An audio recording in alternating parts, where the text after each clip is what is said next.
Chapter 1 Rebirth in Douluo. Let him go. Ultimately, he cannot be retained here. Where am I? Why does my body feel so feeble? Why is everything before me so hazy? Am I not dead? How can I still experience these sensations? Yiling struggled to open his weary eyes, yet found the world around him growing increasingly indistinct. His throat felt as if it were obstructed, rendering him unable to utter a sound. Through his blurred vision, he seemed to perceive a pair of enormous purple eyes gazing at him, accompanied by a statement that stirred a peculiar emotion within him. It was as if he heard a whisper from the heavenly path. These were the last fragments of his consciousness, and gradually, his eyelids fluttered shut, plunging his mind into a chaotic abyss, akin to drowning. In the very end, he heard a gasp. Jinshu, look, there's a child over there. Such a dense sword intent. Could it be that he is the one causing your 7 kills sword to react? Cough, cough, am I dead?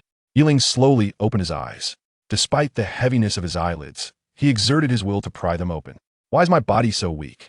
Where exactly am I? After moving his arms, Yiling suddenly gasped, his eyes widening in horror as he stared at his own body, nearly fainting from shock. Who is this? I'm not dead. Yiling pinched his small, thin arm, which unmistakably belonged to a child of about 6 years. Yet, he himself was an adult of 18 or 19. How could he possess such delicate and smooth limbs? Moreover, due to years of sword training, his hands were calloused. Looking at his current hands, so tender and soft, and then at the opulent surroundings, he pondered whether he had truly been reborn. He vaguely recalled that during a gathering at the martial arts school, he had helped a friend drink a toast, and then everything went black. From a numbness in his body, it seemed he had been poisoned. He had faintly heard a strange voice, and with his blurry vision, he glimpsed a peculiar world, dominated by a pair of enormous purple eyes, before everything faded to black again. "Ah, you're awake." A calm voice resonated from the doorway, and a middle-aged man with a head full of white hair appeared at the entrance. How formidable! This was Yiling's immediate reaction. He did not inquire who the man was, but instead regarded the white-haired figure with an odd expression, sensing an aura akin to that of a sharp sword emanating from him. Just before his demise, he had been the youngest swordsmanship genius at the martial arts school, and he could naturally detect that this white-haired man was undoubtedly a master swordsman. "You little rascal, waking up after fainting for an entire day. When we found you, you were burning with fever. I didn't expect you to recover so quickly." The white-haired man chuckled, casually placing the medicinal soup he held on the table beside the bed before sitting down beside Yiling. His gaze filled with astonishment as he observed him. "Goodness, although your body is frail, you are brimming with spiritual energy. You appear weary, yet your soul is as sharp as a sword. What fine prospect! No wonder it could stir the 7-kill sword." The white-haired man marveled at Yiling, frequently exclaiming in awe, as if gazing upon an unparalleled beauty. Who are you, old man?" Upon witnessing the old man's intense gaze, Yiling felt a chill run down his spine, desperately suppressing the impulse to slap him as he inquired.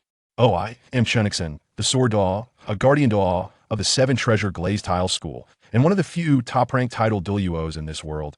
The white-haired man replied with a hint of pride, as if he were boasting, his gaze scrutinizing Yiling as though he wished to witness his astonishment and ultimately desire to take him as a disciple. "What did you say? Xin Sword Douluo? 7-treasure glazed tile school? Douluo continent." Yiling's eyes widened as he seized the sleeve of Chun Exen. Perhaps due to his frail body, his head spun, making him feel as if he might topple over. Hey, don't get too excited, little one. This is indeed the 7-treasure glazed tile school of the Douluo continent, and I am indeed called Chun Exen, known as the Sword Douluo. Why are you so surprised?" Chun Exen laughed heartily, mistakenly thinking that Yiling was astonished by his title Douluo status. Gasp! Yiling froze for a few seconds before suddenly pinching himself. That pinch was no gentle affair. His small arm turned instantly red, and the sharp pain clarified that he was not dreaming. He had indeed been reborn and transported into this world. "Hey, child, don't pinch yourself. It's real, and you needn't be so astonished." Chun Exen, perplexed by Yiling's reaction, assumed he had been frightened. No. Just let me take a moment to process this," Yiling replied, looking bewildered, his expression vacant, and his eyes unfocused, as if his mind were caught in a loop. "Well then, take your time, I'll step outside." Chun Exen, having never encountered such a situation, felt somewhat at a loss. Initially, he merely wished to take Yiling, a promising prospect, as his disciple, but now he had inadvertently frightened him, leading to an awkward retreat from the room. "Jinshu, how did it go?" Did the boy agree? As soon as Chun Exen exited the room, he found Ning Fengji waiting outside, his eyes filled with anticipation. Alas, It seems I frightened him. I let him be alone for a while to avoid overwhelming him. Chun Xen sighed, his tone tinged with a hint of grievance, as if he could not fathom why Yi Ling had reacted so strongly. Jian Shu, did you tell him directly that you are a titled Douluo? After pondering for a moment, Ning Fengji seemed to understand, realizing that Jian Shu had directly revealed his identity to the child. He knew that even a soul sage would be left tongue-tied upon meeting a sword Douluo, let alone a small child. Jian Shu, immersed in his pursuit of swordsmanship, was somewhat oblivious to such nuances, and it was likely that the child had been thoroughly frightened. Chapter 2, Taking a Disciple. Daddy. Ning Fengji leaned against the wall, gazing into the distance, seemingly lost in thought, his brow occasionally furrowing and then relaxing, his eyes sparkling with a hint of light. It had been 3 days since they brought Yi Ling back, yet the little one seemed still trapped in the shock of that day, leaving both him and the sword Douluo at a loss. Just as he was at a loss, a familiar, insistent voice called from nearby. "Ah, my little princess, what is the matter? Is there something you need from Daddy?" Upon seeing the familiar petite figure, Ning Fengzi's furrowed brow relaxed, and he smiled broadly, opening his arms as he crouched down, seemingly waiting for the little one to leap into his embrace. "Daddy, is Sword Grandpa unhappy lately? Why hasn't he been playing with me?" The small figure pouted, looking at him with a face that seemed to threaten tears if he did not provide an explanation. "Rong, dear, Sword Grandpa has been dealing with some troubling matters. Once he resolves them, he will surely have time to play with our little princess." Ning Fengji consoled helplessly, wondering what else he could do. Sword Uncle was preoccupied with how to impress the little one and had no leisure to spend with Rong. Could he possibly give up such a promising prospect? That would not be a wise choice for Ning Fengji, who was primarily focused on his family business. Why don't we have Bone Grandpa play with Rong? Once Sword Grandpa is finished with his matters, Daddy will immediately call him to play with our little princess? Ning Fengji suggested after some thought, realizing that selling out Bone Uncle was the only option. Daddy and Sword Grandpa are both liars and not speaking to you anymore. Upon hearing the response, Ning Rong seemed displeased, wriggled free from Ning Fengzi's embrace, and ran away. Alas, Ning Fengji sighed helplessly at this turn of events. What happened? Did you upset Rong again? Before Ning Fengji could rise, a somewhat displeased voice came from behind him, seemingly reproaching him. "Sword Uncle." Ning Fengji was taken aback and looked up at the white-haired figure behind him. "Sword Uncle, why are you here?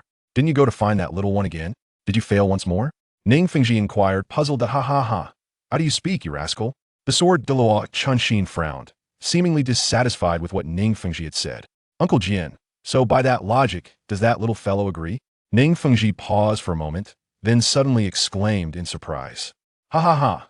Come, Yi Ling, quickly come out and meet the master of our 7-treasure glazed tile school." Sword Douluo Chunxin suddenly turned around and waved his hand, and a frail little figure came running over. It was none other than Yi Ling. Yi Ling pays respects to Master Ning.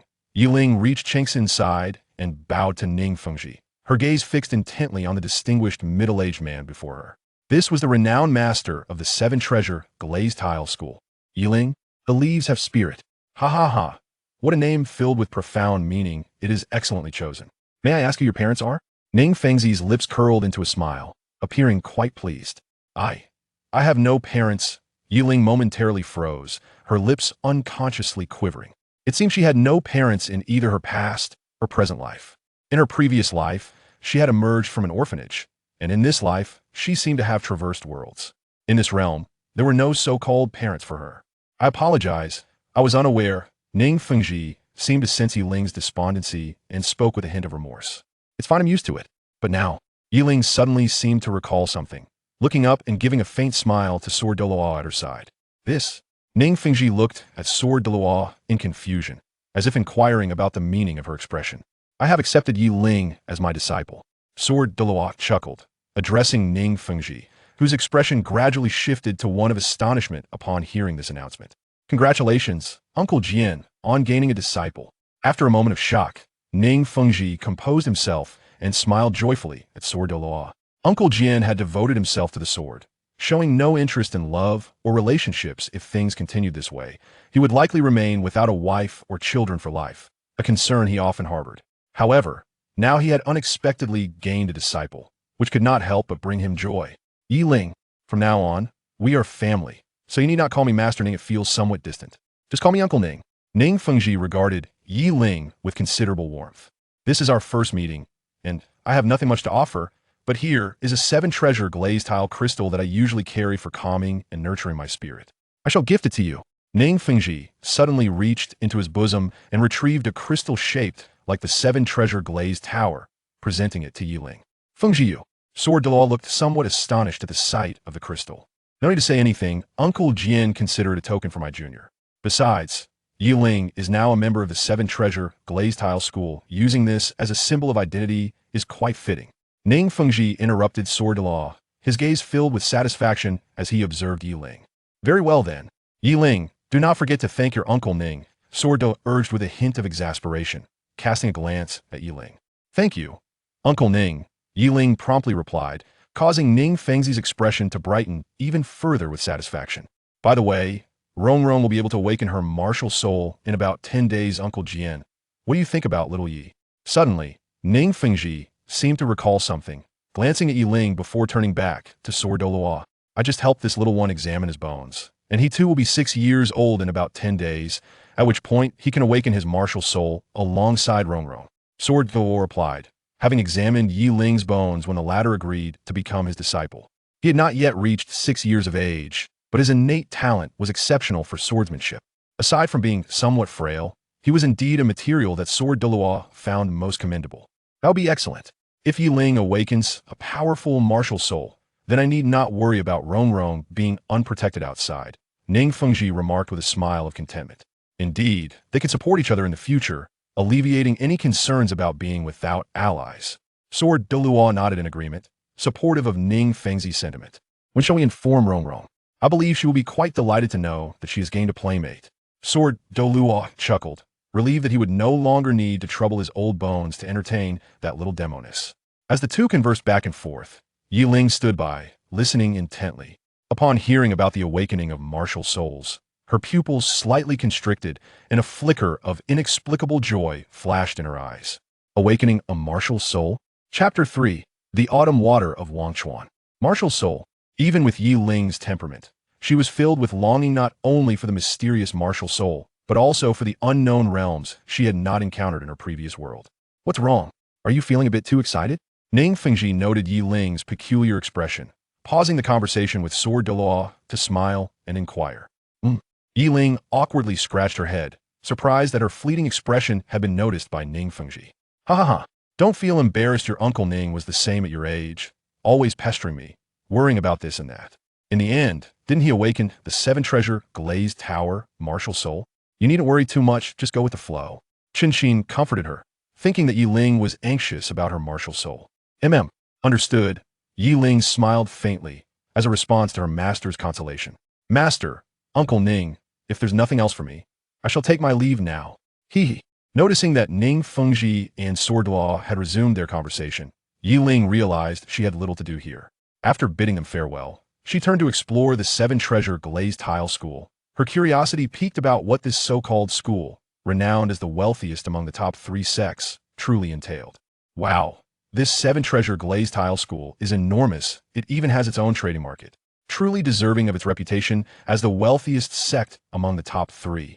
Yiling wandered around, observing everything, her thoughts racing. She found the 7-treasure glazed tile school far more expansive and prosperous than she had imagined, resembling a miniature empire. Hey, little one, whose child are you? What brings you to the trading market?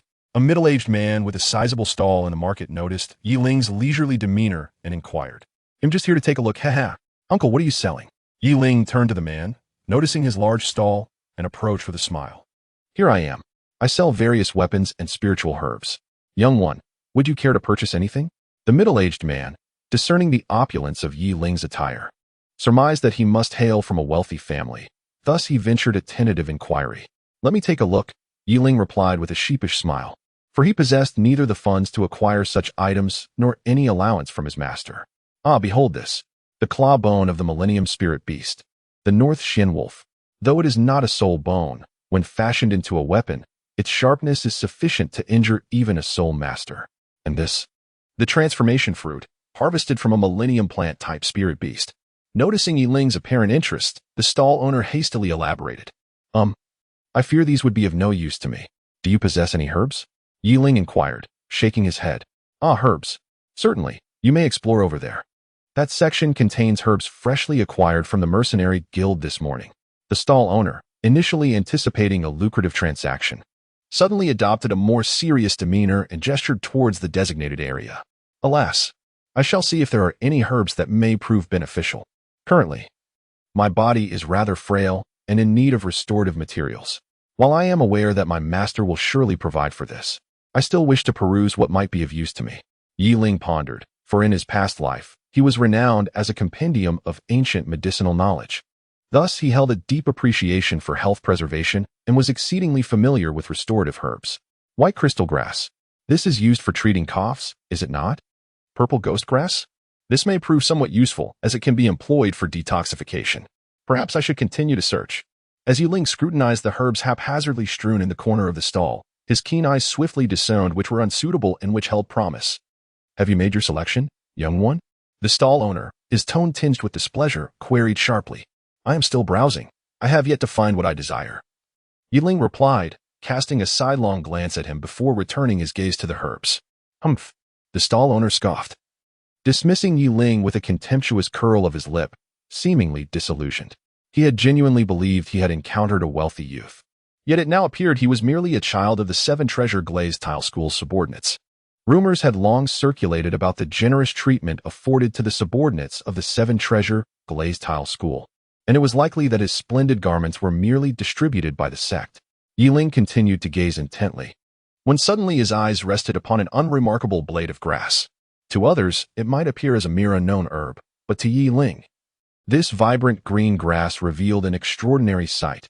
At its center, 3 pristine white leaves emerged, adorned with several glistening droplets of dew. The autumn waters of Wanchuan revealed their secrets, Yi Ling exclaimed in astonishment. In his previous life, he had perused several tomes on legendary medicinal herbs, which had introduced this so-called Wanchuan autumn water dew. It was said to grant mortals the ability to perceive the divine with their eyes. However, Yi Ling found this notion somewhat exaggerated. In this world, the Wanchuan autumn water dew could enhance the mental prowess of its user. If their eyes were akin to a martial spirit, it might even allow for a secondary evolution of that spirit. Yet, none of this stirred Yi Ling's excitement as profoundly as the true purpose of this herb for him, which was to enable a breakthrough in the swordsmanship realm he had struggled to surpass in his previous life. The clarity of the sword heart was a legendary state, one that the other world lacked such ethereal medicinal treasures as the Wanchuan autumn water dew. Thus, the clarity of the sword heart had long been regarded as mere myth. Yet now, he found himself with the opportunity to enter that fabled swordsmanship realm. Such a precious item received such treatment. These individuals truly possessed a lack of discernment. Yi Ling scoffed internally, reaching out with his small hand to grasp the Wanchuan autumn water dew along with several unknown herbs surrounding it. How much for all this? Yi Ling inquired. 1 silver coin each. You've taken 6 in total, which amounts to 6 silver coins. The stall owner glanced at the herbs in Yi Ling's hand and sneered, noticing that he had selected 5 of the most ordinary herbs, accompanied by a single unremarkable grass, which appeared to be of little monetary value. Sir, is it possible for me to purchase on credit? Yi Ling awkwardly rummaged through his pockets, only to realize he appeared to have no money whatsoever. What? Credit? Get out of here. This shop operates on a cash-only basis. We do not support such transactions. The stall owner, incensed upon realizing the boy not only had no money but also dared to request credit, stood up abruptly, waving his hands to shoo him away. Wait. It's not that I lack funds. I simply forgot to bring any. Would you consider accepting this as collateral for the time being? Yi Ling, noticing the stall owner's refusal, quickly produced the crystalline 7 treasures glazed pagoda that Ning Fingji had given him, believing that the stall owner would likely recognize its significance. Scram. Nothing you present will suffice. If you have no money, then be gone. Don't disturb my business. The stall owner, seeing the surrounding customers disperse due to the commotion, felt his business slipping away and hastily urged Yi Ling to leave. Is nothing of value? Then perhaps you might take a closer look at what I am offering? Chapter 4. Bon Douluo, a voice as chilling as ancient ice resonated from the side. Unbeknownst to him, the crowd had gradually retreated, all due to the approach of a man clad in black robes. Gone was the usual warmth in his smile. His face, typically gentle, now bore an icy demeanor, enveloped in a dark aura of soul power that surged around him, as if it might erupt at any moment. Who are you? Yi Ling gazed thoughtfully at the cold man who exerted immense pressure not only on him, but also on the surrounding crowd. It was as if a tremor from the depths of the soul manifested, a profound fear of a formidable being standing at the pinnacle of power. Fool, are you truly the disciple of Sword Grandpa? You possess no discernment at all. This is my Bone Grandpa, whose strength rivals that of Sword Grandpa, both being titled Douluos. As the man turned to depart, a petite figure leaped forth from behind him, regarding Yi Ling with an expression of incredulity, seemingly at a loss for words at his ignorance. Indeed, that old Kuchinshin has an eye for talent. Even before awakening his martial soul, he exudes such aura. His energy is restrained, yet subtly reveals a sharpness akin to a blade. What a promising prospect. The man halted, his gaze scrutinizing Yi Ling, and suddenly, his previous indifference transformed into a warm smile as he inquired, "Are you the ancient senior that my master spoke of?" Yi Ling eagerly responded, "Are you the second guardian Douluo of the Seven Treasure Glazed Tile School, known as Bone Douluo? Ha ha, at least he has some conscience. He mentioned me when he took you as a disciple. This glazed token was given to you by Fengji, correct?" Gu Rong chuckled. "Humph. There are only 6 glazed tokens in the entire sect. Aside from Sword Grandpa, Bone Grandpa, and my father, only the Grand Elder possesses one. Now my father has actually bestowed this upon you. I had to plead with him for ages before he granted me mine. It's simply unfair." Suddenly, the little girl, who had been overlooked by Yi Ling, exclaimed, her eyes brimming with discontent. "Glazed token?" Yi Ling gazed at the exquisite glass tower token in her hand, a flicker of emotion dancing in her eyes. Uncle Ning had bestowed such a precious item upon her. "Remember, with this token, you shall be entitled to select 3 items annually from the trading market of the Seven Treasures Glazed Tile School, without the burden of credit." Gu Rong chuckled. Yet his penetrating gaze flicked towards the terrified stall owner, who seemed oblivious to the significance of the top-tier glazed tile token from the Seven Treasures Glazed Tile School. "Lord Bone, I am but a blind fool, unworthy of recognizing such grandeur. I beseech you, do not hold this against me. I have only been here a few days. Hence my ignorance of this glazed token." The previously imposing stall owner now sat paralyzed on the ground, tears streaming down his face, lamenting the worth of his meager herbs. Upon hearing the stall owner's lament, Gu Rong gradually withdrew the surrounding fluctuations of soul power, the frost on his visage softening. A gold soul coin flicked from his fingertips, landing on the stall. "Let us depart. It seems I must advise Fengji to rectify this trading market in the future," Gu Rong stated coldly, as he pulled Yi Ling and Ning Rongrong away. "Senior Gu?" Yi Ling tentatively called out, having heard that while the Bone Douluo often wore a cheerful demeanor, his temperament could be quite formidable when roused. "Addressing me so formally, are we?" Gu Rong playfully tapped Yi Ling on the head. "From now on, just follow Rongrong and call me Grandfather Bone." "Grandfather Bone." Yi Ling immediately exclaimed with joy, for at the very least, this indicated that the rumors were greatly exaggerated. How could one say the situation was unfavorable when it was quite the opposite? "Hee. From now on, I shall call you Xiaolinger." Gu Rong pondered for a moment, then suddenly smiled faintly as he addressed Yi Ling. This caused Yi Ling to stumble slightly, nearly falling to the ground. "Ha. Xiaolinger, what a delightful name. This shall be it. Xiaolinger, how amusing. Oh dear, I can't take it anymore. My stomach aches." Ning Rongrong was momentarily taken aback by Gu Rong's words, then burst into laughter, tears streaming from her eyes. Had she not been mindful of the etiquette she had learned since childhood, she might have simply collapsed onto the ground. "What? Is this name not to your liking?" Gu Rong looked at Yi Ling with a hint of disappointment, his eyes reflecting a sense of loss, unable to comprehend why his charming appellation was not well received. "Of course, it's wonderful." Yi Ling's face twitched slightly as she forced a smile, gritting her teeth to respond. "Hee, I knew it. How could my choice be anything but splendid? Right, Rongrong?" Gu Rong turned to ask, only to find that the girl was squatting on the ground, clutching her stomach and convulsing slightly. It was evident what was causing her amusement. "Xiaolinger, perhaps we should consider another name? How about Xiaolingling?" Gu Rong asked with a look of helplessness, genuinely believing the name he had chosen was rather fitting. Why was Rongrong reacting this way? No, thank you, Grandfather Gu. I find this name quite delightful. I am very satisfied, so let us not change it." Upon hearing Gu Rong's words, Yi Ling's body trembled slightly. She then lifted her stiff head and smiled, feeling utterly speechless at the peculiar names being tossed around, each more bizarre than the last. "Ha, Xiaolingling, Grandfather Gu. You've done well. Ning Rongrong was now laughing so hard she could barely stand, clutching her stomach as she convulsed with laughter. Yi Ling's face was adorned with an array of dark lines, and her youthful visage bore a semblance of rigidity. Rongrong, as you are older than Xiaolinger, you must take good care of your younger brother. Gu Rong, gradually suppressing his smile, earnestly addressed Ning Rongrong. Yes, yes, I will take good care of my brother. Ning Rongrong replied, rubbing her slightly aching belly, her eyes glimmering with curiosity as she regarded Yi Ling, seemingly assessing her newly acquired younger sibling. Then I shall call you Xiao Ling from now on, Ning Rongrong said with a mischievous grin. Upon hearing this moniker, Yi Ling's expression darkened further, yet, despite her reluctance, she refrained from protest, merely nodding slightly to indicate her acceptance of the name. Well then, I trust that your master, that old rascal, has already prepared a medicinal bath for you to help nurture your health. Although I am uncertain of the efficacy of the herbs you procured, I imagine you must have your own considerations. Hurry back. Otherwise, that old fellow will come seeking you. Gu Rong mused, casting a thoughtful glance towards the direction of the Seven Treasure glazed tile sect's main hall, as if penetrating the layers of space to perceive something. He then turned to Yi Ling and said, Yes, thank you, Grandpa Gu. Yi Ling turned and sprinted towards the great hall, vanishing in the blink of an eye. Alas, what a splendid talent! How fortunate for that old fellow Chen Xin. Gu Rong gazed enviously at Yi Ling's receding figure, pondering why he had never encountered such a prodigy. Chapter 5. The Clarity of the Sword's Heart. This medicinal bath was personally instructed by your Uncle Ning to be prepared for you.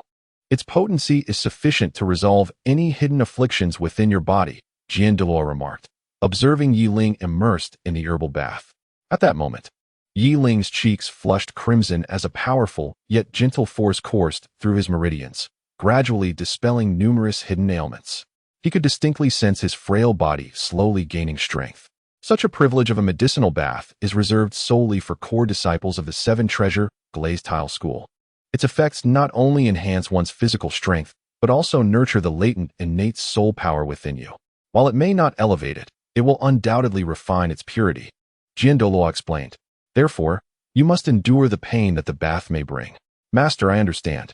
Yi Ling's hoarse voice echoed from the bath. Indeed, Douluo's gaze revealed a hint of surprise, not anticipating that Yi Ling could still speak amidst the overwhelming pain wrought by the potent medicine. I shall take my leave for now. I will guard you at the door. If you feel any discomfort, simply ring this bell, and I shall come in, Douluo stated, pointing to a bell hanging by the edge of the bath before swiftly vanishing from the room. What overwhelming potency! It will take at least a few days for me to fully absorb this. Yet, my master is right. It indeed has a nourishing effect on the body.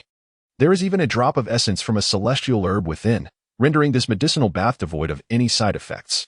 Yi Ling gritted his teeth as the intense pain continually surged through his nerves. First, I must absorb the medicinal power of this bath. Once the impurities within my meridians are nourished, I can begin to absorb the Wanchuan Qiushui Du, the clarity of the sword's heart, a realm I once dared not even imagine in my past life. Yi Ling gazed at the herb beside the bath, his bloodshot eyes filled with deep yearning and anticipation. Phew! Yi Ling took a deep breath, and the meridians within his body began to frantically absorb the surrounding medicinal energy.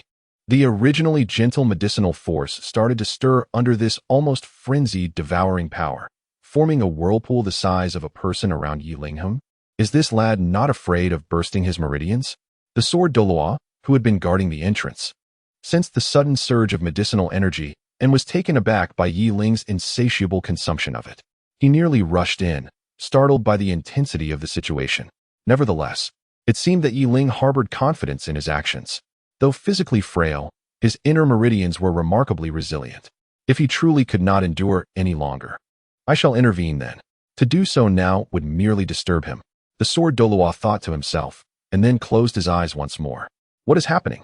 Yi Ling felt the surging power of the medicine coursing through his body when suddenly a faint and peculiar sensation emanated from his dantian. It resembled an egg on the verge of hatching, its shell teetering on the brink of fracture, yet unable to break through the barrier that imprisoned it. Is this the martial spirit? Indeed, one can only awaken it upon reaching the age of 6. Yi Ling could distinctly sense an invisible membrane hindering his immediate awakening of the martial spirit. Yi Ling pondered deeply when a sudden wave of metallic sweetness surged from her throat, and a jet of black blood spewed forth. This viscous clot, exuding a foul odor. Swiftly transformed into a wisp of black smoke upon contact with the medicinal bath's water, vanishing into thin air. Is this the impurities? Yiling could sense a newfound lightness in her body after expelling the blood clot, as the medicinal essence coursed through her more vigorously.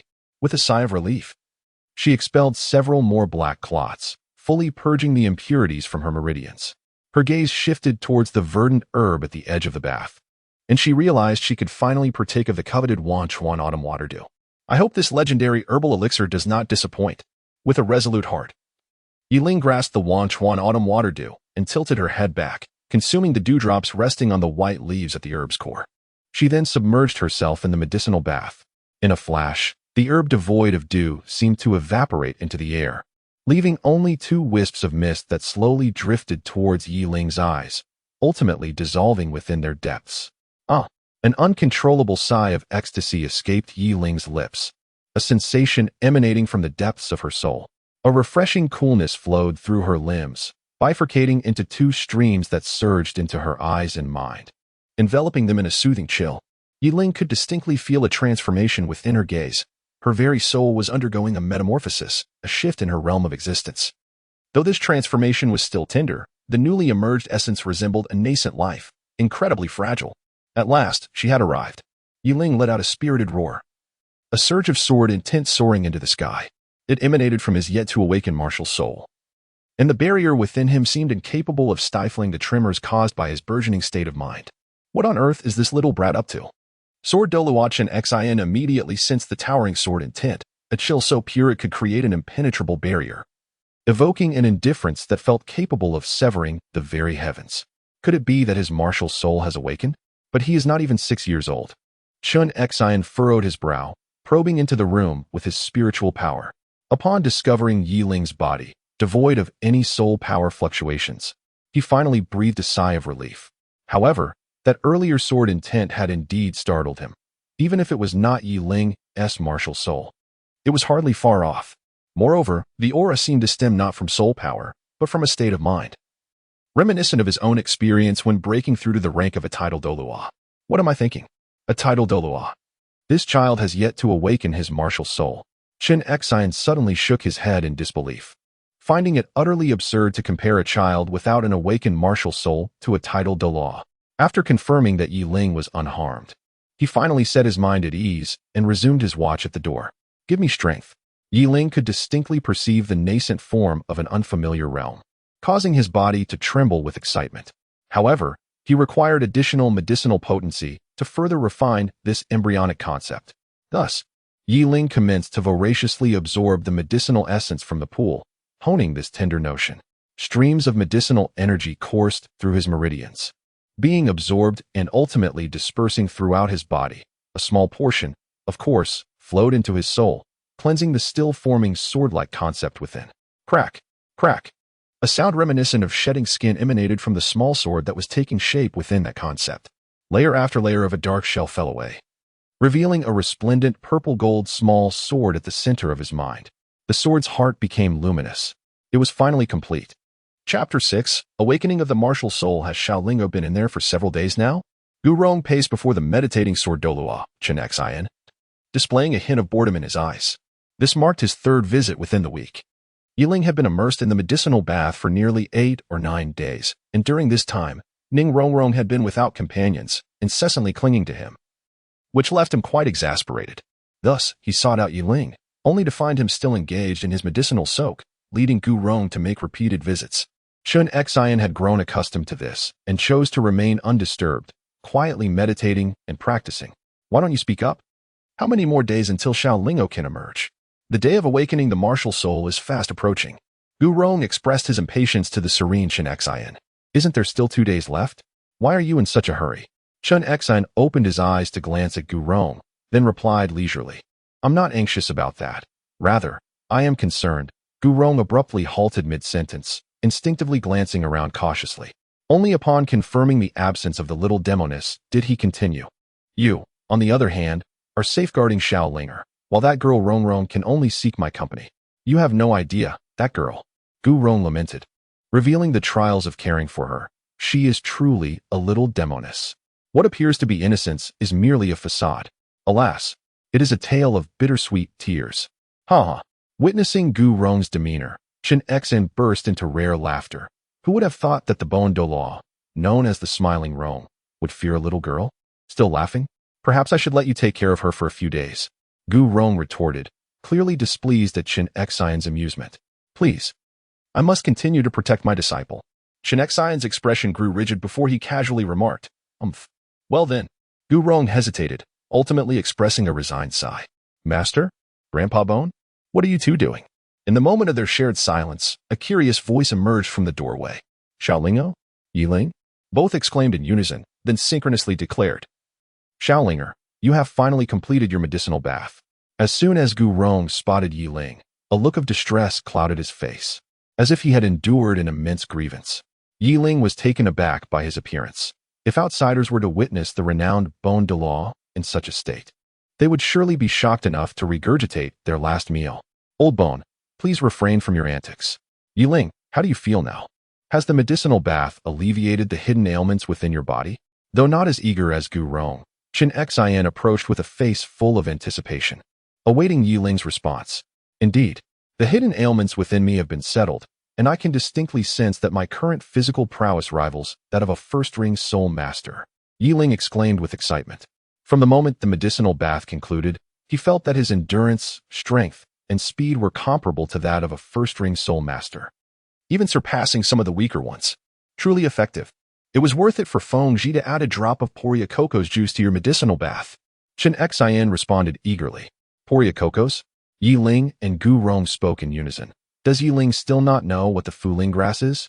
It is renowned as a celestial herb of harmonious properties. The thought that Uncle Ning had actually presented it for his own use stirred a flicker of emotion within Yiling. She could hardly believe that Feng Ji had brought forth the Feelingless.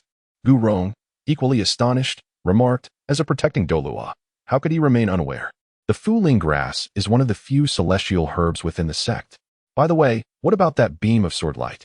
Chen Xian suddenly recalled. The dazzling sword light that had soared into the sky that day had emanated from within the room. Sword light? Yiling queried, a trace of confusion evident on her face. In the midst of her breakthrough, she had been oblivious to the events unfolding outside. However, as she pondered, it seemed that during her ascension, a beam of sword light had indeed pierced through the barrier. Could it be? Indeed. There appears to be something within my body, a barrier obstructing its emergence. That sword light must have originated from there. Yiling exclaimed, as if a revelation had struck her. The martial soul. Chen Xian and Gu Rong echoed in unison. It seems so. Observing their reactions, Yiling became increasingly convinced of her earlier hypothesis. That barrier undoubtedly contained her martial soul. Xiaolinger, considering your bone age, you are nearing the time to awaken your martial soul. Coincidentally, tomorrow, our little princess of the 7 Treasure Glazed Tile School will also awaken her martial soul. So you may join her, Gu Rong remarked, stroking his chin. Yes, I will follow Grandfather Gu and Master S arrangements. As the first light of dawn broke, the air still carried a hint of the chill from the previous night, though it was a time when most would still be enjoying their slumber. The outer hall of the 7 Treasure Glazed Tile School was already teeming with people. Many faces were alight with smiles, their eyes gleaming with anticipation as they gazed at the few figures standing at the entrance of the main hall. At the entrance stood none other than Ning Fengxi, the sect leader of the 7 Treasure Glazed Tile School, alongside the 2 protecting Douluo. Yiling and Ning Rongrong lingered behind them, their gazes filled with hopeful curiosity as they surveyed their surroundings. Today marked the day of their martial soul awakening, and considering they were already 6 years old, it was indeed time for such an event. As the little princess of the 7 Treasure Glazed Tile School and the disciple of protecting Douluo Chen Xian, the awakening of their martial souls was bound to stir excitement throughout the sect. Thus the throng gathered early in the morning. The crystal for testing soul power had been prepared, and the responsibility of awakening the martial souls was entrusted to Uncle Gu and Uncle Jian. Ning Fengji quietly informed the 2 beside him, handing the crystal ball to Sword Dog Chen Xian before gently stepping back, awaiting the 2 protecting Douluo to facilitate the awakening for the younger generation. I shall go first, Gu Rong declared, taking the crystal ball from Chen Xian's hands and addressing Rongrong. I will assist Rongrong in awakening her martial soul first, once her soul power is tested. You may proceed with Xiaoling's assessment. Without waiting for Chen Xian to respond, Gu Rong grasped Ning Rongrong's hand and brought her before him. Rongrong. It is about to begin. All right. Ning Rongrong, feeling somewhat anxious, extended her hands into the air. At that moment, Gurong suddenly unleashed his martial soul and soul rings. Although the pressure he emanated was controlled and posed no harm to Rongrong, the intimidating aura caused her to break out in a cold sweat.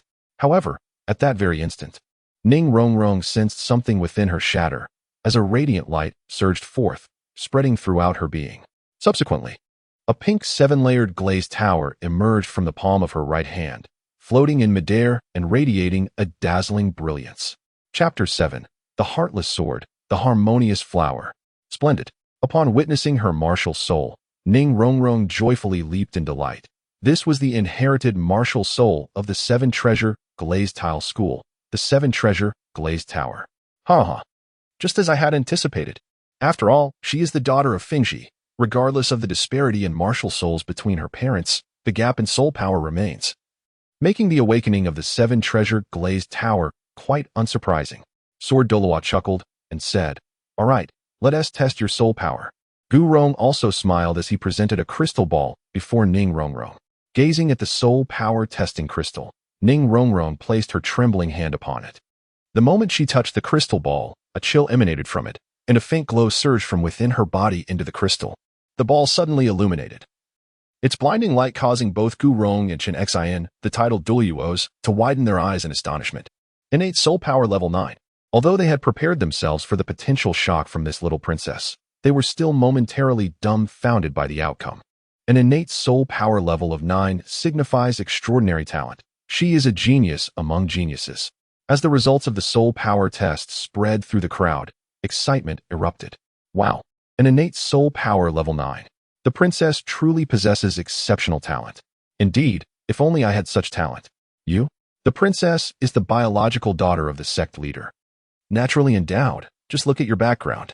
Daddy, am I amazing? Kiki. Ning Rongrong exclaimed joyfully, looking at her smiling father with a sense of pride. Well, quite good. But remember, do not become arrogant. While talent is vital, becoming a strong individual also requires diligent effort. Ning Fingji replied sternly. He was being overly harsh. He merely stated a fact. There are many gifted individuals in this world, but how many persist until the end to become true strong ones? The answer is very few. Daddy is biased against Rongrong. I'm not talking to you anymore. Ning Rongrong pouted as she moved aside, nestling into Gurong's embrace and sulkingly huffing at Ning Fengji. All right. Fengji, why not praise our little Rongrong a bit? Gurong admonished softly, his expression stern. Rongrong, dear, let us ignore him for now. Enough of the bickering. Let us allow Xiaoyu to awaken her martial soul first. On this momentous day, do not let it slip away. Ning Fingji cast a helpless glance at the two individuals before turning to Jian Douluo. Chen Xian nodded slightly, accepting the crystal ball from Gurong's hand. A surge of formidable soul power emanated from him, and a sword imbued with boundless killing intent materialized behind him. It was his pride, the seven killing sword. Extending his hands, palms open, he instructed, "Do not resist the guidance of my soul power. Release your martial soul instinctively."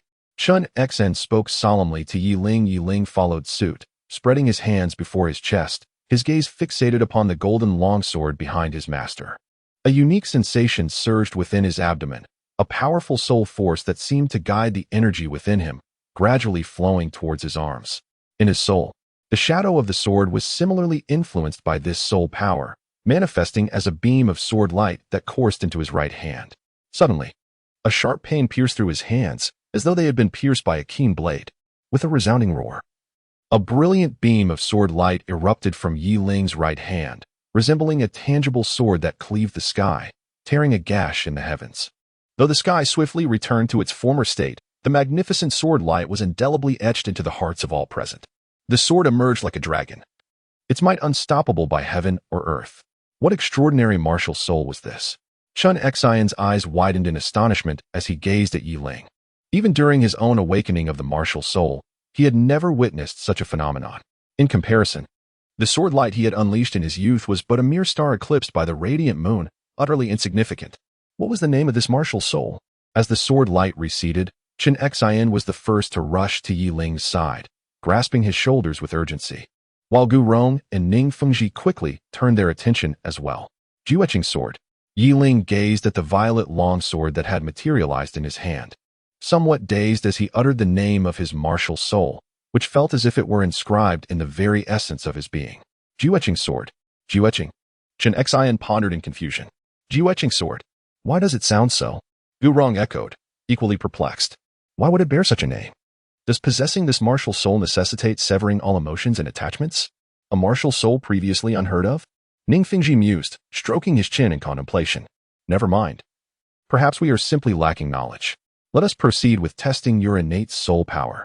Chen Xian shook his head, recognizing the urgency of the matter. He swiftly produced the soul power testing crystal and handed it to Yi Ling disciple. Quickly channel your soul power into it. The crystal ball shall reveal your innate soul power. With a deft motion of his right hand, Yi Ling summoned the heartless sword back into his palm, rendering it invisible. Subsequently, his left hand gently pressed against the soul force crystal ball, and a blinding purple radiance erupted, illuminating the entire sphere as brilliantly as the sun. Innate full soul power, exclaimed the sword Douluo, Bone Douluo, and Ning Fengji in unison. Not only them, but Ning Rongrong also widened her eyes in disbelief, as did the disciples of the Seven Treasure Glazed Tile School who had gathered below, collectively inhaling sharply in awe, the silence lingering unbroken. Crack, crack. A series of faint sounds emanated from the crystal ball, which was now marred by an intricate web of fissures, seemingly on the verge of shattering. Boom. As the cracks proliferated, the crystal ball could no longer withstand the pressure and erupted in a dazzling explosion, scattering fragments that clattered softly upon the ground, shattering the stillness. At that very moment, an unusual disturbance occurred. Yi Ling's body jolted, and his left hand involuntarily spread open, releasing a slender beam of purple light from his palm, a minuscule yet eerie essence. Fengji, Chen Xian bellowed, and at that instant, Gu Rong unleashed his martial spirit, conjuring a fist-sized black vortex that enveloped Yi Ling's left hand, masking its peculiar movements. Understanding the intent of the sword Douluo, Ning Fengji stepped forward to address the crowd below. My sincere apologies, everyone. Today, the soul force testing crystal has encountered an issue. As you can see, we have two prodigies from our sect. However, awakening their martial spirits is quite taxing on their soul power, and we must take them back to rest. I appreciate your understanding. Please disperse. With Ning Fengji's words, despite their reluctance, the crowd gradually began to depart, for there was no recourse. As the sect leader, his word was law. Suddenly, the black vortex shattered, revealing a mesmerizing purple, 9-petaled flower gradually blooming in Yi Ling's palm. The petals spun within his grasp, creating delicate spatial rifts, as if the very fabric of space was being distorted by the flower's potent energy. The harmonious flower. Chapter 8. Sword Techniques. What is this? Such a terrifying aura. Upon sensing the presence emanating from the purple blossom, Chen Xian and Gu Rong instinctively unleashed their martial spirits, their gazes warily scrutinizing Yi Ling's palm. Yi Ling gazed contemplatively at the purple flower cradled in his palm. After probing it with his soul power, he lifted his head in astonishment to look at the three individuals before him. Uncle Gu, Master, do not be alarmed. It appears this is one of my martial souls. Martial soul? Gu Yong was momentarily taken aback. A twin martial soul? Ning Fengji exclaimed in surprise. It was only then that the others grasped the significance of the revelation. Yes, it seems this is my second martial soul. It is called the He Dao flower, Yi Ling said, his gaze lingering on the purple bloom. He Dao flower? The three exchanged glances, encountering yet another martial soul they had never before heard of. Indeed, in the annals of Douluo continent's history, this was a wholly new and unparalleled martial soul. How could a plant-type martial soul possess such formidable power? Chen Xian remarked, observing the spatial fissures carved by the petals of the He Dao flower. Although it is my martial soul, it seems incapable of accommodating soul rings, Yi Ling mused, furrowing his brow. The instant he awakened this martial soul, a plethora of information flooded his mind, one of which was its inability to accept soul rings. A martial soul that cannot accommodate soul rings. Chen Xian and Ning Fengji pondered this perplexity. Without the ability to attach soul rings, what purpose could this martial soul serve? No matter how powerful it was, one could not cultivate to the rank of titled Douluo, could they? Forget it, little Yi. Focus on honing your Jiuetching sword martial soul for now. Set this He Dao flower aside, after all. Its inability to attach soul rings will not hinder your progress in cultivating your primary martial soul, Ning Fengji advised earnestly after a moment's reflection. They were not well versed in martial soul matters. It was best for Yi Ling to continue his training as is. Professional inquiries should be directed to someone knowledgeable, such as the master. Very well, what Uncle Ning says is sound. First, solidify your soul power. In a few days, once Rong Rong's soul power breaks through to level 10, we shall embark together to hunt soul beasts and attach soul rings. Chen Xin affectionately ruffled Yi Ling's hair, his eyes sparkling with satisfaction. Rong Rong, did you hear? You must strive to cultivate diligently. There are always greater talents beyond our own, and you, being the elder sister, must set a precedent for him. Ning Fengji turned to Ning Rongrong, his tone earnest. I understand. Ning Rongrong felt no trace of arrogance left within her. The pride she had once taken in her talents had been thoroughly shattered by Yi Ling. If she was considered a genius, then Yi Ling was a prodigy among geniuses, a comparison that felt utterly futile. Uncle Jian, Uncle Gu, the children have just awakened their martial souls, and their innate soul power is still unstable. Let us take them home to recuperate for now. I suspect Rong Rong's breakthrough to level 10 will come swiftly. We shall venture to hunt soul beasts in 3 days. Ning Fengji smiled. Agreed. Jian Douluo and Xin said little more, leading Yi Ling away. Observing this, Gu Yong conjured a swirling black vortex behind him, guiding Ning Rongrong into its depths. He Dao Flower? Returning to the chamber, Yi Ling extended his left hand, his gaze curiously scrutinizing the purple flower gradually unfurling in his palm. It was so resplendent, so regal, and faint wisps of a mysterious aura of laws emanated from it. He had heard of the harmonious Dao flower, but not in the context of a martial soul. It was mentioned in another novel. This flower was indeed the crystallization of the laws and principles of heaven and earth, and those who possessed it were invariably beings of the ancient emperor caliber. Yet, to his astonishment, it now rested in his hand, becoming his martial soul. What use are you if you cannot accommodate a soul ring? Yi Ling pondered, examining the rotating harmonious Dao flower with a tinge of exasperation. Without a soul ring, there was no capability. Without capability, even the most formidable martial soul was merely a decorative object. Suddenly, as if sensing Yi Ling's disdain, a bolt of purplish-black lightning erupted from its petals, swirling around it and emitting an occasional crackling sound. A sentient martial soul? Yi Ling gasped at the sight of the lightning encircling the harmonious Dao flower, realizing his previous words had seemingly displeased it. However, its dissatisfaction appeared to be fleeting as it fell silent thereafter. Never mind this martial soul for now. I shall focus on my primary martial soul, the heartless sword.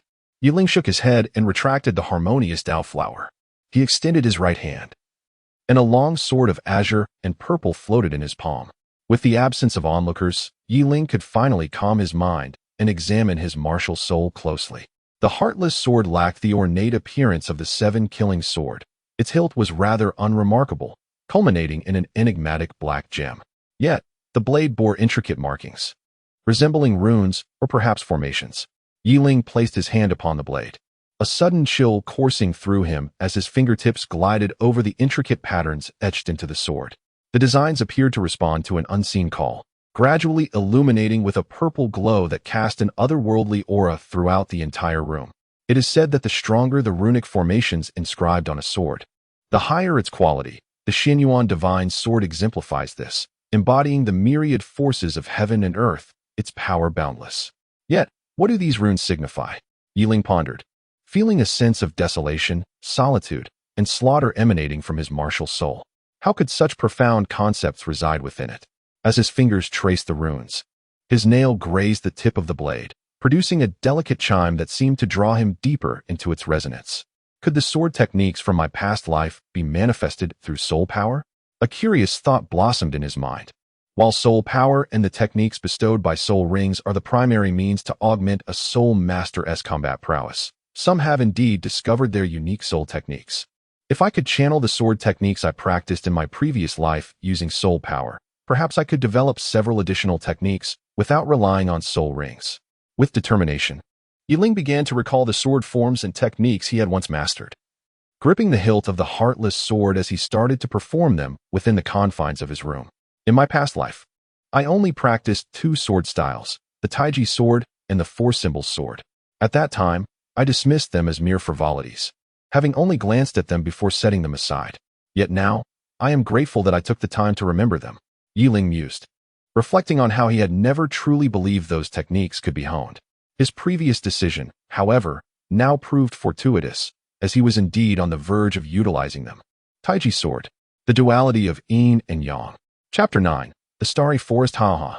In a room within the Seven Treasures glazed tile school, Yi Ling collapsed onto the floor, his heartless sword martial soul slowly dissipating. Yet, the excitement in his eyes betrayed the success of his conjecture. To his astonishment, channeling soul power through the Taiji sword technique truly worked.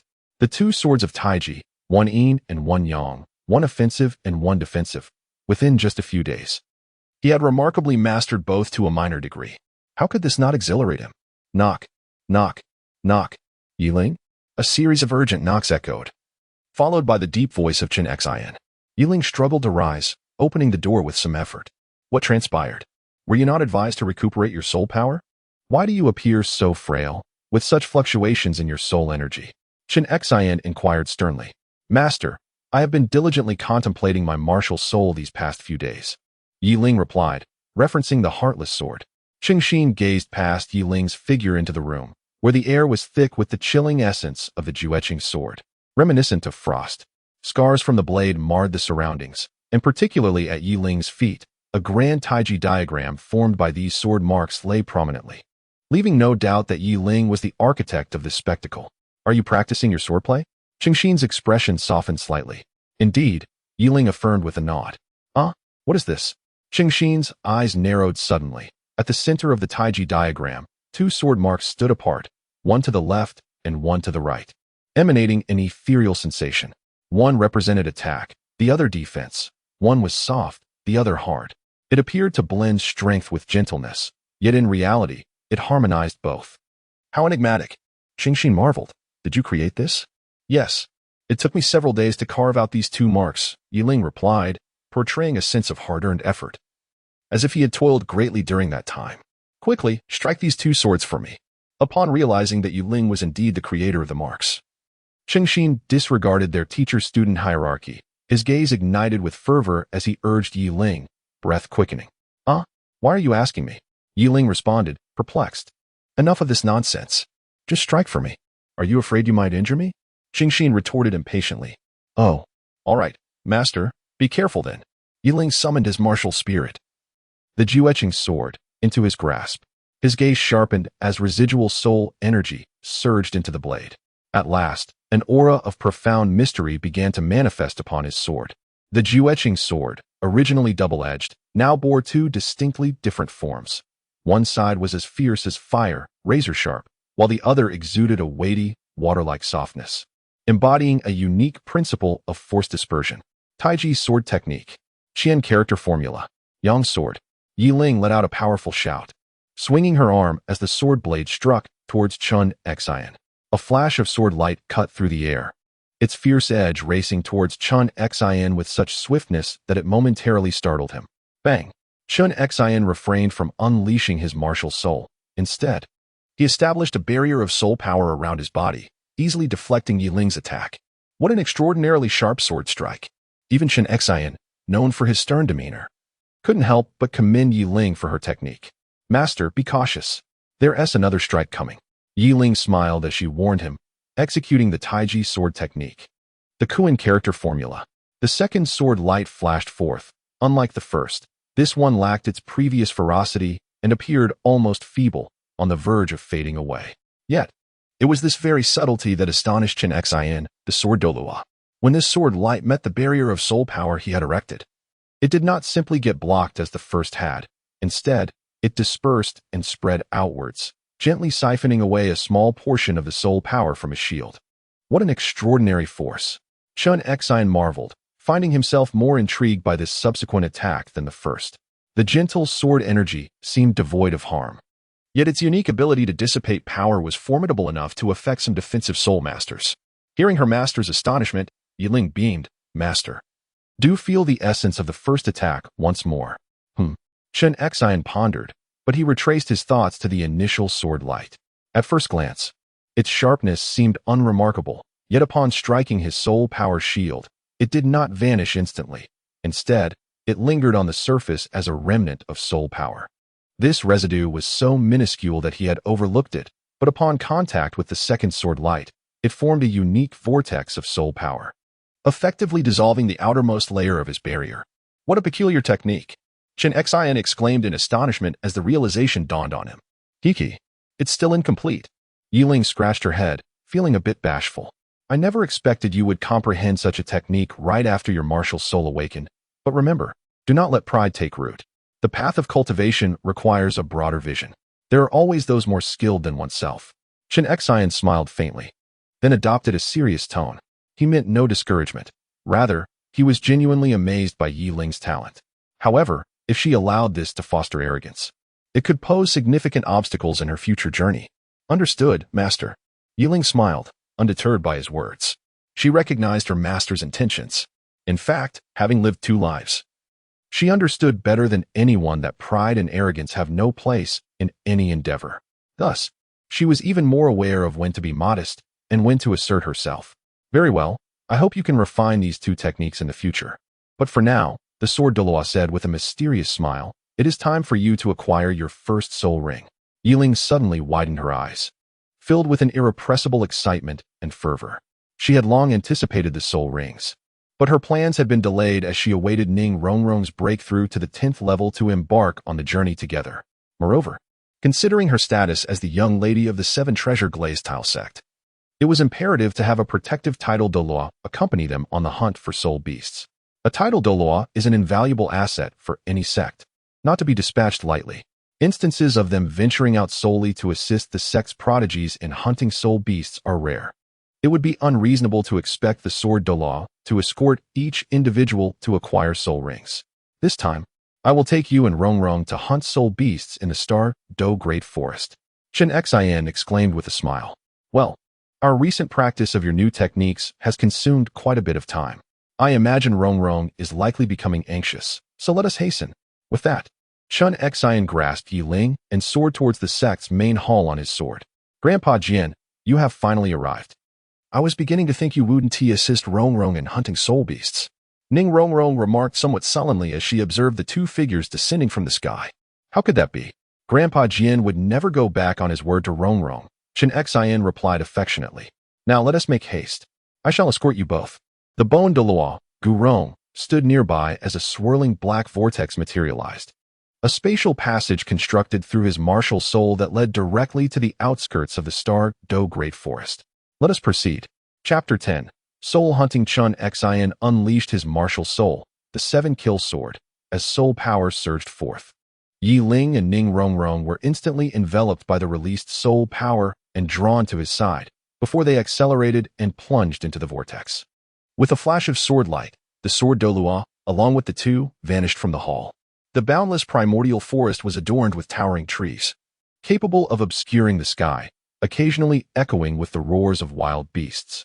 The ground, shrouded in dimness, evoked a sense of stepping into an abyss. This was the realm known as the Star Do Great Forest, often referred to as a life-threatening zone. Wow, is this truly the Star Do Great Forest? A melodious voice shattered the tranquility of the primordial forest. Space gradually tore apart as 3 figures emerged, those preparing to venture into the Star Do Great Forest to acquire soul rings. Rongrong, this is the Star Do Great Forest. It is unlike home. One must tread carefully here. Making noise like you just did is a grave mistake. Chen Xian admonished, frowning slightly. Feeling reprimanded, Ning Rongrong pouted somewhat sullenly. Indeed, this is not the realm of humanity. It is the domain of soul beasts. Here, even a title Douluo must harbor a sense of reverence and tread with caution. Yiling observed the surrounding darkness with a penetrating gaze. Yiling was correct. Chen Xian was somewhat taken aback by Yiling's words. However, upon seeing Ning Rongrong's gradually calming expression, he refrained from inquiring further. The most crucial task was to soothe this little princess, for her distress might complicate their mission of hunting soul beasts. I understand. I've read about it in books, and I will be cautious. Ning Rongrong, slightly embarrassed by Yiling's remark, hurriedly responded. All right, let us search the outskirts, Chen Xian declared, sheathing his 7-killing sword martial soul, and led the 2 into the darkness. What a rich aura of soul power. Is this truly the Star Do Forest? Yiling marveled at the overwhelming soul energy enveloping the forest. The longer she lingered, the more she sensed the enigmatic nature of this place. The trio traversed for quite a while without encountering any soul beasts. It seemed the faint yet formidable presence of the sword Douluo deterred them from approaching, ensuring their safety along the way. Suddenly, a faint green shadow darted past. The sword Douluo furrowed his brow. They had barely entered the outskirts when they encountered a century-old soul beast. It appeared that the audacity of these creatures was on the rise. As a century-old soul beast had ventured so close to the periphery, it's a century-old soul beast, Chen Xian declared, quickly discerning its strength. Observing the emerald glow and the crystalline head of the creature, a slight smile graced his lips. A crystal spirit ape, likely between 100 to 200 years old. Although it is not a perfect match for your martial soul, it is still quite suitable for you. Chen Xian turned his gaze towards Ning Rongrong, his eyes gentle and inquiring, as if awaiting her decision. Indeed, it is rare to encounter a soul ring that suits me so well. How could I be picky? Ning Rongrong nodded eagerly, her eyes sparkling with excitement as she watched the swiftly moving ape. Very well, then let us choose it. Chen Xian's demeanor shifted as he focused on the crystal spirit ape, his gaze now laced with a hint of menace. 7 killing sword. With a flash of light, the sword sliced through the air. Sensing that the figure before it was beyond its capabilities, the spirit ape let out a startled cry and attempted to flee. Yet, before a tidal Douluo, how could a mere century-old beast hope to escape? The sword light swiftly pursued, landing a heavy blow on the crystal spirit ape's back. Blood gushed forth, staining the ground as the ape fell, still quivering in its death throes, indicating that it had not yet perished, though its end was near. Rongrong, deliver the final blow and then absorb its soul ring. Chen Xian commanded, handing Ning Rongrong a crystal dagger. Aye. Ning Rongrong's voice trembled. As the heiress of the 7 treasure glazed tile school, she had never witnessed such a gruesome scene, and her fear was entirely understandable. However, tears welled in her eyes as she accepted the dagger from Chen Xian, her legs shaking as she approached the crystal spirit ape. Alas! Chen Xin gazed at her appearance and let out a soft sigh. This was an experience every soul master must endure, killing a soul beast to absorb the soul ring it generates. The first time is inevitably daunting, instilling a sense of fear. Thus, he refrained from encouraging Ning Rongrong, for this was a journey she needed to undertake herself. Suddenly, just as Ning Rongrong was about to approach the emerald spirit ape, Chen Xin's peripheral vision caught a glimmer of green light emanating from a nearby tree, resembling a pair of keen eyes scrutinizing the trio. Upon hearing Chen Xin's warning call, Ning Rongrong immediately halted and glanced back. Come back!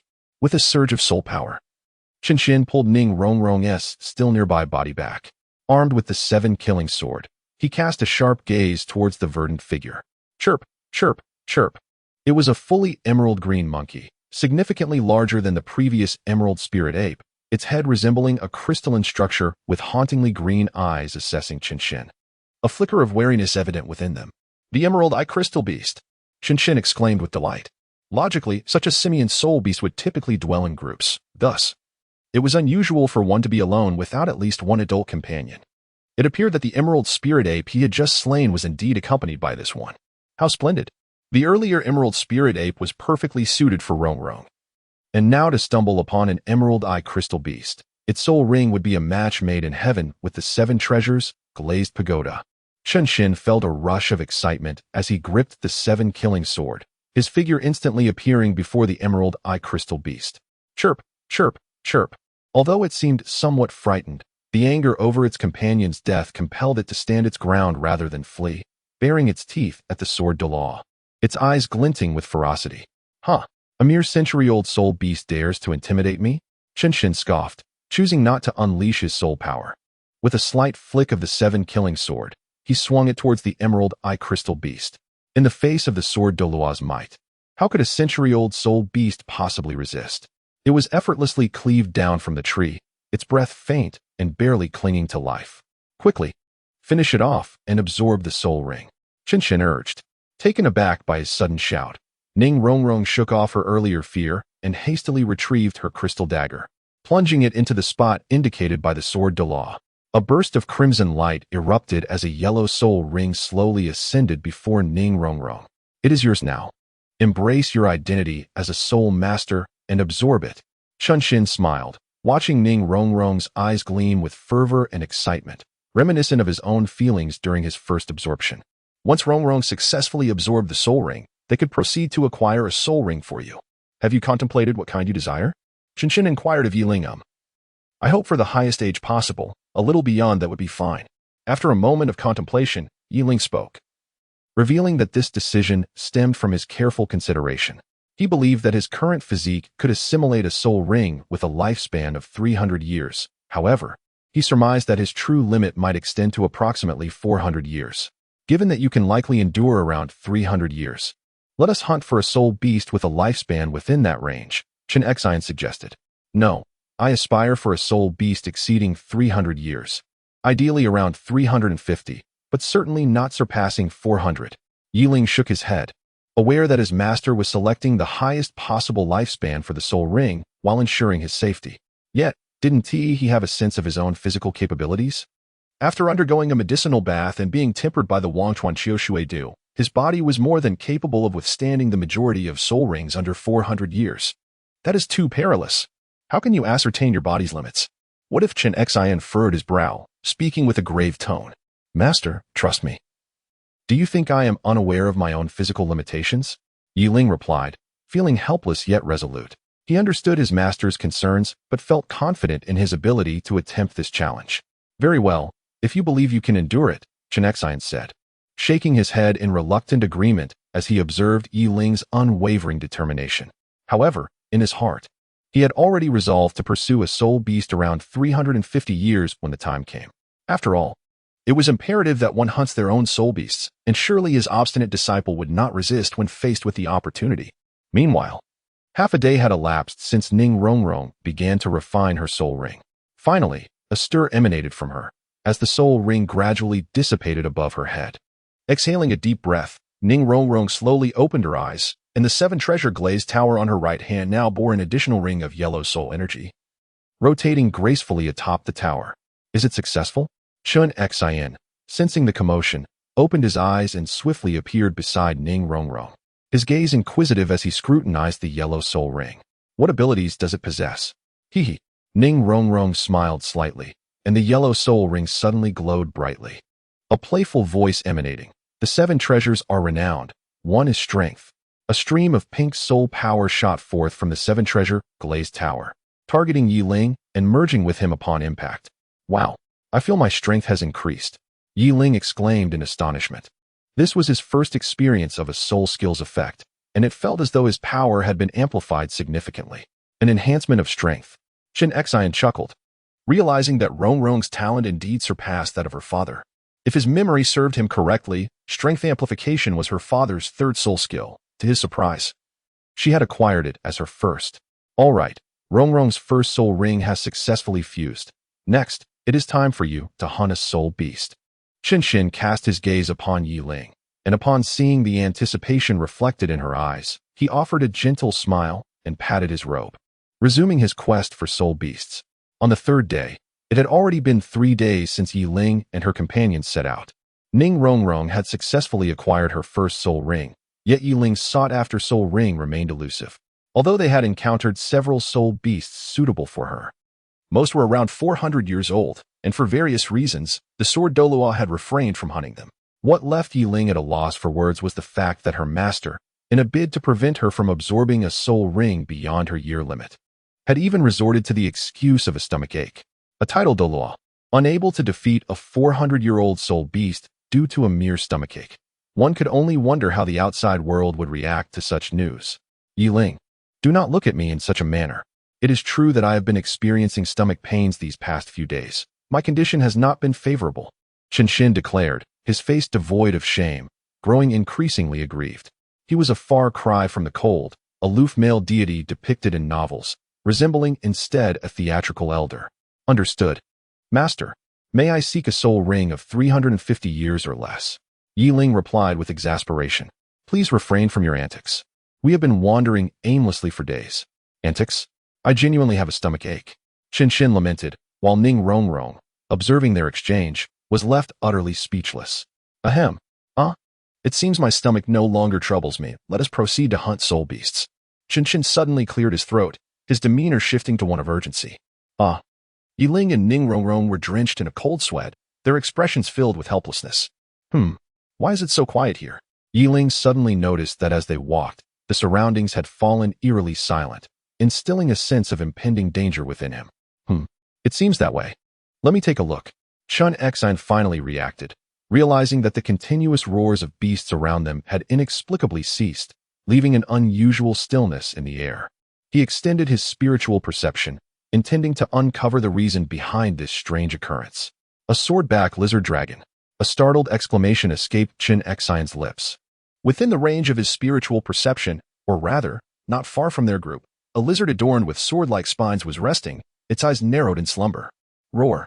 Suddenly, the lizard opened its eyes wide, its instinctive wariness alerting it to the presence of an intruder. Instantly, it assumed a defensive posture. It has spotted us. Chun Xine chuckled. Unfazed. But that's hardly surprising. I made no effort to conceal myself, so it's only natural we were detected. Yet, even if discovered, it mattered little. The presence of a swordback lizard dragon in the outskirts indicated its age could not exceed 400 years.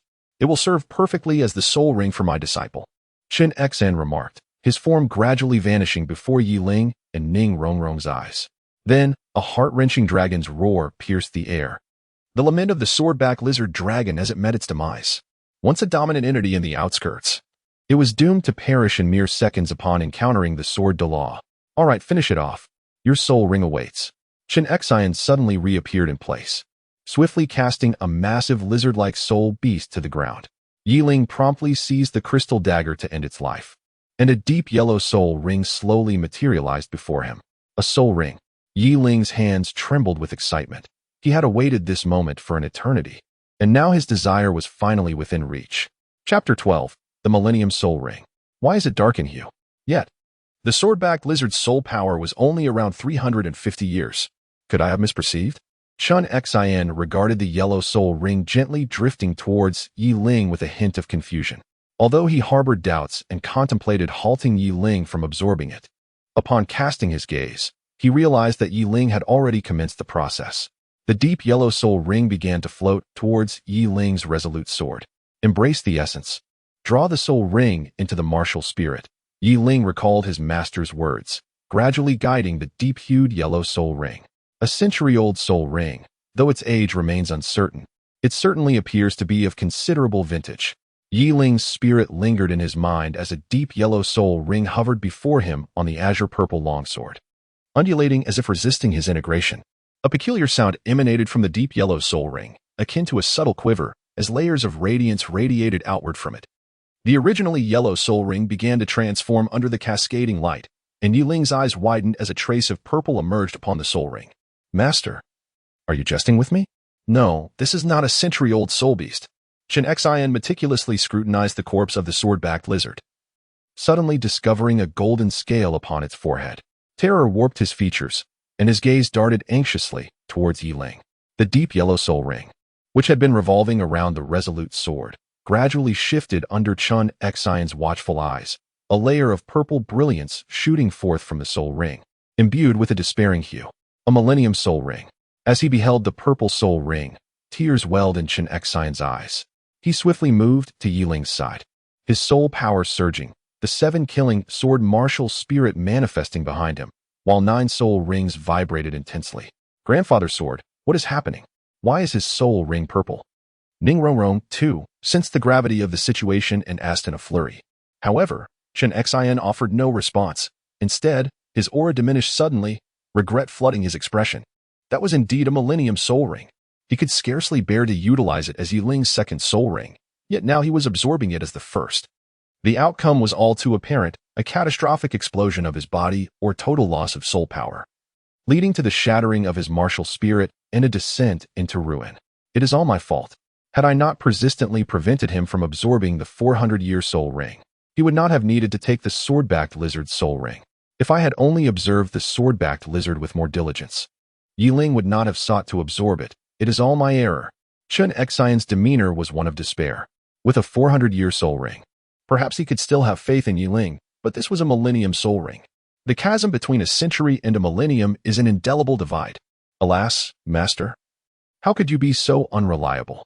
You have bestowed upon me a millennium soul ring as my first. What were you thinking? As I felt the tumultuous and almost uncontrollable soul power within me, I could only exclaim in exasperation. The very essence of the soul ring appeared dubious. And to learn it was a millennium ring was beyond comprehension. Was this a deliberate attempt to bring about my demise? What am I to do? There is no way I could absorb a millennium soul ring. It is utterly impossible. My mind raced with panic as I sought a solution. Originally, I believed my limit for endurance was 400 years, yet now it had inexplicably escalated to 1,000. This sudden shift left me in a state of disarray. Oh no, I have only just been reborn for less than a month, and now I am faced with the prospect of impending doom. This is far too unjust. My martial spirit has yet to even be enhanced by a soul ring, and I have not yet become a soul master. Must I meet my end at the very first soul ring? This is simply intolerable. Yiling contemplated within, feeling his body swell like a balloon under the onslaught of the violent soul power. His skin was torn with fissures, as though it were on the verge of bursting at any moment.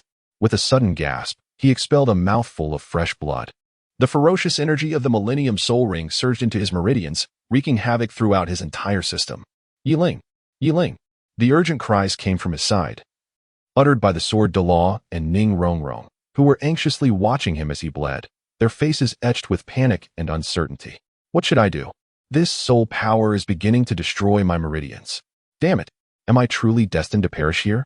Yiling roared in despair within his mind, teetering on the brink of collapse, enveloped by an overwhelming sense of hopelessness.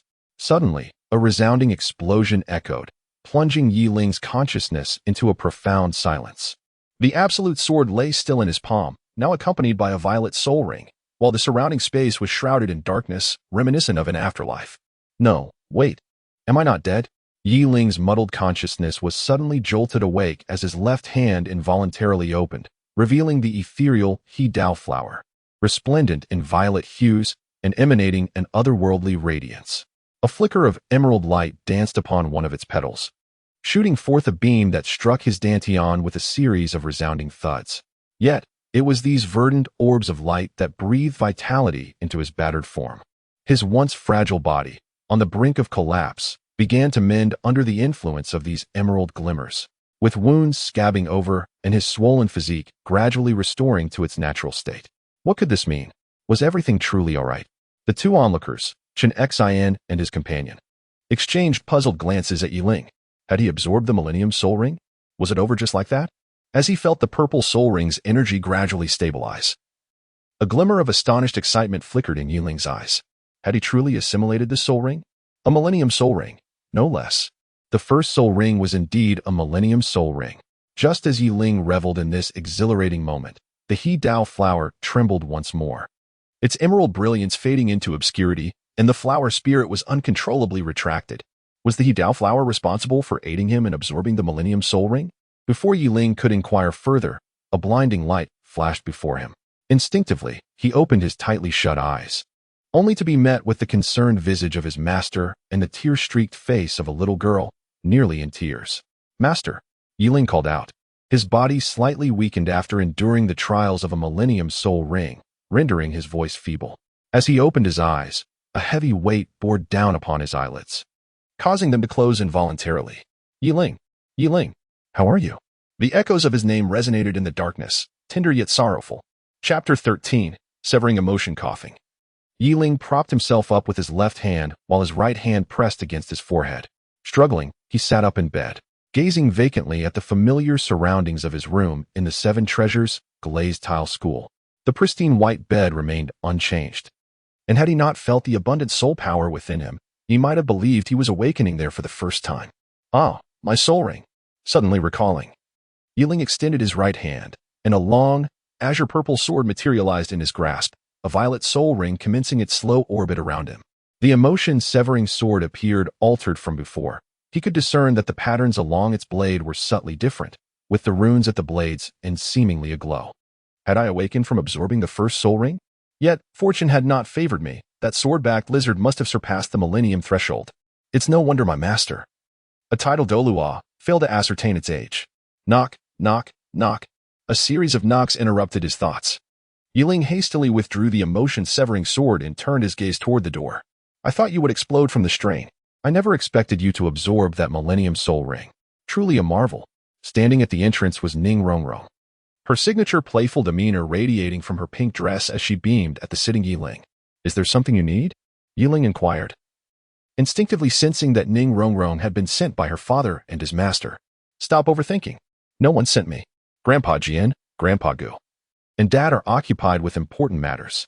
Ning Rongrong rolled her eyes, instantly discerning Yiling's inner thoughts. Oh, the moment he heard that his master had not summoned him. Yiling exhaled in relief. Are you so afraid of Grandpa Jian seeking you out? Worry not. Although he feels immense guilt over this incident, he's not overly sentimental. Your safety is the best outcome. Ning Rongrong spoke with an air of maturity. Stop acting so ancient and speak normally. Yiling retorted. Albeit Ning Rongrong had struck a chord. He indeed feared his master would blame himself for his reckless absorption of the Millennium Soul Ring, after all. A tidal Douluo's mind could easily falter, leading to perilous consequences. Humph. I came with good intentions to bring you food, and you respond with that tone? You infuriate me. Ning Rongrong huffed, visibly annoyed by Yiling's response. With a sense of helplessness, Yiling chose to ignore the visibly displeased Ning Rongrong. This is infuriating. I no longer wish to engage with you. With that exclamation, Ning Rongrong cast aside the basket she was using to collect food and stormed away in a fit of anger. This young lady certainly possessed quite the temper. However, a gentle smile graced Yiling's lips. For it seemed that the same girl who was now so upset had once wept profusely upon realizing the peril associated with absorbing a millennium-old soul ring. Sigh. Nevertheless, this was not the time for such reflections. She decided to focus on her own soul skills instead. With a heart brimming with excitement, Yiling once again unleashed her martial spirit, eager to discover her soul abilities. Yiling's heart fluttered like a startled fawn, her gaze fixed upon the soul ring. Under her conscious command, the purple soul ring began to shimmer with brilliance. The heartless sword suddenly emitted a surge of azure violet sword energy. A sharpness that seemed capable of rending through the very fabric of space flashed momentarily before the heartless sword returned to a state of tranquility. Such intensity. Yiling gazed faintly at the fleeting sword energy before her, her eyes filled with astonishment. Her gaze fell upon a vase nearby, which appeared unscathed to the casual observer. Yet in Yiling's perception, it had been cleaved into two segments, with no water spilling forth. Was this the essence of severance? In Yiling's mind, the effects of the Millennium Soul Ring's first soul skill surfaced vividly. The ability to sever on a physical level was merely the most rudimentary aspect of this soul skill. What truly set it apart was its astonishing capacity to inflict mental damage, disregarding the opponent's level. Although the damage would diminish with the disparity in levels, the soul power consumption was remarkably low, and it bore no limitations on usage or adverse effects. This was indeed extraordinary. Within the realm of soul masters, I could become invincible with this skill, Yiling exclaimed. Even against formidable soul masters, coupled with the Tai Chi sword technique, I could stand against them with confidence. Yiling contemplated, as the sword of heartbreak in her hand emitted a flash of brilliance. A surge of sword energy was unleashed, not directed at the vase itself, but rather towards the flowers adorning it.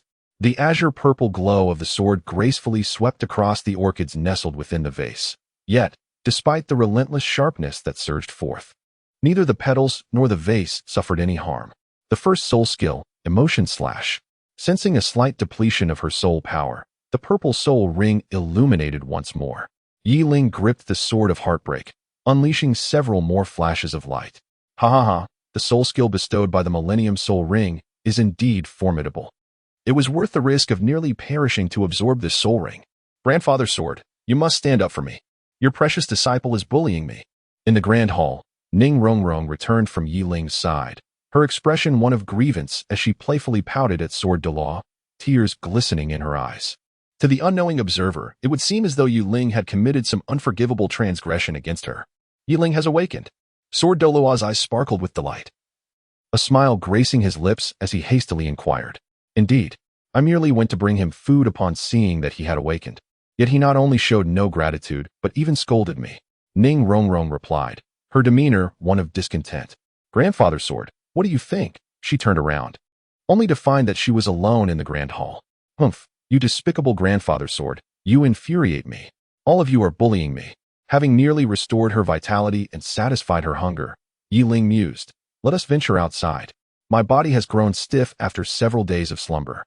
Yiling descended from her bed, stretching her limbs before making her way towards the door. Ah, how delightful the sun outside feels. Perhaps a stroll through the trading market would be splendid. Since awakening her martial soul, she had rarely ventured out. With a hopeful heart, she began to walk in the direction of the market, wishing for fortune akin to her previous visit.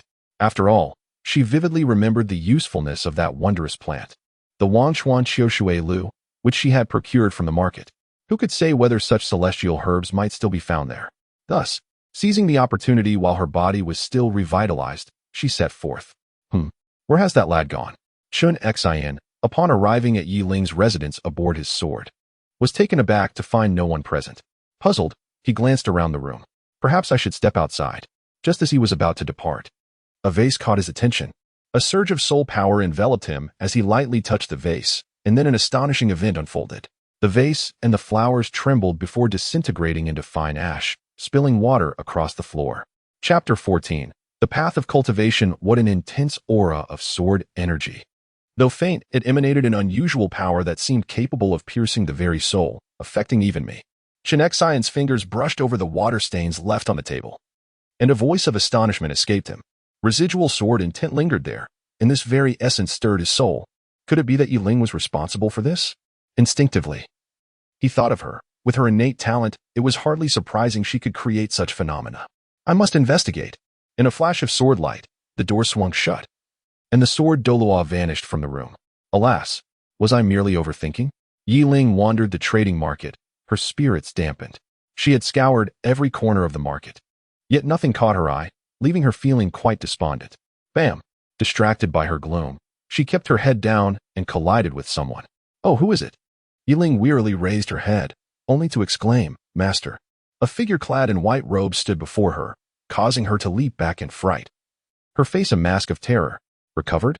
Chun Xian inquired, looking down at her. Yes, I have recovered, Yi Ling stammered. That is good to hear. What brings you to the trading market? It seems there is nothing of interest here, Chun Xian remarked. I have just been lying around for days. My bones feel like they might rust. I thought I would come out for a bit. Yi Ling scratched her head. Come with me. After a moment of silence, Chun uttered a single phrase before turning to depart. Yi Ling gazed momentarily at his retreating figure, slightly taken aback, and swiftly quickened her pace to follow him. The two arrived at an open space within the Seven Treasures glazed tile sect, a spot where disciples typically strolled, yet at this moment, it appeared utterly deserted, leaving only Yi Ling and Chun standing there. Allow me to see your soul ring, Chun remarked. Yi Ling obediently released his martial spirit, gripping the Ji-King sword in his palm as a circle of purple soul rings gradually ascended from beneath his feet, ultimately hovering around him. Indeed, 1,000-year soul ring? Chun Xian's eyes widened slightly. It was indeed due to the Master's misjudgment that led to your peril. Master. Chun Xian looked at Yi Ling with a hint of regret. Master, why are you saying this all of a sudden? If it weren't for you, I would not have this opportunity. My first soul ring is of the 1,000-year caliber. Just look at who else has such a formidable soul ring configuration. Yi Ling chuckled, speaking somewhat flustered. Feeling the seriousness in Chun Xian's gaze, Yi Ling found it a bit uncomfortable and hesitated to respond immediately. Master, truly, it is nothing, and I am quite well, aren't I? However, Chun Xian was at a loss for words. If you insist on believing it is your fault, then let us acquire another soul ring for me when I reach level 20. Yi Ling said somewhat helplessly. All right. After a brief silence, Chun Xian ultimately acquiesced, a glimmer of warmth flashing in his eyes, realizing he had not misjudged this disciple. Master, you must have come for another matter. Seeing that the issue was resolved, Yi Ling smiled. Indeed, I noticed a vase in your room, the sword aura emanating from it. Chun Xian smiled, returning to his usual demeanor as he inquired. Oh, that is my first soul skill, / of affection. Yi Ling replied candidly. A soul skill bestowed by 1,000-year soul ring? Truly powerful. Chun Xian expressed his surprise, and then quickly responded. Indeed, having absorbed the 1,000-year soul ring, my soul power has directly surged to around level 15. With this soul skill, I believe I could contend with those possessing second rings. Yi Ling asserted confidently. Indeed, but do remember to avoid arrogance. While the soul skill granted by your 1,000-year soul ring is formidable, it does not imply that no one can match it. There are always those stronger, remember. Chun Xian reiterated emphatically. Understood, Master. Yi Ling replied with a smile. I think you should spare some time to research your self-created soul skills. After all, that is your own power. After a moment of silence, Chun Xian said, Well, now that I see you are well, I can rest easy. Uncle Ning is looking for me regarding some matters, so I shall take my leave.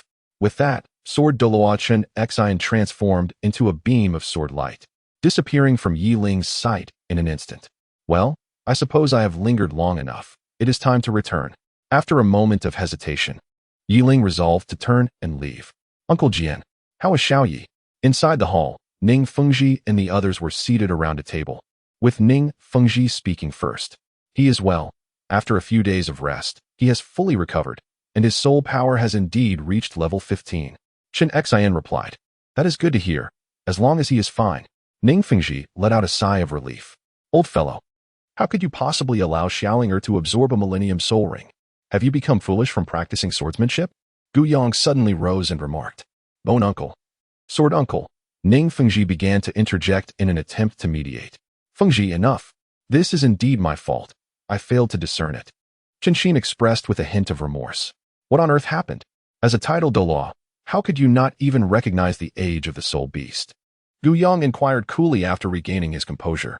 The swordback lizard dragon should possess a significant lineage of dragons, yet upon breaking through the millennium threshold, it managed to project an aura that only suggested around 400 years. Hence, Qinshin's expression fell. Humph. Gu Yong scoffed dismissively, choosing to ignore him. All right, Bone uncle. There's no need to continue reproaching Sword uncle. After all, little Yi is fine. Moreover, Sword uncle feels sufficiently guilty already. Ning Fengji interjected, attempting to soothe the tension. However, Sword uncle, you did just meet Yi Ling, correct? What did he say? That lad mentioned he wanted me to assist him in hunting the soul beast for his second soul ring. It seems he wishes for me not to feel so guilty. Qinshin chuckled bitterly. Ha ha ha, Sword uncle, since Yi Ling has said so, you should let go of these grievances. Ning Fengji replied jovially. Indeed. Meanwhile, having returned to his room, Yi Ling had already shed his shoes and leaped onto his bed. Sitting cross-legged, he commenced his meditation and training. Though his first soul ring was indeed a millennium, he could not afford to be complacent. After all, to undertake the tasks ahead, his soul power must match the quality of that soul ring. As he meditated, Yi Ling pondered, yearning to explore this world that felt both familiar and foreign to him, filled with an insatiable curiosity. However, to truly understand this world, he needed commensurate strength, and he recognized that his current power was evidently insufficient. He must grow stronger, even more formidable. With this conviction, Yi Ling embarked on his fervent training. Chapter 15. Trials 6 years later, at the Seven Treasure Glaze Tile School. What did you say? Qinshin frowned, gazing at the handsome youth before him, accompanied by a charming girl in a pink dress. This pair was none other than Yi Ling and Ning Rongrong. Over the course of 6 years, Yi Ling had matured into a striking young man, standing at over 1.7 meters, with long hair cascading to his waist, exuding an air of grace. Beside him, Ning Rongrong had transformed into a lovely young lady, still clad in her beloved pink dress, which now accentuated her more delicate figure. Don't look to me for answers. Ask Fengji. The sword Douluo said, somewhat conflicted, ultimately shifting the responsibility onto Ning Fengji. Have you two made your decision? A black vortex slowly materialized, from which emerged Ning Fengji and Gu Yong. While it is true that you have reached the age for practical experience, remaining within the sect would provide you with greater resources. Have you considered this carefully? Yi Ling's eyes sparkled as her left hand brushed over the storage ring on her right index finger. I've made up my mind. Every fledgling must learn to soar independently, and a sharp sword cannot remain sheathed forever. I wish to venture out and experience the landscapes I have yet to behold. Chen Xian gazed at Yi Ling with a hint of satisfaction. He had never anticipated that his disciple, who was solely devoted to cultivation, could articulate such thoughts.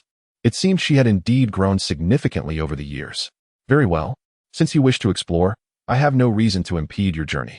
Have you decided when you will depart? Chen Xian felt an undeniable reluctance, although he wished for Yi Ling to stay. He understood that a sword must endure battles to reveal its brilliance, and a fledgling must stumble to learn to fly. He could not confine her for a lifetime. It was time to let go. Thank you, master. Yi Ling replied joyfully. Now, little Yi, what about you, Rongrong? Ning Fengji turned his gaze toward Ning Rongrong, who stood nearby. Is it wrong for me to wish to see the world? Ning Rongrong retorted with a huff, turning her head away. All right. If our little princess desires to explore, then of course she may. Gu Rong interjected, albeit with a hint of anxiety. While he could accept Yi Ling's desire to venture out for training, he was puzzled as to why this little troublemaker wanted to tag along. Shouldn't a support-type spirit master remain at home to cultivate? Humph. I want to go with Yi Ling, Ning Rongrong proclaimed defiantly. Gu Rong was momentarily speechless, looking at Yi Ling with a troubled expression before glancing back at Ning Fingxi, whose demeanor had grown serious. Enough, Bone Uncle. The little ones wish to train. Let them go. They still possess the glazed order, and with your abilities, I doubt there will be much danger. Allow them to broaden their horizons, Ning Fengji said, exasperation evident as he regarded Bone Douluo, who was overly indulgent with the little girl. Hee, I knew Daddy would be the best, Ning Rongrong exclaimed joyfully. By the way, little Yi, your hair. Ning Fengji suddenly focused on Yi Ling's waist-length hair, a hint of confusion crossing his face. My hair? I think it looks great. Just look at my master. He has long hair too. It's quite important to look impressive when venturing out. Yi Ling responded earnestly after a brief pause. Ning Fengji. Bone Douluo. Sword Douluo. I do not have such a disciple. Ha ha. Ning Rongrong burst into laughter. Well, since you have your own plans, Uncle Ning shall not impose upon you, Ning Fengji said, exasperated. Yi Ling, you truly know how to have fun. Ning Rongrong giggled. Having spent several years playing with Yi Ling, despite often being ignored, they had grown close over the years, resembling siblings. Am I wrong? Yi Ling asked. Confusion etched on her face. Yes, just hurry along, you little rascal. If you speak like that outside, don't dare call yourself my disciple. I cannot bear such shame. With a hint of annoyance, Qin Xian transformed into a beam of sword-like light, shooting off into the distance. Ah, little Yi, as a fierce assault-type soul master, you must keep an eye on your sister while outside. You are aware of her temper. Just ensure she doesn't create unnecessary chaos, will you? Ning Fengji paused for a moment before gently affirming, Understood, Uncle Ning. I will take good care of my sister. Yi Ling rolled her eyes, expressing her reluctance, as she still harbored some resistance to calling Ning Rongrong sister, especially considering her past life. Dear brother, weren't you reluctant to call me that before? Yet here you are, obediently addressing me. Hee. Ning Rongrong joyfully skipped over, standing on tiptoe to pat Yi Ling's head affectionately. Yi Ling, your master is actually quite concerned about you. He merely possesses a sharp tongue but a tender heart, unable to let go of his pride. Ning Fengji chuckled bitterly. I am aware. After all, we have been master and disciple for several years. Yi Ling certainly understands his master's temperament. Here, Ning Fengji reached into his robe and retrieved 2 Qianquan bags, tossing them to the 2 individuals.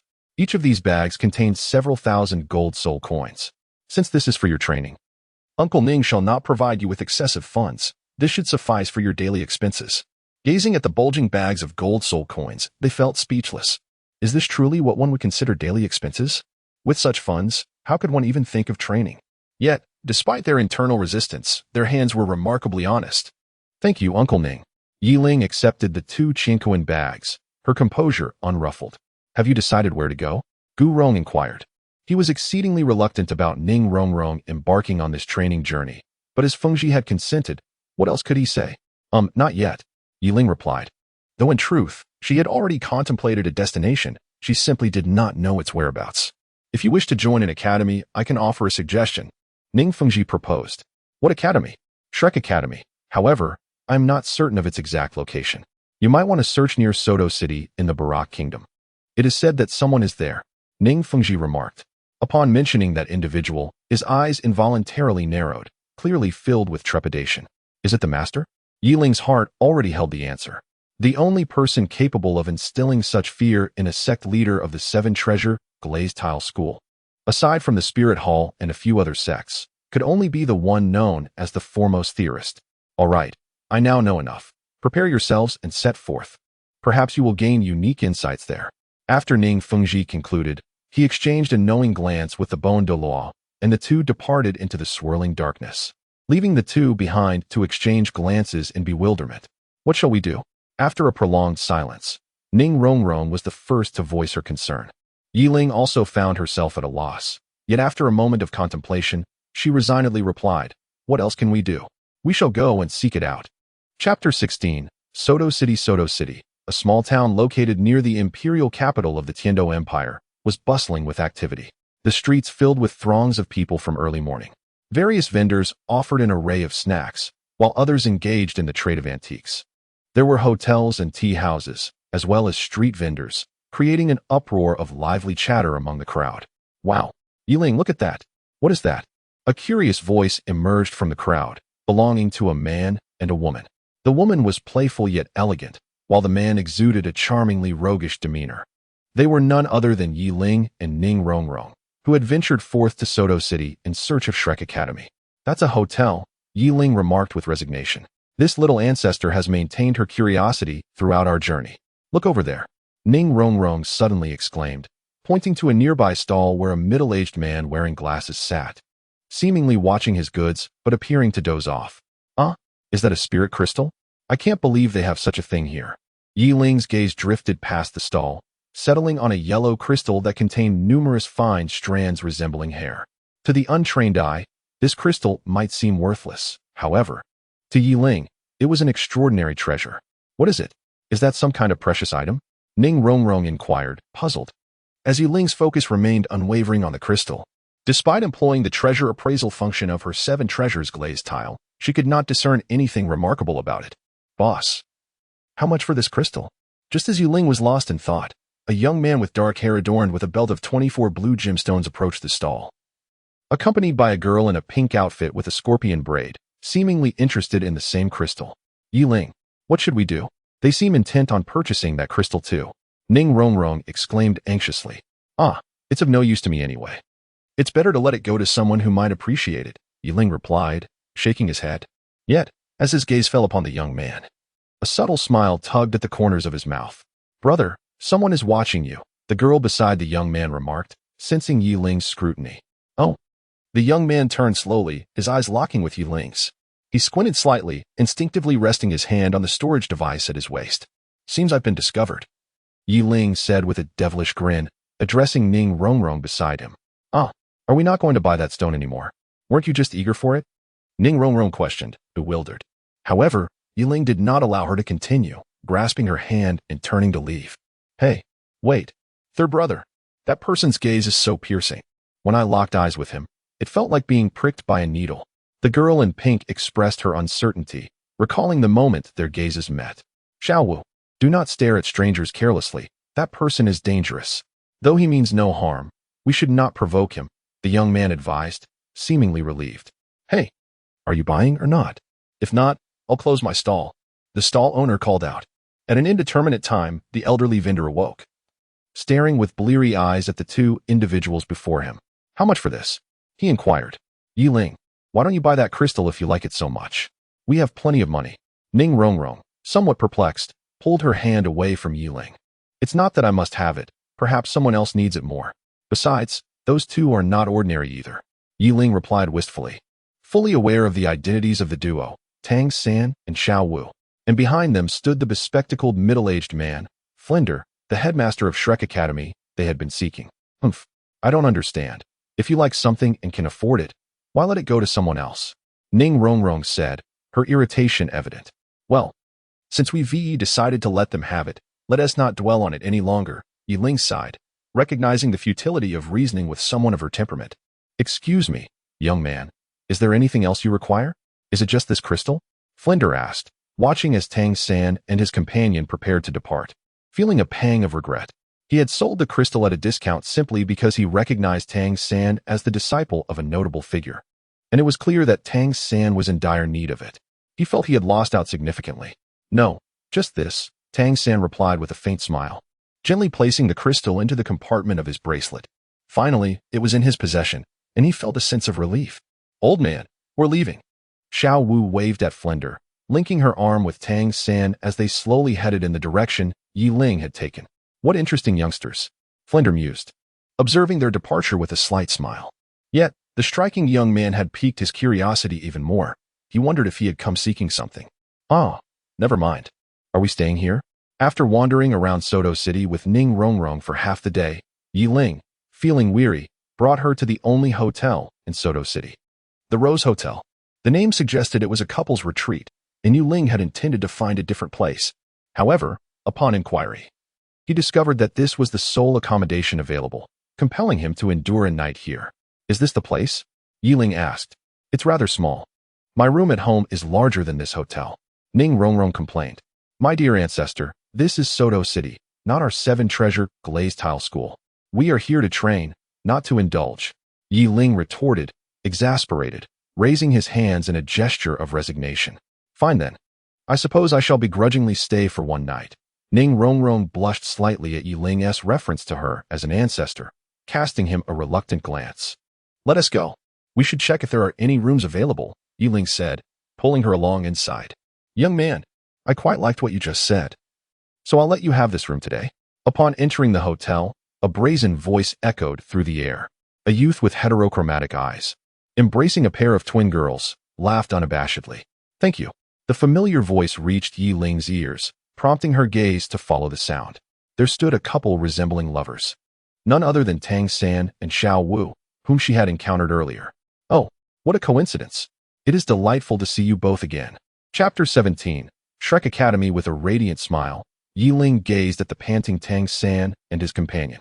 He gently released Ning Rongrong from his grasp, tucking a strand of hair behind his ear as he observed the tense standoff between Tang San and Dai Mubai. Who are you? Dai Mubai inquired, his eyes narrowing slightly as he regarded the two unexpected arrivals. His gaze momentarily flickered over Yi Ling's face, revealing a hint of surprise, before he firmly stated, It's you. Tang San, taken aback, recognized Yi Ling instantly. Wasn't he the young man that Xiao Wu had seen at the stall earlier? What a serendipitous encounter. It seems we are quite fated to meet today, twice in one day, Yi Ling exclaimed, his face beaming with joy.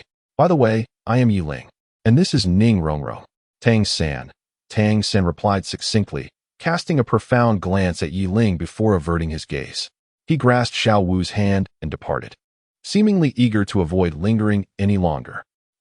It appears I arrived at an inopportune moment, Yi Ling remarked, watching Tang San's retreating figure with a hint of resignation. TCH.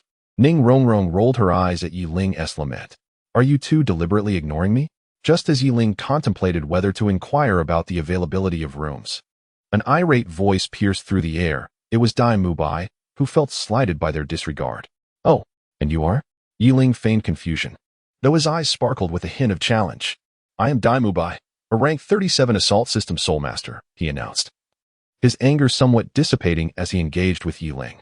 His pride surged as the pair of twin girls in his arms gazed at him in admiration, swelling his ego. Oh, I am Yi Ling, a rank 38 Assault System Soulmaster. Yi Ling cast a fleeting glance at Dai Mubai, choosing to ignore him thereafter. He took Ning Rongrong's hand and approached the hotel counter. Upon hearing that Yi Ling was a rank 38 Soulmaster, Dai Mubai was momentarily astonished. Just as he prepared to delve into conversation, he noticed Yi Ling had already bypassed him to reach the counter, clearly uninterested in further discussion. With a resigned sigh, he turned and exited the hotel. Excuse me, do you have any available rooms? Yi Ling inquired. Indeed, esteemed Soulmaster. How many rooms do you require? The innkeeper, awed by the luxurious attire of the young man before him, realized he was in the presence of someone with considerable backing and hurriedly attended to him. What rooms are available? Yi Ling pressed. We have one deluxe single suite remaining, while the others are standard accommodations, the innkeeper replied, a touch of embarrassment in his voice. Then I will take the deluxe single suite, Yi Ling began, but was abruptly interrupted by the previously silent Ning Rongrong. Where will I stay? She queried. Yi Ling was momentarily taken aback, then leaned closer to her, whispering, Do you wish for me to occupy the luxurious suite while you take the standard room? Ning Rongrong rolled her eyes and retorted, To avoid my father accusing me of mistreating you, I shall allow you to share the suite with me for one night. Listening to Ning Rongrong's words, Yi Ling was momentarily taken aback, and then her cheeks flushed with an unusual hue. What did you say? All right, boss, this room will do. Ning Rongrong boldly tossed several gold soul coins to the proprietor, taking the dazed Yi Ling by the hand as they ascended the staircase. Bang! What are you doing? Where do you expect me to sleep? On the floor? Yi Ling lamented as she entered the room. Humph, you might as well be foolish. With a luxurious suite available, why would you choose a common room? Besides, when did I ever say you should sleep on the floor? Ning Rongrong's face turned slightly crimson. Then where am I to sleep? Yi Ling's tone grew more melancholic. On the bed, Ning Rongrong replied tersely. Well, if I sleep on the bed, do you expect me to sleep on the floor? Yi Ling stammered, feeling a bit embarrassed. You'd be the one on the floor. I shall sleep here, Ning Rongrong declared, her charming face blushing as she pointed at the grand mattress adorned with heart-shaped roses. Yi Ling stared, seemingly at a loss. her gaze oscillating between Ning Rongrong and the plush mattress, before her handsome cheeks suddenly reddened, as if they could bleed from the embarrassment. What are you thinking? You sleep on the left, I sleep on the right, and no crossing the middle line. If you dare encroach on my side. Ning Rongrong's voice grew increasingly faint, dwindling to a whisper as the last words escaped her lips, unheard by Yi Ling, who was now lost in a buzzing daze. As if a train had passed through his mind. Night descended swiftly, and soon it passed just as quickly. When the first rays of morning sunlight streamed into the room, two harmonious figures emerged. Though they lay quite apart, separated by a long pillow, their long hair sprawled across the pillow, crossing the middle line and entangling in a delicate dance. After a while, Ning Rongrong was the first to awaken, her gaze still somewhat dazed as she glanced at the sun rising high in the sky, eventually resting on Yi Ling beside her. This boy, younger than herself by a mere few days, had grown so much under her companionship. The solitude that once lingered in her heart had vanished without a trace, and his youthful face had matured further. His striking features, surpassing even those of a woman, had once infuriated her, but now they seemed rather pleasing to the eye. Hee. As she gazed, Ning Rongrong suddenly reached out to pinch Yi Ling's nose. Without the ability to breathe through his nose, Yi Ling's brows slowly furrowed, and he swatted her hand away. Stop messing around. Humph. Seeing that Yi Ling remained unresponsive, Ning Rongrong reached out again to pinch his nostrils, only to have her hand swatted away once more. I don't believe it. In a fit of irritation, Ning Rongrong swiftly held down Yi Ling's left hand with one hand while pressing down on the other with her leg, then reaching toward his nostrils again. Just then, Yi Ling's tightly shut eyes suddenly flew open. What are you doing? The two individuals gazed at each other, their postures imbued with an unmistakable intimacy. Ning Rongrong's demeanor resembled that of one reclining upon Yi Ling, with one leg draped over her form and a hand firmly pressing down on her. Oh dear, why are you looking at me with such a gaze? I merely wish to rouse you from slumber. Ning Rongrong was nearing her breaking point. Ever since the awkwardness of that morning, Yi Ling had been regarding her with those eyes that seemed to convey a sense of degradation, causing Ning Rongrong immense discomfort, yet rendering her powerless to retort. I genuinely only wish to awaken you. Truly, the intensity of that gaze made Ning Rongrong feel somewhat self-conscious, her fair cheeks flushing with warmth. Humph. Yi Ling let out a cold huff, expressing her deep-seated grievances. I truly mean it. Ning Rongrong, on the verge of collapse, suppressed the urge to strike Yi Ling and swiftly pulled her along, who bore a face of dejection. Why the sudden haste? Yi Ling continued to lament. What do you think?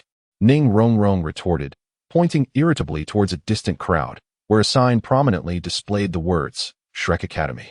Chapter 18, Enrollment Selection, Shrek Academy. Yi Ling transformed from a submissive figure, her eyes sparkling with surprise as she gazed at the dilapidated wooden sign in the distance. Surely, we haven't come to this place, Ning Rongrong remarked, her expression peculiar. The sight of Shrek Academy's recruitment struck her as nothing short of two descriptors, shabby and impoverished. The enrollment desk was positioned at the entrance of a village, with the Academy's insignia represented solely by a worn-out wooden plaque. And the person handling admissions was a scruffy old man in his 50s or 60s. Let us take a look, Yi Ling said with a slight smile, well aware of Ning Rongrong's sentiments. Nonetheless, the condition of the place was indeed quite decrepit. Sir, please take a look at my son. He has already reached the 19th level.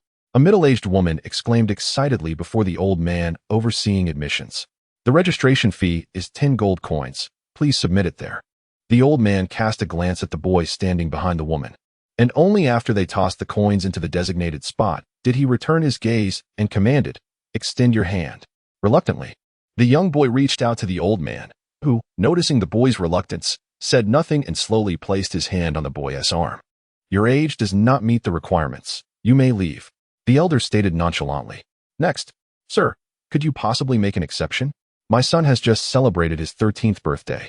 Can't you be a little lenient? The middle-aged woman pleaded anxiously. The age limit is absolute. We only accept those under 13 with a soul power of 20 or above, certainly not ordinary children like yours. The old man replied impatiently. Mubai, escort them out. As the words left his lips, a young figure emerged behind the elder, an overwhelming presence of soul power enveloping the area. 3 soul rings floated around him, 2 yellow and 1 purple, the pinnacle of soul ring configuration. Humph, trying to forcibly expel people? You frauds. Shrek Academy? More like Dung Beetle Academy. The middle-aged woman, incensed by the outcome, threw herself on the ground in a tantrum. Unqualified is unqualified. Leave promptly and do not hinder the registration. The elder appeared equally incensed, slamming his staff against the ground. The atmosphere shifted dramatically as a surge of violent soul power erupted from his body. 6 soul rings, white, yellow, yellow, purple, purple, and black, hovered around him, exuding a pressure that rendered those nearby breathless. My heavens, he is a soul emperor. There are scarcely a few soul emperors in the entire Balak kingdom. To think he is here for an academy's recruitment. Someone in the crowd gasped in astonishment, igniting a wave of excitement among the spectators. The previously disruptive middle-aged woman quickly grabbed her son and fled, realizing that the academy she had mocked was indeed represented by a soul emperor. What of the teachers? The principal? Surely, they could be a soul saint or even a soul Douluo. Lo and behold, a soul emperor. It seems this so-called Shrek Academy is not as dreadful as it appears. Upon witnessing this, Ning Rongrong exhibited little reaction, merely offering a calm smile. Yiling mirrored her demeanor. After all, the 7 Treasure Glazed Tile School boasted numerous soul emperors and even soul saints. While such a phenomenon might astonish the average person, for the two of them, it was merely a commonplace occurrence. Next, senior, allow me. A familiar voice resonated from the front. Yiling and Ning Rongrong turned their gazes in that direction, realizing that Tang San and Xiao Wu had also arrived. The pair stood before the elder, depositing 20 gold coins into the pouch, as Tang San extended his right hand. What a remarkable coincidence. We have encountered them again. Ning Rongrong remarked to Yi Ling with a smile, having anticipated their arrival at this registration point. However, it appears we arrived slightly ahead of them. Yi Ling replied with a mysterious smile. Qualified. You two are qualified. And what of the rest of you? Will you register, or simply obstruct the path? The elder waved his hand, urging the crowd gathered to witness the spectacle. I shall register. The voice of Yi Ling resonated as the throng of people parted to create a pathway. She gently led Ning Rongrong into the gathering, casually tossing 20 gold coins into the pouch. Well, which noble young master is this? So handsome, and with such a lady. The crowd buzzed with excitement. It's you. A young man emerged from the shadows beside the elder, revealing himself to be Dai Mubai, whom they had encountered the previous day at the inn. Do you know each other? The elder inquired. We met yesterday, Dai Mubai replied with a smile, offering no further commentary. Having acquaintances does not grant you the privilege to bypass the rules. You too. Extend your hands. The elder cast a sidelong glance at Dai Mubai before speaking in a frosty tone. Yi Ling and Ning Rongrong obediently extended their hands, placing them before the elder. Ah. The elder pinched Yi Ling's wrist, a hint of surprise flickering in his gaze as he looked up at him momentarily. He then grasped Ning Rongrong's wrist, scrutinizing both of them, ultimately resting his gaze on the glass tower pendants adorning their chests, emitting a sound of astonishment. From which sect do you hail? Are your elders aware of your presence here? The elder inquired with uncertainty. We are here for training, Yi Ling replied in a solemn tone. That's good. I hope you won't bring me trouble. You have passed. You may enter, the elder smiled, glancing at the surrounding crowd as he resumed the admissions process. Does he know we are from the 7 Treasure Glazed Tile sect? Ning Rongrong asked, her voice tinged with caution. He likely does. But he seems to harbor no ill intentions. Yi Ling remarked, his expression serious. It appears we must keep the glazed tokens close from now on, ensuring they remain concealed. He extended his hand, tucking the token hanging at his chest into the inner folds of his clothing, then looked at Ning Rongrong's token, slowly reaching out with both hands. What are you doing? Ning Rongrong exclaimed in surprise but did not pull away. I'm helping you. Yi Ling replied, slightly exasperated, as he tucked her token away as well. Feeling the chill of his fingertips against her neck, Ning Rongrong's cheeks flushed slightly, her head lowering shyly. What are you two doing? Hurry up. I'm here to take you to the accommodation at Shrek Academy. The previously pleasant atmosphere was abruptly interrupted by Dai Mubai's voice. The two looked up to see him smiling at them, their cheeks inexplicably warming. The conditions at Shrek Academy are indeed not the best, but the admission criteria are quite rigorous, which is why so few students have entered over the years. This year, it's just me, the fatty Xiao, and you few. As for whether there are others after you, I cannot say, Dai Mubai explained as they walked, noticing the confusion in Tang San's eyes. So low an acceptance rate? Tang San exclaimed in astonishment. Indeed, for Shrek is truly a monster academy, only accepting monsters, never ordinary individuals. How peculiar, Xiao remarked.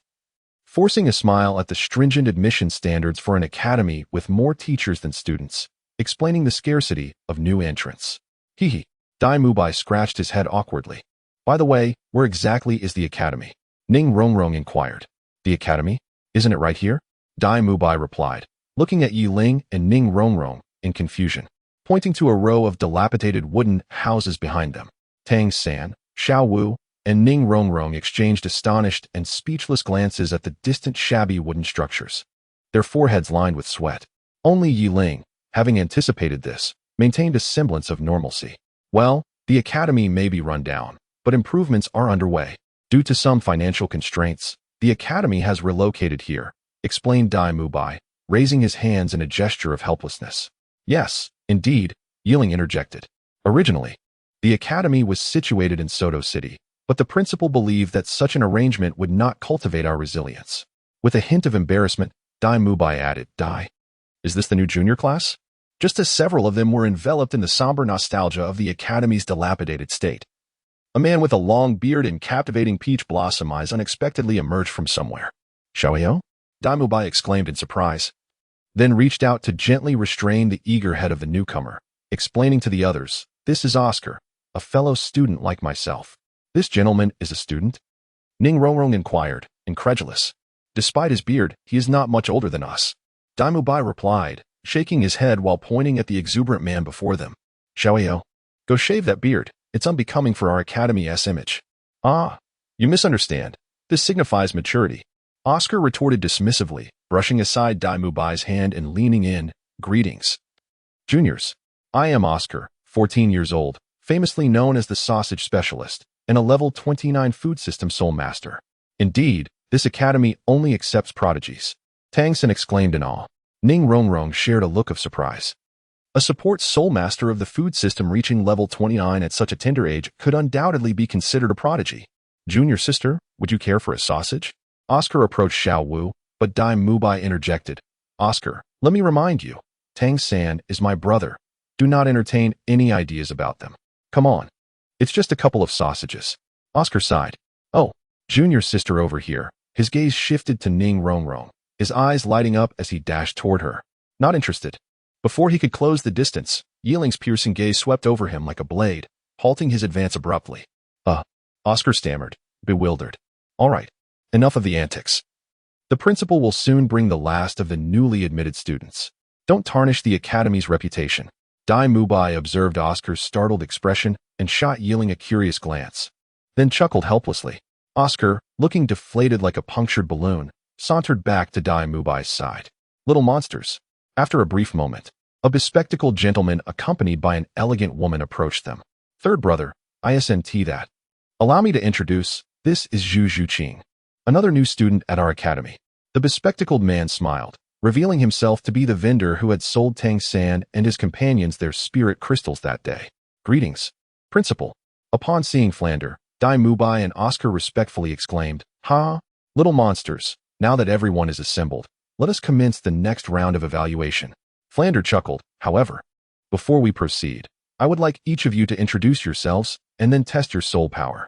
Let's begin with Mubai. He tossed a crystal to him. Very well. I am Dai Mubai. My martial spirit is the White Tiger. I am 15 years old, and I am a rank 37 soul master of the assault system. Dai Mubai declared, the crystal in his palm radiating a brilliant light, subsequently revealing his soul power level of 37. Now it's your turn. After finishing his test, Dai Mubai passed the crystal to Tang San. Oh, I am Tang San. My martial spirit is the blue silvergrass. I am 12 years old. And I am a rank 29 great soul master of the control system. Tang San tested his power, which displayed a level of 29. The crystal was then passed along in succession. I am Xiao Wu. My martial spirit is the softbone rabbit. I am also 12 years old. And I am a rank 29 great soul master of the assault system. I am Zhu Zhuqing. My martial spirit is the nether cat.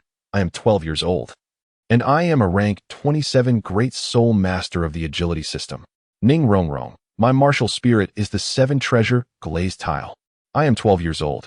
And I am a rank 26 support system great soul master. Ning Rongrong felt somewhat disheartened, as it seemed her soul power level was the lowest among the group, which was difficult for her pride to accept. However, Yiling appeared to sense her thoughts. gently grasped her hand, and then took the testing crystal from her. Oh, individuals from the Seven Treasure Glazed sect. Flander remarked with a peculiar look. I am Yiling. My martial spirit is the Heartless Sword. I am 12 years old. And I am a rank 38 Soul Master of the Assault System. What? Flander exclaimed in astonishment, and the others also gazed at Yiling with surprise. Swish. The testing crystal emitted a dazzling light, and a massive 39 appeared in the air. It seems I just broke through, Yiling said awkwardly, and the others responded with a collective cough.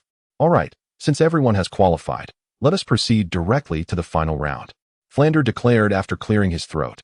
He then led the group to a clearing where a muscular man stood prominently, his imposing physique impossible to overlook. Allow me to introduce you to our academy's instructor, Zhao Wujin. Flander introduced briefly. Greetings, Teacher Zhao. Is this the cohort of little monsters this year? Zhao Wujin inquired curiously as he surveyed the group. I may be your instructor in the future. I am Zhao Wujin. My martial spirit is the mighty Golden Bear. And I am a rank 76 Soul Sage of the Assault System. Soul Sage. Although Tang San and the others had suspected this, they were still slightly astonished upon learning Zhao Wujin's true rank. Ha ha ha, little monsters. The upcoming assessment will be quite challenging. If any of you feel unprepared, you may withdraw. Zhao Wujin laughed heartily, excitement bubbling within him at the prospect of testing the group. What does the content entail? Xiaowu, feeling a twinge of anxiety, declared. I shall only employ my first 3 soul skills. Your task is to withstand my efforts for the duration of a single incense stick. Zhao Wujia, with a mischievous grin, urged the group. What are you waiting for? The assessment has commenced. Chapter 20. The incense stick begins. Zhao Wujia laughed boisterously as a freshly lit incense stick shot from his hand, embedding itself into a tree behind the group. Come forth. Without granting them a moment to collect their thoughts, Zhao Wujia unleashed his martial soul, the formidable great strength Diamond Bear. Be cautious. Teacher Zhao is not to be trifled with. The great strength Diamond Bear embodies both offense and defense. It is truly a top-tier existence. Upon witnessing this, Dai Mubai suddenly leaped aside, stating, I shall not assist you. This is your assessment. Younglings, I shall allow you 3 strikes. Let's see what you've got. Zhao Wujia, seemingly unsatisfied with the challenge, permitted them to strike first, confident that his defenses were insurmountable. Do not underestimate him. Xiaowu admonished. After all, the disparity in soul power levels is significant. Tang San, taken aback by Zhao Wujia's formidable soul power density, remarked, Allow me to strike first. Suddenly, Zhu Zhuqing darted forward. Activating her first soul skill, the spectral lunge, aimed directly at Zhao Wujia. You. Tang San observed Zhu Zhuqing's boldness with a hint of exasperation, exclaiming, Hey, none of the men here possess the courage that this young lady does. How cowardly. Zhao Wujia, with an audacious laugh, merely allowed Zhu Zhuqing's attack to land upon him without retaliation or obstruction. How is this possible? The impact of Zhu Zhuqing's first soul skill dissipated almost instantly, inflicting no damage whatsoever. Realizing her assault had been in vain, Zhu Zhuqing swiftly retreated to the center of the formation. Teacher Zhao's martial soul possesses an impenetrable defense. It is beyond our capacity to breach. We must resort to clever tactics. Tang San cautioned his companions. Indeed, Zhu Zhuqing, unusually approving, nodded in agreement with Tang San. The title of the Immutable King is not merely a facade. Yiling whispered, What? He's the Immutable King Zhao Wujia, who escaped from the pursuit of the martial soul hall. How do you know this? Ning Rongrong inquired, astonished. Her curiosity piqued regarding how Yiling had acquired such knowledge, given his infrequent outings from the sect. Just hearsay, Yiling replied with a slight smile, suddenly darting forward. Yiling, do not engage just yet. Tang San urgently interjected, clearly believing that without a thorough understanding of Teacher Zhao's true prowess, it would be unwise to attack. The 7 treasures are renowned. The first is strength. The second is speed. However, Ning Rongrong paid no heed to his words. Her trust lay solely with Yiling, as she bestowed upon him the enhancements of her 2 soul rings. Teacher Zhao, allow me to take a turn. Yiling leapt gracefully into the air, her weapon spirit, the Heartless Sword, instantly unleashed. However, no soul rings appeared, indicating that she had not employed any soul skills, merely harnessing her soul power, utilizing the Taiji sword technique. She executed the Yin-Yang sword. A piercing beam of sword light erupted from the Heartless Sword, reaching Zhao Wujia in the blink of an eye. By heavens! Zhao Wujia exclaimed. his eyes widening in terror at the swiftly approaching blade, abandoning any pretense of prior commitments as the first soul ring behind him flared to life. The first soul skill. The unmoving King's body. Although it was a momentary activation of the first soul skill, it still lagged behind Yi Ling's sword light, and before it could fully materialize. The blade struck, a crimson flash erupting forth. Teacher Zhao, Dai Mubai shouted urgently upon witnessing the sanguine arc, while Flinder, observing from a distance, narrowed his eyes slightly. Remarkable. To breach my defenses, even in the presence of my first soul skill, means I have lost. Zhao Wujia admitted without hesitation, a rueful smile spreading across his face. He realized he had overestimated his capabilities. Gazing at the long sword mark on his chest, blood seeping forth, he was astonished that his formidable soul power at level 76, combined with his invulnerable defensive spirit, could be so easily penetrated. What soul skill was that? Why was there no soul ring? Zhao Wujia inquired, perplexed. For he had indeed not seen any soul ring illuminate before being struck. A secret, Yi Ling replied, but it is specifically designed to counter defensive-type soul masters, possessing a formidable penetration effect, although the damage is. She observed his expression, noticing a hint of dissatisfaction regarding the ability's damage. Truly a monster, Zhao Wujia declared. Very well, you have passed. Please stand alongside Mubai. He wished to avoid being caught off guard again by such a sudden strike when the other challengers arrived. May I? Yi Ling turned to Ning Rongrong. I merely wish to observe their teamwork, so fret not. Zhao Wujia, fully aware of Yi Ling's intentions, nodded in understanding. After receiving his affirmation, Yi Ling slowly moved to stand beside Dai Mubai, eyeing the now more focused Zhao Wujia. I had already sent word to you, saying that Yi Ling need not be tested, yet you insisted otherwise. Are you satisfied with the outcome now? Flinder remarked, as a familiar, weary face appeared before him, the individual he had long awaited. Xiao Gang, you've come, Flinder exclaimed, his surprise giving way to a broad grin as he extended his hand, delivering a playful punch to the chest of the man before him. You finally thought to visit. Have you any idea how long you've kept us worried, especially the man, known as the wise corner of the golden iron triangle, Yu Xiaojiang, interrupted Flinder, seemingly reluctant for him to continue. I have come for my disciple, Tang San. Originally, I was to rise in a few days, but someone deliberately sent me a message, prompting my early departure. Yu Xiaojiang cast a puzzled glance at the young man standing alongside Dai Mubai and inquired, is that person from over there? Flinder's eyes widened slightly indeed. Let us not dwell on that. Let us observe the performance of the children, as the two engaged in casual conversation.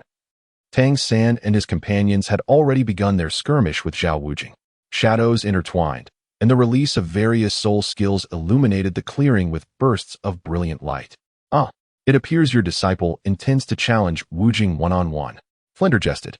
Indeed, he is somewhat impulsive, Yu Xiaojiang mused with a furrowed brow. That lad has joined in. It seems the tempers of both parties are quite evident. As Tang San stepped forward, another figure emerged, the previously sidelined Yi Ling, whose eyes now glinted with a hint of menace.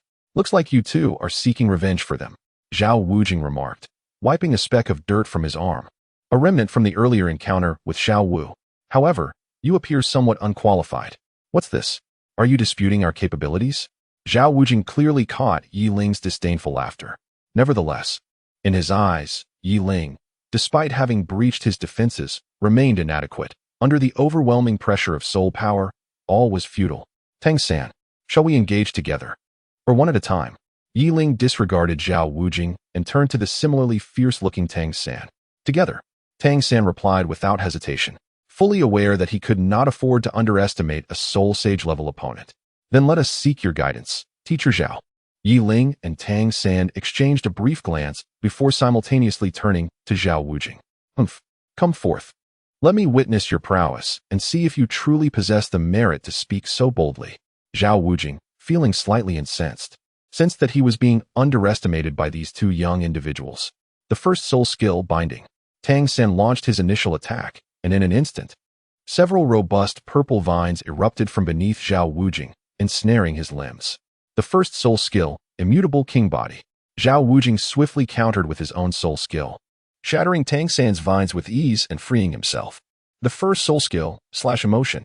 However, Zhao Wujing seemed to have forgotten about Yi Ling, who had been poised to strike. 3 soul rings rose slowly beside him, purple, and black. The first purple soul ring suddenly glowed brightly, enveloping his martial spirit in an enigmatic sword light. What manner of monstrous youth is this? The first soul ring is a millennium old, and there's even a 10,000-year soul ring. Zhao Wujing stared in disbelief before exclaiming in astonishment. A millennium to start, and a black soul ring to boot. The others, still recovering from their injuries and watching from the sidelines, also raised their heads in surprise. Humph, that was specifically hunted by Grandpa's sword for him.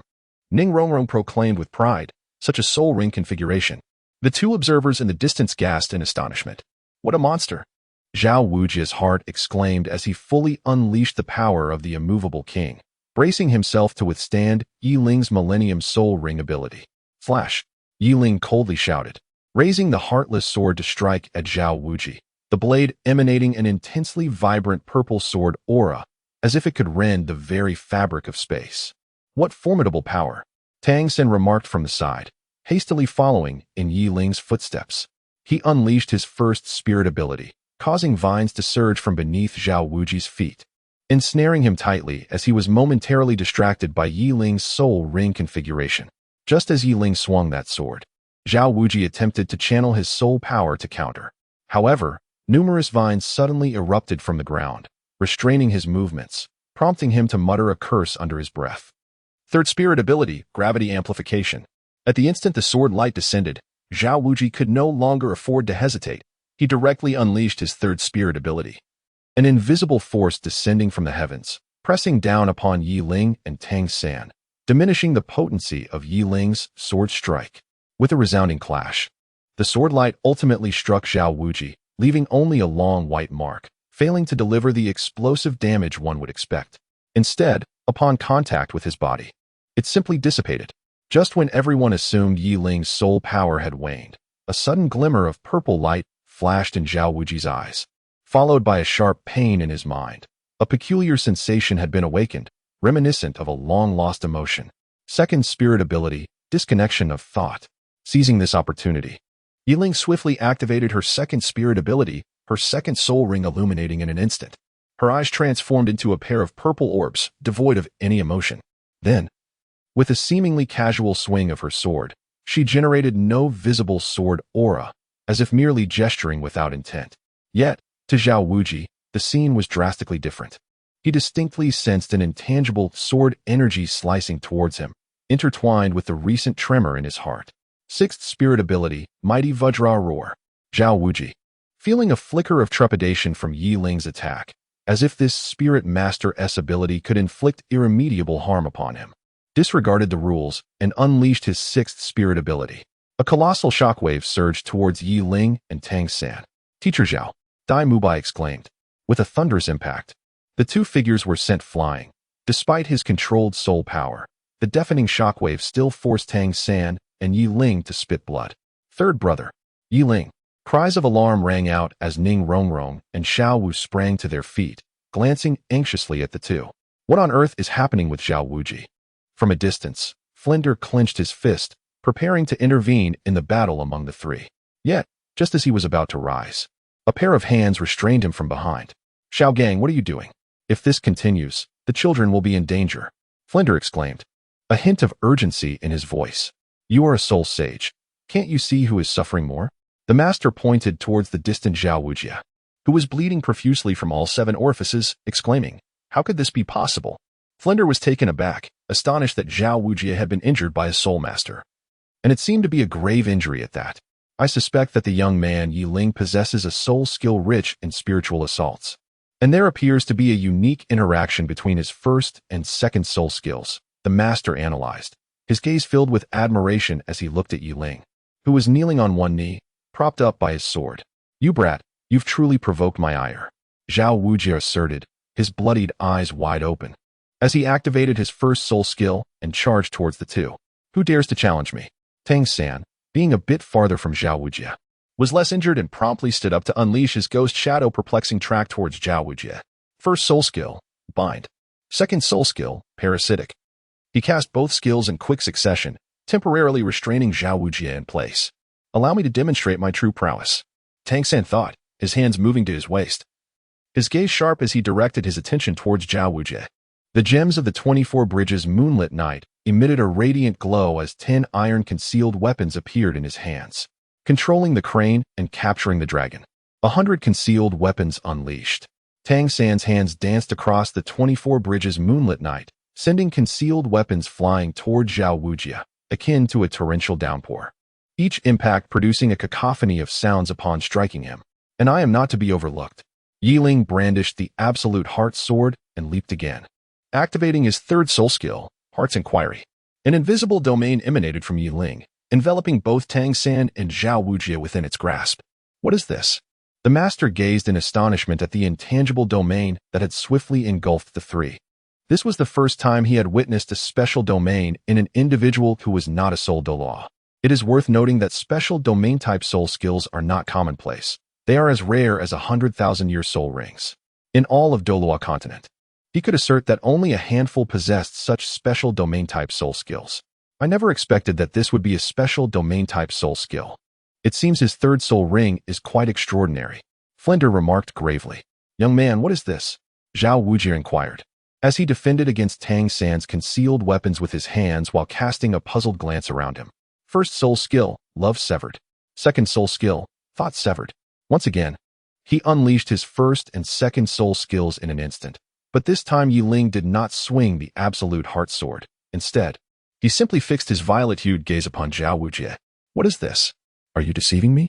Zhao Wujia, having instinctively braced himself upon hearing Yi Ling name his first and second soul skills, was bewildered to find no sword energy striking towards him. Wujia has become careless. Flanders shook his head, observing clearly from his vantage point that the sword of heartbreak in Yi Ling's hand flickered with a fleeting glow, seemingly vanishing into thin air. However, if one were to look closely, it was evident that the two beams of sword light had melded into Yi Ling's domain. Humph, you little brat, you've fought long enough. It's my turn now. Suddenly, a surge of soul power erupted from Zhao Wujia, repelling all the hidden weapons that had yet to touch him. With the full force of the unmoved king unleashed, his second soul ring abruptly illuminated at that moment. Second soul skill, Mighty Diamond Palm. A colossal bear silhouette materialized behind Zhao Wujia, unleashing a torrent of ferocious soul power toward Tang San. The transparent bear behind him suddenly merged with Zhao Wujia, and a hand resembling a bear's paw reached out to strike Tang San. Purple Extreme Demon Eye. Ghostly Shadow Displacement. Like a cunning loach, Tang San weaved through the shadows of Zhao Wujia's palm strikes, evading each blow. First soul skill, Heart Slash. Second soul skill, Thought Severance.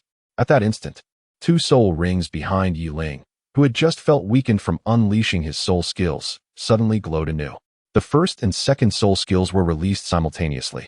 Yet at the moment the sword of heartbreak shimmered, it seemed to vanish once again. The sword's aura abruptly lost to sight. What is this? Tang San activated his purple extreme demon eye to survey the surrounding domain, and suddenly his eyes narrowed in alarm. What a clever facade.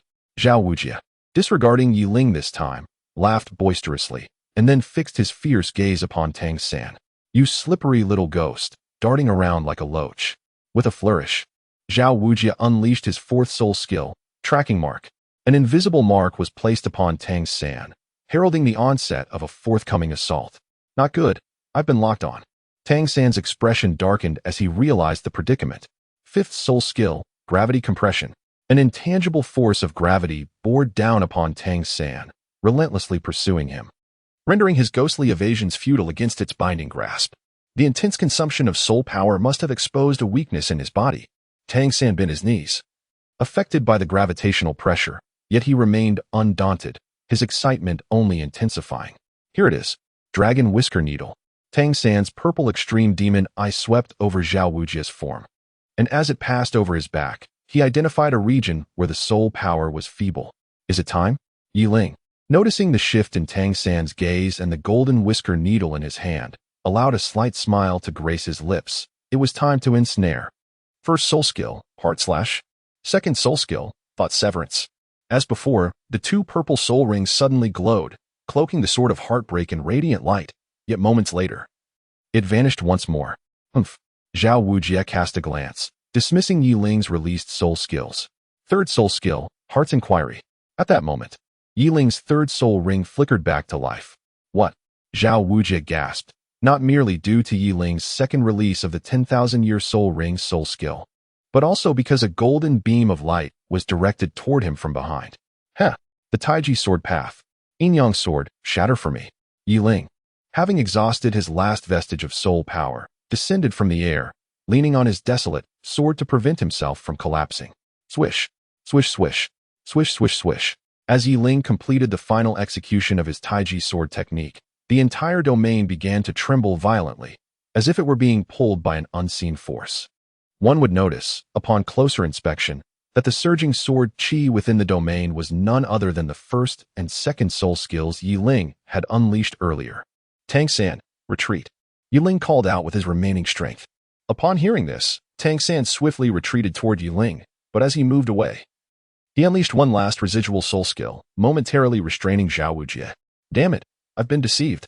Zhao Wujie observed the increasingly fierce soul power surrounding him, and, without needing to think, realized it was Yi Ling's first and second soul skills. He had assumed Yi Ling was merely bluffing, unaware that the latter had merely integrated into the domain, waiting for the precise moment to unleash his power. Truly ruthless, Zhao Wujie felt the sharp edge of danger. With his current suppressed soul power, he knew he could not withstand it. Seventh soul skill, Woohoo in True Body. Without any hesitation, Zhao Wujie unleashed his seventh soul skill, summoning a colossal bear that roared within Yi Ling's domain. Boom bang, sword light erupted, and the domain exploded, giving rise to a massive mushroom cloud infused with sword light in the open space. The tremendous shockwave forced the onlookers nearby to shield their eyes. Cough cough. Yi Ling and Tang San were also propelled a considerable distance by the overwhelming shockwave, landing on the ground. Yi Ling, their brother. Two voices suddenly surged forth, rushing towards their direction. Yi Ling, are you all right? Ning Rongrong, in a state of panic, gazed at Yi Ling, whose lips were stained with a trace of blood. She anxiously placed her hands on his chest, frantically searching for any sign of life, seemingly desperate to ascertain whether his heart still beat. He is fine. He simply exhausted his soul power. Taking him back to rest will suffice, Flander remarked, having appeared behind the group at some point. However, compared to these two youngsters, Wujie, you have actually been forced to reveal your martial soul's true form. Coughing, a voice filled with exasperation emerged from the cloud of smoke left by the explosion. Zhao Wujie, looking disheveled and tattered, staggered out, blood streaming from his 7 orifices, his breath somewhat weak, as though he had sustained a severe injury. Teacher Zhao. The crowd's attention abruptly shifted towards him, their expressions betraying a mix of amusement and concern as they scrutinized him. What are you staring at? With those two youngsters' assistants, you all passed the assessment. Hurry and prepare. Chapter 23, Silent Night. Ultimately, you must depart.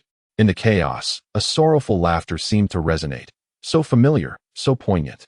Hearing its weeping, Yi Ling felt an overwhelming sense of oppression within, as if the torment of being torn apart surged through his mind. Who are you? Who exactly are you? Yi Ling shouted in desperation, sensing the voice drifting away, a bittersweet farewell. Who am I? Unbeknownst to him, tears blurred his cheeks, leaving him bewildered by his own sorrow, unable to comprehend the source of his grief. Coughing, Yi Ling opened his eyes to find the glaring light flickering incessantly, illuminating the bed where he lay. A small pink figure also came into his view. Strangely, he felt a faint ache in his mind, as if he had just awakened from a dream, yet the details of that dream eluded him. There lingered a hint of moisture at the corner of his eye, suggesting he might have wept over the visions of his slumber.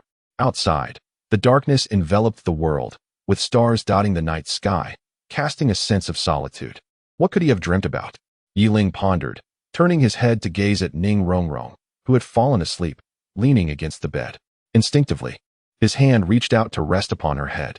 The strands of her pink hair, cool to the touch, felt like silk beneath his fingers, captivating him and making it difficult to withdraw his hand. Shoo, stop it. Ning Rongrong seemed to sense Yi Ling's playful hand and, in a daze, swatted it away. Yi Ling smiled gently and extended her hand to softly pat Ning Rongrong, gradually leaning her head closer to her ear, seemingly wishing to rest against her. Fool. However, just as she was about to lean in, Yi Ling suddenly regained her composure, straightened her posture, and surveyed the silly girl with a twinge of affection, whispering, "Ah." Yi Ling. Although Yi Ling managed to lower her voice, Ning Rongrong still heard it. She abruptly sprang up from the bed, anxiously glancing around. Upon realizing that Yi Ling had awakened and was looking at her with a smile, Her delicate face instantly flushed crimson. You must be exhausted. How long have I been unconscious?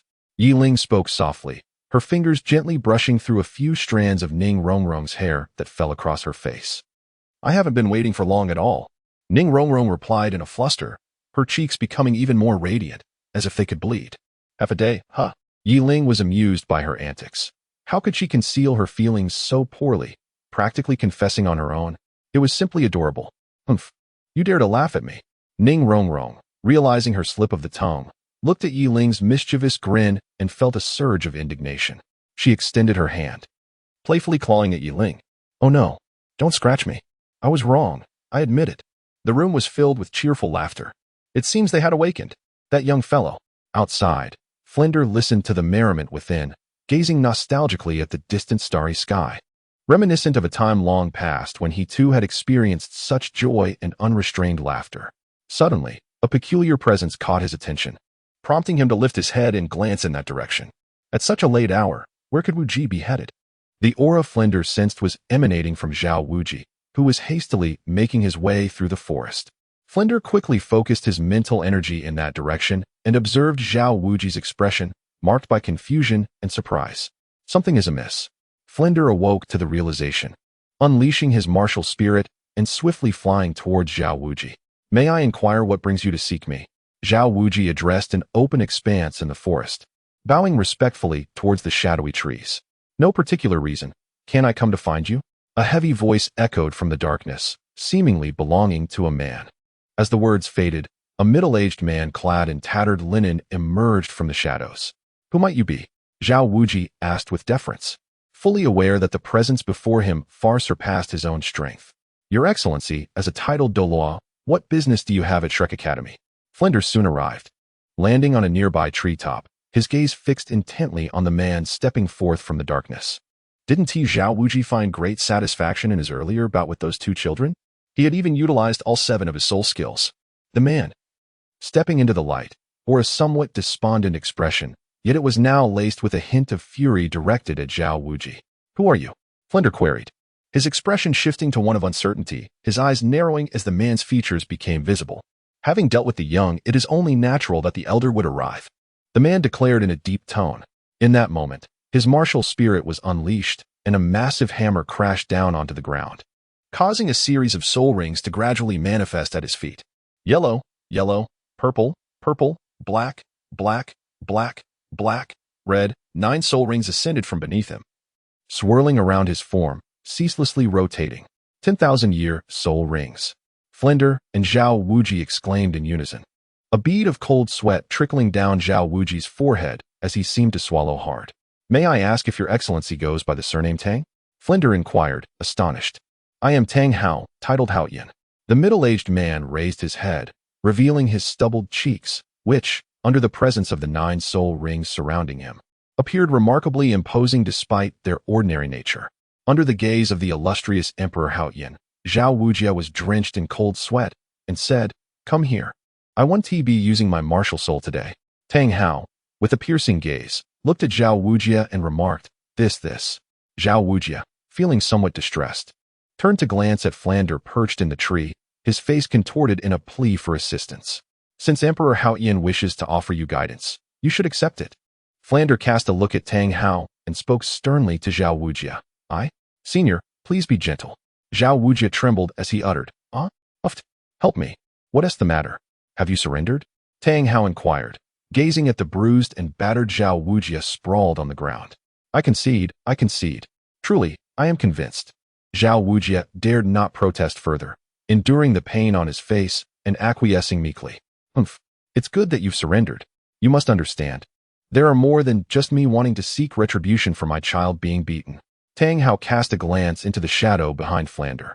To think the renowned Hao Tian Douluo would appear here. Even if I cannot give him a proper thrashing today, that would not be a loss. A chilling voice emerged from the darkness behind Flinder, and a sharp beam of sword light flashed as a figure, akin to an unparalleled sword, unexpectedly materialized in the air above the clearing. The sword Douluo's reputation is not to be underestimated. Tang Hao smiled faintly. The figure in white descends. Flinder, let us speak frankly. I came today partly to avenge my beloved disciple and my little princess. But since assistance has arrived, let us move directly to the second matter. Chapter 24. The first training. What's wrong? In the dormitory area of Shrek Academy, inside a room, Ning Rongrong looked at Yi Ling, who had suddenly frozen in surprise. With a hint of curiosity, "It's nothing." Yi Ling recovered and smiled, having just sensed the faint presence of her master, though it was too weak. Perhaps she had misinterpreted it. Humph. No good deed goes unpunished. Ning Rongrong expressed her irritation at Yi Ling's earlier mockery. "All right, I merely smiled." Yi Ling, with a sense of helplessness, flicked Ning Rongrong's forehead and said, "Why do you think we're here in this dilapidated place? What does my father hope to achieve by sending us here?" Ning Rongrong questioned, genuinely perplexed, as she could not comprehend what advantages this place held compared to their sect. Even the principal seemed to possess only the strength of a soul sage, which did not seem particularly formidable. "Sigh, Uncle Ning sent us here not just for training, but to help us understand the hardships of cultivation. Not everyone lives like you, young lady, sheltered within a grand sect, possessing wealth that others toil a lifetime to achieve, and receiving care and protection that others dare not even dream of. Do you understand?" Yi Ling reached out and affectionately ruffled Ning Rongrong's hair, reflecting on how, over the years, it was thanks to this young lady's incessant chatter that he had transformed his cold demeanor from his past life. Each time he laid eyes on her, he found his heart inexplicably softening. Perhaps at times he felt like an elder brother caring for her, yet conversely, she often seemed to nurture her overly mature brother in her own unique way. Ning Rongrong, slightly irked by Yi Ling's lack of support, began to voice her thoughts but abruptly fell silent. "Is there any cultivation that does not require hardship? Without the toil of those who came before us, how could we enjoy the luxuries of life?" Yi Ling remarked with a hint of helplessness. "It's getting late. Let us head back. You'll understand in due time." Ning Rongrong, feeling befuddled, extinguished the lamp and crawled back under the covers, deciding that it was best to sleep and hope that upon waking, everything would seem clearer. The starlit sky was beautiful and the night was tranquil. Whether it was Flander engaged in conversation or Ning Rongrong destined for a sleepless night, perhaps the fragrant night was meant for them alone. Come morning, a time typically reserved for slumber, the grounds outside Shrek Academy were already filled with people. Some still wore the remnants of sleepiness, consisting of those who had passed the assessment the previous day, along with Dai Mubai. The only unfamiliar face among them was a portly man with wine-red hair. "You have all passed the Shrek Academy assessment and are now officially members of Shrek. Thus, you should possess a greater sense of awareness.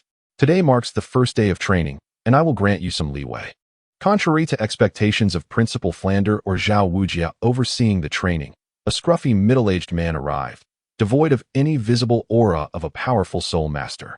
The group was puzzled, yet Tang San felt a surge of excitement upon recognizing the man as his master, the Great Master.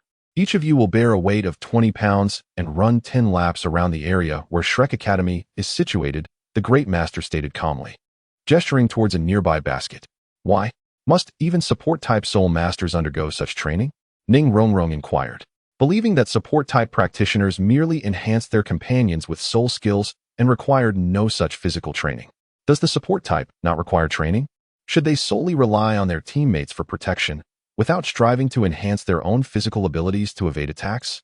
The Great Master regarded Ning Rongrong sternly. Indeed, it is possible to train. Although Ning Rongrong felt somewhat unconvinced, she eventually lowered her head in deference to the Great Master's stern demeanor. "Then let us begin. Everyone except Yi Ling, gather at the entrance of Shrek Academy in 10 minutes. I shall personally supervise." The Great Master's voice rang out, his gaze sweeping over the group. When he noticed Tang San, his expression softened slightly, but when his eyes fell on Yi Ling, he beckoned him to come forward. What could he want with Yi Ling? Ning Rongrong was feeling discontented. Who could possibly know? Beside her, Dai Mubai remarked, "Are these the junior students? I wonder if they are." A plump boy with wine-red hair leaned closer to Dai Mubai and whispered inquiringly, "Shut your mouth. You should forget about Ning Rongrong and Xiao Wu. They are already taken. Furthermore, if you wish to avoid ending up like Teacher Zhao, you might want to think twice." Dai Mubai cautioned, his eyes gleaming with a fierce light. For he had witnessed the prowess of Tang San and Yi Ling and dared not provoke them recklessly. "Humph, what about that one?" The boy's gaze fell upon the last girl, whose figure was exceptionally alluring, his eyes scanning her with a lecherous glint. "Smack! Why did you hit my head? Do not entertain any thoughts about her, understood?" Dai Mubai shot him a menacing glance before hastily striding away towards the basket. "Humph, as if I would be enamored. Yi Ling. The master called Yi Ling aside, pausing for a moment before finally speaking. Your martial soul is a sword. Your master sent word to me, expressing his astonishment at your comprehension of the sword. My grasp of martial souls is minimal, and when it comes to swords, I certainly do not possess the depth of understanding that your master has. However, I wish to convey that if you aspire to follow the path your master has chosen for you, his guidance may indeed make your journey considerably smoother. Nonetheless, I still hope you can discover your own path. The master fixed his intense gaze upon Yi Ling, and with those words, she understood his sentiments. The teacher must have formed this opinion upon witnessing my third soul skill, right? Yi Ling smiled. You are quite astute. This third soul ring must have been selected by your master. Am I correct? The master inquired. Do you know that domain-type soul skills are further divided into area of effect spatial coverage and soul power coverage? Among them, the spatial coverage type is known as the pinnacle of domain-type soul skills, and yours falls under this category. The master spoke solemnly, his eyes locked on Yi Ling. The path chosen by your master for you seems to pursue the ultimate. Hence, he has bestowed upon you a domain-type soul skill with your third soul ring. However, do you understand that this pursuit of the ultimate path? The master's tone grew impassioned. The sword is the most challenging of weapon martial souls to master. Should you falter even slightly on the quest for perfection, it could lead to utter ruin. Teacher, what if this path is one I have chosen for myself? Chapter 25. Team Leader 7 Treasure, Glazed Tile School Fengji. Do you truly believe those ruffians can adequately instruct my precious disciple and our beloved Rongrong? Sword Douluo Chen Xian boldly strode into the hall and took a seat beside Ning Fengji. Dear Sword Uncle, you need not fret. Xiao Ye's words may impose certain constraints upon him within the academy, yet there is no harm in that. It may serve to temper his frosty demeanor. As for Rongrong, well, Flinder could certainly benefit from refining her spoiled disposition. Ning Fengji glanced at the reluctant expression on Sword Douluo Chen's face and slowly remarked, Flinder, I am eager to see what sort of person you will mold my daughter into. His gaze drifted toward the sky outside the window as he mused, and that fellow, the so-called master of theoretical excellence. I am curious to observe how far this golden triangle can truly reach. By the way, Fengji, you would never guess whom I encountered last night at Shrek Academy. Sword Douluo Chen suddenly stated, his demeanor turning serious, his eyes betraying a deep apprehension. Who? Who could instill such trepidation in Sword Uncle? Ning Fengji's smile faded. Hao Tian Douluo. Teng Hao. Sword Douluo intoned deliberately, locking eyes with Ning Fengji. At this revelation, Ning Fengji sprang from his chair, astonishment etched on his features as he regarded Sword Douluo. The hall fell into a profound silence in response to this name. Oh dear. Why the tension? Without Rongrong, I was nearly bored to death. I think I will go seek out that old bone dragon for some practice. Sword Douluo abruptly shattered the silence, rising and walking past Ning Fengji with a smile. Hao Tian Douluo has emerged, has he? Ning Fengji's heart sank with regret for having sent Yi Ling and his daughter to Shrek Academy. Nevertheless, his composed nature gradually restored his calm. Though the perplexity in his gaze deepened, has the balance been disrupted? Do you comprehend the perils inherent in this path? The master scrutinized the exceptionally handsome youth before him. I understand, Yi Ling replied nonchalantly. Then why? The master's breath quickened. The sword is the sovereign of all weapons, the ruler of slaughter. A swordsman must pursue the pinnacle of the sword path. One person, one sword, can determine the fate of ages, regardless of the cost. As Yi Ling spoke, her gaze sharpened with intensity. You. The master was taken aback by Yi Ling's words. Ah, well, since this is your own choice, I have no authority to interfere. Your sword intent is exceedingly peculiar. Some of your soul skills inflict damage indiscriminately, making it easy to harm allies. Thus, the master looked at Yi Ling with a sense of guilt. I understand. Yi Ling paused, her eyes cast downward. She was acutely aware of the nature of her third soul skill, which caused area damage without distinguishing friend from foe. If she were part of a team, controlling the damage would indeed pose a significant challenge. What do you understand? The master, observing Yi Ling's reaction, unexpectedly smiled. I never suggested that you withdraw. Your sword can embody the spirit of the Shrek team. I hope you can emerge as the leader of this team. Leader? Yi Ling exclaimed with delight. You are planning to establish a team, led by a captain, comprising 7 members. However, with the addition of an extra member this time. I hope you can step in as a substitute, serving as the secret weapon of the Shrek's 7 monsters. The master chuckled. But what does this have to do with the leader? Confused, Yi Ling pondered. I have observed the distribution of roles among the 7 monsters. Undoubtedly, the third member is the soul of the team. Yet, possessing such a spirit without the drive to fight is insufficient. At this juncture, it requires someone to ignite their fighting spirit. That individual is the leader of the team. The master's gaze met Yi Ling's, his words imbued with an air of mystery. The leader. Yi Ling acknowledged a flicker of excitement igniting within him, a spark that did not escape the master's keen observation. Caught. It seems the mightiest Shrek 7 monsters are about to make their appearance. No, it should be the Shrek 8 monsters. Very well. I must also oversee the training of that group. Having assessed your physical capabilities, I realize that this training is no longer beneficial for you. Therefore, strive to break through to level 40 as swiftly as possible. Moreover, if you have any uncertainties regarding your martial soul, feel free to consult me. I believe I can provide clarity. With that, the master turned away, waving his hand in farewell. Sighing, Yi Ling, fully aware of the master's ulterior motives, raised his right hand. The heartless sword, under his conscious command, gracefully floated forth, cradled within his palm. 3 magnificent soul rings emerged from the heartless sword, swirling around him, emanating an aura that captivated the very soul. Perhaps to the master, the pursuit of the ultimate realm through a sword martial soul is a perilous path. Yet, for Yi Ling, who bears the experience of 2 lifetimes, such dangers hold little fear. Moreover, a sword of unparalleled excellence, devoid of an aspiration for the ultimate, is but a worthless blade. While ordinary cultivation might suffice for him to attain the status of a title Douluo, it would forever bar him from the sublime heights of the supreme realm, the harmonious flower. Yi Ling's gaze was profound as he stared at the faint purple light emerging from the palm of his left hand, his mind a labyrinth of unspoken thoughts. He had studied this martial spirit for several years, yet remained perplexed. Aside from the inexplicable surge of power that accompanied each absorption of a spirit ring, which enabled his body to withstand the ferocious spirit energy, it merely enhanced his physical attributes. He could neither absorb spirit rings nor unleash spirit techniques. Alas, let us regard this as if I possess but a single martial spirit. After all, the presence of this one makes little difference. Yi Ling mused, his tone tinged with a hint of resignation, yet acknowledging the futility of his situation regarding this martial spirit. Hey, what are you dawdling for? A booming voice shattered Yi Ling's reverie. It belonged to their mentor, Zhao Wujia, whose eyes sparkled with fervor as if he had finally discovered his true self. Oh, nothing much. Yi Ling chuckled, swiftly clenching his left fist to retract the He Dao Hua martial spirit. By the way, your blows were rather fierce that day. Although my spirit power was confined to that of a spirit king, you managed to force out my martial spirit's true form. What a remarkable bunch of little monsters you are. Zhao Wujie remarked with a hint of discontent. However, what spirit technique did you employ yesterday? Even I, a spirit sage, could not defend against it.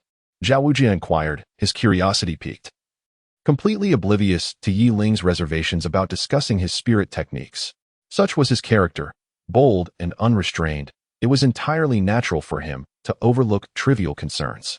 Yesterday, Yi Ling struggled to suppress his laughter, vividly recalling Zhao Wujie's defeated expression. Chapter 26. Duel of Souls. What are you laughing at? Zhao Wujie asked, a hint of embarrassment coloring his cheeks. He could deduce, despite his simplicity, that Yi Ling was likely amused by the mishap he had suffered the previous day. Nothing. Though Yi Ling feigned indifference, he could not help but stifle a chuckle. My first soul skill inflicts both mental and physical damage upon the enemy.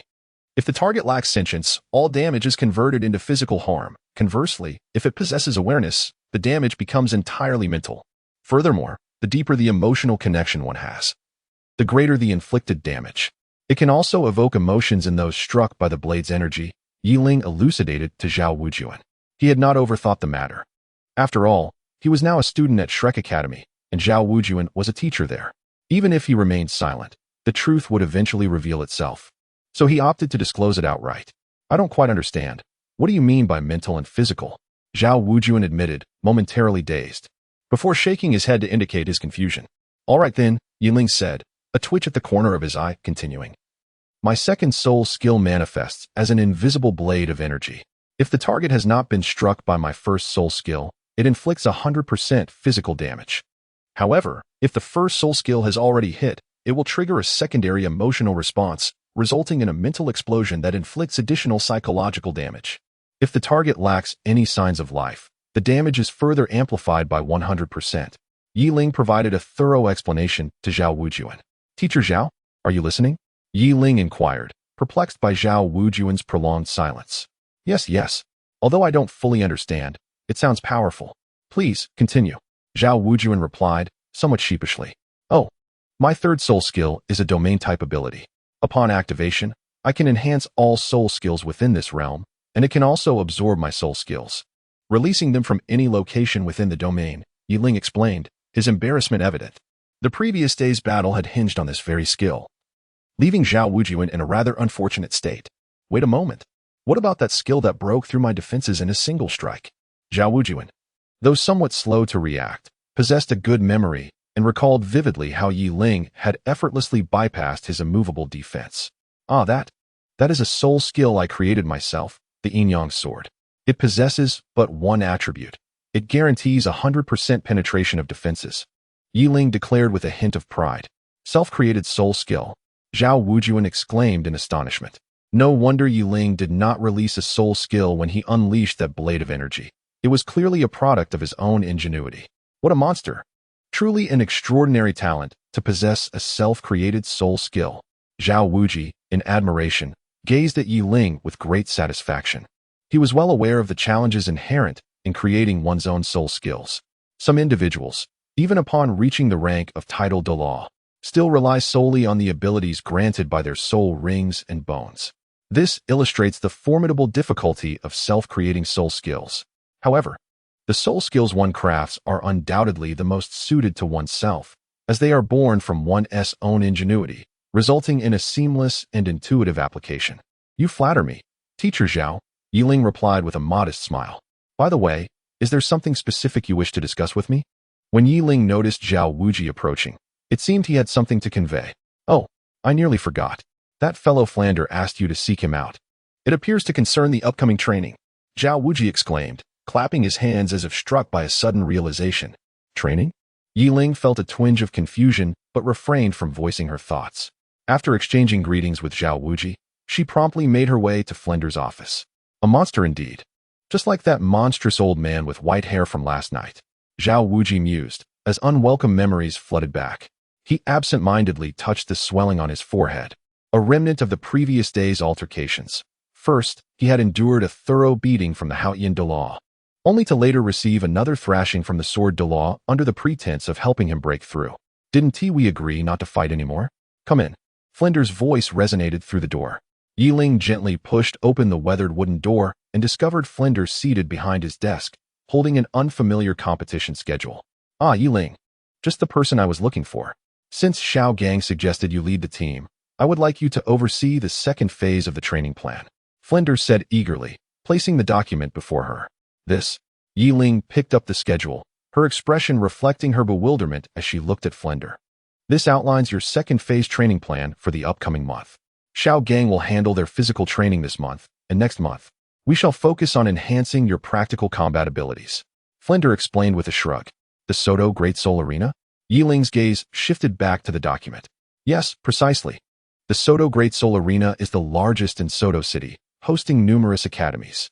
This time, you are specifically arranged for practical training, not only to familiarize yourselves with real combat, but, more importantly, to expose you to the world beyond. Flender declared nonchalantly. I have already devised the team compositions. Tang San and Xiao will be paired together, Dai Mubai with Zhu Zhuqing, Ma Hongjun with Oscar, and you will team up with Ning Rongrong. Flender seemed to have plotted this for quite some time, and looked at Yi Ling with a beaming smile after detailing the group allocations.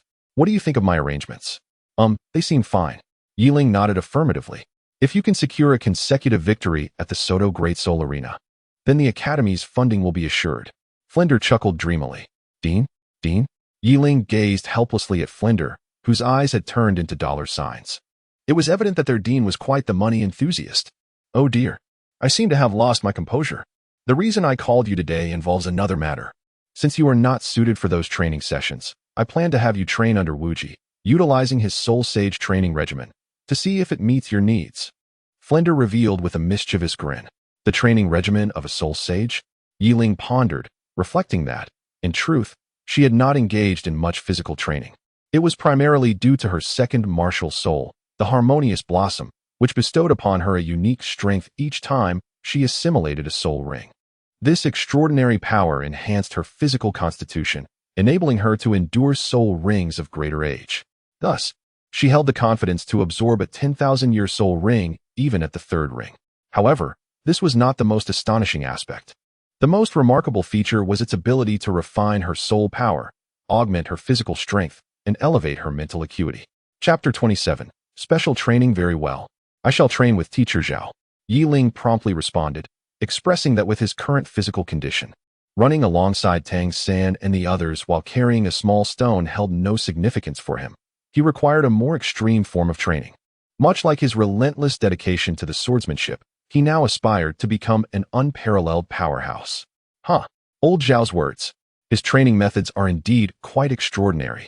Flender smirked mischievously, casting a glance behind Yi Ling. Flender, what peculiar challenge are you concocting for this lad? Zhao Wujia had entered unnoticed, witnessing Flender's somewhat sinister smile. Teacher Zhao.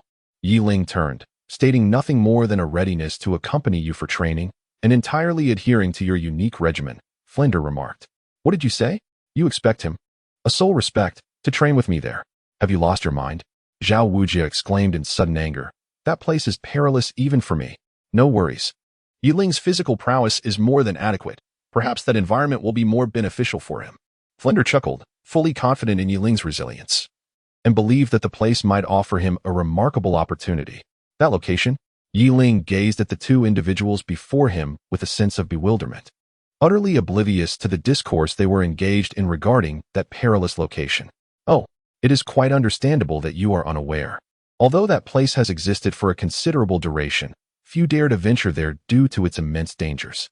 Consequently, the Spirit Hall has sealed it off, permitting entry only through special means. Flender remarked with a casual smile.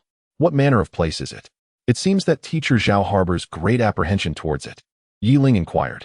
It is merely the ancient battlefield of the three great empires, where countless soldiers have perished, including many formidable soul saints, and even titled Douluos. These warriors, upon death, retained their consciousness, transforming the area into a site of malevolence.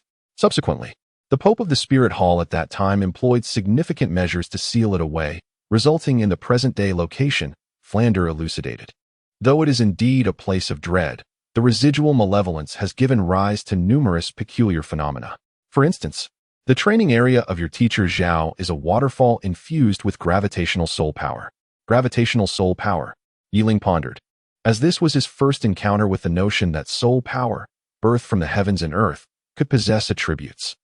It is possible that a master well-versed in the manipulation of gravity met their demise there, leaving such a legacy, Flender replied, shrugging in uncertainty. What an extraordinary place! Upon hearing Flander's account, Yi Ling felt a burgeoning curiosity towards this mysterious realm, a domain unknown even to him. It is indeed peculiar that remnants of soul power persist after death, isn't it? Flender observed Yi Ling's intrigued yet perplexed expression. No one truly knows what transpires in that place. Once a soul departs, their power does not dissipate, and their consciousness remains eternal, akin to a specter, yet imbued with a capacity for aggression. Teacher Zhao, despite the inherent dangers, I still wish to explore it, Yi Ling declared, taking a deep breath. Very well. However, I too would not dare to wander recklessly within that realm. I typically remain beneath the waterfall for my training, so if you venture there, you must not stray, Zhao Wujia emphasized. Understood. Yi Ling instinctively nodded at the gravity of his expression. All right then, join me there tomorrow evening. I shall seek you out, Zhao Wujia said, casting a resigned glance at Yi Ling before exiting through the door. Your training location has been secured. Now, prepare yourself. Flender remarked with a smile as he watched Yi Ling slowly push the door open to depart. Are you truly willing to allow him to go there?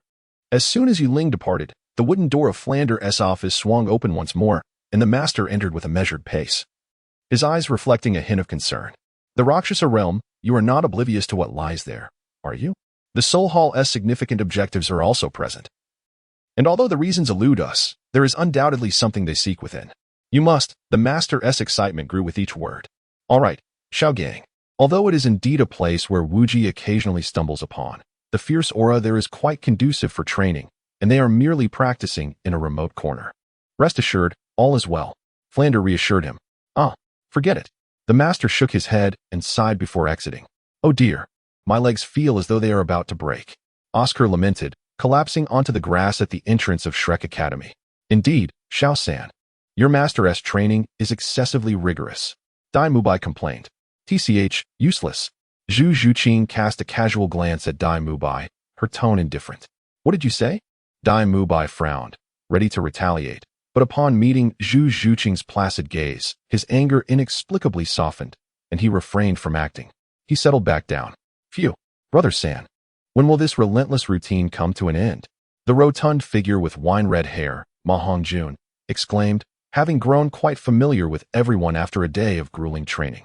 Brother, you should take a break. Today, you bore the heaviest load. Xiao Wu said, casting a worried glance at Tang San. Ah, Rong, where are you heading? Just as Xiao Wu was about to inquire about Ning Rongrong's condition, she saw Ning Rongrong surprisingly rise and stagger toward the dormitory. Rest for a moment. I shall check on Yiling. Ning Rongrong turned back, her weary cheeks adorned with a trace of stubbornness. But in your current state, Xiao Wu expressed her concern. It's nothing. Ning Rongrong's voice was hoarse from fatigue. With such a voice, how could it be nothing? Just as Ning Rongrong attempted to lift her head and continue, she collided with a sturdy figure, a familiar fragrance enveloping her, causing her head to spin. Yiling. The group exclaimed in astonishment, only to notice Yiling appeared utterly unfazed by fatigue, prompting their expressions to darken. It was evident she had not undergone any training. Why is the master so unfair? This is what the master asked me to bring for you all.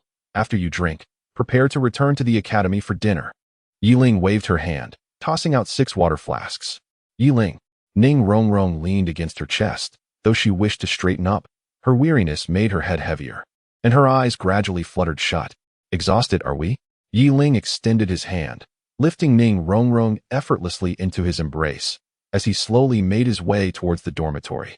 Under the envious, jealous, and teasing gazes of those around him, leaving behind a crowd with expressions of complex emotions. Tang San, envious. Xiao Wu, envious. Zhu Zhuqing, envious. Dai Mubai cast a glance at Zhu Zhuqing, envious. Ma Hongjun, damn. Heartless. Oscar, damn. So cruel. Chapter 28.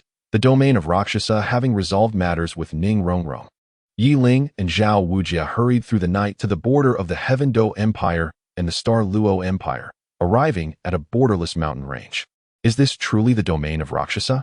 Yiling and Zhao Wuji stood side by side, gazing at the desolate realm that flickered beneath the remnants of the blood-red moon. This was the fabled Rakshasa domain. Indeed, this is the ancient battlefield. By the way, did you clarify everything with that girl before you left? I fear your master. Zhao Wuji's lips twitched slightly at the mention of that individual, his eyes filled with palpable trepidation. Yes, I've made all the arrangements. We are all just training after all. The only difference lies in the location and the level of difficulty, which I have managed. Yiling chuckled, her gaze drifting toward the direction of Shrek Academy. Very well. Let us prepare to enter the Rakshasa domain, Zhao Wuji declared, his eyes fixated on the illusory realm before them, where amidst the endless ruins, a faint glimmer seemed to emerge, resembling a vortex. The Spirit Hall, a formidable power that envelopes nearly half of the soul masters across the Douluo continent, had its grand headquarters situated at the very heart of the continent. Within this resplendent palace, it appeared that a grand scheme was brewing. At the center of the opulent golden palace, a woman with white hair, adorned in luxurious attire, sat upon the throne. She wore a crown and draped herself in a flowing white robe, exuding an air of authority. This woman was none other than Bibi Dong, the current Pope of the Spirit Hall. Your Holiness. Below in the palace stood a group of individuals in distinctive official garb. Some wore masks, some were silver-haired, while others appeared remarkably youthful, each possessing unique characteristics. However, they all shared one commonality, the palpable soul power that surged around them, all at the level of title de law. Among the crowd were 3 youths, aged around 16 or 17. One boasted a mane of fiery red hair, his eyes gleaming with brazen arrogance. Another sported short purple hair, exhibiting a more composed demeanor. Yet, it was the purple-haired girl between them, still in her adolescent years, whose tall and flawless figure emanated an alluring aura that was utterly captivating. Yin Xiegu, have you both made up your minds? Although training in the Rakshasa domain may hasten your ascent to the Soul King realm, The opportunities there are fraught with peril. Bibi Dong's gaze remained as indifferent as ever.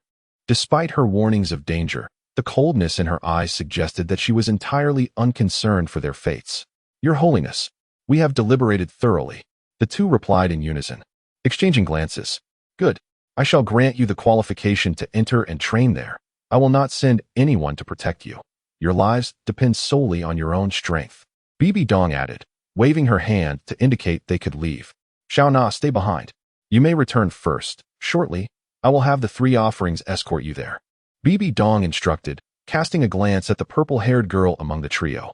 Upon receiving consent, the other 2 immediately turned to depart, followed by the multitude of offerings.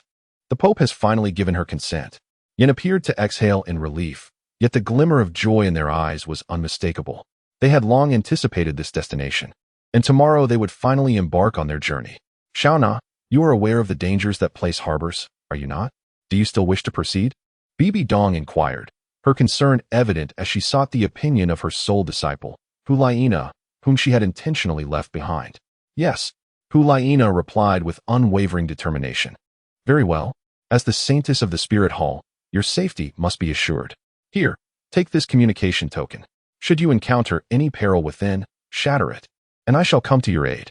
Bibi Dong spoke solemnly, producing 2 tokens, one purple and the other gold. The purple token was meticulously refined with her soul power. Its destruction would be felt by her. The golden token served as the key to the training grounds. Remember to safeguard it, for it is one of a kind. Even the Spirit Hall possesses but this solitary piece. Thank you, Your Holiness. Hulaina respectfully accepted the tokens, refraining from addressing Bibi Dong as master. Now, off you go. You may obtain the map to the training grounds from the second elder. After completing these tasks, Bibi Dong appeared fatigued. Closing her eyes and gesturing for Hulaina to leave. Not wishing to pry, Hulaina retreated from the grand hall, leaving Bibi Dong seated in meditation upon the throne. The realm of Rakshasa. The barriers surrounding it have weakened considerably over the years, with numerous breaches allowing the occasional intruder to slip through. Fortunately, none can enter but me, and my strength has returned to 70%. Only 20% remains to be regained, and then I shall be complete. Teacher Zhao, how do we gain entry? We have been standing here for ages. Yi Ling remarked with exasperation, observing Zhao Wujia's trance-like gaze fixed upon the ethereal illusion above. He had been lost in thought for nearly half an hour, yet nothing had transpired. Patience, patience. Once the blood sun reaches its zenith, the rift shall open. Zhao Wujia replied nonchalantly. He had visited this place for training on numerous occasions, as had Flanders, which accounted for the rapid increase in their soul power within such a short span. Very well. Yi Ling shifted her gaze back to the ethereal ruins that floated in the sky. At that moment, the illusory sights were becoming increasingly tangible, resembling another realm entirely. Could such a significant disturbance go unnoticed? Yi Ling murmured softly. This area is merely sealed off, and since it lies within the territory of the Spirit Hall, very few people venture here, Zhao Wujia said, a hint of pride evident in his voice for having discovered this place. Moreover, the nature of this seal is not something one can encounter just anywhere. Only those like us, positioned at the appropriate array, can witness this spectral spectacle. Is there such a technique? Yi Ling exclaimed in astonishment. Who knows? It is said that the Pope from that era was nearly divine. Who can truly comprehend his methods? Zhao Wujia replied with a shrug. Divine? Yi Ling furrowed his brow, possessing considerable knowledge about deities. He was uncertain whether the Pope was a god. Yet he was well aware of the numerous divine legacies that existed in this world. To his understanding, there were 4 distinct divine inheritances: the god of the sea, the god of angels, the god of Rakshasa, and the god of Azura. The legacy of the god of the sea resided on Sea God Island. The god of Azura's legacy lay in the city of slaughter, and the god of angels was honored in the altar of worship. As for the god of Rakshasa, Yi Ling felt a profound connection between the Rakshasa domain and this deity, given the shared nomenclature. Yi Ling, Zhao Wuji's urgent voice suddenly pierced through his thoughts. Yi Ling focused his gaze and found Zhao Wuji staring intently at the increasingly expansive black vortex tearing through the sky. Surely the rift leading to the Rakshasa domain. The blood sun has fully risen. Yi Ling, we are preparing to enter that rift. Zhao Wuji called out. Understood. Chapter 29. The Wraiths quickly. Zhao Wuji exclaimed. Noticing the rift had reached its maximum spread, he swiftly grasped Yi Ling's hand, unleashing his martial spirit. A surge of soul power propelled them both as they transformed into a beam of light, shooting into the rift. Cough, cough. Yiling slowly opened her eyes, only to be greeted by a dim and desolate world, devoid of vegetation and life. Above, a crimson sun hung ominously in the sky, casting an eerie glow. Oh dear. We've arrived, Zhao Wuji remarked, scratching his head as he observed Yiling, who had already risen to survey her surroundings. We must hasten our departure. The opening of the rift is likely to draw numerous spirits from this realm. Indeed, Yiling nodded, and the two swiftly departed from the area. Just moments after their departure, the space in that vicinity began to tremble violently, and a subtle fissure appeared, as if the very fabric of reality had been torn. When the crack widened to the size of a person, three figures abruptly surged through it, none other than Hulaina and her companions from the spirit hall. Upon entering, Hulaina surveyed her surroundings, her brow furrowed slightly, as if the dimness of the place unsettled her. This is indeed the realm of the Rakshasa. It lives up to its fearsome reputation, Xiaoyu remarked, an unusual sense of awe in his voice. I can sense a profound aura of soul power. Just then, Yen, who had been silent, abruptly raised his head and spoke with a grave demeanor. Be cautious. Understood. Who knows what we might encounter here? Remember, this place is known as an ancient land of peril, Xiaoyu replied solemnly, his usual indifference replaced by a rare tension in his gaze. Hulaina nodded slightly. Suddenly, as the trio remained alert to their surroundings, a haunting sound echoed nearby. Unbeknownst to them, several phantoms, enveloped in white flames, had materialized in the air, seemingly drawn by the fluctuations in the atmosphere, and they began to drift closer with an eerie grace. Ghosts. The expressions on the three faces darkened. The first page of the book on the Rakshasa recorded at the Spirit Hall details these unique phantoms. They are the spirits of the deceased, bound by lingering resentment and the malevolent aura prevalent in the Rakshasa realm. Moreover, these spirits possess a remarkable trait. They can endlessly absorb the ominous energy of the Rakshasa realm to restore their own vitality. The chilling aura emanating from these six phantoms undoubtedly signifies they are at least spirit saint level. This realization caused Yin and his companions to clench their fists tightly, beads of sweat forming despite their usual confidence in their talents and strength. Facing these formidable spirits sent shivers down their spines, igniting a sense of dread. What should we do? Yan's fists tightened, a surge of soul power threatening to erupt. Do not engage. Though the ghosts are perilous, those above the spirit saint level do not typically dwell in groups. When two powerful spirits encounter one another, conflict is inevitable, which may provide us with an opportunity to escape. Hulaina whispered, her eyes warily assessing the six phantoms slowly drifting towards them. Nana is right. Do not act impulsively. Yen, I've told you time and again to read more and temper that rash temperament. Xiaoyu remarked with a faint smile, casting a sidelong glance at Yen, who was poised to unleash his martial spirit. Hey, you dare to criticize me? Were you not equally ready to charge and head first without Nana's words of caution? Yen retorted, a hint of defiance in his tone. Enough. Are you both unaware of the dangers here? If they engage in battle, we must make our escape. Hulaina shot a disapproving glance at the quarreling duo and urged, let us wait for the right moment. After receiving Hulaina's instructions, the three retreated a short distance, their gazes fixated on several specters that lingered nearby yet made no advance. The six phantoms did not approach the trio immediately.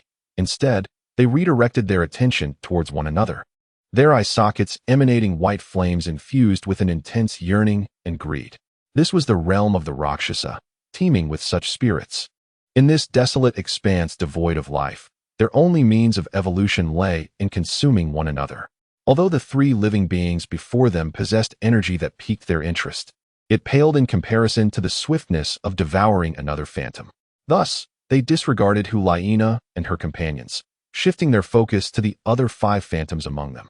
Suddenly, as if compelled by some unseen force, the white flames enveloping the six phantoms began to flicker violently. Their skeletal forms ignited within the flames, gradually taking on substance. A roar erupted from one of the phantoms as it lunged at another, igniting a fierce struggle.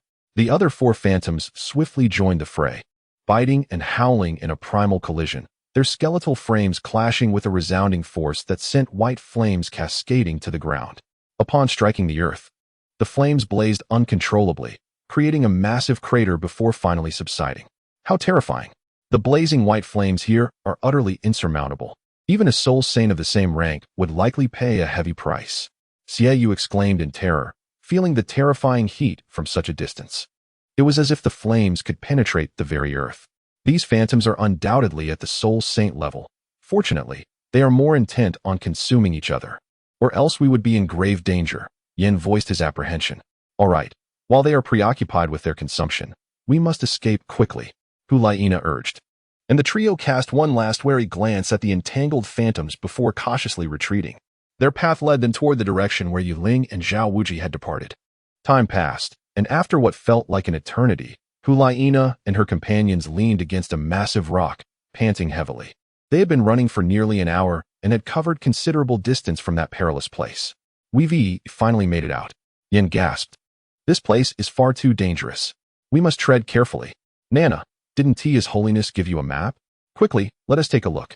Xiaoyu suddenly recalled that Nana had mentioned receiving a map leading to a safe training ground before their encounter with the phantoms. Otherwise, he might have forgotten. Yes, the map. Hulaina fished into the storage soul guide at her waist, producing a weathered leather map in her hands. Quickly, let us see our next steps. The two eagerly gathered around her. The recent battleground, where three figures had just fled, bore the marks of a fierce struggle among the spectral entities known as the Six Paths of Ghosts. The entire area, spanning a radius of 1,000 meters, was scorched, and a vast crater marred the ground, as if seared by an inferno. Silence seemed to have returned to the surroundings, when suddenly, from beneath the earth of the enormous pit, a pale arm enveloped in white flames emerged with startling abruptness. Chapter 30. Discussed at the edge of the Rakshasa domain. Atop a colossal rock peak, two silhouettes came to a gradual halt, seemingly in search of their next path. Teacher Zhao, how much longer until we reach our destination? Inquired the long-haired youth among them, addressing the figure beside him, who was none other than Yi Ling, having arrived here ahead of Hulaina. Isn't it right over there? Zhao Wujie replied, a soft chuckle escaping his lips as he observed the puzzled expression on Yi Ling's face. Yi Ling followed his gaze, noticing a murky yellow river flowing beneath the towering rock peaks. Nearby, a waterfall cascaded down at the base of the mountain, obscured by the rocky giants, which was precisely why Yi Ling had failed to perceive it. What a substantial river, Yi Ling remarked, his tone devoid of exaggeration. Despite the considerable distance, he could still sense a profound heaviness emanating from the yellow river, as if he were ensnared by the oppressive gravitational force exerted by Teacher Zhao, leaving him feeling utterly constrained. Indeed, this is a wondrous phenomenon formed by the amalgamation of soul power and fierce energy. Zhao Wujie chuckled, his form suddenly accelerating as he darted towards the river. Observing this, Yi Ling hastily followed suit. How does it feel? Zhao Wujie and Yi Ling had now reached the base of the gravity waterfall, with the tumultuous, murky waters plummeting from above merely 100 meters away. It feels akin to confronting a soul saint unleashing their full soul power. Yi Ling's complexion turned somewhat pale, although he possessed extraordinary talent. With formidable self-created soul skills and immense potential in his 3 soul skills, his solidified soul power did not imply he could withstand the pressure of a soul saint. The waterfall before him felt like the full force of a soul saint bearing down upon him, leaving him feeling exceedingly oppressed. Do you see that waterfall? I wouldn't dare to train there. I usually practice in the river beneath the waterfall. Zhao Wujie laughed, clearly amused by Yi Ling's predicament. What an extraordinary place this is. Yi Ling let out a sigh, then felt a wave of oppressive energy weighing heavily upon his chest. He hurriedly crossed his legs and began to meditate, striving to resist this oppressive force. Has he entered a state of meditation? Zhao Wujie was somewhat astonished by Yi Ling's swift transition into meditation. Well, I shall also engage in cultivation. Observing Yi Ling already immersed in meditation, Zhao Wujie chuckled to himself, exerting slight pressure with his legs before leaping into the river beneath the waterfall. This overwhelming sensation seems to have accelerated the flow of my soul power. Yi Ling marveled inwardly, noticing that the velocity of his soul power coursing through his meridians had at least tripled. This meant that, before long, he could potentially break through to the 40th level. Let us cultivate. I shall strive to reach this milestone within a month, Yi Ling resolved silently. With this determination, Yi Ling relaxed his body, no longer resisting the immense pressure but instead embracing it. The tremendous weight bore down upon his head, as if intent on crushing him. causing his spine to creak under the strain. With a sudden cough, he expelled a mouthful of blood. Yiling promptly summoned his soul power, accelerating its flow throughout his meridians. The Jiu etching sword, his martial soul, involuntarily manifested, its blade trembling under the pressure. A sharp, piercing energy radiated from the Jiu etching sword, seeking to shatter the relentless forces surrounding him. However, the sword's light barely extended half a foot before being forcefully drawn back within, rendering it immobile. Amidst this relentless pressure, an astonishing sound akin to flowing water emanated from within Yi Ling's body. His soul power was accelerating under the strain. The once tranquil energy now bubbled with fervor. The Jiu-etching sword seemed to sense Yi Ling's transformation, its rapidly spinning blade moving to hover above his head. 3 soul rings involuntarily erupted from the sword, encircling its blade. As the blade spun faster, the long dormant runes upon it began to stir, the previously dull symbols gradually igniting with light, ultimately settling at 1/3 of the blade's length, ceasing any further change. Remarkably, these runes had multiplied under such pressure. Yiling felt an overwhelming joy. Had he not been in a meditative state, he would have eagerly grasped the Jiu-etching sword to examine it closely. Logically, these runes would only illuminate slightly upon absorbing a soul ring and experiencing a surge in soul power. Yet here, in this very moment, they had brightened anew. Splendid. Yi Ling was overjoyed. The transformation of the runes signified a substantial enhancement to his strength. Each time the Jiu-etching sword exhibited such changes, it indicated its increasing power. As his martial soul grew stronger, so too would his combat prowess soar to new heights. However, the profound transformation of the heartless sword and one soul force, even at such a great distance, is truly astonishing.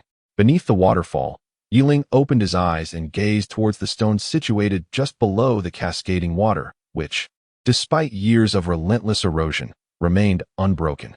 This sight filled him with immense surprise. Yet, recognizing his own limitations, he chose to withdraw his gaze.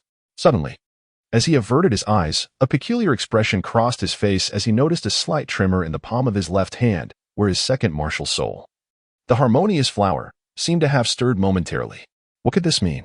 Yiling furrowed her brows, gazing with confusion at her left hand, where a violet 9-petaled flower gradually unfurled, exuding a faint yet disquieting aura. A subtle vibration resonated, and the petals of the harmony flower visibly oscillated up and down, causing Yiling's expression to harden. The second martial soul, which typically remained dormant, had shown no response despite her attempts to communicate with it. Yet now, after her gaze swept over that stone, it stirred with unexpected activity. Could it be that the stone held some connection to her martial soul? Yiling pondered, aware that her 2 martial souls had never been witnessed in the outside world, nor were there any records of them, particularly the second martial soul, which could not even bear a soul ring. This enigma perplexed her greatly. However, just moments ago, the harmony flower had exhibited a curious reaction. Could it be that her martial soul was linked to this place? No, she resolved to further probe and sense the essence of this martial soul. Yiling's thoughts sank as she stared blankly at the purple flower in the palm of her left hand, remaining silent and neglecting to glance at the stone that had stirred her emotions. Instead, she directed her gaze inward, delving into the nuances of her second martial spirit, intently sensing any fluctuations within it. What could it possibly be? Yiling enveloped the harmonious flower with her spiritual energy, yet she dared not draw too close, for the faintly emanating, terrifying aura sent a shiver through her very soul, the essence of the martial spirit. No, this was not merely the harmonious flower reacting to the stone. It was a feeling of aversion. Chapter 31. Hulaina. How could this be? Yiling was puzzled and bewildered, yet at that moment, a resistant consciousness emanated from the He Dao flower, scattering his spiritual energy. A sudden heaviness gripped his chest, and he spat out a mouthful of fresh blood. By heavens! Yiling's gaze deepened, although he felt a tinge of dissatisfaction with the situation. What captivated him even more was the realization that he could sense the emotions of this martial soul. He distinctly perceived that it was not him it rejected, but rather the ominous aura emanating from the realm of the Rakshasa. What is happening? Zhao Wujie had been cultivating not far from Yiling, and naturally observed his reaction. When Yiling suddenly spat blood, Zhao assumed it was due to the overwhelming gravitational pressure and quickly leaped from the water to Yiling's side. Are you all right? Teacher Zhao, can you approach that stone? Yiling lightly wiped the blood from the corner of his mouth and addressed Zhao Wujie. The stone? Zhao Wujie followed Yi Ling's gaze to the rock situated directly beneath the waterfall, causing his eyes to widen in alarm. That place bore the greatest gravitational force of the entire waterfall. I wouldn't dare venture near its base. Upon witnessing Zhao Wujie's fearful expression, Yi Ling grasped his thoughts. Dean Flander had mentioned that this was a site left behind by a soul saint, suggesting there were hidden truths. Despite the considerable disparity in strength, it was unlikely that Zhao Wujie would harbor such fear unless the situation were indeed extraordinary. You don't intend to go there, do you? Zhao Wujie suddenly exclaimed in shock. No, I merely find that stone peculiar. After enduring the relentless torrent of the waterfall for so long, it remains unscathed. Yi Ling's gaze returned from the stone. His expression calm. That's a relief. I thought you wanted to train there. It is a place where even I would face certain death. Zhao Wujie's eyes were filled with trepidation as he regarded the waterfall. Since you are all right, I shall continue my cultivation. Teacher Zhao, I wish to explore the vicinity. Just as Zhao Wujie was about to resume his practice, he was halted by Yi Ling.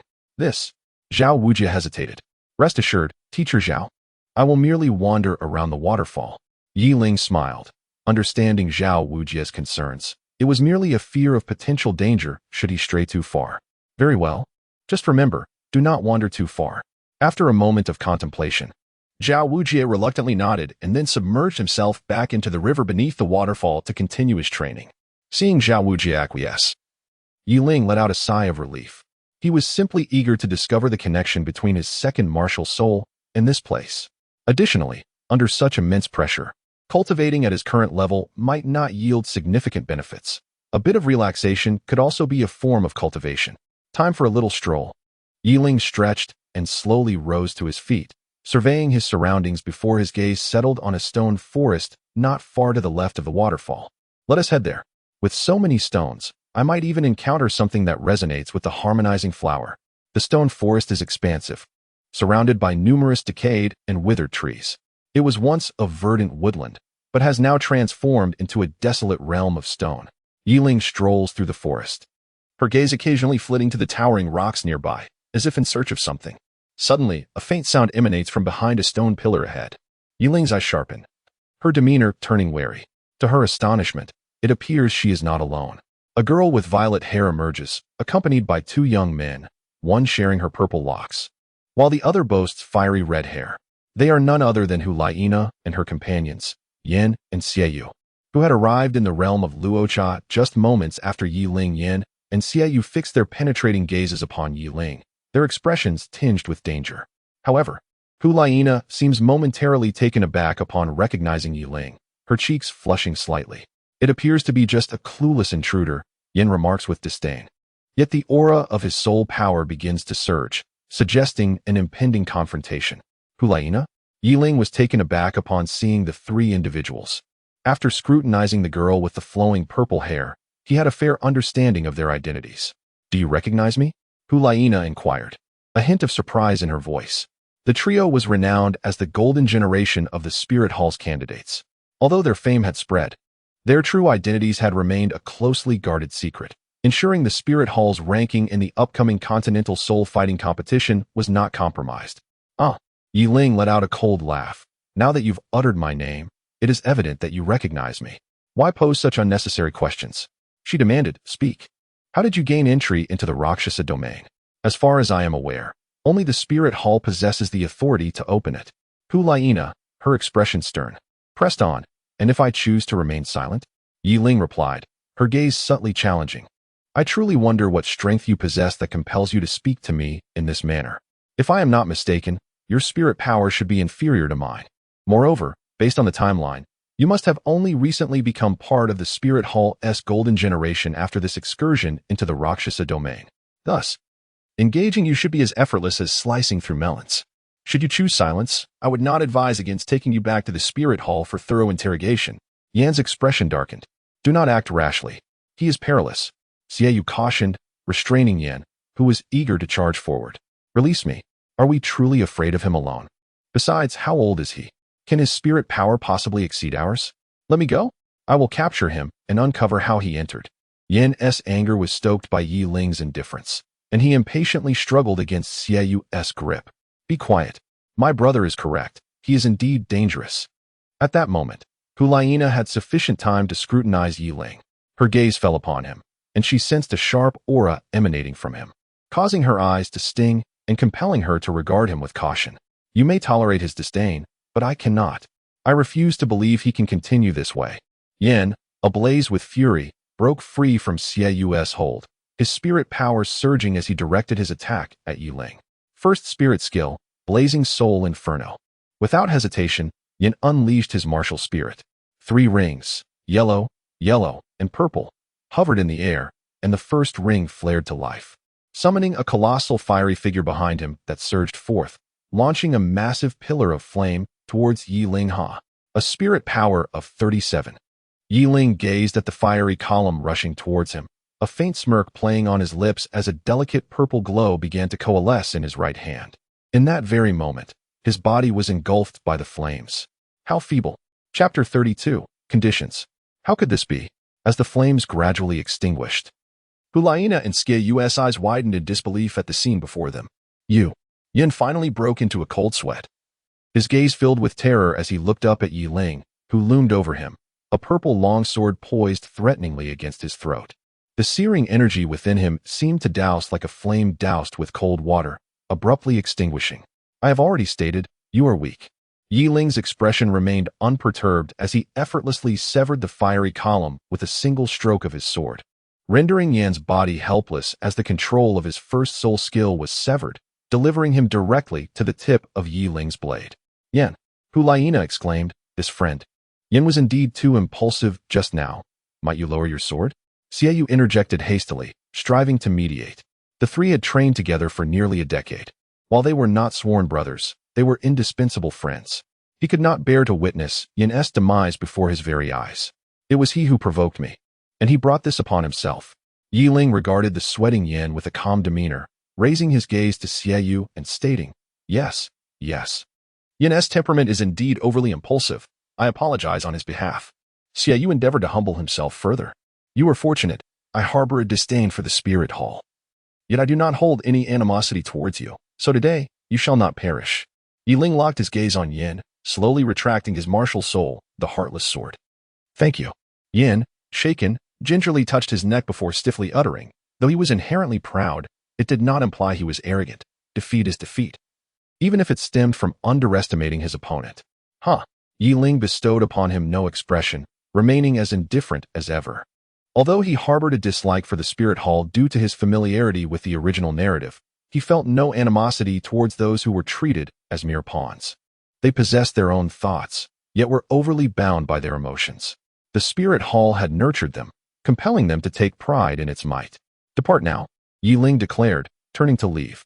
He was indeed curious as to why they had arrived here. The vastness of the Luosha domain made their encounter seem extraordinarily coincidental. Wait, Hulaina called out, glancing at Yin, who had quickly returned to her side, then looking back at Yi Ling, who was poised to depart. Is there something else? Yi Ling turned his head. Can you lead us from here?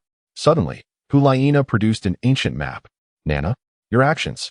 Xieyu's eyes widened in alarm as he noticed the map in Hulaina's possession, and he hastily attempted to intervene. Brother, it's fine.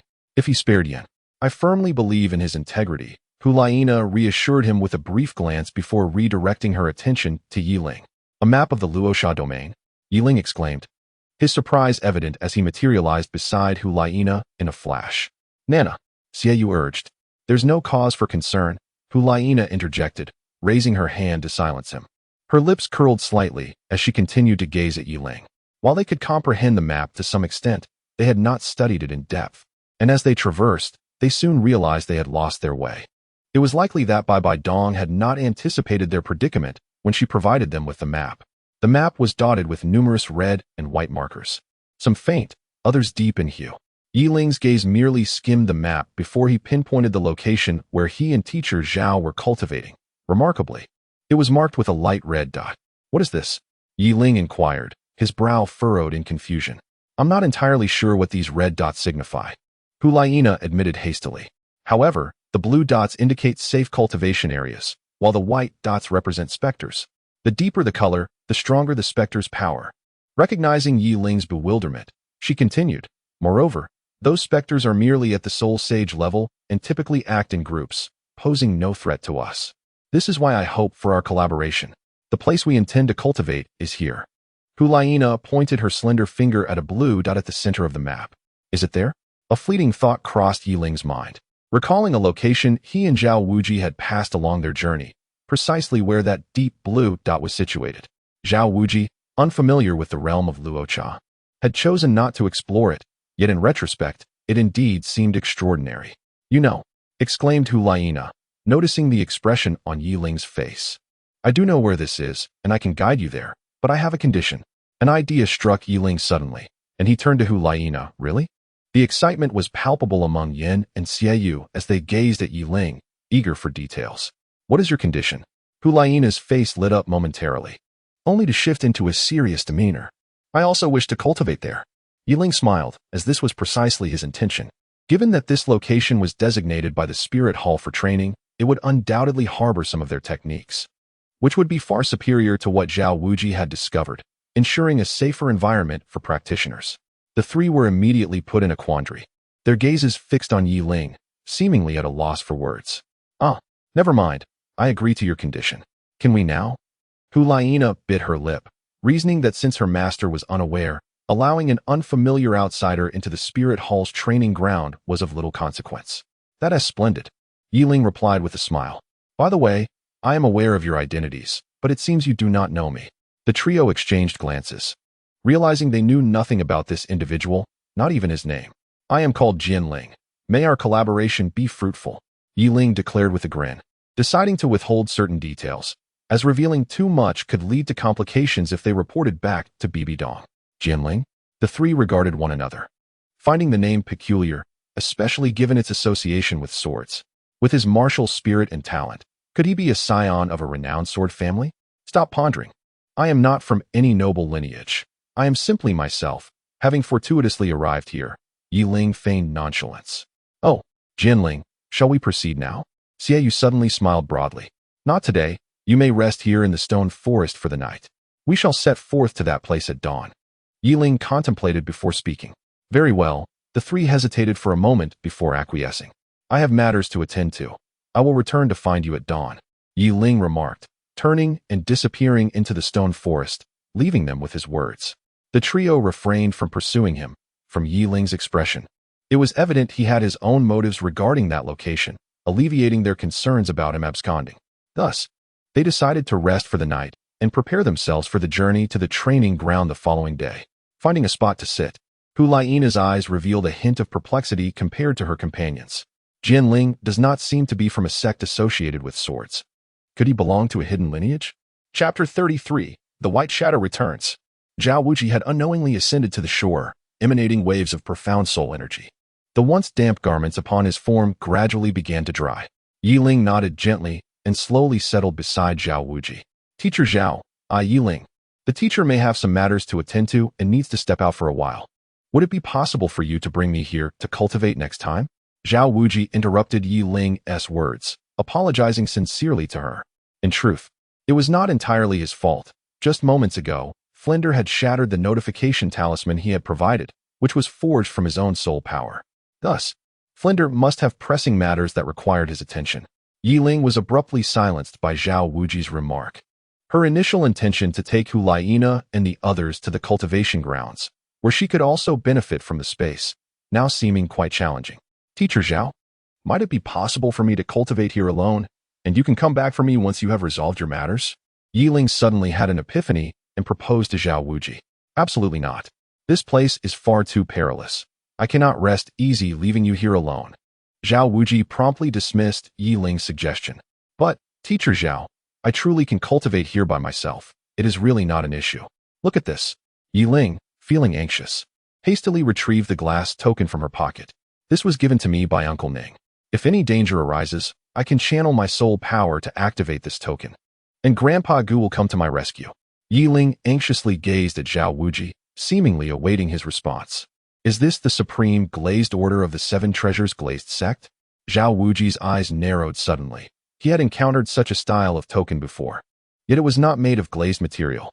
It is said that this glazed order, crafted from deep-sea glass, is exceedingly rare within the sect, with only a handful in existence. He was astonished to find one in Yi Ling's possession. No, even if you possess the glazed order. I cannot trust you in this place. After a moment of silence, Zhao Wuji resolutely rejected Yi Ling's proposition.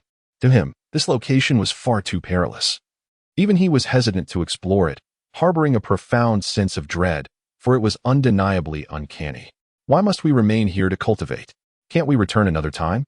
Zhao Wuji's agitation grew as he observed Yi Ling's unwavering gaze, leaving him at a loss for persuasive words. Here, my soul power's solidity is enhancing rapidly, and I am confident that with another half-month of cultivation, I can directly break through to level 40. Yi Ling asserted, devoid of any intent to deceive. He genuinely felt on the verge of such a breakthrough since his arrival here. So soon, Zhao Wuji exclaimed, recalling that this youth had only just recently surpassed level 39. The prospect of him reaching level 40 so swiftly was astonishing. Indeed, I can already sense it.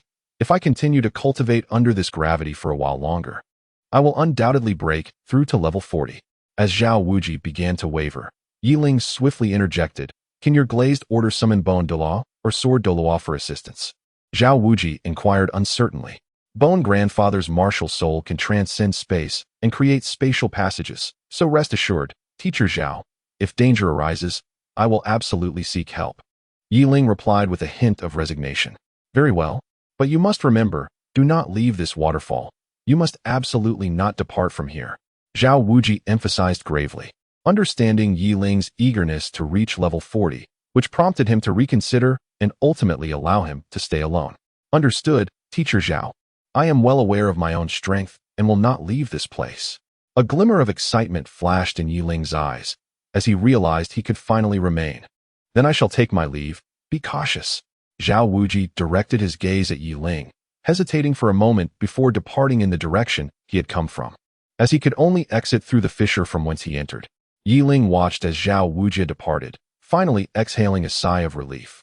He refrained from disclosing the matters concerning Hulaina and her companions, primarily to avoid the risk of Zhao recognizing them, which could potentially embroil Shrek Academy in unforeseen complications.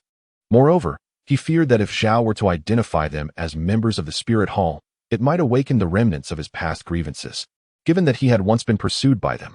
The thought of Zhao's wrath leading to dire consequences for the trio was unsettling, as it would thwart Yi Ling's plans to reach that place. I apologize, Teacher Zhao. I did not intend to deceive you, Yi Ling muttered, casting a glance at the vanishing crimson sun. This day was drawing to a close, and he intended to set forth on his journey tomorrow. Tonight would be an opportune moment to rest and rejuvenate his spirit. As the blood sun rose once more, the once dismal world began to shimmer with a faint, hopeful glow, as if infusing the desolate earth with renewed vigor. Dawn had arrived. Yi Ling, seated in a meditative posture, felt a gentle stirring within himself, slowly opening his eyes to behold the still dimly lit world around him. It was time to seek out their whereabouts. Yi Ling rose to his feet, tidying his somewhat disheveled garments before making his way directly towards the stone forest where he had encountered Hulaina and her companions the previous day. After a brief passage of time, Yi Ling arrived at the location of their earlier meeting. As he had anticipated, Hulaina and her two companions were already present, seemingly awaiting his arrival. What's the matter? You all appear to be suffering from severe dark circles. Did you not rest well last night? We have a journey ahead of us today, Yi Ling remarked with a hint of exasperation, immediately noticing the deep shadows beneath their eyes, as if they had not slept at all. Logically speaking, a soul master should not appear so haggard after a single night without rest. We long for sleep as well, Hulaina responded, glancing nervously around. However, I felt as though something had been following us throughout the night, which is why we, upon hearing this, Yi Ling's brow furrowed in concern. In the realm of the Rakshasa, aside from himself and the trio, there should not have been any other presence. Teacher Zhao had departed yesterday as well. What is going on? Yi Ling queried with a serious tone. I don't know. Yin should explain, Hulaina yawned. You tell them. Yi Ling directed his gaze towards Yin, who now exhibited none of his previous bravado, but rather an overwhelming weariness. Last night, the three of us found a suitable place to rest. Yet, just as we were about to settle down, I thought I saw a white shadow not far from us. This made us extremely alert, but it has not manifested again since. Yin spoke with a waning strength, his exhaustion evident. A white shadow. Chapter 34. Journey to the training grounds. Never mind. Since it hasn't appeared again after a night of vigilance, It is likely just a weak spirit. Let us disregard it and set off. Hulaina interjected, interrupting Yi Ling's contemplation. While she had confidence in Yen's judgment, the absence of any further disturbances throughout the night suggested it would be prudent to proceed to their training grounds, which would be a safer haven. Indeed, I concur that we should make our way there as soon as possible. Xiaoyu nodded in agreement. Very well, Yi Ling replied. Yi Ling paused in contemplation, gesturing with his hands. Since they all wished to proceed to their destination first, he had little to say, for his own purpose was indeed the cultivation ground there. He was curious to witness what extraordinary sacred site could facilitate the rapid ascension of a 37th level Soul Master to the realm of Soul King. Let us go. It is not too far, but given your current state of mind, it will likely take half a day, Yi Ling remarked with resignation. However, seeing no objections from the trio, he took the lead, walking in the direction opposite to the gravity waterfall. Just as the four were departing, a pale hand wreathed in white flames suddenly emerged from behind a stone pillar, followed closely by a pair of blood-red eyes gleaming with avarice. This map should only encompass about 1/10, Yi Ling stated as he walked, occasionally glancing back at Hulaina. Indeed, it is a fragmented map, she replied slowly after meeting his gaze. A fragmented map, Yi Ling mused, his eyes assessing the ancient, weathered parchment as if lost in thought. Do not dwell on it. I am not hesitant to disclose that this was bestowed upon us by His Holiness the Pope. The remainder of the fragmented map likely resides solely with her. Xiaoyu interjected, observing Hulaina's reluctance to speak. Oh, it seems the Spirit Hall has conducted extensive research on this location. Possessing even a detailed map that notes the presence of formidable spirits, Yi Ling chuckled. Perhaps so. This knowledge is the fruit of the explorations undertaken by the ancestors of the Spirit Hall, Hulaina replied, her voice weak. Is the Spirit Hall comparable to the Clear Sky clan? Yi Ling raised his gaze to Hulaina, harboring no profound animosity towards the continent's foremost power nor the esteemed Pope. On the contrary, he found himself sympathizing with her. Perhaps the extremities of hatred and love truly possess the power to transform a soul. Yet, such musings were not meant for the present moment. Did you not profess your disdain for the Spirit Hall? Why the incessant inquiries? Could it be that you? Hulaina suddenly broke into a smile, a hint of provocation glimmering in her eyes as she regarded Yi Ling disdain notwithstanding. Is it not permissible for me to inquire? Perhaps I merely seek to gather intelligence on your Spirit Hall for a more opportune moment to act. Yi Ling chose not to respond, continuing his forward march, though he could distinctly sense the slight pause from Hulaina and her companions behind him. Forget it. I wonder where the resentment towards the Spirit Hall truly stems from among you lot. Hulaina shook her head, ceasing her inquiries. Sometimes, those who believe they understand are, in fact, the most ignorant. Yi Ling opted to refrain from further conversation, quickening his pace and ascending a prominent outcrop. Hulaina halted, casting a glance at Yi Ling, choosing silence. She had heard of the unsavory rumors surrounding the Spirit Hall, yet having chosen to trust the institution that nurtured them, her conviction remained unshaken. Have we arrived? After a considerable trek, Yi Ling stood atop a massive boulder, surveying the distance. Perhaps due to the dimness of the blood-red sun, his vision extended not far. However, through the feeble light, he discerned a glimmer of silver architecture not far off. What? Have we reached? The previously silent Xiaoyu and Yin suddenly perked up, leaping onto the boulder alongside Yi Ling. Is that the training ground spoken of by His Holiness? Hulaina exclaimed in astonishment, realizing that the silvery structure was indeed their destination. We are but a few kilometers away. Let us hasten. We must reach our goal before nightfall. While the location is relatively safe, our current surroundings leave much to be desired, Yi Ling cautioned quietly, gesturing to the distance where numerous ethereal white flames flickered, drifting towards them. Although their presence did not surpass that of a soul sage, the critical factor lay in their sheer numbers. Throughout their journey, they had avoided formidable spirits thanks to the map, but nearing the training ground meant facing the inevitable, as they were nearly encircled by malevolent entities. Drawing their attention was unavoidable. It appears we are indeed in the right place. The map confirms it. The training ground is surrounded by a multitude of spirits, albeit weak ones, yet their vast numbers still pose a considerable threat, Hulaina remarked solemnly. While these spirits were significantly weaker than the 6 they had previously encountered, most were still of the Soul Master rank, and their overwhelming numbers rendered a confrontation futile.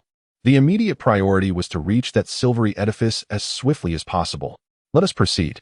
Yiling was the first to charge forward, closely followed by Hulaina and the others. Sensing the prey's acceleration, the distant phantoms hastened their movements, surging towards Yiling's retreating figure with frenzied urgency. At Shrek Academy. What did you say? Flinder glared at Zhao Wujie, who had returned alone, and slammed his hand on the table in a fit of agitation. You left Yiling behind? Do you have any idea how perilous that place is? I entrusted him to you because of your familiarity with it, and now you return alone. Where is Yiling? But that little monster possesses a life-saving artifact. Moreover, it was his choice to remain. Zhao Wujie protested with a hint of grievance. What good is a life-saving item if the Seven Treasures Glazed sect discovers we abandoned Yiling in the Rakshasa realm? Do you think we will come out unscathed? What do you mean by what? Speak up. What shall we do now? Flinder paced back and forth. I didn't want this either. But didn't you summon me back? You called me back just to discuss my overdue salary? Zhao Wujie lamented, thinking that Flinder had summoned him for something of great importance, only to discover it was merely about his unpaid wages for several months. Am I wrong for wanting to pay you? You can take it or leave it. Flinder's eyes reddened at the mention of the salary. After all, it was a substantial amount of gold soul coins. If not for Xiaogang intervening, I would have. What should we do now? He is all alone in the Rakshasa realm, and I cannot reach him in time. Zhao Wujie exclaimed.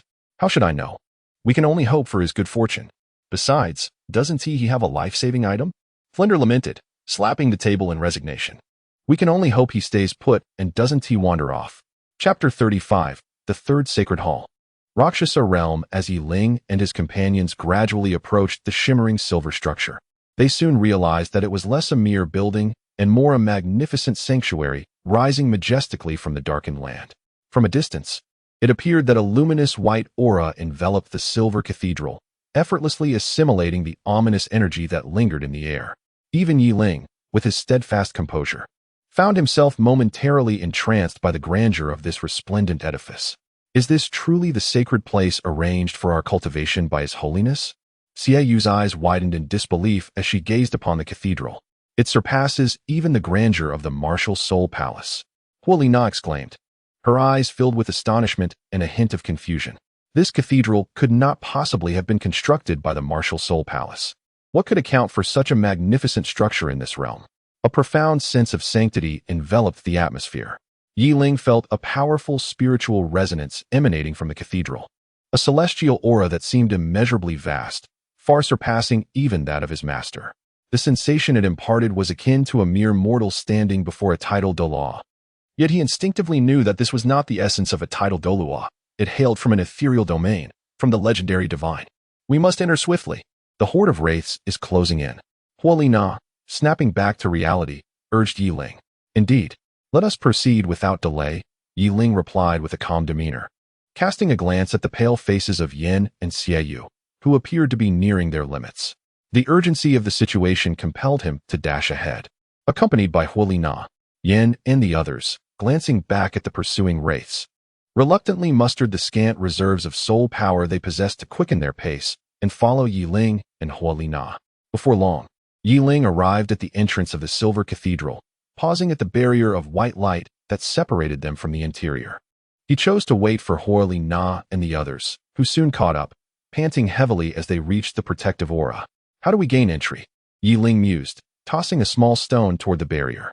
Upon contact, the stone was instantly absorbed by a brilliant silver light, transforming into energy akin to that of the barrier itself and vanishing from sight. This energy feels so familiar, Huolina pondered, though she quickly set aside her curiosity. She produced the golden token bestowed upon her by her master and slowly pressed it against the barrier. In an instant, a divine radiance emanated from the token upon contact, causing the surface of the barrier to part, creating an opening large enough for a single person. Seizing the opportunity, the four companions hurriedly slipped through the gap. As the token detached from the barrier and returned to Huolina's grasp, the opening in the barrier gradually mended itself until it vanished completely. Here we are. A silvery gleam flashed, and Yiling found himself within the confines of a radiant white barrier. Before his eyes lay an exceedingly magnificent golden sanctuary. Due to the outer layer of the white light, the grand hall appeared silver from the outside, but upon entering, he discovered that it was resplendent, as if forged from pure gold, radiating brilliance. Welcome to the third sanctuary. A voice, as majestic as an oracle, descended from the heavens. resonating in the ears of the four. The third sanctuary? Yi Ling was perplexed. When did the Douluo continent come to possess such a third sacred hall? It was as if he were hearing about this for the first time, just like the realm of Rakshasa. Beside him, Hulaina and the others wore equally bewildered expressions. Within the sacred hall, entry was permitted only to those below the sole emperor rank. A vast voice echoed once more, devoid of emotion, resembling that of a machine. What manner of place is this? Yi Ling turned to Hulaina and inquired. This is my first time here as well. I am equally at a loss regarding the situation. Hulaina, feeling a tinge of wariness, surveyed her surroundings. Despite the sanctity of the place, an odd sensation enveloped her, akin to being stripped bare, devoid of any semblance of privacy. It appears we must seek answers ourselves, as we remain oblivious to the true nature of this place. Xieyu's eyes reflected a hint of resignation. His spirit power had been depleted, rendering him weak as he leaned against Yin, who was not in a much better condition. His pallor suggesting he was barely sustaining consciousness. Regardless, let us proceed, Yi Ling declared, gesturing towards the open doors of the hall before boldly stepping inside. Wait, sword spirit? Hulaina exclaimed, witnessing Yi Ling's impulsive entrance, and hurriedly followed suit. Xieyou and Yin exchanged resigned sighs and supported each other as they ventured forth. Sword spirit, why the haste? You have no knowledge of the potential dangers lurking here, yet you rush in, Hulaina called as she entered, only to find no trace of the sword spirit.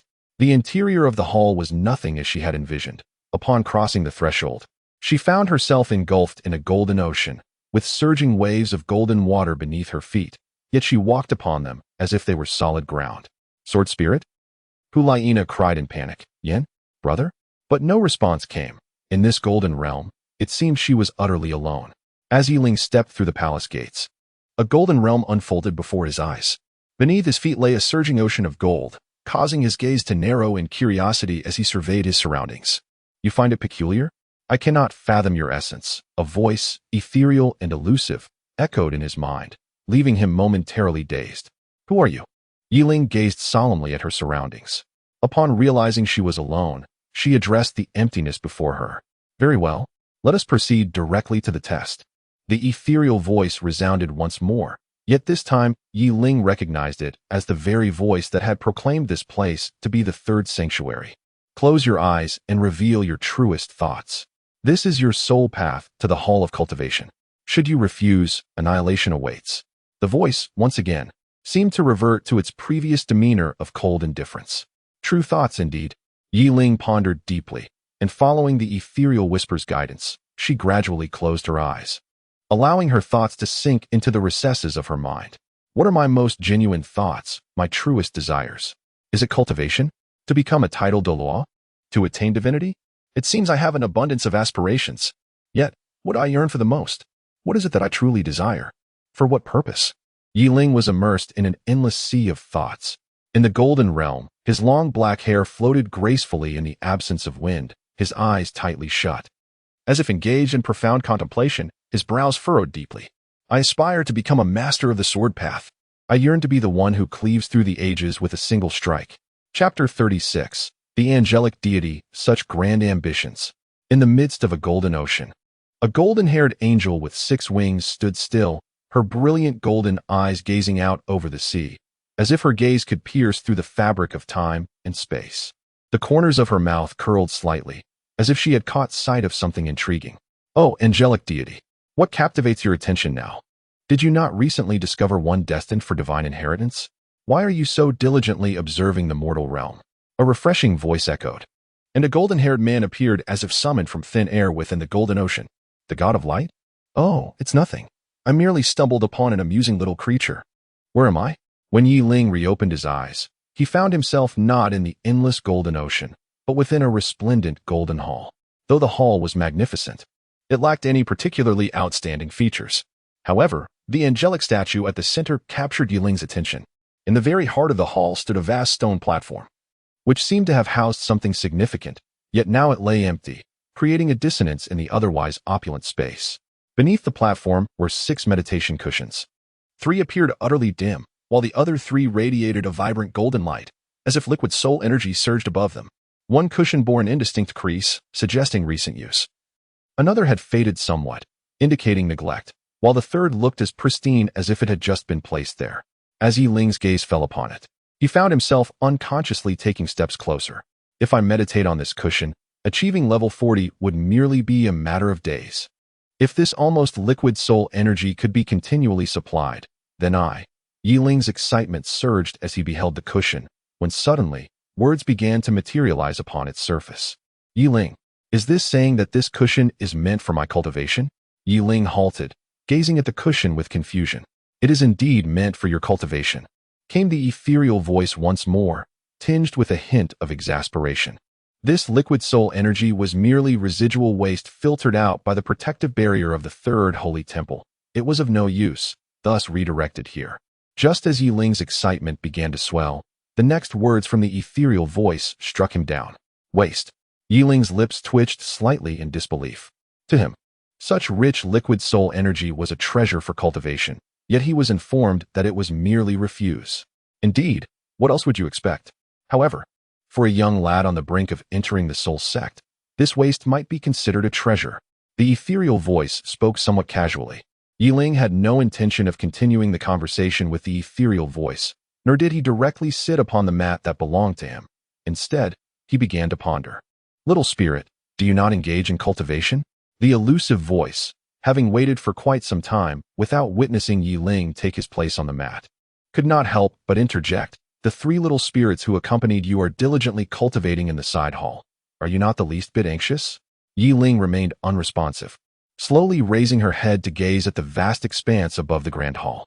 Within her tranquil eyes lingered a hint of bewilderment. The god of angels.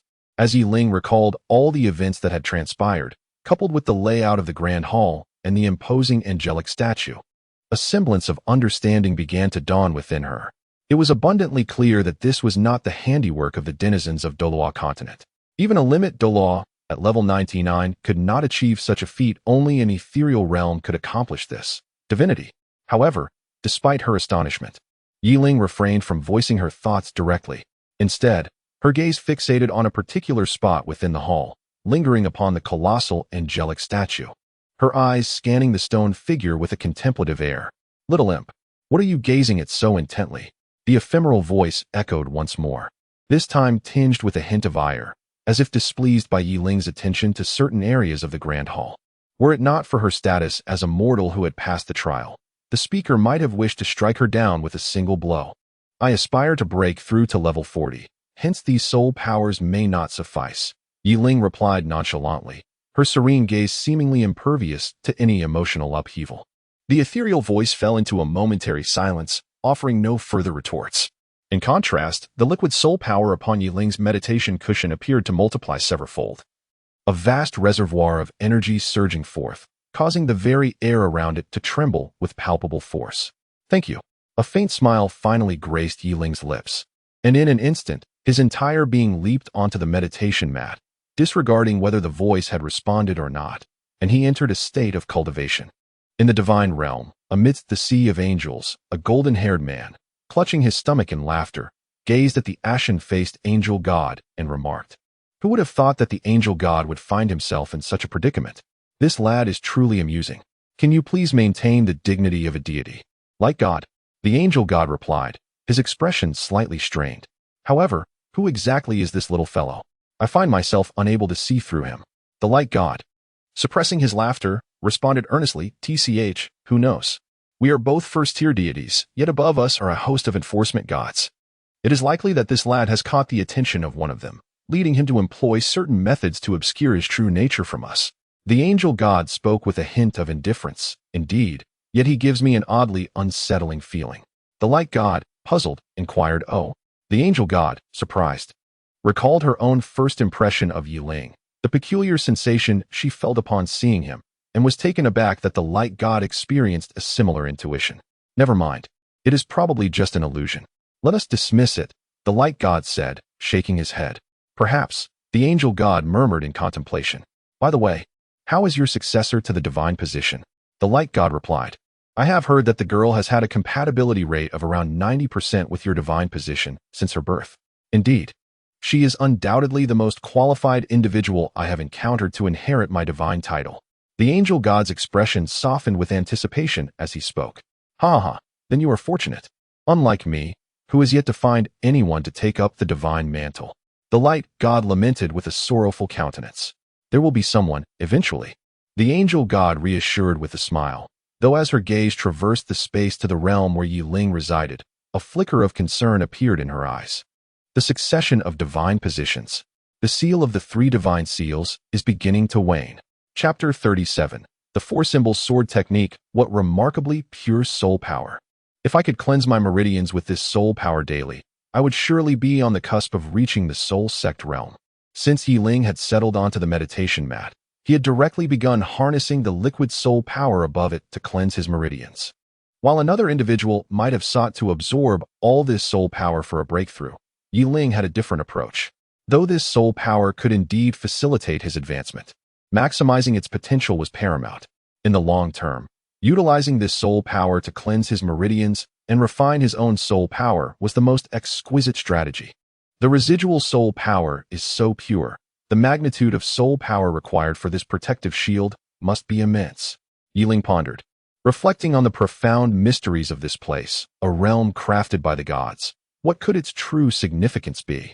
Under the purifying influence of these exquisite soul energies, the resilience of the meridians has astonishingly intensified. As I feel the soul energy surging through my body, the originally golden meridians gradually fracture and then slowly mend. This cycle repeating itself. Over time, when the meridians are washed anew, they astonishingly endure without cracking. With a surge of determination, I employ this soul energy to elevate the toughness of my meridians to their utmost limits, ensuring that future breakthroughs can withstand the impact of higher-level soul rings.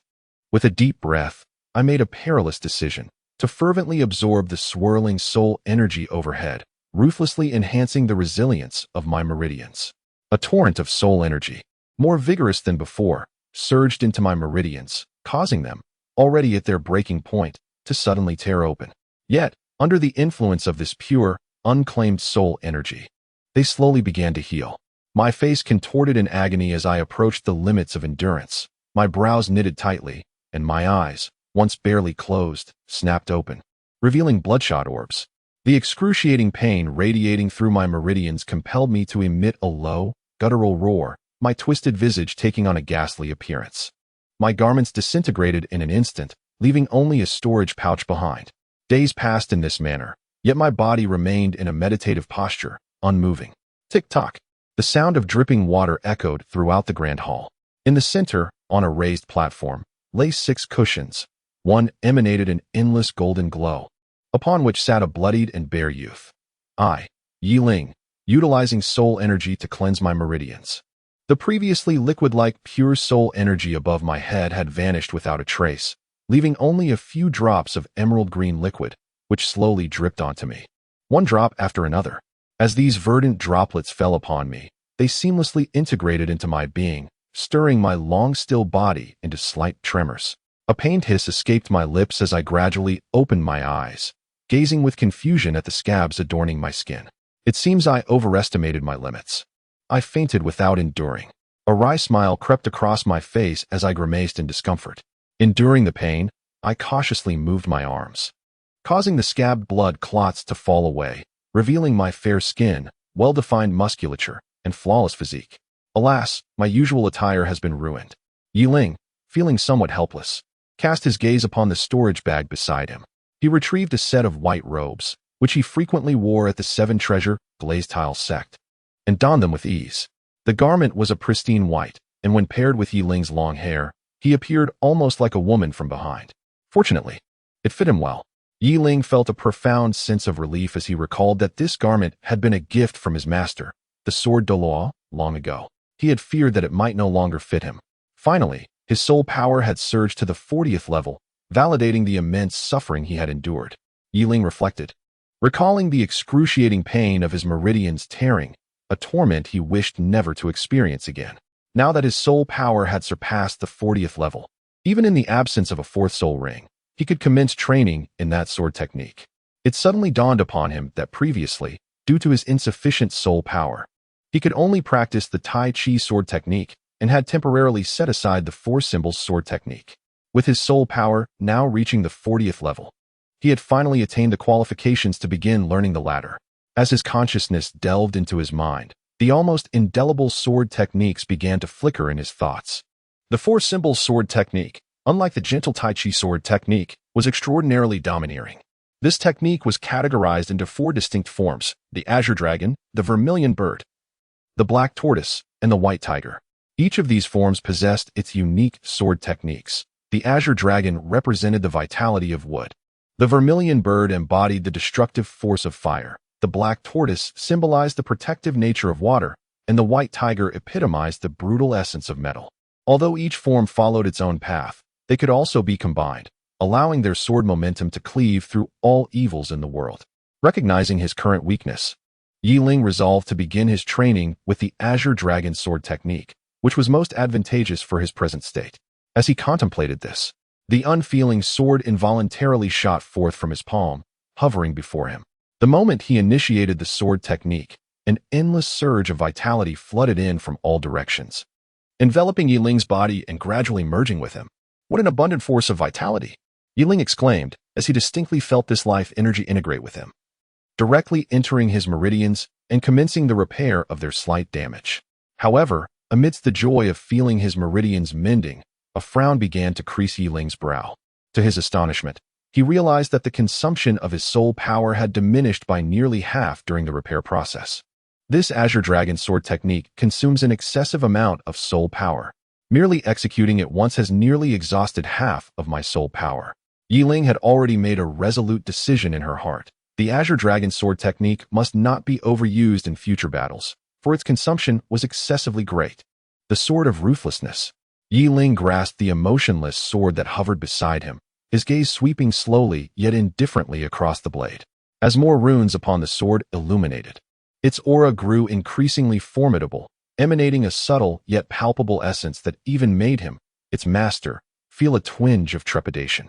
His four-symbol sword technique had begun to take shape, and his soul power had surpassed level 40. It was now imperative to contemplate an escape from this place, especially since Flanders had entrusted him with the next training mission for the Shrek 7 monsters. He could not simply turn a blind eye to this responsibility. How to depart? Chapter 38. Crisis, please confirm whether to leave the third holy temple. A vast voice resonated, imbued with profound authority, causing Yi Ling to instantaneously sense a piercing aura fixating upon him, prompting beads of cold sweat to form on his forehead. Leave. Yi Ling found himself somewhat bewildered by the formidable aura surrounding him. A deity, after all, had no need to concern himself with a mere mortal such as himself. Although he harbored no excessive reverence for her, this thought remained confined to the recesses of his mind. In an instant, as his words faded into the air, a brilliant flash of golden light enveloped him, transporting him from that place. As he regained his footing, Yi Ling realized he had emerged. The majestic temple was replaced by the entrance where he and Hulayina had initially gathered. Were they still in their training? It made sense, considering his sole aim was to break through to level 40, leaving him little time to linger. They, however, had ample time before the Grand Soul Arena competition, allowing them to indulge in their training. As Yi Ling contemplated turning to leave, his expression gradually shifted to one of bewilderment upon noticing the shimmering white barrier. How could he exit without a token? He mused awkwardly. Just then, the barrier seemed to sense his predicament and suddenly parted, creating an opening large enough for one person, revealing the dark world beyond the luminous shield. Yi Ling looked up in confusion, waiting for a moment. When the vast voice did not arrive, she finally stood up and walked outside. In the divine realm, amidst the sea of angels, the god of light had departed, leaving only the god of angels seated quietly upon the golden surface of the sea, gazing at the mirror-like ripples of water. Cursed little imp. If it were not for the divine realm's strict prohibition against interfering with the mortal world, I would not have been compelled to witness this. The god of angels' face flushed, seemingly unable to contain her fury. Just moments ago, when she intended to observe the little imp who had passed the test, she was taken aback to find the imp seated on a mat, utterly unclad. Although covered in blood, the faintly revealed fair skin was indelibly etched into her memory. She suddenly realized that her divine composure had wavered, filling her with an inexplicable mixture of shame and anger towards the little imp. I am a deity. I must not allow myself to be angered by a mere mortal. Calm down, calm down. In contrast to the third sacred hall, The waterfall that teacher Zhao found was nothing short of a wild pond.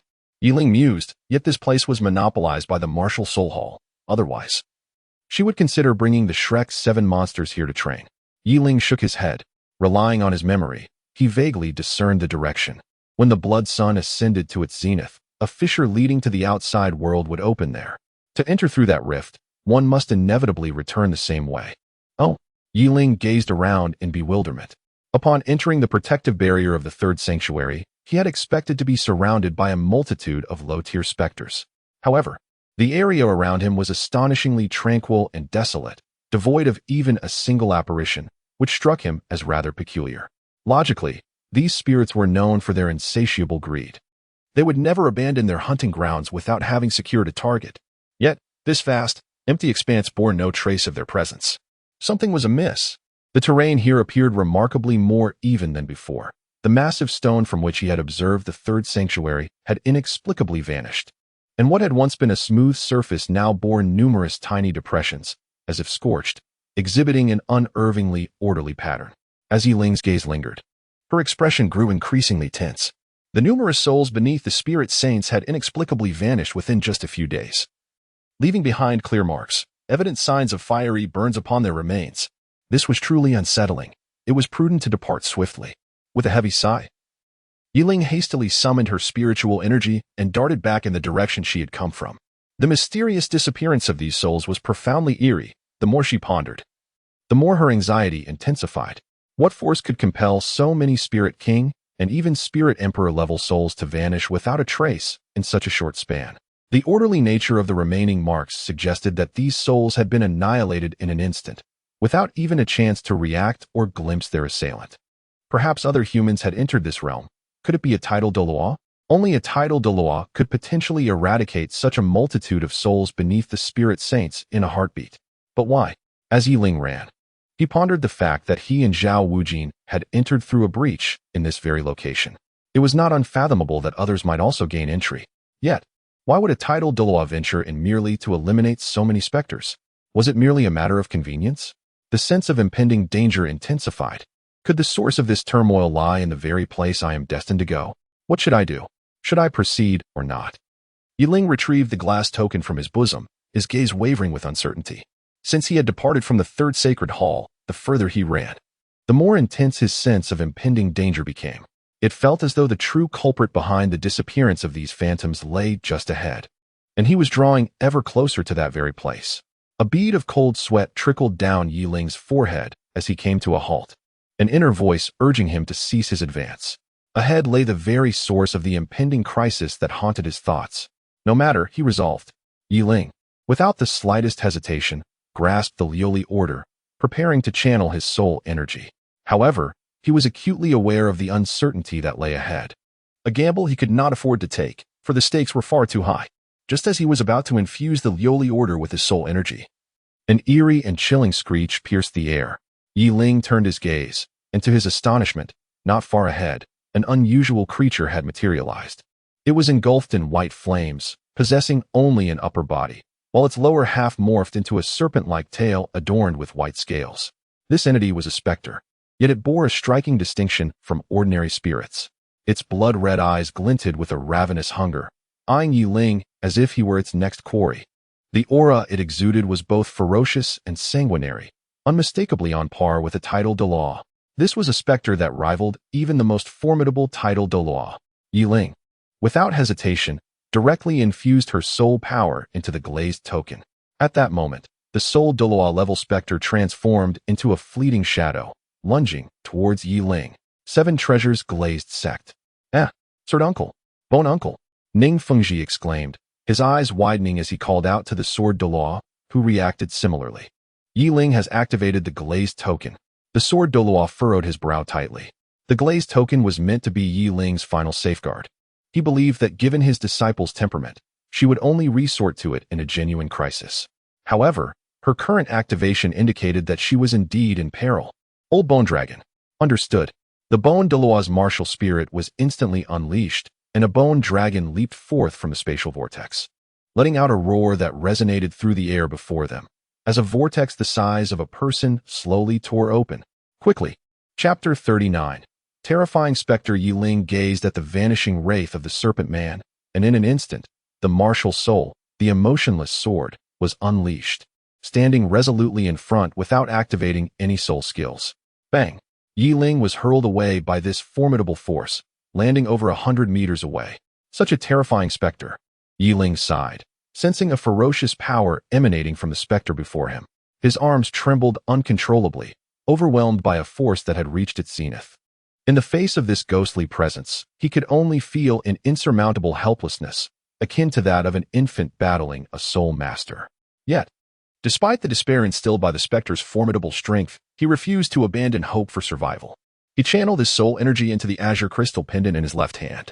No matter what, he would treat it as a means to buy time. The Azure Dragon's sword technique. After reaching the saturation of his soul energy within the Liuli Ling, Yiling paused in his infusion, firmly grasping it in the palm of his left hand. With his right hand, he held the sword aloft, pointing it towards the heavens. Suddenly, a vigorous surge of life force erupted from all directions. This was the Qinglong sword technique, a newly acquired skill from the four-symbol swordplay. The burgeoning vitality began to be absorbed by his body, gradually mending the injuries sustained in his arm. Cackling ominously, the serpent-like specter observed Yiling's recovery, seemingly pleased with this plaything. In an instant, its form transformed into a fleeting shadow, darting toward Yiling with remarkable speed. Third soul skill, questioning the heart. Yiling exhibited no hesitation. Although he faced a soul beast that could rival the title Douluo, he approached the confrontation with a playful yet determined spirit. He summoned all his strength. With the first soul skill, Emotion Slash, and the second soul skill, Thought Severance, he unleashed his domain, which expanded outward, enveloping the serpent-like ghost in the air just as it reached 100 meters. He was all in. Yiling resolutely decided to unleash all remaining soul power, directly engaging the first and second soul skills within the domain, striking at the serpent spirit suspended in the air. Taiji sword technique, Yin Yang sword. Cut through. Yiling could no longer concern himself with the multitude of factors at play. This was the most formidable attack he could unleash with his current soul power. This onslaught was, without a doubt, far more potent than that which he had employed against Zhao Wuji. He was prepared to fight with every ounce of his being. In response to Yiling's desperate struggle, the serpent spirit emitted an eerie cry, its body pulsating with sanguine energy. Remarkably, a layer of white scales enveloped its left fist, which it hurled towards Yiling with unadorned ferocity, an attack devoid of any superfluous embellishments. With a resounding impact, a tremendous force collided with his own assault. Yiling distinctly felt his all-out attack being effortlessly shattered. The arms that clutched the heartless sword were abruptly broken under the weight of this terrifying power, and the sword itself was driven towards his chest by the overwhelming might. The residual force struck him squarely, causing him to spew forth a mouthful of blood, his body transforming into a mere shadow, akin to a cannonball, as it hurtled into the earth beyond. With a thunderous crash, the serpent spirit appeared quite pleased to witness Yiling's body embedded in the ground, choosing not to press its advantage. Instead, it hovered in the air, observing intently, evidently harboring a peculiar interest in its prey. It was unperturbed by the prospect of Yiling's escape. To the serpent spirit, he was no more than an ant, easily extinguishable with a mere thought. Yet, it was not inclined to eliminate Yiling so swiftly, as it had not yet had its fill of amusement. Once more, Yiling coughed up a mouthful of congealed blood, his body ensnared within the stone, surrounded by cracked earth, a testament to the residual force of the serpent spirit's punch. The very sense of peril I felt was indeed from it. How foolish I was to run towards this danger. Was I truly courting death? Yiling struggled to curl the corners of his mouth into a semblance of a smile. His body had sustained grievous injuries from that singular blow. His arms fractured beyond use, leaving him devoid of strength to rise. Had it not been for the spectral being comparable to a tidal Douluo, refraining from delivering a fatal strike, that initial punch might have obliterated him instantly. In the face of a soul sage, he might have harbored a glimmer of survival. Yet against a tidal Douluo, there existed no hope of escape. Tick-tock. The sound of blood dripping onto the stones resonated in Yiling's ears. His battered body felt devoid of the anticipated pain, replaced instead by a numbing sensation, as if his arms, legs, and indeed his entire physique, had become alien to him. Master! He beheld his fractured left hand, tightly clutching the luminous glazed order, now emanating a faint glow, a harbinger of activation. His only hope lay in the swift arrival of his master and Grandpa Bone. cackling. The serpent-like specter observed Yiling's prolonged immobility with growing impatience, its eyes ablaze with ferocity. After a moment of hesitation, witnessing Yiling's continued prostration, it erupted in anger, launching itself towards Yiling with a menacing fist raised. It was the end. Yiling gazed in despair at the colossal fist of the serpent spirit looming before him. He found himself utterly powerless to defend or evade the impending blow, which appeared to be fueled by the spirit's wrath. Even if he were unscathed, he could not possibly withstand such force. Moreover, a sense of regret consumed him. How could he reconcile the fact that he had only just begun to comprehend this world, a realm filled with cherished relatives and countless unfinished endeavors? With a resounding crash, the fist gale swept across Yiling's face. Despite the torrent of discontent swirling within him, he forced a smile and closed his eyes, seemingly resigned to his fate. His lips curled into a smile, yet it exuded an air of profound desolation. Just as Yiling braced himself for the inevitable demise, an astonishing surge of vitality surged into his body, initiating a rapid restoration of his form. To his astonishment, the serpent spirit's formidable punch was astonishingly thwarted by a shimmering violet barrier. What was this? Yiling opened her eyes in a daze, and before her lay a violet nine-petaled flower, delicately hovering above her left hand.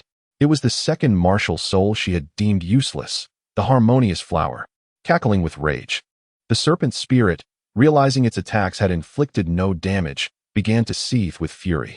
White scales started to ascend from its tail, gradually enveloping its neck. Boom, boom, boom. With each successive punch, the serpent spirit's eyes grew increasingly crimson, and the white flames enveloping its body shifted to a blood-red hue, teetering on the brink of chaos. Buzz. The 9 petals of the harmonious flower began to quiver slightly, as if gathering strength. The violet radiance intensified, and the petals seemed to tear through the fabric of space, leaving behind trails of darkness. Just as the violet light reached a point of saturation, Yiling suddenly felt an overwhelming force emanating from the harmonious flower, causing her to spit blood. A slender purple beam sliced through the air towards the serpent spirit. Buzz. Chapter 40, Arrival.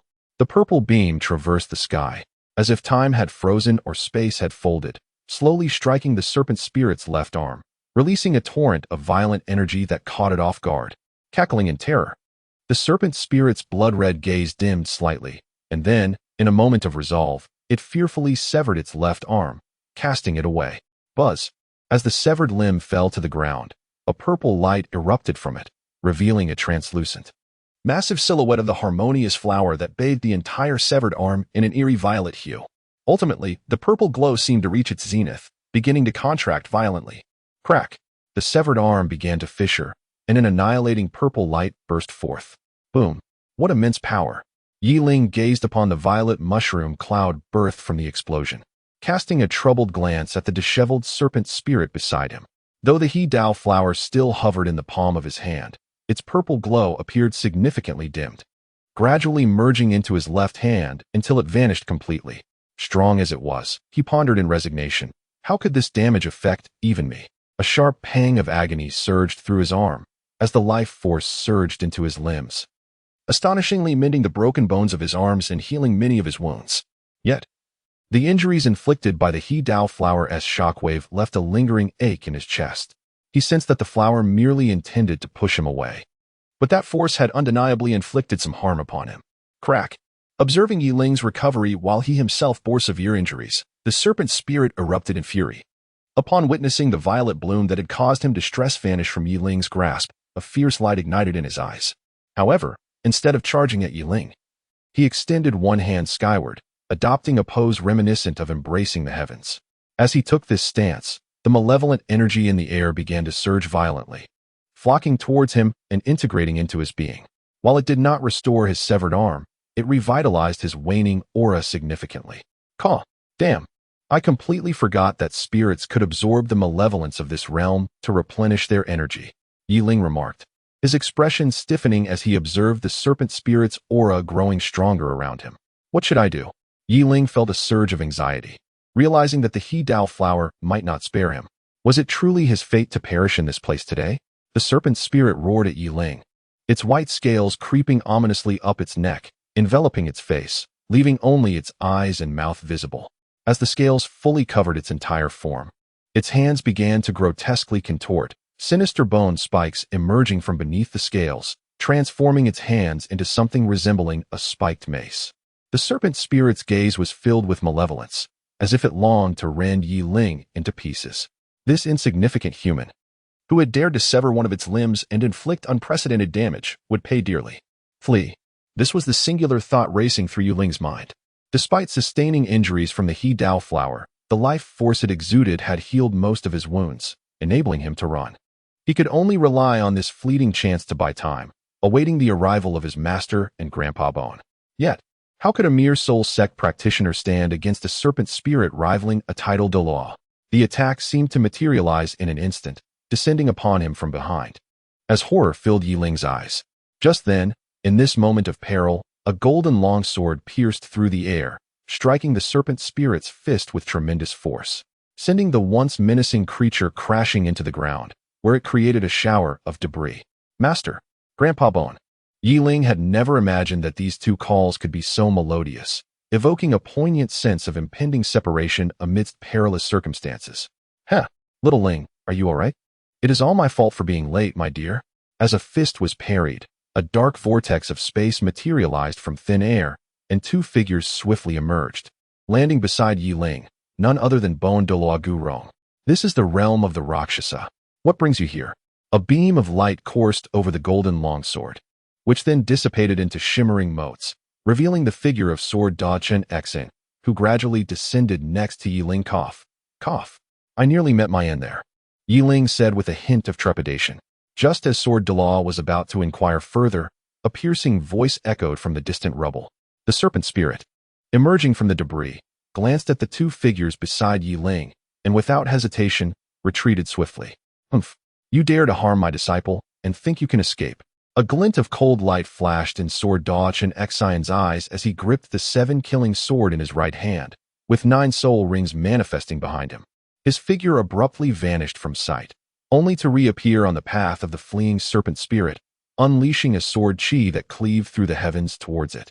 The serpent spirit's eyes gleamed with ferocity, its scales transforming to a vivid crimson, and the flames enveloping its body became even more enchanting.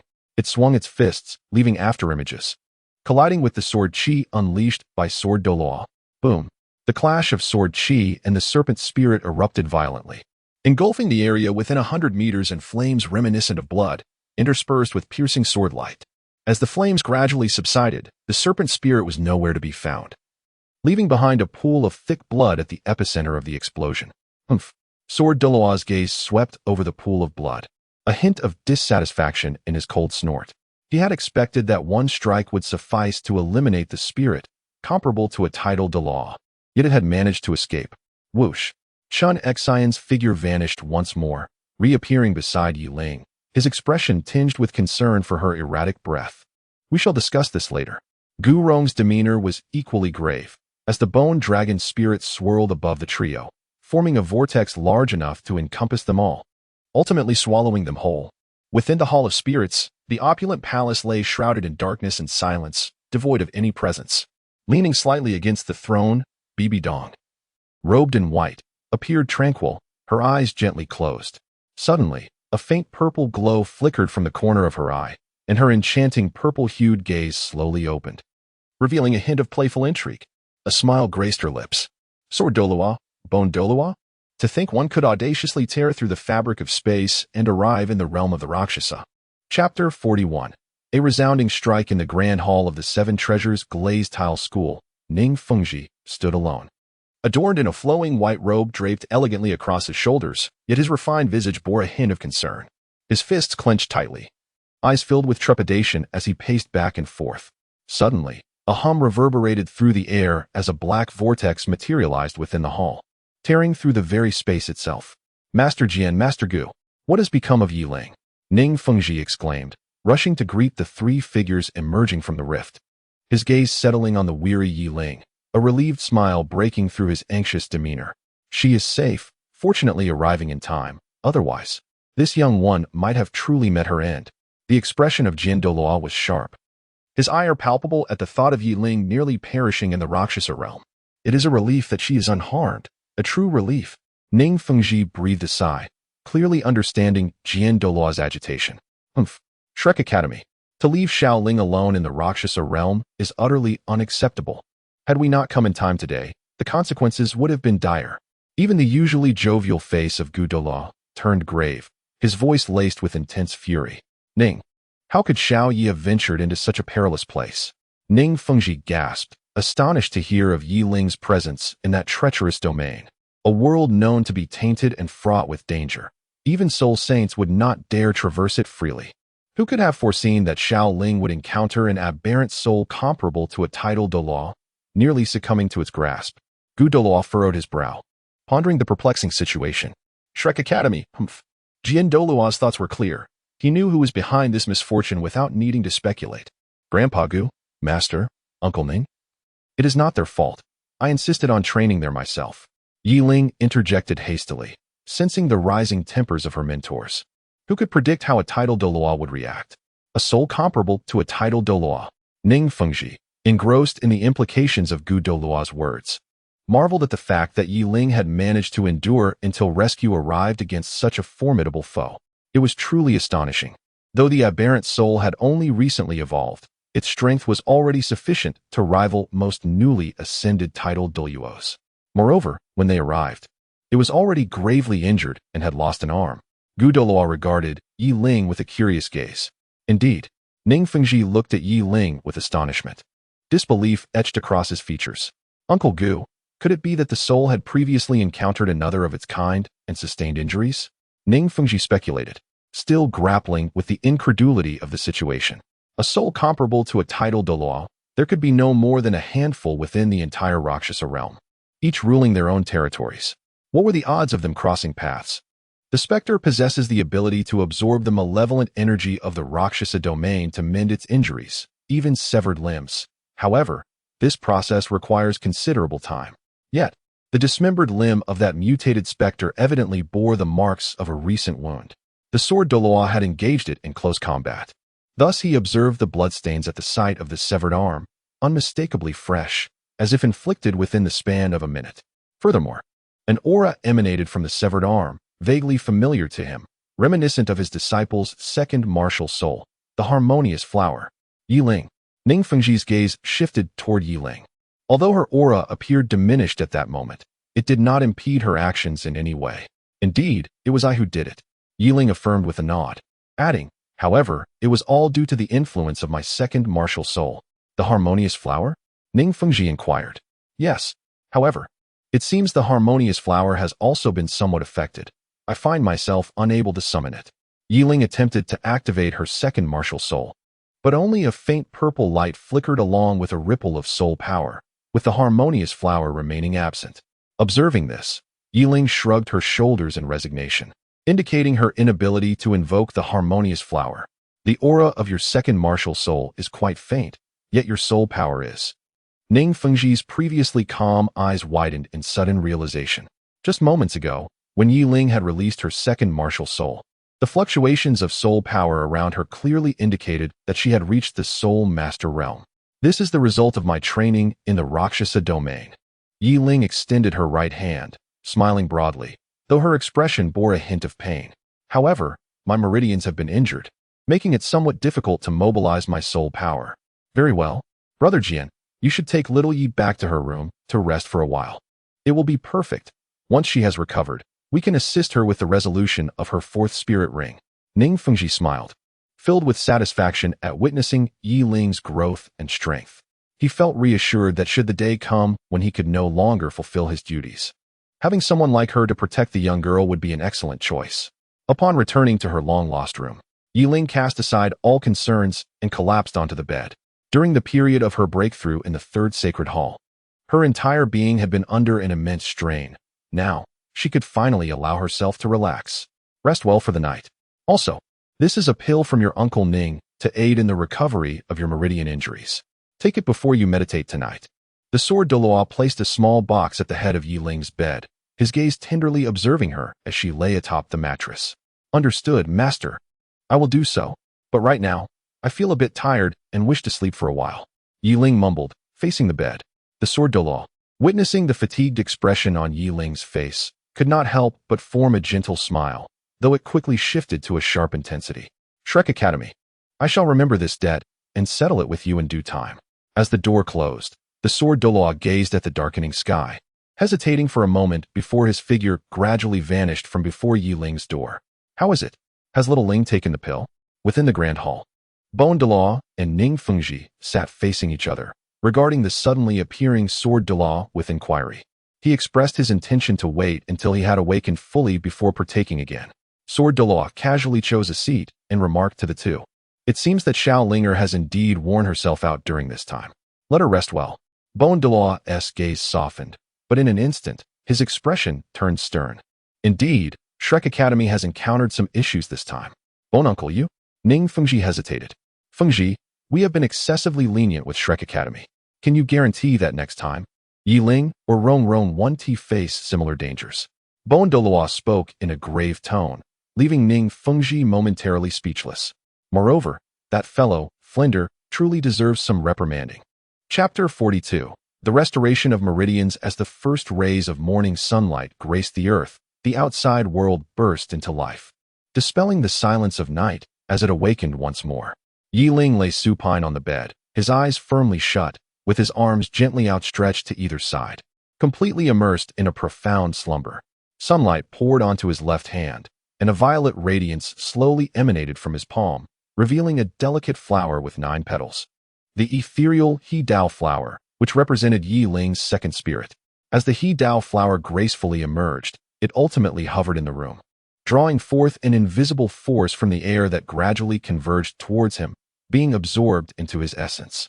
This intangible energy seemed to serve as the very pillar of this space. Once siphoned away by the He Dao flower, the room began to warp, an ominous sense of impending collapse permeating the atmosphere. At that moment, the petals of the He Dao flower exhaled a stream of violet gas, which was absorbed by the distorted space, gradually restoring stability to the surroundings.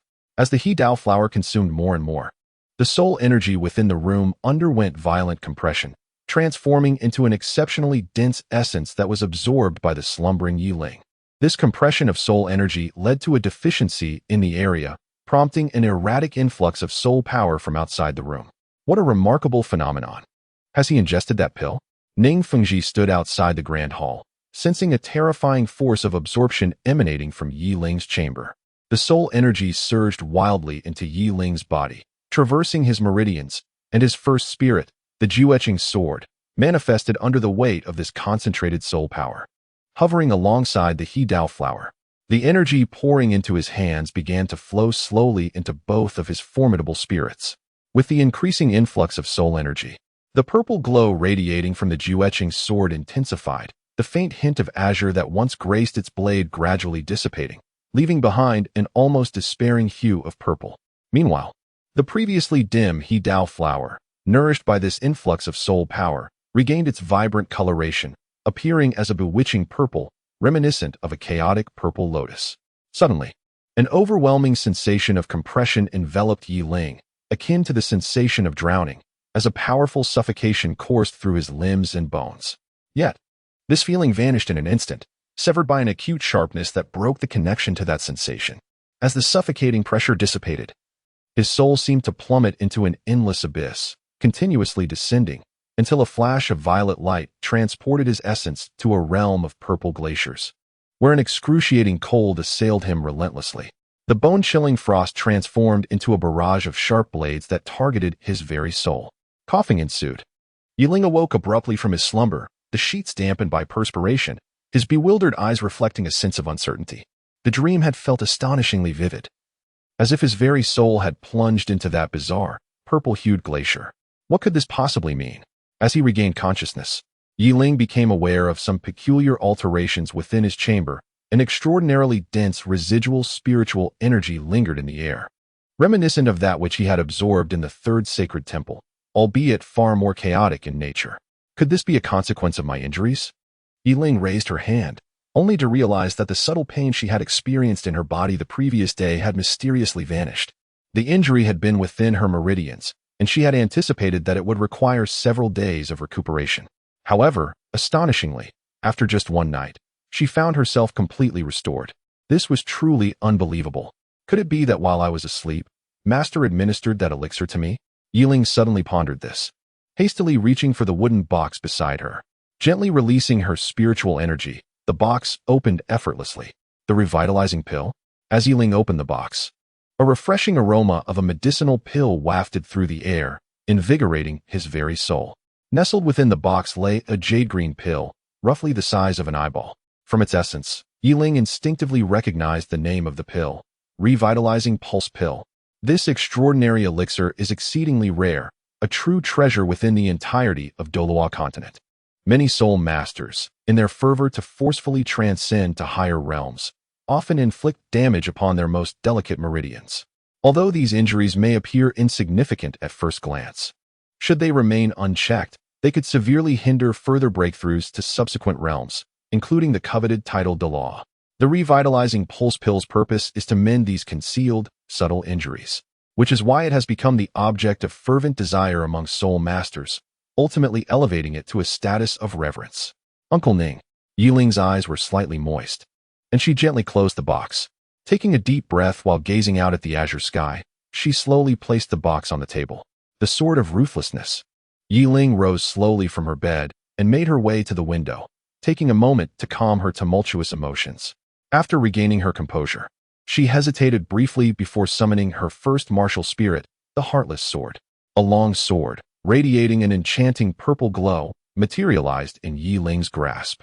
Intricate and mysterious runes adorned the blade, a third of which shimmered with illumination, while the remaining two-thirds remained shrouded in a dull hue. What has changed? Yiling gazed at the Heartless Sword, now so different from before, her expression a mixture of bewilderment and perplexity. Has the azure hue of the blade vanished? Yiling caressed the blade, the runes, and the hilt. If there were anything distinct about this long sword, which was entirely purple, it would be the black gem embedded at the end of the hilt.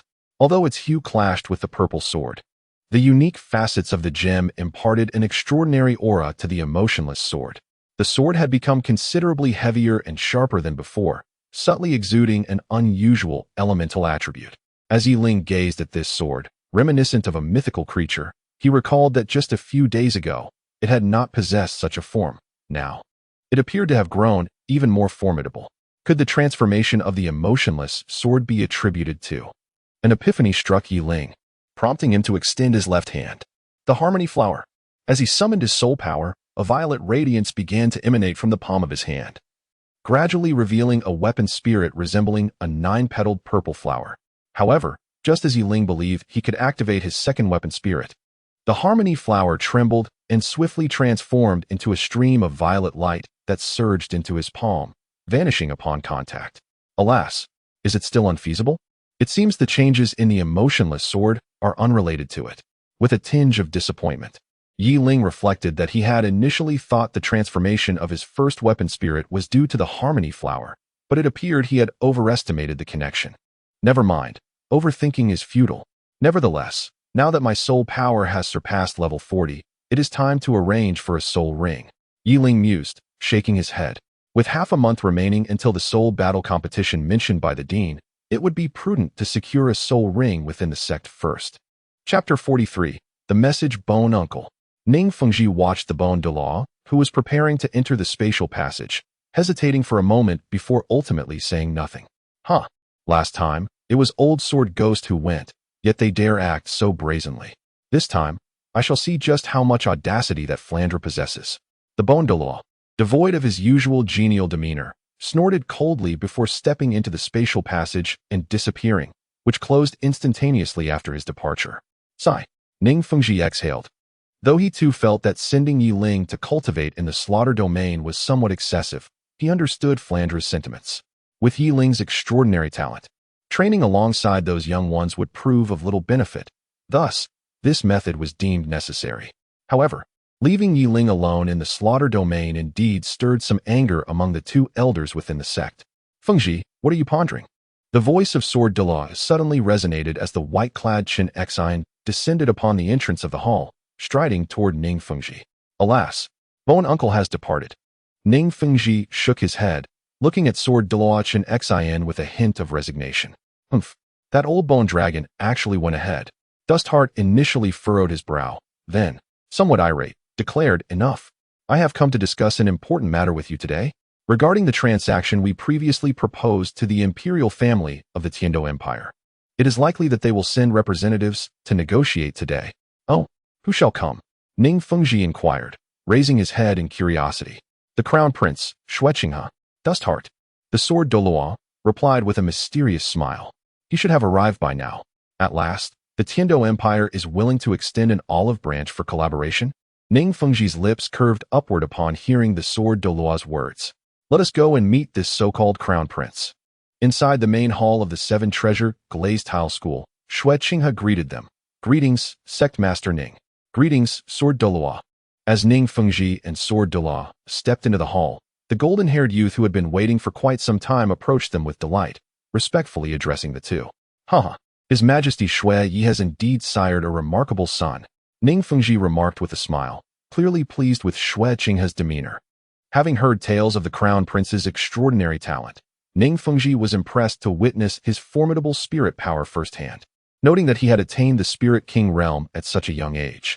"Your praise is unwarranted, Sect Master Ning," Shueqinghe replied with a modest smile, not allowing the compliment to inflate his ego. "Now, let us get straight to the point." Ning Fengji suddenly withdrew his smile, addressing Shueqinghe with gravity. "The Tiando Empire has always maintained a profound trading relationship with my Seven Treasure Glazed Tile School, something you, as the Crown Prince, should be well aware of." Shueqinghe smiled slightly and responded, "Of course, my father often speaks of the transactions with your esteemed sect." "Very well. Then you must know what my Seven Treasure Glazed Tile School desires." Ning Fengji narrowed his eyes.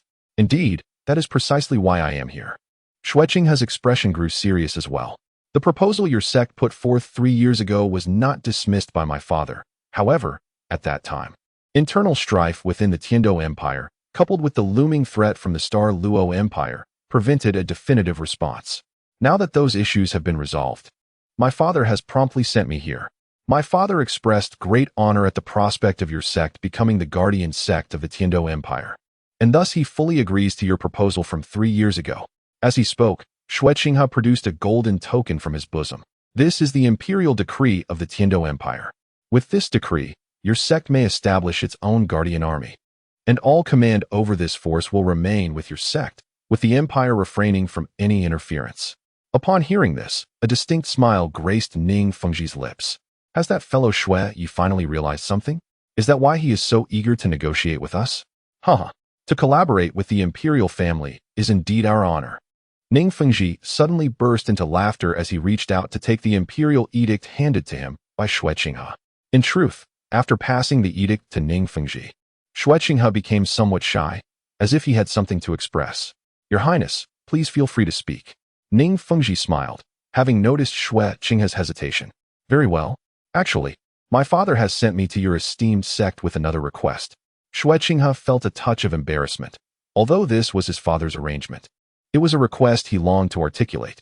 "Oh, what request?" Ning Fengji inquired, a hint of curiosity evident in his expression as he observed Shueqinghe's reluctance to speak. Shueqinghe earnestly requested to become a disciple of the esteemed sect leader Ning to learn the art of strategy. At Shrek Academy, the bruised faces of Flander and Zhao Wujia reflected a peculiar expression as they gazed at the master before them. The three exchanged glances, and after a moment of silence, let out a resigned sigh. Just moments ago, while Flander and the master were training Tang San and the others, a terrifying aura descended, and a figure clad in black robes tore through space, dragging along a bewildered Zhao Wujia. This individual was Gu Rong, one of the 2 guardian Douluos of the Seven Treasures Glazed Tile School. Observing his furious countenance, Flander and Zhao Wujia dared not speak, and Gu Rong offered them no explanation. Instead, he launched into a furious assault, departing with the remark that Yi Ling had already returned to the sect. In an open area outside Shrek Academy, 2 figures walked in succession. Gu Rong, who had just chastised Flander, and Zhao Wujia, followed closely by Ning Rongrong, whom he had summoned. "Grandpa Gu, has Yi Ling really returned to the sect?" Ning Rongrong inquired. "Yes, he has returned. However, after activating the glazed order, I and your grandpa Jian went to rescue him." Gu Rong replied, his gaze forward, a hint of amusement in his eyes. "The glazed order. How is Yi Ling?" Ning Rongrong asked anxiously. "Fear not. Since both your grandpa Jian and I intervened, little Lingo is certainly safe." Gu Rong turned to her, a thoughtful smile gracing his features. Though he was nearly in peril. At this, Ning Rongrong's body stiffened. When we arrived, he was being pursued by a creature comparable to a tidal Douluo, Gu Rong stated, glancing at Ning Rongrong. Fortunately, we arrived just in time. The echo of Gu Rong's voice lingered in Ning Rongrong's ears, yet she paid little heed. Inexplicably, a wave of dread washed over her. Grandpa Gu, may I return to the sect for a visit? Chapter 44. Qianrenshua's 7 Treasures, Glazed Tile School. Yes. It has been a long time since I last returned to the sect. After Yi Ling's meridians had nearly fully recovered, he departed from the room. A night of rest had rejuvenated him, and his long, black hair flowed gracefully with the breeze. His fair complexion further accentuated his handsome features. Perhaps he should visit Uncle Ning in the main hall and return this elixir while he was at it. Yi Ling slowly raised his right hand, cradling a box that contained the revival pill bestowed upon him by the sword Douluo. Although he had not utilized it himself, it was nonetheless a token of Uncle Ning's heartfelt intention. Given the considerable value of this elixir, expressing his gratitude seemed entirely appropriate. Furthermore, he surmised that he would likely not require the pill, so it was best to return it. With a light and buoyant stride, Yi Ling soon arrived at the grand hall of the 7 Treasures Glazed Tile School, a place where Ning Fengji frequently resided. Hence, he decided to seek him out here first. Unlike other sects, the grand hall of the 7 Treasures Glazed Tile School stood perpetually open and unguarded. For with its dual Douluo protectors, few would dare to intrude stealthily. As Yi Ling Shuang stepped into the grand hall, she immediately beheld Ning Fengji, who sat upright and composed, alongside a golden-haired youth facing him. Judging by his appearance, he seemed to be considerably older than herself. With his neatly cropped hair and fair complexion, there was an undeniable charm about him that was decidedly captivating. Uncle Ning? Yi Ling stepped a few paces closer, yet neither of the two seemed to notice her presence. Engrossed in their cheerful conversation, little Yi has arrived. Ning Fengji, upon hearing this exclamation, turned to see Yi Ling standing not far from them. Uncle Ning, what is this? Yi Ling cast a puzzled glance at the golden-haired youth who was also observing her. Oh, little Yi, allow me to introduce you. This is His Highness, the Crown Prince of the Tiando Empire.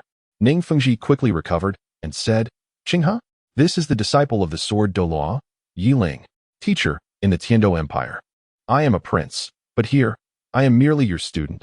Xue Qinghe smiled at Ning Fengji before turning to Yi Ling. Greetings, Yi Ling.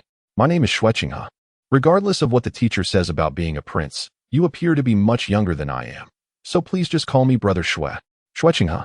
Observing the gentle smile of the golden-haired youth before her, Yi Ling felt an inexplicable discomfort in her heart. She was well aware from the original narrative that this Xue Qinghe was none other than Qianrenshua. It was likely that the person she was facing had already been replaced by her. This cannot be. His Highness is His Highness. How could I dare to call you brother? Yi Ling hastily shook her head, though a hint of cold indifference flickered in her eyes.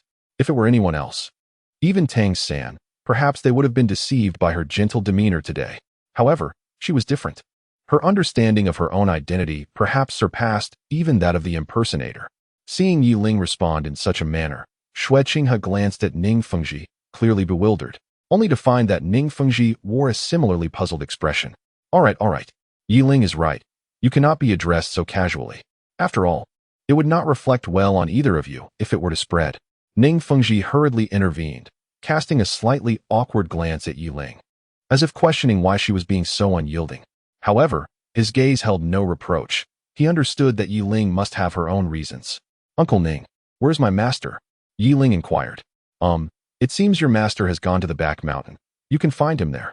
Ning Fengji pondered for a moment before responding. All right.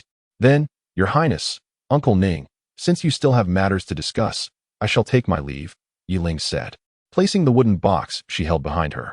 She had initially intended to express her gratitude to Ning Fengji, but upon noticing that even she had begun to appear, it was imperative for her to return promptly to study her plans. After all, that individual sought more than just the Tiando Empire.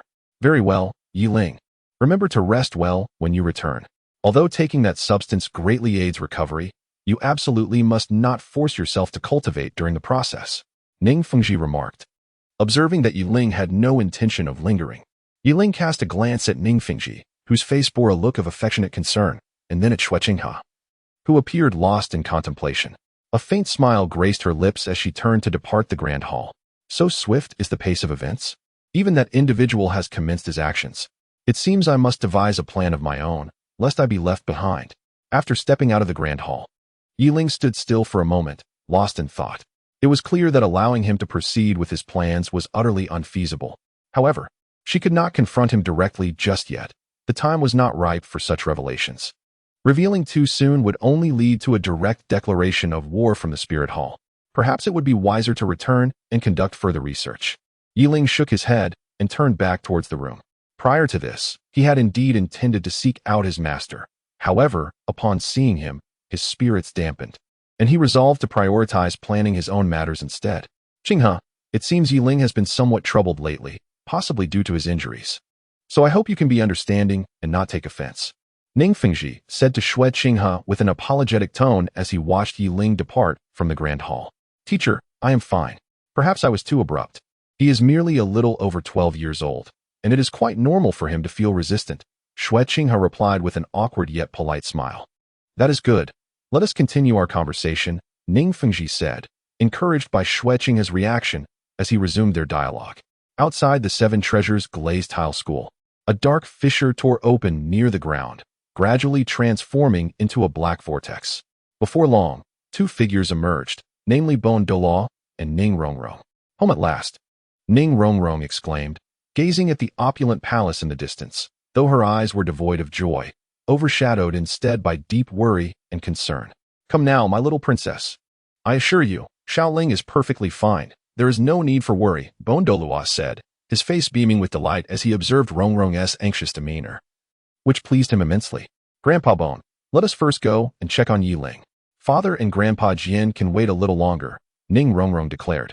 Grasping Douluo's hand and racing towards Yiling's room, the esteemed title Douluo was nearly thrown off balance by her sudden pull, almost stumbling in the process.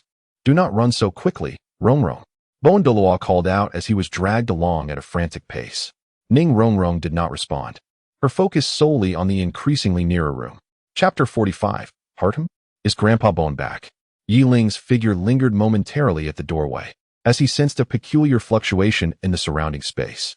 Soon, he perceived two familiar presences approaching. One felt akin to that of Grandfather Bone, while the other was equally recognizable. Moreover, he discerned that these two auras were swiftly converging upon his location. Let me enter first. They will likely arrive soon. Yiling mused softly. He was aware of Douluo's departure from the sect, although the latter had ostensibly mentioned a visit to Shrek Academy to report his safety. The fury etched on Grandfather Bone's face suggested that his intentions were far from simple. This thought elicited a gentle smile from the corner of Yiling's mouth. Nevertheless, this did not hinder his actions. With fluid grace, he opened the door and casually selected a chair within the room, where he began to contemplate his plans regarding Xue Qinghe. Moments later, Douluo and Ning Rongrong arrived at Yiling's door, immediately spotting him lost in thought. Gazing towards the entrance, Rongrong, you must have much to discuss with Xiaolinger, so I shall take my leave, Douluo stated, gently disengaging from Ning Rongrong's grasp before dissolving into a dark fissure behind him. Grandfather Bone, Ning Rongrong exclaimed softly, turning around only to find the space behind her utterly empty, devoid of Douluo's presence. Rongrong Jia. Yiling looked up and discovered Ning Rongrong standing at her door, her face filled with a myriad of emotions. Yiling? Ning Rongrong suddenly exclaimed, turning her head to find Yiling gazing intently at her, instantly feeling a surge of tension. What brings you back? Yiling directed her gaze towards Ning Rongrong, a hint of perplexity evident in her eyes. It appeared that the presence she had sensed earlier, aside from that of Grandfather Bone, was indeed Ning Rongrong herself. Is the place where you cultivate perilous? Ning Rongrong hesitated for a moment, her delicate face lifted with a certain obstinacy, her gaze intensely fixed on Yiling. Do not attempt to deceive me. Grandfather Bone has informed me that you encountered danger there and only returned thanks to the glazed order. Sighing helplessly after a brief silence, Yiling replied, So what brings you back this time? What do you think? Ning Rongrong's eyes, filled with indignation, met Yiling's, sparkling with an array of unspoken thoughts.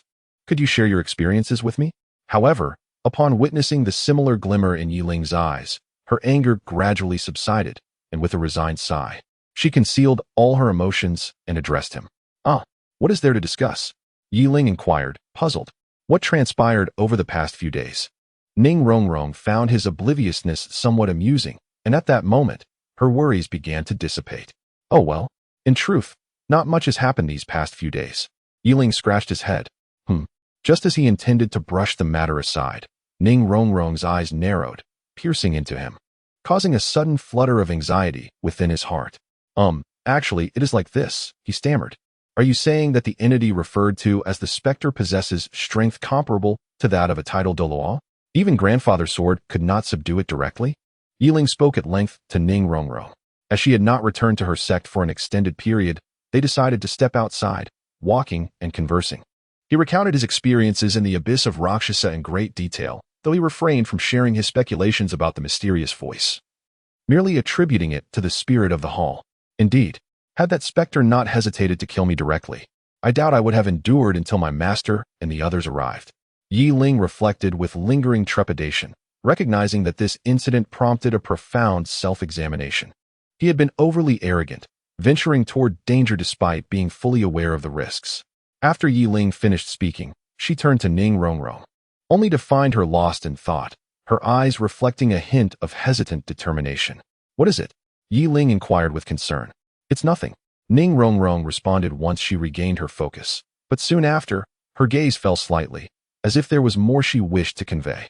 Yi Ling, could you please refrain from taking such risks in the future? Yi Ling was momentarily taken aback, her gaze fixed on the resolute Ning Rongrong, whose tone bore a hint of childlike stubbornness and an undeniable determination. A vague flutter stirred within Yi Ling's heart, yet the icy sharpness that lingered in her mind swiftly brought her back to clarity. After a brief moment of distraction, a gentle smile graced Yi Ling's face. By the way, could you tell me about Hulaina? Ning Rongrong suddenly inquired, tapping her lips with her index finger. Hulaina? Why do you ask about her? Yi Ling questioned, perplexed. Why the multitude of inquiries? Just answer if I ask. Ning Rongrong blushed slightly, casting a playful, reproachful glance at Yi Ling. Oh. Yi Ling nodded in confusion. She is the current saintess of the Spirit Hall. She must be seeking opportunities in the Rakshasa realm. Is that all? Ning Rongrong looked at Yi Ling, her eyes filled with disbelief. That's it. Yi Ling nodded vigorously, like a chick pecking at grains. All right then. Ning Rongrong suddenly broke into a smile, which relieved Yi Ling, but before she could revel in her joy, Ning Rongrong posed another question. Do you think I am more beautiful or that saintess from the Spirit Hall? Of course, my Rongrong sister is more beautiful. She can't compare. Yi Ling exclaimed without hesitation, a jolt of realization awakening her. Hee, you know how to choose. Ning Rongrong seemed pleased with Yi Ling's response, haughtily turning away. A bead of cold sweat trickled down Yi Ling's forehead as she felt a sense of relief wash over her. This question hardly constituted a dilemma. It was a matter of life and death. Yi Ling. Just as Yi Ling began to relax, Ning Rongrong's voice, tinged with a hint of confusion, reached her ears. What is it? Yi Ling looked over to find Ning Rongrong staring at the full moon in the night sky, a trace of distress evident in her eyes. Is there a place you wish to visit? Ning Rongrong asked, her gaze drifting from the moon back to Yi Ling's stunning visage, which, in its exquisite beauty, seemed to have transformed significantly, causing her to pause in admiration each time she looked. Perhaps in the future, we could explore together. Oh, I haven't really thought about where to go. Yi Ling replied candidly. At this, Ning Rongrong's eyes dimmed slightly, but Yi Ling's next words rekindled her spirits. However, if you have a place in mind, we can go. The moonlight was enchanting, the night was serene. In an open area of the Seven Treasure glazed tile school, two figures stood side by side, gazing at the full moon, as if everything they wished to express blossomed in the silence. Chapter 46. The Merchant Association. As the first rays of dawn illuminated the earth, they brought warmth to the chilly ground. However, early in the morning, several figures had already gathered within the main hall of the Seven Treasure glazed tile school. Seated at the forefront were Ning Fengji and Sword Douluo, while Yi Ling, Ning Rongrong, and Xue Qing'e stood below them. How have these past few days been? His Highness the Crown Prince shall temporarily reside within the sect. You two must exercise caution and be mindful not to disturb him. Ning Fengji spoke, his gaze piercing and stern as it lingered a moment longer on Ning Rongrong, particularly. Do you understand? Ning Rongrong pouted, fully aware that these words were directed at her. Yi Ling nodded slightly. As for Xue Qing'e, he had yet to devise a strategy to deal with her. Hence, it would be prudent to limit their interaction to avoid revealing anything that might raise suspicion. You two have not returned to the sect for quite some time. Rong, why not take little Yi on a tour within the sect? Tomorrow marks the commencement of our sect's Grand Merchants Conference, Ning Fengji said with a smile, and then summoned several guards to escort Yi Ling and the others away. As he watched them disappear through the hall's entrance, Ning Fengji's expression gradually turned solemn. He then turned to face the equally grave Sword Douluo and Shui Qing'e. Now that little Yi and Rong have been dismissed, let us deliberate on how to confront the Spirit Hall. The Grand Merchants Conference. This event, held once every decade by the Seven Treasure Glazed Tile sect, is renowned as the finest auction in the continent. Countless merchants from across Douluo continent flock here on this day, not only to trade herbs and weapons, but also to partake in a unique opportunity. The Seven Treasure Glazed Tile sect bestows 3 types of tokens: copper, silver, and gold, representing the rarity of the items being traded. On this day, there have been instances where individuals presented soul bones, coveted and dreamt of by all soul masters, which earned them a golden token from the sect. Ultimately, that soul bone was auctioned for an astronomical price.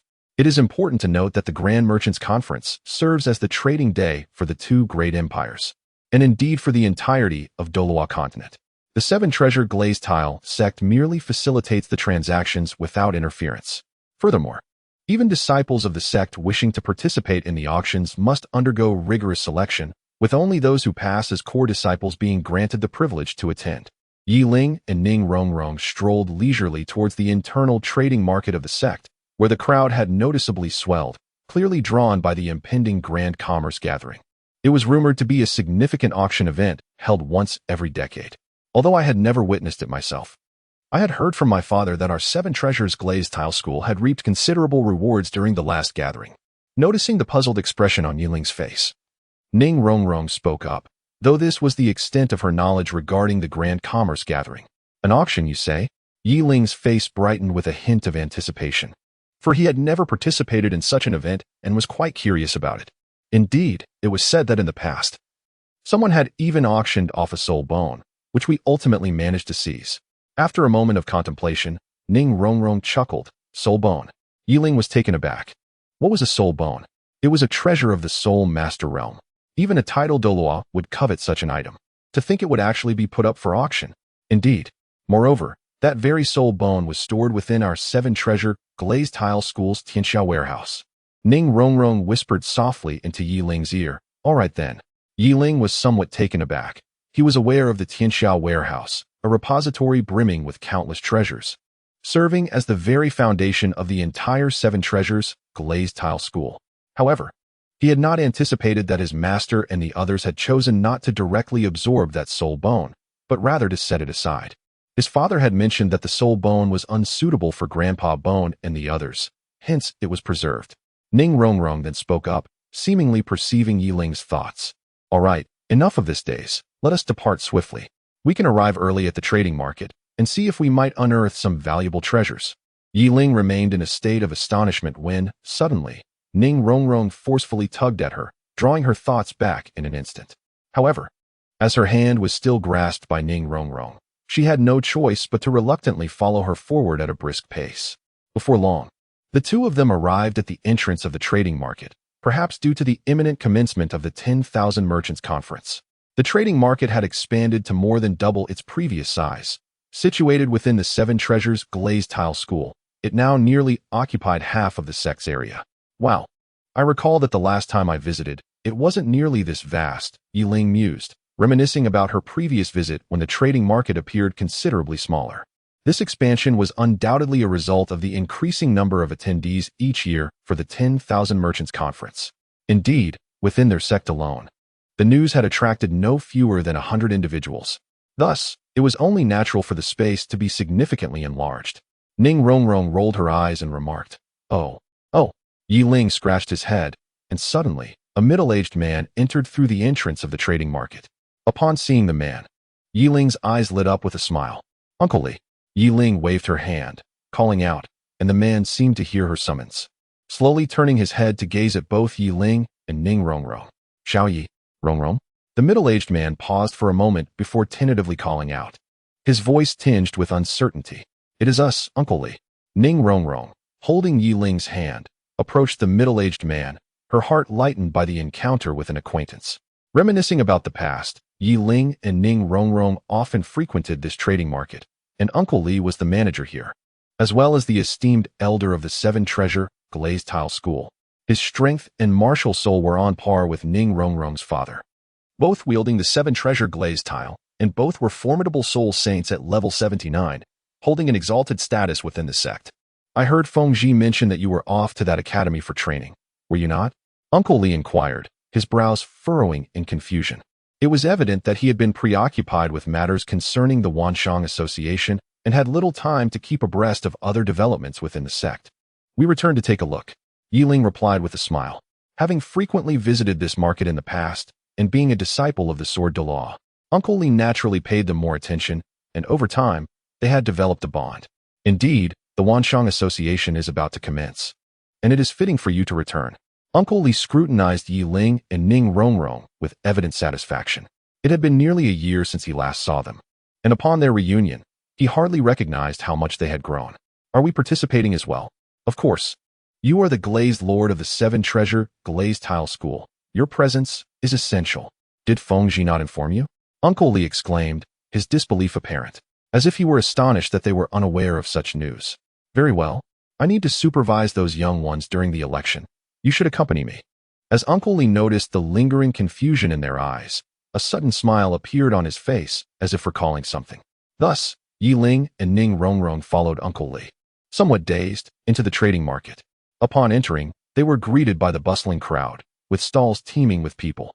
Some goods lay directly on the ground, while others were housed in iron boxes atop wooden boards. A few vendors had even rented storefronts within the market for their transactions. Uncle Li, where are we headed? Yi Ling inquired, her brow furrowed in curiosity. To the Soul Arena within the sect. Uncle Li responded, somewhat surprised. Do you not know that the Soul Arena is situated right in the trading market? Yi Ling's expression was somewhat awkward. He genuinely had no idea where the Soul Arena was. In his previous visits, he had only sought to procure medicinal herbs and treasures, and beyond that, he had never inquired further about anything else. Uncle Li, don't mind him. Although he has spent 6 years at the Seven Treasures Glazed Tile School, this fellow has devoted himself solely to cultivation, so it is quite normal for him to be unaware of such things. Ning Rongrong remarked, observing Yi Ling's perplexed demeanor. 6 years ago, Yi Ling was wholly absorbed in his training, occasionally sparing a moment to wander through the trading market. He was utterly wooden in conversation. Just a few exchanges with him would render dialogue lifeless. It took quite a bit of effort for me to be able to communicate with him as clearly as I do now. Oh, since you're unaware, allow me to enlighten you. Uncle Li said, suddenly enlightened. He paused to think and then addressed Yi Ling. This Soul Arena is distinct from those outside.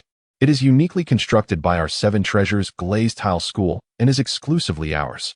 It primarily serves as a venue for the core disciples of our sect to spar. Initially, there were plans to establish it in a separate area, but the sect master, considering the number of spectators, decided to situate it within the bustling trading market. This way, not only can our many talented individuals challenge one another to enhance their skills, but it also increases the spectator count for the arena, offering merchants visiting the market a place to rest. As Uncle Li tirelessly explained, Yi Ling grasped the significance of establishing this Soul Arena. Feeling a deep sense of admiration for the Seven Treasures Glazed Tile School, renowned for its commercial acumen, Uncle Ning certainly possessed remarkable insight. All right, we've arrived. As they walked, the trio reached the arena's location. Contrary to Yi Ling's expectations of a massive fortified wall, it resembled a vast pit instead. At the center lay a circular granite platform, evidently the arena for combat. Surrounding the platform was an open space with several canopies, likely designated for the participants to rest. Not far from the pit center, the audience seats were already brimming with spectators. How grand, was Yi Ling's initial impression. The second was the lively atmosphere, watching the fierce battles on the circular stage. The cheers of the audience rose and fell like waves. However, as the fight reached a boiling point, the previously exuberant crowd fell silent, their hearts collectively in their throats as they anticipated the outcome between the two combatants. Quite the spectacle, I assent it? Uncle Li inquired, observing Yi Ling's rapt attention. Ah, indeed, it's quite lively, Yi Ling responded, snapping back to reality, prompting a smile from Ning Rongrong beside him. The individuals standing in the resting area below are the core disciples of this year's Seven Treasures Glazed Tile School. So, are you interested in taking a closer look? Uncle Li asked, noticing Yi Ling's curiosity. Well, let's go have a look then. As Yi Ling met Uncle Li's gaze, she displayed no pretense, scratching her head and chuckling. Haha, let us go take a look. Uncle Li, observing Yi Ling's somewhat awkward expression, suddenly burst into laughter and led the two of them down the aisle through the audience seats. Upon seeing Uncle Li approach, the individuals in the rest area below quickly gathered together, bowing respectfully. 9 of them stood in a row, not appearing surprised. After all, this grand elder, responsible for the trading market, was well known throughout the sect, and today's soul fight indeed required his oversight. Very well. Uncle Li nodded in satisfaction at the reverent assembly, his gaze settling on a young man with black hair standing in the middle. A hint of sternness flickered in his eyes. Allow me to introduce you. He glanced at the crowd before revealing Yi Ling and the others behind him. This is the eldest lady of our sect. I suppose I need not elaborate further. Uncle Li pointed at Ning Rongrong with a smile. No need. The crowd replied, their eyes shifting to Yi Ling and her companions. However, the black-haired youth at the edge could only fixate on one person, his eyes glued to Ning Rongrong, a fleeting look of infatuation crossing his gaze. Yet, when his eyes shifted to Uncle Li beside him, his lips twitched into a rather awkward smile. Now, let me introduce him as well. You must have heard of the disciple under the sword Douluo, Yi Ling. Uncle Li's expression turned somewhat peculiar as his gaze fell upon Yi Ling, seemingly relishing the moment. Yi Ling. The black-haired youth's eyes widened in realization. So he is the disciple of the sword Douluo. The core disciples began to murmur amongst themselves. He is rather handsome, remarked one beautiful female disciple, her voice tinged with jealousy as she felt a twinge of inadequacy upon seeing Yi Ling's visage. But he is a man. Humph, he looks more like a woman, interjected a tall, slender youth with yellow hair, his envy palpable. Ning Rongrong, hearing this, was about to explode in indignation but was gently restrained by Yi Ling's hand, her confusion halting her outburst. It seems these individuals are quite unsatisfied with me. Yi Ling mused. Uncle Li must have summoned me today to address these matters personally. Perhaps it is indeed time for me to resolve issues concerning my own reputation. Ahem. Quiet down. Uncle Li's tone turned severe, his voice elevated significantly. The 9 disciples, sensing their displeased elder, ceased their whispers, though their gazes towards Yi Ling remained laced with disdain and jealousy. Enough of the chatter. Introduce yourselves to the eldest lady and Yi Ling. Uncle Li furrowed his brow, sweeping his gaze across the assembly before pointing at the female disciple on the far right. You start. Chapter 48. Infuriating you. My name is Ling Lu, a core disciple of the Seven Treasures Glazed Tile School, 17 years old, and a level 32 control system soul master. The female disciple cast a fleeting glance at Yi Ling and remarked, Luo Ding, a core disciple of the Seven Treasure Glazed Tile sect, is 17 years old and a 36th level soul master specializing in agility attacks. The young man with yellow hair spoke to Yi Ling with a hint of disdain, his expression seemingly taunting. Luo Ping, another core disciple of the Seven Treasure Glazed Tile sect, also 17 and a 36th level soul master, bore a resemblance to the previous youth but appeared significantly more composed, lacking the emotional fervor of his counterpart. I am Ma Long. The introductions were brief. Yet apart from the youth named Luo Ping, the others regarded Yi Ling with undisguised contempt and provocation. What are you staring at? Introduce yourself. Uncle Li's voice rang out sternly as he fixed his gaze on the young man with black hair. Humph. I am Li Tianyang, core disciple of the Seven Treasure Glazed Tile sect and their captain, 16 years old, with the martial soul of a glazed spear, and a 37th level soul master specializing in brute force. The black-haired youth lifted his head, his gaze locking onto the intertwined hands of Yi Ling and Ning Rongrong, an expression of dangerous anger flickering in his eyes, a mixture of jealousy and disappointment. Just introduce yourself. Why are you acting like this? Uncle Li scolded as he playfully slapped his son's head. It was evident to him what his son was feeling. Li Tianyang had admired Ning Rongrong for quite some time. However, such matters could not be dictated by mere desire, and the young man's prideful nature could benefit from a lesson from Yi Ling. Hello everyone. I am Yi Ling. Yi Ling, fully aware of Li Tianyang's sentiments, smiled nonchalantly. To an outsider, being a 37th level Great Soul Master at 17 might seem impressive, perhaps even comparable to the golden generation of the Spirit Hall, but in his eyes, it was hardly sufficient to instill fear. Is that how you introduce yourself? Afraid your meager soul power will provoke laughter? Luo Ding scoffed. I've heard that your Highness Yi Ling possesses innate, full soul power. But after just a few years of cultivation, I doubt it is particularly formidable. Luo Ding. Uncle Li bellowed, exasperated with this group. Core disciples were invaluable assets to the Seven Treasure Glazed Tile sect, and while he could not simply dismiss them, he hoped Yi Ling could temper their arrogance. A core disciple speaks more arrogantly than I do. Do you think I wouldn't dare to expel you from the Seven Treasure Glazed Tile sect? Ning Rongrong's ire was palpable, and she cast an irritated glance at Yi Ling, who smiled lightly as if indifferent to the entire situation. She addressed Luo Ding sternly. You. Luo Ding faltered at her words, his gaze shifting nervously to Li Tianyang. Luo Ding, how dare you speak like that? Apologize. Li Tianyang frowned at Luo Ding, glancing at Ning Rongrong to urge him to make amends. Sorry. Luo Ding maintained his disdainful demeanor, refusing to cast a glance at Yi Ling. He turned his head aside and coldly snorted, this little Yi. Uncle Li glanced at Yi Ling with a hint of difficulty, though his expression conveyed discomfort. A trace of amusement sparkled in his eyes, as if silently communicating to Yi Ling, the next move is yours. Sigh. Yi Ling gazed helplessly at the smiling Uncle Li, who had so casually placed this burden upon her. As for what you just said, I have no rebuttal, she remarked, casting a glance at Luo Ding. You have admitted it yourself. Upon hearing Yi Ling's words, Luo Ding's disdain intensified. However, there is one point I must clarify, Yi Ling stated, her gaze growing increasingly indifferent. Her voice chilling. The Seven Treasures Glazed Tile School nurtures you not to instill arrogance, at the very least, with your current soul master prowess. You lack the qualification for such pride. As she spoke, Yi Ling's eyes became sharper, her pitch-black pupils shimmering with cold light. Perhaps you are indeed superior to your peers. Yet in my view, your current haughty disposition fails to surpass those disciples who, despite lacking your innate talent, strive diligently. Upon hearing this, Uncle Li, standing nearby, smirked with evident satisfaction, while Ning Rongrong regarded Yi Ling with astonished admiration, seemingly unable to believe such words could emerge from his lips, given that he himself was a notably proud individual. You dare to label us arrogant, Your Highness Yi Ling? Pray tell, how does our so-called arrogance compare to yours? Li Tianyang interjected, his eyes glinting with provocation. In response, a flicker of amusement crossed Yi Ling's eyes, realizing that this confrontation had indeed been initiated by her.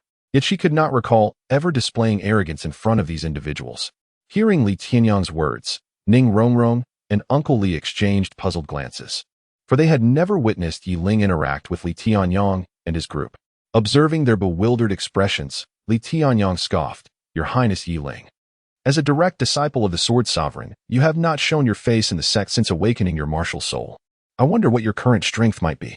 Upon noticing Li Tianyang's blatant skepticism, Uncle Li's eyes narrowed slightly, a flicker of anger crossing his gaze. Meanwhile, Ning Rongrong did not exhibit anger. Instead, she regarded Li Tianyang with an oddly incredulous expression. Yi Ling's strength? Perhaps these individuals were unaware, but how could she not be? Yi Ling's prowess was formidable. At merely 12 years of age, she had already transcended the Soul Master stage. If anyone dared to doubt her strength under such circumstances, Ning Rongrong could only conclude that they were utterly foolish. Yi Ling's eyes narrowed slightly, and she began to comprehend the reasons behind their current prejudices against her. Having been engrossed in her cultivation and rarely stepping outside, she had inadvertently been perceived by them as someone who looked down upon appearing in the sect. It seemed that this misunderstanding ran quite deep. After pondering for a moment, Yi Ling raised her head, a subtle smile gracing her lips as she gently inquired, Is this how you all perceive me? The crowd neither nodded nor shook their heads, yet Yi Ling could discern their thoughts through the defiance reflected in their eyes. With a resigned sigh and a raised eyebrow, she addressed the 9 individuals with a smile. So, do you wish to challenge me one by one to gauge my strength? Or shall you all come at me together? Chapter 49. 1 against 9. Yi Ling's helpless laughter echoed throughout the rest area, momentarily stunning the 9 individuals who had been filled with discontent. Oh, it appears that His Highness Yi Ling seeks to demonstrate his prowess to us. Li Tianyang was astonished, though his primary concern was the embarrassment he felt. How old are you, 12? How formidable can your soul power be? 1 against 1 would likely be a struggle, yet you dare to take on 9?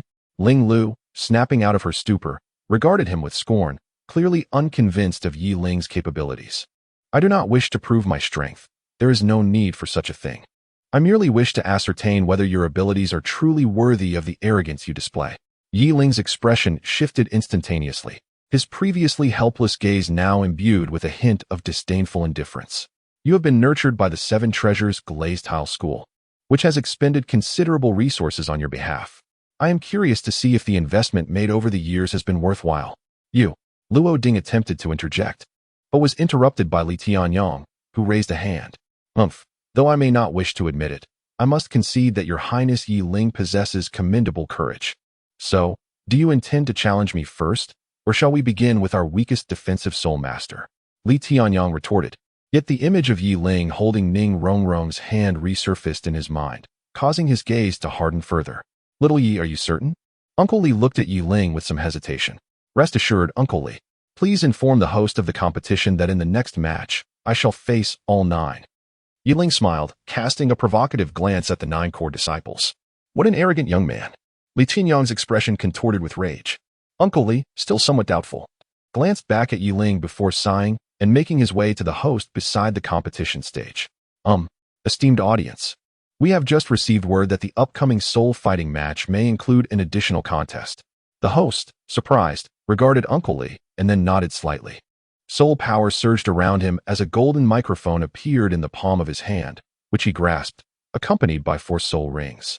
This host was evidently a soul master of considerable rank. What is happening? We came to witness soul fighting, not an additional competition.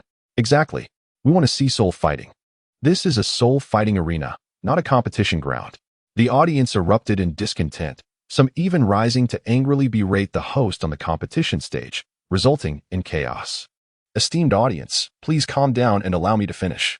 The host hurriedly sought to pacify the crowd. The upcoming match features the 9 core disciples of our 7 Treasures Glazed Tile School. What? Core disciples? All 9 at once. Are they to engage in a team battle?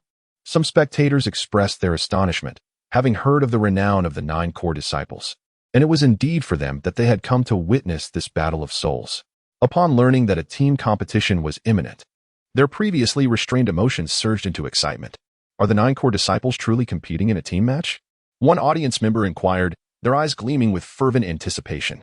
Yes and no. The host refrained from providing a direct answer, instead offering the audience a vague response. Is it or isn't it? Please do tell. Indeed, hurry up and clarify. As the host maintained a mysterious smile and chose silence, curiosity among the crowd intensified. Now, please welcome the core disciples of the 7 Treasures Glazed Tile School to the stage.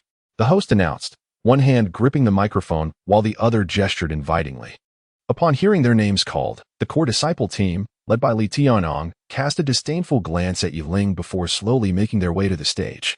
As they swiftly took their positions, the host's gaze fell upon the quiet resting area. Next, I would like to invite our challengers. A hint of excitement sparkled in the host's eyes as his voice rose in volume, addressing the audience with enthusiasm. Yi Ling, do you truly have what it takes? Ning Rongrong voiced her concerns, feeling an inexplicable trust in Yi Ling, yet apprehensive about facing a group of soul masters exceeding level 30, which left her somewhat uneasy. I am uncertain, but I believe I might be able to give it a try. Yi Ling pondered for a moment before raising her head and promptly turning to stride towards the stage. Her gaze fell upon Li Tianyong and the others, exuding an unmistakable air of provocation. Clad in a flowing white robe that seemed to billow without wind, her long hair danced gracefully, inexplicably augmenting her presence. Ning Rongrong was momentarily taken aback. She intended to caution Yi Ling to be careful. However, upon witnessing the confidence radiating from Yi Ling's visage, she could only sigh in resignation and refrain from speaking further. Alone? Is there no one else? Is this not a team competition? Observers in the audience expressed their confusion as they noticed Yi Ling emerging from the resting area solo. Their gazes quickly shifted away from her, seemingly anticipating the entrance of others. Now please welcome today's special challenger, Yi Ling. The host, observing the audience's puzzled anticipation for additional participants, suddenly broke into a smile. Wait, is it just one person? Where are the others? Questioned several audience members seated towards the front. The host remained silent for a moment, then unveiled a mysterious smile, excitement glimmering in his eyes as he looked at Yi Ling, who was still making her way to the stage. Everyone stop guessing. Today, Our Seven Treasures Glass Sect's 9 core disciples will face off against none other than Yi Ling alone. As the crowd around her fell silent in response to the host's announcement, Yi Ling arrived at the platform opposite Li Tianyong and the others. Her earlier playful demeanor replaced by an expression of calm indifference. What? Only one person? Is she really intending to take on 9? Murmured the onlookers, incredulous at the sight of such a young girl, who appeared scarcely old enough to be a soul master.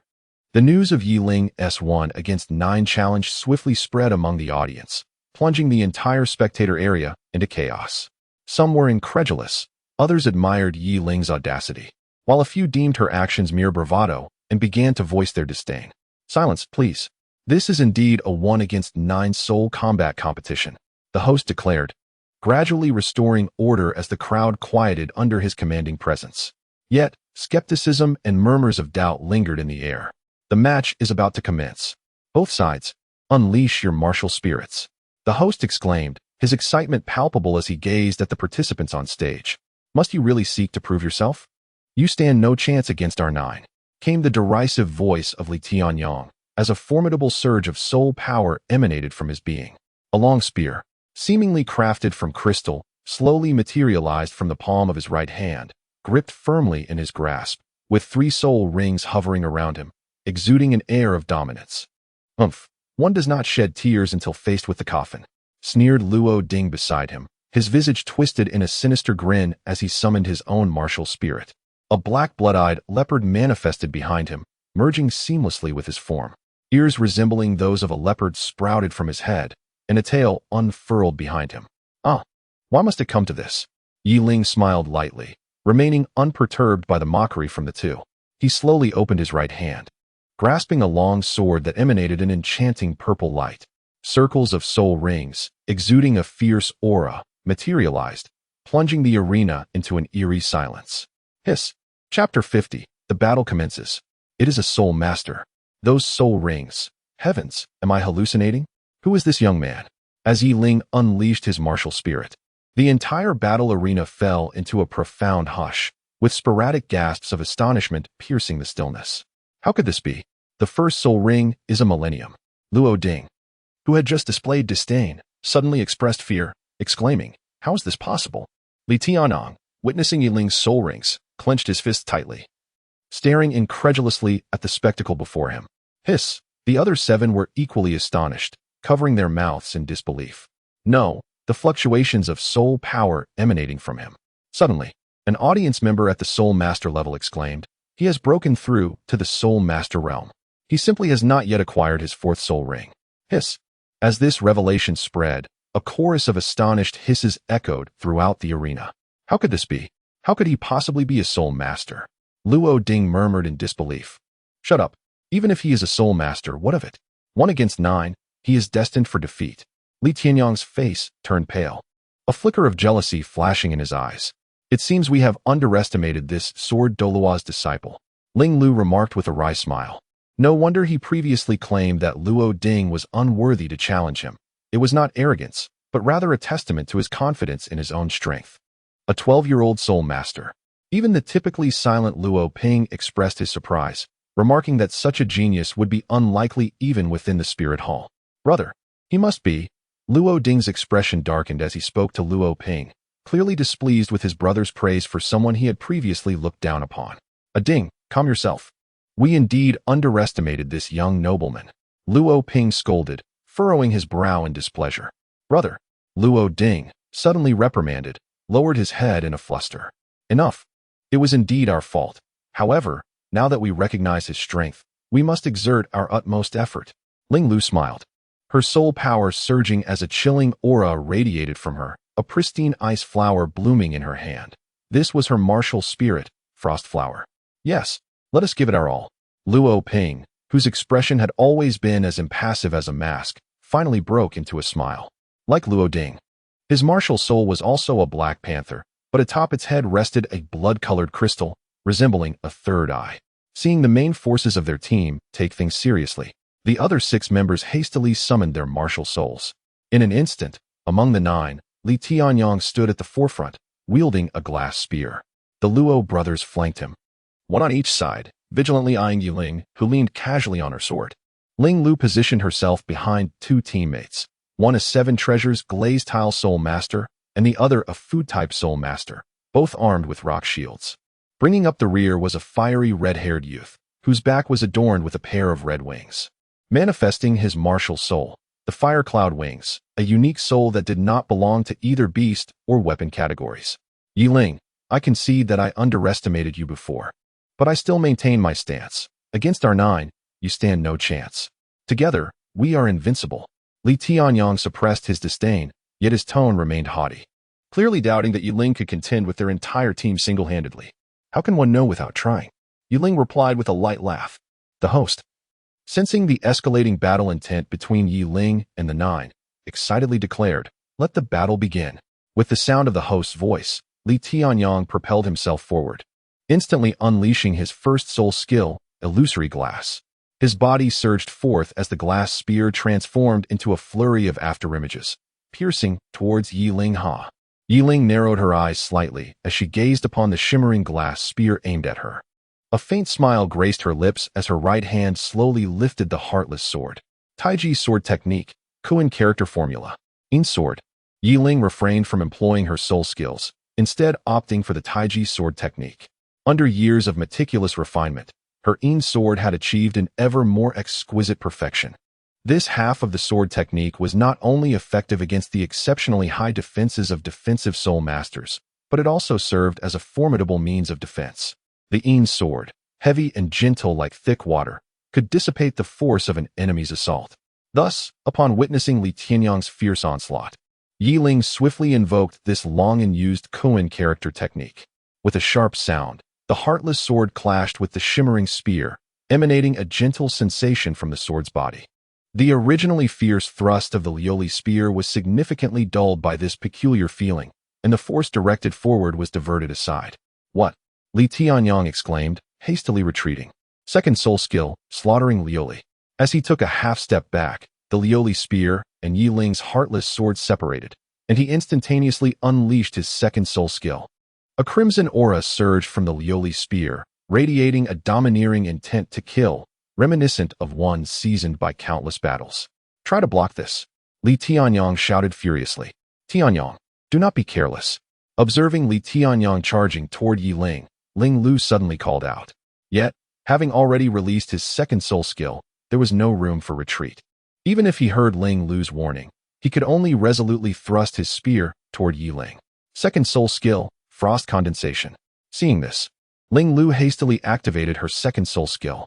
Petals flew from her frost flower martial spirit, landing on the ground beneath her feet, a fleeting chill passing through the air. Taiji Sword Technique, Qian Character Technique. Yang Sword. Yi Ling's Heartless Sword traced a semicircle of violet energy in the air, colliding with Li Tianyong's attack.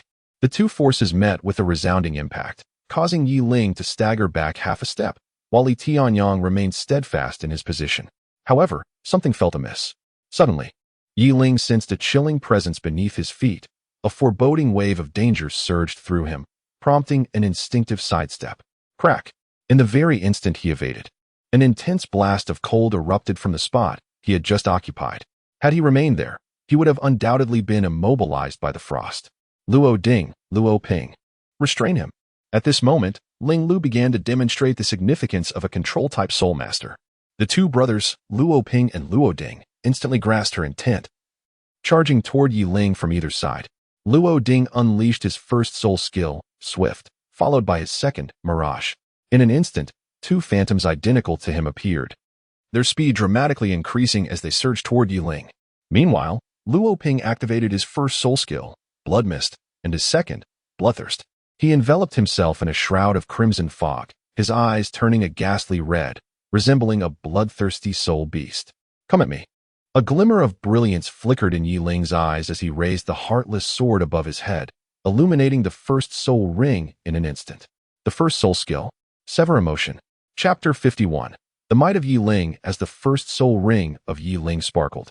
His gaze towards the brothers Luo Ding and Luo Ping grew increasingly serious.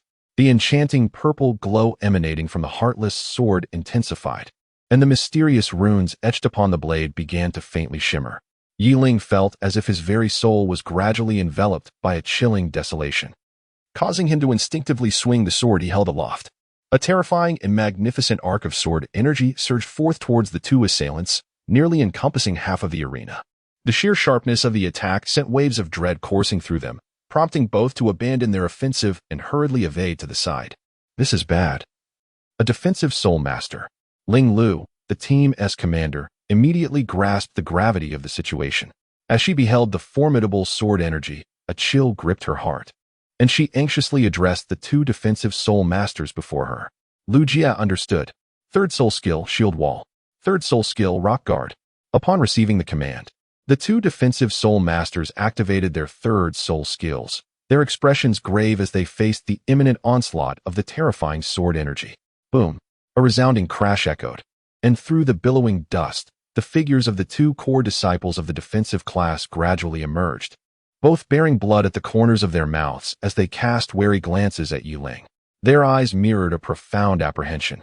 The recent attack had not only inflicted physical damage, but also unleashed a colossal mental force akin to a sharpened blade, wounding their souls to varying degrees. Cough. Fortunately, we managed to block it, as long as Lu Jia is unharmed, exclaimed the bald young man wielding a massive rock shield spirit, wiping the blood from his lips. Yin Yang, prepare that move. From behind the two defensive soul masters, Ling Lu's silhouette gradually emerged from the haze, her eyes radiating intense caution as she fixed her gaze on Yiling, who stood resolutely with one hand on his sword in the distance. All right, replied the red-haired man, named Yin Yang, nodding in affirmation. Suddenly, all three of his soul rings illuminated simultaneously, and a powerful and searing wave of soul energy emanated from the wings on his back, as if he were gathering strength. What was that just now? Yiling raised the heartless sword before her, murmuring softly with a hint of confusion, how vexing. Meanwhile, Li Tianyang's soul power surged violently around him, emerging from the dissipating dust. The moment Yiling unleashed the sword energy of her first soul skill, he sensed imminent danger. Instantly, he retreated, taking refuge behind two defensive soul master allies. Li Tianyang, come back, Ling Lu called out, noticing the tumultuous surge of soul power around him. Yet, before she could finish her plea, Li Tianyang transformed into a beam of crystalline light, hurtling towards Yiling. His third soul ring illuminated, and a dark gleam flashed across the crystalline spear as his body swiftly approached. Third soul skill, crystal spear, soul sever. This was Li Tianyang's most formidable technique. With the activation of his third soul skill, the crystalline spear would carry a mental assault, exponentially increasing its power. Is this truly your ultimate means? Yiling's gaze grew solemn. Indeed, the assault from Li Tianyang instilled within him a palpable sense of peril, at least in the absence of his third soul skill.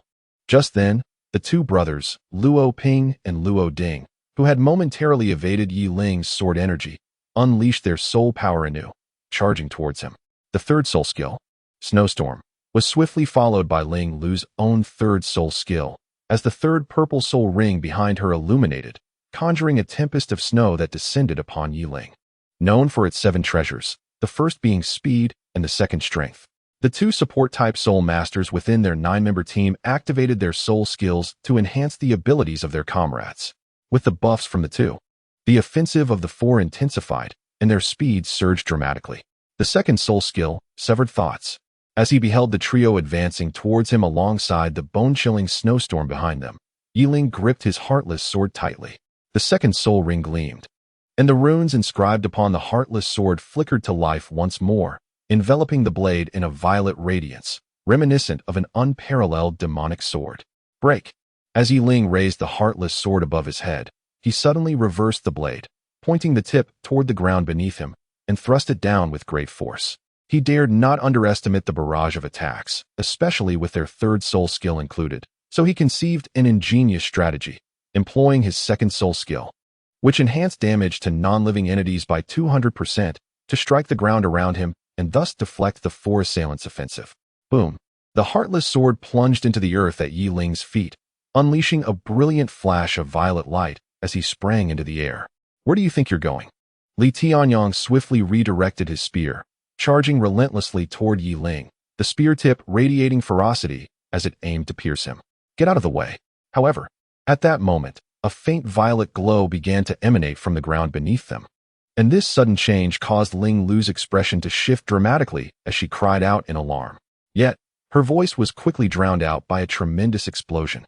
The half of the arena where Yi Ling stood began to crack violently, an intense pale violet light surging forth, accompanied by an extraordinarily sharp sword aura.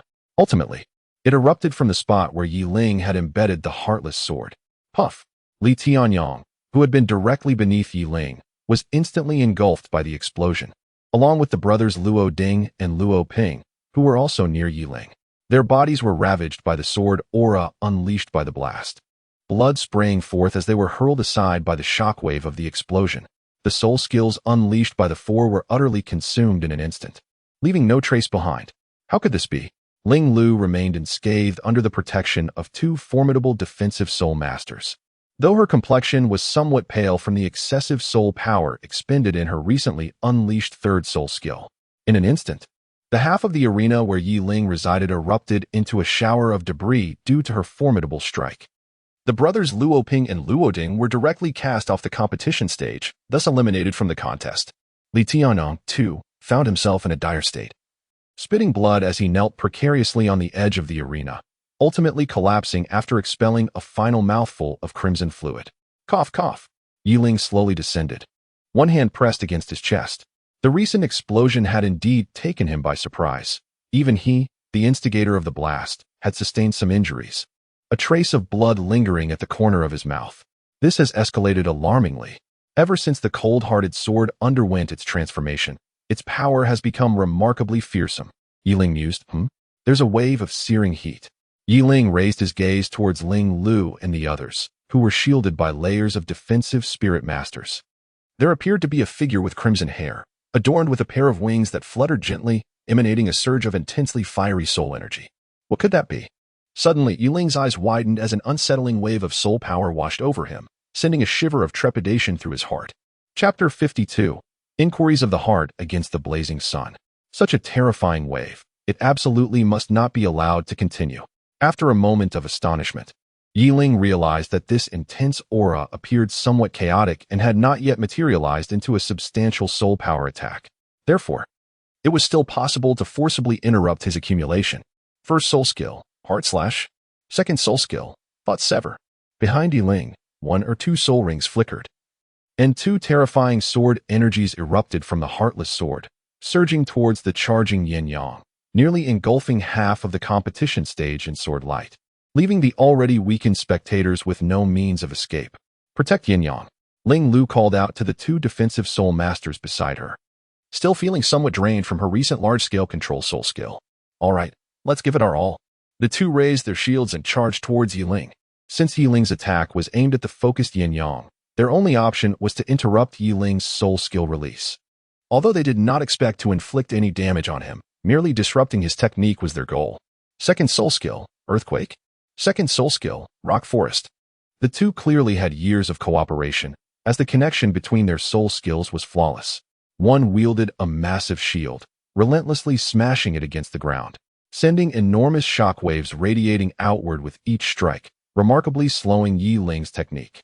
At that moment, the other defensive soul master's skill also came into play, as colossal rock pillars erupted from beneath Yi Ling, shooting towards him just as he was releasing his first and second soul skills, forcing him to evade.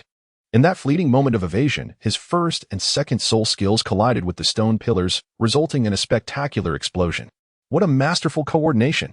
A glimmer of brilliance flashed in Yi Ling's eyes, and she couldn't help but exclaim in admiration at the synergy of the second soul skills employed by the two defense-type soul masters. In her view, their coordination was nothing short of perfection. One unleashed a shockwave to disrupt the enemy, accompanied by a mental interference, while the other executed a direct area attack, compelling their teammates to forcibly reposition.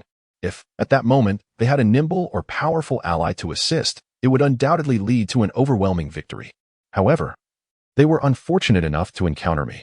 Yi Ling smiled with a hint of derision. Had they faced another soul sage, perhaps they might have had a chance to triumph. Yet, fate had it that they crossed paths with her, thanks to her formidable mental prowess, derived from her clarity of sword heart. She remained entirely unaffected by their soul skill, Earthquake. Once the momentary mental disruption was dispelled, the rising stone pillar posed no challenge to Yi Ling. as she merely needed to leap a few times to evade it. Yiling swiftly propelled himself towards a stone pillar, ascending directly above the gathered crowd along the still visible structure. A sharp, menacing energy surged from his sword, the first soul ring illuminating as he prepared to unleash his fiery strike, the flame sun slash. However, at that very moment, a chill unexpectedly surged from the stone pillar beneath him, causing Yiling's previously serene countenance to shift into one of astonishment. He promptly abandoned the release of the Tai Chi sword technique, channeling his soul power to evade to the side. Second soul skill, frost condensation. Ling Lu lamentingly shook her head, recognizing that the chill emanating from below had been her own second soul skill.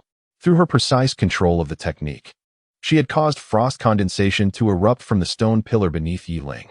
Unfortunately, he had detected the impending danger and successfully evaded it. "Allow me," declared one of the defensive soul masters, activating his first soul skill. His first soul ring glowed, and a layer of earthy, rock-like armor enveloped him, including his face. This was his first soul skill, enhancing his defense and strength, albeit at the cost of his speed. First soul skill, 7 treasures renowned, speed. The soul master behind Ling Lu, adorned with the 7 treasures glazed tower, activated his first soul ring, sending a faint radiance into the defensive soul master who had utilized the rock armor technique. Suddenly, the latter's speed surged dramatically, bolstered by unmatched strength as he charged towards the stone pillar forest. Boom! He failed to strike Yiling, who remained at a considerable distance, one above the forest of stone pillars and the other below. As he swung his fist, a massive stone pillar shattered, and with his wild charge, the entire forest of pillars trembled, heralding an impending collapse. What a nuisance! Yiling initially believed that evading Ling Lu's control soul skill would allow him to confidently attack Yin Yang and interrupt his charge. However, a defensive soul master unexpectedly rushed in, causing the stone pillar beneath him to tremble violently. Yiling's expression darkened as he struggled to maintain his balance. With a resounding crash, Yiling's body fell uncontrollably. Despite his efforts to stabilize himself, at that precise moment, Ling Lu activated her first soul ring. Countless pale blue snowflakes floated gracefully toward Yiling, leaving him no avenue for escape as one snowflake brushed against him. The first soul skill, Frostfall. The snowflakes gradually melded into Yiling's body, prompting a subtle smile from Ling Lu. Yiling then felt an icy chill surge within him. As if his skin had frozen over, white frost patterns slowly emerging to envelop his entire form. "Yiling, I admit you are formidable, but you have underestimated your opponent," Ling Lu remarked with a faint smile as she approached, observing Yiling's stiffening physique and his involuntary descent. She gradually retracted her martial soul. "Huh, underestimate my opponent?" Just as Ling Lu believed victory was assured, a disdainful chuckle emanated from the frost-covered sculpture that was Yiling, followed by a cracking sound. Ling Lu's eyes widened in shock as she beheld the frost sculpture, now marred by numerous fissures. After a moment of stunned silence, she turned in panic and shouted, "Yin Yang, quickly!" Meanwhile, Yin Yang had, unbeknownst to them, emerged from his charging state, his dim crimson wings fluttering gently to sustain his flight. However, Yiling's attention was not on that. It was drawn to the searing sun behind Yin Yang. The heat radiating from it made beads of cold sweat form on Yiling's brow as his gaze sharpened, fixating intently on the architect of this formidable creation. "Senior Ling Lu, you should descend now." Yin Yang spoke for the first time, his voice tinged with a raspy edge, as though conjuring the fiery orb had exacted a toll on him. "Yiling, summon your full strength and receive my charged soul skill." Yin Yang chuckled lightly. "Incinerate." Blazing sun, a massive fireball, akin to a miniature sun, hurtled toward Yiling, moving slowly yet rendering him unable to evade. What a terrifying prospect. Is this truly all I can muster? Yiling looked up, suddenly flashing a wicked smile as he raised his heartless sword. Third soul skill, Heart's Inquiry. A formless domain unfurled, enveloping the shattered competition platform and simultaneously encasing the blazing fireball. "The domain," Yin Yang exclaimed in astonishment, yet in but an instant. The corners of his mouth curled up slightly, seemingly mocking Yiling futile. He declared, "My blazing sun can never be obstructed, not even by a domain." Yin Yang laughed recklessly. Yiling was unaware of the precise function of his soul skill. Could it be that he was oblivious to it? His martial spirit, the flame cloud wings, possessed an inherent ability since its awakening, the capacity to absorb the fire elements from the world around him. Regardless of the number of soul rings or the years of their cultivation, the singular skill it bestowed upon him was the accumulation of power. With each additional soul ring, he could gather an even greater reservoir of fire elements for his assaults. The fireball hurtling towards Yi Ling represented the culmination of his 3 soul skills unleashed simultaneously, manifesting as his most formidable attack. Beneath this soul skill, he would assert that even a soul king would hesitate to confront it directly. What an intense heat! On Yi Ling's side, the domain has ceased its expansion, enveloping the entire competition platform, along with that terrifying fireball. Yi Ling could sense that under the searing breath of the fireball, his domain was becoming increasingly difficult to endure, and his control over it was waning. This situation was unprecedented for him. The domain could no longer withstand the assault, and his soul power was dwindling. With a pallid countenance, Yi Ling realized that releasing his 3rd soul skill had drained him significantly. Coupled with the interference from the fireball, managing the spatial essence within his domain had become a formidable challenge. Had he known, he would not have been so audacious. He should have acted decisively. However, he was fortunate that he still possessed enough soul power for that move. The fiery sun hovered in the air, flapping its wings, directing the colossal fireball toward the center of the domain, where Yi Ling stood. Only by defeating Yi Ling could this domain cease to exist, and his remaining soul power was rapidly slipping from his grasp, leaving him with no choice but to resolve matters swiftly. Give it up, Yi Ling. I concede that in a one-on-one confrontation, none of us would stand a chance against you. Yet you faced 9 of us. From the moment you allowed me to gather my strength, you were already defeated.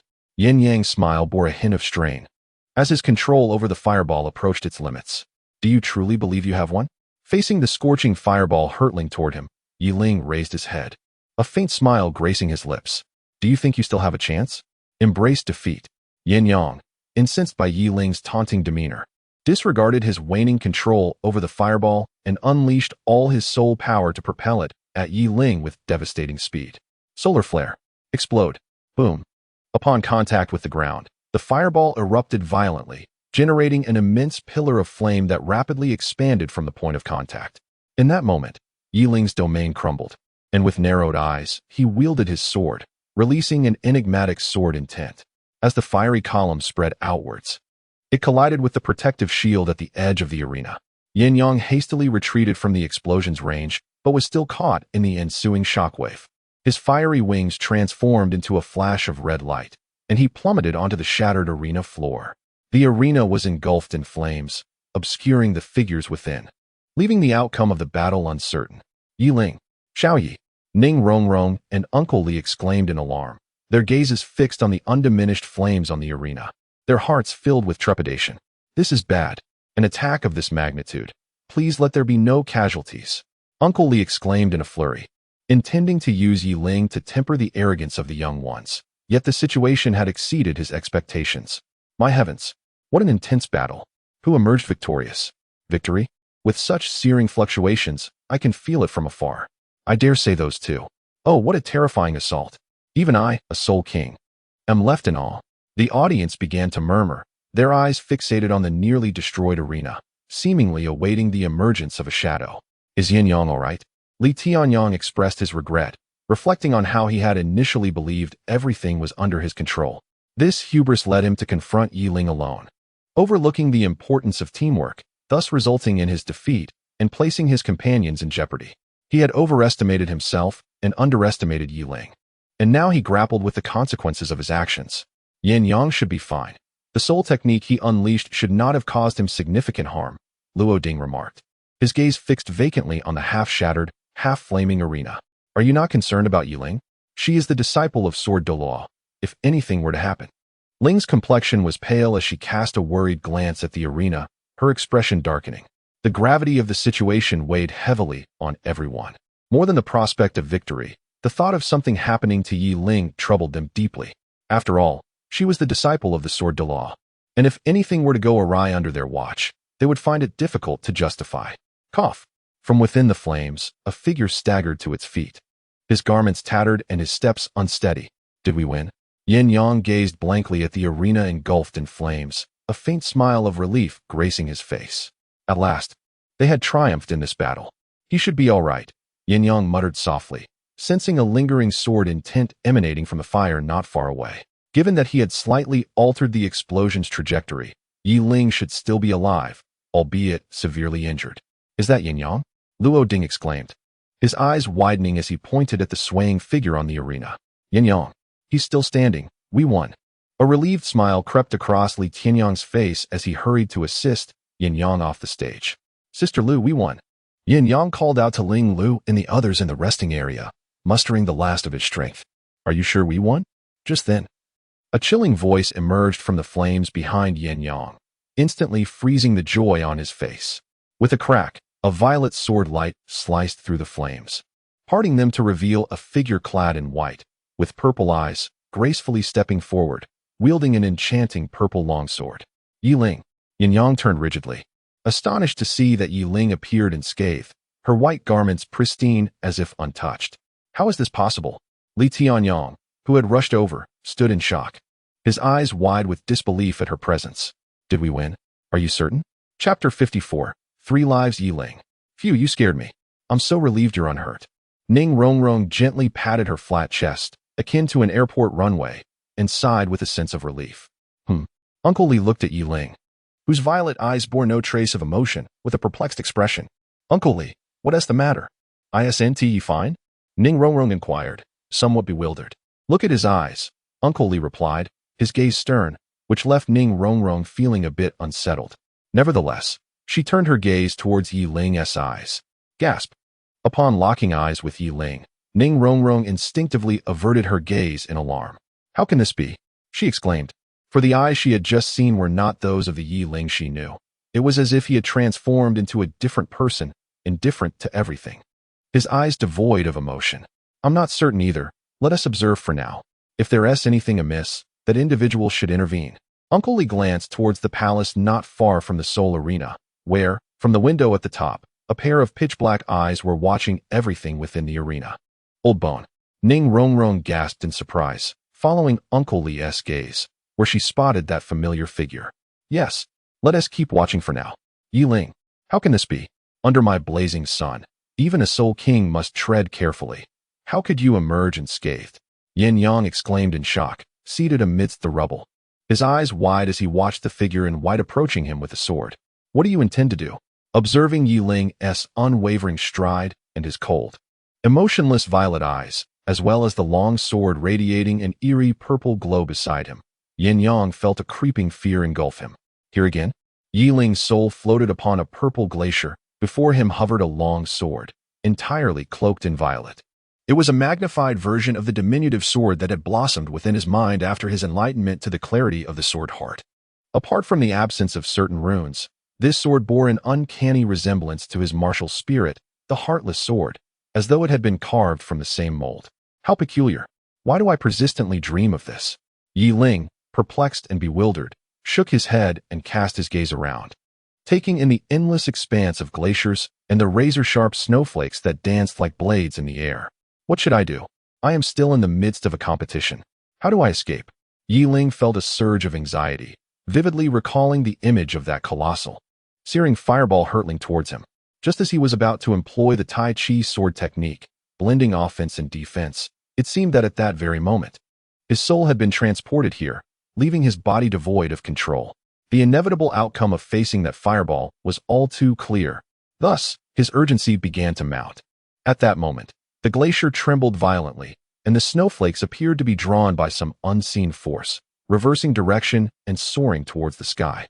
Suddenly, a massive tear ripped through the heavens, revealing a pair of violet eyes, as immense as the sun itself, gazing intently upon his soul. What on earth?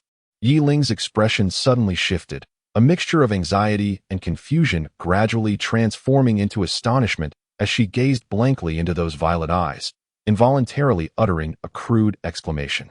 In an instant, the glacier trembled violently, as if the very surroundings were on the brink of collapse. Suddenly, a colossal iceberg surged upward, soaring towards the heavens, halting just beneath those amethyst orbs. What is this?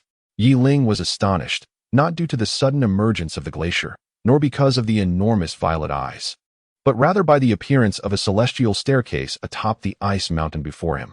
What on earth is this? In Yi Ling's eyes, there was an expression of astonishment. He appeared to recognize a location strikingly similar to that in the original work where Tang San obtained the sea god's inheritance. It seemed that there existed a staircase there as well. Yet he couldn't shake the feeling that the staircase upon this glacier was even longer and more perilous than the one on Sea God Island. Was there a block of ice inscribed with inscriptions? Yi Ling gazed ahead, where at the foot of the glacier stood a violet ice monument, inscribed with 2 characters, 3 lives. What an audacious individual. Yi Ling furrowed her brows, her gaze fixed intently upon the 2 characters. She pondered. The inscription on this stone tablet must represent the name of this ice mountain, astonishingly named 3 lives. This revelation left Yi Ling utterly astounded. In the realm of philosophical discourse, 3 lives signifies the essence of all existence. Thus, naming this ice mountain 3 lives implies a profound connection to all things. Let us explore further.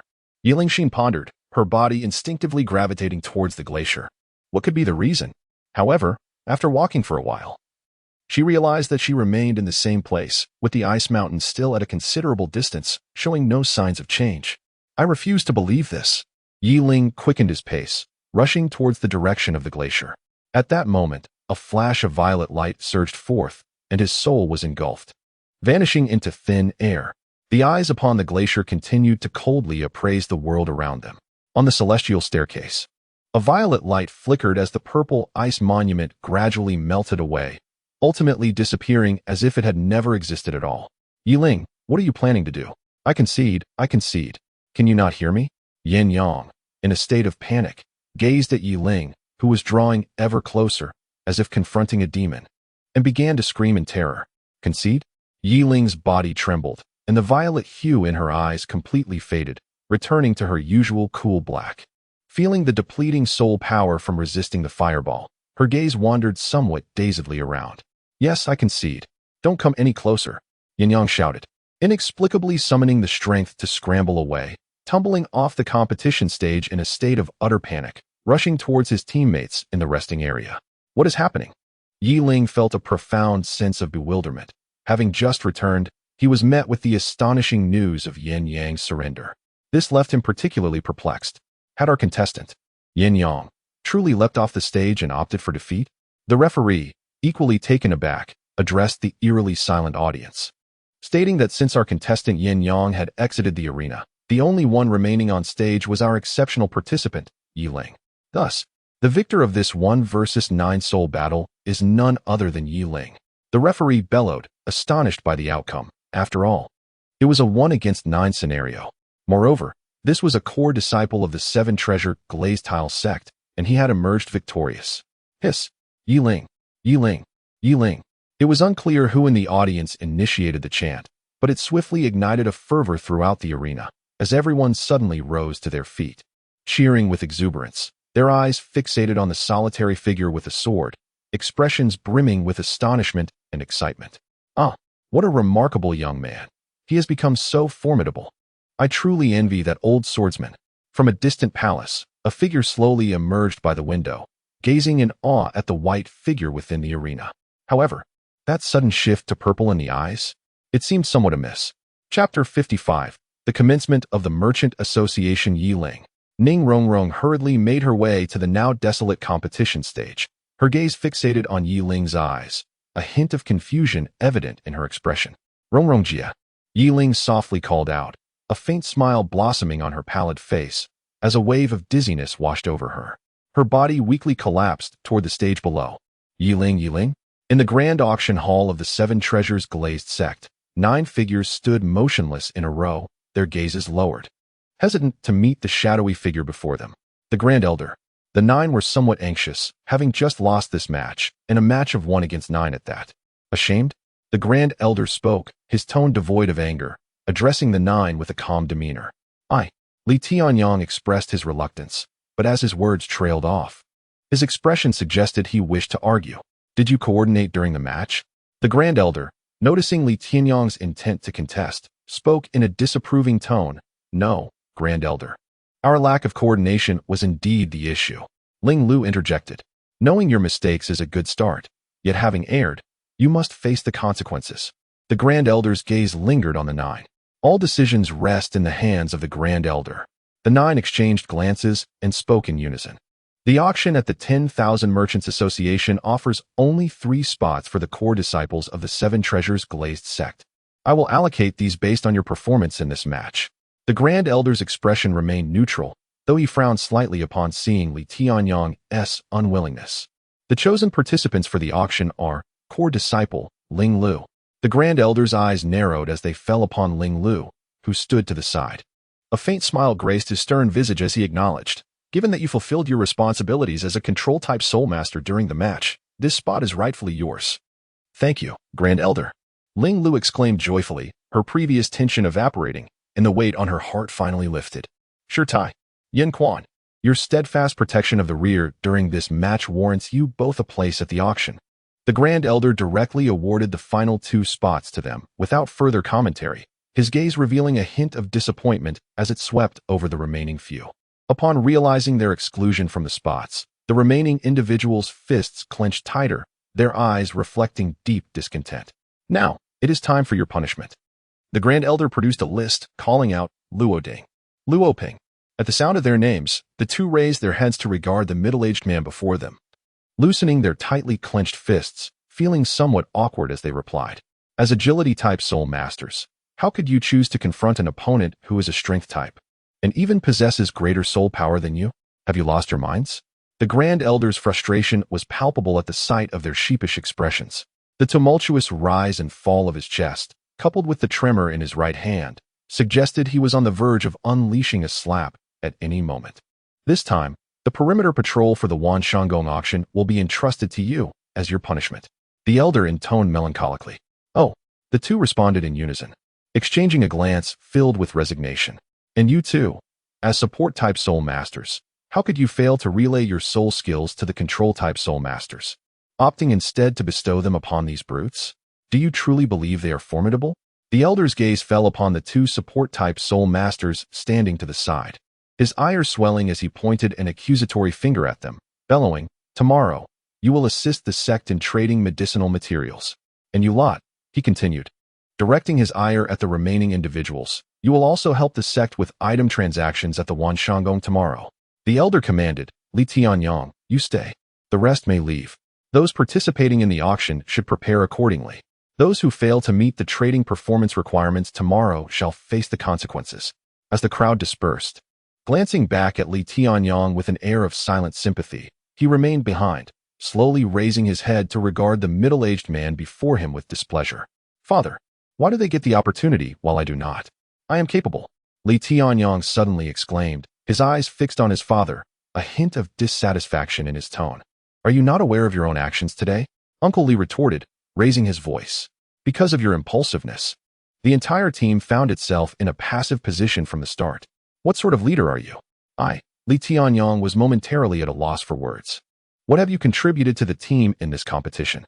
Recklessness and impulsiveness have tainted the entire squad's performance. Are you truly impressive?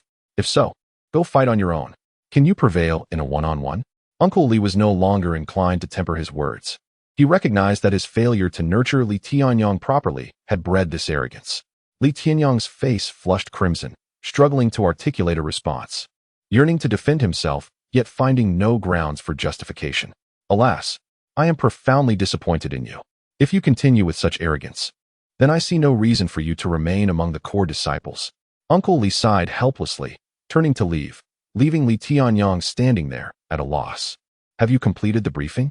At the apex of the auction hall, in a chamber resembling an office, Douluo sat leisurely behind a desk, a smile gracing his features as he regarded the Elder who had just entered.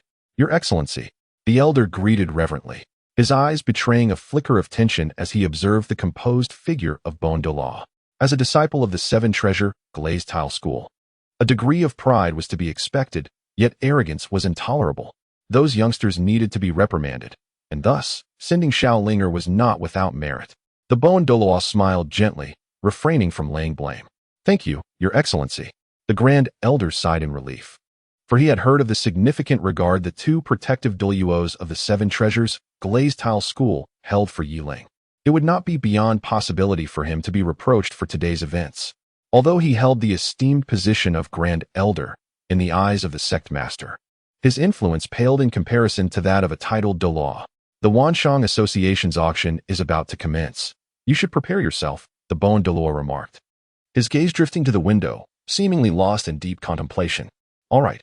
The Grand Elder stole a glance at the Bon Douluo, confirming that he bore no anger, before hastily exiting the room. Alone in the chair, the Bon Douluo gazed pensively out the window. Is the commencement of the Wanshang Association heralding a transformation in the continent's dynamics? Chapter 56. The Auction. Yi Ling. The auction is about to begin. Have you not yet recovered? Ning Rongrong called out from outside Yi Ling's door, her voice tinged with confusion. Ever since she had escorted Yi Ling home the previous day, he had begun to meditate for recovery. Yet this morning, upon her arrival, he had still not emerged. Yi Ling, have you not yet regained your strength? Ning Rongrong persisted, unwilling to relent as she called out at the door. Has it truly been so long?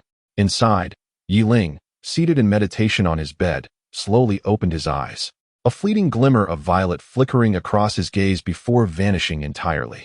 Unbeknownst to him, his spiritual energy had been utterly depleted yesterday. Ouch! His head still throbbed slightly. Yi Ling rubbed his still aching temples and gradually rose from the bed. Yi Ling? Yi Ling? At that moment, Ning Rongrong's voice reached him from outside, laced with a hint of urgency. Yi Ling felt a tinge of confusion, but in the next moment, he recalled that today marked the grand merchant fair of the Seven Treasure Glazed Tile School. With this realization, he hurriedly began to tidy his attire. Sister Rongrong, I shall be out shortly. You are quite leisurely. Aren't you at all anxious about today's fair? On the bustling street leading to the auction venue, Ning Rongrong walked alongside Yi Ling. As Yi Ling pondered the purple glacial world his soul had glimpsed the previous day, he was interrupted by Ning Rongrong's voice, tinged with a hint of dissatisfaction. All right, Sister Rongrong, I was merely meditating to restore my energy, which is why I lost track of time. Yi Ling replied helplessly. Excuses, nothing but excuses. Ning Rongrong retorted with a scoff. Nevertheless, Sister Rongrong, have we not arrived just in time? Yi Ling suddenly pivoted to face Ning Rongrong, gesturing toward the grand palace behind them. Behold, the auction venue of the Grand Merchant Fair. Ning Rongrong cast her gaze forward, observing that the colossal palace was enveloped by a throng of people, making it almost impossible to enter. How do you propose we get inside? Ning Rongrong shot a skeptical look at Yi Ling, awaiting his response. Well, Yi Ling glanced at the dense crowd, feeling somewhat awkward. Shall we attempt to squeeze our way in? Smack. In response, Ning Rongrong delivered a playful slap to his head. You go ahead. Wah.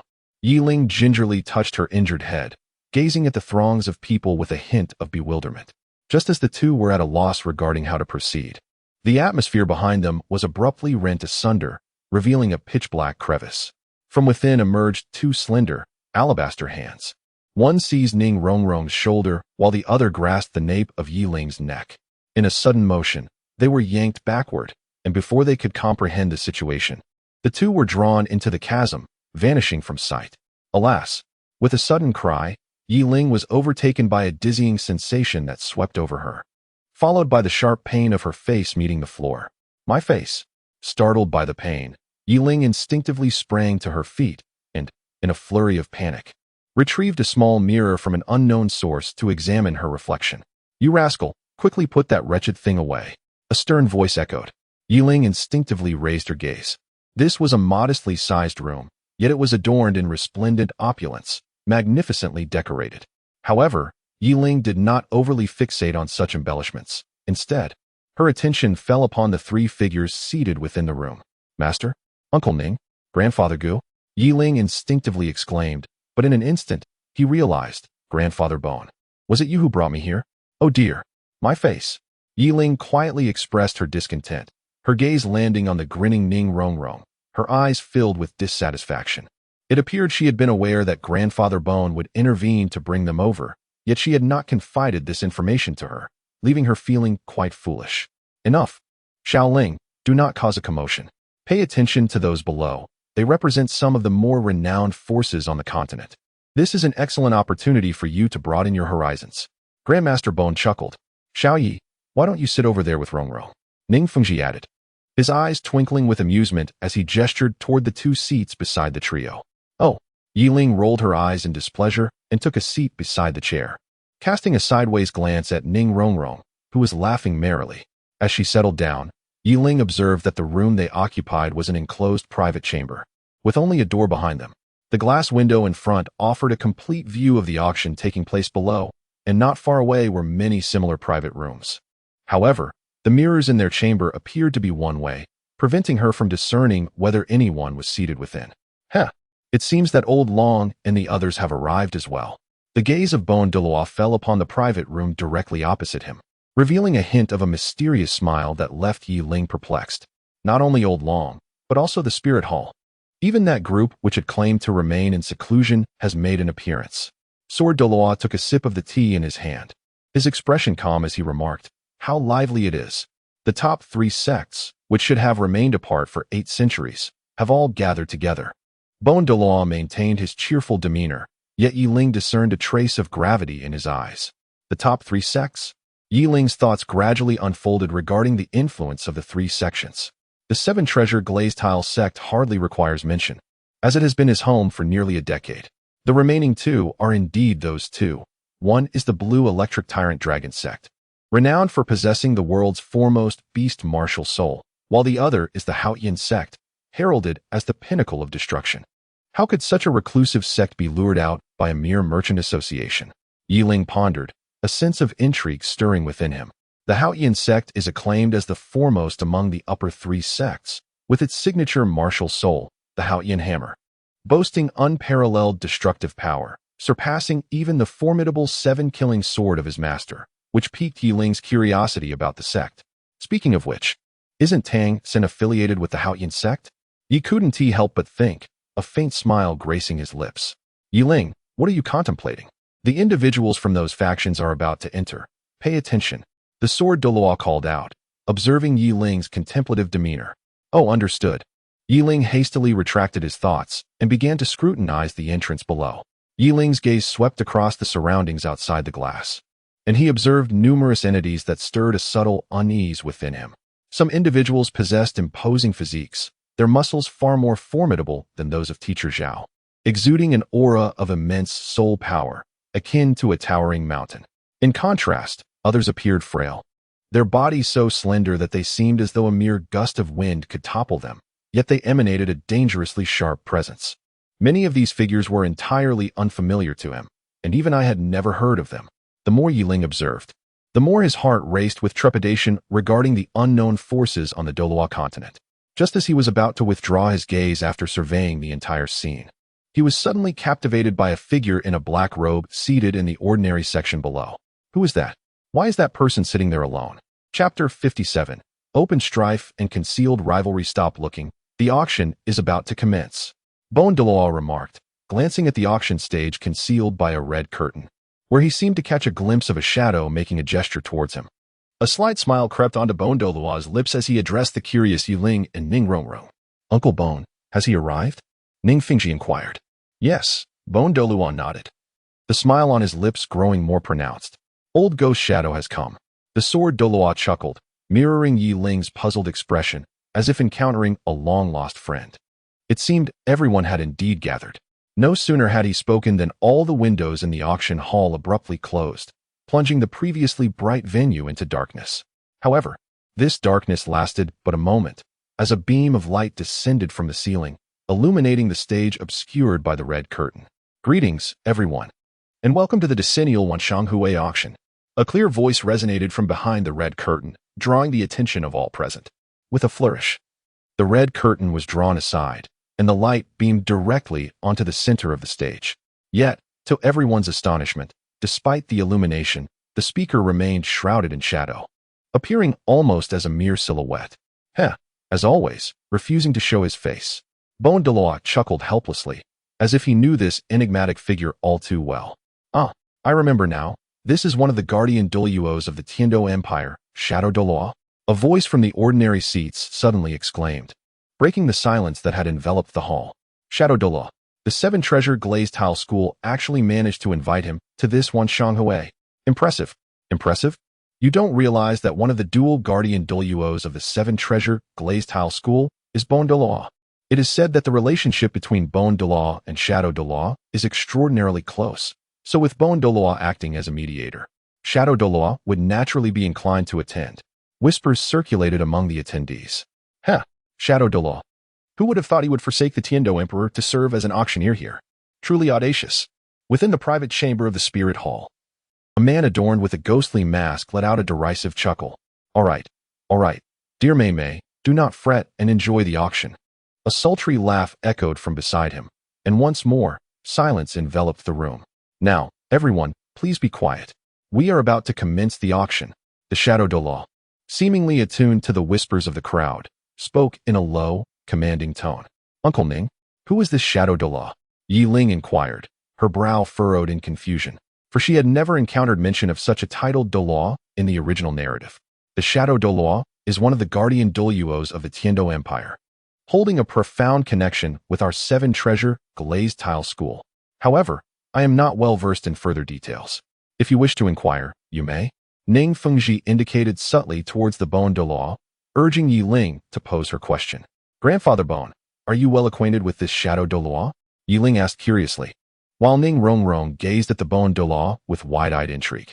The Bone Douluo, slightly embarrassed, glanced at the two and shot a glare at the two mischievous figures behind them, as if to say, see what trouble your chatter has brought. In truth, I have known the shadow old ghost for over 50 years. One could say we became acquainted through conflict, the Bone Douluo reflected, his gaze distant as he reminisced. 50 years ago, Ning Rongrong exclaimed, realizing that this meant the Bone Douluo had known the so-called Shadow even before he assumed the role of the Guardian Douluo of the Seven Treasure Glazed Tile School. All right, we shall discuss this more later. The auction is about to begin. The Bone Douluo smiled, deftly shifting the topic. Oh, Ning Rongrong pouted, her disappointment evident, while Yi Ling remained silent. They redirected their attention to the auction stage. I am truly honored to serve as the auctioneer for this event. I would also like to express my gratitude to the esteemed Ning Sect Master of the Seven Treasure Glazed Tile School for affording me this opportunity. The Shadow Douluo's face slowly emerged from the shadows, revealing an exceptionally fair visage, his complexion surpassing even that of Ning Rongrong. He surveyed the audience with palpable excitement in his voice. In truth, he had not intended to attend, as his position as a guardian Douluo of the Tiando Empire necessitated a degree of discretion. Even if that old codger, Gurong, had invited him, he would have hesitated. However, upon glimpsing the items slated for auction, he promptly agreed, reflecting their extraordinary value. I trust everyone is eager to see the 9 items up for auction today. The Shadow Douluo continued. Now, let us delve directly into the matter at hand. As his voice faded, a crack suddenly appeared on the auction stage, and a palm-sized crystal box slowly emerged from the opening, finally coming to rest before the Shadow Douluo. All present fell into a profound silence, their gazes intensely fixed upon the first auction item. Had it not been for the terrifying auras emanating from certain individuals in the auction house, they might have rushed forward to seize it. Astonishingly, it was encased in a box crafted from a millennium-old dark jade, solely to safeguard the treasures within. What a lavish display! Within the opulent box representing the Blue Lightning Tyrant Dragon Sect, a middle-aged man with blue eyes and black hair gradually narrowed his gaze, perplexed that even he could not discern the contents of the box. How could this be? Sectmaster, you cannot see through that box? Inquired another black-haired man beside him, incredulously. Well, it is not surprising. It is simply that some individuals wish to conceal the true nature of the auction items from others before the sale. It does not affect us. The middle-aged man smiled faintly, choosing not to probe further, instead reclining slowly in his seat. Our objective is solely that item. Everything else is left to fate. Have we gathered any intelligence on the 9 auction items? In another box, devoid of any distinctive markings as if to conceal its identity, a robust man spoke to the hastily arriving guards behind him in a low voice. Sectmaster, the defenses of the Seven Treasures Glazed Sect are formidable.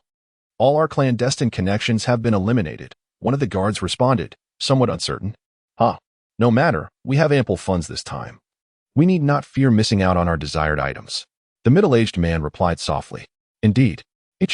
Bone Douluo suddenly lifted his gaze, a subtle smile gracing his lips. What is it, Uncle Bone? Ning Fengji inquired. It appears some individuals are exceedingly interested in our auction items, leaving a few spies here. Fortunately, I have taken precautions, and all the clandestine connections within our sect have been eradicated. Bone Douluo replied enigmatically. Clandestine connections? Uncle Bone, I entrust the security of this auction to you. Ning Fengji said, raising his head. Bone Douluo nodded lightly, melding into a dark rift and vanishing from sight. Yiling also heard the conversation between the two, and her eyes glimmered with a hint of excitement. How intriguing this situation has become. Chapter 58, 10,000-Year Blood Dragon Ginseng. The auction hall was enveloped in silence, with the audience's fervent gazes fixated upon the crystal box before the Shadow Douluo, as if they wished to penetrate the enclosure and glimpse the treasures within. Now, allow me to present our first auction item, the Shadow Douluo declared, a subtle smile gracing his lips as he observed the eager inclination of the crowd. He slowly placed his hand upon the crystal box. The first auction item, 10,000-Year Blood Dragon Ginseng.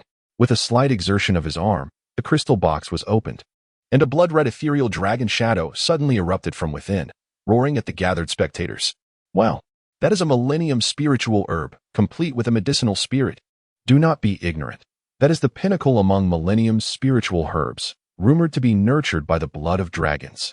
To commence with such a rare herb suggests that the subsequent items in this auction will undoubtedly be even more precious. Not merely precious. It is likely that this auction by the 10,000 Merchants Association will unveil the legendary treasure of the Blood River. The crowd buzzed with excitement, their astonished expressions directed towards the auction stage. Surely, everyone is aware of the remarkable properties of the 10,000-Year Blood Dragon Ginseng. Just a century's worth can elevate a soul master's strength and defense to their utmost limits, while the Millennium variant can amplify soul power. Furthermore, any soul master below the soul sage rank who consumes this blood dragon ginseng can elevate their soul power by 5 levels without any adverse effects. As for the 10,000-year variant, it is said to not only enhance physical capabilities and soul power, but also confer the imposing might of the dragon race. In battle, the faint manifestation of dragon might can instill profound fear. Even a titled Douluo would find it immensely beneficial. The Shadow Douluo proclaimed loudly, embellishing the effects of the blood dragon ginseng. Yet his assertions held true. Consuming the 10,000-year blood dragon ginseng indeed grants the user the essence of dragon might. My lord, what is the starting bid? Suddenly, a man sprang to his feet, excitement radiating from him. Clad in opulent attire, his affluent background was unmistakable. He was undoubtedly a scion of wealth. The first auction item, 10,000-year blood dragon ginseng, starting bid, 1 million gold soul coins. Each subsequent bid must exceed 1,000 gold soul coins. The Shadow Douluo chuckled. 1 million, 100,000, 1 million, 200,000, 2 million, 100,000. The auction house erupted into a frenzy. The recently announced price was swiftly eclipsed, with bidders raising their offers without hesitation. Some grew so anxious that their faces reddened. Their eyes locked onto those who outbid them, as if they could devour their rivals whole. 215,000, 220,000. What do you think of this 10,000-year blood dragon ginseng for hunger? Within the private chamber of the blue electric Tyrannosaurus sect, a middle-aged man with azure eyes smiled as he raised his head, revealing himself as the current leader of the sect, Yu Engine. Of course, but what about Tianxin? Remarked another handsome man with dark hair, a hint of unease in his expression. Tianxin is unoccupied, at worst. We can return and present him with a treasure of similar worth. Tianheng's talent far surpasses that of Tianxin, and this blood dragon ginseng is perfectly suited for him. The middle-aged man with blue eyes shook his head, stating, since the leader has made a decision, you may choose for yourself. Damn it, the competition is so fierce. It appears that the Millennium Blood Dragon Ginseng is beyond my reach. Among the throng of bidders, some with troubled expressions took their seats, hesitating as the prices soared. Lacking the capital to continue contending.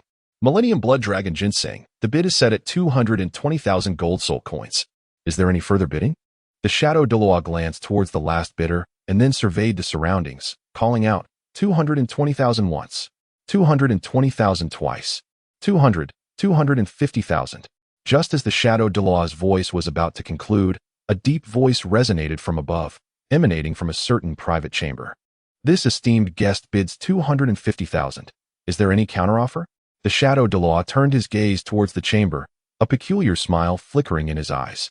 250,000 once, 250,000 twice, 250,000 thrice. Sold.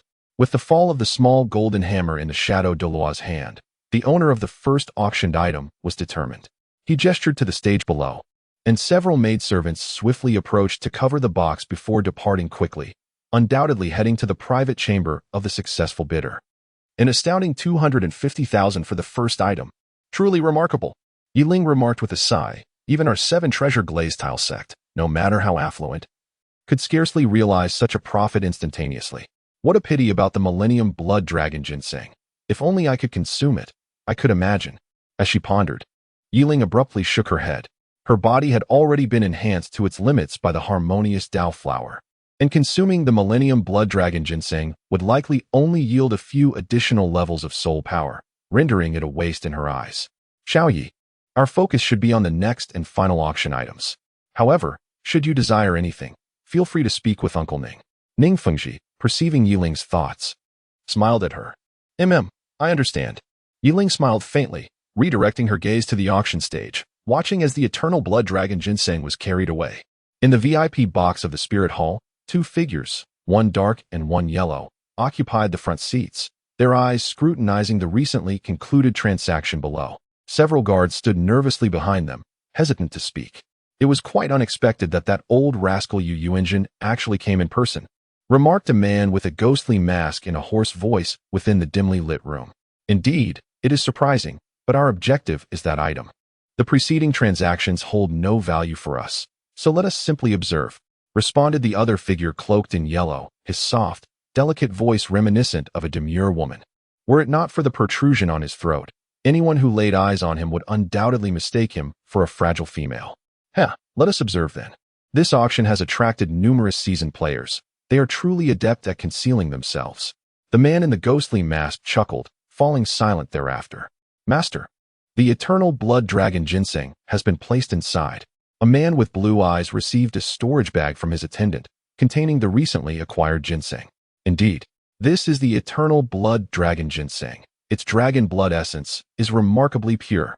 The man nodded in approval before swiftly tucking the storage bag into his cloak. Let us wait and see what the next auction item will be. Having started with the Eternal Blood Dragon ginseng, the subsequent offerings are bound to be even more precious. Well then, since our first auction item has been successfully delivered to its buyer, let us commence the next round of bidding. The Shadow Douluo smiled faintly upon receiving a message from a nearby maid. Addressing the crowd with enthusiasm, I present to you our second auction item. Chapter 59. The Ice Silkworm shedding. As the voice of the Shadow Douluo resonated, a crack suddenly appeared next to the platform showcasing the first auction item, and another similar platform slowly ascended. Unlike the first item, which was encased in an opulent crystal box, the second item merely lay beneath a white hide draped in a crimson cloth, resembling white jade with 9 golden patterns adorning it, bestowing a touch of elegance. What is this? This was the thought shared by all present. The white jade hide bore no remarkable features, save for the golden patterns, which were merely distinctive. In comparison to the grand entrance of the first auction item, this was rather lackluster. I believe everyone is curious to know what this is. The Shadow Douluo said with a mysterious smile. In truth, we have also studied this hide, but regrettably, we remain unaware of its origin. We only know it bears a resemblance to a type of ice silkworm found in the extreme north. TCH, what kind of auction item is this? An elderly man with white hair remarked, observing the aura surrounding him, which suggested that he was indeed a soul sage. Ice silkworm? It seems there is only one such creature in the extreme north, and it appears to possess no aggressive tendencies. Someone commented, what purpose does this ice silkworm skin serve? This is the Merchant Guild's auction, and yet they present us with such trifles. As the crowd below began to express their discontent, Shadow Douluo chose to remain silent, gradually infusing his soul power into the skin. With the infusion of Shadow Douluo's soul power, the ice silkworm skin appeared to come to life. 9 golden patterns emitted a brief flash of light, and an overwhelming force of mental energy descended upon the assembly like a tempest. What is this? Someone in the crowd exclaimed, as the immense, seemingly boundless mental energy pressed down upon everyone present, instilling a profound sense of pressure even within the hearts of the titled Douluos. Yiling stumbled, nearly sliding off the chair. Fortunately, the purple little sword in his mind quivered, allowing him to regain his composure. Beside him, Sword Douluo and Ning Fengji appeared relatively unaffected, though their expressions did shift slightly. Ning Rongrong, however, was not so fortunate. She was directly overwhelmed by the oppressive mental force and slid off her seat, staring blankly ahead. Awaken! Sword Douluo's brow furrowed slightly as he issued a sharp command, prompting Ning Rongrong's dazed eyes to gradually regain clarity. What happened to me? Ning Rongrong exclaimed in a state of alarm, recalling the moment when that wave of mental pressure washed over her, making her feel as though her very soul had been shattered, plunging her mind into chaos. It is that ice silkworm's molting. We have yet to fully unravel its mysteries. All we know is that it is shed by an exceptionally fragile ice silkworm from the farthest north when it surpasses its age limit. However, it has left behind a tremendous mental force. Ning Fengji elucidated. Ice silkworm, the farthest north? In Yi Ling's mind, a vision of a plump, white giant silkworm suddenly flashed, which seemed to refer to itself as Brother Tianming. The nine-patterned ice silkworm? Yi Ling exclaimed, her eyes brimming with astonishment. What is this nine-patterned ice silkworm? Douluo inquired, observing Yi Ling's expression of sudden realization.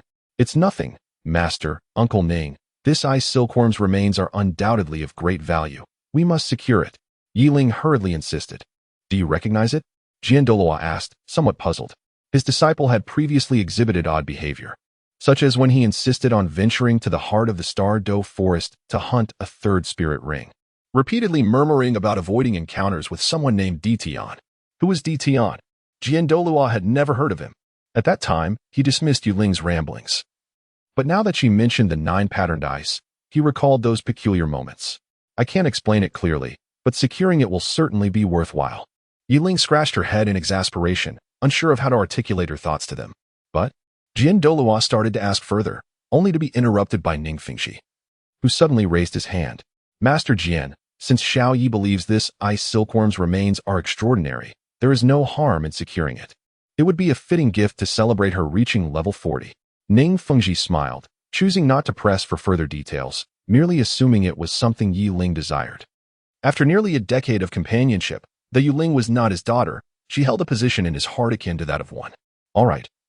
The function of this ice silkworm's remains is the ability to unleash immense mental pressure, capable of affecting even tidal Douluos. Thus, it is certainly no ordinary item. Let the bidding commence.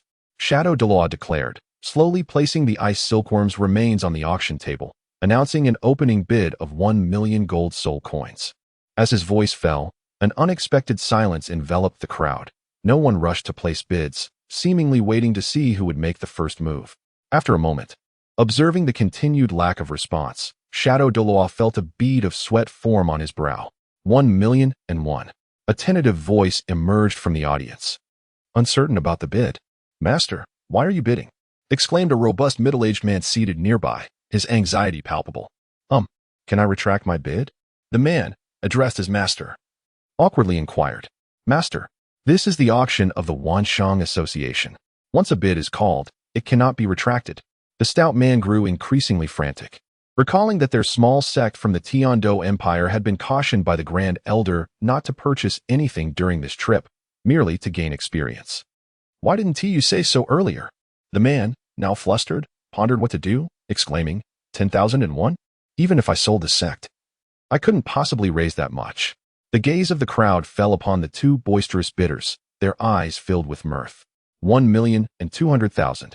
Just as the two contemplated making a hasty retreat, a clear and melodious voice emerged from the private box occupied by Yi Ling. Is there truly someone daring enough to bid? How foolish. The onlookers were momentarily taken aback, then exchanged peculiar glances towards the source of the voice, their expressions tinged with mild confusion and resignation. What could they do? Those who could afford a private box were all individuals of considerable influence. If others had wealth to spare, what was the harm in spending a bit on a seemingly worthless item? Oh, little sword? A sudden ripple of surprised laughter emanated from the box representing the spirit hall, seemingly perplexed by this audacious bid. 1,200,000 once. 1,200,000 twice. 1,200,000 sold. The Douluo cast a curious glance at that box, but chose not to dwell on it. After all, as long as the item was sold, it was no longer his concern. Chapter 60. The Glazed Nine Illusions Heart Master. A guard approached Ning Fengji and whispered something in his ear. After listening for a moment, Ning Fengji raised his head and waved his hand, prompting the guard to respectfully depart.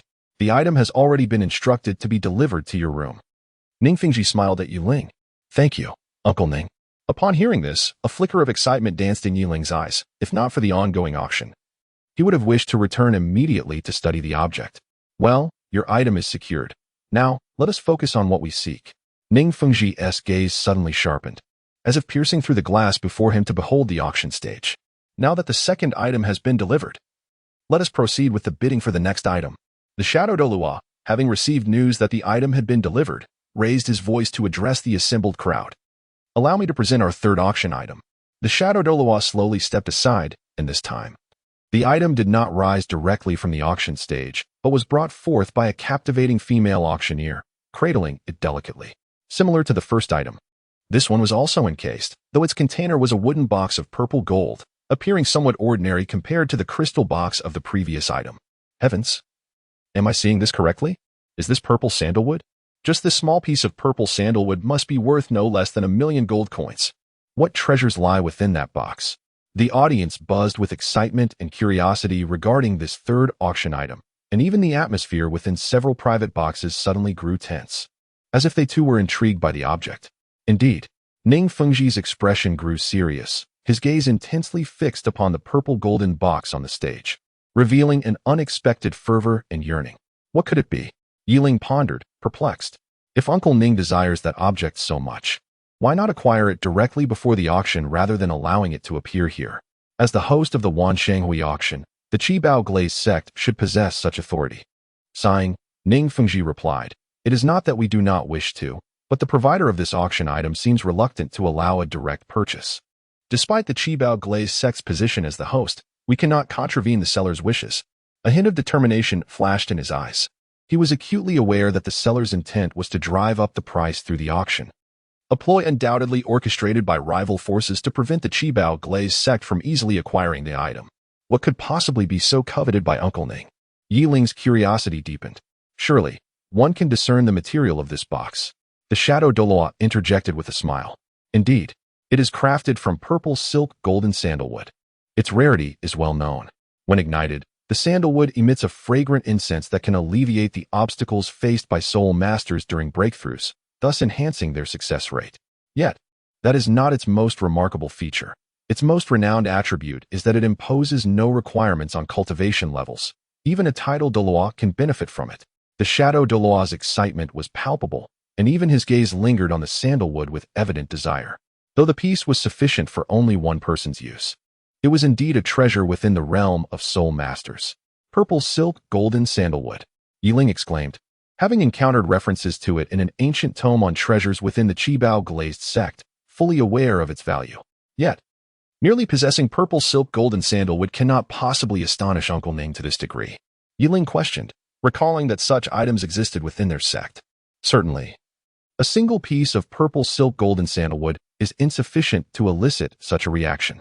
What he truly desires is the item contained within that sandalwood. The sword Douluo's expression also turned grave, clearly knowledgeable about what lay within the purple golden box. What is it? Yiling began to inquire. Liuli Jiu Huan Xian. Almost simultaneously with the sword Douluo's revelation, the Shadow Douluo at the auction stage spoke, and the purple golden box was opened, illuminating the entire auction hall with a fantastical, dreamlike radiance of glazed light. How dazzling! Someone from the audience exclaimed, as even those within the glass-enclosed VIP area were enveloped by the resplendent brilliance of the glazed glow. Yiling squinted to discern the object within the box, a bead, crafted entirely from exquisite glass, displaying 9 vibrant hues that captivated the eye. The glazed 9 illusions heart. Ning Fengji's voice trembled slightly, his gaze vacant. Even as a prominent sect leader, he appeared utterly mesmerized, prompting Yiling to take a longer look at the auction item. This? Observing Yiling's intent expression, Ning Fengji snapped back to reality and explained, his voice quivering. The 7 Treasure Glazed Tile sect has long cherished the 7 Treasure Glazed Tower martial soul, esteemed as the foremost support in the realm. Yet, it harbors a critical flaw. It can only cultivate to the soul sage level, with no further advancement. However, this glazed 9 illusions heart possesses the potential to evolve the 7 Treasure Glazed Tower into the legendary 9 Treasure Glazed Tower, granting the qualification to reach the titled Douluo realm. As Ning Fengji spoke with increasing fervor, both Ning Rongrong and Yiling grew more astonished with every word. Even the sword Douluo could not suppress a flicker of longing. If a titled Douluo level 9 Treasure Glazed Tower Soul Master were to assist him in battle, what heights might his power attain? A level 99 Ultimate Douluo, perhaps? As the purple silk and golden sandalwood box opened, several other compartments, Aside from those of the Seven Treasure Glazed Tile sect, emanated curious auras directed toward the auction stage, indicating significant interest in the item. Within the Spirit Hall compartment, a man with a ghostly mask remarked, "It seems the Seven Treasure Glazed Tile sect's objective is this item. My lord, should we place a bid to compete?" A nearby attendant cautiously inquired. "No need. There is no point in contending with them. Our aim is singular. They will undoubtedly have others to contend with." In the Blue Lightning Tyrant Dragon sect compartment, the leader, Yu Engine, furrowed his brow at the hesitation displayed by his attendant. "Let the Seven Treasure Glazed Tile sect have what they desire. It is of no use to us. It would be better to grant them this courtesy." Indeed. Did those old geezers from the top 3 sects conspire beforehand? They aren't even attempting to compete. The Spirit Hall seems disinclined to interfere as well, likely wishing to avoid conflict with the Seven Treasure Glazed Tile sect. Yet, that's fine. Someone will inevitably step forward to play the villain, he chuckled. Among the 8 compartments, aside from the 3 belonging to the Seven Treasure Glazed Tile sect, the others fell into silence, seemingly unwilling to take action. However, the remaining 4 compartments unexpectedly revealed several auras, clearly intent on contesting with the Seven Treasure Glazed Tile sect. Ning Fengji detected these auras, and his expression darkened. It seems some individuals are not inclined to extend any courtesy to the Seven Treasure Glazed Tile sect. Chapter 61. Copper Tier Auction Items. As Jian Douluo gazed at the slightly irate countenance of Ning Fengji, he could not help but solemnly remind him. Upon hearing this, Ning Fengji's expression gradually softened. Unlike when it was just the 2 of them, for now, there were also the children, Ning Rongrong and Yi Ling, present. Very well. Let us prepare for the impending auction. Surely, everyone has heard of the illustrious Liuli 9 Illusions Heart. It is rumored that any soul master possessing a gem-type martial soul who refines it may directly enable their martial soul to undergo a second evolution, thus acquiring the potential to transcend into a title Douluo. However, due to its susceptibility to being assimilated by soul power, the seller has chosen to encase it within a box crafted from purple silk and golden sandalwood for preservation. Douluo explained to the assembly, his gaze instinctively drifting towards the private box of the Seven Treasure Glazed Tile School. Now, let us commence the bidding. The starting price for the Liuli 9 Illusions Heart is 5 million gold soul coins. Each increment must not be less than 100,000. 5,100,000. As soon as Douluo's words fell, a figure rose, seemingly resolute in their desire to acquire this coveted item. Might this be the time? Yi Ling's gaze traversed the crowd and fell upon a man with a cunning expression. Upon noticing the emblem of Tsanghui Academy adorning his attire, she immediately recognized his identity. To her astonishment, this individual had also chosen to attend the auction. While it was not surprising that Shinian participated in the Wanshanghui auction, she was taken aback by his audacity to bid for the Glazed 9 Illusions Heart, especially since his martial spirit did not appear to be of the gemstone variety. Could it be intended for his students? Yet, he did not strike her as the type of person who would go to such lengths for them. 5,200,000. Beside Yi Ling, Ning Fengji commenced bidding, elevating the price by a staggering 100,000, leaving many attendees momentarily astounded. However, upon realizing it was the private box of the Seven Treasures Glazed Tile School, their expressions transformed into one of enlightenment. 5,300,000. A voice suddenly emerged from the box of the 4 lower sects, seemingly laced with a hint of amusement. The 4 lower sects? Ning Fengji's countenance darkened. Many in attendance ceased their bidding upon witnessing his offer, yet this individual from the 4 lower sects brazenly escalated the price, clearly showing a lack of regard for the Seven Treasures Glazed Tile School. 5,500,000. Ning Fengji raised the bid by an additional 200,000. His gaze penetrating as he scrutinized the other boxes, seemingly challenging anyone to raise the stakes. 5,600,000. Shinian's complexion paled, his voice trembling as he hesitated, but suddenly a voice reached his ears, bolstering his resolve to increase the bid. Ning Fengji cast a displeased glance in his direction, feeling somewhat powerless. 6 million. Ning Fengji raised the price again, yet this time no one dared to counter him. For 6 million was already the upper limit for the Glazed 9 Illusions Heart. Apart from the Seven Treasures Glazed Tile School, others seemed unwilling to continue bidding. 6 million once. As the golden hammer in the hands of the Shadow Douluo descended, the Glazed 9 Illusions Heart was ultimately secured by the Seven Treasures Glazed Tile School. Observing Ning Fengji's rather somber expression, Yi Ling felt a twinge of surprise, aware that Ning Fengji was genuinely agitated this time. He had never exhibited such a demeanor, typically embodying grace and elegance. "Master, here is the glazed 9 illusions heart we just acquired." The attendant presented the recently won treasure to Ning Fengji. The purple-golden sandalwood box emanated a fragrant aroma, slightly easing Ning Fengji's countenance as he held the glazed 9 illusions heart, his gaze shifting to Ning Rongrong. "Father, I absolutely cannot accept this."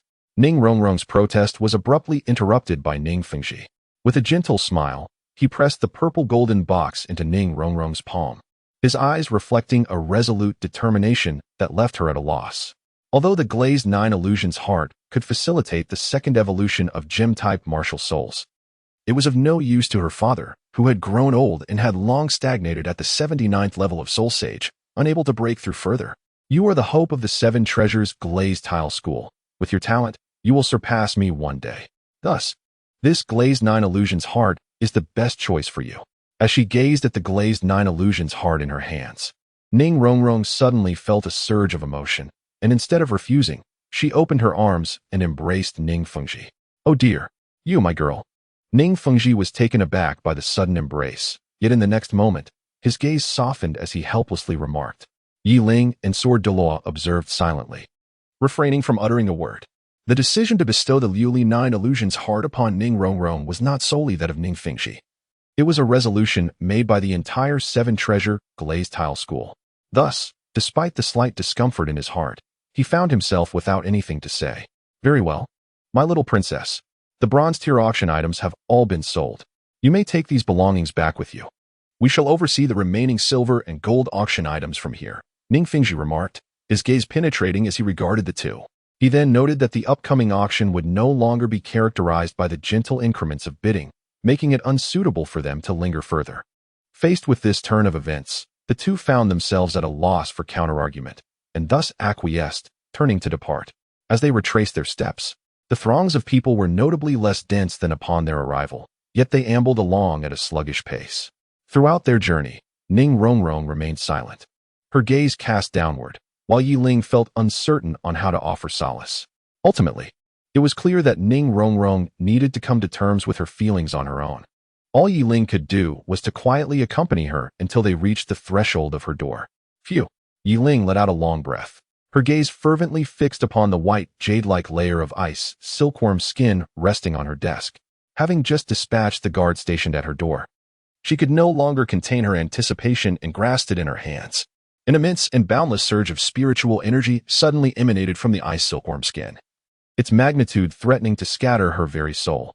At that moment, the small sword deep within her essence emerged, wielding its blade to sever this terrifying force of spiritual energy with precision. Yi Ling was taken aback by the surge of psychic energy. However, upon witnessing the emergence of the small sword, he regained his composure and scrutinized the relic with keen interest.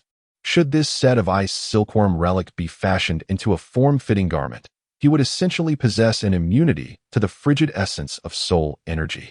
The shed relic belonged to a soul beast that had existed for over 900,000 years, although its combat prowess was notably inferior. As a creature from the frigid northern realm, even its remnants should provide some degree of protection against the cold. Of course, this protection pertains specifically to extreme cold. Yi Ling could not assert with certainty its efficacy against the ultimate ice, yet he was confident it would effectively shield against ordinary ice attributes. Moreover, the ability to generate a formidable psychic pressure upon the infusion of soul energy would undoubtedly enhance his chances of survival significantly. Yi Ling's lips curled slightly, a look of satisfaction as she surveyed the exquisite ice silkworm exuvie. Chapter 62, The Power of Origin.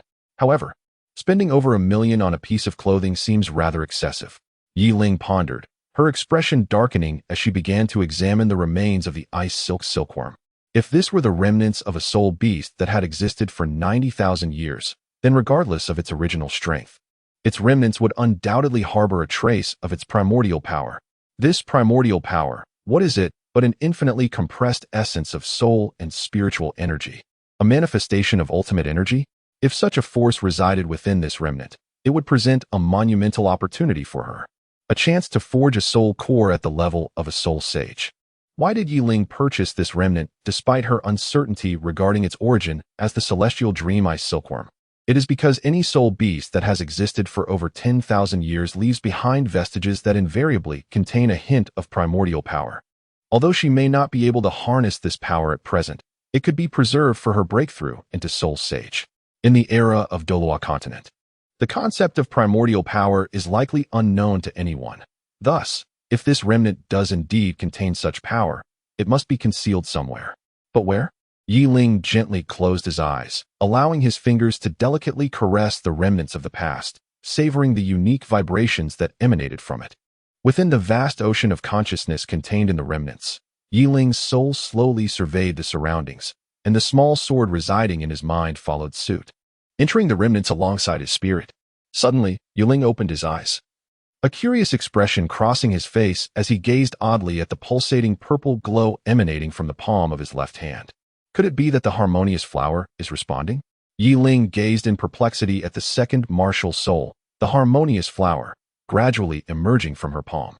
The purple luminescence of the flower remained somewhat dim, yet it appeared significantly improved compared to before, as if it were regaining vitality. This sensation felt akin to a yearning. Yi Ling distinctly sensed a profound yearning emanating from his second martial soul, the harmonious flower, towards the remnants of the past, as if it had cast its gaze upon something within those remnants. Could it be the essence of primordial power? Yi Ling harbored some audacious thoughts. The most precious aspect of this relic was none other than the primordial power contained within. Her second martial soul would never exhibit such a reaction. So could it be that it too was intrigued by the primordial force within the relic? I am eager to discover what it desires. Yi Ling raised her left hand beside the remnants of the ice silkworm, and as anticipated, the He Dao flower quivered, its once dim form suddenly exuding several beams of violet light that penetrated into the remnants. Boom! With the infusion of the purple radiance, the vast mental force within the ice silkworm's remnants was abruptly stirred. A formidable mental pressure akin to a primordial beast descended. At that moment, the He Dao flower flickered, and a delicate lavender glow coalesced into a protective barrier, enveloping the entire room and concealing it from external perception. However, the mental pressure, confined within the room, intensified in its ferocity. Although this immense mental force bore no trace of offensive intent, it appeared colossal, yet not overwhelmingly powerful. It was nonetheless sufficient to overwhelm Yi Ling, who had just entered the soul sect and possessed no soul rings. Crack! Yi Ling's body was nearly crushed against the ground, every bone creaking under immense pressure. And at that moment, he experienced a profound sense of suffocation. The harmonizing flower flickered briefly, emanating a protective shield that enveloped the entire room, simultaneously sealing the small sword within his soul inside the relic. The purple rays seemed to be directing the small sword as it began its search within the relic. How dare they seize my small sword without regard for my existence?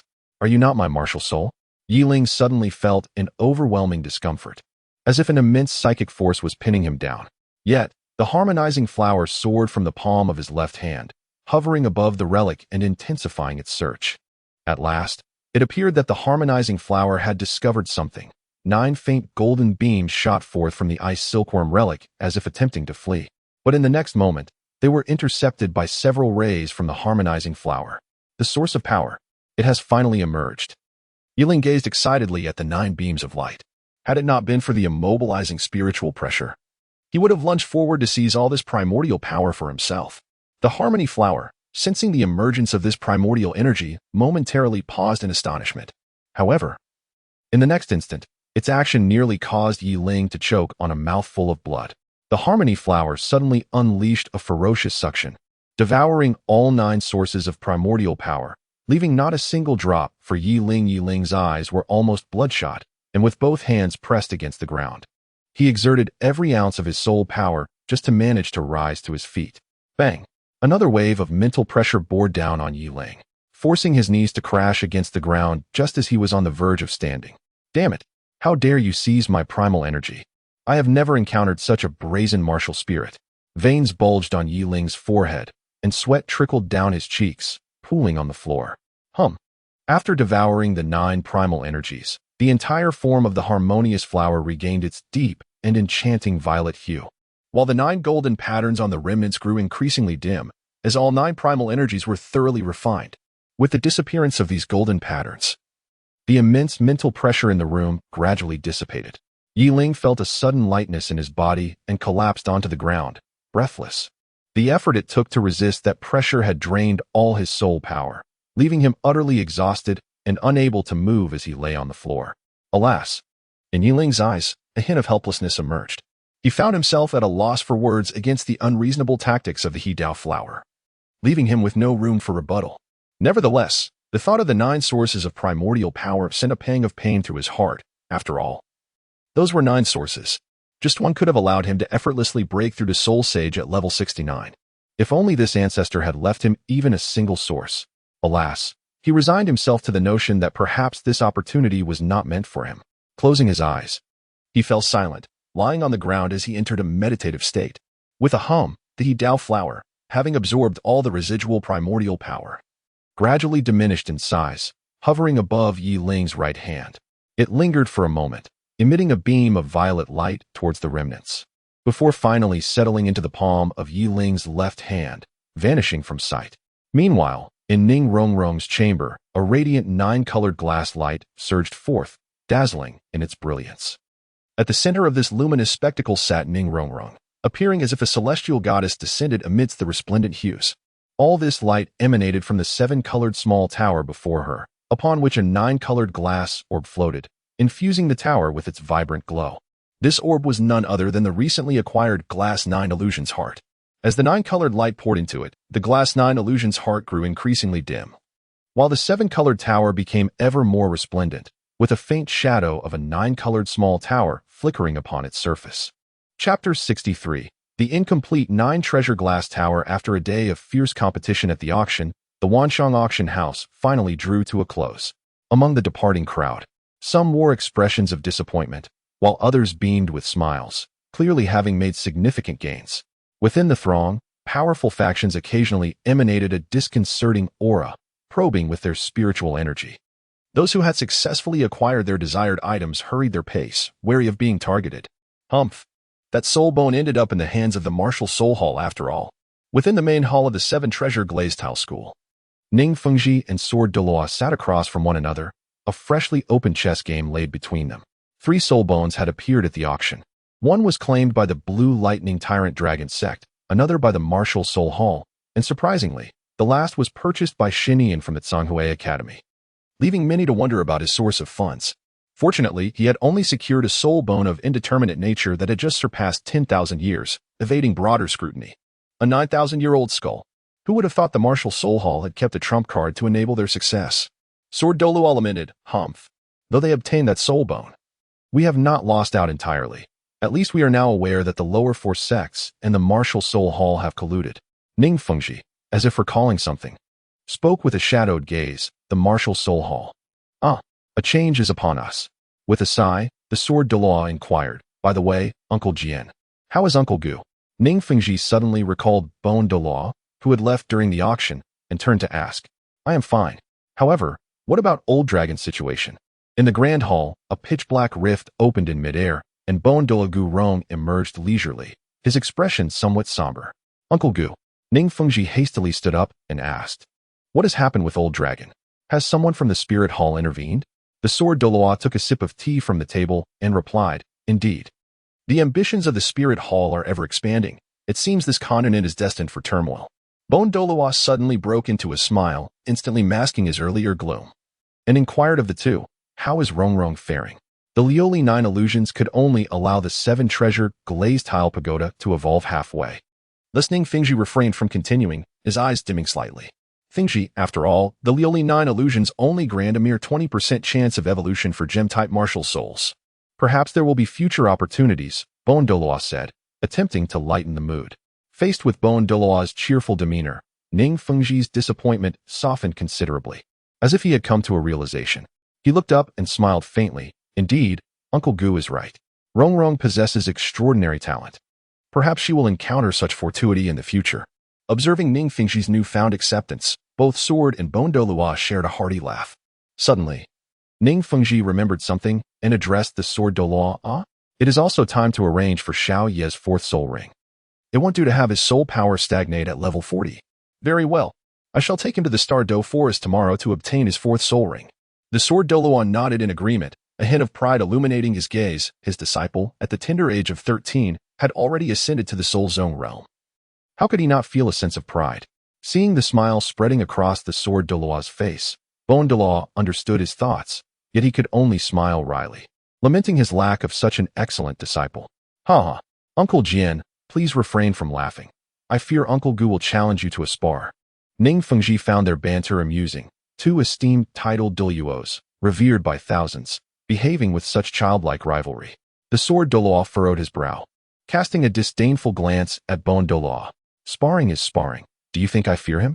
If you can't stand me having such a fine disciple, then go find one for yourself. Unhappy with this remark, Douluo erupted like a startled cat, exclaiming, What? Not afraid of me? Come, let us practice, old Jian.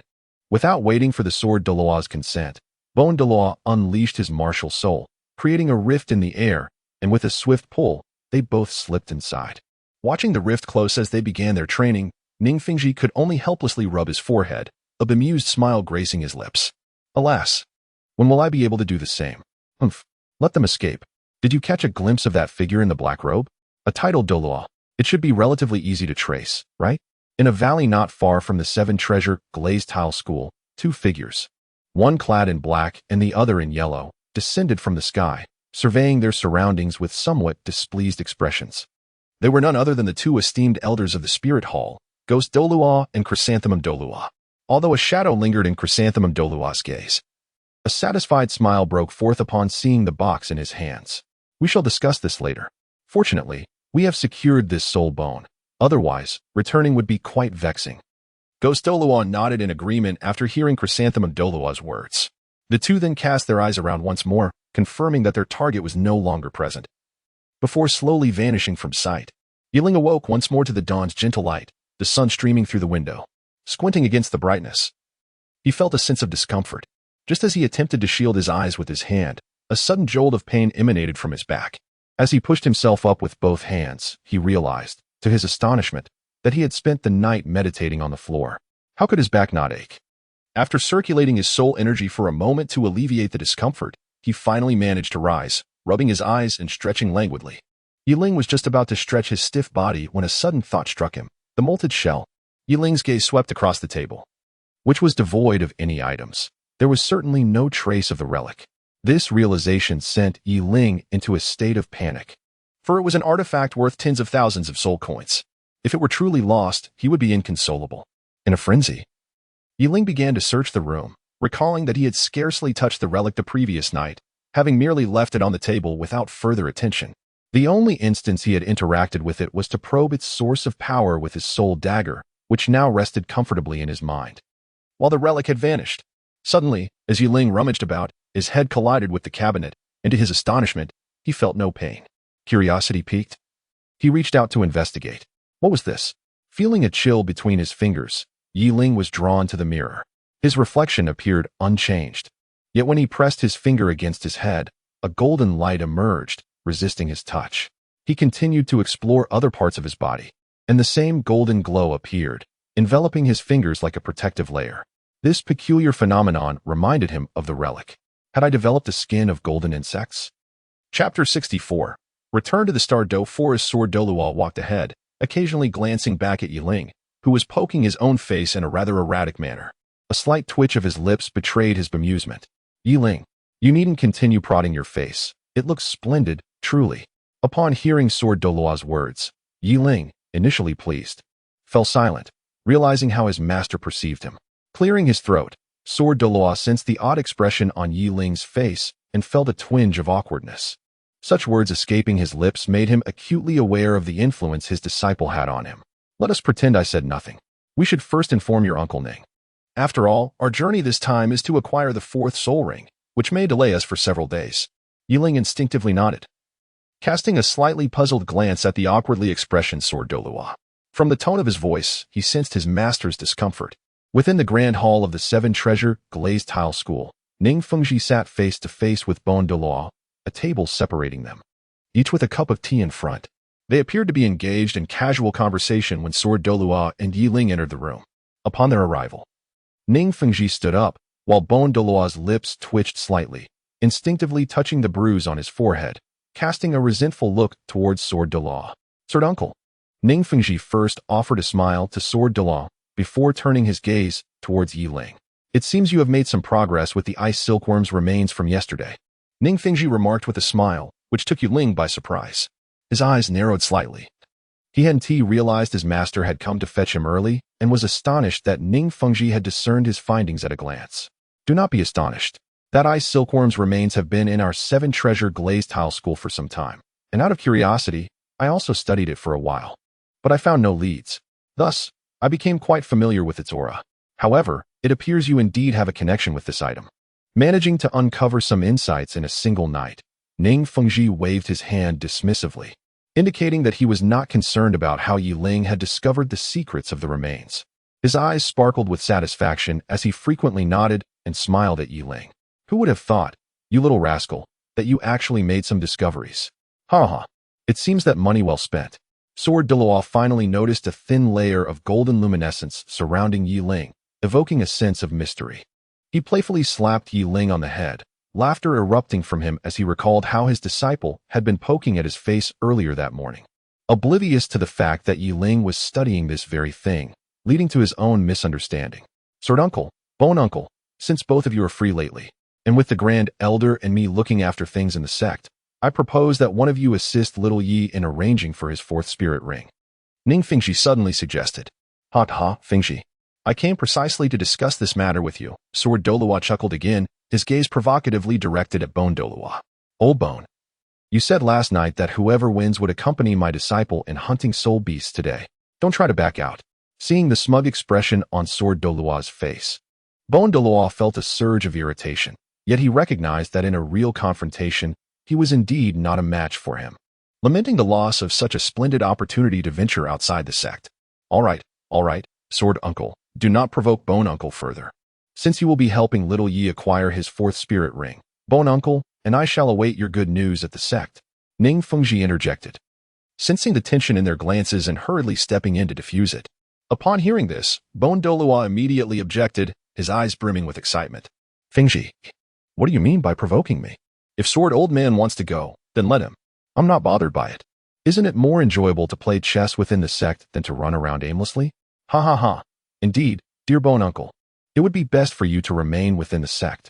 Should you wish to engage in a game of chess, I, Fengvi, would be more than willing to accompany you. Ning Fengji chuckled, yet he added, however, Sword Uncle, in pursuit of the 4th soul ring for little Yi, we must venture deeper into the Douluo forest. Though you have reached the pinnacle of title Douluo, please exercise utmost caution. Upon hearing Ning Fengji's words, Bone Douluo, who was somewhat reluctant, nodded in agreement.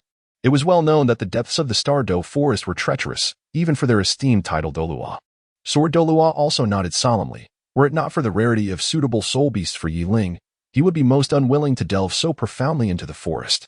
Currently, there are merely 3 locations where soul beasts congregate, the first being the Douluo forest, where soul beasts are most familiar to humans and thus the primary choice for soul rings. The second, the extreme north, which is shrouded in ice and snow, a place even title Douluo find difficult to endure due to its frigid atmosphere, resulting in very few visitors. And thirdly, the ocean, a realm shunned by humanity, rumored to harbor sea soul beasts exceeding 10,000 years in age, truly a life-restricting zone. Very well, Fengji. Once Rongrong emerges from her seclusion, let her return to Shrek Academy first. I estimate it will take a few days to locate a suitable soul beast for this troublesome lad.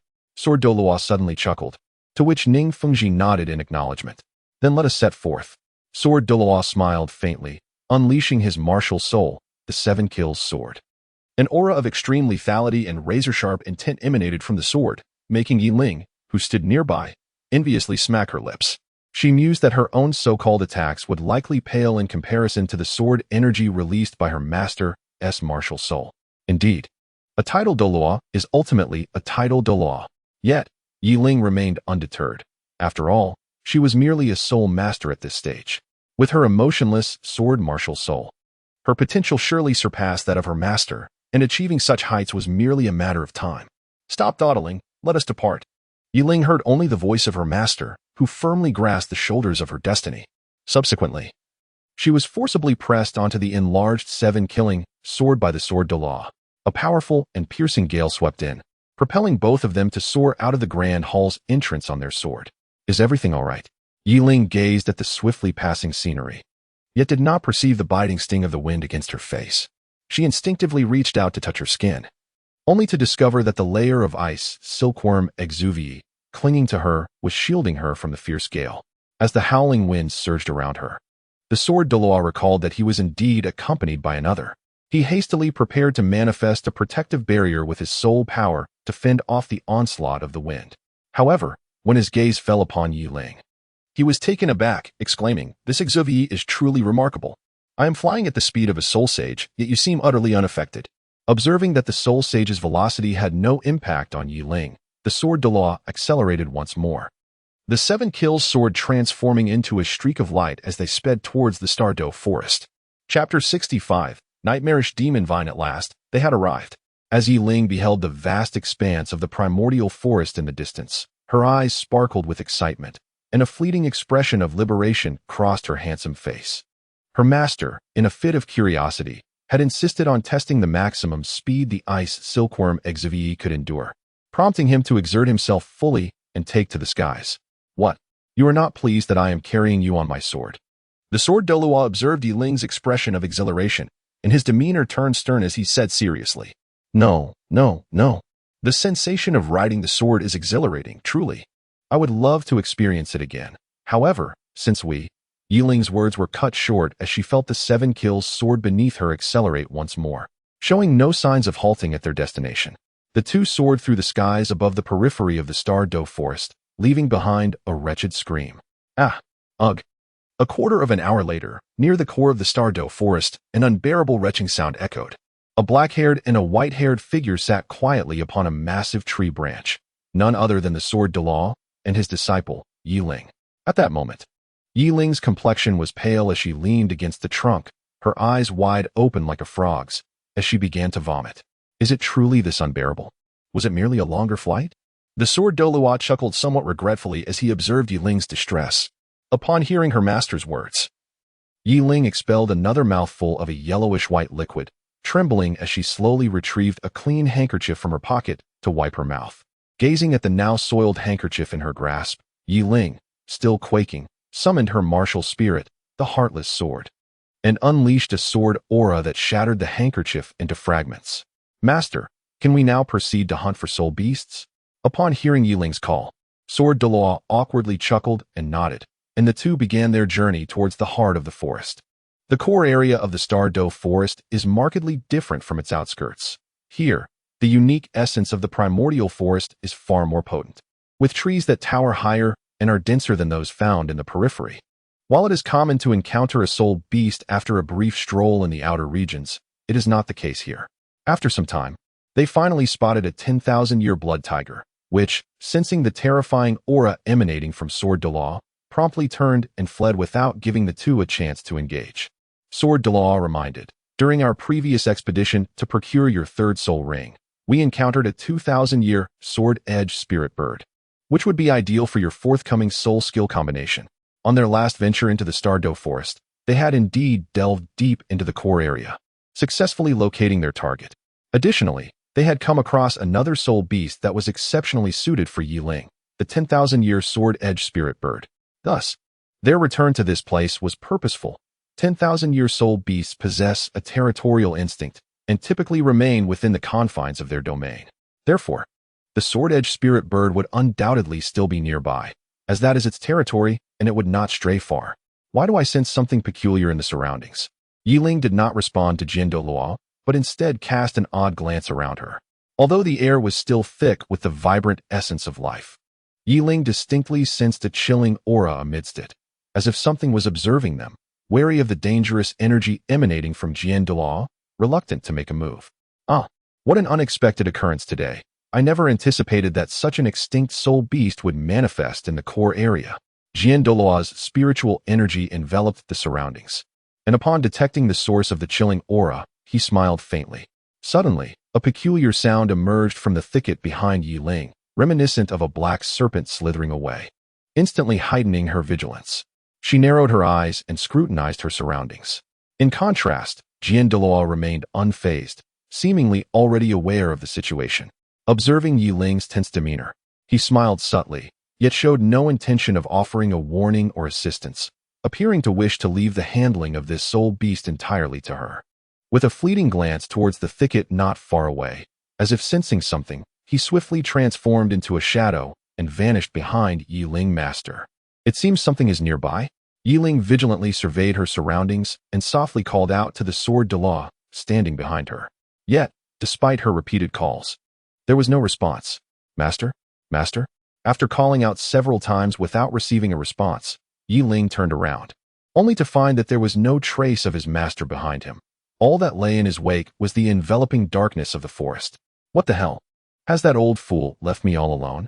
Gazing at the emptiness behind him, Yi Ling's nostrils flared in indignation, yet he remained composed, refusing to succumb to panic.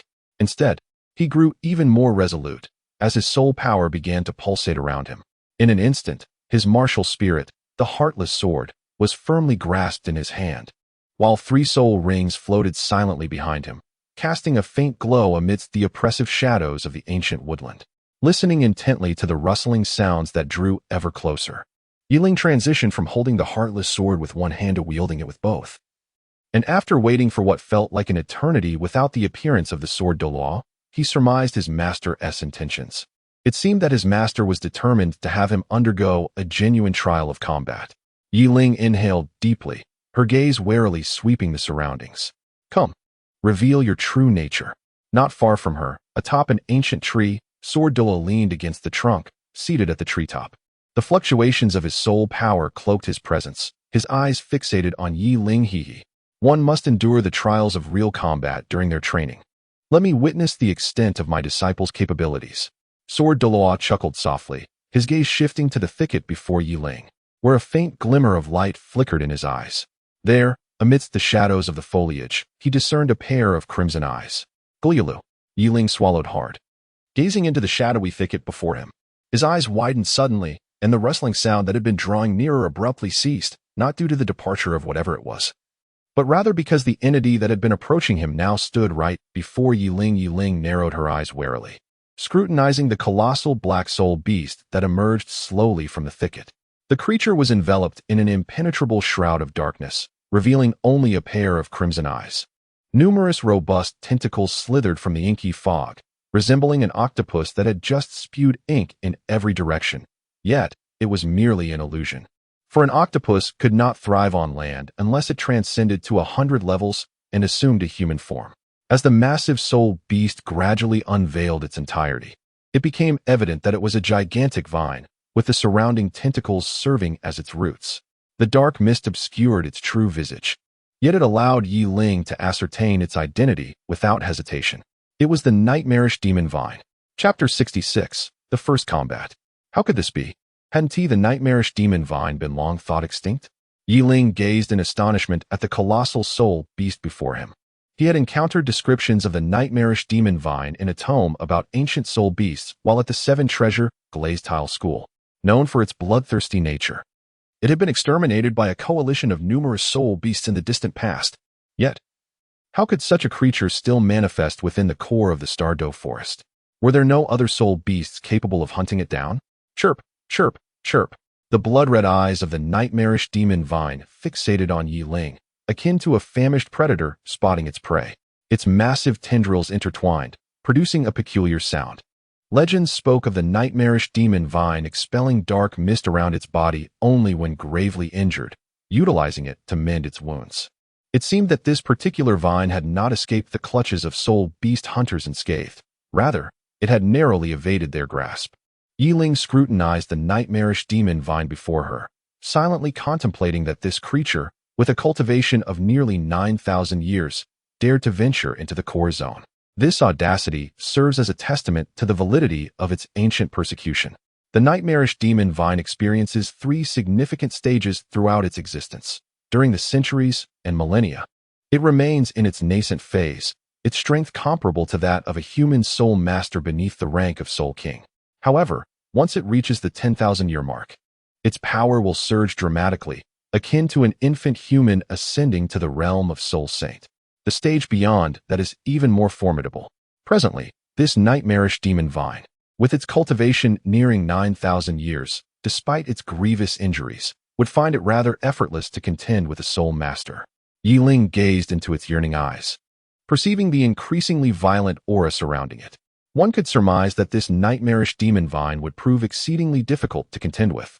Although he was gravely injured, it still possessed the potential to cause significant turmoil for Yiling. Alas, while your soul ring is indeed rare and unique, its age and attributes are ill-suited for my needs. Nonetheless, allowing you to linger in this Douluo forest poses a threat, compounded by my disdain for the look in your eyes. Therefore, I shall take your life. Yiling felt no trepidation. Instead, he drew his sword, ready to engage. In the past, he might have chosen to flee, for even heavily wounded, he would not stand a chance against it. However, the present was different. With the protection of the ice silkworm's remnants, a mere severely injured nightmarish demon vine could hardly instill fear within him. Squeak, squeak, squeak. The nightmarish demon vine appeared to comprehend Yiling's words, furiously thrashing its tendrils towards him. Yiling deftly maneuvered her body to evade the series of attacks, observing the furious visage of the nightmarish demon vine with a hint of disdainful amusement. A heavily injured entity from a millennium's realm, even if you are an ancient aberration. It is rather audacious of you to exhibit such arrogance and initiate an assault. Had you survived, the soul beasts of the starry forest would have perished in droves at your hands. However, having encountered me, you may find solace in your impending demise. To perish by my hand is far more merciful than being overwhelmed by your own kin. Yiling deftly sidestepped several colossal tentacle strikes, transitioning to wielding her sword with her right hand alone as she swiftly approached the nightmarish demon vine. Sensing her proximity, the vine writhed anxiously, unleashing an abundance of black tendrils from the dark mist that enveloped its form. Countless tendrils, far superior to Tang San's blue-silver grass, emerged, each imbued with an ominous black aura. Even with Yiling's unwavering confidence, the sight of these dark energies deterred her from drawing too near. Corrupted soul.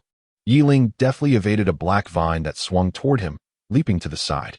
Upon noticing the gas emanating from the vine, his expression turned grim.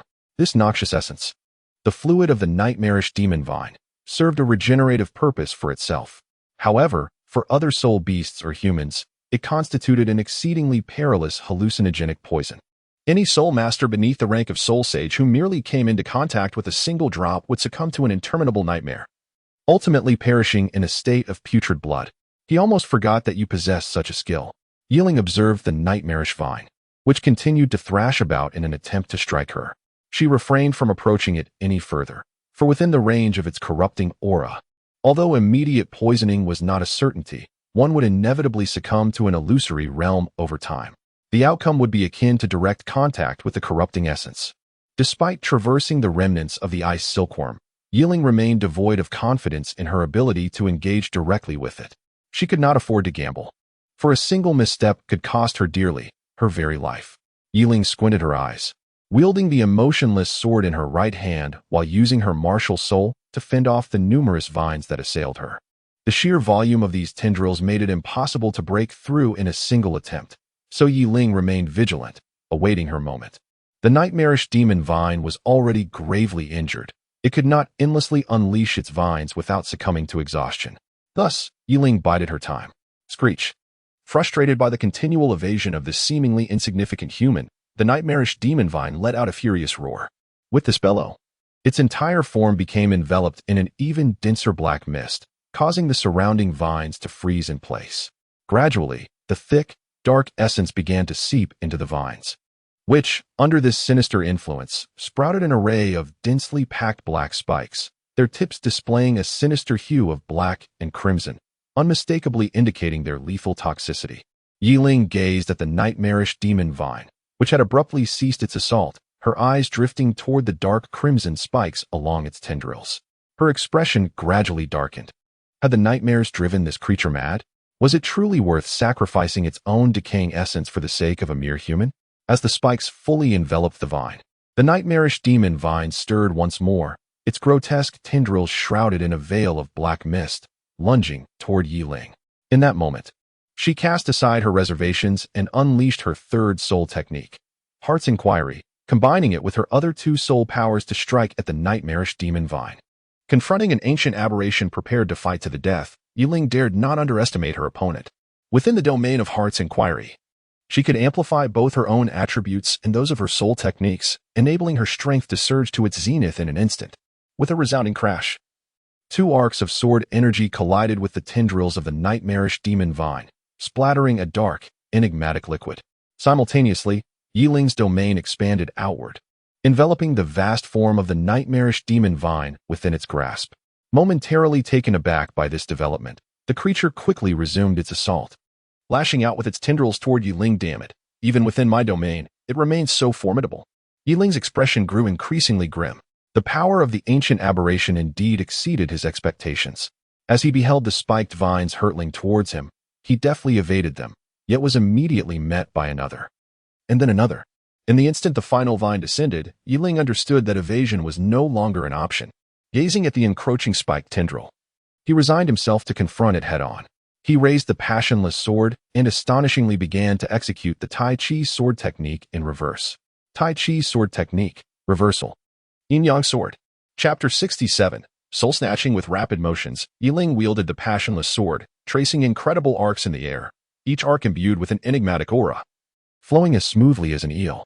When the nightmarish demon vine's assault met Yiling's sword, it was astonishingly deflected by these arcs, crashing heavily into the ground beside him. Indeed, it proved effective. Yiling had devised this reversal technique of the Tai Chi sword's Yin-Yang sword shortly after returning to the Seven Treasures Glaze sect, intending to employ it during the sect's soul duel competition, though it had been interrupted by that peculiar dream. This marked his first implementation of it.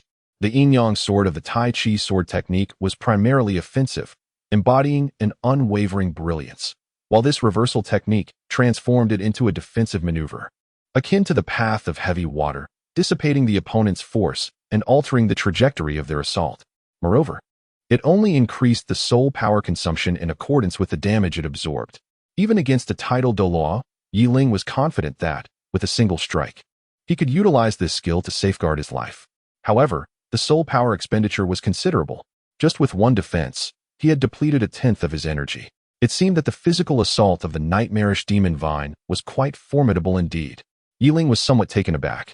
If he had previously underestimated the nightmarish demon vine due to its grievous injuries, he now realized that he could not afford to be careless. He had come to understand that an ancient aberration is indeed an ancient aberration. Even a severely wounded 9,000-year-old nightmarish demon vine was not something he, as a soul master, could contend with. According to the records, the nightmarish demon vine excelled not in physical assaults, but rather in mental onslaughts. Its exceedingly toxic black mist could invisibly infiltrate the souls of living beings, silently leading them to their demise. However, this particular nightmarish demon vine had just consumed the essence of its black mist, implying that it had sustained mental damage in the previous battle, rendering it incapable of employing its mental attacks. Thus, it resorted to burning its essence to enhance its offensive and defensive capabilities. If that were the case, the solution became considerably simpler. After all, this was within Yiling's domain, where the creature was severely weakened and being in a wounded state. It could not utilize its most potent mental assaults. He could seize this opportunity to launch an offensive against the nightmarish demon vine. First soul skill, Emotion Cleave.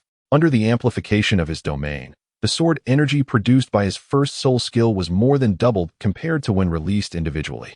The immense purple sword energy sliced toward the stoutest tendrils of the nightmarish demon vine, causing black liquid to splatter everywhere. Upon contact with the sword energy, these tendrils were reduced to mere dust, and an intangible mental essence surged into the depths of the nightmarish demon vine's soul. With its weakened spirit, it was utterly powerless to resist this bizarre intrusion. Second soul skill, Thought Severance. Following swiftly was Yiling's second soul skill, the invisible sword energy. Propelled by the movement of his right hand, shot toward the core of the nightmarish demon vine hidden within the black mist. Within his domain, this ethereal sword energy seemed to tear through the very fabric of space, arriving at its target in an instant. Squeak, squeak, squeak. The nightmarish demon vine hesitated momentarily before a glob of black viscous liquid surged forth from the mist, landing on the ground and immediately corroding a massive pit into the earth. As it expelled this black substance, its tendrils began to writhe violently once more. Clearly, the damage it had sustained on the mental level was now its greatest vulnerability. Thus, Yiling resolved to press on. Yiling smiled faintly. As the sword intent of the heart query sword domain traversed freely, signaling her impending manipulation of the spatial forces within the sword domain. The heartless sword, resembling an unparalleled demonic entity, was enveloped in a deep violet aura of sword chi, with the runes upon its blade radiating a fierce luminescence, exuding a chilling and sharp ferocity, severing emotions, cutting off thoughts. Yiling raised the blade of heartlessness above his head. With each release of a soul skill, the radiance of the blade dimmed a fraction. Harnessing the formidable energy of the soul sect, he unleashed the skills of 2,000-year soul rings in a continuous cycle, executing them 4 times. Each strike was amplified by the domain of heartfelt sword, and as the domain trembled violently, all the soul skills converged within it. Simultaneously, slender spatial fissures began to manifest around the colossal form of the nightmarish demon vine, indicating that the space within the sword domain was nearing its breaking point under the weight of Yiling's accumulated skills. The immense consumption of soul power rendered Yiling's face pale. Nevertheless, his gaze remained steadfastly fixed on the space surrounding the nightmarish demon vine. From within the gradually fracturing space, an endless sharp force surged forth, the culmination of his 4 soul skills. Witnessing this emergence, Yiling's lips curled into a faint smile. He seemed to utter something, and in that moment, the space within the sword domain erupted in fury, unleashing a terrifying gust of sword energy that shattered the domain of heartfelt sword. Destruction. The nightmarish demon vine seemed to sense the impending danger, as countless tendrils recoiled and intertwined in front of its core, forming a colossal shield adorned with spikes.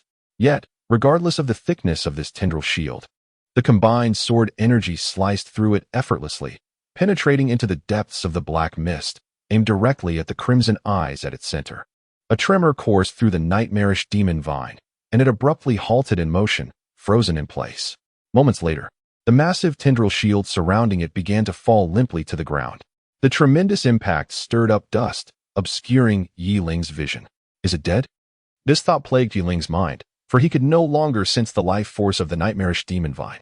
However, the absence of a soul ring emergence left him hesitant to approach. Just then, a slender black tendril shot towards him with alarming speed, aiming straight for his heart. This is bad. Yiling instantly grasped the situation, her gaze filled with terror as she beheld the menacing, razor-sharp vine mere inches from her.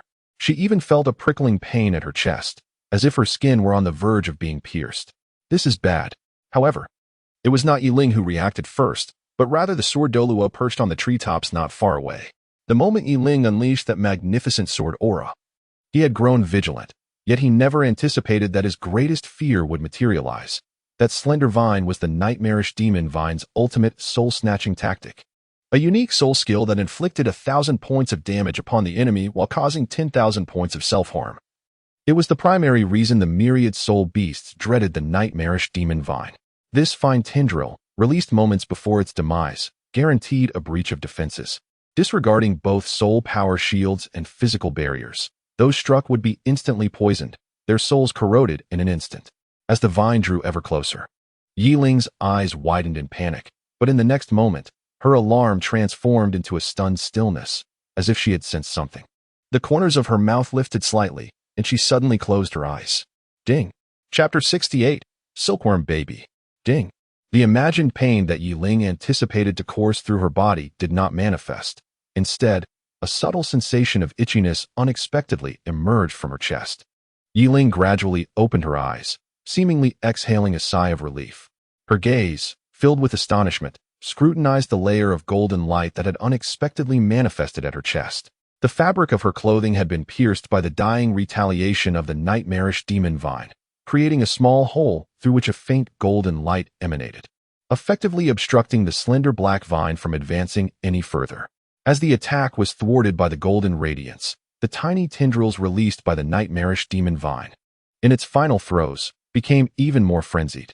Though devoid of its main body's control, it still appeared to possess a semblance of consciousness. A viscous, inky black liquid surged forth from the tendrils, enveloping them, as it lunged violently towards the golden light on Yiling's chest. Yet, upon contact with the golden glow, this noxious substance, resembling thick black ink, was entirely frozen into solid blocks, cascading to the ground. A series of desperate squeals echoed, revealing the vine's unwillingness to concede. Yet it ultimately failed to breach the barrier of golden light, at Yi Ling's chest. Gradually, the tendrils lost their strength, drooping slowly to the ground where they began to decay. In that instant, its main body, along with the massive tendril that had just attacked, succumbed to complete decomposition, causing the surrounding flora to wither and turn a sickly yellow, as if poisoned. Suddenly, a figure descended from the heavens, landing behind Yi Ling. Before she could react, he grasped her shoulder and turned her to face him. It was the tardy sword Douluo, who had been observing from a nearby tree while simultaneously remaining vigilant of Yi Ling's situation. The rapidity of the nightmarish demon vine's dying counterattack had nearly caught him off guard, almost giving him a heart-stopping fright. "Are you all right? That final attack from the nightmarish demon vine didn't harm you, did it?" The sword Douluo's anxious gaze fell upon Yi Ling's pale face. His eyes filled with alarm. Noticing her silence, he gently shook her a few times. Yi Ling was already drained of spirit energy, her complexion pale. When shaken by her master, she felt even more dizzy. Master, please stop shaking me. I am fine, see." Yi Ling endured the weakness brought on by insufficient spiritual energy and lifted the torn section of his clothing. The golden luminous membrane had, unbeknownst to him, dimmed somewhat and seemed to be gradually retreating back into Yi Ling's body. As the golden radiance faded, the ice beneath Yi Ling's feet gradually melted away, ultimately revealing a black venom that began to corrode the ground beneath her. Was that the remnants of the ice silkworm? The sword Douluo reached out to touch the exposed, pristine skin at the breach on Yi Ling's body, suddenly enlightened. However, this gesture sent a shiver down Yi Ling's spine, caught between retreating and allowing him to finish. She glanced at her master's anxious expression. "Master, I assure you, I am truly fine." Observing the lingering concern in the sword Douluo's eyes, Yi Ling offered a wry smile, lightly tapping the glazed token adorning her chest. In an instant, a white robe materialized. This glazed token not only served as a symbol of identity for the Seven Treasures glazed tile school, allowing for requests for assistance from the sect, but it also functioned as a colossal storage soul guide. When she returned to the sect, Ning Fengji informed her that the storage space within the glazed token was far more expansive than any storage soul guide available in the market. Though it could not accommodate living beings, it was ample enough to incite envy among many soul masters. This scarcity of glazed tokens was one of the primary reasons the Seven Treasures glazed tile school possessed so few, as even they could not bear the consumption involved in mass-producing these storage soul guides. Noticing the helplessness in Yi Ling's gaze, the sword Douluo nodded. Yet the lingering look of fear remained in his eyes, stirring a sense of gratitude within Yi Ling. Thanks to the ice silkworm's remnants, despite the immense toll it took to withstand the assault, it had successfully deflected all lethal strikes. Otherwise, Yi Ling felt a pang of trepidation as the vine advanced towards him. By the time he realized what was happening, it was already mere inches from him, rendering any attempt to evade futile. The reversal technique of the Taiji swordplay required time to execute, and his remaining soul power was uncertain to fully thwart such an onslaught. Thus, he found himself devoid of options, resigned to close his eyes and gamble on the hope that the ice silkworm's shed skin could offer him protection. Fortunately, it did. Enveloped in an abyss of impenetrable darkness, he found himself surrounded by chaotic currents of destructive energy. Amidst the shadows, a solitary point of light hovered, ensnared by ethereal chains. This radiant glow, reminiscent of holy luminescence, exuded an immense, gentle spiritual force. The surrounding darkness surged, and the sacred light appeared to fracture into myriad slender beams, dispersing in all directions. Suddenly, a flicker of silver illuminated the darkness, followed by a colossal force of absorption. The center of the sacred light trembled, and an extraordinarily brilliant beam erupted from it, piercing through the darkness before vanishing from sight. "Ah, damn it! You wretched bandits, my vital essence of the universe. This is my essence," he cried out in anguish. "You detestable creatures, I shall annihilate you." Within the sacred glow lay a silken larva, as pure as jade, seemingly ensnared in this confined space, unable to move, and helplessly roaring into the surrounding darkness. "Wait, what is this? Is this the essence of the shed skin from my breakthrough after 900,000 years? It has actually merged with my remnants?" The larva quieted, pondering in confusion, when suddenly, golden light flickered in its eyes, as if it had discovered something joyous. "I am saved. Yes, it absorbed my shed skin, which still carries remnants of my spiritual and primordial power from the breakthrough. As long as it absorbs even one of these, it should be able to hear my mental transmission. Yes, precisely. Oh heavens, I am finally rescued." A golden glimmer seemed to flash through the darkness, only to vanish in an instant. Why is there no response? Did it not refine my shed skin? It must have absorbed my primordial power. Why no reaction?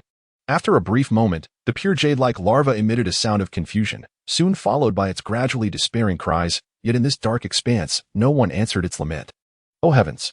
Am I truly destined to remain trapped in this place forever? The heavens are blind. Suddenly, a silver figure flickered in the depths of darkness, emitting a voice filled with perplexity. Chapter 69. The Golden Giant Egg. How is it? How much has your soul power recovered? Sword duelist Luo gazed at Yi Ling, who had just exhaled softly and slowly opened her eyes, noting that she had recovered approximately 70% after a night of rest. However, that should suffice. Let us hasten to search for the sword-edged spirit bird. Yi Ling shifted his body slightly, rising to his feet. He had long yearned for the fourth soul ring, his gaze fixated on the immense, corrupted remnant of the nightmarish demon vine, where the faintest traces of soul ring energy lingered, almost on the verge of vanishing. It seemed that during the night of his soul power recovery, its soul ring had already dissipated. Very well, allow me to take action, declared the sword Douluo. His eyes narrowed, clearly doubting Yi Ling's qualifications to contend with a 10,000-year soul beast. In his assessment, such ancient creatures could rival a soul emperor. While Yi Ling was merely a soul master, lacking even a fourth soul ring, how could he possibly stand against it? The earlier encounter with a severely weakened 9,000-year, nightmarish demon vine had exhausted all of his soul power. How much more formidable would a fully intact 20,000-year soul beast be? All right then. Yi Ling did not refuse but nodded, and the two began to search the vicinity. The nightmare demon vine had intruded upon their territory, and the ancient sword-edged spirit bird would undoubtedly be nearby. Thus, it must be in this vicinity. Master, did you not say that the nightmare demon vine was already extinct? How could it still appear in the Douluo forest? As they continued onward, Yi Ling suddenly inquired, harboring a lingering doubt since earlier. Why, he pondered, would a species thought to have perished in antiquity resurface in the Douluo forest? And in the core area at that? The nightmare demon vine, which had existed for a millennium, appearing in the core area was tantamount to courting death.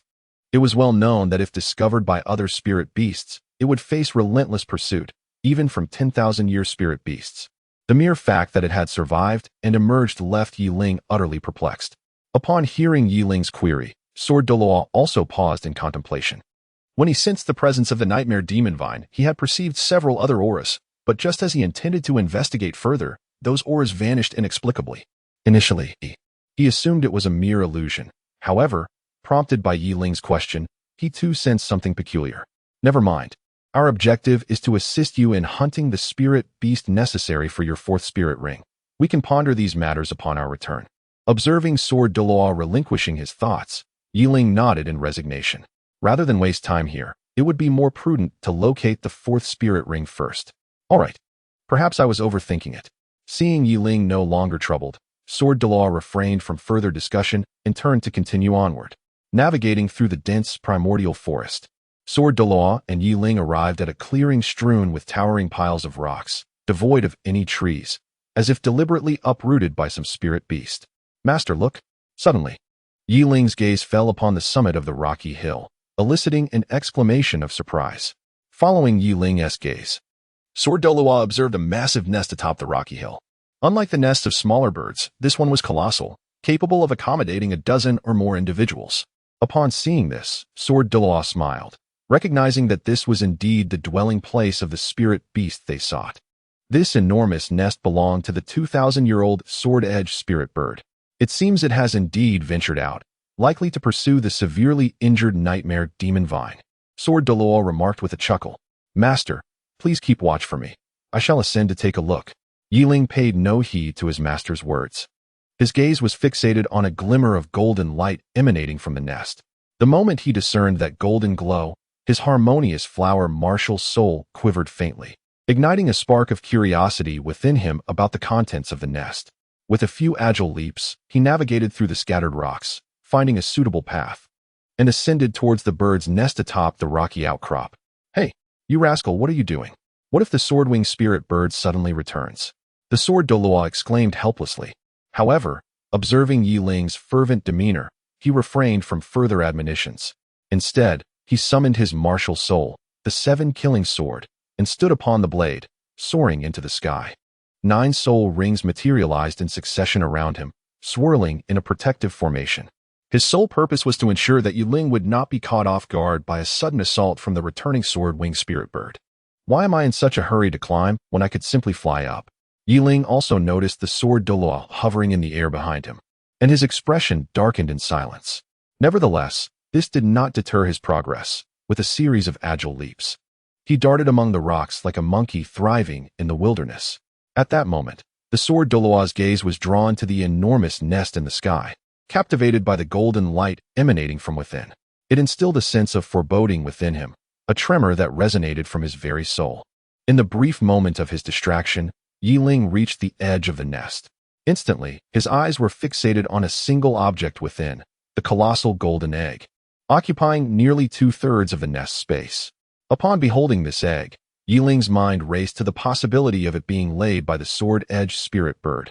However, as he pondered further, he realized it was implausible for the sword-edged spirit bird to lay a golden egg. Its eggs were always white, and this one was simply too immense, nearly the size of an adult, 10,000-year-old sword-edged spirit bird. It could not possibly belong to it. Could it be a foster egg? Yiling instinctively recalled a soul beast, the Tyrannosaurus rex. This soul beast possesses an immense size, and its eggs are equally colossal. However, it never hatches its own eggs. Instead, it discards them into the nests of enormous avian soul beasts, allowing them to incubate. The eggs of the Tyrannosaurus rex are exceedingly hard, rendering them impervious to the feeble attempts of the avian soul beasts to break them. Thus, they can only helplessly witness the eggs resting in their nests, enduring humiliation and bearing the burden of nurturing another's progeny. Yiling extended his hand to caress the golden giant egg. Just as his fingers made contact with the shell, a sharp pain surged through him. Even the golden light emanating from the ice silkworm's shed skin, which could withstand the attacks of the nightmarish demon vine, was effortlessly pierced. An enigmatic sensation enveloped Yiling's heart, as if an unseen force had intruded upon his soul, intertwining with his very essence. Suddenly, golden light cascaded like rain from the giant egg, momentarily entrancing the sword Douluo, who stood nearby. A peculiar hexagram formation materialized at the point where Yiling's hand met the golden egg, establishing an intangible bond between the two entities, as if sealing a covenant. What on earth? Yiling yearned to free herself from the constraints of the hexagram formation, yet her fingers felt as though they were glued in place, rendering her powerless. Just then, a furious bird call echoed from afar. The sword-edged spirit bird had returned. Chapter 70, The Mysterious Tree Vine. This is not good. The first to react was Sword Douluo, who had just emerged from his daze. He immediately sensed a fierce, killing intent surging toward them. Without a moment's hesitation, he knew that the sword-edged spirit bird had indeed returned. With a flash of sword light in his eyes, Sword Douluo's figure suddenly hurtled toward Yiling. His soul power surged around him, transforming into a colossal hand of sword energy that reached out to grasp Yiling. What on earth is happening? Yiling was still strenuously pulling his hand free from the array, when suddenly a tremendous force grasped him, startling him momentarily. However, his astonishment subsided slightly as he sensed the sword aura emanating from the giant hand, which belonged to his master. Yet, when he turned his gaze towards the direction of the sword aura-laden hand, his eyes widened once more as a fierce killing intent surged towards him, as if it sought to tear him apart. Accompanying this murderous aura was a torrent of violent soul energy. At that instant, the hexagram formation unexpectedly split into two.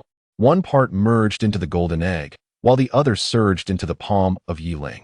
In that moment, his hand detached from the egg, and the immense inertia caused his body to tilt and fall from the air.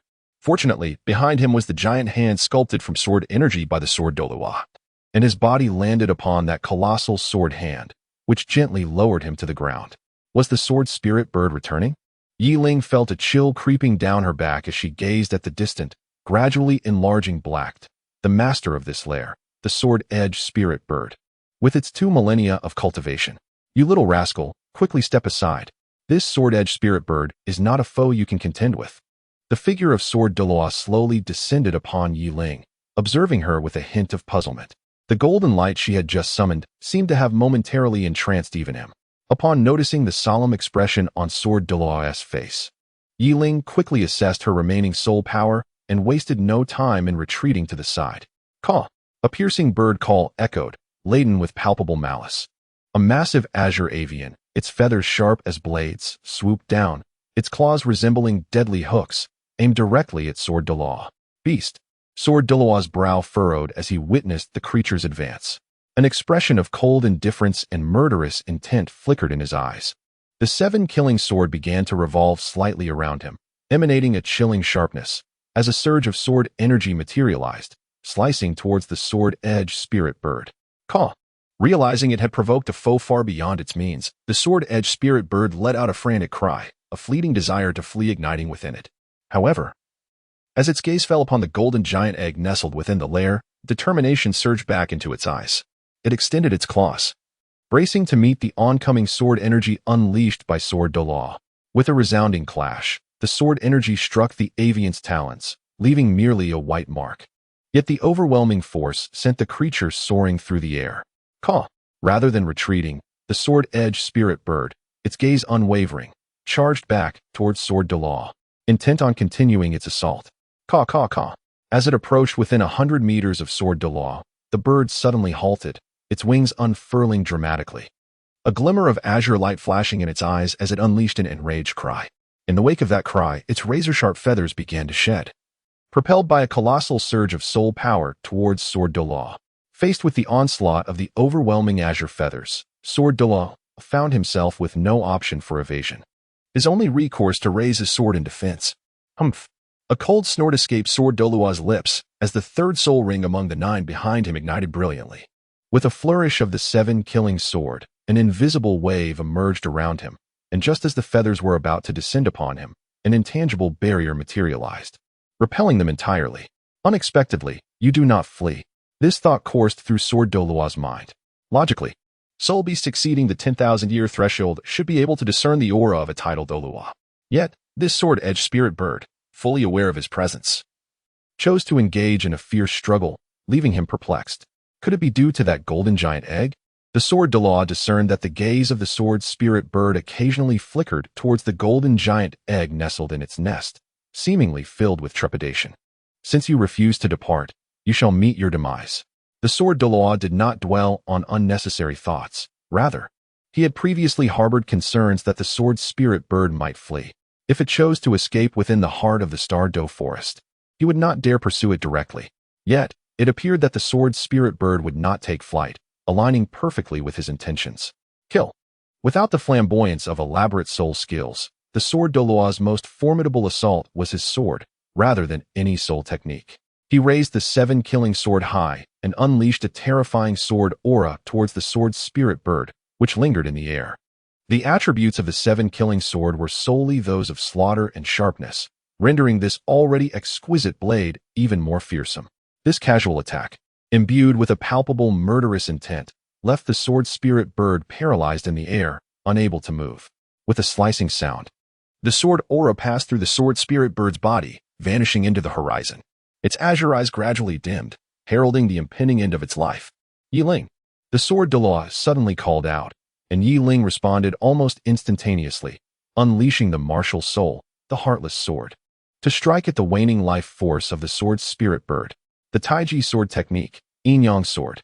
In a poignant moment, the full effect of the Taiji sword technique's capability to bypass defenses was revealed, as the sword aura effortlessly penetrated the sword spirit bird's feathered defenses, extinguishing its last flicker of vitality. As the sword spirit bird's body slowly descended, a black soul ring emerged from it, hovering in midair. Haha, go forth. The Sword Douluo chuckled, delighted that his disciple's 4th soul ring had finally been acquired. Indeed, Yi Ling, brimming with excitement, dashed towards the soul ring 100 meters away, his eyes alight with fervor. Upon absorbing this soul ring, he would take another step closer to becoming a tidal Douluo.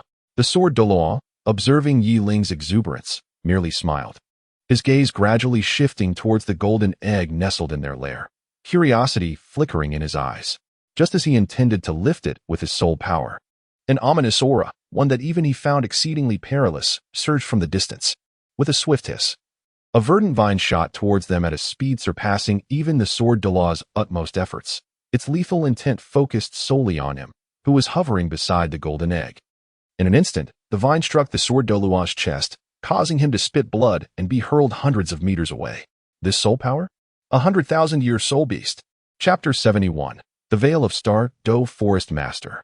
Yi Ling exclaimed in astonishment, for he had not even perceived the moment when the azure vines had approached his master. All he heard was a muffled groan, and when he turned his head, he beheld his master soaring away like a shooting star, landing 100 meters distant.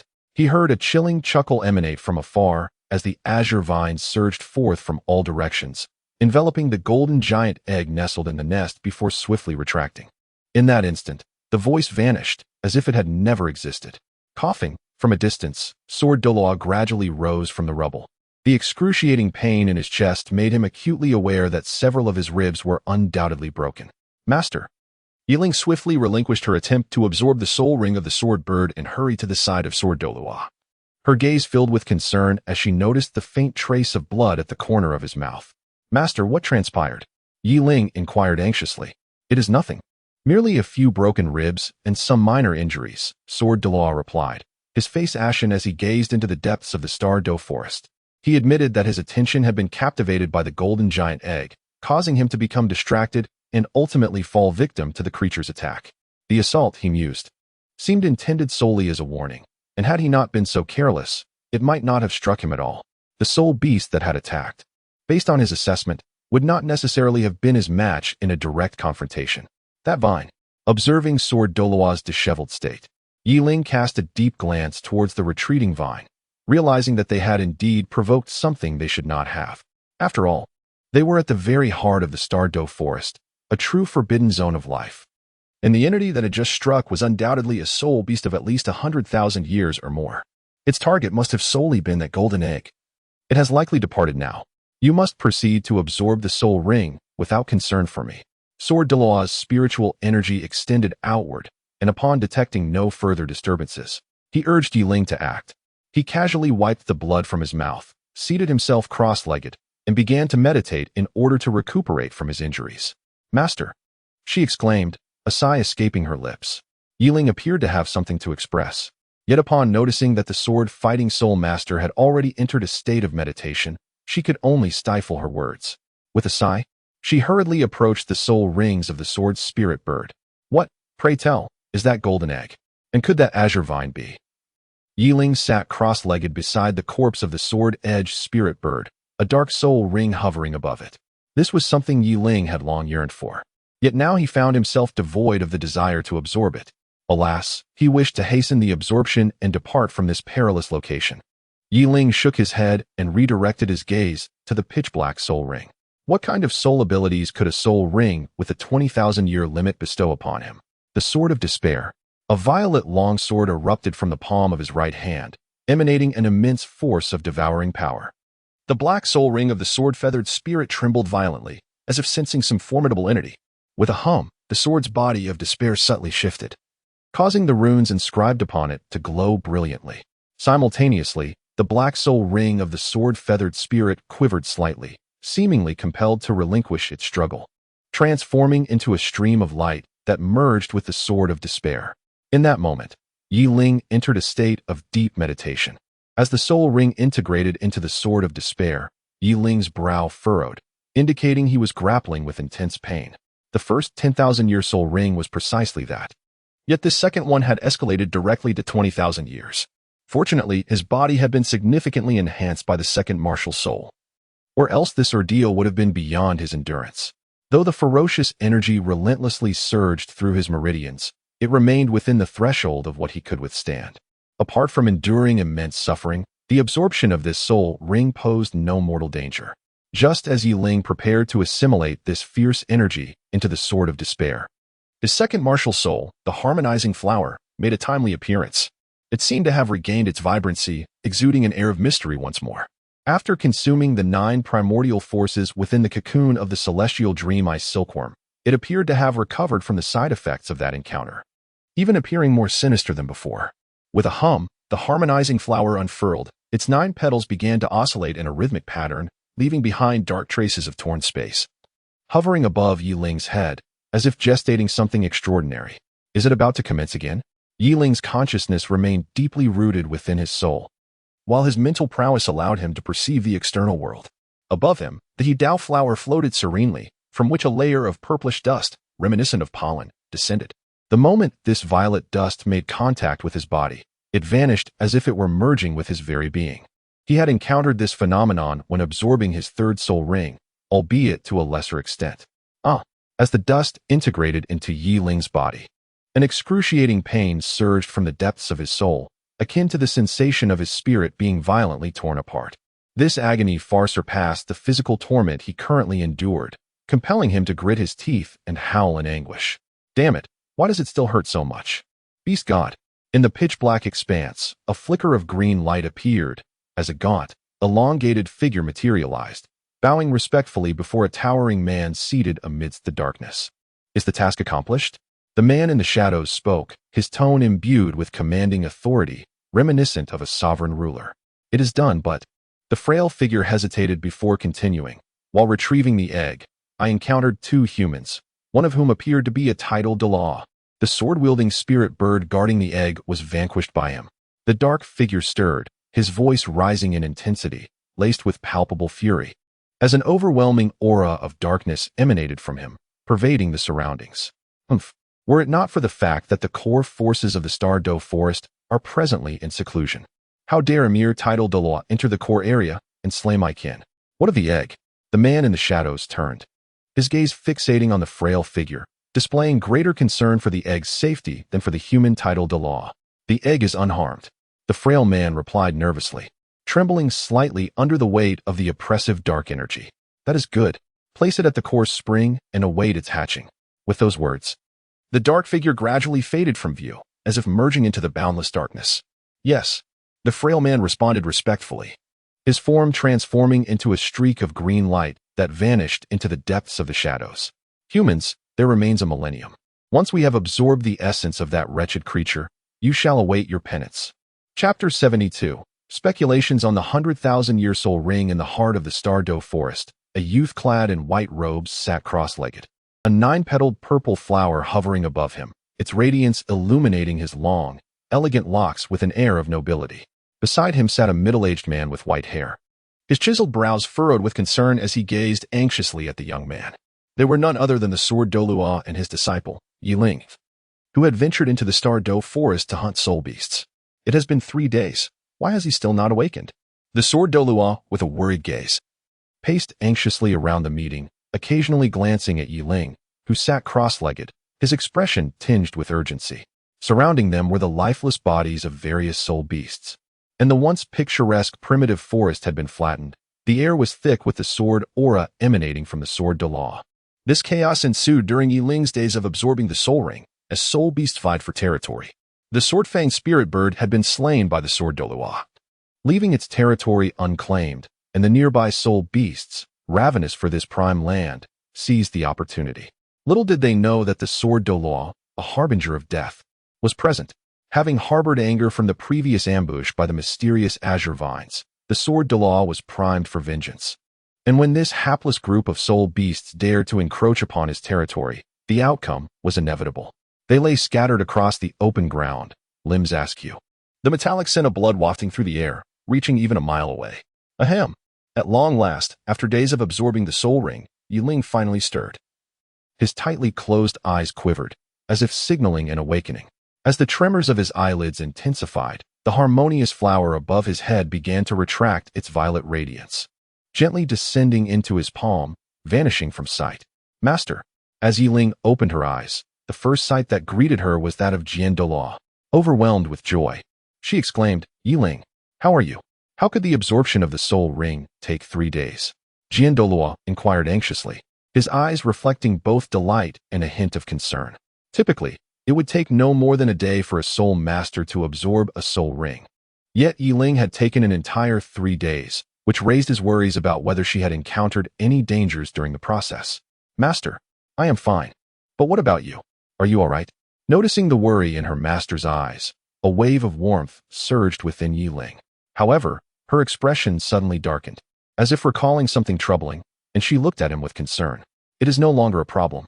As long as the martial soul and spirit have not sustained severe damage, there is little cause for alarm for a titled Douluo.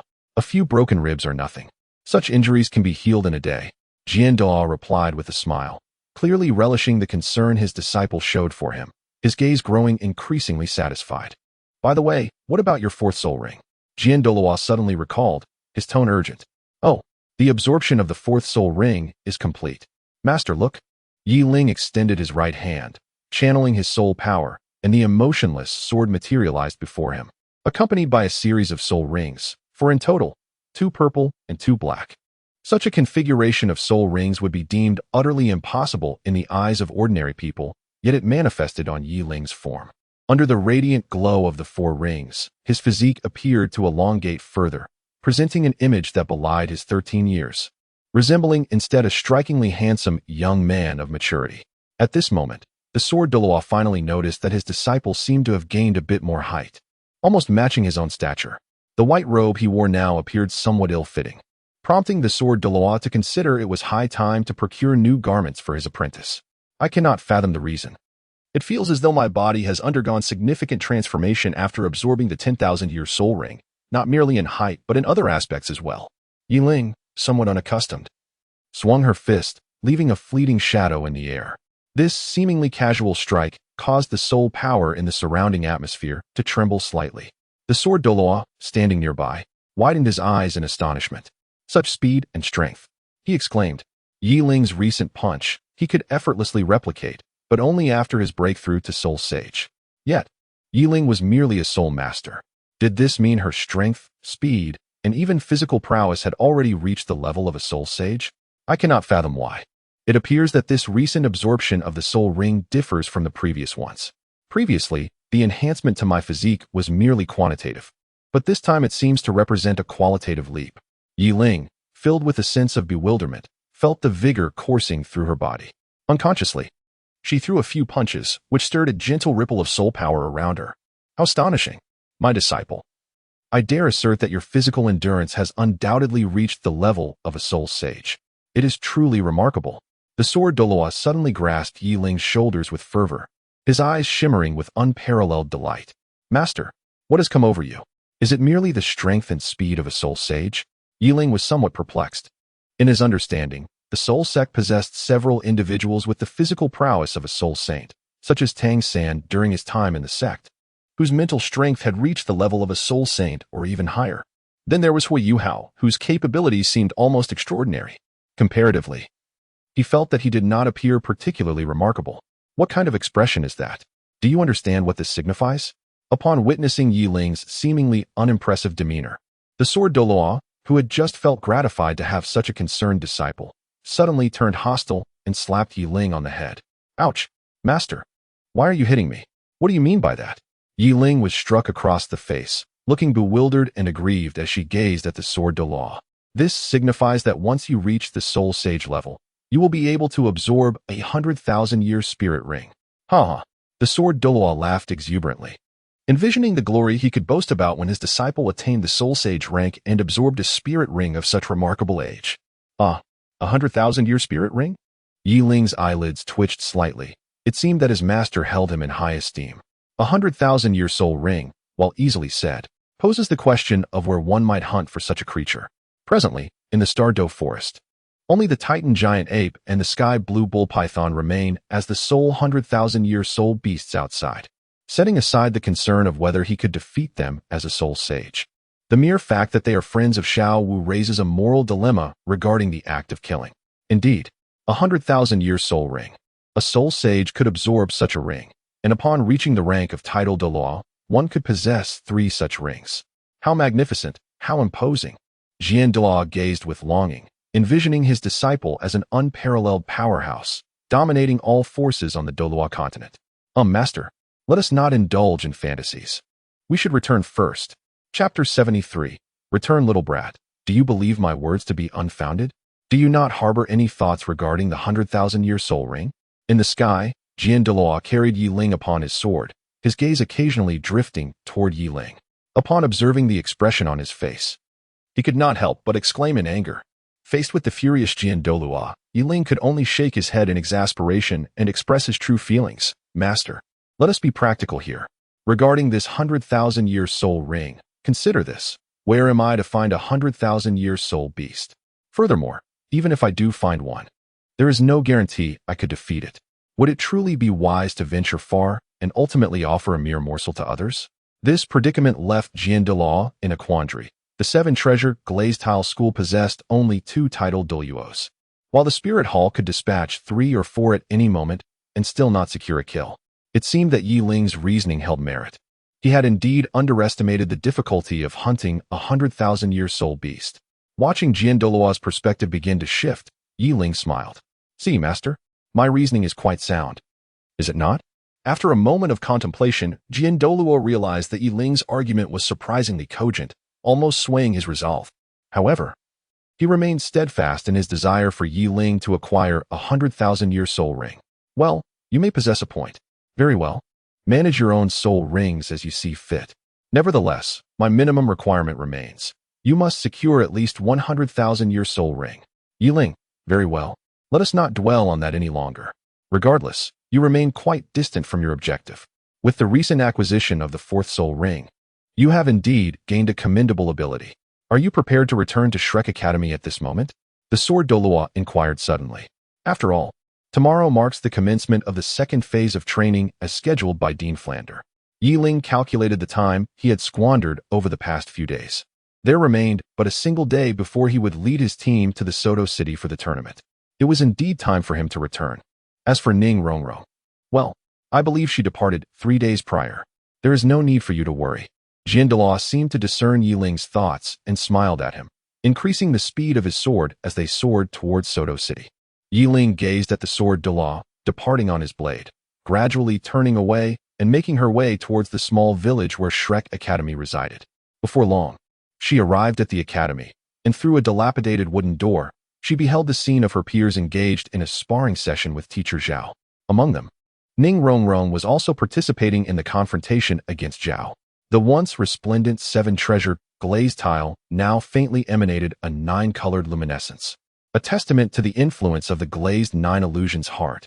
However, for reasons unknown, it had not fully evolved. Instead, it had transformed into an incomplete state. "Yi Ling." Someone among the group caught sight of her first and exclaimed, causing the previously engaged combatants to halt abruptly, their eyes turning towards her. Yi Ling. The most expressive among them was Zhao Wuji, who had long been burdened by guilt for leaving Yi Ling behind in the realm of the Rakshasa. The revelation from the Bone Douluo, warning them of Yi Ling's peril and her use of the glazed token to call for help, had intensified his feelings of remorse.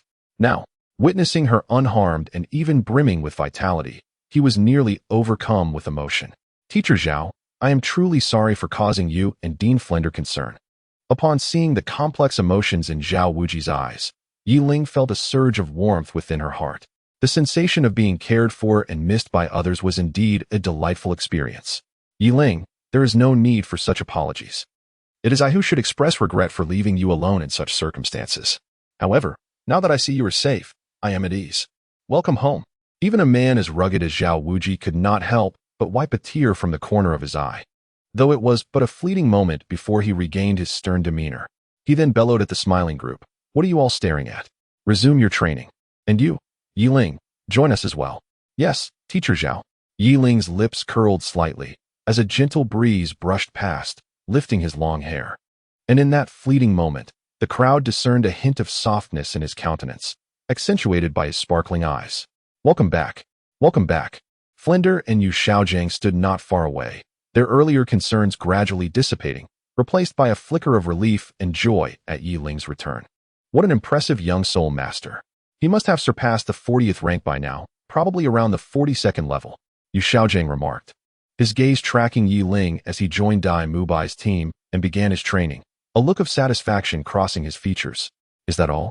A 13-year-old soul master?" Flinder exclaimed, astonished as he turned to the master.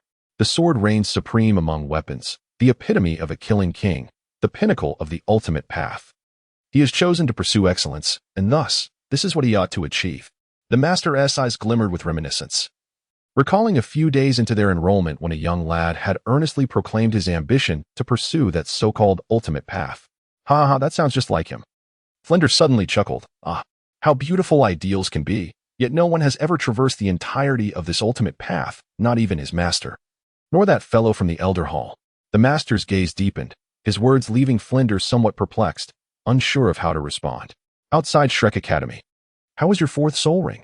As training concluded, Ning Rongrong eagerly pulled Yiling to a clearing outside the academy, her eyes sparkling with curiosity, as if she had much to inquire about and express.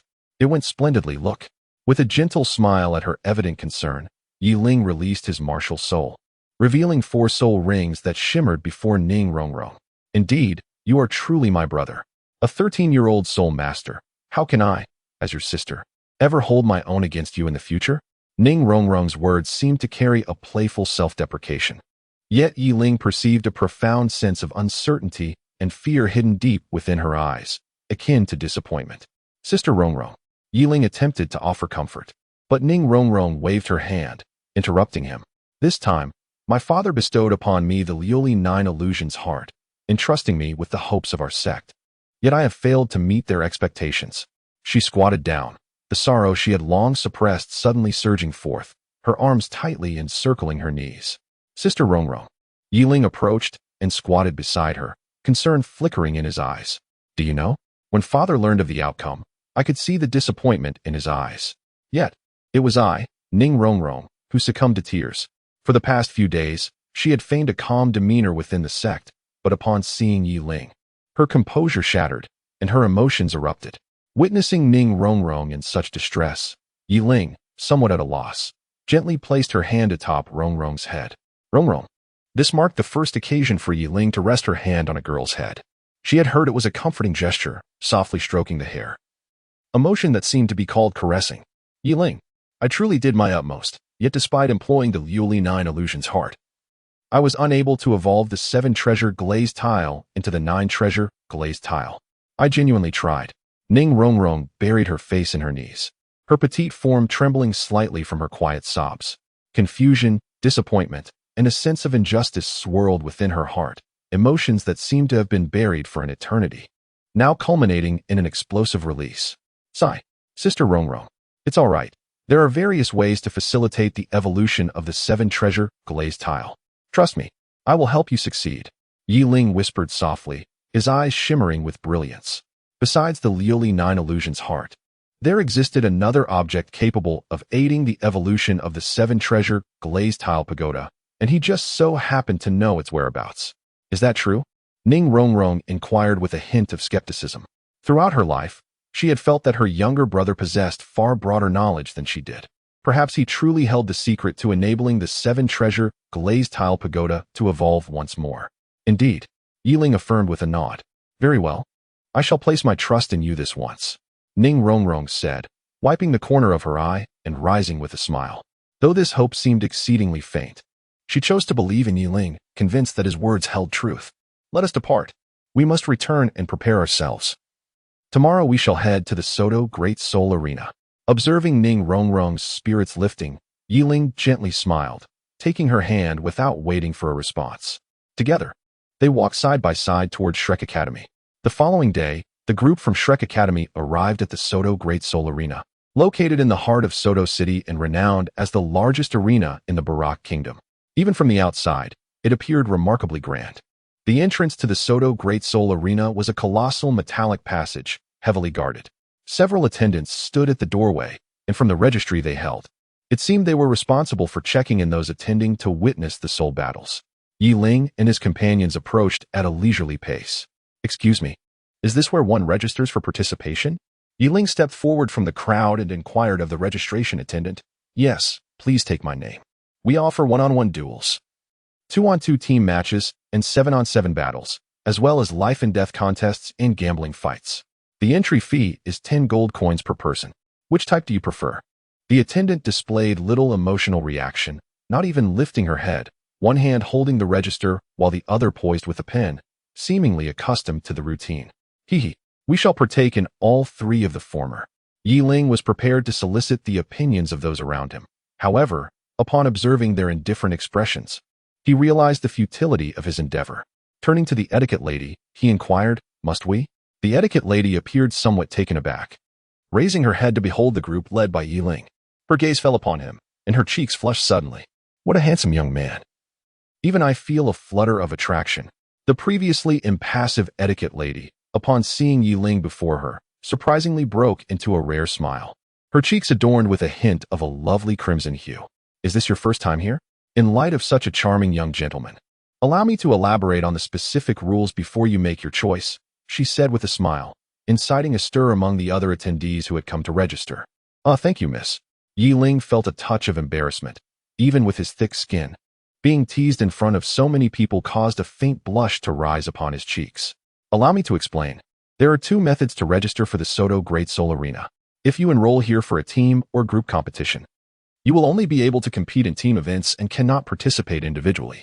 However, if you register as an individual, you will have the opportunity to form a team once inside. It is up to you to decide which option to choose. The etiquette lady concluded with a smile, her cheeks slightly flushed. Well then, let us proceed with individual registrations. This will facilitate our choices once we enter. After consulting the group and finding no objections, Yi Ling handed the 80 gold coins given by Dean Flander to the etiquette lady. We will register separately. Once the coins were submitted, the etiquette lady retrieved 8 registration forms from behind her. Yi Ling glanced over the forms, which required information such as the contestants' ages, soul power levels, and martial spirits. Fortunately, the etiquette lady seemed to extend special consideration toward Yi Ling, allowing them to complete the forms collectively rather than individually. In just a few minutes, everyone had filled out their forms. After submitting them, Yi Ling, under the wistful gaze of the etiquette lady, slowly entered the arena. So, we definitely need both team battles and individual duels. What about this combination match? Is there anyone who wishes to participate? Tang San inquired, his gaze resting on Yi Ling, seemingly awaiting a response. I do. Surprisingly, both Xiao Wu and Ning Rongrong expressed their desire to join, leaving Yi Ling momentarily speechless as he glanced at the two. Will you two team up? Noticing their unanimous decision, Tang San asked with a hint of confusion. No, I want to team up with Brother San. Xiao Wu suddenly jumped over and linked her arm with Tang San's. And you, Rongrong? Tang San asked awkwardly. I want to team up with Yi Ling. As expected, Ning Rongrong turned her gaze toward Yi Ling, prompting a resigned expression from him. Tang San furrowed his brow, directing his attention to Yi Ling. The master had advised him that if they came to the arena, it would be best for Yi Ling to compete in individual matches, as his singular abilities were the strongest. Having an additional person might be a hindrance, so he was now waiting for Yi Ling to make a decision. All right. I will team up with Sister Rongrong. After glancing at Tang San's questioning look and then at Ning Rongrong's wide-eyed expression, Yi Ling reluctantly responded. Are you sure, Yi Ling? The teacher had expressed some doubt. Tang San inquired. It's fine. My strength can easily protect her, Yi Ling assured, looking at Ning Rongrong. Seeing this, Tang San ceased to persuade further. With Yi Ling's strength, protecting a support-type soul master within the arena would be more than manageable. Very well. Let us form a team and register for the competition. Yi Ling waved his hand, and Ning Rongrong hurried to his side, as the four of them made their way to the registration desk within the arena. Ultimately, they divided into 2 teams. Tang San and Xiao Wu formed the San Wu team, while Yi Ling and Ning Rongrong constituted the Liuli Sword Immortal team. After completing their registration, both teams proceeded directly into the competition. Chapter 75. Commencement. The two sides entered the arena. As the referee's voice echoed, Yi Ling and Ning Rongrong donned their masks and stepped onto the competition stage, their gazes scrutinizing the 2 young men entering from another passage. The competing teams for this soul duel were the novice team, Liuli Sword Immortal, and the seasoned team, Sword Wolf. Both teams unleashed their martial spirits. At the referee's command, each side revealed their martial spirits. The 2 young men opposite them were both at the Soul Master level, possessing the most common soul ring configurations: yellow, purple. One wielded the martial spirit of a black wolf, while the other, like Yi Ling, brandished a long sword. Yi Ling had already grasped the heartless sword in hand. As 4 soul rings slowly ascended. A 10,000-year soul ring. Indeed, a 10,000-year soul ring. My goodness, that child is merely 13 years old and has already attained a rank of soul master, possessing 2 black soul rings. What an extraordinary configuration of soul rings. The audience below was abuzz with excitement over Yi Ling's soul ring arrangement, and even the referee stood in stunned silence, failing to announce the commencement of the match. The 2 young men, who were about to compete against Yi Ling, now appeared anxious, their gazes timid as they dared not meet his eyes. This was utterly astonishing. Within our glazed sword immortal ensemble, we had such a prodigious configuration of soul rings. Did the Sword Wolf team even stand a chance in this impending duel? Without further ado, the match commenced. Before the opposing duo could react, Yi Ling had already surged forward with his sword. Even Ning Rongrong, standing beside, paused momentarily in astonishment before realizing she needed to provide assistance to Yi Ling. At Ning Rongrong's behest, the Seven Treasures glazed pagoda emitted two beams of light, which swiftly entered Yi Ling's body, enhancing his speed and strength. Be careful, I will gauge his strength. The young man wielding the long sword suddenly accelerated, charging towards Yi Ling, evidently intending to engage him in a sword duel. As he did so, the first soul ring behind him flared to life, and simultaneously, a layer of white radiance enveloped his sword. First soul skill, Sword Radiance. Clang. The clash between Yi Ling's ruthless sword and the young man's long sword resonated with a crisp sound of metal striking metal, sending the young man wielding the long sword hurtling backwards.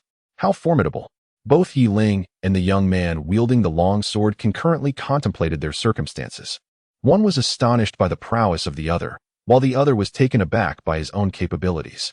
Upon acquiring the fourth soul ring, Yi Ling's physical attributes were comprehensively enhanced by the Harmony Flower. He found that he possessed enough strength to engage in combat with a soul sage who did not specialize in physical power. Furthermore, augmented by the Seven Treasures glazed tile pagoda, even a mere flick of his sword could easily overwhelm a soul master of this caliber.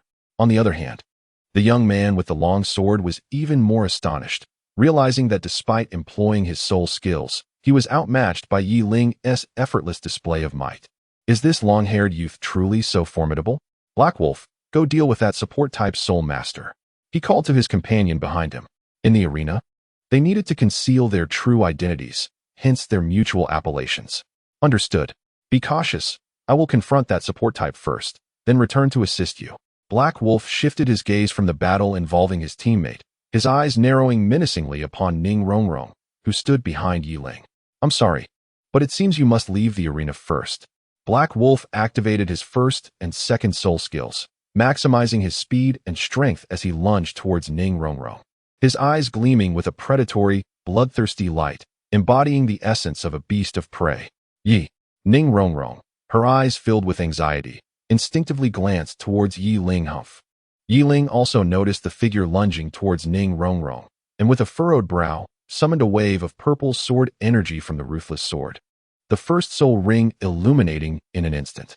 He struck down between Ning Rongrong and the Black Wolf.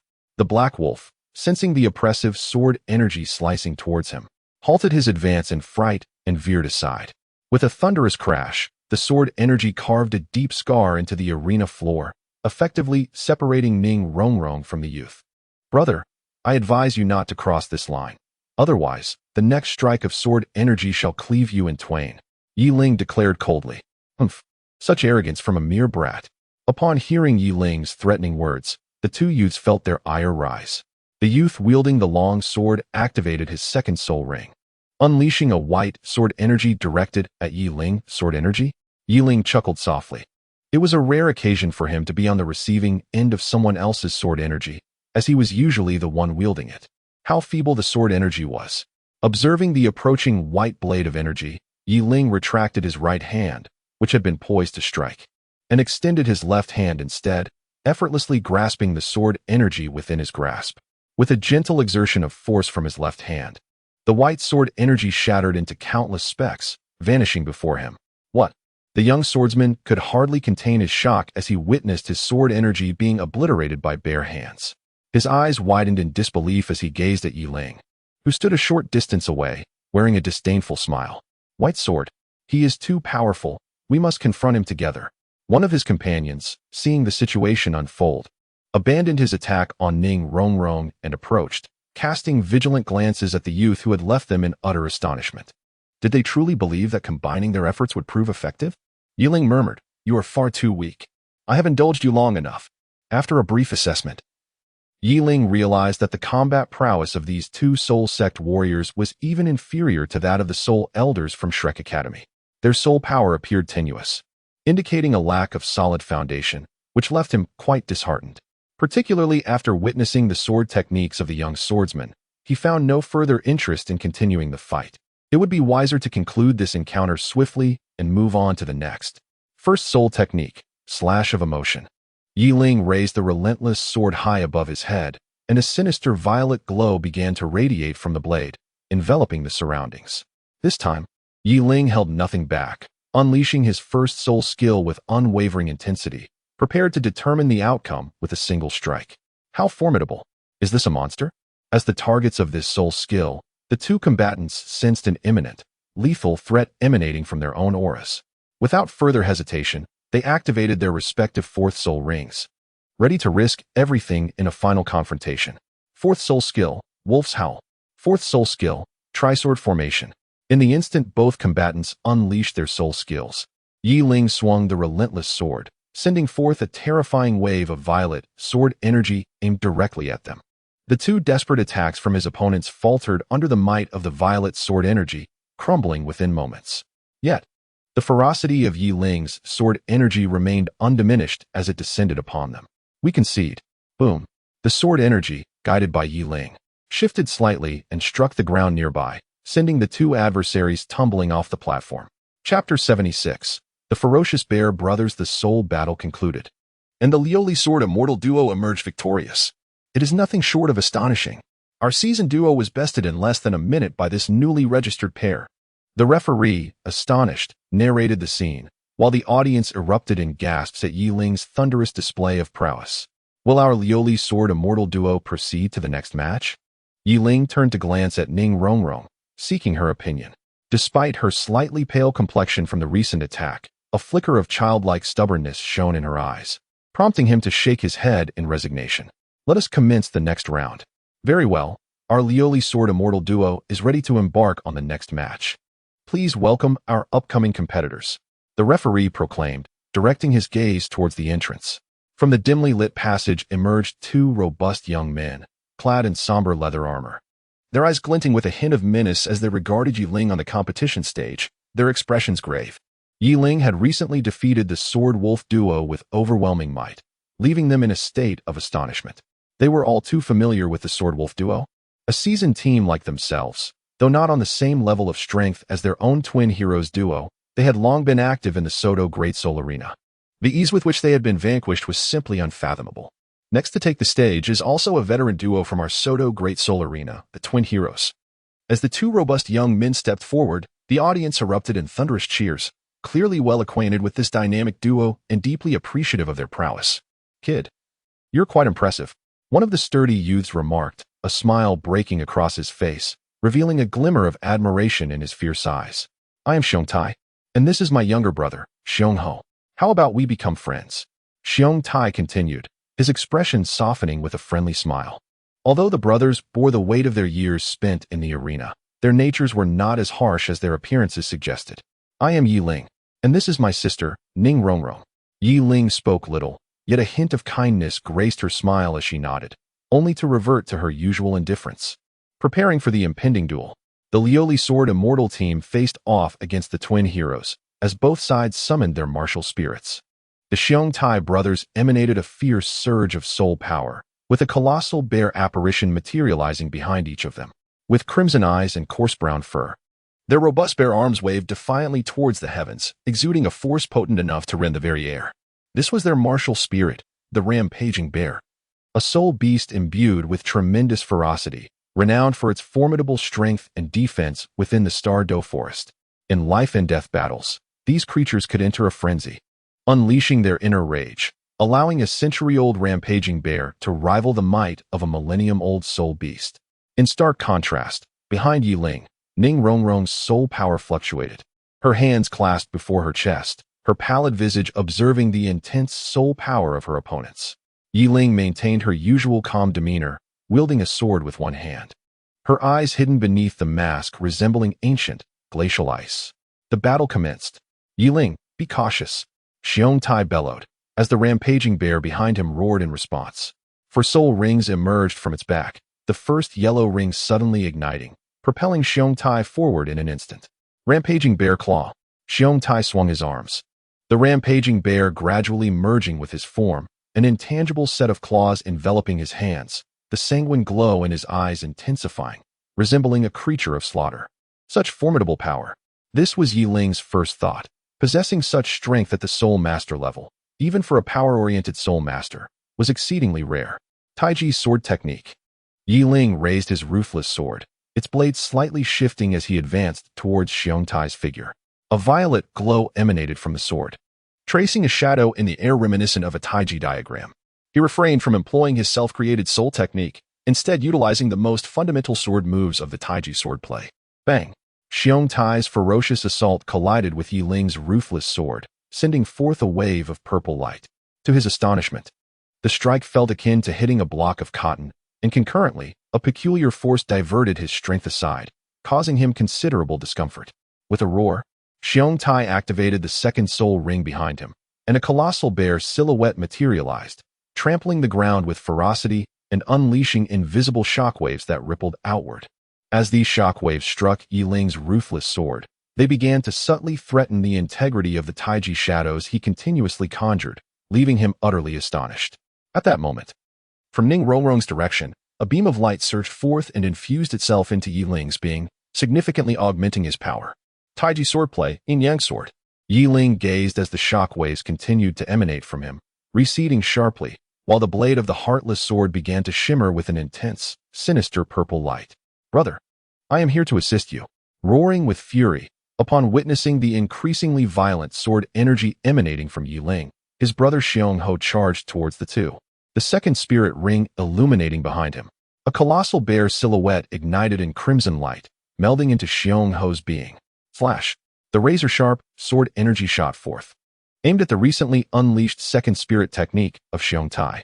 Just as the sword light was about to descend upon Xiong Tai, a blood-red figure interposed itself before him, intercepting Yi Ling's sword energy. A sharp gasp escaped Xiong Ho's lips as excruciating pain surged from his chest. The crimson radiance enveloping him was as fragile as tofu. Torn apart by the sword energy, the blade struck his chest, leaving a long, gaping wound. His sword energy was unguardable.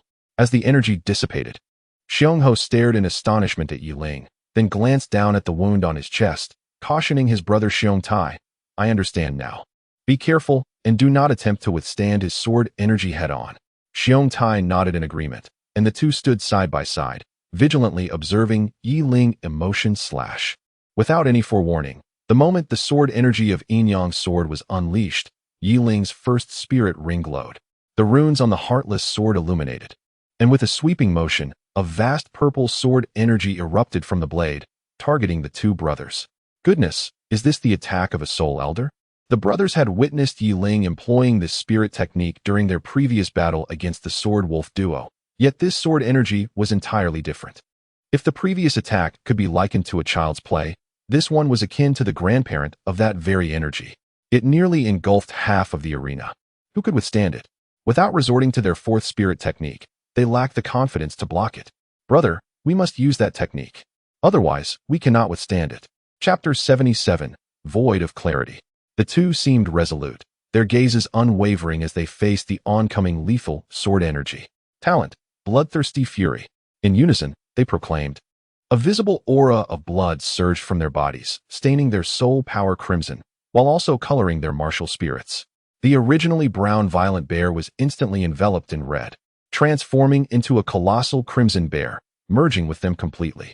Their already bloodied eyes turned entirely blood red, exuding a frenzied, killing intent, utterly transformed from their former selves. At that moment, Yi Ling's sword energy reached them, yet under the shroud of crimson aura, it was abruptly shattered. Was this the essence of bloodthirsty fury? Yi Ling expressed his bewilderment.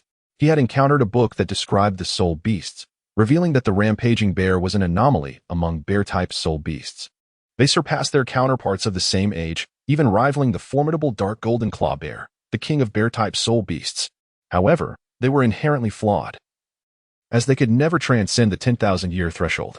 Yet, fate is just. While they could not evolve into 10,000-year soul beasts, they were bestowed with a unique soul skill. This skill would activate in times of peril, unleashing their inner rage and temporarily augmenting their strength by 200%, allowing them to engage in battles across different age thresholds. The martial souls of these two brothers were indeed rampaging bears, endowing them with this innate ability. Currently, as they ignited their inner vitality and fury, their power surged, likely enabling them to contend with a newly ascended Soul King. Unfortunately, employing this innate ability would render them momentarily unconscious, fighting solely on primal instinct. Observing the two who had withstood his sword aura, Yi Ling's initial awe was soon overshadowed by disappointment. To fight merely driven by the instinct of slaughter rendered them no more than beasts. What use was an increase in power if they were devoid of consciousness? Fury. The brothers' martial souls and soul skills were identical as they simultaneously activated their third soul skill. The already ferocious crimson aura surrounding them intensified, seemingly on the verge of becoming liquid. While the lack of consciousness made them easier to handle, they were still not mere beasts and posed a formidable challenge. Yi Ling's gaze was somewhat troubled, for before him stood two humans. When confronted with beasts, he could directly wield his thunderous powers to vanquish them. However, dealing with these individuals stirred a conflict within his conscience. Yi Ling hesitated for a brief moment, as if resolutely making up her mind, and directly activated her third soul skill. A vast domain of sword energy unfurled around her, enveloping the entire arena. The two brothers, caught within this realm, appeared momentarily stunned. Their blood-red eyes dimmed slightly under the oppressive force of the domain. However, under the influence of their third soul skill, a surge of murderous bloodlust rekindled within them, and their gaze shifted toward Yi Ling. A fearsome roar erupted from their lips, reminiscent of a beast's howl, as if they had truly transformed into two ferocious, bloodthirsty bears. Their respective fourth soul rings illuminated and merged into their bodies, launching toward Yi Ling with tremendous ferocity. Regardless, it was time to test that technique. With unwavering determination in his gaze, Yi Ling grasped the relentless sword with both hands, raising it high above his head.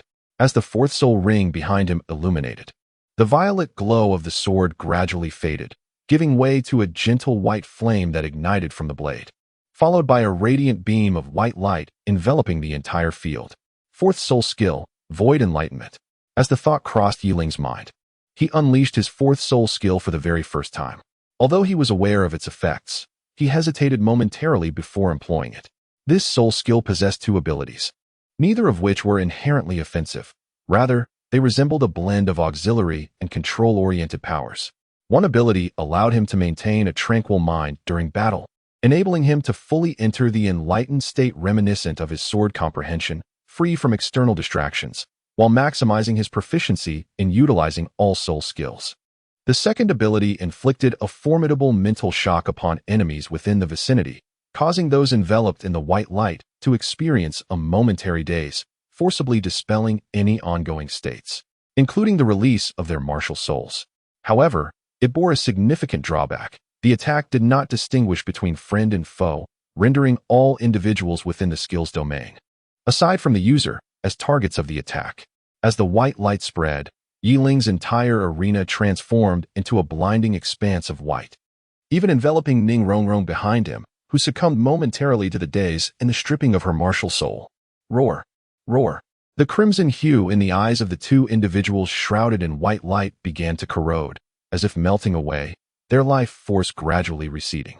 The fourth soul skill they had been poised to unleash was forcibly interrupted, compelling them to exit the state of martial soul manifestation, their senses returning to clarity. What is happening to us? Xiong Tai inquired, bewildered, gazing blankly at his own hands, an unusual sensation emanating from within, akin to being forcibly stripped of his martial soul by an unseen force. It is time to concede. In your frenzied, bloodthirsty state, your combat prowess indeed rivals that of a soul king, yet devoid of rationality, you are akin to beasts, driven solely by the instinct to kill. As the white light receded, Yi Ling's complexion turned somewhat pale, his gaze falling upon Ning Rongrong, who had succumbed under the effects of his soul skill. This fourth soul skill was undeniably powerful, yet it spared neither friend nor foe, and its consumption was immensely taxing, draining half of his soul power in a single use, a truly terrifying cost. Xiong Tai's expression reflected disappointment, realizing that even in their frenzied state, they had been unable to prevail in this 2-against-1 battle. Brother, Yi Ling makes a valid point. We must indeed consider the repercussions of our bloodthirsty state. Xiongho remarked. This was not their first encounter with the bloodthirsty state. Each time they activated it, as Yi Ling had described, they lost control over their own bodies, relying solely on their primal instincts to engage in battle. Very well, we concede. The Twin Titans concede. The match is concluded. Our Radiant Sword Immortal team has once again triumphed. The referee momentarily paused before continuing his explanation. After hearing his brother's words, Xiang Tai conceded defeat, turning to leave the competition stage. Even if he did not admit defeat at that moment, with his soul power already depleted by 80%, he lacked the qualification to continue against Yiling. Continuing the battle would only lead to an inevitable loss. Yet, despite this reality, he could not accept it. Suddenly, just as he was about to step off the stage, Xiang Tai turned back, his gaze fixed intensely on Yiling. Could you enlighten me on how you shattered our frenzied bloodlust? That is my fourth soul skill, Void Enlightenment, capable of stunning everyone within its range and stripping them of their ability to unleash their martial souls and soul skills.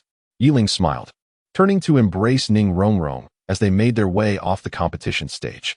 The victor had been declared, and with Ning Rongrong having fainted, there was no necessity for him to remain on the platform. Carrying her, he returned to the resting area of Shrek Academy. The audience fell into a hushed silence for a moment before erupting into cheers, celebrating Yiling's formidable strength. Chapter 78. The Individual Competition. How is Rongrong? Tang Xin inquired, his gaze shifting to the unconscious Ning Rongrong, letting out a resigned sigh. He then gestured with his chin, signaling Xiao Wu to assist with Ning Rongrong. Yiling, what is that fourth soul skill of yours? Tang Xin asked, curiosity piqued by Yiling's extraordinary ability.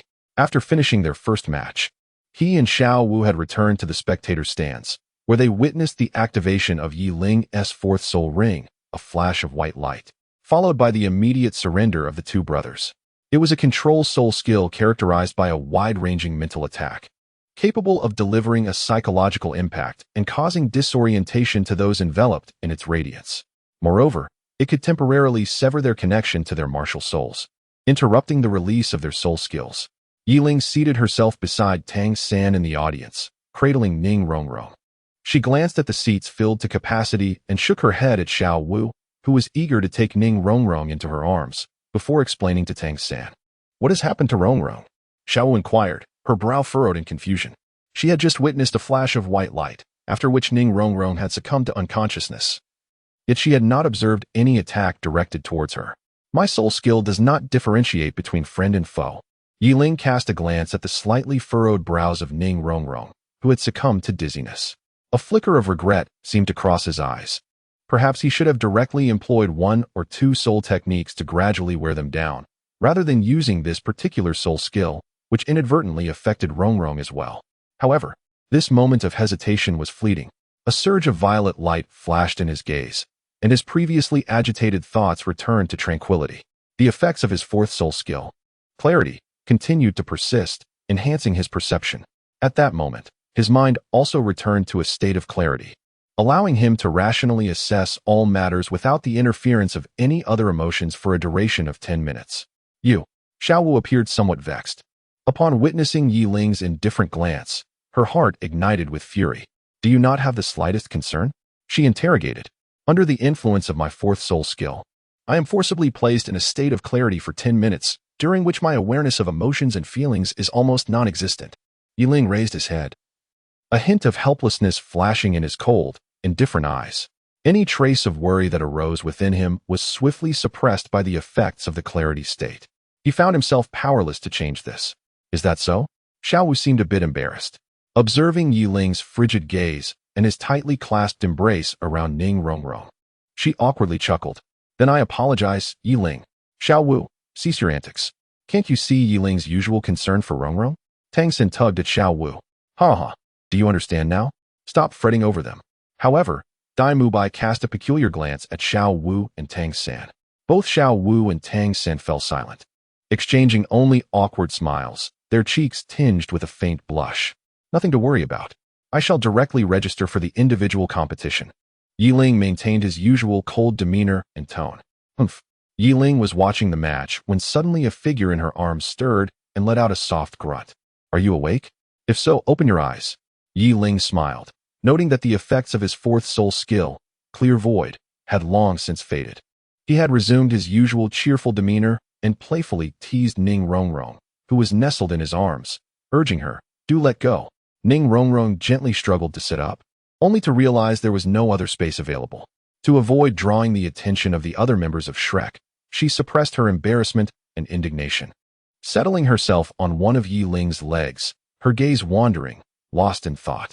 We originally intended to hold 5 combination matches before returning, which is why we didn't reserve seats for the 2 of us, Yiling explained. Moreover, since you fainted and were unable to compete, we revised our plan to individual matches. Mubai's bout is the second to last, and I shall take the final one.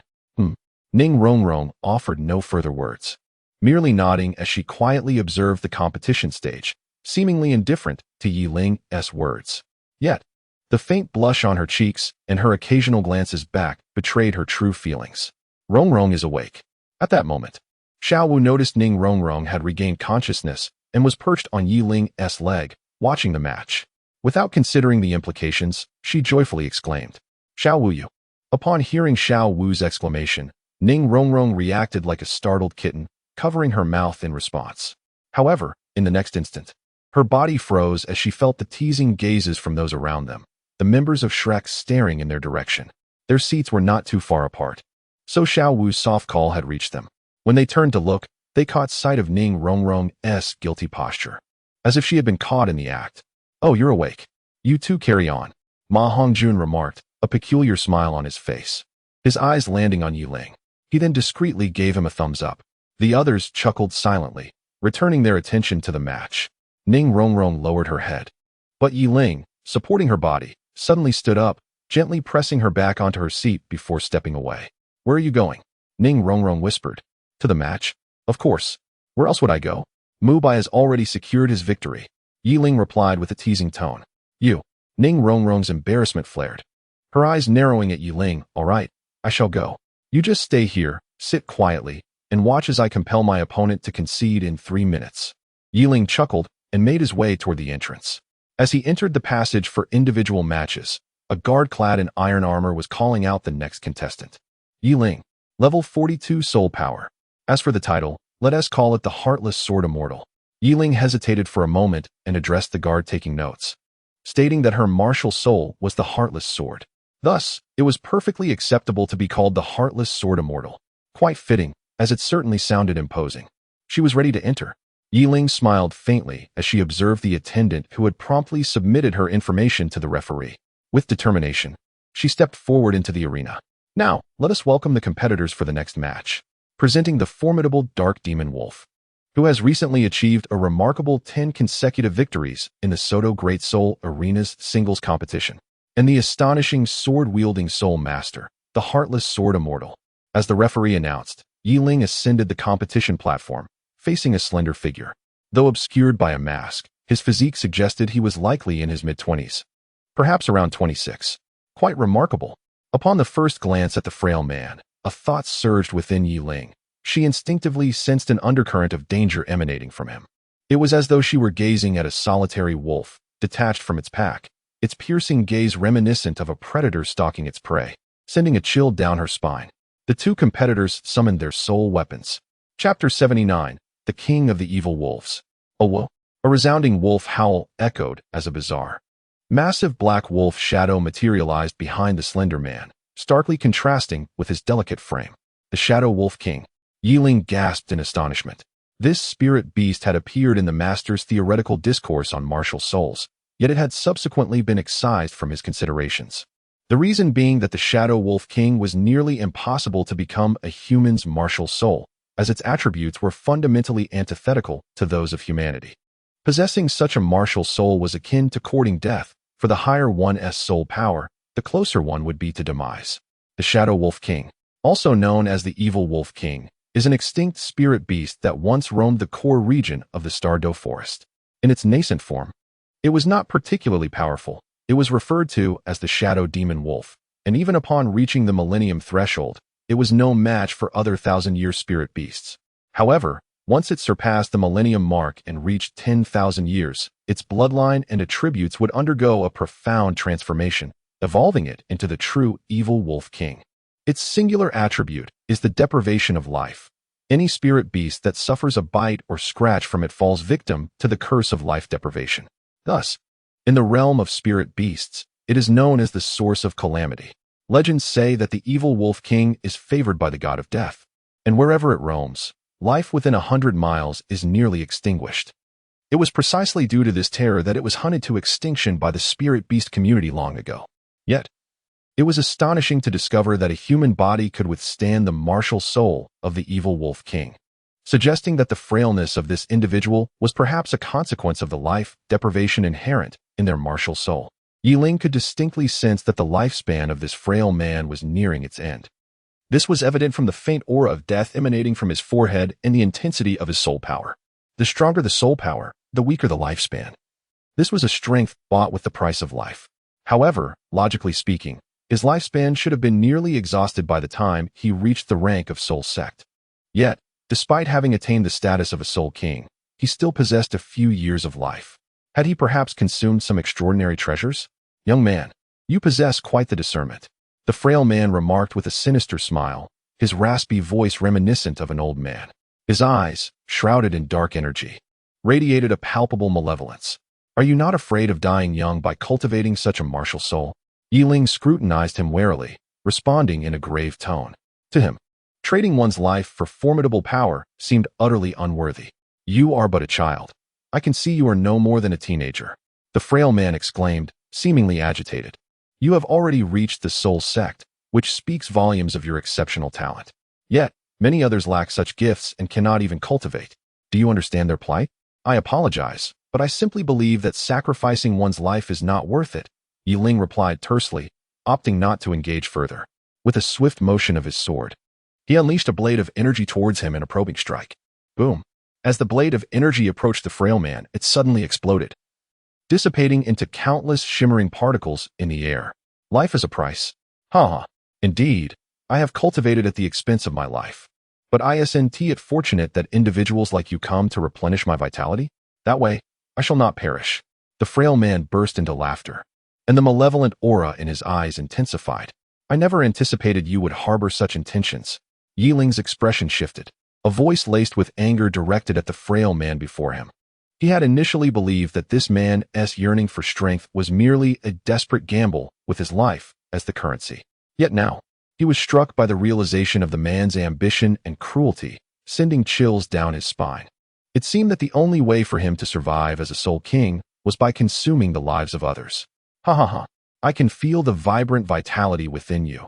By devouring your essence, my lifespan will extend sufficiently to allow me to transcend into a soul sage. Little ghost, become my sustenance. The frail man let out a series of maniacal laughs, his pupils instantly replaced by a shadowy abyss. The evil Wolf King martial spirit fused with his body, a cruel smile curling at the corners of his mouth as his form transformed into a wraith, vanishing from sight. You wish to consume me? A peculiar smile flickered at the corners of Yiling's mouth. He seemed to recall that, although the evil Wolf King was immensely powerful, it appeared to be particularly vulnerable to mental assaults. Most of his soul techniques, it seemed, were primarily aimed at the psyche. Question the heart. Yiling first unleashed his third spirit ability, enveloping the area around him. Within this domain, he could instinctively sense the movements of the frail man. The figure that had transformed into a wisp of light and vanished into the air gradually re-emerged within this realm. At that moment, he resembled an infernal Wolf King, his limbs cloaked in dark wolf fur, his claws shadowy and menacing. His pitch-black eyes scrutinized Yiling, as if surveying a prey destined for slaughter. Wolf Shadow. The third of the 5 spirit rings behind the phantom of the Wolf King suddenly ignited, releasing a stream of black mist from his form, which morphed into 2 identical figures beside him. Wolf Strike. Each of the 3 figures bore spirit rings, akin to manifestations of his essence. As the words fell, their 4th spirit rings simultaneously flared to life, vanishing abruptly under Yiling's vigilant gaze. Almost the instant they disappeared, Yiling sensed 3 malevolent auras surging toward him through the mental energy within his domain, severing thoughts. As Yiling's 2nd soul ring illuminated, the resolute sword plunged into the ground beneath him. In an instant, a resplendent purple light erupted at his feet, unleashing the full force of his 2nd soul skill, which amplified the damage to a staggering 200% against lifeless entities. In that moment, the power was employed with exquisite precision. The tremendous shockwave generated by the explosion propelled Yiling and the 3 spectral wolf shadows that assailed him into the air, simultaneously fracturing the arena's surface. The 3 wolf apparitions, born of the frail figure, were also compelled to retreat. Wolf shadows. The spectral figure of the evil Wolf King roared, and a colossal black wolf shadow surged forth from the slender man, charging towards Yi Ling. Mental assault? I apologize, but such attacks are the least of my fears. Emotion severance. Yi Ling let out a light laugh, wielding the heartless sword as she unleashed a blade of energy towards the dark wolf shadow, obliterating it completely. The Wolf King's claw. The first soul ring of the frail man illuminated, causing his nails to elongate, his hands gradually transforming into wolf claws. A glimmer of cruelty flashing in his eyes as he lunged towards Yi Ling. Tai Chi sword technique. Yin Yang sword. The heartless sword traced an intricate arc in the air, a violet mist emanating from its blade as it struck towards the frail man. Clang. The wolf claws and the heartless sword collided, neither party yielding an inch. However, the sharp energy of the Yin Yang sword still left a faint mark upon the wolf claws. Fourth soul skill, Void Clarity. Just as the two were about to collide, Yi Ling abruptly activated her fourth soul skill. Knowing that the evil Wolf King was exceptionally sensitive to spiritual energy, she chose to unleash her fourth soul skill at close range. Haha, I have been waiting for you to come closer. To Yi Ling's surprise, the frail man showed no intention of retreating. Instead, he raised his face, shrouded in dark malevolence, a sinister smile curling upon his lips. Fifth soul skill, Soul Devour. Chapter 80, Soul Little Sword. What? Yi Ling exclaimed, realizing he had overlooked the most crucial detail.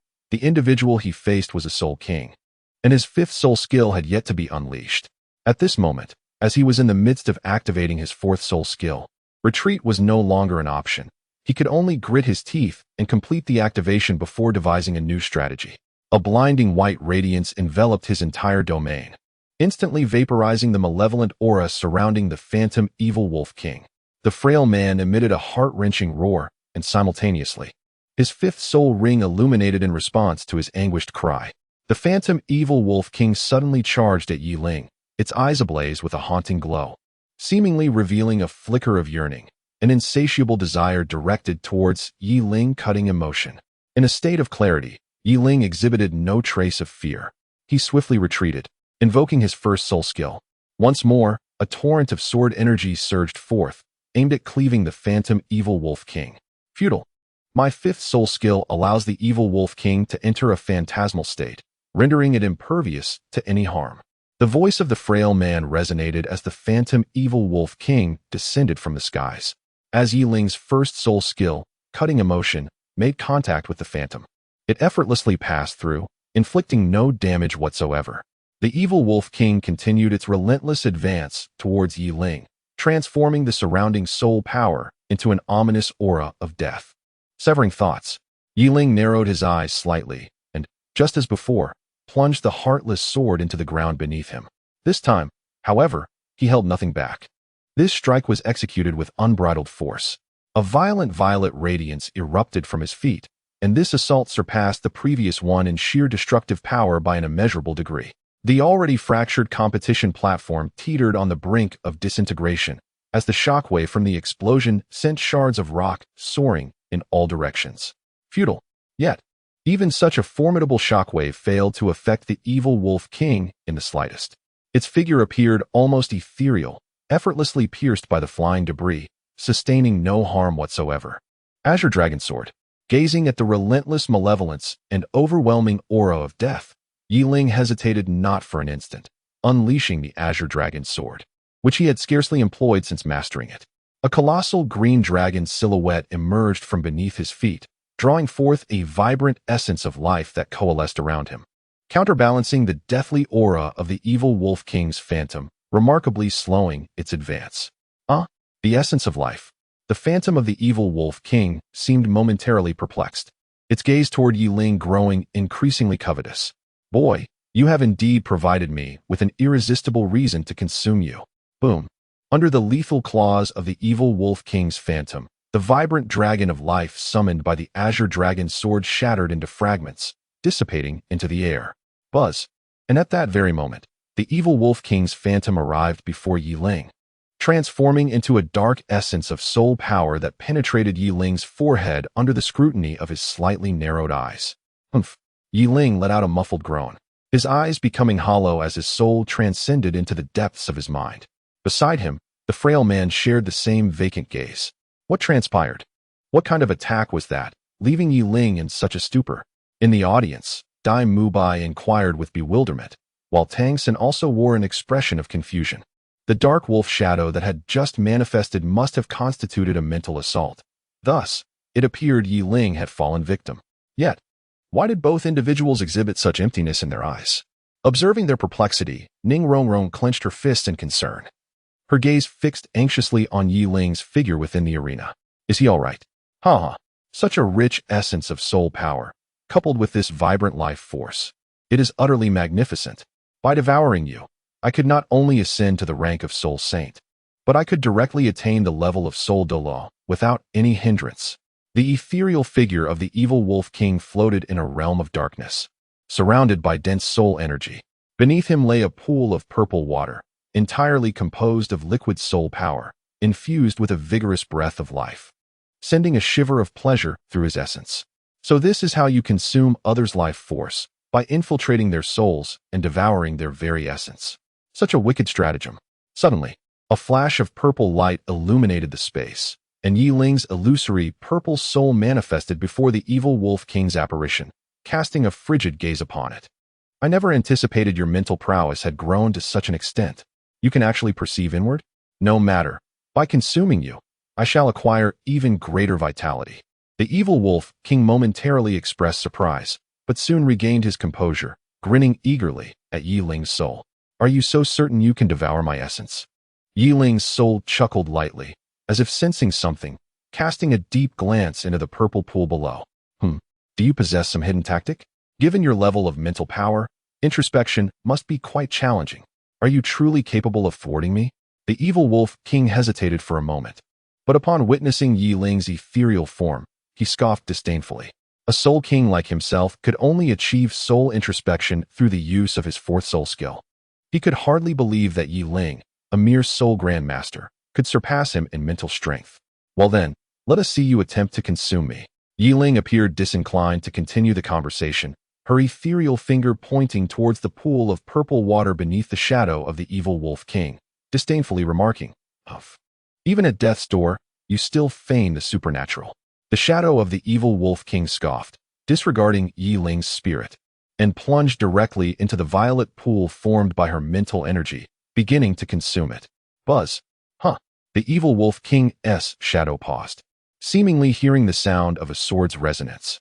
His gaze turned toward Yi Ling's soul, and upon witnessing her tranquil smile, a flicker of unease stirred within him. Buzz. Just as he contemplated escaping the purple pool, a beam of violet light shot forth, racing towards him. What is this? The violet light moved with astonishing speed, piercing through the abdomen of his wolf-like form before he could react. How can this be? Am I not immune to attacks? How could I be struck? The evil wolf king's shadow exclaimed in terror as it hurriedly prepared to flee, yet that violet beam seemed determined to prevent his escape, penetrating through his back. You little demon, you deceived me. The evil wolf king's shadow glared menacingly at Yi Ling's spirit, regretting its intrusion into her mind. I did not deceive you. It was you who desperately forced your way in. Yi Ling's soul replied with a calm demeanor. Buzz. The violet light ceased its assault, hovering above his head and gradually expanding, revealing a magnificent purple longsword materializing within Yi Ling's consciousness. Since you have come, you shall remain here forever. This will spare others from your malice. Chapter 81. The Duel of Souls concludes. How can this be? Your mental prowess is unfathomably potent. The evil wolf king's shadow began to panic, realizing he had lost control over his form beneath the enlarging purple sword, helplessly watching the sharp blade descend upon him. Do not kill me. I beg you, spare my life. The shadow of the evil wolf king began to thrash violently as a frail figure was forced out, pleading desperately with Yi Ling's spirit. Meanwhile, the shadow itself began to fade, gradually transforming into a vast essence of soul energy, which was absorbed by the purple pool. Spare you? Yes, if you release me, I will serve you faithfully. Truly, I beg you, do not kill me. The frail man's soul seemed to glimpse a sliver of hope, a spark igniting in his eyes as he implored Yi Ling for mercy. I am afraid I still believe it would be better for you to perish. A person like you would only continue to bring harm to others if set free. As Yi Ling's indifferent voice echoed, the massive purple sword above the frail man's head descended directly, plunging toward the terrified and resentful figure. You shall not die a peaceful death. Even in death, I will not spare you. I curse you to lose everything you hold dear. The colossal purple sword struck, instantly shattering the frail man's soul into fragments, which were devoured by the violet pool. The pool began to expand rapidly, transforming from a mere puddle into a lake. Suddenly, a faint lavender glow manifested upon Yi Ling's soul incarnation, signaling an advancement in his mental prowess. Having absorbed the essence of these two souls, his spiritual strength had now entered the realm of spiritual materialization. A curse, you say? How laughable! As Yi Ling entered the state of clarity, the lingering echo of that resentful voice still reverberated within her mind. After a moment of distraction, she shook her head, and her soul's embodiment vanished into the depths of this dark expanse. As Yi Ling slowly opened his eyes, he beheld the frail figure of the man opposite him suddenly withering away, collapsing stiffly backward. Although his mental prowess had surged, the depletion of his soul power had been excessive. Kneeling on one knee, Yi Ling pressed a hand to his chest. A wave of weakness washing over him as his martial spirit, the ruthless sword, transformed into a wisp of purple starlight and vanished. What is happening? The spectators in the stands gazed in disbelief at the arena, their eyes widening in astonishment. The dark demon wolf has fallen. The referee hastily entered the arena, his gaze fixating on the lifeless form of the dark demon wolf sprawled upon the ground, his expression morphing into one of shock. This was a Soul King, to have been defeated by a Soul Zone, and it appeared he had lost all vitality. The match concluded. The victor, the ruthless sword immortal. The audience remained stunned for a prolonged moment until someone, unidentifiable, initiated a cheer, igniting a fervor throughout the stands as they turned their attention to the long-haired figure kneeling on one knee, collectively shouting the name of the ruthless sword immortal. Cough, cough. Exiting through the passageway, Yi Ling arrived at the exit of the Soul Fighting Arena, where the members of Shrek Academy had been waiting anxiously, particularly Ning Rongrong, who was most impatient. Had it not been for the guard's obstruction in the passage, she would have likely rushed inside. Yi Ling, are you all right? Ning Rongrong exclaimed as she hurried toward the long-haired figure that had just appeared before everyone, supporting Yi Ling's swaying form. I am fine. It's merely the exhaustion of soul power. Yi Ling replied weakly, his complexion pale. Indeed. Maintaining the domain soul skill for nearly 5 minutes, and utilizing the immensely taxing fourth soul skill, drained a significant amount of soul power. Tang Xin remarked with a smile. We have secured the rewards from this battle. Once Yi Ling recovers his soul power, we shall return. No need. I am not that fragile. Let us head back first. Yi Ling asserted as he lifted his gaze. Observing Ning Rongrong rush to his side to support him, the others exchanged knowing glances, choosing not to comment further as they made their way back through the passage they had come from. What? This little monster has triumphed over a Soul King. Within Shrek Academy, Tang Xin sat in the office of Dean Flender, summarizing the recent soul fighting competition and preparing to submit the acquired gold coins. Witnessing the astonished expression on Dean Flender's face, Tang Xin couldn't help but chuckle helplessly. Yes, Dean, Yi Ling indeed faced a Soul King and emerged victorious. What a remarkable young man. No wonder that fellow treasures him so much. Flander gently touched his forehead, recalling some unpleasant memories.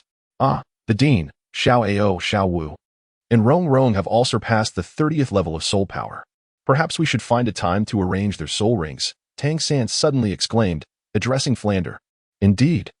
It is time for Lao Zhao to accompany you all to the Star Doe Forest, Flander acknowledged. I will inform Wu Ji shortly, and he shall lead you tomorrow to hunt soul beasts and acquire soul rings.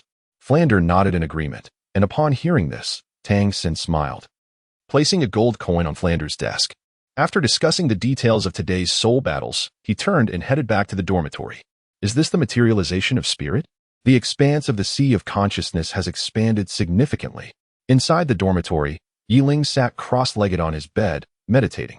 With this breakthrough in mental power, he could now freely manipulate his spirit for introspection. His soul incarnation hovered above the lake in the sea of consciousness, gazing at the enchanting purple waters. Yi Ling felt an immense satisfaction. With this enhancement of mental power, his control over soul skills would undoubtedly strengthen, possibly allowing him to learn the new 4 elements sword technique. Moreover, with his materialized mental energy, he could employ mental attacks through the small sword in his mind, rather than solely relying on soul skills to trigger such assaults, marking a significant augmentation of his combat prowess. Rong and the others must have also surpassed the 30th level. Tomorrow, they should be able to venture into the Douluo forest. This trip would be an excellent opportunity to hone his newly enhanced mental capabilities. The breakthrough in mental power has lowered the control requirements for his soul skills. Yet this very fact compels him to fight in order to familiarize himself with the mastery of his mental power over soul techniques. This time is genuinely perilous. I must find a way to elevate my mental strength. That small sword in my sea of consciousness is a secret weapon that cannot be used carelessly. Buzz. The purple sword within the sea of consciousness seemed to sense Yi Ling's thoughts, beginning to move energetically across the lake's surface, stirring waves composed of mental energy. Who knows what will transpire during this trip to the Douluo forest? The Titan Giant Ape awaits. Chapter 82. The Lonely Sword. Early in the morning, after everyone had organized the necessary supplies for their journey to the Douluo forest, they set off. This time, Zhao Wuji led the team alone, creating a relaxed atmosphere among the group, filled with laughter and harmony along the way. Here we go again. Yi Ling gazed at the primeval forest before him, his expression somewhat peculiar. It seemed he had only just emerged from its depths a few days prior. Now, he was to venture in once more. Although he would not delve as deeply as before, such frequent returns felt rather excessive. What could be the matter? Ning Rongrong, noticing Yi Ling's strange demeanor, inquired from the side. Yi Ling smiled awkwardly and said, "It's all right, let's head inside. Everyone, stay close together. The Douluo forest is fraught with peril. Even in the outer regions, one might encounter soul beasts that have existed for a millennium." After entering the Douluo forest, Zhao Wujia cautioned the group. They ceased their chatter, gathering closely while casting vigilant glances around them. From the moment they stepped into the Douluo forest, they were enveloped by an overwhelming sense of oppression. Ha ha ha, you all feel the weight of the atmosphere, don't you? It's prudent to remain cautious. Although we are merely on the outskirts, certain toxic soul beasts can be lethal with just a moment's carelessness. Zhao Wujia warned. You three will be seeking your soul rings. Correct? He pointed towards Ning Rongrong and the other two, his expression falling into contemplation. Yes, the trio replied in unison. That simplifies matters. The third soul ring should be attainable within this outer region. Zhao Wujia nodded, continuing to lead the group as they began their exploration of the Douluo forest's periphery. These trees are quite peculiar.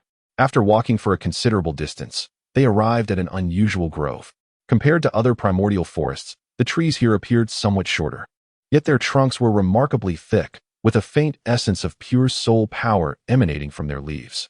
Be cautious, these are soul storage trees. While a century-old soul storage tree may not possess high offensive capabilities on its own, a dense cluster such as this would deter even a 1,000-year soul beast. Furthermore, the presence of such a multitude of soul storage trees suggests there might be a tree king among them. Tang San, being a disciple of the master, possessed a profound understanding of the various soul beast types, and upon his first glance, he immediately discerned the nature of these trees. If there exists a 1,000-year soul storage tree, it could bestow Rongrong with an exceptionally advantageous soul skill. Yi Ling spoke, his mental energy probing deep into the grove of soul storage trees. Indeed, at the heart of this century-old forest, there thrived a soul storage tree with a purple bark. The fluctuations of soul power emanating from it suggested its age to be around 1,000 to 2,000 years, making it exceptionally suitable for Rongrong's absorption. What should we name it? Remember to call her sister Rongrong. Ning Rongrong playfully tapped Yi Ling on the head, her demeanor feigning annoyance. Yet Yi Ling could discern a hint of unusual emotion in her fiery gaze. There truly exists a millennium-old soul storage tree at the grove center, and its age is perfect for Sister Rongrong. Yi Ling chuckled helplessly and informed the group. How do you know? Tang Sin inquired, puzzled. I explored it with my mental energy, Yi Ling replied, shrugging his shoulders. Your mental energy has even materialized, Tang Sin exclaimed in astonishment. Despite his relentless training with the purple extreme magic eye, he found himself lacking in comparison. It was unexpected that Yi Ling, a battle-type soul master, surpassed him in mental prowess. All right, since we've found a suitable soul beast for this girl, let us proceed swiftly. A millennium soul beast should be manageable for you all, Zhao Wuji remarked with a smile, choosing not to intervene directly, but rather watching the group with amusement, clearly unprepared to lend a hand. It seems teacher Zhao has no intention of stepping in. Tang San chuckled, casting a glance at the others behind him. Upon meeting Tang San's gaze, the group shared a peculiar smile, evidently recognizing the practical application of their recent days of combat training. Ultimately, Zhao Wuji insisted on keeping Yi Ling back, who had wanted to assist, as the two observed from a distance while the seven ventured forth to hunt the soul storage tree. Yi Ling observed the group as they waited, ready to step in should their efforts prove futile. However, he harbored little doubt about their ability to hunt the soul beast. After all, the soul storage tree was merely formidable in terms of spiritual power and defensive capabilities. It posed no significant threat due to its lack of offensive strength. Aside from the multitude of century-old soul storage trees that could complicate matters, there were no real dangers to contend with. He believed that the seven of them should be able to handle it. Although they had undergone training for some time, their coordination still exhibited certain flaws. Did you notice that? Zhao Wujia inquired of Yi Ling. Indeed, Yi Ling replied. Yi Ling naturally discerned the coordination issues among them. As the team's primary controller, Tang Xin executed his abilities with remarkable finesse. However, Xiao Wu exhibited certain limitations, perhaps due to her dependency, as she seldom strayed far from Tang San during battle. On the other hand, Dai Mubai fared even worse. As a powerful assault-type battle soul master, he was overly preoccupied with the movements of Zhu Zhuqing by his side, which resulted in a lack of support for the soul storage tree group, leaving them vulnerable to damage. In contrast, the auxiliary and food-type members performed admirably, with Ma Hongjun providing excellent protection for them. More practice is essential, Zhao Wujing stated, yet his gaze did not reflect dissatisfaction. Instead, he observed their progress with admiration. Breaking into a smile. What about me, Teacher Zhao? Yi Ling inquired with a smile, seemingly excluding herself from the team. Your existence has overturned the conclusions drawn from decades of research by the master. It appears that when you operate solo, you are more formidable than when you are part of the team. Zhao Wujing replied with an odd expression, perplexed by the enigma that she presented. Solo, you say? Yi Ling found himself somewhat distracted, pondering how he might not be able to unleash his full potential without the cooperation of those around him. Much like during the match with Ning Rongrong at the Soto Great Soul Arena, there were numerous instances where he had to consider her safety while employing his large-scale destructive soul skills. Moreover, his fourth soul skill was an indiscriminate attack, which meant he was increasingly venturing down a solitary path of battle, wielding his sword alone. What is the pinnacle of swordsmanship? The one who wields the sword may not comprehend it. Only those who harbor the essence of the sword within their hearts can truly understand. The sword is a symbol of solitude, and it is in that solitude that the sword reaches its utmost greatness. Regardless, perhaps in the future, when he adds more soul rings, his soul skills may undergo transformation. Yi Ling shook his head, dismissing such thoughts, and redirected his gaze to the engaged fighters. The battle raged fiercely, but the defense and resilience of the Millennium Soul Storage Tree were formidable. Coupled with the interference from the surrounding century-old soul storage trees, their relentless assaults yielded no significant results, merely breaking a few branches while the tree remained vibrantly alive. Zhao Wujia sighed at this sight, lamenting that although they had identified the tree's weaknesses, they lacked the powerful attacks necessary to breach its defenses. Yi Ling, lend them your assistance, he urged. With a resolute acknowledgement, Yi Ling transformed into a fleeting shadow, darting towards the fray. Chapter 83. The Third Soul Ring. As the others felt helpless against the Millennium Soul Storage Tree's impenetrable defenses, a brilliant purple sword light sliced towards the weak point they had discovered. The purple sword light pierced through the tree as effortlessly as if slicing through tofu, releasing a cascade of emerald sap. At that moment, the branches of the soul storage tree, which had been thrashing about, suddenly froze. With the outpouring of vibrant green liquid from the punctured hole, the vitality of the Millennium Soul Storage Tree began to decline rapidly. Strike again. Yi Ling extended the emotionless sword, which he held in his right hand, towards the astonished Ning Rongrong, who stood by, seemingly entranced. Oh, Ning Rongrong instinctively responded, accepting the emotionless sword and, with a swift motion, plunged it into the gaping wound of the dying soul storage tree. A resonant hum echoed as the vitality of the tree faded, and, at that moment, a violet soul ring slowly emerged from its lifeless form, hovering before Ning Rongrong. Is that all? Ma Hongjun exclaimed in astonishment from the sidelines. The seven of them had battled for quite some time without managing to fell this peculiar tree. Yet with a single strike, Yi Ling had rendered it lifeless. While Fatty and Mubai's attacks are explosive, Yi Ling's emotionless sword possesses a distinct advantage against such a heavily fortified soul beast. Tang Xin elucidated, observing the astonished expressions of his companions. Well, what are you all waiting for? Absorb the soul ring, Yi Ling urged, waving his hand as the emotionless sword transformed into a myriad of starlight and vanished from sight. At that moment, despite still feeling slightly dazed, Ning Rongrong quickly regained her composure upon seeing the violet soul ring before her. She promptly settled into a cross-legged position, ready to absorb the soul ring. Impressive, Yiling.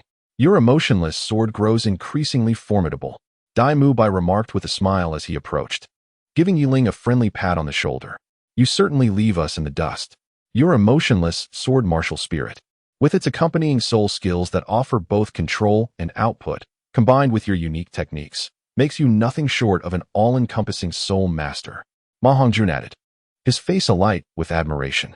Yiling, feeling a touch of embarrassment, scratched his head, uncertain of how to respond.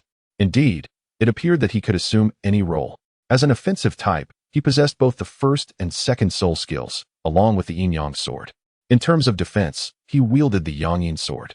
If one were to consider support, he fortuitously had the Azure Dragon sword, which could restore his wounds. As for control, the effect of the skill from his recently acquired fourth soul ring granted him the ability for group control. When viewed in this light, it seemed he truly embodied the essence of a versatile soul master. Ha ha ha.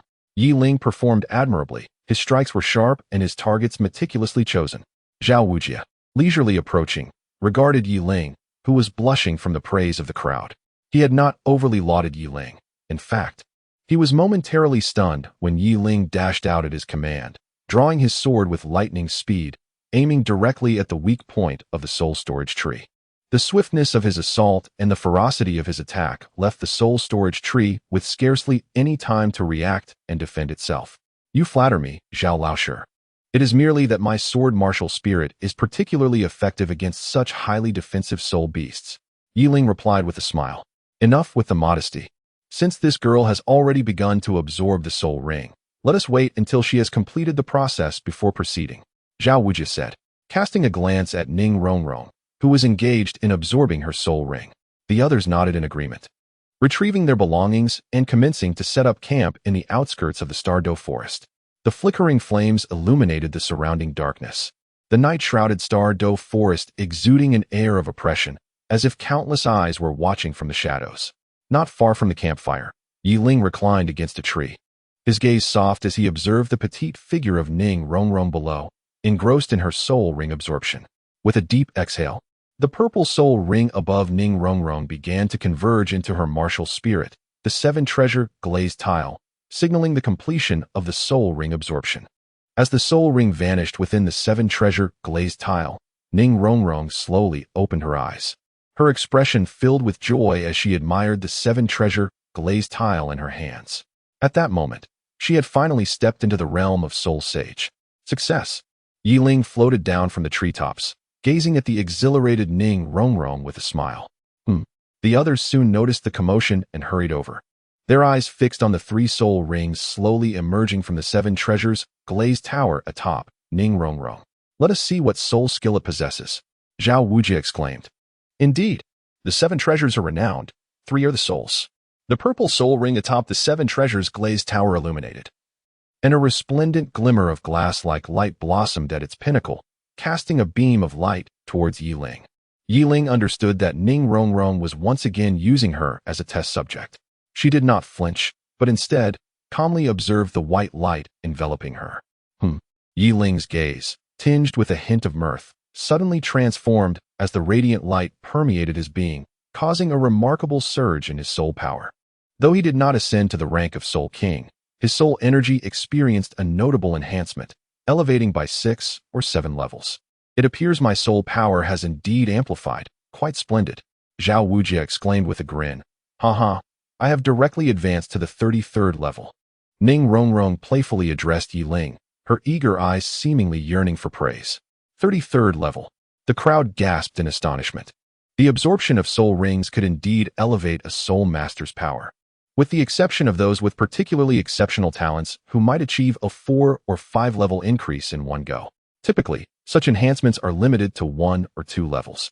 However, Ning Rongrong's mere absorption of a millennium-old soul ring had resulted in a 3-level increase, which naturally left them in awe.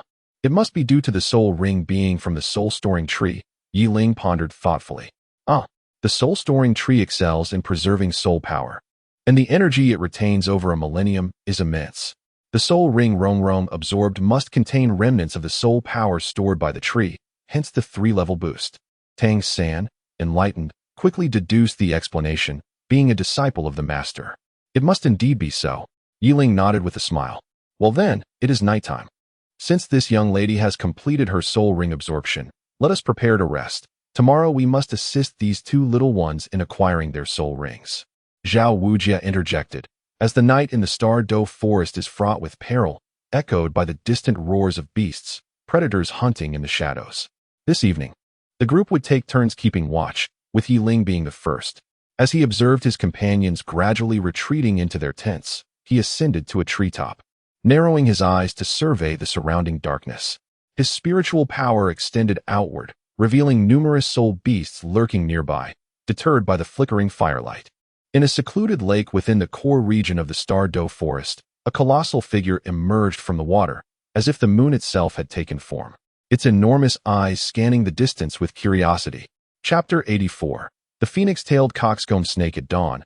The group emerged from their tents, albeit with bleary eyes.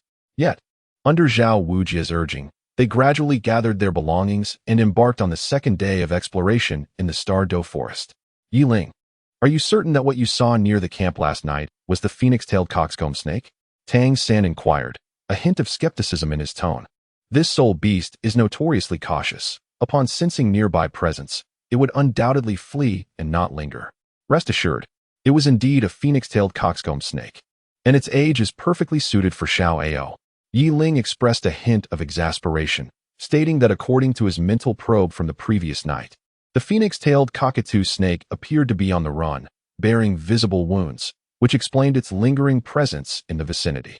Since Yiling is so certain, let us conduct a search nearby. Such a suitable soul ring for Xiao Ao is a rare find. Dai Mubai remarked. Indeed, the others responded in unison, commencing their search around the area. Following Yiling's insights, it was evident that the wounded phoenix-tailed cockatoo snake would not venture far from its safe haven, having been spotted near the camp the night before, implying it was likely hiding to recuperate its injuries. Yiling's specified range is quite limited, so let us not stray too far apart during our search, Zhao Wuji advised, also delving deeper into the surroundings. Half an hour later, the group split into pairs to continue their search.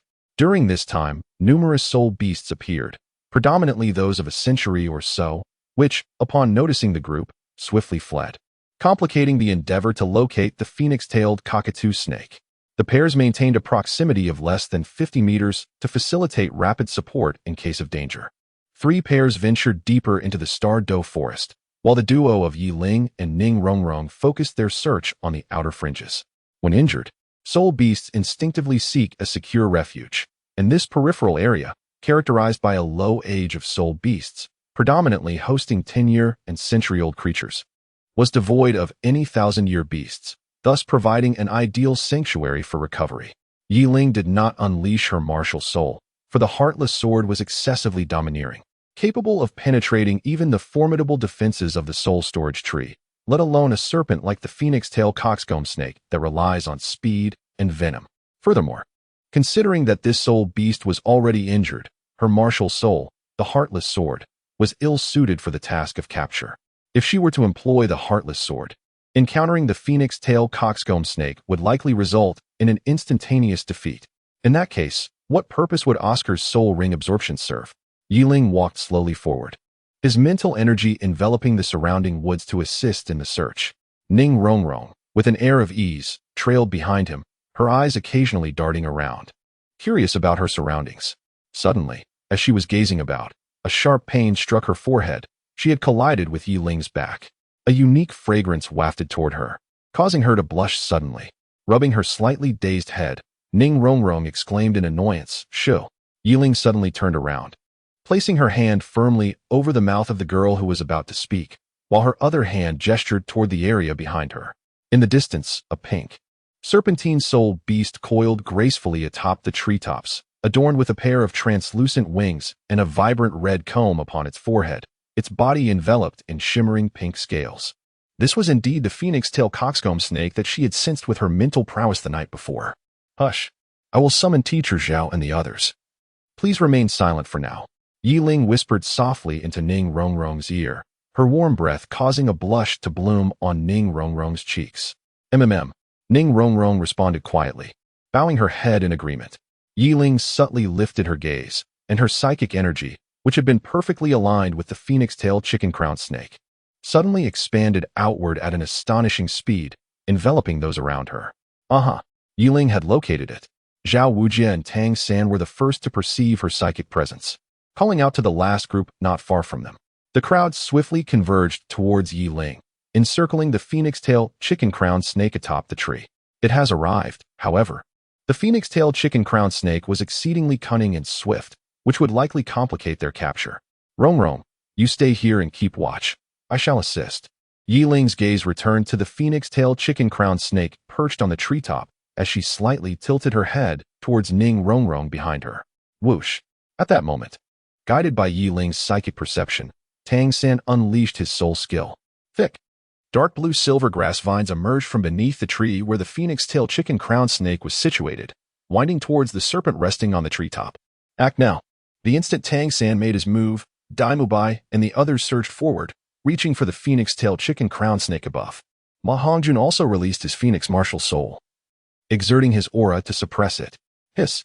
Upon hearing the commotion, the phoenix-tailed chicken-crowned snake reacted, its pair of eerie green eyes abruptly widening. It evaded Tang San's entanglement, transforming into a streak of pink light and darting towards the gap in the encirclement. Oh dear! It has delivered itself right into our hands. Before Yi Ling could make her move, she noticed a pink figure soaring towards her. Amused, she thought it rather unexpected that she had not yet acted. And yet this phoenix-tailed chicken-crowned snake had so willingly presented itself before her. Come down here, will you? Yi Ling did not unleash his martial spirit. Instead, he maneuvered his hands in the air, tracing the trajectory of the unyielding swordplay employed during his Tai Chi sword technique. A surge of soul power flowed into his right hand, manifesting as an enigmatic vortex of energy akin to a black hole, directed towards the phoenix-tailed coxcomb snake. Hiss!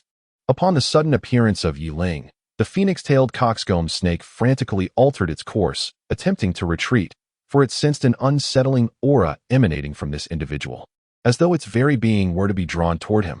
Yinming 100 claws.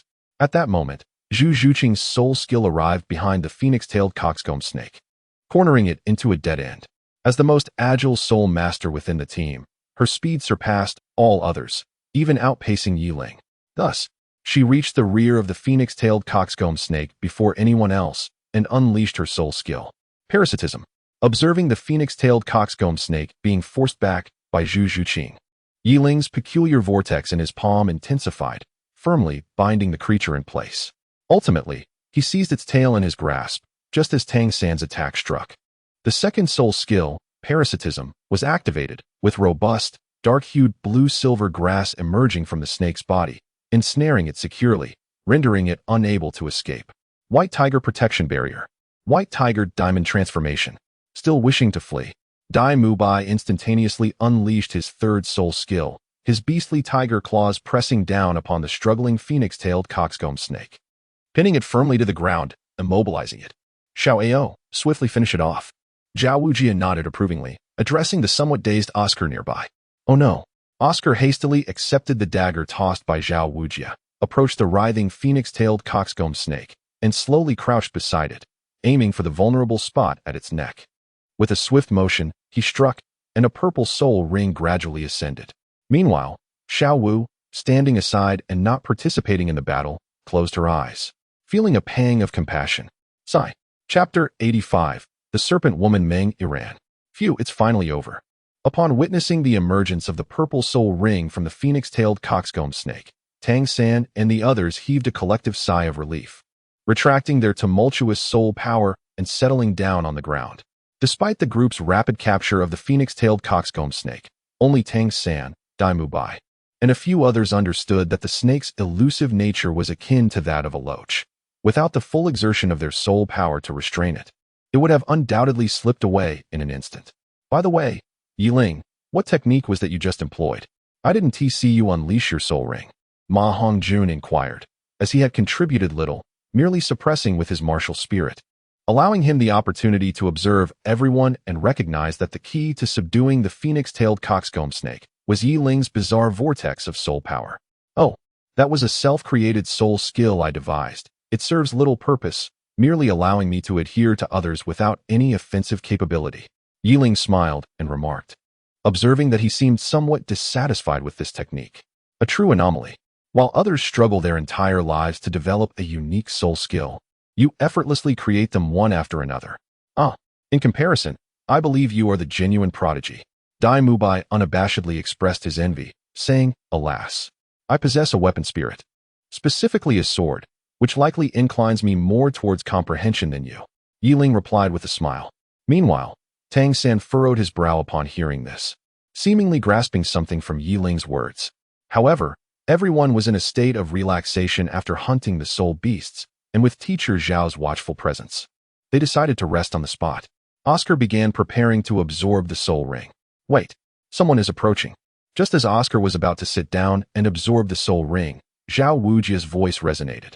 Following his gaze, the group observed two figures emerging from the dim, primordial forest.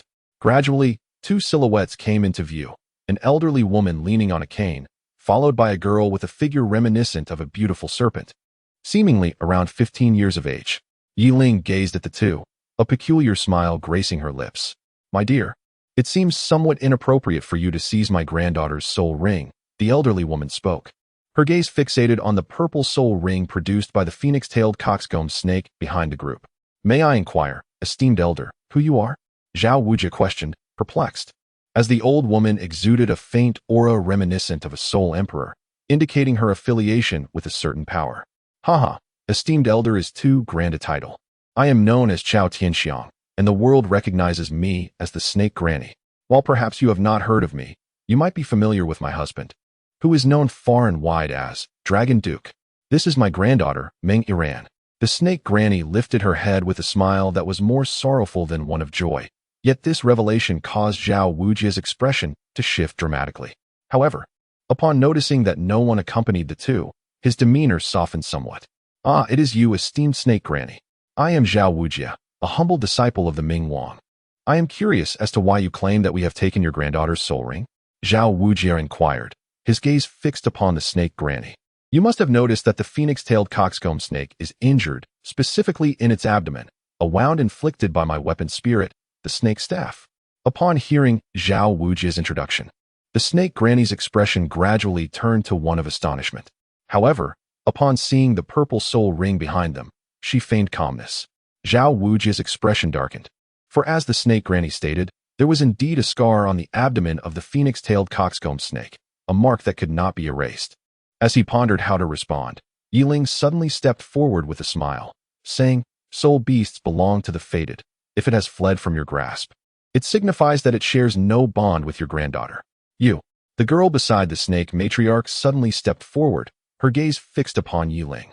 As her eyes swept across his face, her cheeks flushed with a rosy hue, and the words she intended to utter slipped from her mind, leaving her to glare at Yi Ling in a mix of fury and confusion. The young friend made a valid point. However, there are no free lunches in this world. Let us adhere to the customs of the Soul Master Realm. The snake matriarch's gaze shifted to Yi Ling, her expression subtly changing as she glanced at her granddaughter and broke into a smile. Oh, I wonder what tradition the esteemed elder wishes to follow. Yi Ling inquired with a smile. Why not allow my granddaughter to engage in a friendly spar with you? The snake matriarch remarked, casting a glance at the slightly flushed Meng Iran, who seemed to be suppressing laughter. Just as the snake matriarch uttered these words, those behind Yi Ling erupted into peculiar laughter. Even Zhao Wujia, who had maintained a serious demeanor, wore a strangely amused expression. What is the matter? Is the young friend hesitant? The snake matriarch asked, puzzled. Absolutely. I accept this challenge. Yi Ling's smile grew ever more radiant. Really? But I must stipulate a condition. If you lose, you shall join my family. The snake matriarch observed the amused faces of the onlookers with mild curiosity, but chose not to delve further into their reactions. Instead, she watched Yi Ling with excitement, confident that his youthful appearance at merely 13 suggested his abilities could not be excessively formidable, thus prompting her challenge. Not a problem. I agree to the spar. Shall we commence here? Yi Ling replied, his smile fading as he assessed the girl before him. whose figure resembled that of a striking serpent. My name is Meng Iran, 15 years old, and a soul master of level 30 with a weapon spirit. The girl declared proudly, her cheeks still tinged with red as she looked at Yi Ling, lifting her fair neck with a sense of pride. Oh, Yi Ling responded succinctly, seemingly unfazed by her proclamation. Aren't you going to introduce yourself? Meng Iran frowned, urging him on. Hurry up. Xiao Ao still needs to absorb his spirit ring. Yi Ling rolled his eyes in response. Humph. Being handsome does not grant you the right to be rude. Prepare yourself. Meng Iran retorted, her nose flaring with indignation as her weapon spirit, the serpent staff, materialized in her hand, 2 spirit rings swirling behind her as she launched an attack toward Yi Ling. Ah, what a foolish woman with a large chest and little wit.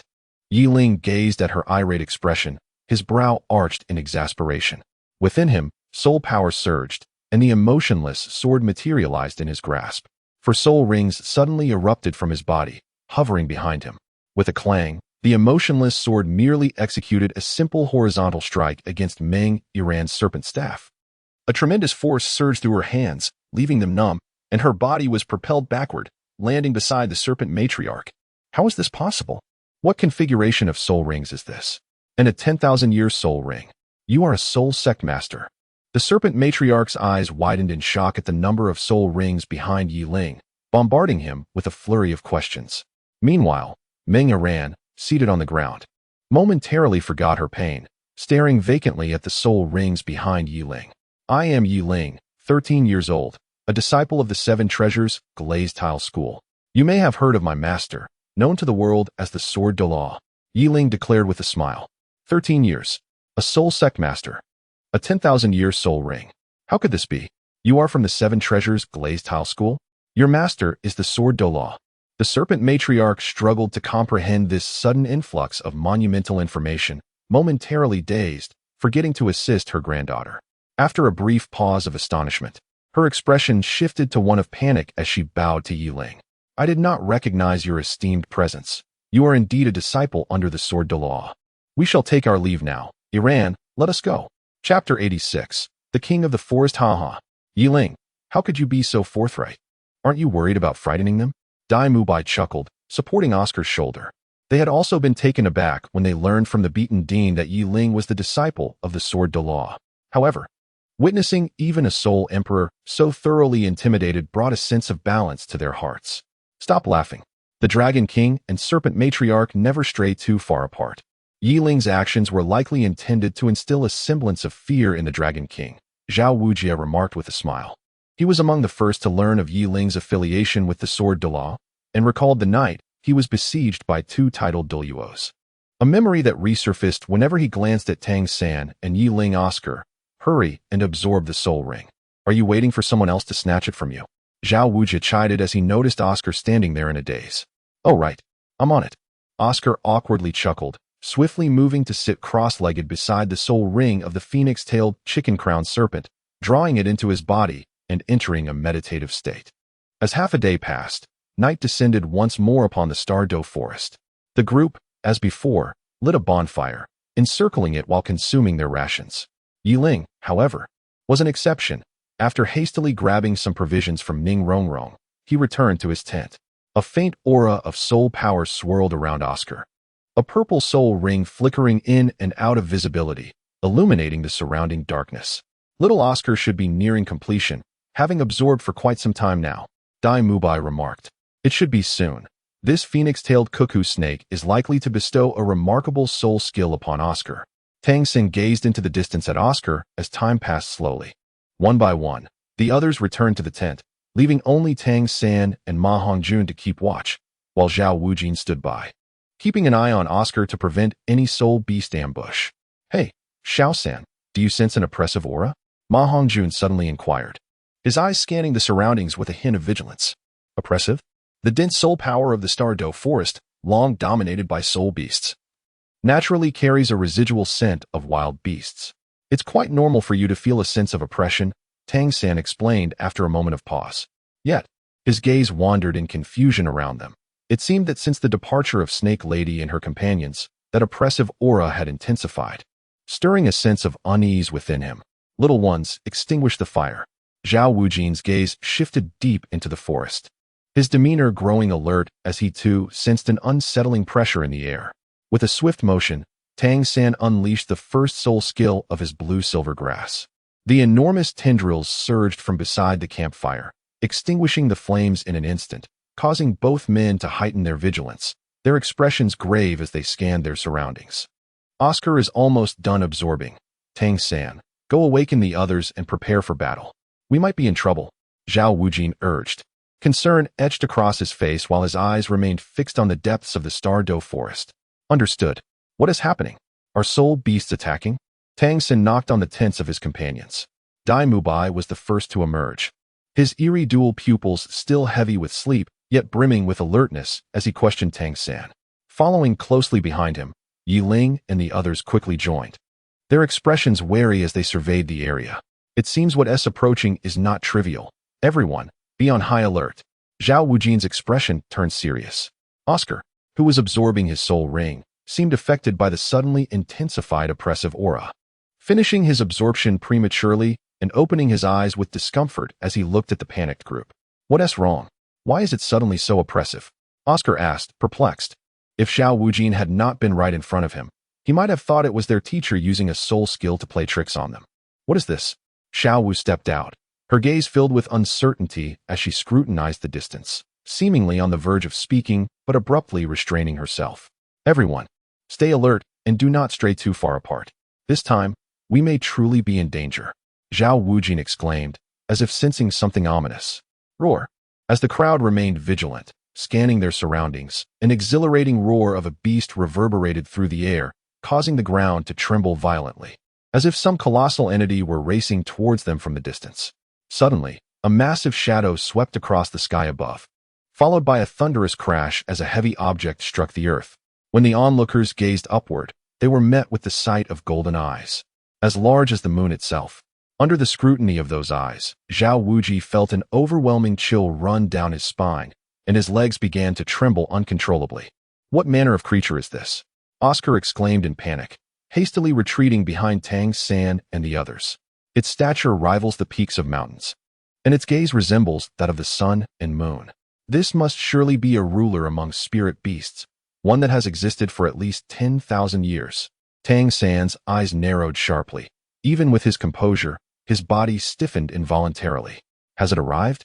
Yi Ling gazed into the eyes that resembled the sun and moon, a hint of astonishment flickering in his gaze. Ning Rongrong instinctively leaned closer to him, positioning herself behind him. Yi Ling. A thunderous roar erupted from a colossal soul beast, as it appeared to be in search of something. Its sun and moon-like eyes began to sweep across the crowd, finally resting upon Xiao Wu, eliciting a joyful roar. Its immense hand reached towards the people, stirring a tempestuous gust of wind. Everyone, be cautious. This is the forest sovereign, the Titan giant ape, Zhao Wujin bellowed. Why would a soul beast of such caliber appear on the fringes of the Douluo forest? Dai Mubai's eyes widened in horror as he stared at the overwhelming shadow, a deep-seated fear surging within him. The Titan giant ape was rumored to be a soul beast of 90,000 years. Even a century-old Titan giant ape could rival a feeble 1,000-year soul beast. What could be said of this 90,000-year Titan? Surely, even a tidal Douluo would have to tread carefully in its presence. Damn it! Everyone prepare to flee. Zhao Wujin's soul power surged as his martial spirit. The Great Bear King manifested behind him, 7 soul rings slowly ascending, clearly signaling his readiness to fight to the death. What about you, Teacher Zhao? Tang San connected himself and the others with blue silver grass, shouting at Zhao Wujin, who wore a resolute expression. Forget about me. If we don't leave now, we shall all perish. This creature is the king of the forest. Zhao Wujin's heart was gripped by unimaginable terror, even as he sensed the Titan giant ape's underlying ferocity. The flow of his soul power became sluggish. Run. Chapter 87. The strange second Ming with a roar that seemed to sense the fleeing individuals. The Titan giant ape unleashed a furious bellow. The hand that had been poised to descend upon the crowd morphed into a fist, aimed directly at Zhao Wujin, the one with the highest soul power present. Martial spirit, true body. Confronting a Titan giant ape of 10,000 years, Zhao Wujin dared not underestimate it. He activated his 7th soul skill, and a magnificent golden bear shadow emerged behind him, gradually solidifying. Zhao Wujin's body merged slowly with the Great Bear King's form, and a pair of luminous golden bear eyes abruptly opened, locking onto the Titan giant ape. With a resounding roar, the Titan giant ape's fist descended, colliding with the bear shadow conjured by Zhao Wujin's martial spirit. What appeared to be a casual punch forced Zhao Wujin to exert all his strength to withstand it. Even in his martial spirit true form. Boom. A deafening explosion reverberated from the point of impact, sending a massive shockwave rippling outward, propelling those who had turned to flee a considerable distance away. Yiling halted a short distance away, her gaze narrowing slightly at the multitude that had been sent flying before her. She glanced back at Zhao Wuji, and in an instant, her martial soul, the heartless sword, was unleashed, severing the blue-silver grass at her waist.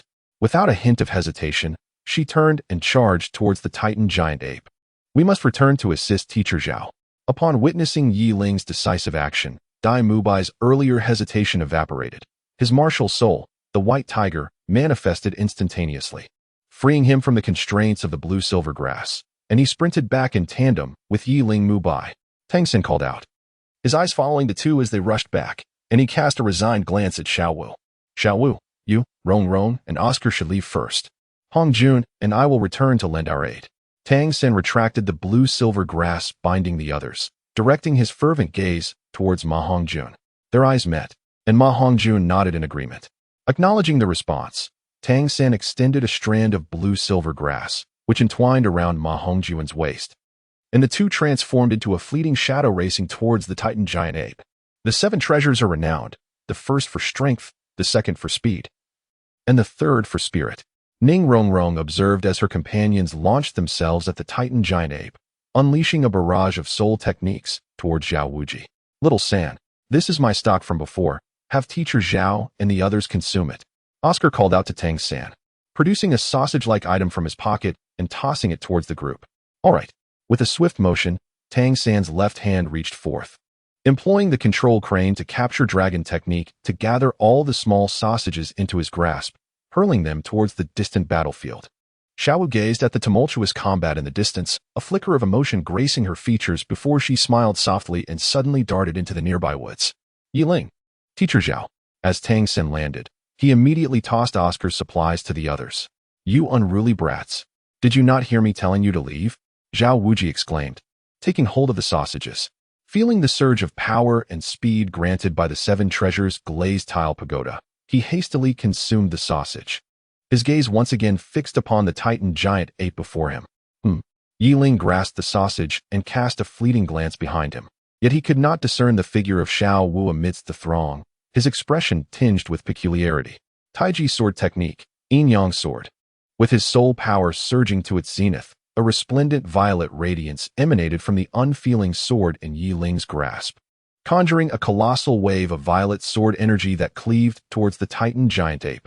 The breakthrough in his mental prowess elevated his mastery over all soul techniques to a new echelon, and this vast sword energy served as the finest testament to his progress. Had it been in the past, he would have been incapable of wielding such formidable energy. Roar! The Titan giant ape seemed to sense an unusual aura encroaching upon it. Though it was immensely powerful, the sensation ignited an instinctive urge to block the impending attack, which it promptly attempted by raising a hand to shield itself from Yi Ling's sword energy. To the Titan giant ape's astonishment, its hand failed to fully deflect the onslaught of sword energy. Even its skin, which could withstand assaults from tidal Douluos, felt a tinge of pain from this seemingly trivial attack, igniting its ire. Roar! Just as it prepared to swat away what it perceived to be an insignificant pest in Yi Ling, it suddenly froze, its gaze fixated with a strange intensity into the depths of the Star Doe forest. Soon thereafter, a familiar aura emerged from nearby, causing its moon-like eyes to widen in surprise, followed by a jubilant roar escaping its mouth. It disregarded the surrounding crowd and leapt towards the source of that familiar energy. Has it left? Ma Hongjun questioned, perplexed. He had just unleashed his martial spirit without even executing a soul technique, and now the Titan giant ape was departing? Do you wish for it to stay? Dai Mubai retorted with irritation, realizing that the rotund ones seemed to desire their collective demise. Had the Titan giant ape not approached them with a playful demeanor, they would likely have been crushed into oblivion. Has it truly departed? My sword energy appeared capable of inflicting harm upon it, yet my soul power remains insufficient.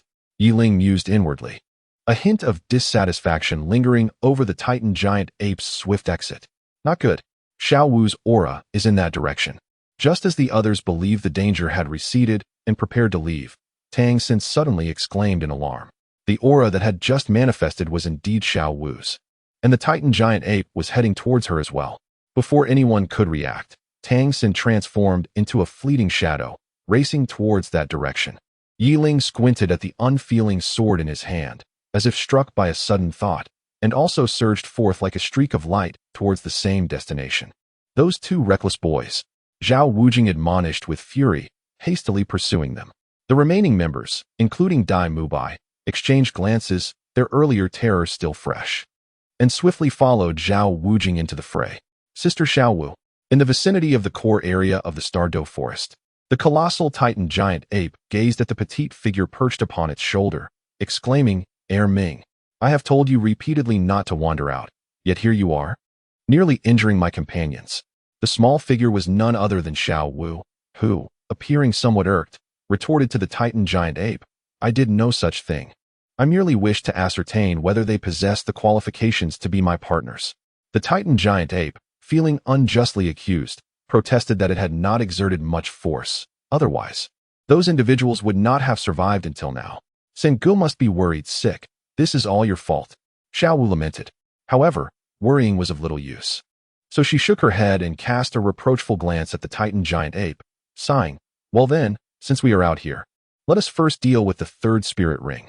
Otherwise, it will become troublesome once we arrive at the academy. By the way, Xiao Wu, who is that long-haired individual among your companions? The Titan giant ape inquired cautiously. Are you referring to Yiling? Xiao Wu responded with confusion, but she quickly realized, her expression darkening as she glared at the Titan giant ape. What of Yiling? Did you harm him? Mingyu, the Titan giant ape, feeling the weight of her accusatory gaze, looked away, its eyes darting into the depths of the Douluo forest, lost in thought. How could I dare? That fellow. Chapter 88. Tang San's third spirit ring. As the sun rose, the Douluo forest welcomed a new day. Yet the tranquility that should have enveloped the forest was disrupted by a throng of figures. Have you found Tang San, Yiling, and Xiao Wu? Zhao Wujie inquired, his irritation palpable as he observed the dejected expressions and dark circles under the eyes of his companions. Since Tang San and Yiling had ventured into the forest the previous night, they had undertaken an exhaustive search. However, from nightfall to dawn, the trio seemed to have vanished without a trace within the Douluo forest. Nothing found. We searched the outskirts near the camp, but to no avail, Dai Mubai reported. We also combed the areas surrounding the camp, yet no sign. Ma Hongjun added, Xiao Wu is safe. Her aura just manifested not far from here. It seems she is approaching us. Zhu Zhuqing's sudden appearance radiated joy as she gasped for breath, clearly having utilized her spirit abilities to expedite her search. Phew. As long as Xiao Wu is unharmed, Dai Mubai remarked with relief.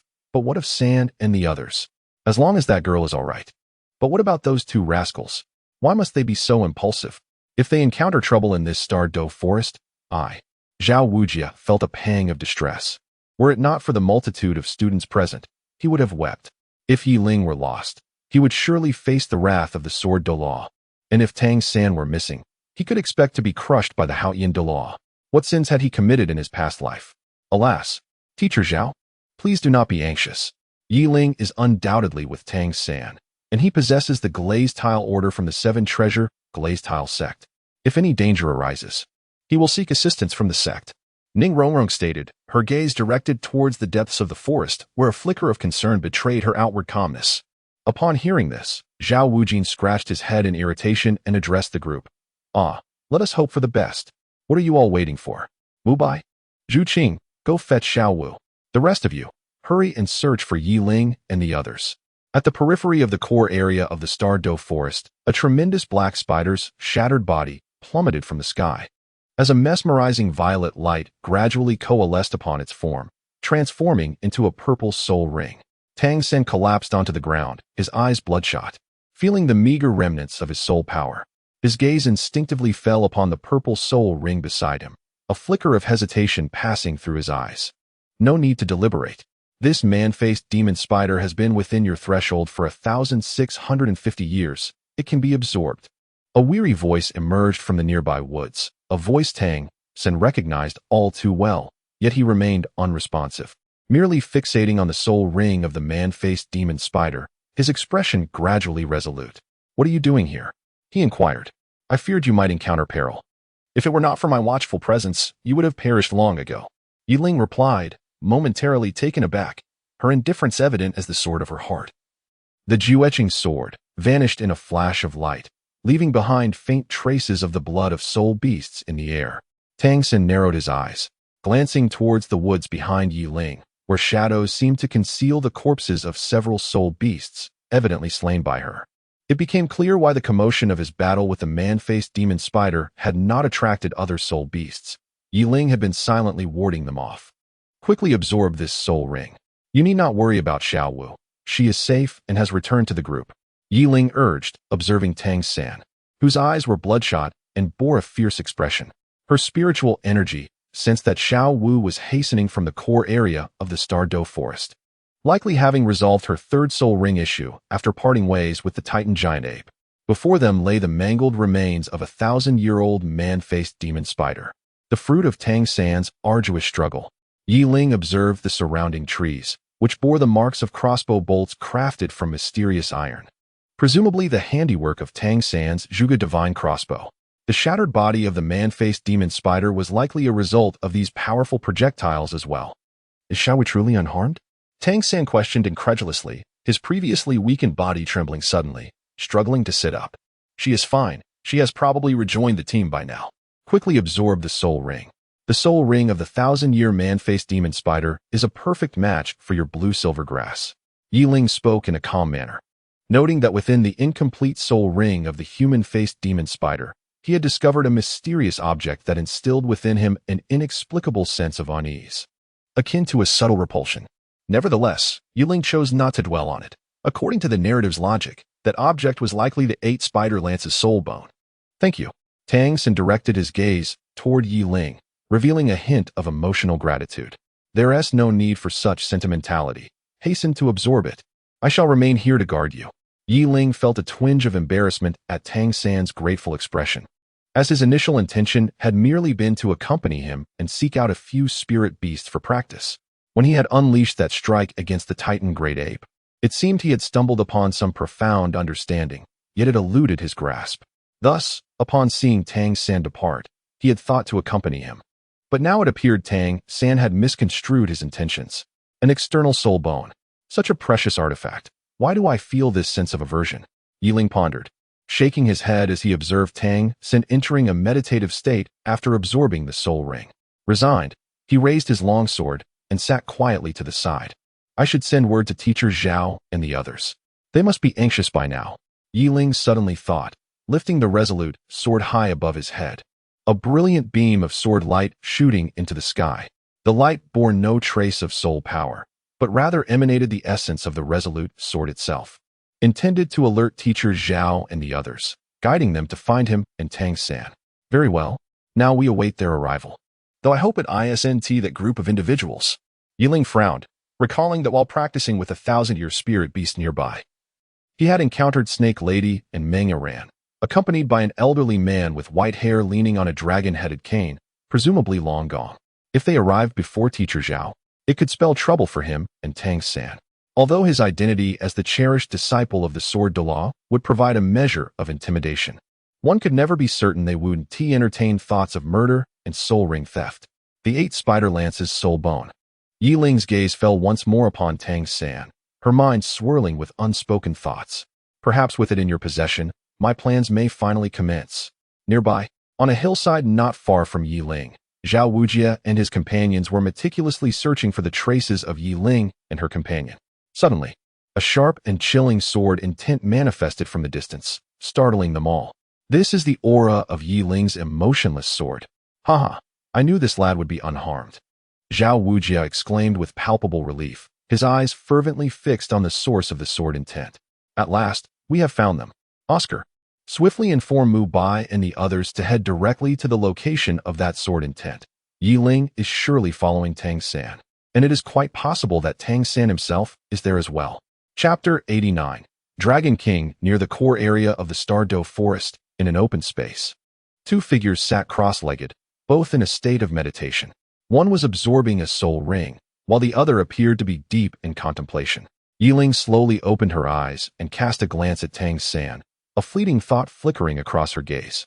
Should Tang San absorb the 8 spider lance's soul bone, his strength would experience a remarkable ascent, rendering her contributions to the team temporarily unnecessary, thus allowing her to commence her own cultivation.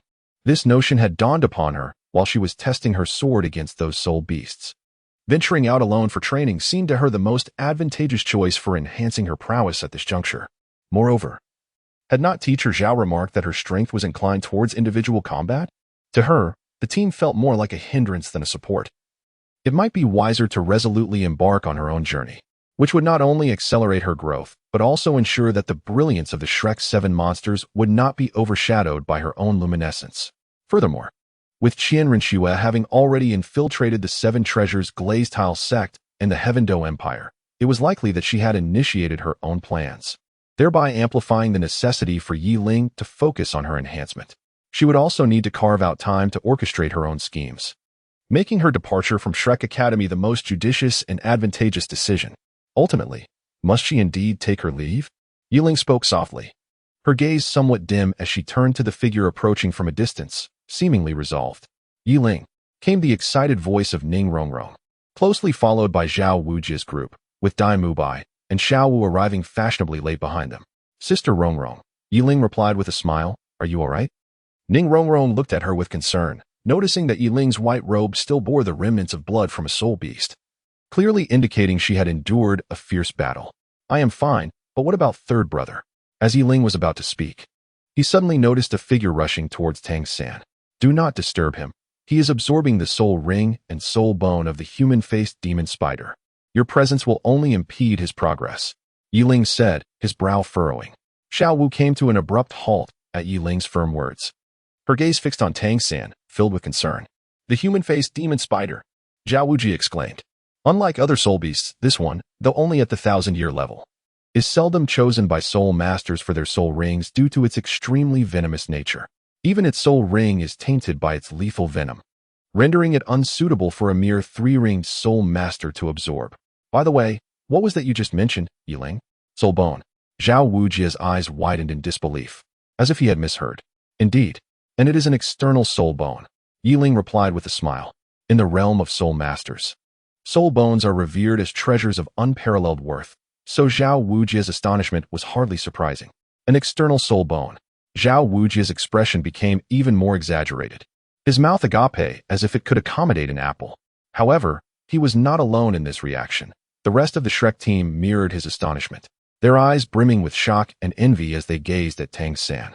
Indeed, he is exceptionally fortunate. A 1,000-year human-faced demon spider has actually yielded an external soul bone. Yiling chuckled nonchalantly, revealing no trace of envy. For some reason, despite desiring a soul bone, he found himself feeling a sense of repulsion upon witnessing it in reality. If someone possessed the soul bone of the man-faced demon spider, then Tang San's absorption of its soul ring would come as no surprise, Zhao Wujia remarked, gradually diverting his gaze from Tang San. Although a flicker of envy crossed his eyes, he felt powerless. It was merely a matter of fortune. Let us set up camp nearby. The others nodded in agreement, beginning to retrieve the few tents that remained after the Titan giant ape's attack and securing them in the vicinity. Ha! Just as the group organized their belongings, a frail laughter echoed, prompting an immediate reaction from everyone. Brother Zhao and these 2 young friends from the 7 Treasure Glazed Tile School. Accompanying the aged voice was a familiar tone that resonated with them. It was none other than the voice of the Snake Lady, who had previously contested with them over a soul ring. So it is the esteemed Elder Snake. I presume this is Elder Long Gong? Zhao Wujia observed the 3 figures emerging from the woods, his gaze briefly lingering on the white-haired elder with the dragon-headed cane, a glimmer of apprehension flashing in his eyes. What a coincidence. We encounter esteemed elders once more. Might I inquire about your purpose for coming? The Snake Lady smiled, her eyes surveying the surroundings. Upon noticing the purple soul ring floating above Tang San and the corpse of the man-faced demon spider beside him, her eyes narrowed slightly before breaking into a grin. I did not expect your academy to harbor such talented individuals. This young friend must be no older than 13, yet he has already attained the rank of Soul Master. The snake lady expressed her astonishment towards Tang San before turning to Zhao Wujia with a smile. However, this young friend has absorbed the soul ring of a millennium-old man-faced demon spider? Indeed, Zhao Wujia wiped a bead of cold sweat from his brow. While he held no fear of the snake lady, the presence of Elder Long Gong was another matter entirely. Not to mention the renowned martial soul fusion technique of Long Gong and Snake Lady. Even their status as soul Douluos was something he could only look up to in admiration. I estimate this man-faced demon spider to be between 1,000 and 2,000 years old. Furthermore, the aura of the man-faced demon spider we had been tracking just vanished here. Would it be possible for me to examine its remains? Long Gong spoke, his gaze shifting to Tang San, a glint of intrigue illuminating his eyes as he slowly approached the remains of the man-faced demon spider. Observing the now slightly dazed Long Gong as he examined the man-faced demon spider's corpse, the snake lady quietly inquired, "What is your assessment, old man?" Long Gong turned, his expression somewhat grim. His gaze swept over Zhao Wujia and Yi Ling, revealing a hint of hesitation and resignation. This man-faced demon spider is the very creature I have been pursuing for 3 days. I never anticipated that you would be the ones to hunt it down. Esteemed elder. What now? Upon hearing this, Zhao Wujia's expression suddenly stiffened, and he hesitantly raised his gaze to meet Long Gong's. Long Gong, after a moment of contemplation and glancing at the slightly frowning Yi Ling amidst the crowd, turned to the rigid-faced Zhao Wujia and declared, "In light of the 7 Treasures glazed tile school, I shall refrain from pursuing this matter. However, I would like to request that my granddaughter be sent to Shrek Academy for her studies." Long Gong chuckled, his eyes openly assessing the Shrek Academy students, revealing profound astonishment. Zhao Wujia exclaimed, "You startled me. After all this, that is your only request." The crowd was left in a state of bewilderment. Standing aside, Yi Ling's lips twitched slightly, her expression dazed as she murmured, "What? What is this nonsense? Has the script changed?" Chapter 90. Past events. Ha. My dear brother Zhao, I am entrusting my granddaughter to your academy. You must take good care of her. After Tang San absorbed the 3rd spirit ring, the group prepared to return to the academy following Meng Iran's successful hunt for her 3rd spirit beast. On their way back to Shrek Academy, the original 9 members had now transformed into 12, appearing like a cohesive unit from a distance. Long Gong and the snake lady wore expressions of satisfaction, engrossed in conversation with Zhao Wujia. If the others hadn't known they had only just met, they might have assumed they were long-lost friends. "Grandfather, did we not agree to send me to the Beast Academy in the Tiando Empire?" Meng Iran complained with discontent. Yet, as her gaze swept over the exceptionally talented individuals surrounding her, a flicker of anticipation unconsciously emerged in her eyes. "My dear, this is the conclusion your grandmother and I arrived at. Studying in such a prestigious academy filled with geniuses may greatly enhance your cultivation," the snake lady replied, a glint of amusement shining in her eyes as they landed on Oscar within the crowd. In truth, her intention for her granddaughter to enter Shrek Academy was also to fish for a genius for the family. With her granddaughter's striking appearance and poise rivaling that of the girls at Shrek Academy, she was not concerned about her lack of suitors. While she couldn't dare to hope for someone like Tang San or Yi Ling, she noted that Dai Mubai's looks and demeanor suggested a notable background, making him less than ideal. Although Ma Hongjun was extraordinarily gifted, his appearance and physique rendered him an unsuitable match. Thus, the remaining young boy from the support system emerged as her preferred choice for her granddaughter. Senior Snake Lady? Oscar felt a chill run down his spine as he caught the snake lady's peculiar gaze fixed upon him, as if she were attempting to see through him. "What are you so nervous about?" Dai Mubai rolled his eyes at Oscar. "Look at her expression. It's akin to gazing at her own grandson-in-law. Being able to hold on to such a powerful ally. Are you still dissatisfied? Come on, Dai boss, don't joke around." Oscar replied, somewhat disgruntled. "Humph." Beside them, Meng Iran naturally overheard their whispers, her expression momentarily stiffening before she coldly huffed and turned her head away. "Xiao Wu, when did you acquire your 3rd spirit ring?" Tang Sin inquired, puzzled. "Well, when that titan giant ape charged towards me, it trampled several thousand-year spirit beasts, including a lightning rabbit, which was just perfect for my 3rd spirit ring. I absorbed it at that time," Xiao Wu replied, momentarily stunned. Meanwhile, Yi Ling, who was being supported by Ning Rongrong, chuckled oddly without exposing the truth. The group departed from the Stardow Forest, making their way towards Shrek Academy. Given that Soto City was not far from the Stardow Forest, they soon arrived near the academy. As they traversed through Soto City, they reached a remote village, causing Meng Iran to widen her eyes in confusion, as if she had foreseen something unpleasant. The Shrek Academy isn't located in this village, is it? She asked. The Dragon Elder and Snake Lady exchanged puzzled glances with Zhao Wujia. Well, the academy is somewhat modest. Perhaps it will improve in the future, Zhao Wujia said awkwardly. Upon hearing this, the corners of Meng Iran's mouth twitched slightly, her expression stiffening as she looked at the Dragon Elder and Snake Lady, her eyes seemingly questioning. Is this the esteemed academy you chose for me? Ah, Brother Zhao, this academy? The Dragon Elder responded, feeling a bit embarrassed. Wujia, you've returned. Before Zhao Wujia could respond, a voice interrupted their conversation. The group turned their gaze towards the entrance of the village, where a sign inscribed with the words Shrek Academy hung, and there stood the master, seemingly having waited for quite some time. Master, Zhao Wujia exclaimed, as if he had seen a savior. You are the one referred to as the foremost in theory, the master. Are you a teacher at this academy? The Dragon Elder's eyes widened, filled with disbelief. This must be the esteemed Dragon Elder, the master said, momentarily taken aback, then expressed his astonishment. My goodness, dear wife. We truly have come to the right place. The Dragon Elder chuckled.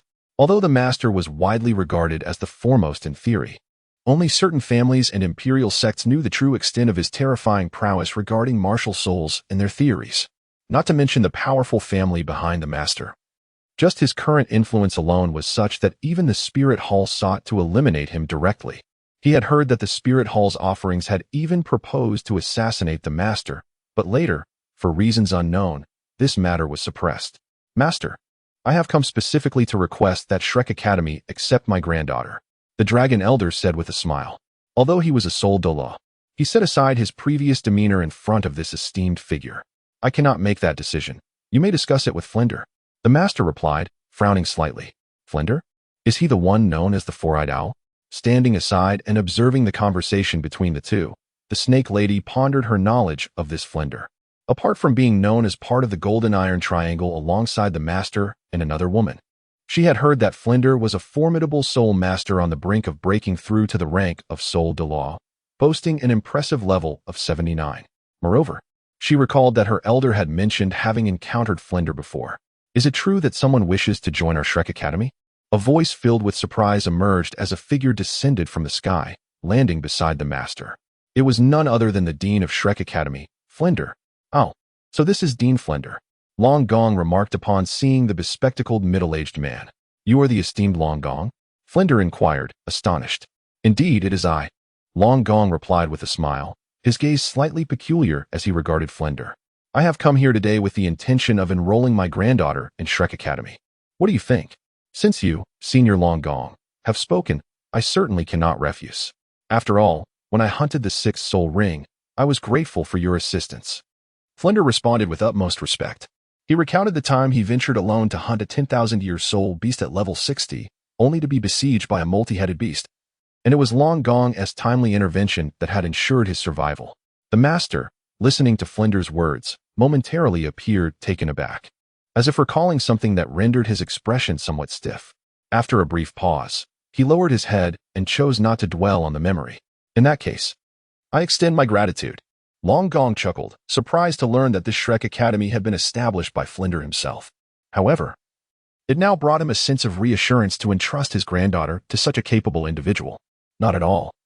I must express my gratitude to you for saving my life back then. Flinder responded with deep respect. Long Gong waved his hand, a smile adorning his face. Enough of such formalities. Since I have entrusted my granddaughter to you, I implore you to take good care of her. Chapter 91. New students at Shrek Academy. Yi Ling and the others stood in a line before the familiar figure of Zhao Wuji, who wore a genuine smile as he appeared to contemplate training methods. Long Gong and Sheepa departed shortly after arriving, leaving Meng Iran behind, her gaze filled with curiosity as she surveyed her surroundings. Since we have new recruits, let's take a moment to introduce ourselves, Zhao Wuji said with a smile, directing his attention to Meng Iran. Me? Meng Iran stared blankly at Zhao Wuji, her reaction somewhat delayed. I am Meng Iran, as I have introduced before. I am 15 years old, with the martial soul of a serpent staff. I am a 32-level assault soul master. And you all? Why is everyone just staring? Introduce yourselves. Zhao Wuji urged the silent crowd. Oh right. I am Oscar, with the martial soul of a sausage, 32 level support soul master. Tang San, 13 years old. Martial soul blue silver grass, 32 level control soul master. Xiao Wu, 13 years old. Martial soul rabbit, 32 level assault soul master. Dai Mubai, 16 years old. Martial soul white tiger, 39 level assault soul master. Zhu Zhuqing, 13 years old. Martial soul nether cat, 31 level agility soul master. Ma Hongjun, 13 years old. Martial soul phoenix, 36 level assault soul master. Ning Rongrong, 13 years old. Martial soul 7 treasure glazed tile pagoda, 33 level support soul master. After everyone had introduced themselves, only Yi Ling remained.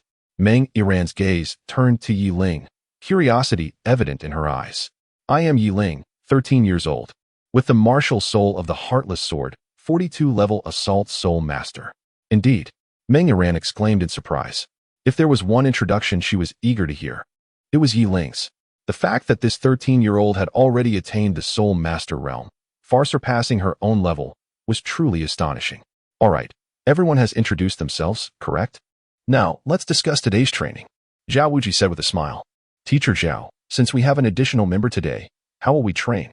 Daimubai asked with a grin. Well, naturally, I will take you all on by myself. Zhao Wuji replied cheerfully, adding, and I won't be holding back my soul power. I will fight you all with the prowess of a soul saint. As they beheld the peculiar smile on Zhao Wuji's face, an unsettling chill crept down the spines of the group. Even Meng Yiran, who had just arrived at Shrek Academy, felt her expression stiffen.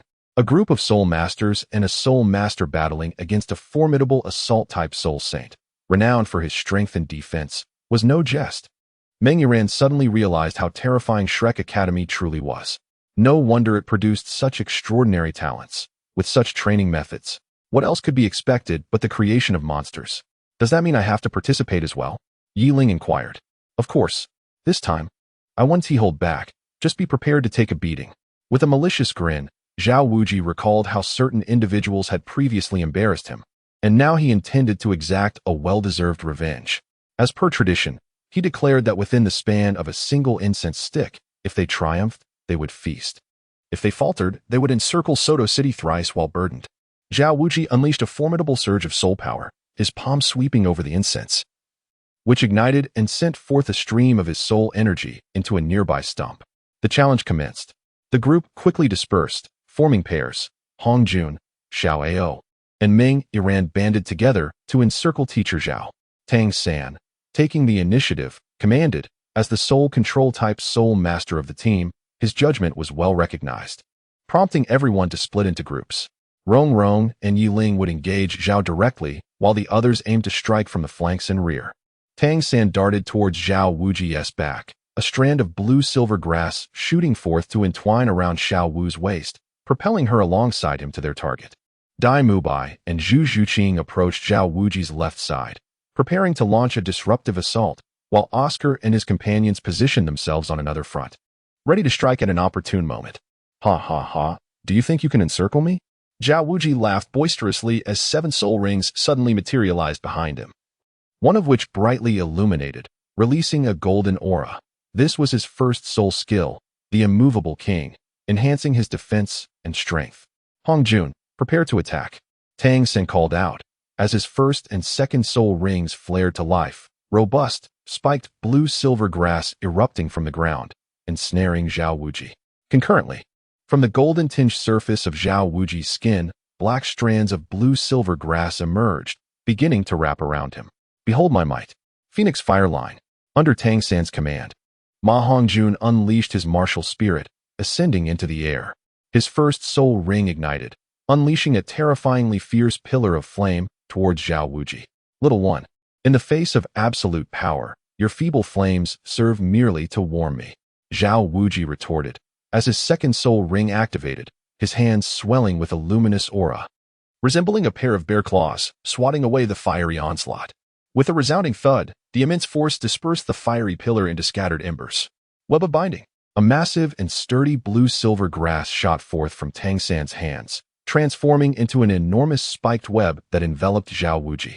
White Tiger Shield, White Tiger Transformation. At the instant the web was released, Dai Mubai charged forward, initiating his first and third soul skills against Zhao Wuji. Gravitational compression.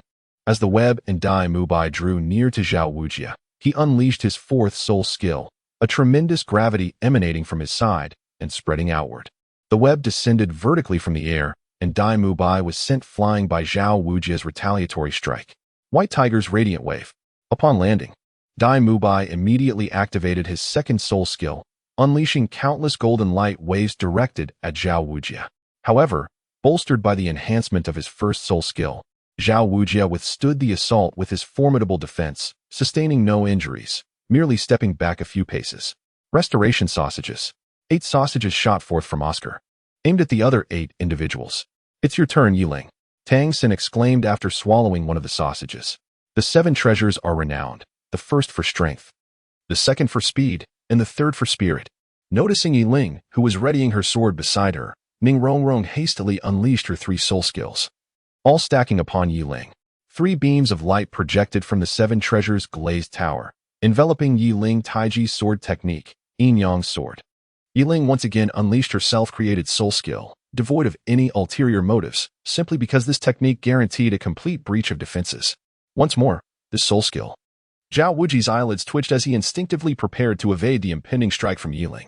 With a swift motion, a purple sword aura, reminiscent of a rift in the heavens, was cleaved forth. Tang San and the others immediately recoiled, the sword energy slicing through the very fabric of space, reaching Zhao Wuji in an instant. This little rascal. Chapter 92. The battle without Yiling. Beholding the inevitable approach of the sword aura, Zhao Wuji resolutely summoned the full power of the immovable king body, bracing himself to endure the forthcoming assault. Yiling's soul technique guarantees a complete breach of defenses. However, it does not explicitly state that it can penetrate soul power, as a soul master primarily relying on physical defense. Utilizing the soul power of a soul sage to withstand Yiling's strike presents no insurmountable challenge, albeit it may incur significant energy expenditure. Yet, to avoid a repeat of past failures, he is willing to overlook such concerns. With a sharp slice, the violet sword radiance cleaved through the outermost layer of the immovable king's defenses, advancing towards Zhao Wujia's form. Yet, as the blade drew near, a formidable barrier of soul power abruptly halted its advance, rendering it incapable of proceeding further. Is this truly the case? Yiling, sensing the dissipating sword energy, appeared to grasp a deeper understanding, momentarily frozen in contemplation. What an astonishing assault! Meng Iran exclaimed, yet upon witnessing Zhao Wujia emerge unscathed, she could only shake her head in resignation. After all, the soul sect is merely the soul sect, no matter how talented one may be. Confronting a soul sage is virtually an insurmountable feat. What a potent sword aura! It has consumed 1/10 of my soul power, Zhao Wujia remarked, seemingly impressed by Yiling's considerable progress since his initial enrollment, compelling him to unleash his full soul power in defense. Alas, what a pity, Zhao Wujia chuckled. For the realm of soul sage represents one of the 3 heavenly tribulations in the cultivation of soul masters. Surmounting the hurdle of being a soul sage grants one the manifestation of their martial soul, marking a qualitative transformation in their mastery. The remaining 2 tribulations occur when a soul master breaks through to the rank of title Douluo and upon attaining level 100. Each tribulation is more daunting than the last, yet the rewards reaped are correspondingly grander. Little AO, airborne mushroom sausage, Tang Xin urged. And scarcely had he spoken when Oscar's 3rd soul ring flared to life, transforming a sausage into a streak of light that soared from Oscar's hand. Entangle. Upon receiving the flying sausage, Tang San promptly consumed it, sprouting a pair of translucent wings from his back. Subsequently, his 1st soul ring illuminated, releasing a copious amount of blue silver grass that entwined around everyone's waists. Buzz. The blue silver grass surged towards Yiling, but was abruptly severed by an invisible sword energy as it neared him. Tang Sen furrowed his brow, but upon noticing Zhao Wujia's poised figure readying for another strike, he redirected the blue-silver grass to ensnare Ning Rongrong instead. Everyone ascend. Tang San's 1st soul technique, combined with his control over the blue-silver grass, elevated all those ensnared into the air. Soaring up, do you believe this will allow you to evade my assault? Yet before me, you may have miscalculated. Zhao Wujia laughed, as his 4th soul ring suddenly ignited. This is bad. It's teacher Zhao's gravitational compression, Dai Mubai exclaimed, and Tang San and the others swiftly grasped the gravity of the situation. Phoenix Fire Line, Parasitism, White Tiger's Radiant Wave, Ethereal 100 Claws Serpent Blade. Excluding Oscar and Ning Rongrong, the two support-type soul masters, the remaining individuals unleashed their soul skills with all their might, attempting to exert pressure on Zhao Wujie to cease the gravitational compression. Oh, little ones, do you underestimate a soul sage so greatly? Zhao Wujie chuckled, facing their onslaught without flinching, his fourth soul ring still glowing behind him. Suddenly, an immense gravitational force akin to a celestial descent enveloped the group, causing Tang San's translucent wings to dissipate into a radiant aura of soul power, vanishing into the ether. Without Tang San's enhancement and the influence of aerial gravitational pressure, they plummeted almost vertically to the ground. Thud. The weight of gravity bore down upon them, creating a significant dent in the earth upon impact. Yet, even in this state, the gravitational force above them persisted, rendering them immobile. Humph. Have you truly lost your judgment in the absence of Yiling? Your combined attacks lack the potency of a single strike from her against me, Zhao Wujie remarked with a furrowed brow. What shall we do? Dai Mubai struggled to lift his head under the oppressive weight. Indeed, we relied too heavily on Yiling's prowess before, which has now led to our inadequacy in attack without her assistance. Tang Sin narrowed his eyes, asserting, we must utilize our own strengths rather than depend solely on Yiling's offensive capabilities. Yes, Ma Hongju nodded with difficulty. As Tang San articulated the issue, the group immediately recognized their oversight. Yiling's formidable strength had left an indelible impression during their enrollment, leading them to rely on her for powerful strikes while they remained in a supporting role instead of showcasing their own advantages. Have you recognized the problem? Zhao Wujie observed their expressions and smiled faintly. Tang San swallowed hard, meeting the gazes of his companions. Once teacher Zhao's gravitational pressure dissipates, we will immediately disperse and seek opportunities to attack. Aside from teacher Zhao's fifth soul skill and his true martial spirit, all his remaining soul skills target individuals. We merely need to stall him until the incense burns out. Understood. The group replied in unison. Zhao Wujie's fourth soul skill, gravitational compression, continued to manifest. Yet the luminescence of his fourth soul ring gradually dimmed, a clear sign that the soul skill was nearing its end. Tang San's gaze was fixed on Zhao Wujie, a flicker of purple light shimmering in his eyes. Observing the waning fourth soul ring, the blue-silver grass in his palm began to stir, its tendrils burrowing into the ground, lying in wait for the opportune moment. Now, everyone scatter. Suddenly, they felt a lightness envelop them, prompted by Tang San's commanding shout. The group swiftly dispersed, surrounding Zhao Wujie in a strategic formation. Entangle. Parasite. Tang San's complexion paled slightly as his first and second soul rings illuminated, ready to ensnare Zhao Wujie before anyone else could act. Serpent Blade. At this very moment, Meng Yiran, who stood closest to Zhao Wujie, launched the first attack. Her initial soul ring suddenly illuminated, and the serpent staff in her hand radiated a dazzling azure light. The serpent's head atop the staff transformed into a sharp blade, aimed directly at Zhao Wujie. With a formidable strike from the diamond palm, Zhao Wujie countered Meng Yiran's serpent blade by unleashing his second soul skill. At that instant, the agile Xiao Wu, who had been beside Tang San, sprang into action. Her third soul ring shone brightly as her figure vanished in an instant, reappearing near Zhao Wujie. With powerful legs, she approached him like a fleeting shadow, her long limbs resembling chains that ensnared Zhao Wujie's head.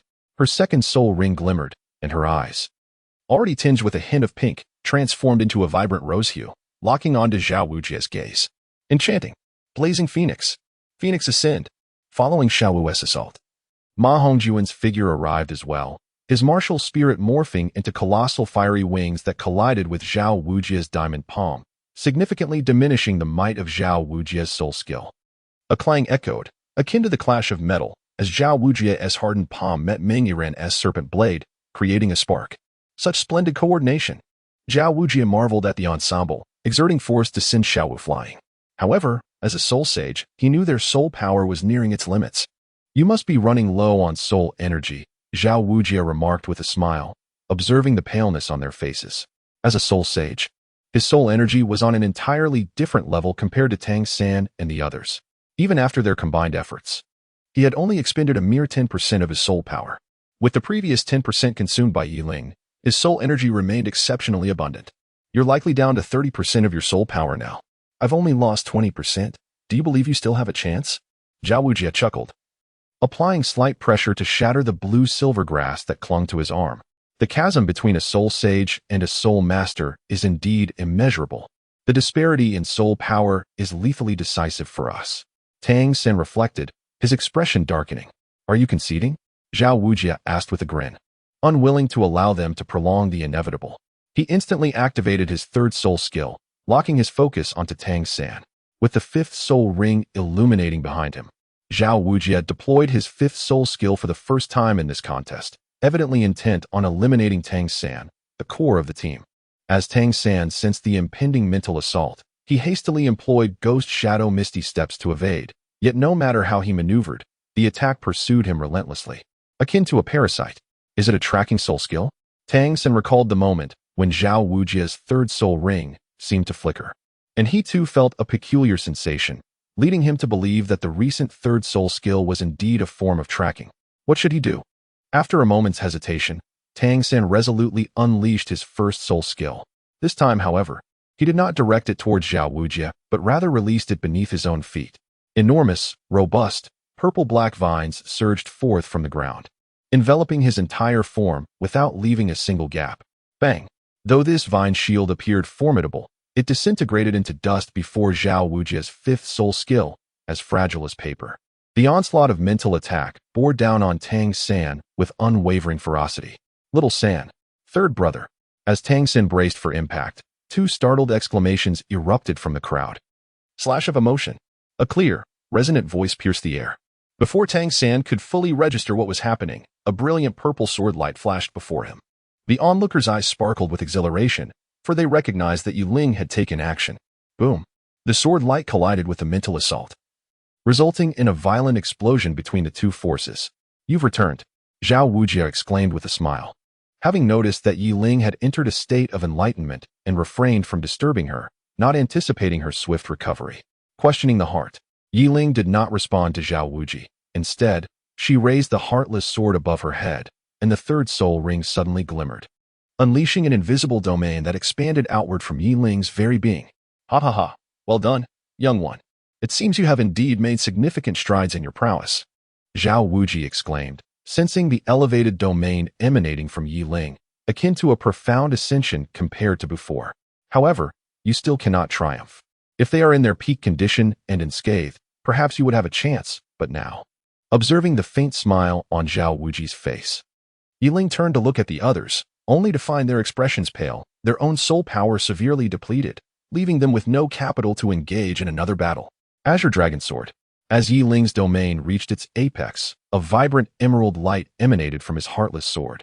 A profound essence of life surged towards him from all directions, particularly within the confines of his domain, where even the vitality of the earth appeared to be siphoned by this soul technique. The immense life force coalesced, forming a dense soul power that seemed to absorb the very essence of life itself. This sensation caused Zhao Wujie and the others nearby to feel their pores open wide, their bodies yearning for this rich soul energy. Suddenly, as if the life essence had reached its zenith, the influx of vitality abruptly ceased. The life force that had yet to merge with this potent soul energy momentarily hovered in the air before leisurely retreating to its origin. Disperse, Yi Ling softly spoke, and the emerald light orb from the heartless sword suddenly split into several beams, shooting towards the weakened individuals. As the emerald light made contact with them, it seamlessly merged into their bodies and vanished. Ah, my injuries have completely healed, Dai Mubai exclaimed joyfully. My soul power has also recovered by 50%. It turns out to be a group restorative soul skill. Tang San, feeling his own injuries and soul power rejuvenated, remarked in astonishment, what manner of technique is this? Young fellow, I have never encountered it before. Zhao Wujie was equally taken aback. He had never heard of an assault-type soul master possessing such a large-scale restorative skill. It was just comprehended, Yi Ling replied. Indeed, this was derived from the enlightenment state he had recently experienced. Originally, the Azure Dragon Sword could only mend his own injuries. But in that moment of clarity, it inexplicably evolved into this soul skill. It consumed the same 50% of his soul power, yet yielded a collective restorative effect. Of course, his enlightenment encompassed more than just this. Thus, his Azure Dragon sword now wielded two distinct capabilities. One that consumed 50% of his soul power to completely heal himself, and another that, using the same amount, released a group restorative effect. Teacher Zhao, do you think we are ready now? Yi Ling inquired of Zhao Wujie. With their soul power restored to 50%. The group rose, their energy surging, as if poised to unleash their full potential. Good lad. Since your confidence has returned, let me see just how far you can go. Zhao Wujie's expression grew serious. He was certain that Yi Ling's attack would not be easily thwarted like that of the others. This young man was indeed formidable and not to be underestimated. Tai Chi Sword. Yi Ling utilized the Tai Chi Sword technique, unleashing a formidable surge of sword energy that manifested as a colossal purple sword shadow. This shadow lacked the sharpness of the yin-yang sword and the force-dissipating quality of the yang-yin sword, yet it seemed to embody both, seamlessly merged into one. The harmony of yin and yang, the balance of hardness and softness, created an impression of a blade capable of cleaving through the heavens in an instant, while simultaneously offering a defense as substantial as the weight of the oceans. This was the true essence he had grasped through enlightenment, merging yin and yang into a unified whole, transforming into the authentic Tai Chi sword technique. What an uncanny sensation. Zhao Wujie felt the presence of the purple sword shadow and expressed his confusion as it evoked an overwhelming discomfort within him. Ning Rongrong observed the impending attack with a faint smile, launching 3 spirit techniques towards Yi Ling, the 7 treasures, one representing strength, the second speed, and the third spirit. Entwined. At that moment, Tang Sen activated his most potent first spirit technique ever, releasing it nearly at full capacity, as massive vines erupted from beneath Zhao Wujie, tightly ensnaring him as he stood momentarily dazed. What the heck? Not again? Chapter 94. A sword that sends foes flying. Zhao Wujie's expression darkened under the onslaught of these attacks.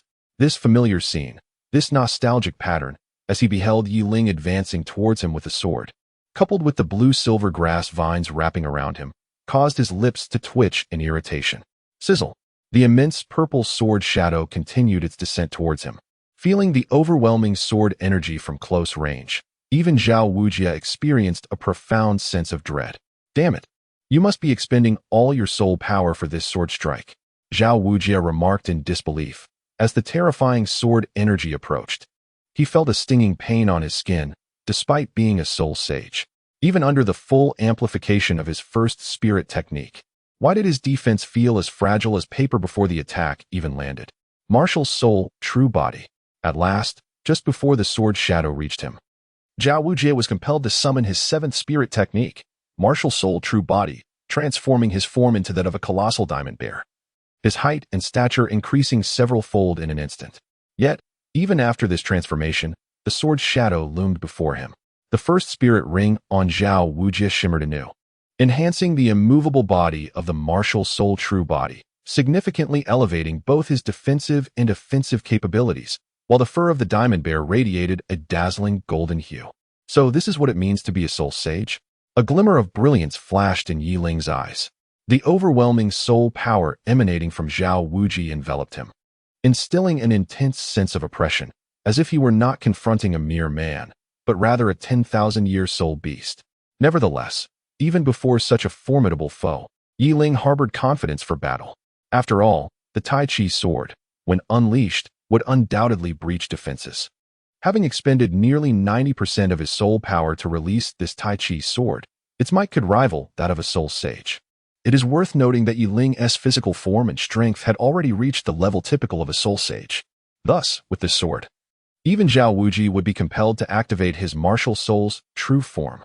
Well done, lad, Zhao Wujie exclaimed, though his eyes betrayed an uncontrollable excitement and fighting spirit.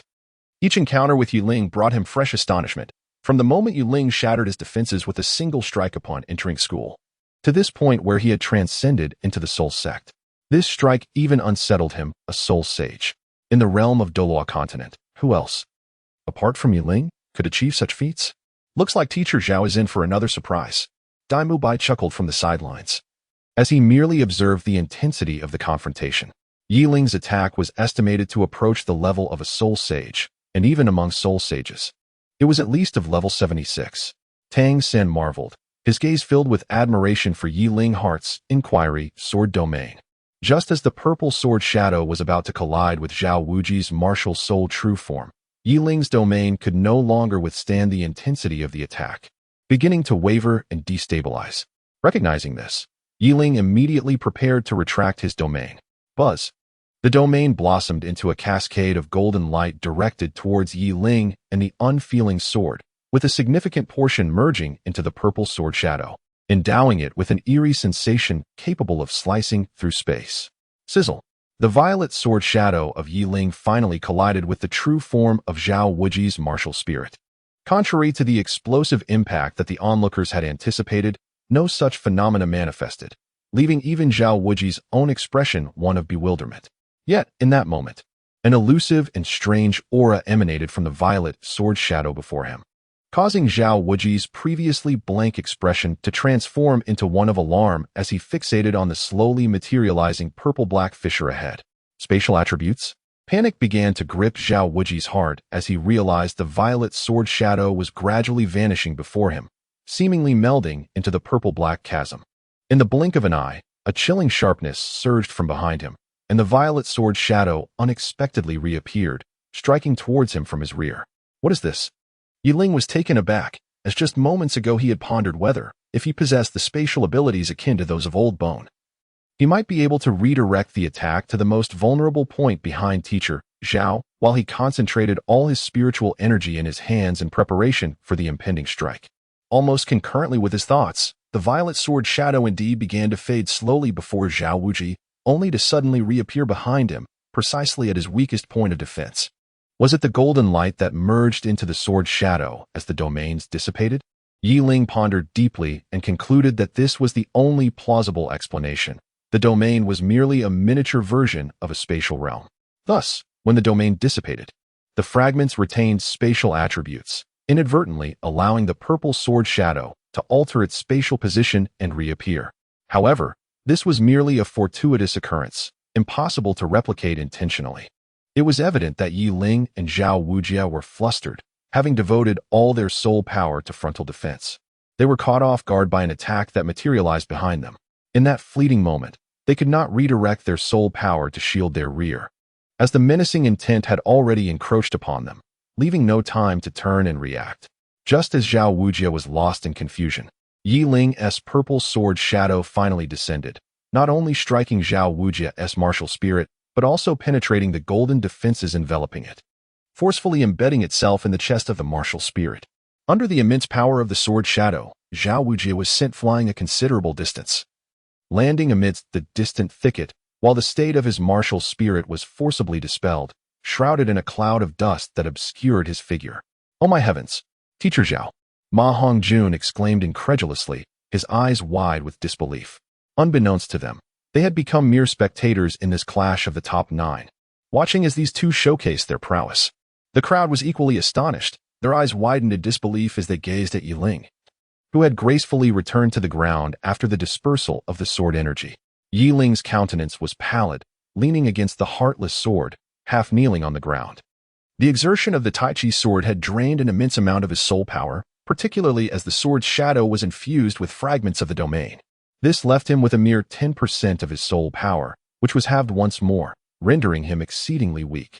Even a child devoid of soul power could easily topple him with a single slap. Cough, cough, cough. On the other side, Zhao Wujia waved his hand, dispersing the surrounding dust and smoke. Feeling the agonizing pain radiating from the gruesome wound on his back, he wore an expression of resignation. His gaze fell upon the incense that he had embedded in a tree, now completely burnt out, signifying yet another defeat in this contest. He sensed that this loss was even more humiliating than the last. In the state of his martial soul, he had been effortlessly struck away by a soul master with a single sword, forcibly retreating from his martial soul form. Was there no dignity left for him? Damn it. Every time he faced that kid, disaster struck. Chapter 95, The Continental Advanced Soul Fighting Competition Teacher Zhao. The others, including Dai Mubai, turned to Zhao Wujia, their expressions blank, calling out somewhat numbly, "What are you staring at? I lost, so go eat." Zhao Wujia retorted, exasperated by their lack of perception. Seeing his defeat, they should have left immediately, yet they lingered as if they were watching a spectacle. With that, the group scurried away, Sensing that Zhao Wujia was seemingly unscathed, each ran off faster than the last, vanishing in a flash. Even the weakened Yi Ling was supported and carried away by Dai Mubai and Tang San. These little rascals. Zhao Wujia sighed in resignation, watching them disappear into the distance before turning his attention back to the wound on his back. It was a gruesome sword injury, almost revealing bone, with the severed flesh protruding outward, blood saturating his entire back, creating a ghastly sight. Thank goodness the little ones have all left. Hiss. That hurts like hell. Zhao Wujia gingerly touched the wound on his back. A sharp pain immediately surged through him, causing him to grimace in agony. What a freak. To be so thoroughly defeated by a soul master. Alas, it seems I must return. I can already foresee the ridicule awaiting me from Flender. Within the Shrek Academy dormitory, Yi Ling sat cross-legged in meditation, the heartless sword laid open before him, emanating specks of violet light that slowly merged into his body, then re-emerged, perpetually cycling in a continuous loop. In the desolate and cramped room, the violet soul power incessantly flowed into Yi Ling's being, accompanied by the soul power from outside. At this moment, within the sea of his spirit, Yi Ling's soul avatar stood serenely upon the surface of a lake, his gaze vacant, while a purple long sword danced above his head, occasionally disturbing the lake's surface with gentle ripples. Had the Tai Chi sword reached its utmost evolution? In the ocean of spirit within Yi Ling, the embodiment of his soul suddenly flickered with life, and the purple longsword above his head swiftly flew into his grasp. Gazing blankly at the serene surface of the lake, Yi Ling cast the small sword from his hand, watching it plunge into the violet waters, creating a ripple before vanishing from sight. Moments ago, he had mentally rehearsed the Tai Chi sword technique several times. However, he realized that with his current soul power, he could only manifest it to the level he had displayed in combat against Zhao Wuji, unable to achieve any further advancement. Any enhancement would require him to at least break through to the rank of Soul King. Sighing, he thought about the upcoming preparations for the Continental Advanced Soul Master Tournament, which would commence in 6 months. Perhaps his master would pay him a visit soon. He recalled that when his master had brought him back to Shrek Academy, he had mentioned that preparations for the tournament would begin shortly, and it seemed that time had come. Almost every time the Continental Advanced Soul Master Tournament approached, half a year prior, the higher-ups from the Heaven Do Empire, the Seven Treasure, Glazed Tile School, and other sects within the empire would convene in the imperial capital to discuss preparations, including the participating academies and sections. Given that Soto City was not far from the Heaven Do imperial capital, he surmised that his master would likely come looking for him. With this thought, Yi Ling quietly withdrew from the ocean of spirit, slowly opening his eyes to find that night had fallen. On the table beside him lay a warm meal, evidently reheated several times, presumably brought by his dear sister. Shrugging off his musings, he calculated that tomorrow the people from the Seven Treasure, Glazed Tile School would likely arrive in the Heaven Do Empire. Shaking his head, he moved the food in front of him and began to enjoy the meal, which consisted entirely of his favorite dishes. After spending several years together, Ning Rongrong had surely learned his preferences well, and a faint smile crept across Yi Ling's lips, leaving him unaware of the reason behind it. In the office of the Shrek Academy's principal, Flander and the master stood side by side, their eyes wide with disbelief as they beheld the scars on Zhao Wuji's back. The wounds had evidently been treated and stitched, yet the depth of the injury could still be discerned from the stitches, appearing to have nearly grazed the bone. Did Yi Ling do this? The master asked in astonishment. Who else could it be but that little rascal? Zhao Wuji replied, his voice filled with frustration. We have underestimated this boy's potential. Flander sighed. With his capabilities, it is entirely possible for him to become a title Douluo before the age of 30. The master confidently asserted that a title Douluo at the age of 30 would indeed shatter the record for the youngest title Douluo in the Douluo continent. It is noteworthy that the current title holder, the Haotian Douluo, achieved this distinction only at the age of 44. If Yi Ling were to mature, she could potentially reduce the duration required for this title by a remarkable 14 years, and this estimation remains the most conservative one. The preparations for the continent-wide Advanced Soul Master competition are already underway, and it is anticipated that representatives from various sects will converge in the imperial capital of the Tiando Empire tomorrow to discuss the teams for the competition scheduled for 6 months hence. Flander's expression grew serious as he inquired, "Have you registered?" The master was momentarily taken aback and quickly asked, "Not yet." Flanders shook his head. "That is good. The children are not yet prepared for the competition. There is no need to register them at this time. Let them have a period of adjustment. The master exhaled with relief. What are you two discussing? Zhao Wujia, who had been listening in confusion, interjected, Flander, will you reimburse me for the medical expenses of stitching up this wound? It hurts terribly. Flander raised an eyebrow at Zhao Wujia and rolled his eyes. Of course not. Who told you to provoke that little monster? Yiling. In the resplendent hall of the Seven Treasure glazed tile school. The sword Douluo and the bone Douluo stood side by side, with Ning Fingji positioned in front of them, gazing at the stars in the night sky, his expression inscrutable.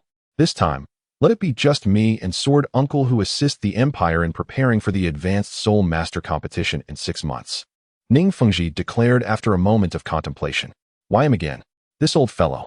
Gu Rong questioned unhappily, recalling that the last time. It was indeed the Sword Elder who went. It seems unfair to leave him alone to guard the sect once more. Bone Uncle, there is no alternative. Your Bone Dragon martial spirit is renowned for its unparalleled defense and spatial abilities. Compared to Sword Uncle, you are far more capable of safeguarding the sect. Ning Fengji explained helplessly. Moreover, the ambitions of the Spirit Hall are growing increasingly audacious. This upcoming competition may very well mark the beginning of their ambitions being laid bare. The sect cannot be left unguarded, so I'm afraid it falls upon you. Ah, very well. If you insist, I shall go next time. After all, it occurs once every 5 years. The Bone Douluo waved his hand in resignation, indicating his agreement. By the way, what about Young Yi? Given Flanders' temperament, I suspect he is preparing to enter the competition this time. The Bone Douluo suddenly recalled and inquired. Ning Fengji stroked his chin, glancing at the Sword Douluos, who appeared to be deep in thought as well. As for Young Yi, I believe it would be prudent to advise him to forego this competition. Chapter 96. The arrival of the Sword Douluo in the early morning. Yiling concluded a night of meditation and rose from her bed, her eyes sparkling with vitality as she gazed out at the still dim sky. After a brief stretch, Yiling pushed open the door and stepped outside, casting a gentle smile at Tang San, who was also just rising and seated on the rooftop, awaiting the dawn. Without lingering further, Yiling made his way to the open field where they often sparred. The heartless sword emerged from the center of his right palm, grasped firmly in his hand. As he regarded the enchanting violet blade, a myriad of thoughts danced in Yiling's mind. He pondered how the sword would manifest when all its runes were illuminated. Even the partial activation bestowed a substantial enhancement to his strength. Perhaps, once fully awakened, he could rival a typical title Douluo, he mused. Though he recognized the impracticality of such aspirations, for title Douluo had transcended the second level of divine punishment, while he had only just breached the first. As Yiling contemplated the heartless sword, the morning sun began its gentle ascent. A hint of purple light flowing from the east and merging with Tang San's gaze atop the rooftop. Yiling, as the purple aura gradually faded, Tang San rose and noticed Yiling lost in thought in the field below. He promptly leapt down. Your eye technique is quite impressive. It enhances your mental strength. Yiling remarked softly. Tang San's eyes flickered with surprise at the observation, though it was merely fleeting, likely due to Yiling witnessing his absorption of the purple aura. Nevertheless, it was inconsequential, for the truth would soon come to light. Indeed, Tang San nodded, choosing to remain silent as he observed Yiling and the heartless sword in his grasp. Xiao Wu and Rong Rong must be awake by now. We should hurry to breakfast before heading to the Soto Great Soul Arena for training, Yiling declared, turning his back to Tang San, seemingly unfazed by his scrutiny. All right, Tang San replied, pausing momentarily before slowly turning to leave. Dean, is there something you require of me? Just after finishing his meal, Yiling was summoned to Flender's office. Noticing the silver blade in Flender's hand, he surmised that his master had recently visited. This is a gift from your master, Flender stated, his expression slightly stiff. Yet he extended the silver blade towards Yiling. My master? He has been here? Yiling inquired, taking the silver sword with confusion. Where is he? He's gone to the Soto Great Soul Arena, Flender replied. What does he seek there? There are no competitions above the Soul Emperor level. It seems there is little to observe, Yiling thought, yet his body instinctively surged forward, quickly accelerating to catch up with the others who had already departed. At the Soto Great Soul Arena, in a lavish viewing box, the sword Douluo Chun Xian sat in quiet contemplation, his gaze fixed upon the match below, devoid of any discernible emotion. Here they come. The door to the private room was gently opened, and a figure clad in a white robe, mirroring his own, slipped inside. The sword Douluo suddenly broke into a smile, sensing a familiar aura behind him. His disciple, Yiling. Ah, Master. You have come to discuss the upcoming Continental Advanced Soul Master competition with the royal family of the Heaven Do Empire, haven't you? Yiling exclaimed. Indeed, the royal family places great importance on this competition. Hence, your Uncle Yu has already gone ahead. I came to check on you, and as a bonus, to take you to other academies for a broader perspective, replied the sword Douluo. What? Am I to accompany you? Yiling gasped. But he quickly regained his composure and asked, however, our academy is likely to participate in this competition as well. Isn't it unwise for me to expose myself to other academies this early? Who said you would be competing? I have discussed it with Flanders, and they have agreed that you cannot participate, and even if you were to, it would only be as a substitute, retorted the sword Douluo with irritation. Why not? Yiling inquired, perplexed. The ambitions of the Spirit Hall have grown increasingly formidable over the years, and they have insidiously expanded their influence across the entire Douluo continent. If you wish to be included on their assassination list, by all means, go ahead. The sword Douluo rolled his eyes at Yiling, who was beginning to understand. By the way, I have also registered you for a 2-on-2 combination match. Of course, you will be participating alone. I need to assess your strength. What? In a corner of the competition arena, Tang San and his companions from Shrek Academy sat, with Flanders, the master, and Zhao Wujie arriving late behind them. Little San. Why hasn't Yiling come to practice? Dai Mubai asked, turning to Tang San. Do you believe Yiling's strength necessitates such training? Tang San regarded Dai Mubai with a peculiar expression. Ah, that seems reasonable. With his extraordinary capabilities, training here would be futile. Moreover, given Yiling's prowess, I reckon we have already secured the championship for the Continental Advanced Soul Master competition 6 months from now. Dai Mubai said, looking quite relaxed, as if envisioning himself on the championship podium. Before Dai Mubai could fully revel in his excitement, Flanders, with a serious expression, interjected, Do not get ahead of yourselves. Yiling will compete only as a substitute and will only step onto the arena under unavoidable circumstances. What? Ma Hongjun exclaimed. Yiling is so powerful. Why is he merely a substitute? The group expressed their astonishment, while Zhao Wujie, standing beside Flanders, appeared equally bewildered. By the way, winning the competition brings substantial monetary rewards, right? When did this vampire lose interest in wealth? Confusion was evident on everyone's faces, yet the master and Tang San remained composed, seemingly deep in thought. After a moment of hesitation, they spoke in unison. A tree that stands out in the forest will inevitably be uprooted by the wind. What?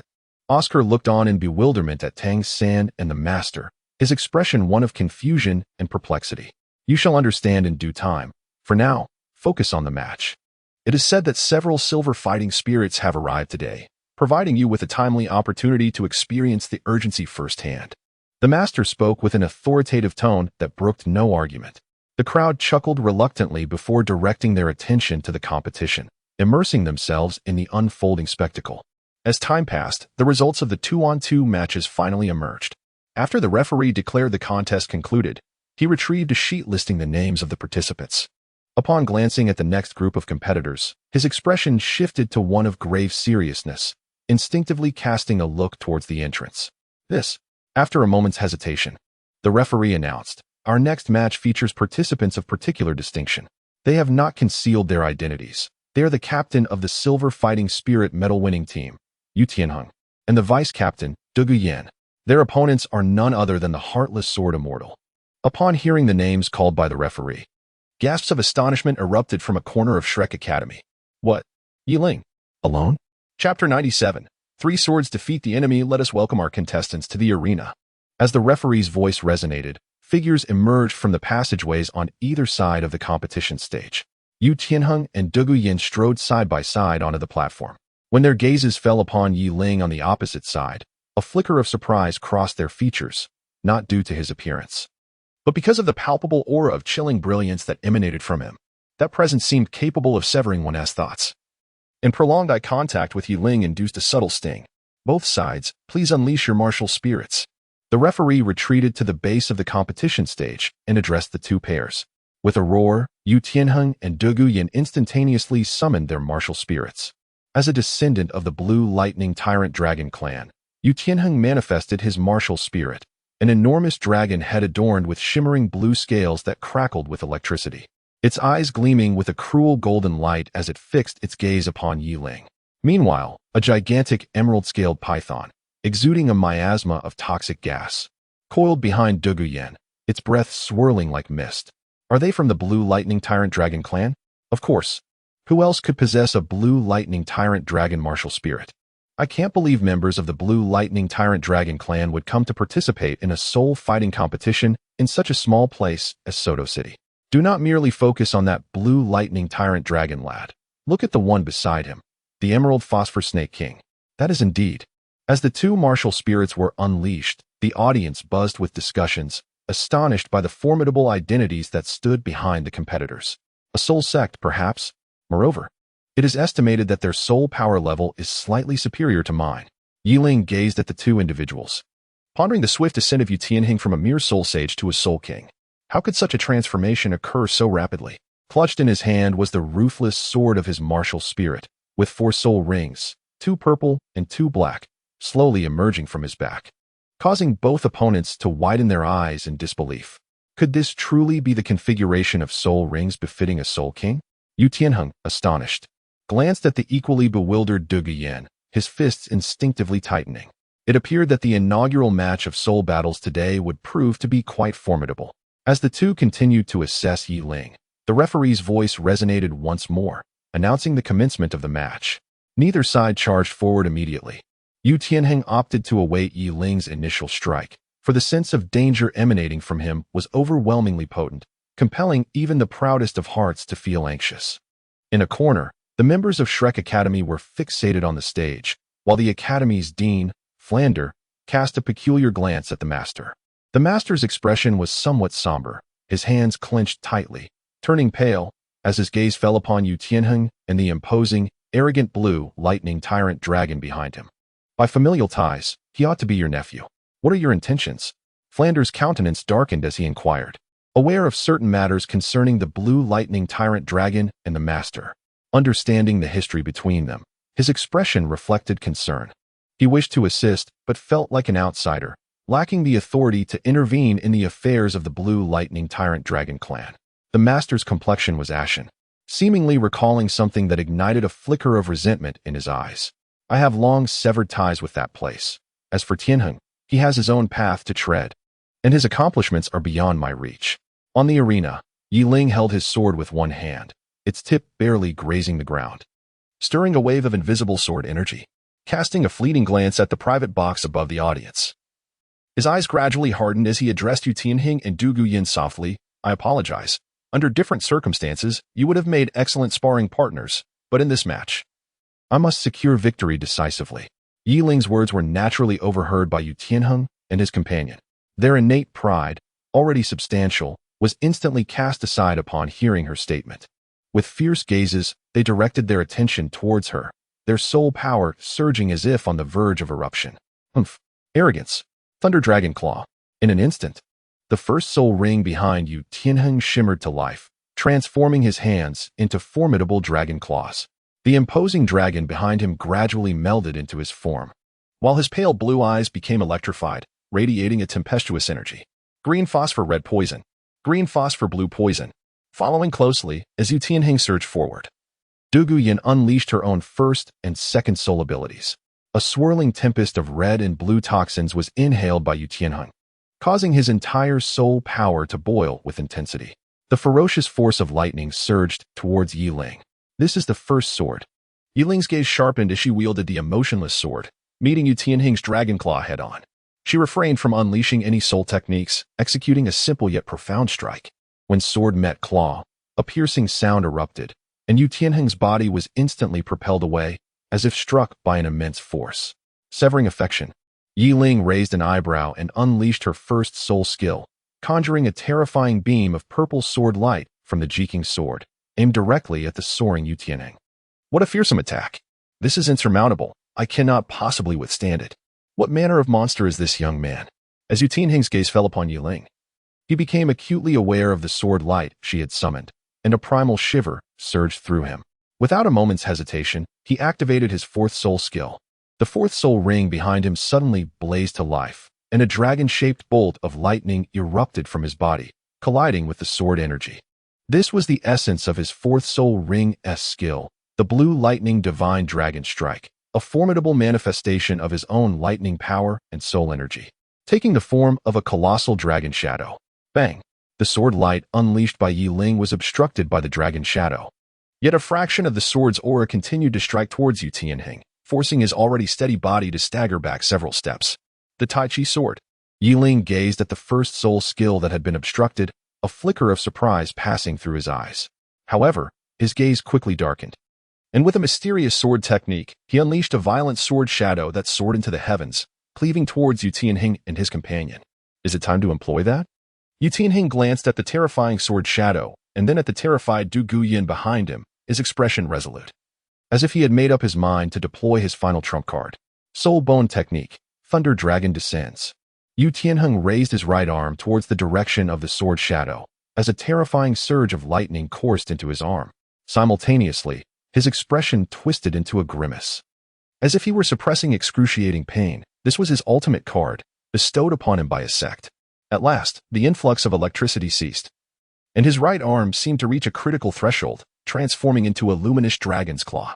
A ferocious and colossal dragon shadow erupted from his arm, charging towards the oncoming sword shadow. With a clash, the sword shadow collided with the giant dragon, enveloping the arena in a blinding radiance. Moments later, two figures were hurled off the stage. Amidst the intense light, a mournful roar of the dragon echoed through the air. Chapter 98. The Banquet. What? You intend to leave with your master?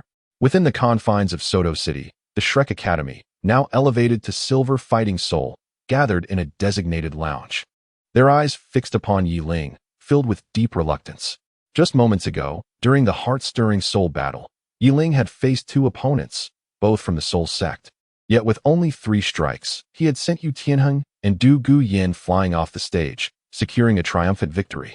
It was this remarkable feat that had propelled Shrek Academy to its early promotion to Silver Fighting Soul. Yet now, Yi Ling stood before them, announcing his temporary departure from the academy for 6 months. Yes, Yi Ling nodded. Are you not participating in the Continental Advanced Soul Fighting Competition? Oscar inquired. His demeanor somewhat subdued, as the rest looked on with heavy hearts. Even Zhao Wujia beside them wore a mask of perplexity. I will not be participating. However, I will be watching your preliminary matches and the final competition from the audience, Yi Ling replied with a strained smile, his gaze shifting to Ning Rongrong. But Daimu Bai hesitated, previously believing that even if Yi Ling did not compete as an official team member, he would at least take on a substitute role. Yet now, it seemed their assumptions were mistaken. Enough. He is not leaving for good. Why the long faces? I, along with Xiao Gang and Jian Mian, have conferred. And given the current situation with the Spirit Hall, it is indeed unwise for Yi Ling to participate in this competition, Flender interjected. Besides, it is not a significant issue if he does not compete.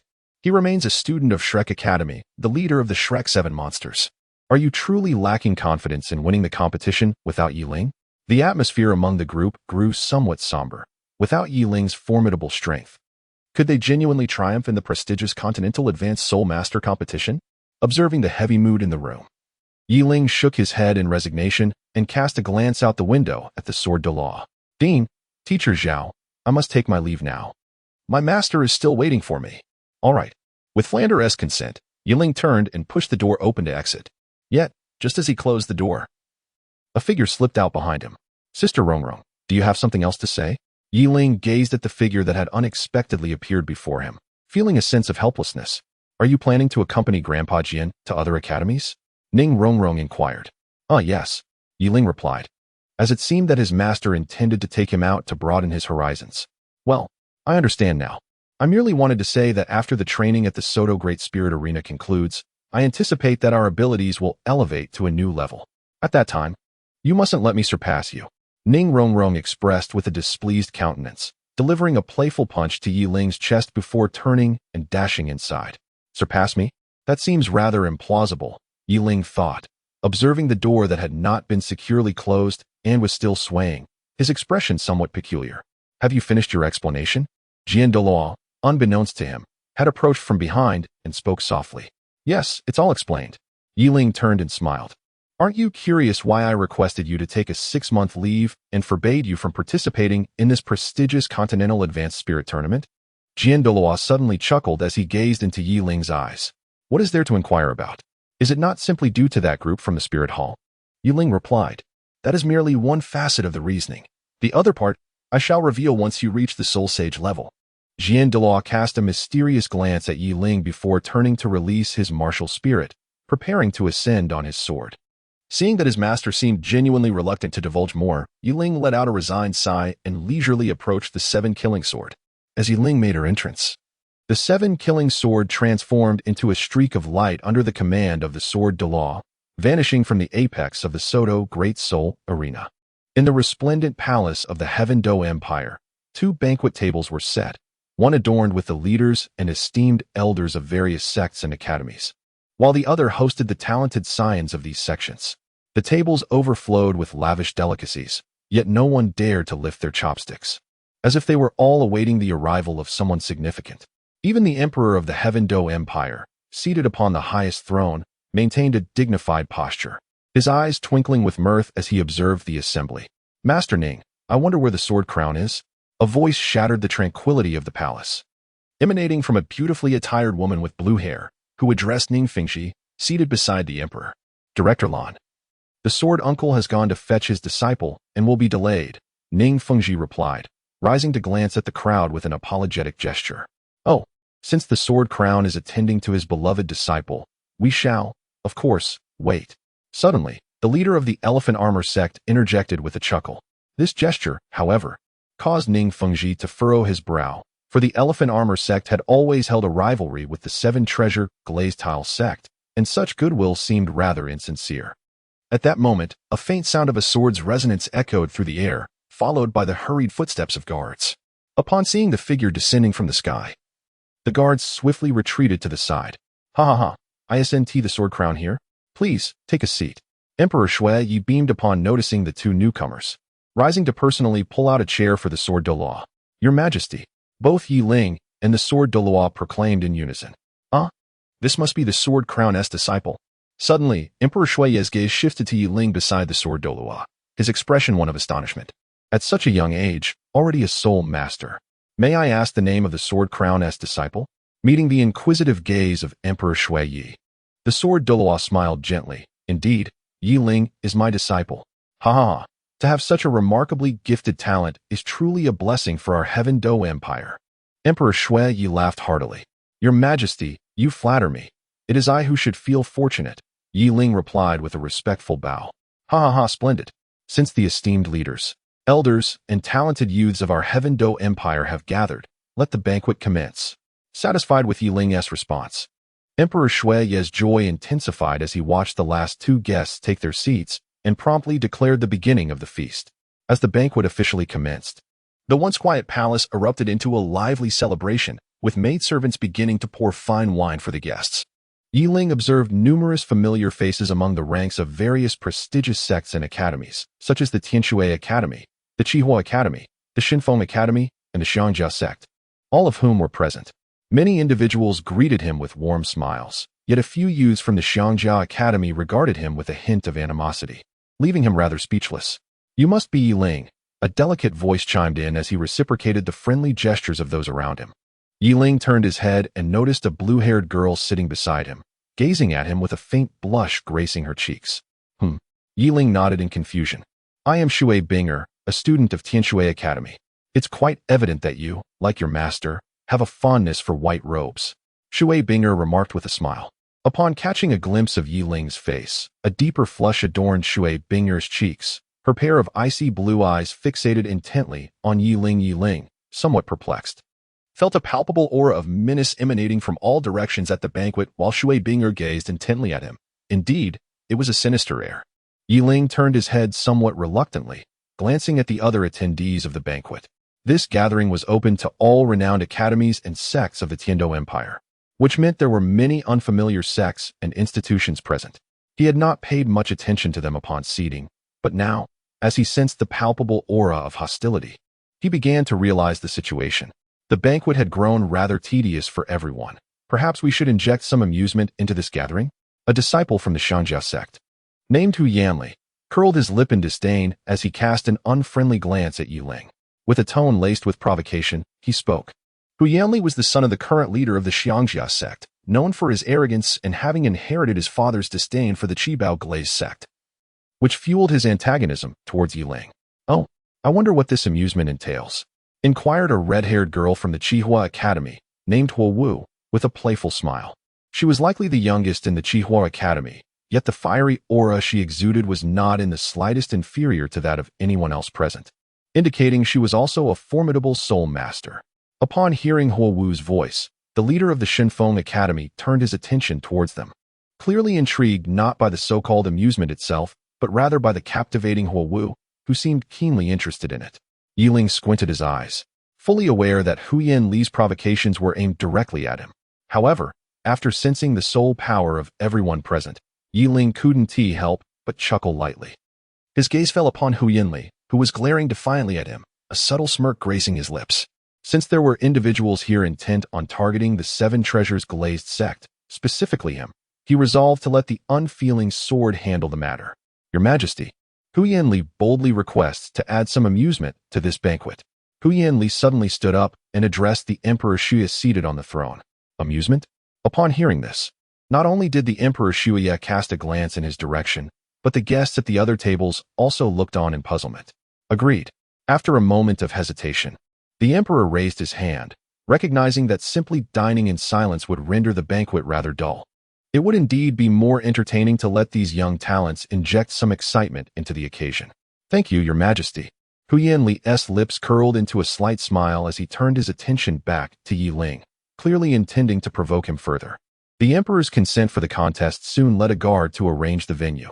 Once the guests finished their meals, they eagerly proceeded to the designated sparring arena within the palace. Witnessing such a lively scene, many talented youths expressed their desire to partake. Thus, following Huyan Li's suggestion, numerous participants stepped forward to enroll in the competition, all hailing from various sects and academies, each a genius of the soul realm. "Master Ning, what do you think of this competition?" the Emperor inquired, glancing at Ning Fengji, who sat beside him. "The young people are quite spirited. Allowing them to compete is indeed a good idea," Ning Fengji replied with a smile. However, when he cast a sidelong glance at Huyan Jun, the master of the Xiangjia sect, a shadow of unease flickered in his eyes. This contest saw a total of 24 participants signing up. "We will not impose any divisions. Simply challenge whoever you wish," declared a guard, serving as the referee, as he presented the list and explained the rules.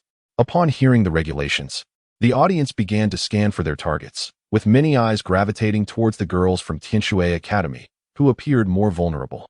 With 24 participants, they were divided into 12 pairs, meaning each individual would only compete once, and they could not select the same opponent again. Thus, the choice of adversary was determined by who acted first. After a rather unsatisfactory selection process, some individuals wore expressions of delight, while others displayed evident discontent. After all, facing a weaker opponent signified an assured victory. Winning in front of the Emperor would bring honor to oneself and one's sect or academy. Who wouldn't desire that? Having drawn a formidable opponent, one can only resign to fate, anticipating a stern reprimand upon returning. The final list of contenders was submitted to the attendant responsible for officiating the matches, who then presented it to the Emperor of the Snowy Night, who would personally announce the names of the competitors. The opening match elicited a cheer from the crowd, featuring Shui Binger from the Tianshui Academy facing off against Huo Wu from the Qihua Academy. To everyone's astonishment, the bout commenced with a display of extraordinary skill from both young women, igniting excitement among the male spectators present. Standing at opposite ends of the stage, Huo Wu and Shui Binger unleashed their martial souls at the sound of the referee's signal.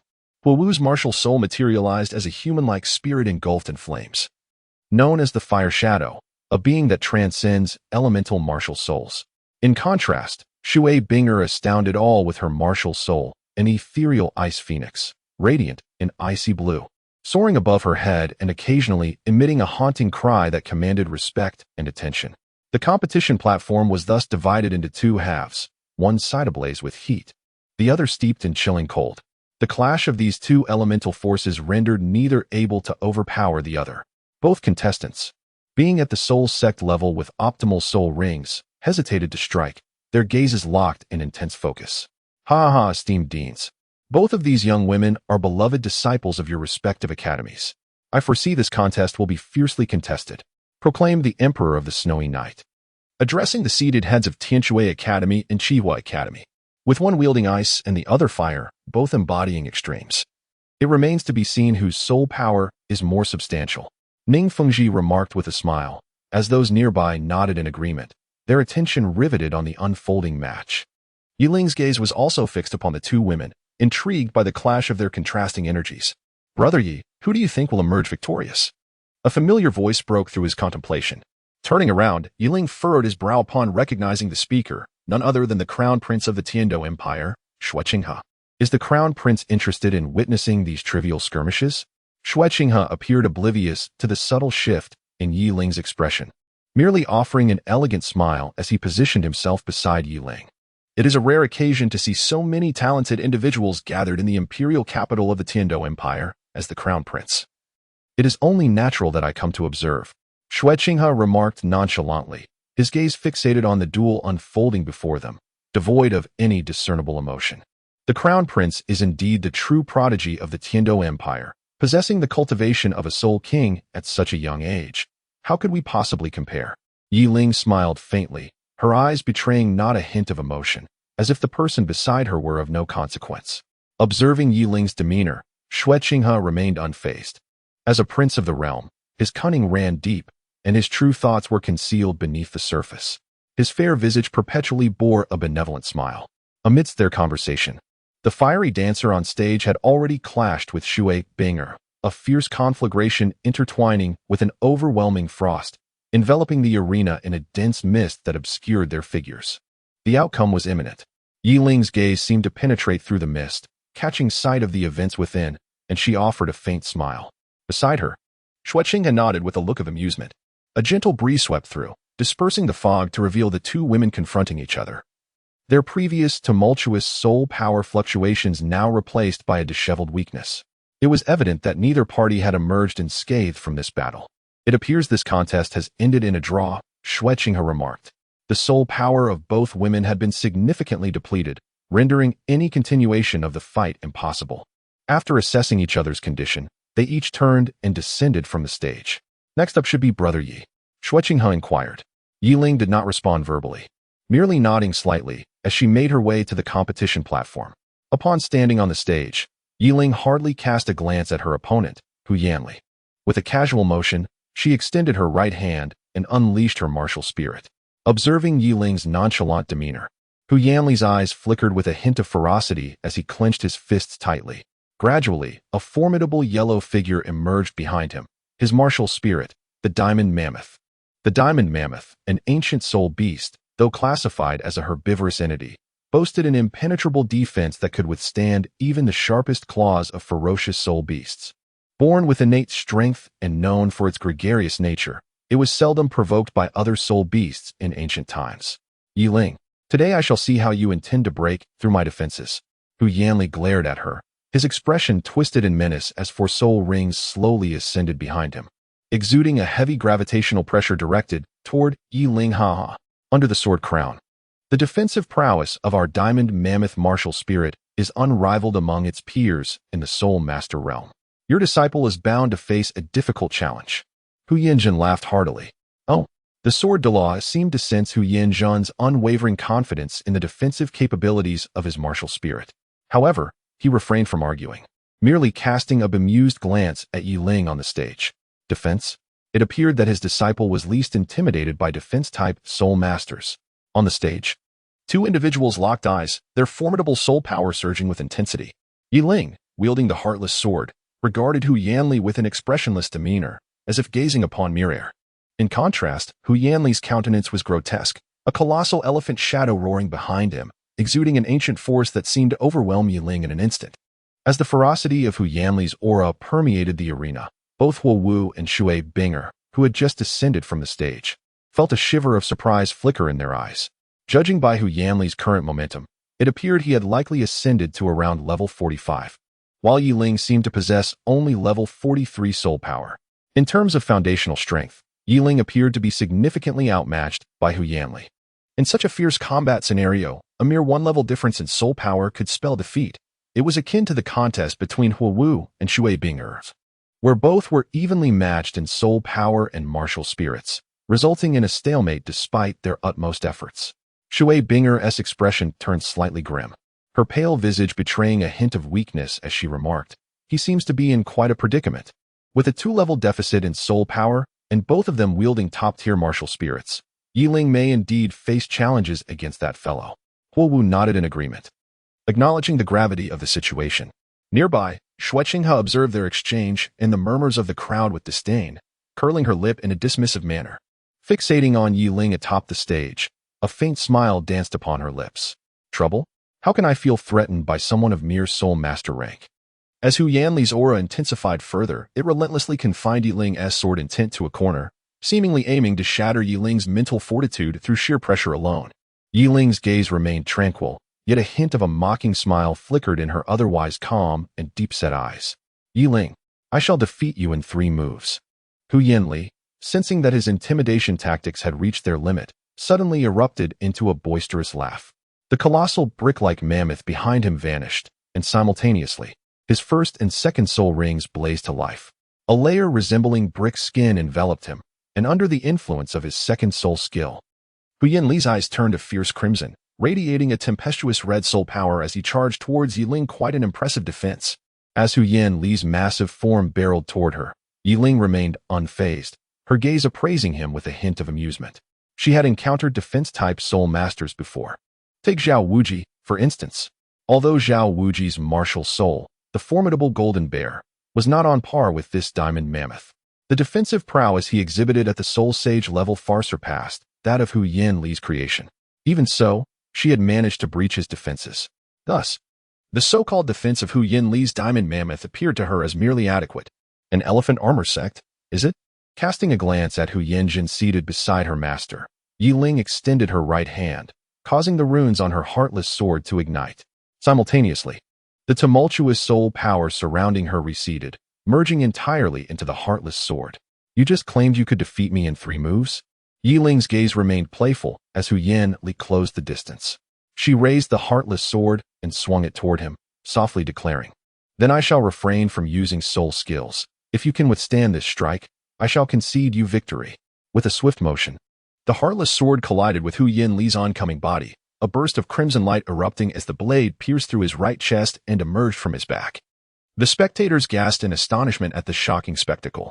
Hu Yanli was forcibly released from the frenzy induced by his second soul skill, staring blankly at his chest, where a sinister purple sword was firmly embedded.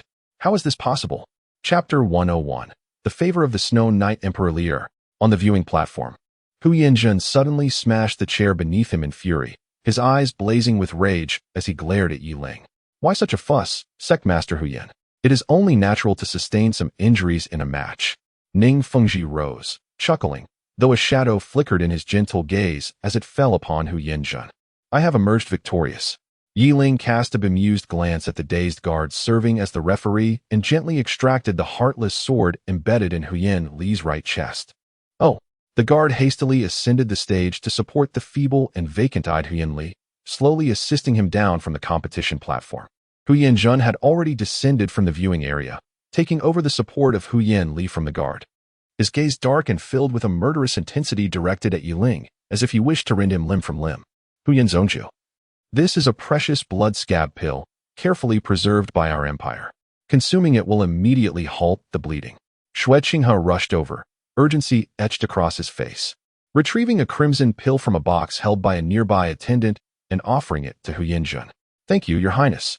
Hu Yanjun expressed his gratitude with a fleeting glance at Xue Qinghe as he accepted the pill and administered it to Hu Yanli. Under the influence of the pill, the sword wound on Hu Yanli's chest rapidly began to scab over.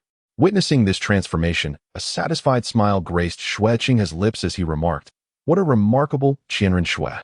Yiling's expression was somewhat somber, indicating that this esteemed saintess of the Elder Hall seemed quite adept at winning hearts. Although a mere pill may seem insignificant, it has garnered the goodwill of the formidable Soul Douluo from the Elephant Armor sect, a truly shrewd maneuver. Well done. Unbeknownst to him, Jian Delaw and Ning Fengji had approached from behind, their faces adorned with uncontainable smiles, gazing at him with a mixture of admiration, satisfaction, and an inexplicable discomfort. Jiaming had indeed acquired an exceptional disciple, eliciting envy in others. Lan Xiushui, the the president of the Heaven Water Academy, also arrived behind them, regarding Yi Ling with a look of deep appraisal, as though he were a precious treasure. Master, are you truly my master?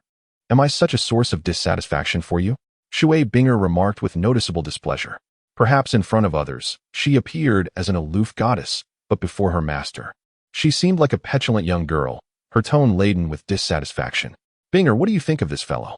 Lan Xiaoshui, seemingly unfazed by his disciple's complaints, suddenly shifted his gaze, as if struck by a brilliant idea, and inquired of the visibly discontented Shui Binger. He's remarkably strong. No, he is extraordinarily impressive, Shui Binger exclaimed, her astonishment evident as she cast a look at Yi Ling before continuing. Wait, that's not what I meant. Lan Xiaoshui cast a helpless glance at his oblivious disciple and leaned closer to whisper in her ear. What? Shui Binger's face flushed deeper with every word, her gaze towards Yi Ling becoming increasingly evasive, until she suddenly sprang up like a startled cat. There's no need for such theatrics, Ning Zhongzhu interjected. You should understand what I mean. Just look at this. Lan Xiaoshui glanced at his disciple and then at Yi Ling, a glint of cunning in his eyes. It seemed that Lan Xiaoshui would be disappointed. Ning Fengji, sensing the implication in Lan Xiaoshui's gaze, felt his expression darken and awkwardly remarked, What? You think I would conspire against your 7-treasure glazed tile school? Jian Douluo shot Ning Fengji a peculiar look before turning to Lan Xiaoshui with a smile. Master. As Shui Bingo observed the conversation devolving into an inappropriate exchange, she tugged at her master's sleeve in a flustered manner, timidly calling out, Enough already. Now. My dear girl, your master is merely seeking a reliable partner for your future. How can you be so ungrateful? Lan Xiaoshui chided playfully, giving Shui Binger a gentle rap on the head before turning away in irritation. Seeing this, Shui Binger dared not linger and promptly followed. Ha, Fengji. I have rarely seen your countenance so sour. What is the matter? Jian Douluo Qinshin remarked with an odd smile. I am merely considering Xiao Ye's future. Although Shui Binger possesses both beauty and strength, she is hardly a suitable match for Xiao Yi, Ning Fengji casually remarked, and beside him, the sword Douluo chuckled at the peculiar situation, refraining from further teasing. Ha. Young Master Ye's prowess is truly astonishing. Indeed. He is worthy of being the disciple of the Sword Monarch. Such a talent is a boon for our Heaven Do Empire. The Snow Knight Emperor descended from the viewing platform, his gaze captivated as he observed Yi Ling. Your Majesty, you flatter me. Upon seeing the Snow Knight Emperor, Ning Fengji and the Sword Douluo exchanged knowing smiles, while Yi Ling respectfully bowed to the Emperor. Is it possible that the young friend has any interest in a noble title within the Heaven Do Empire? The Snow Knight Emperor inquired with a genial smile directed at Yi Ling. Hearing the Emperor's words, Yi Ling appeared somewhat troubled, casting a glance of silent appeal towards the Sword Douluo. I fear I may disappoint your Majesty. The Sword Douluo replied apologetically. My disciple is likely to follow the same path as I, for every swordsman aspires to reach the pinnacle of their craft. After hearing the Sword Douluo's words, the Snow Knight Emperor shifted his focus back to Yi Ling, observing his awkward expression, and suddenly burst into laughter. Ha. I was indeed presumptuous. However, should you ever desire a noble title in the future, please do not hesitate to inform me. Thank you, your Majesty. The Snow Knight Emperor, recognizing Yi Ling's current disinterest in a noble title, nodded at the Sword Douluo and Ning Fengji before ascending back to the viewing platform. After all, this match was not the final one. There were other talents present, and with 10 more matches to come, it was possible that others might be interested in noble titles as well. Why should one hang their hopes on a single tree? Now, do not take too much to heart what the Emperor said. This discussion will likely take a month or so, Ning Fengji remarked with a smile as he patted Yi Ling's shoulder. We shall also visit the 4 Elements Academy during that time, so prepare yourself. A month? Yi Ling was speechless, having anticipated a brief outing, only to realize that he had underestimated the situation. Do you think it would be that simple? The representatives from Shrek Academy will likely attend as well, the Sword Douluo retorted, somewhat exasperated. After conversing with Yi Ling for a while longer, the two individuals returned to the viewing platform. As a prominent representative within their sect, it was simply inconceivable for them to depart prematurely, especially with 10 matches still to be contested. Even if they wished to leave, they would have to wait. Brother Yi, shall we take a stroll within the palace? At that opportune moment, Xue Qinghe approached Yi Ling from behind and, with a smile that contrasted Yi Ling's melancholic demeanor, spoke to him. Yi Ling met his gaze and suddenly smiled softly. Chapter 102, A Grand Journey, The imperial palace of the Tiando Empire. Yi Ling and Xue Qinghe stroll through the palace courtyard, their expressions tranquil, as if indulging in a leisurely walk. Brother Yi possesses remarkable talent. He is destined to become an unparalleled powerhouse. Might you be interested in hearing my humble thoughts? Xue Qinghe expressed his admiration for Yi Ling without hesitation. In his view, anyone who could evoke a sense of danger in him surely could not be lacking in talent. Your Highness, you flatter me. Please, do go on. Yi Ling replied with a smile, remaining unfazed by the compliment, his demeanor still remarkably composed. What do you think about the current situation on this continent? Xue Qinghe inquired with a grin. The 7 sects and the 2 nations are rife with discord. The spirit hall dominates. Upon hearing Yi Ling's words, Xue Qinghe glanced at him in astonishment and remarked, "It seems Brother Yi is quite well informed about the continental affairs. What is your perspective on the upper 3 sects and the lower 4 sects?" He continued, "Only the Xiangjia sect from the lower 4 sects has made an appearance. The other 3 remain hidden from the world. Among the upper 3 sects, one has retreated into seclusion while another prides itself on its superiority. Only our 7 treasures glazed sect remains approachable in the eyes of the public. The current 7 sects are no longer the same as they once were."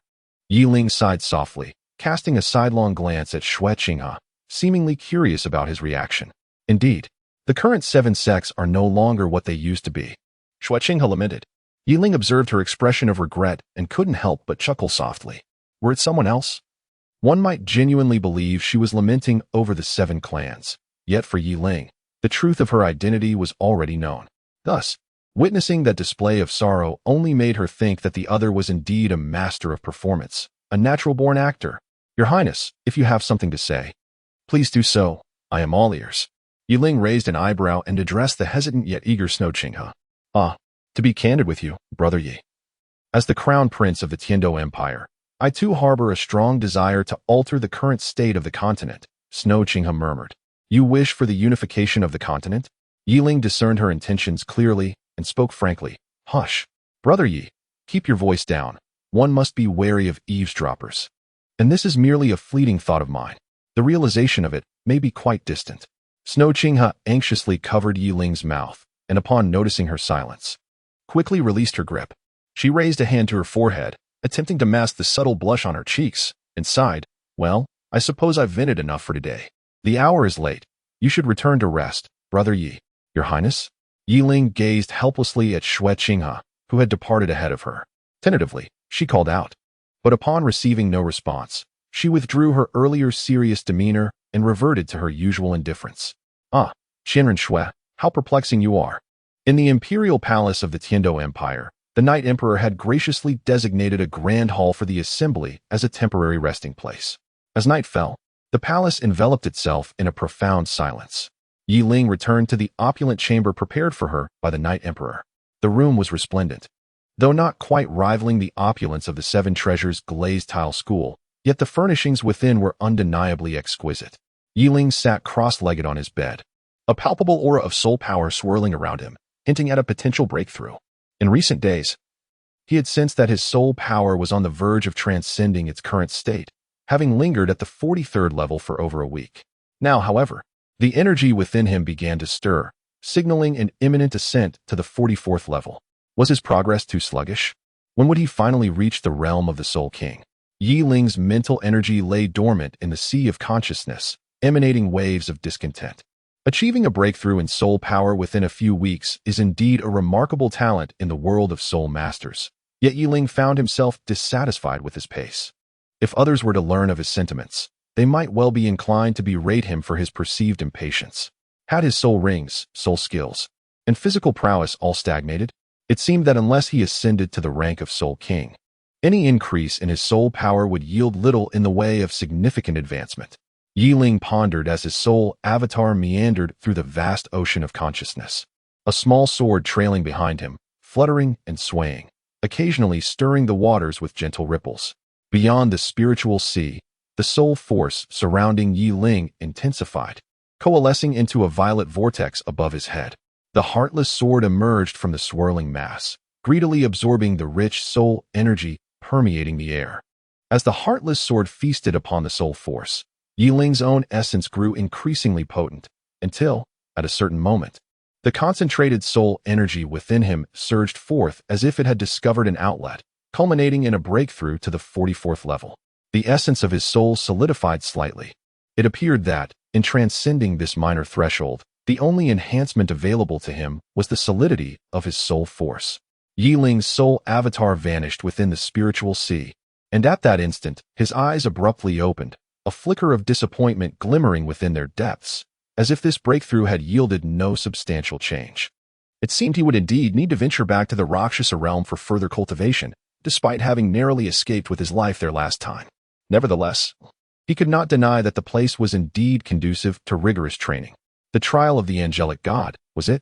After all, he was not the heir to the angelic goddess throne. It would serve merely as a means to hone his skills. Yiling smiled, but then he recalled another locale. If there were other places, aside from the Rakshasa realm, where he might achieve rapid advancement, only two came to mind. One was Sea God Island, although that was of little use to him now, for what was not truly his could never truly belong to him, and it was ill-suited for his needs. The second was the Eye of Ice and Fire, which he deemed the most promising destination. The treasures of heaven and earth there were abundant, and it seemed that the enchanting Kiro tulip, capable of evolving Ning Rongrong's martial soul, also resided in that realm. Thus, it was imperative for him to visit. Calculating the passage of time, it seemed that a month would suffice. He would first explore the Eye of Ice and Fire and see if he could uncover a method for swift advancement. A glimmer of determination flashed in Yiling's eyes.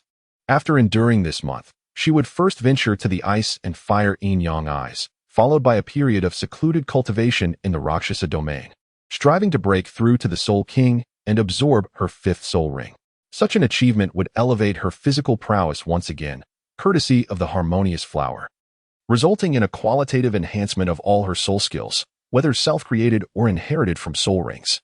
Exhaling deeply, she resolved to proceed with this plan. As for the matters concerning Qianrenxue, she would set them aside for now.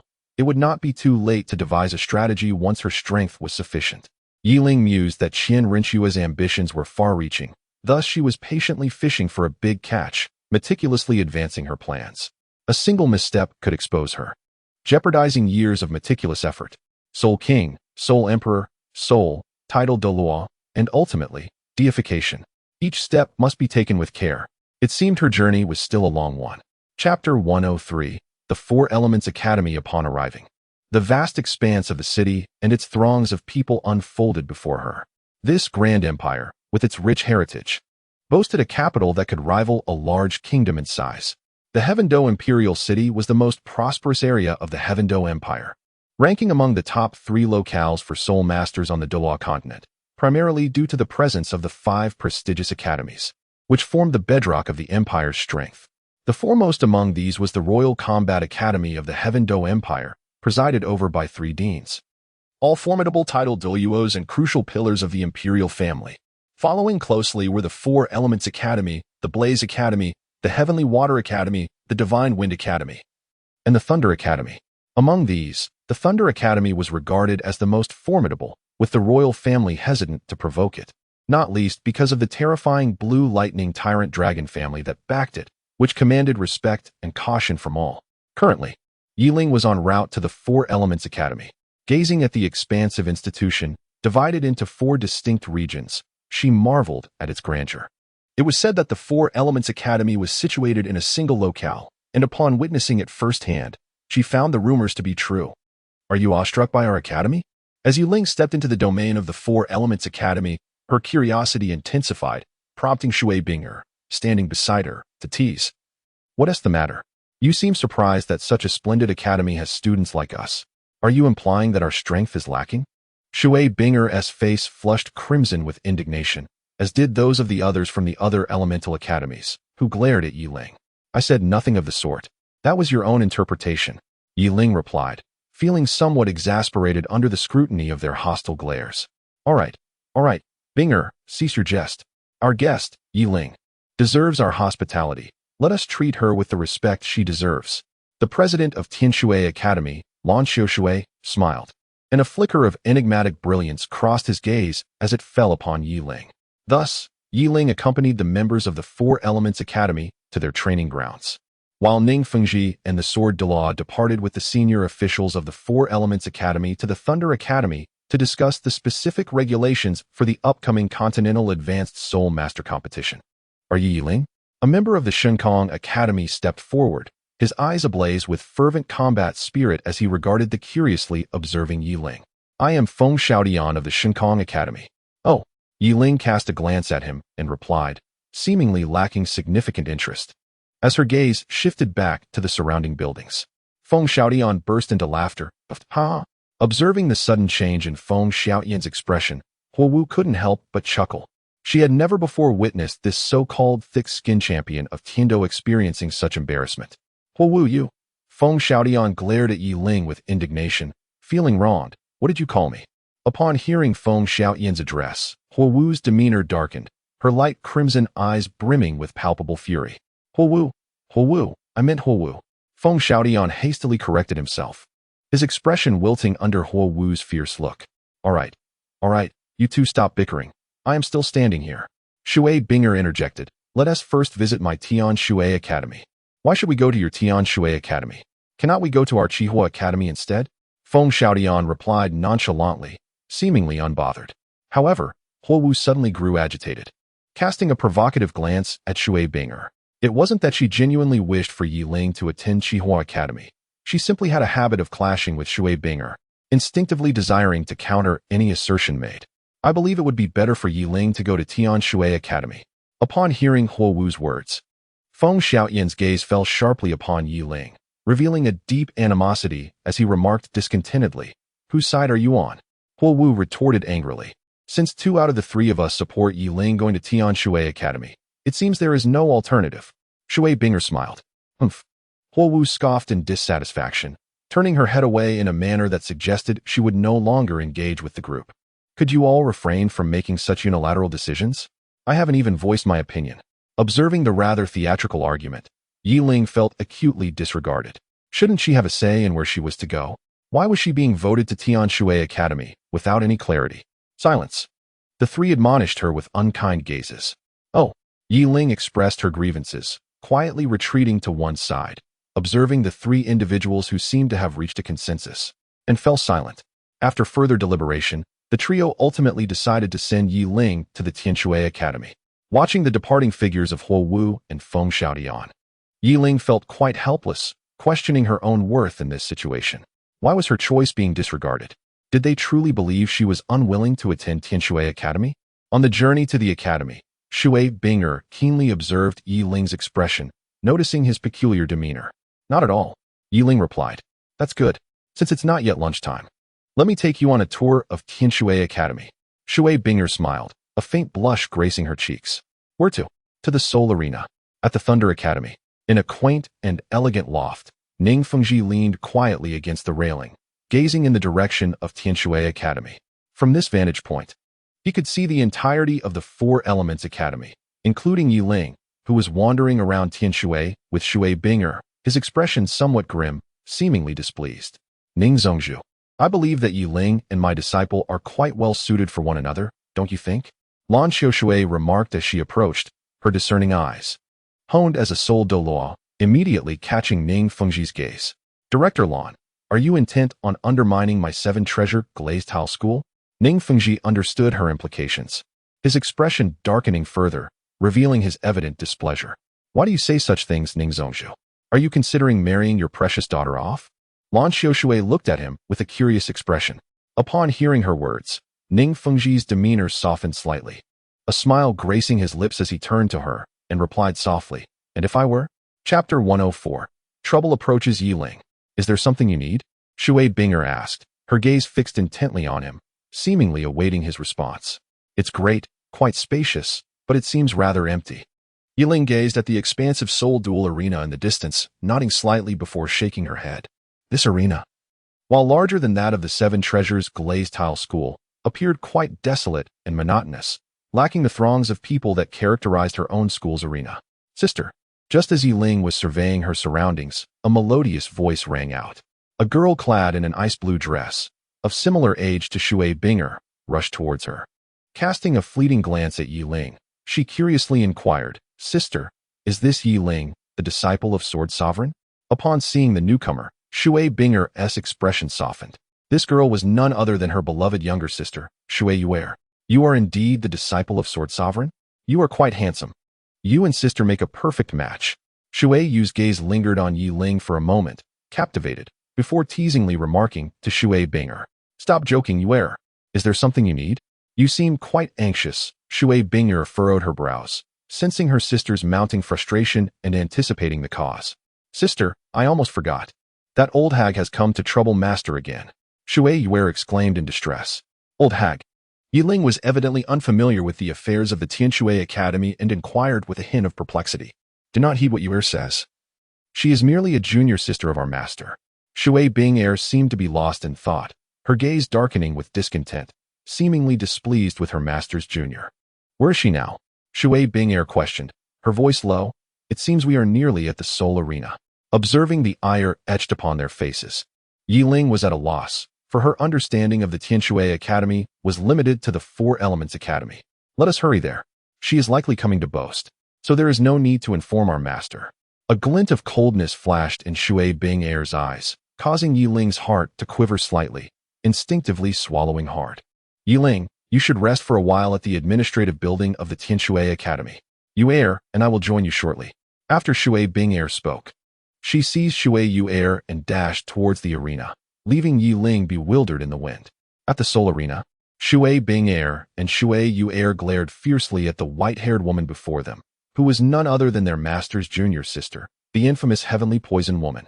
Why you, Shui? So it is you two little rascals. After all these years, you remain in the Soul Clan. It seems that senior sister Qiu Shui's judgment is not as keen as one might think. Bai Yu Shui remarked with a smile that revealed her gaunt, heavily made-up face. Her shrill laughter echoing far and wide, laced with a raspy undertone that was distinctly unsettling. You two are not worthy to speak with me. Summon your master instead. After her laughter subsided, Bai Yu Shui's expression soured, her tone now sharp and biting.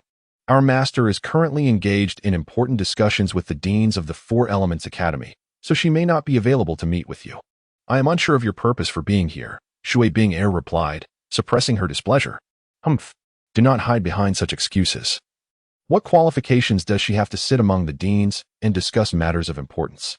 Bai Yu Shui's countenance darkened abruptly, her gaze towards the sisters growing increasingly hostile. You.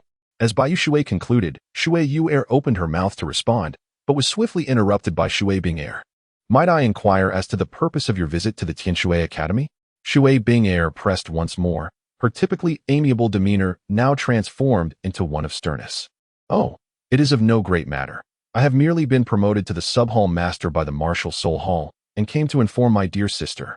Bai Yu Shui replied with a light chuckle, her face resembling that of a skeletal figure, her laughter chilling.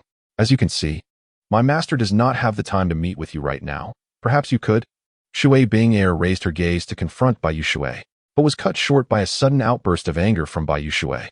A fierce gust of wind surged towards Shui Bing'er from behind Bai Yu Shui, leaving her with no means of evasion.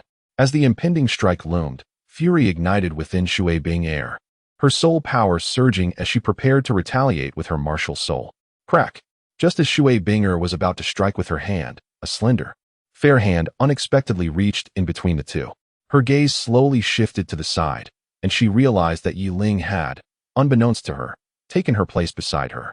Yi Ling extended her left hand, channeling a wisp of soul power that manifested as a delicate membrane, which she deftly clasped around the wrist of the hand that was approaching Shui Bing'er, firmly immobilizing it in midair, rendering it incapable of advancing even a fraction. Who are you? At that moment, a figure emerged behind Bai Yu Shui, revealing a girl a few years older than Shui Bing'er. The girl possessed striking gray eyes and a fair, oval face, yet her expression belied her delicate features with an air of sharpness and contempt. Her proud demeanor was evident in her raised brows and haughty gaze. And who might you be? Yi Ling replied with an indifferent expression, casually releasing the girl's wrist. A flicker of displeasure crossed her eyes. She harbored a strong aversion to women who considered themselves above others and were quick to resort to violence. I am Lung Gu Xian, the foremost figure of the Martial Soul Hall's Tiando branch, the arrogant girl declared, holding her head high like a swan, her tone dripping with arrogance. Oh, Yi Ling responded softly, her eyes devoid of any flicker of excitement, as if she were entirely unfazed by the identity of the girl named Lungu Xian. In truth, Yiling had never heard of anyone by that name, and upon observing that Lungu Xian appeared to be merely in her 20s with soul power only at the Soul King level, she deemed her unworthy of attention. Even if she had come across the name, it would have slipped her mind within moments. You, Lungu Xian, seemingly displeased with Yiling's expression, pointed an accusatory finger at her, ready to unleash her wrath. However, Bai Yushui intervened, raising a hand to halt her, compelling her to fixate her gaze on Yiling instead. Why stoop to argue with such a person, Xian heir? Remember your standing. Bai Yushui cast a sidelong glance at Yiling, a hint of perplexity flitting through her gaze. Actually, I am here not only to inform my senior sister of my new position as the master of the Heavenly Do branch, but I also wish for my newly accepted disciple to engage in a contest against the so-called geniuses of your Tian Shui Academy. Bai Yushui's eyes glinted with iciness as she exchanged a meaningful look with Lungu Xian. Xian heir, you may go. Naturally, she would not lower herself to contend with these juniors, so she conceived the idea of having her disciple teach them a lesson on her behalf. Chapter 105. Dragon Poison Ice Scorpion. The Soul Arena of Tian Shui Academy, typically barren of visitors, was now teeming with people. Not only students from Tian Shui Academy, but also those from neighboring institutions had flocked here. These individuals were not merely spectators of the competition. They were drawn by the allure of Shui Bing and Lungu Xian, the foremost beauties of their respective academies. Both hailed as the pinnacle of genius within their factions. In the resting area of the Soul Arena, Yiling approached Shui Bing, who sat with a troubled expression. Could you share with me the details regarding Bai Yushui and Lungu Xian? He inquired, gently patting her shoulder. As Shui Bing met Yiling's gaze, a fleeting blush colored her cheeks before her expression darkened with contemplation. Bai Yushui is a junior sister of my master, yet for reasons unknown. Their temperaments are starkly contrasting. One is as gentle as water, while the other is capricious and resentful. I am unsure why Bai Yushui harbors such disdain for my master, but she frequently brings her disciples to Tian Shui Academy to cause a ruckus. My master, wishing to avoid confrontation, usually sends a few students to compete with her disciples.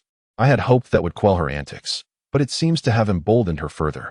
With a resigned shrug, Shui Bing cast a disapproving glance towards Bai Yushui, who was preparing for her disciple on the opposite side of the arena. Although this contest bore no tangible losses, it undeniably dampened the morale of the Tian Shui Academy, significantly impacting her cherished disciples. As for that Lungu Xin, I am not well acquainted with her, only aware that she has recently become Bai Yushui's apprentice. Very well. But do you possess the confidence to triumph? I observe that Lungu Xin is indeed a soul king. Although her soul power appears feeble and evidently bolstered by external substances, she remains a soul king nonetheless. Yiling, perceiving Shui Bing's expression of helplessness, remarked thoughtfully, having just engaged in a preliminary skirmish with Lungu Xin. Despite her soul king status, her power was exceedingly insubstantial, likely equating to that of a mere 49th level soul master. All right, keep a close watch on Yuer. I shall venture to confront her. Rising to her feet, Shui Bing strode purposefully towards the platform at the center, her gaze fixed on the standing figure of Lungu Xin. Yiling initially intended to inquire about the reasons, but upon glancing at the tear-filled eyes of Shui Yuer beside her, she resignedly acquiesced. On the Soul Arena stage, Shui Bing gazed indifferently at the opposing Lungu Xian, a flicker of coldness flashing in her eyes as her soul power surged, enveloping her surroundings in a layer of frost, emanating an aura of chill. An ice attribute martial spirit? Lungu Xian regarded Shui Bing with a hint of disdain, her soul king power surging forth to counter the cold emanating from Shui Bing. Their match lacked a referee, thus the only restriction was to avoid taking each other's lives. Shui Bing released her martial spirit first, a stunning ice-blue phoenix soaring from her being, hovering behind her. With ice-blue eyes that bore a profound gaze, she stared intently at Lungu Xian, her expression stoic, yet a trace of vigilance lingered in her cerulean irises. After all, Lungu Xian was a soul king, while she was merely a soul sect, a disparity in soul power and techniques that warranted her wariness of the opponent before her. Lungu Xian's gray eyes fell upon the ice phoenix behind Shui Bing, surprise flickering momentarily, yet upon noticing the 4 soul rings floating behind her, her expression reverted to one of condescension typical of a superior gazing down upon an inferior. Observing Shui Binger's taut and alert posture, Lung Gu Xian gently waved her right hand, and an enormous blue figure erupted from her palm, landing on the ground beside her as 5 soul rings ascended slowly from behind her.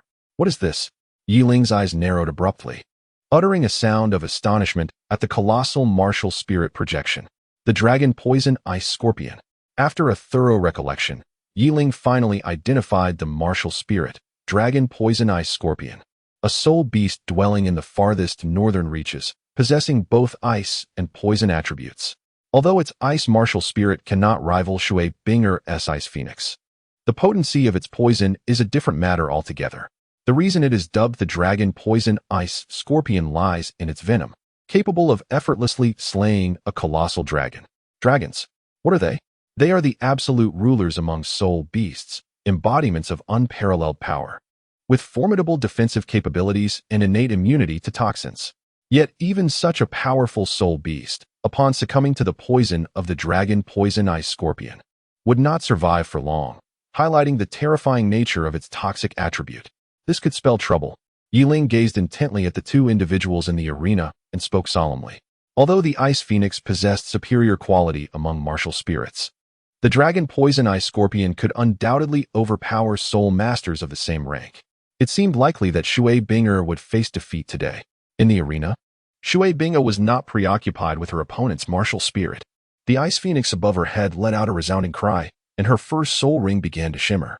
An obscure chill suddenly materialized beneath the feet of Lung Guxin. This was her first soul skill, Ice Seal, a control technique capable of instant activation, freezing the target for 2 seconds. How intriguing! Lung Guxin sensed something amiss as she felt the unexpected chill beneath her feet. She swiftly sidestepped to evade it. Ice Poison Needle. In response to Shui Binger's attack, she began to counter with her own. Her first soul ring lit up, and a slender ice blue needle materialized before her, transforming into a beam of blue light that shot towards Shui Binger. So swift. Observing the fleeting ice blue needle that crossed half the arena in an instant, Shui Binger's expression changed dramatically. At that moment, her second soul ring illuminated, enveloping her in a layer of exquisite ice blue gauze. Clang! Lung Guxin's attack reached Shui Binger just as the gauze completed its formation, colliding against it. Buzz! Upon contact, the needle transformed into a pale blue radiance, creating ripples across the gauze before vanishing entirely. Watching the needle disappear, Lung Guxin narrowed her eyes slightly. Her second and third soul rings activated simultaneously, and her hands began to transform. Ice blue scorpion pincers replaced her once delicate hands, tiny sharp spikes gradually emerging from them, glistening with traces of ice blue venom. This was her second soul skill, Scorpion Claw, accompanied by her third soul skill, Blood Poison Transformation.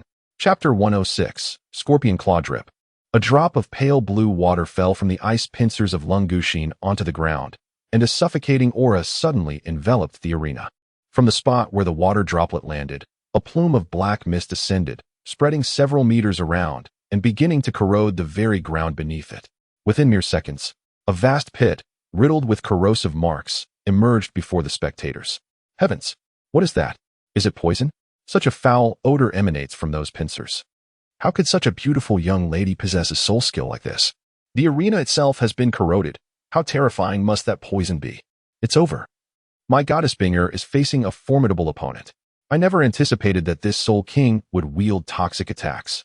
Observing the cold and unyielding demeanor of Lung Guxin, the audience present began to sweat for Shui Binger, their murmurs echoing intermittently around the arena. With her Soul King's prowess, Lung Guxin could undoubtedly hear their comments, which only deepened the pallor of her expression. Although the scorpion claw formed by her second soul skill was far from aesthetically pleasing and seemed utterly incongruous with her, it granted her an alarming enhancement, transforming her from a control-type soul master into a formidable attacker. Why did she feel this way? Because this second soul skill amplified her defensive and offensive capabilities by 5-fold, and upon activation, her claws were imbued with the lethal venom of the dragon poison ice scorpion, coupled with her third soul skill, which increased the toxicity by 50%. These two abilities rendered her melee prowess nearly on par with that of a high-ranking assault-type soul master. Confronted with the terrifying venom, a flicker of panic crossed Shui Binger's otherwise indifferent gaze. The knowledge that the toxin could corrode the ground in mere seconds made it clear that it was beyond her ability to withstand, especially since she was a control-type soul master whose strength was not her forte. However, Lung Guxin's current disposition indicated a readiness to engage in close combat, instilling further dread in her. One touch from that venom could spell her demise. Ice Spike. Despite her rising anxiety, Shui Binger swiftly devised a countermeasure in her mind. If Lung Guxin was shifting to close combat, then preventing her from getting close would be the solution. Consequently, she unleashed her third soul skill, causing the third soul ring at her back to shine brightly. The ice phoenix above her began to circle around her form, its piercing cry reverberating throughout the arena. Simultaneously, sharp and robust ice spikes erupted from beneath Lung Guxin's feet, a clear manifestation of Shui Binger's third soul skill. Faced with the sudden onslaught of ice spikes, Lung Guxin raised her scorpion claws defensively. The spikes collided against the icy blue appendages, producing a cacophony of sound. And the overwhelming force of the ice spikes forced Lung Guxin to retreat step by step. To her surprise, that cunning girl possessed some skill. It was rare to witness a beast martial soul exhibiting such a control-type ability. Below, Bai Shui stood silently, her gaze fixed upon the unfolding scene with an expression of astonishment, though she quickly masked it with a smile. Humph! Suddenly, Lung Guxin let out a cold snort, forcefully stamping her right foot against the ground. Her retreating form came to an abrupt halt as the icy blue toxin on her claws swiftly spread to the rising ice spikes. Gradually, the spikes succumbed to the corrosive effects of the venom, until all that remained before Lung Guxin was a pool of blackened residue. Boom! Without the interference of ice spikes, Lung Guxin unleashed a surge of soul power, reducing the remaining shattered ice spikes around her to mere powder. Her gaze, indifferent, fell upon Shui Binger, whose complexion had grown somewhat pallid. Give up. The chasm between the soul sect and a soul king cannot be bridged merely by the quality of your martial soul, Lung Guxin remarked somberly. How could she fail to perceive that Shui Binger possessed an exceptionally high-quality ice phoenix? The fact that she could still repel Lung Guxin even after the latter had amplified her powers with her second soul skill was a testament to the superior quality of Shui Binger's martial soul. Humph! In response to Lung Guxin's provocative words, a flicker of determination ignited in Shui Binger's eyes as she suppressed the gradual illumination of her fourth soul ring behind her. Dance of the Ice Phoenix. This was her fourth soul skill. Even during her duel with Wu in the imperial capital of the Tindo Empire, she had refrained from employing this skill. Yet, in this moment, she unleashed it with all her might. Lung Guxin gazed skyward as an overwhelmingly potent chill surged toward Shui Binger. The ice phoenix behind her solidified under the convergence of this frigid aura, appearing as if a genuine ice phoenix were soaring above her head. I cannot allow her to release it unimpeded. Lung Guxin's expression grew grave. From the intensely compressed chill, she sensed a hint of peril. After all, she was a soul king. To feel danger while facing a soul skill from a mere soul sect member was unfathomable. Extreme cold poison. In the face of Shui Binger's fourth soul skill, Lung Guxin adopted a serious demeanor, her previously disdainful countenance replaced with focus. Her fourth soul skill activated, and she brought her scorpion claw-like hands together, ice blue poison rapidly oozing from the stingers. It coalesced into a pale blue sphere of poison, transforming into a water dragon that surged towards Shui Binger. At the same time, Shui Binger's fourth soul skill reached completion, the ice phoenix morphing into a beam of light that collided with Lung Guxin's attack. Shui Binger's face was pale, yet a smile graced her lips. This fourth soul skill had drained her soul power entirely, its potency beyond what even she could dare to imagine. What are they attempting? A clash of fourth soul skills? Observers in the audience exchanged glances, astonished expressions reflected in their eyes. Could they withstand the shockwaves generated by the collision of these two formidable fourth soul skills? This was the collective thought that permeated the minds of the onlookers. If Lung Guxin could endure, they might still have faith, for she was a soul king, and her fifth soul skill had yet to be revealed. Surely, she had more tactics at her disposal. However, the same could not be said for her opponent, Shui Binger. It appeared that unleashing her fourth soul skill had entirely depleted her soul power, leaving her incapable of withstanding the impending shockwaves from the clash of their skills. Boom! The ice phoenix collided with the pale blue water dragon, accompanied by a brilliant flash of light and a thunderous explosion that enveloped the arena, compelling the audience to shield their eyes.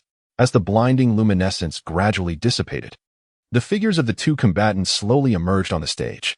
Shui Bingo stood, her delicate garment completely torn, her pallid face pressed against her heaving chest, drained of spiritual energy from the fierce clash, which had allowed her to momentarily surpass Lang Guxin with her fourth soul skill.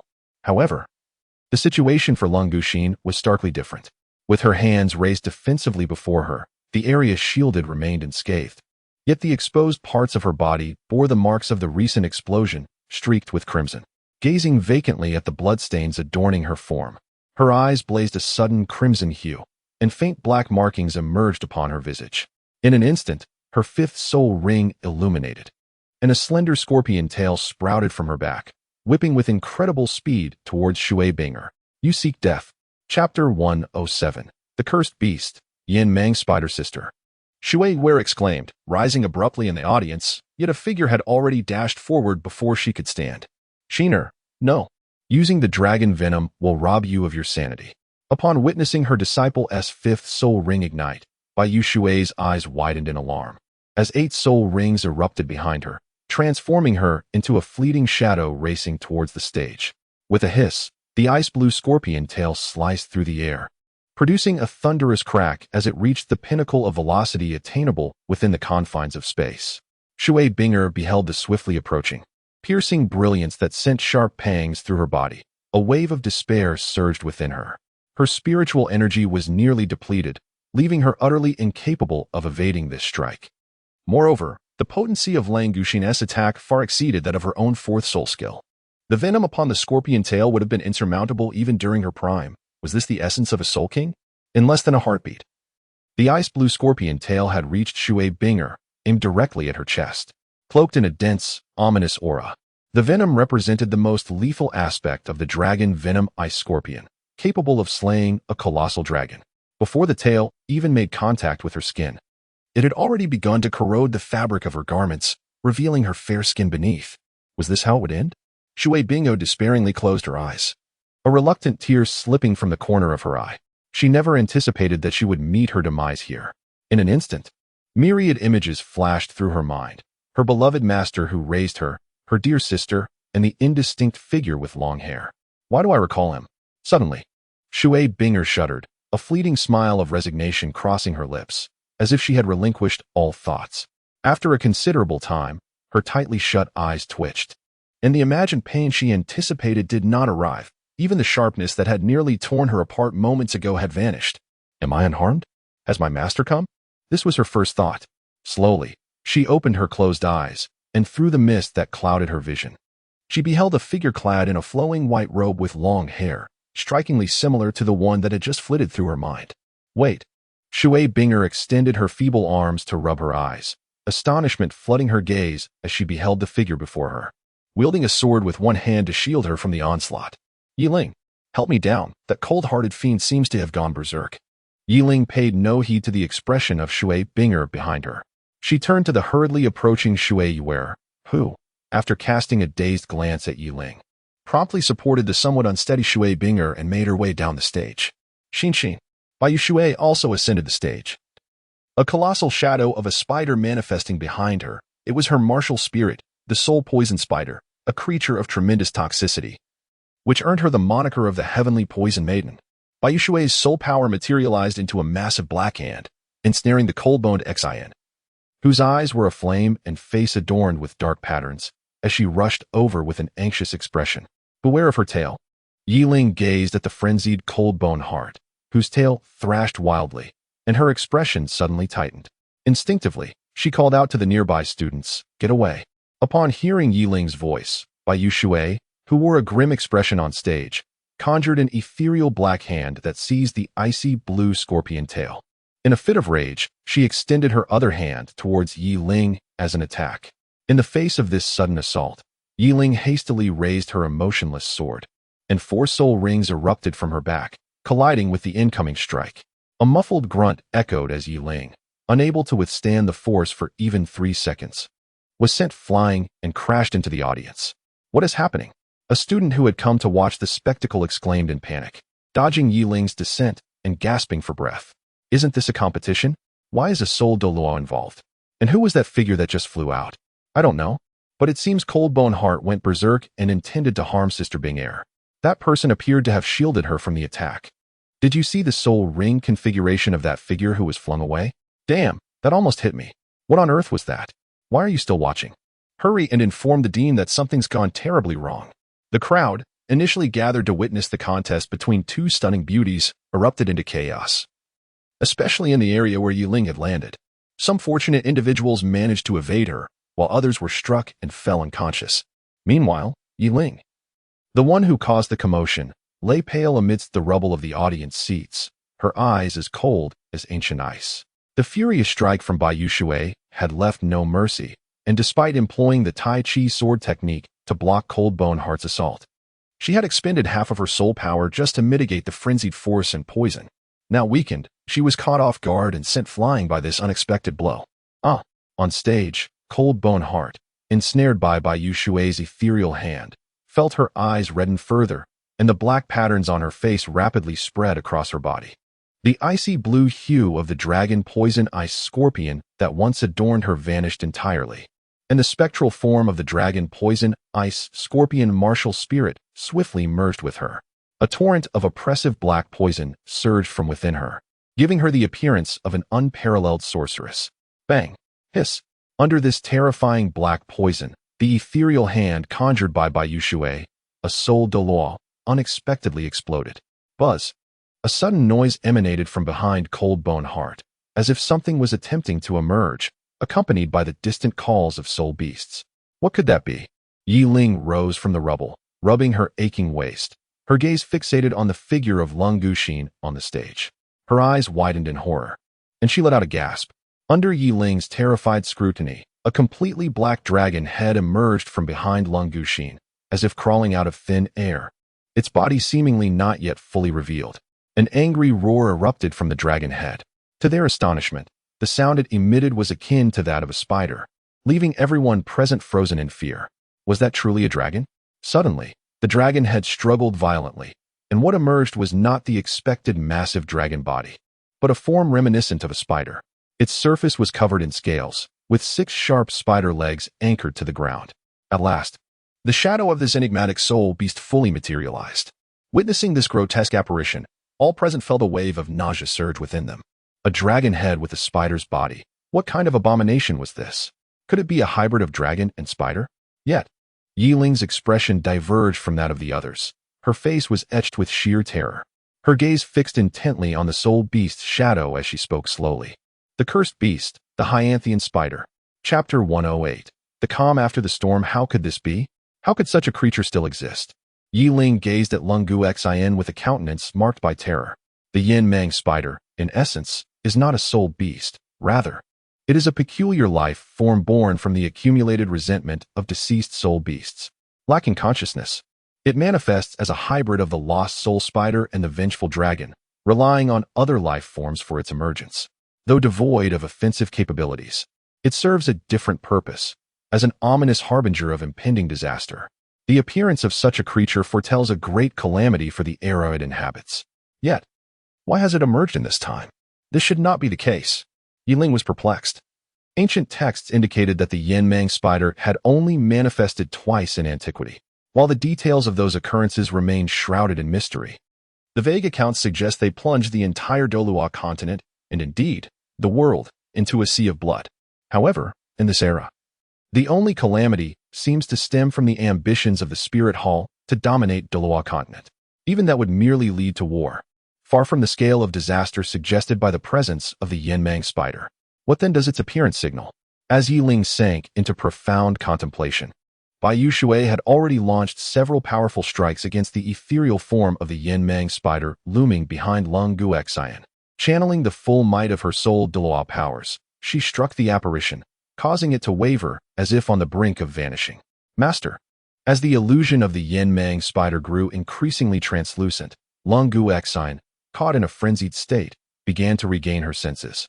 Gazing at Bai Yushui with a look of deep regret. Do not speak. Withdraw your soul power. Bai Yushui, observing Lung Guxin's return to awareness, felt a surge of relief, but her expression swiftly hardened as she turned her gaze toward the assembled crowd. This matter must remain concealed from others. With a subtle wave of her hand, her sixth soul ring illuminated, and a colossal black semicircular barrier enveloped the entire arena, preventing even the students who initially attempted to flee and call for help from escaping. What is this?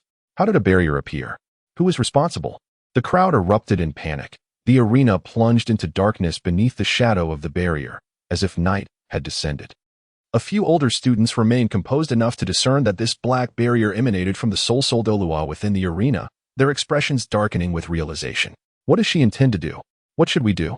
Shui Yu Air, supporting Shui Bing Air, hurriedly approached Yi Ling, her face a mask of uncertainty. Yi Ling observed the panic etched on the faces of the two individuals, a slight twitch gracing the corners of his mouth. It seemed that when I was being pummeled into the ground, they chose to ignore my plight, only to now come seeking my assistance. Unbeknownst to them, I possessed the capability to shatter this formidable barrier, albeit it requires time, a luxury we seem to lack at this moment. His gaze shifted to the somber expression of Bai Shui on the stage as he spoke slowly, acknowledging his ability to breach the soul-level barrier. But the sight of the glowing eighth soul ring behind her extinguished any hopes of proceeding with that plan. Time was simply not on their side. My apologies. As you all have witnessed, for Exiner, I must act in this manner. A flicker of reluctance crossed Bai Shui's eyes. Though she appeared fierce and often donned a sharp and caustic demeanor, she was not inherently malevolent. When her gaze fell upon the group, hesitation flickered within her. Yet if she refrained from taking action, the existence of the cursed beast afflicting her disciple would inevitably be revealed. Thus, she had no choice but to proceed. Eighth soul skill, Dream Soul Poison. With her voice resonating in the air, a violet light emanated from her palm, spreading outward. Those enveloped in the radiance fell into a stupor, their eyes devoid of life as they gazed blankly ahead, as if their very souls had been siphoned away. A soul skill that erases memories? How utterly trivial. Yi Ling chuckled lightly, exhibiting no trace of panic. Gradually, his eyes became glazed, as his soul was forcibly thrust into the sea of consciousness. Following this, a violet mist emerged, swiftly enveloping Yi Ling's soul upon sensing its presence. Just as the mist was about to draw near, a brilliant violet blade of light suddenly cleaved through the air, dispersing the mist, which then transformed into droplets and fell into the sea of consciousness. To Yi Ling's astonishment, he sensed that his sea of consciousness had subtly expanded. Although the mist had fully merged into the sea, Yi Ling's soul did not return to his body. It seemed that an invisible force was impeding him. Could there be more? Yi Ling's soul floated above the sea of consciousness, gazing with bewilderment at the rift that had abruptly opened. Once again, a wisp of mist penetrated through. Is this truly meant for me to absorb? Yi Ling's soul manifestation gradually took on a peculiar expression, casting its gaze upon the floating purple sword before it, then shifting to the mist, a mysterious smile gracing its lips. Ah, how delightful. After an extended period, Yi Ling's soul manifestation unexpectedly released a contented sigh, having absorbed an indeterminate amount of this mist. Yi Ling sensed that his spiritual sea had expanded several-fold, nearing the threshold of the soul saint level. After exhaling a breath of relief, his gaze fell once more upon the fissure, seemingly awaiting the next surge of purple mist. What on earth? Merely erasing the memories of a group of great soul masters, and yet my spiritual energy is nearly depleted. On the stage, Bai Shui furrowed her brows, her expression strange as she surveyed her surroundings. She was well aware of the magnitude of her eighth soul skill. Even when erasing the memories of several soul kings, such a tremendous drain on spiritual energy was implausible. Yet now, having only wiped the memories of a group of great soul masters and a few from the soul sect, she nearly succumbed to the backlash from the excessive consumption of her spiritual power. This left her in a state of uncertainty, contemplating whether a soul saint lurked among the crowd. Never mind, it would suffice to erase everyone's memories. We should depart first. Bai Shui shook her head, grasping the now normal cold bone heart beside her, and suddenly vanished from sight. However, Yi Ling, immersed in his spiritual sea, paid no heed to these events. His gaze was intensely fixed on the small fissure within his spiritual ocean, as if yearning for something. Yet after waiting for a considerable time, and seeing no mist enter, disappointment began to creep in. Just as he was about to enter the fissure in search of answers, a strange force surged within him, forcibly ejecting his soul from the spiritual sea. What the hell? I was on the verge of a transformation in my spiritual sea, and now I'm out. Yi Ling's eyes regained their color as he surveyed the perplexed crowd around him, feeling somewhat disgruntled. I was just a step away from the Soul Saint level. Sighing, Yi Ling smiled ruefully, his gaze drifting toward the competition stage. Unbeknownst to him, Cold Bone Heart and Bai Yu Shui had already departed from the stage, having slipped away unnoticed while the crowd remained in a daze. Chapter 109. The Peculiar Shui Binger Yi Ling.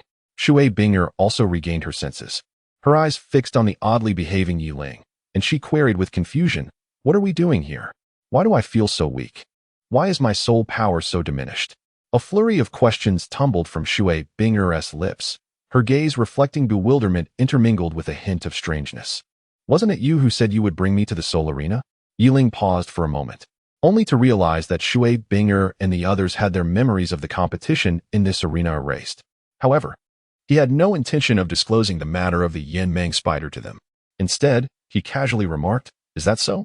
Shui Binger, with an incredulous expression, cast a peculiar glance at Yi Ling, her cheeks flushing momentarily. "Sister." Just as Shui Binger was preparing to inquire further, a voice, both surprising and familiar, emanated from behind her, prompting her to instinctively turn her head. "Well, what brings you here?" Shui Binger questioned, puzzled. It appeared that she had been there for quite some time. She had not noticed her presence when she approached Yi Ling.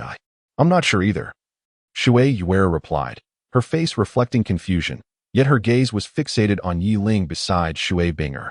"Is he Yi Ling?" Shui Yuera inquired. "Yes." Coughing lightly, Yi Ling, observing the astonished look on Shui Yuera's face and her intention to speak further, covered his mouth and gently coughed toward Shui Binger.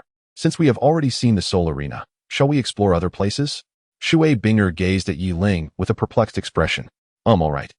As she looked at Yi Ling's profile, her confusion seemed to deepen. "Have we seen the Soul Arena? Why don't I recall that?" By a tranquil pool at Tianshui Academy, a figure clad in a blue dress approached leisurely. "I've brought back lunch," Shui Binger exclaimed, placing several boxes on the stone table in the clearing, her eyes sparkling with a smile as she gazed at Yi Ling, who stood pensively by the water's edge. Yi Ling slowly turned around upon hearing her voice, revealing a hint of weariness in his eyes, accompanying the two of them on a stroll around the Tianshui Academy. He too felt exhausted, yet it was not the journey that truly drained him. As a soul master, with physical prowess akin to that of a soul sage, traversing such a distance posed no challenge. The real source of his fatigue stemmed from his thoughts, particularly concerning the matter of the Yinmong spider. "Since you prefer dining in the Academy's cafeteria and refuse to join me, we shall have to make do here," Shui Binger remarked. Oblivious to the fatigue reflected in Yi Ling's gaze, her face alight with joy. Yi Ling regained his composure, offering a gentle smile to Shui Binger as he seated himself upon the stone bench opposite her, unwrapping the lunch she had procured for him. The culinary offerings at the Tianshui Academy were indeed impressive. The presence of century-old black mastiff beef was a testament to the Academy's affluence. Yi Ling chuckled, reminiscing about his days at Shrek Academy, where his meals consisted solely of steamed buns and porridge, or at best, a modest serving of vegetables with rice. The disparity between the two institutions was akin to that of heaven and earth. "Please refrain from mocking our academy. As a disciple under the auspices of the Seven Treasures Glaze sect, one could presume that the fare here would be even superior." Shui Binger retorted with a playful roll of her eyes. "Well, I have already embarked on my journey of training," Yi Ling replied, slightly blushing under her gaze. Feeling a touch embarrassed. "Oh, would you care to join our Tianshui Academy? Although we only admit female disciples, perhaps the principal might make an exception for you," Shui Binger remarked, a glimmer of mischief in her eyes as she smiled at Yi Ling. "Thank you, but I have already committed to another academy. Though its conditions are not particularly favorable, I find myself quite content there," Yi Ling hastily responded. "What academy could possibly accommodate you?" Shui Binger questioned skeptically. "Shrek Academy, a rather inconspicuous little institution," Yi Ling replied sheepishly. "Shrek Academy? I have not heard of it. Never mind, let us eat first. Once Master and the others conclude their discussions, they will assist in arranging your accommodations," Shui Binger said, momentarily taken aback. After rifling through her memories and confirming her unfamiliarity with Shrek Academy, she murmured, as night descended. Following the completion of discussions between the principal of the Four Elements Academy and Ningfengji, the principal of Tianshui Academy, Lan Xiushui, personally prepared accommodations for Yi Ling and his two companions. They were all housed within the Tianshui Academy premises, under Shui Binger's guidance. Yi Ling arrived at his temporary abode. The room was not overly extravagant, yet it exuded an aura of elegance. As he stepped inside, Yiling noticed that the room was well appointed, but what captured his attention most was the pink quilt. Observing the surroundings, he noted many items shared the same pink hue. However, upon recalling that Tianshui Academy was exclusively female, he dismissed further contemplation. Is something amiss? Shui Binger inquired. Her cheeks slightly flushed as she noticed Yiling examining the room with an odd expression. Not at all. I was merely wondering if my master and the others reside in similar quarters, Yiling replied, his gaze reflecting a hint of peculiarity at the thought of his master sleeping in a pink bed. Impossible, Shui Bingo immediately retorted. How could that be? Their accommodations were not arranged by me. How would I know? After a brief pause, she continued, what? If your master's quarters were not arranged by me, does that imply that only your room was? Yiling exclaimed, raising his voice. Do you have any objections? As Shui Binger suddenly cast a disapproving glance at Yiling. His expression immediately shifted, though he had no objections. That's good. Rest early. With a huff, Shui Binger shot Yiling a disdainful look, shut the door behind her, and turned to leave. Well, considering this room, perhaps I shall practice tonight instead. Yiling, feeling somewhat embarrassed as he glanced at the bed, ultimately resolved to diligently cultivate in hopes of breaking through to level 50 soon. Meanwhile, after departing from Yiling's temporary residence, Shui Binger arrived at a door not far away and gently knocked. Upon seeing the door swing open, she promptly slipped inside. Sister, are you truly planning to sleep with me during this time? Inside the room, Shui Yuer gazed at her sister with a look of discontent. Puzzled by her sister's peculiar choice to accommodate Yiling in her own room instead of opting for one of the many available dormitories, only to end up squeezing into bed with her. Isn't it obvious? Would you have me sleep in the dormitory? Are you that heartless? Shui Binger shot a glare at her foolish sister and swiftly dove into the covers. Observing her sister burrow into the bedding, Shui Yuer hesitated for a moment before reluctantly joining her. Sister, why did you give your room to Yiling? Could it be? She softly inquired from beneath the covers. Don't say such nonsense. It was Master's instruction. You should ask Master. Ah, then never mind. Let us just sleep. Sister, don't crowd me. You're taking up so much space that I might fall off. Is it my fault then? Chapter 110. The contesting team of the Four Elements Academy. In the early morning, sunlight filtered into the tranquil academy, and soon, numerous students began to emerge from their dormitories. Naturally, Yiling was no exception. Under the peculiar gazes of the female students, he slowly stepped out from the doorway and stretched lazily toward the newly risen sun. Awake at last. How did you sleep? A cool voice drifted from nearby. Shui Binger had somehow positioned herself behind Yiling, her gaze piercing into him. Not too bad. Yiling replied with a nod. Let us head to Thunder Academy. It is likely to be quite lively there today. Upon hearing Yiling's response, Shui Binger nodded, somewhat dissatisfied, yet chose not to press the matter further. Glancing at the crowd that had nearly dispersed, she spoke to Yiling without waiting for his agreement and walked away on her own. Yiling felt somewhat perplexed, but chose not to inquire further. Thunder Academy? It seemed to be the institution associated with Yu Tianheng's younger brother. This thought piqued Yiling's interest, and observing Shui Binger ahead, she followed suit. The four elemental academies were not separated by walls as Yiling had imagined. Instead, they were interconnected, resembling a university divided into 4 campuses. Upon entering Thunder Academy, Yiling soon encountered a throng of people densely packed outside the Seoul Duel Arena, seemingly queuing to enter. Noticing the crowd surrounding the arena, Shui Binger exchanged a knowing glance with Yiling, who then discovered a special passage nearby. With Shui Binger's triumphant smile urging her on, Yiling reluctantly followed, and the two entered through the side passage. Upon stepping into the Seoul Duel Arena, Yiling was immediately enveloped by an oppressive atmosphere. The arena was filled with spectators, including several Seoul Emperors and Seoul Saints. Unlike the open-air arena at Tianshui Academy, Thunder Academy's arena was a grand edifice, comparable to the Soto Great Seoul Arena she had previously visited, albeit on a smaller scale.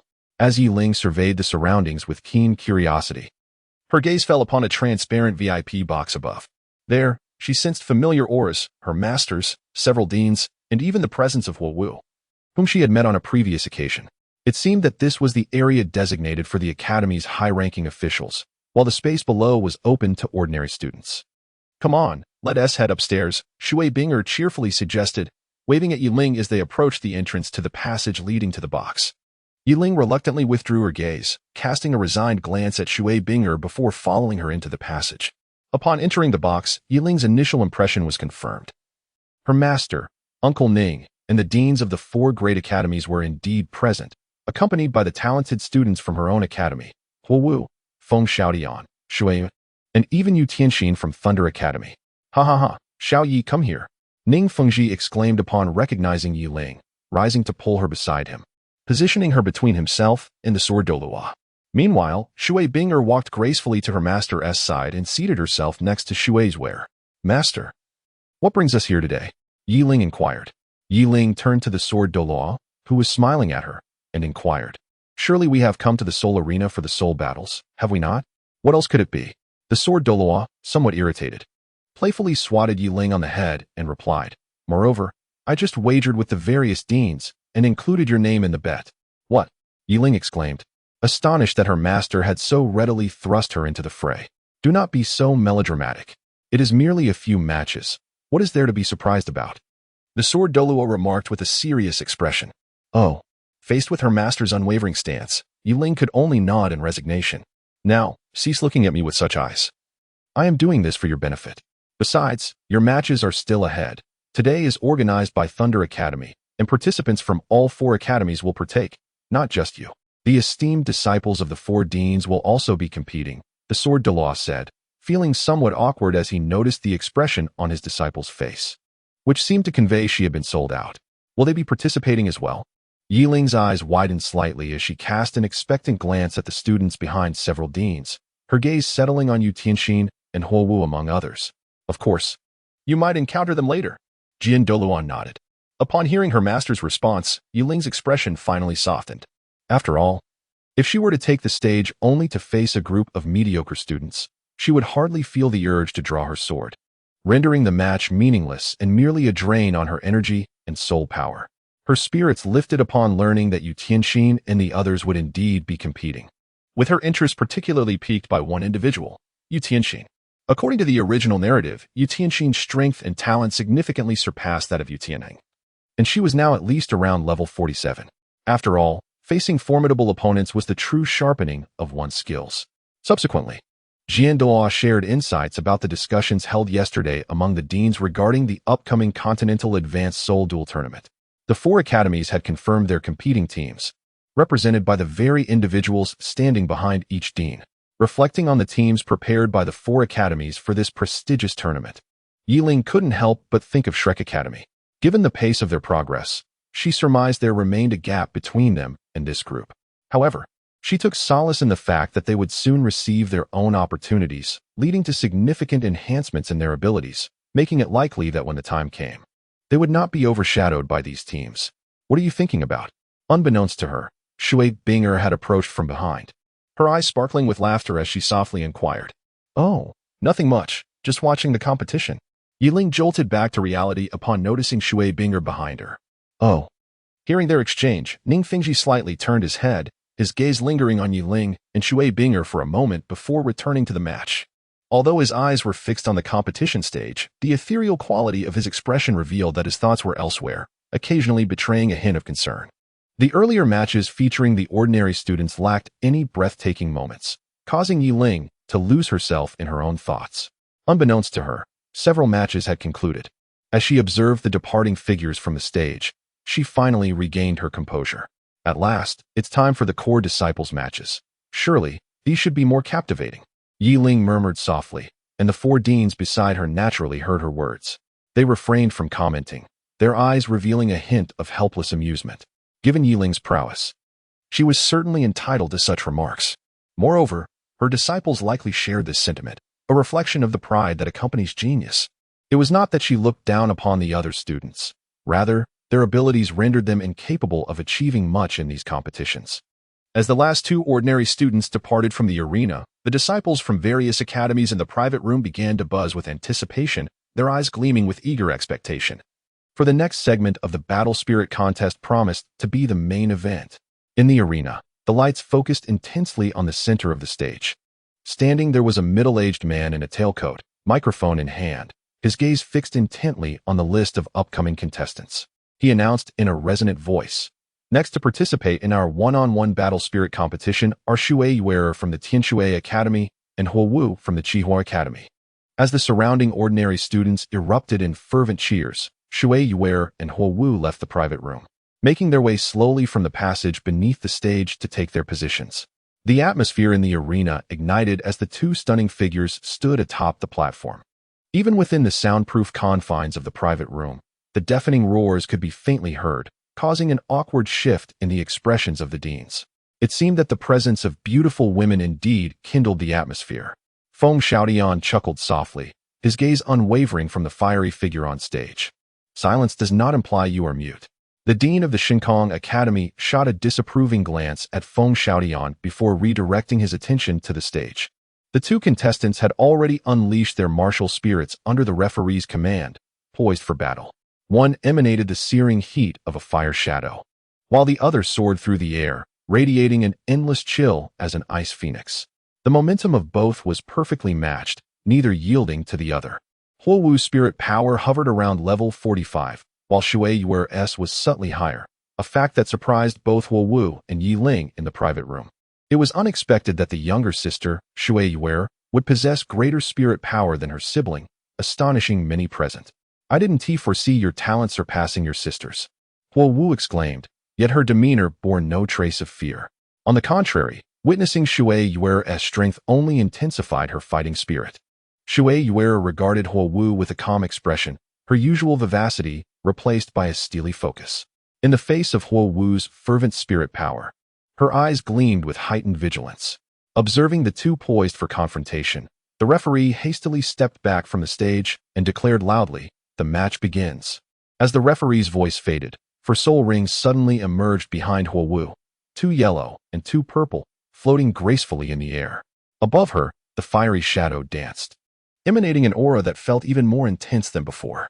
On the opposite side, Shui Binger also summoned four soul rings, releasing an aura of extreme cold that rivaled Huo Wu's fiery energy.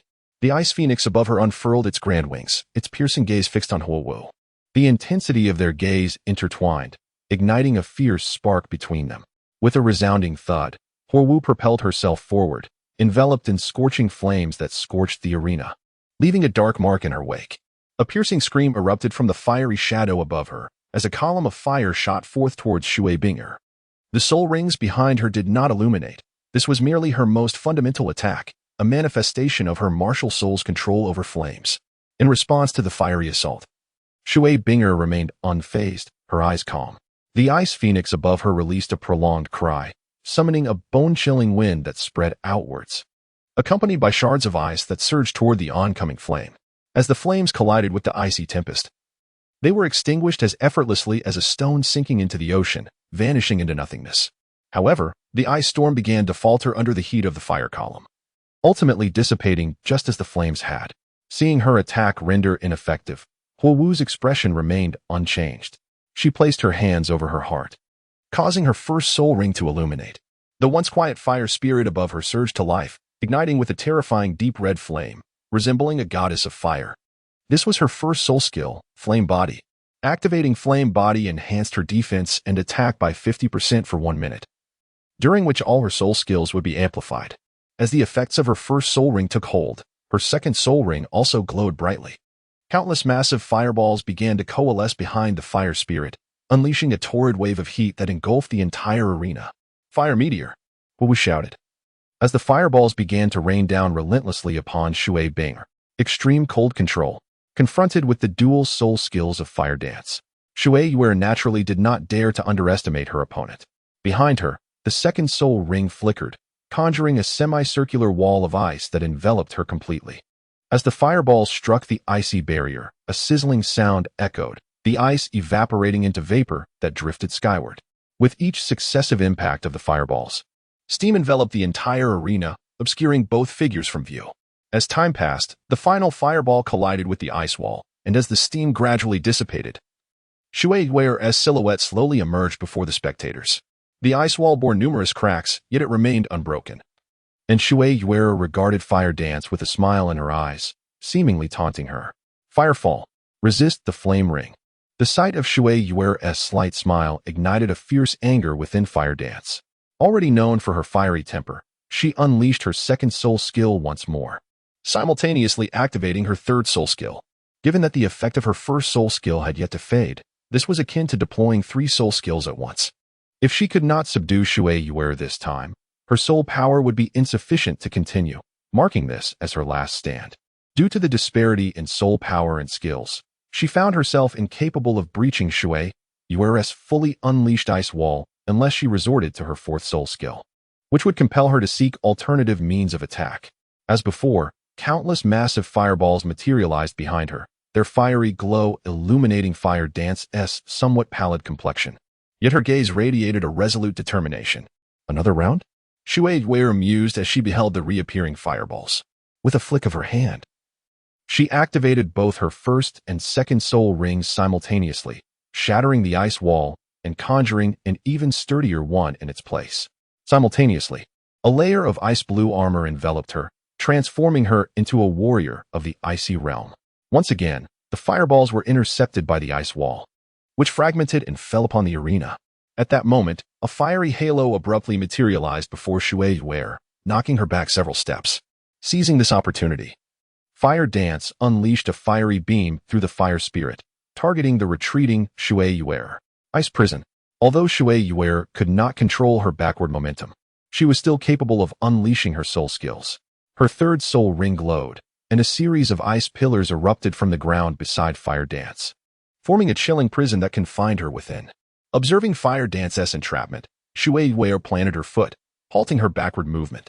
Concurrently, a sharp ice spike emerged from beneath Fire Dance, poised at her throat, glimmering with a cold light, preventing any further motion. I have won this match, Shui Yuer declared, raising her fair neck, her gaze calm as she regarded Fire Dance, a smile gracing her lips. Humph. Fire Dance, upon noticing Shui Yuer's radiant smile, let out a huff of defiance as flames surged forth from her body, melting the ice spike around her neck into droplets. The referee, witnessing this spectacle, hastily approached the arena, his gaze awestruck as he regarded the two competitors. With the conclusion of the match, the verdict was proclaimed. Shui Yuer of Tian Shui Academy emerged victorious. Following the referee's announcement, neither combatant cast another glance at the other. They turned and strode back down the path from whence they came. The referee watched their departure, his expression of astonishment diminishing slightly as he refocused on the list in his hands. A glint of excitement sparkled in his eyes as he addressed the audience. Having witnessed the recent match, I am certain you all eagerly anticipate the forthcoming battles. Next up is a contestant from Shenfeng Academy, Feng Xiaotian. Upon hearing Feng Xiaotian's name, the audience erupted with cheers from the female spectators, indicating their fervent admiration for him. Moreover, we have a special participant, the disciple of Jian Mian from the Seven Treasures Glazed Tile School, Yiling. As the referee concluded, a brief silence enveloped the arena. Many were unfamiliar with Yiling's name. However, after a moment, the audience erupted into fervent excitement. While they may not recognize Yiling, they were certainly aware of the Seven Treasures Glazed Tile School. They knew of Jian Mian, a peak powerhouse of the continent, a titled Douluo. Surely, his disciple could not be ordinary. He must be a prodigy surpassing even the core disciples of the Four Elements Academy. It seems I have inadvertently basked in the glory of the Seven Treasures Glazed Tile School and my master. As Yiling emerged from the passageway, he was acutely aware of the brief silence that had just transpired. Striding onto the stage, he found himself fully exposed to the gaze of every spectator. With long hair cascading down his back, adorned in a flowing white robe, his sword-like brows and cold, indifferent eyes complemented his flawlessly handsome visage. The cheers that had initially erupted in honor of Jian Mian and the Seven Treasures Glazed Tile School were suddenly overwhelmed by a chorus of fervent female voices. Long hair and a white robe seemed to attract the lady's affection. Yiling thought to himself, relieved that during his earlier adventures, he had disregarded Uncle Ning's advice to cut his hair short. Ahem, brother, it seems you have stolen my thunder. Upon hearing this, Yiling raised his head to see Feng Xiaotian. His expression darkened, gazing at him with evident dissatisfaction. Indeed, while Feng Xiaotian was quite handsome in Yiling's presence, his charm faded into the background, serving merely as a contrast to Yiling's brilliance. In the eyes of the female spectators, he was suddenly rendered less appealing, his face marred by flaws in comparison to Yiling. Well, I cannot be blamed for this. One can only attribute it to my unfortunate charm. A wicked thought flickered through Yuling's mind as he addressed Feng Xiaotian, nearly causing Feng to choke in disbelief. Ahem, this is a competition. So let us keep our focus. Release your martial spirit. The referee cleared his throat lightly, casting a jealous glance at Yiling. However, this fleeting thought quickly dissipated as he hastily withdrew from the competition stage. The match commenced, with the sound echoing in the air. A flash of purple light emanated from Yiling's hand as he tightly gripped the weapon known as Jueqing. An intensely fierce and violent sword intent erupted from his being, enveloping Feng Xiaotian like an overwhelming tempest. What the hell? Is he starting off with his ultimate ability? Feng Xiaotian's expression shifted dramatically. The mere release of this sword intent caused a stinging sensation on his cheeks. If it were to strike him directly, who could possibly withstand such a blow? He realized he could only evade through his speed advantage. No more hesitation. Under the looming threat of this sword intent, Feng Xiaotian decisively activated his first 2 soul rings. Countless wind blades began to coalesce around him, imbued with an invisible sharpness. This was his first soul skill, Wind Blade Array. The blades gradually materialized, hovering around his form. Meanwhile, his martial spirit, the Gale Demon Wolf, began to merge into his body, bestowing him with wolf-like characteristics. This was his second soul skill, Twin Wolf's Possession, which amplified all his attributes, transforming him into a being akin to the Gale Demon Wolf, enhancing his speed, strength, and reflexes to their utmost limits. Did I overestimate my opponent? Observing Feng Xiaotian's assault, Yiling shook his head in disappointment. From witnessing the match between Huo Wu and Shui Yuer, it was evident that without unleashing their 4th soul skills, he could effortlessly defeat them without even utilizing his own soul skills. Now, Feng Xiaotian was no different. Without activating his 4th soul skill, Yiling felt no desire to even draw his sword against such an attack. Yiling did not unleash his soul ring. Instead, an overwhelming sword intent surged around him, relentlessly tearing apart the surrounding air. Since absorbing the spiritual energy of the white phantom water and after a night of profound reflection, his mental prowess has seen a remarkable enhancement. His control over the sword intent has become increasingly effortless. In the presence of a soul master of the same rank, he found himself devoid of any desire to draw his sword, not even going to dodge. Observing Yiling shake his head in disappointment, Feng Xiaotian felt deeply insulted. The several blades of wind encircling him trembled furiously, as if poised to strike Yiling at any moment. Let us see what marvels my current mastery of mental energy and sword intent will yield. As Yiling observed Feng Xiaotian charging toward him, he unexpectedly sheathed his emotionless sword behind his back, extending his left hand with 2 fingers poised as if to wield a blade, directing it toward Feng Xiaotian. What the heck? Feng Xiaotian's lips twitched in disbelief. Not only he, but all the spectators present, including the various deans in the private box and Ning Fengji, were equally taken aback, their expressions reflecting a shared incredulity. However, the sword Douluo, standing to the side, wore a contemplative look, suddenly lifting his gaze in astonishment. A sharp and violent aura surged forth, and Feng Xiaotian's heart dropped as he turned his terrified gaze toward Yiling. Though he could not see it, he was acutely aware of a formidable sword energy slicing toward him, evoking a chilling sense of impending doom. Without a moment's hesitation, Feng Xiaotian's 3rd spirit ring illuminated, and a pair of azure wings unfurled from his back, propelling him aside to evade the attack. Boom! In the very instant he dodged, a resounding explosion erupted at the spot where he had just stood, a deep gash cleaving the arena in half. The residual wave of sword energy emanated from the fissure, paralyzing Feng Xiaotian's senses as he became momentarily dazed, failing to register the oncoming shockwave that ultimately sent him crashing off the stage. Witnessing this dramatic scene unfold, the audience fell into a profound silence, their expressions mirroring shock and disbelief. Even those in the private box were similarly transfixed, their eyes wide with fear as they gazed at Yiling, who remained composed on the stage. Gulp! A solitary sound of someone swallowing broke the stillness of the fighting arena. The referee, regaining composure, stammered, his eyes wide with astonishment as he looked at Yiling, who still had his eyes closed. This match goes to Yiling. Chapter 113. Yiling vs. Yu Tianxin. Gulp. In the private box, Huo Wu, Shui Binger, and the core disciples exchanged stunned glances, their faces pale with disbelief. Truly, Sword Douluo has taken on an extraordinary disciple. Dean Lan Xiushui of the Tianshui Academy broke the silence, still reeling from the shock. You flatter me, esteemed deans. Sword Douluo suddenly erupted into laughter, his eyes brimming with admiration for his apprentice. His mental prowess has undoubtedly reached the level of a soul sage. It seems my disciple's talent surpasses my expectations. It appears I may finally return to that place. Sword Douluo's gaze drifted back to Yiling, who was gradually opening his eyes. A fleeting shadow of sadness flickering within his gaze, as if he recalled something profound. On the competition stage, Feng Xiaotian, clutching his somewhat dazed head, slowly rose from the ground. He stared in awe at Yiling, overwhelmed by the realization that he had not even managed to execute a single move before him. Could it be that he was truly that weak? Yiling slowly opened his eyes, and his once brown pupils flickered with a hint of purple. From a distance, his gaze resembled a gem embedded with a violet stone. Are you all right? The white robe fluttered in the wind, and the surging sword intent cradled Yiling's form, floating him beside Feng Xiaotian. His expression bore an unusual quality, but upon witnessing the uncontainable astonishment etched on Feng Xiaotian's face, he gradually dispersed his surrounding sword intent and extended his right hand towards him. I'm fine. At that moment, Feng Xiaotian was still grappling with the shock of Yiling's terrifying sword intent, struggling to regain composure as he stammered, instinctively grasping Yiling's hand, which pulled him up. Did I lose? Feng Xiaotian hesitated, a shadow of despair crossing his eyes. He realized that he had not even unleashed his most formidable soul technique before being defeated. In the presence of Yiling, he felt increasingly like an ordinary stone beside a brilliant gold.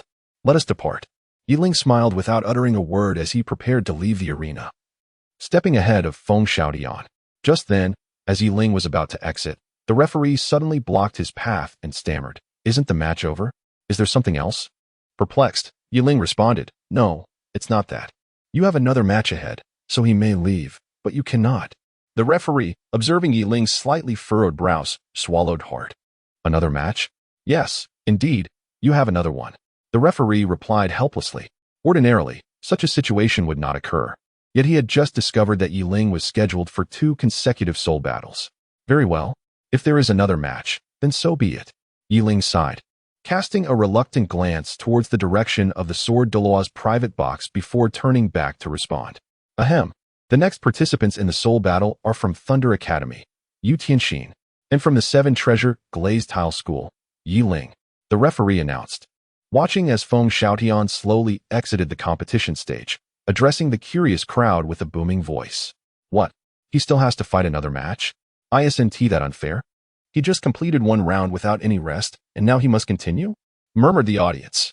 Yu Tianxin from Thunder Academy? Could he be from the Blue Lightning Tyrant Dragon family? Hush!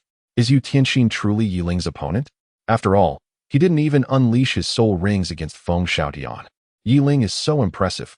Did you see how effortlessly he soared through the air just now? Upon hearing the referee's announcement, the audience momentarily fell silent, only to erupt into a flurry of chatter filled with confusion, concerns of fairness, and whispers among those captivated by Yiling's formidable prowess. The referee felt somewhat embarrassed as he glanced at Yiling, acutely aware that this lack of rest was unfair to him. Yet he was powerless to alter the rules of the Thunder Academy's soul arena. Not to worry, I hardly exerted any soul power just now.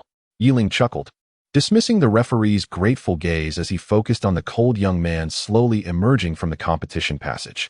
Like him, Yu Tianxin sported long hair, a striking purple lightning birthmark adorning his forehead, which added an air of dominance to his presence. You are strong. I am not your match. Yet I still wish to witness your strength once you draw your sword, Yu Tianxin stated with a stoic expression, his eyes revealing a glimmer of desire only when they fell upon Yiling, an aspiration to battle a formidable opponent. If you possess the qualifications to compel me to draw my sword, then I shall do so, Yiling replied with a light laugh, standing with hands clasped behind his back. Among the core disciples, if anyone could warrant the use of his emotionless sword, it would undoubtedly be Yu Tianxin. His strength and innate talent far surpassed that of Yu Tianheng, and his training regimen was on a level that Yu Tianheng could not hope to match. Very well. As Yu Tianxin approached the opposite side of the competition stage, facing Yiling, an indomitable spirit of battle ignited within his eyes. Both participants summoned their martial souls. The referee swiftly reacted, retreating from the arena, and proclaimed to the two, "Begin." In an instant, torrents of ferocious lightning surged from Yu Tianxin's body, his gaze transforming into that of thunderous eyes. A colossal silhouette of a blue dragon undulated behind him, its luminous eyes seemingly harboring the power to obliterate all. For soul rings floated around him, pulsating with vibrant arcs of electricity. Though Yi Ling did not summon her martial soul, her prowess had been evident to all moments before. And thus the referee paid no heed to this detail, officially commencing the match. "Come forth." Yi Ling chuckled softly, and although he did not release his martial spirit, a tempestuous aura of sword intent surged around him once more. With a single hand, he lightly grasped the air, and the ferocious sword intent swiftly converged into his palm, forming a faintly visible long sword of pale violet hue, an intangible blade forged from pure sword intent. "Then I shall not hold back." Wrath of the Thunder God. The fierce battle intent surged in Yu Tianxin's eyes as the third soul ring behind him ignited instantaneously. Confronting Yi Ling, he abandoned all pretense and directly unleashed his third soul skill, fully aware that his opponent would afford him no opportunity for hesitation. He had no desire to meet the same fate as Feng Xiaodian, who had been eliminated without a fight. His true aim was to witness the genuine prowess of Yi Ling. Blue lightning descended from the heavens, striking down upon Yu Tianxin's crown, the violent thunder seeming to invigorate him as if charging him with energy. Even from a distance, Yi Ling could sense the density of Yu Tianxin's soul power escalating dramatically. Thunderous might. Thunderfall. As the aura surrounding Yu Tianxin intensified, the dragon silhouette behind him began to writhe. Both the first and second soul rings illuminated simultaneously. And in an instant, the arena, save for the space around Yi Ling, was engulfed in azure lightning, leaving the audience in a state of profound trepidation. "Yi Ling, I yearn to witness the might of your sword."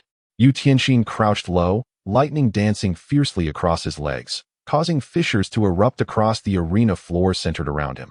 "Is this all you have?" Yi Ling cast a disappointed glance at the raging thunder behind Yu Tianxin. He could assert that Yu Tianxin had not unleashed his full potential. It seemed they were all preparing for the prestigious Continental Advanced Soul Master competition, a contest where one would likely refrain from exerting their utmost strength. As the violent thunder bore down upon him, Yi Ling raised the invisible sword in his right hand and slowly closed his eyes. Sword Intent / Chapter 114, Conclusion. As Yi Ling's lips moved subtly, a brilliant and eerie violet light suddenly emanated from the invisible sword in his right hand, illuminating the entire arena. Would he not draw his sword? A flicker of anger flashed in Yu Tianxin's eyes, and the lightning in his hands surged more frantically into his first and second soul skills, unleashing a formidable bolt of thunder towards Yi Ling, his first soul skill, Thunderfall. Yet, the surrounding thunder did not diminish with the launch of this strike. Instead, under the flickering of his second soul ring, it became even more tumultuous, spreading outward and creating an ocean of lightning upon the arena. This was his second soul skill, Thunderous Might, summoning the power of lightning for a widespread assault. Flash. In the face of Yu Tianxin's first and second soul skills, Yi Ling maintained a calm demeanor. He directed the ethereal sword towards the thunderous beam hurtling towards him. Boom. As the invisible sword made contact with the lightning, it cleaved through it effortlessly, a layer of violet radiance flickering upon the blade, impeding the electric force from penetrating Yi Ling's body. Yi Ling's gaze narrowed slightly, casting a somewhat obscure glance downward. A tingling sensation coursed from her feet, and without a doubt, she recognized it as the effect of Yu Tianxin's second soul skill, Thunderous Fury. Her complexion shifted subtly, and wielding her formless sword, she executed a sweeping strike beneath her. With a sharp hiss, the formless sword cleaved through the ground, producing a piercing sound. At that moment, the effect of Yu Tianxin's Thunderous Fury was severed by Yi Ling's strike. The thunder above the stage was bisected by a surge of violet sword energy, unable to approach her in the slightest. "Is this truly the extent of your power?" Astonishment filled Yu Tianxin's eyes. He could confidently assert that few within the Soul Sect could withstand his attacks. Yet now, Yi Ling had effortlessly dispelled them with merely 2 strikes. Though he had only exerted 60% of his strength, such a scenario was unprecedented in his experience. Yi Ling paid no heed to what Yu Tianxin had said, shaking his somewhat numb left hand. In severing the thunder's fury, he had inevitably been grazed by a flicker of lightning, although this would not inflict any harm upon him. It compelled him to reassess Yu Tianxin's prowess. "Quite impressive. You managed to electrify me." Yi Ling smiled at Yu Tianxin, acknowledging the formidable power of the thunder that penetrated the icy chrysalis enveloping his body. "Humph." Upon hearing Yi Ling's words, Yu Tianxin's brows furrowed tightly, his eyes ablaze with fury. A determined expression crossed his face as he suddenly clenched his fists. Lightning surged within his arms, while behind him, the blue electric Tyrannosaurus roared in anger. Its originally blue, electrically charged eyes transformed into a deep crimson at that moment. Roar. The blue electric Tyrannosaurus unleashed a furious roar directed at Yi Ling, and once again, lightning raged across the arena accompanied by a heart-stopping crackle. Yi Tianxin spread his arms wide as the fourth spirit ring behind him slowly moved to hover above his head, while the other three spirit rings seamlessly merged into his being, vanishing without a trace, as if they were quietly retreating in the presence of a sovereign. Yi Ling, I have heard of you from my brother. He spoke of your strength, claiming that even I would not stand a chance against you. I was skeptical, but now, having witnessed your might, I concede. I am inferior to you. However, I still hope to see your true power. Yi Ling, draw your sword. 9 heavens, thunderfall. Yu Tianxin bellowed at Yi Ling, and as his voice echoed, the blue electric Tyrannosaurus suddenly soared towards Yi Ling, perching above him. Its eyes flashed with a violent, blood-red lightning, as if at that moment, Yu Tianxin had harnessed the power of divine retribution. A tempestuous surge of thunder gathered above him, poised to strike with devastating force. In the private room, the headmaster of the Thunder Academy wore a furrowed brow, his eyes filled with astonishment. While he knew Yu Tianxin to be fiercely combative, growing stronger in the face of adversity, he never anticipated that Yi Ling would be so formidable as to compel him to unleash his fourth spirit ability with full force. The dean has concealed his true depth remarkably well. I never imagined the Academy harbored a talent of such exceptional caliber, Ning Fengji remarked with a smile. Yet a hint of concern flickered in his gaze. Dean Yu, your student is truly extraordinary. Upon hearing this, the other deans turned their attention to the head of the Thunder Academy, their expressions reflecting their surprise. Yu Tianxin's strength would likely far surpass that of their own core disciples, and given the proximity of the Four Elements Academies, their failure to recognize this only underscored Yu Tianxin's remarkable ability to endure. This left the gathered deans all the more astonished by Yu Tianxin. Not at all. Let us first observe the outcome of this match. The president of the Thunder Academy chuckled awkwardly. On the stage, Yu Tianxin knelt weakly, his face pale. He had just expended all his soul power to unleash his fourth soul skill. Unbeknownst to everyone, the fourth soul ring behind him flickered, and a shadow of black light passed through it. This soul ring was, in fact, a 9,000-year-old ring, far beyond the limits of his absorption capacity.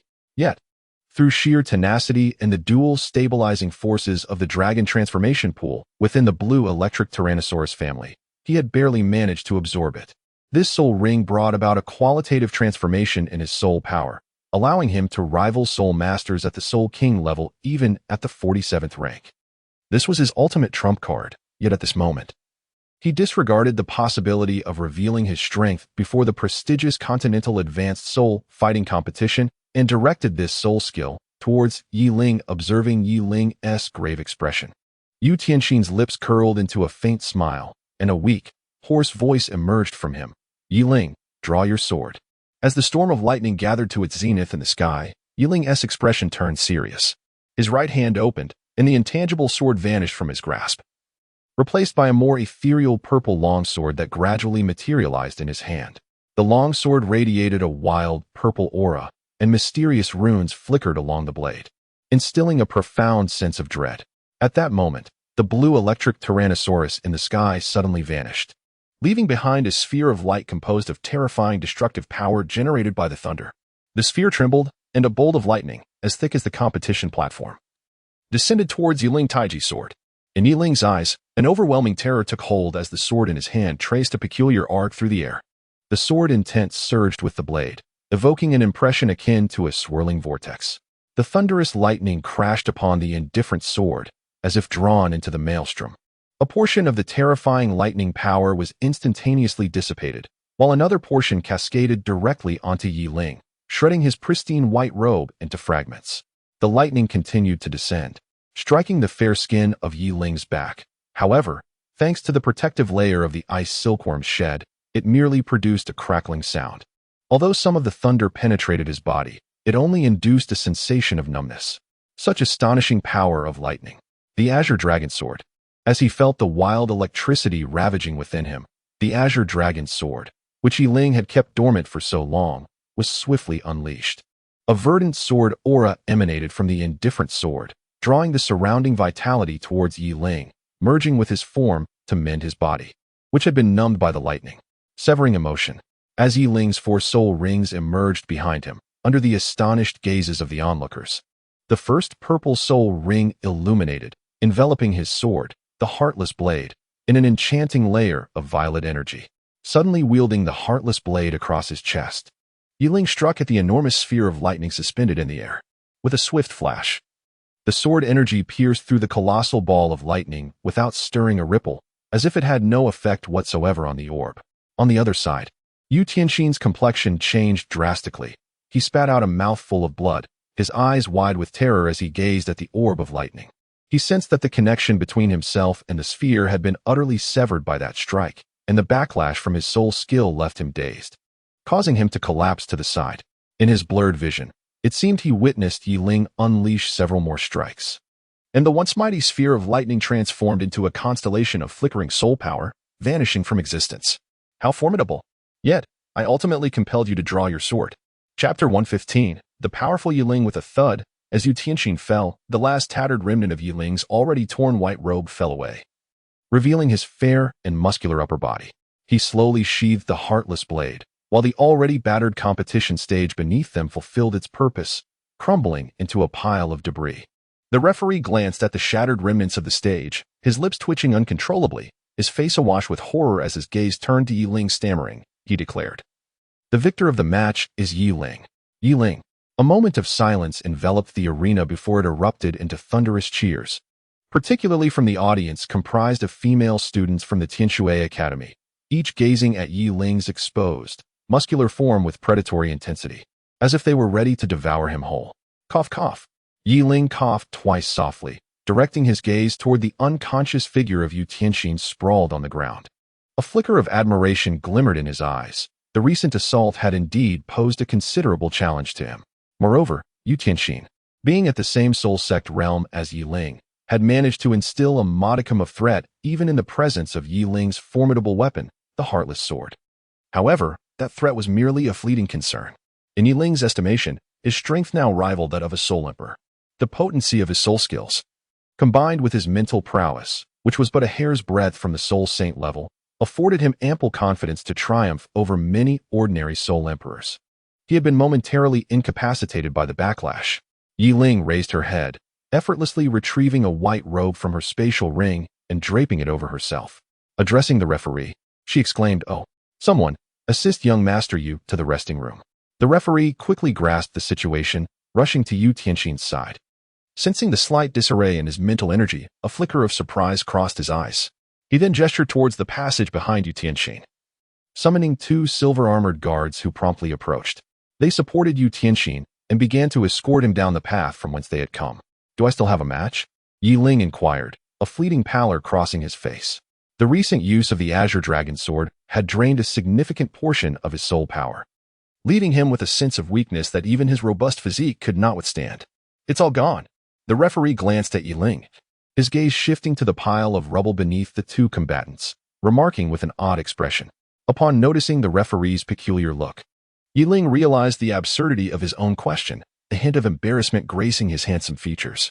The competition stage lay in ruins, and yet here he was, questioning the outcome. With a resigned shake of his head, Yi Ling turned and walked back through the passage he had come from, vanishing from the central arena. After adjusting his somewhat feeble body, Yi Ling pushed open the door to the private room, instantly capturing the attention of all present within. Their gazes were a mixture of admiration, relief, envy, and a touch of fierce combat spirit. "Come, take a seat." The sword Douluo greeted him with a gentle smile. Observing the dazed expression in Yi Ling's eyes as he spoke slowly, roused by the sword Douluo's voice, Yi Ling ambled to his designated seat. Before long, Yu Tianxin entered through the door, her steps faltering slightly. She cast a deeply scrutinizing glance at Yi Ling before settling beside the president of Thunder Academy. "Tianxin, are you all right?" inquired the president of Thunder Academy with concern. "I'm fine, merely suffering from a backlash of soul skills. My mental energy is a bit depleted," Yu Tianxin replied, a twitch at the corner of her mouth revealing her discomfort. Her gaze toward Yi Ling held an unusual intensity, for she was a prodigy meticulously nurtured by the Blue Lightning Tyrant Dragon clan, yet she had fallen to him. Throughout their encounter, She was acutely aware that he possessed the strength to defeat her with a single strike, yet he persistently waited for her to make the first move. This realization gnawed at her, leaving her feeling as though the pride of the Blue Lightning Tyrant Dragon clan had been trampled beneath Yiling's feet. Not bad. Yiling remained silent, a smile dancing in her eyes as she turned to look at Yu Tianxin, her lips barely moving. Yu Tianxin, having deciphered Yiling's unspoken words, felt a shadow of displeasure cross his face. He turned away, no longer wishing to meet Yiling's gaze. Today had dealt him too many blows. He yearned for solitude. Yiling smiled lightly, closing her eyes to disregard him. Her soul sank into the depths of the sea of consciousness, her gaze intensely fixed upon the subtly fracturing expanse before her. This was a sign of her mental prowess nearing a breakthrough. Even Yiling had not anticipated that after just recently surmounting one threshold, she was now on the brink of another. Such rapid advancement was largely attributed to Bai Yoshue's 8th soul skill, which had exponentially enlarged her sea of consciousness. Furthermore, during her recent battle with Yu Tianxin, she had been invigorated by the cleansing force of thunder, bringing her consciousness to the precipice of yet another breakthrough. Yiling contemplated earnestly. Although he found himself on the precipice of a breakthrough in his mental prowess, achieving such a leap was far from effortless. Should he wish to transcend his current limitations, a catalyst was essential, be it a stroke of serendipity or the use of rare and precious materials to forcibly invigorate the ocean of his spirit. He gravitated more towards the latter. Within his mind, he had already identified the most suitable options. Master. The sword Douluo turned his head slightly upon hearing Yiling's voice, regarding him with a look of curiosity. What is it? Yiling hesitated for a moment, then raised her head to address the sword Douluo. Master, does our sect possess any purple dust spirit water? Do you require it? The sword Douluo asked, furrowing his brow. He was well aware of the purple dust spirit water, a rare and precious treasure known to enhance a soul master's mental prowess. Indeed, observing Yiling's earnest gaze, the sword Douluo fell into contemplation. After a brief pause, he conveyed a mental message to Ning Fengji, who stood nearby. All right. Ning Fengji was momentarily taken aback, but soon his face brightened with a smile as he glanced at the sword Douluo and gave a slight nod. Yiling cast a glance at the two individuals, a flicker of emotion gracing his eyes, accompanied by a gentle smile. Following a brief exchange among the various deans, they prepared to take their leave.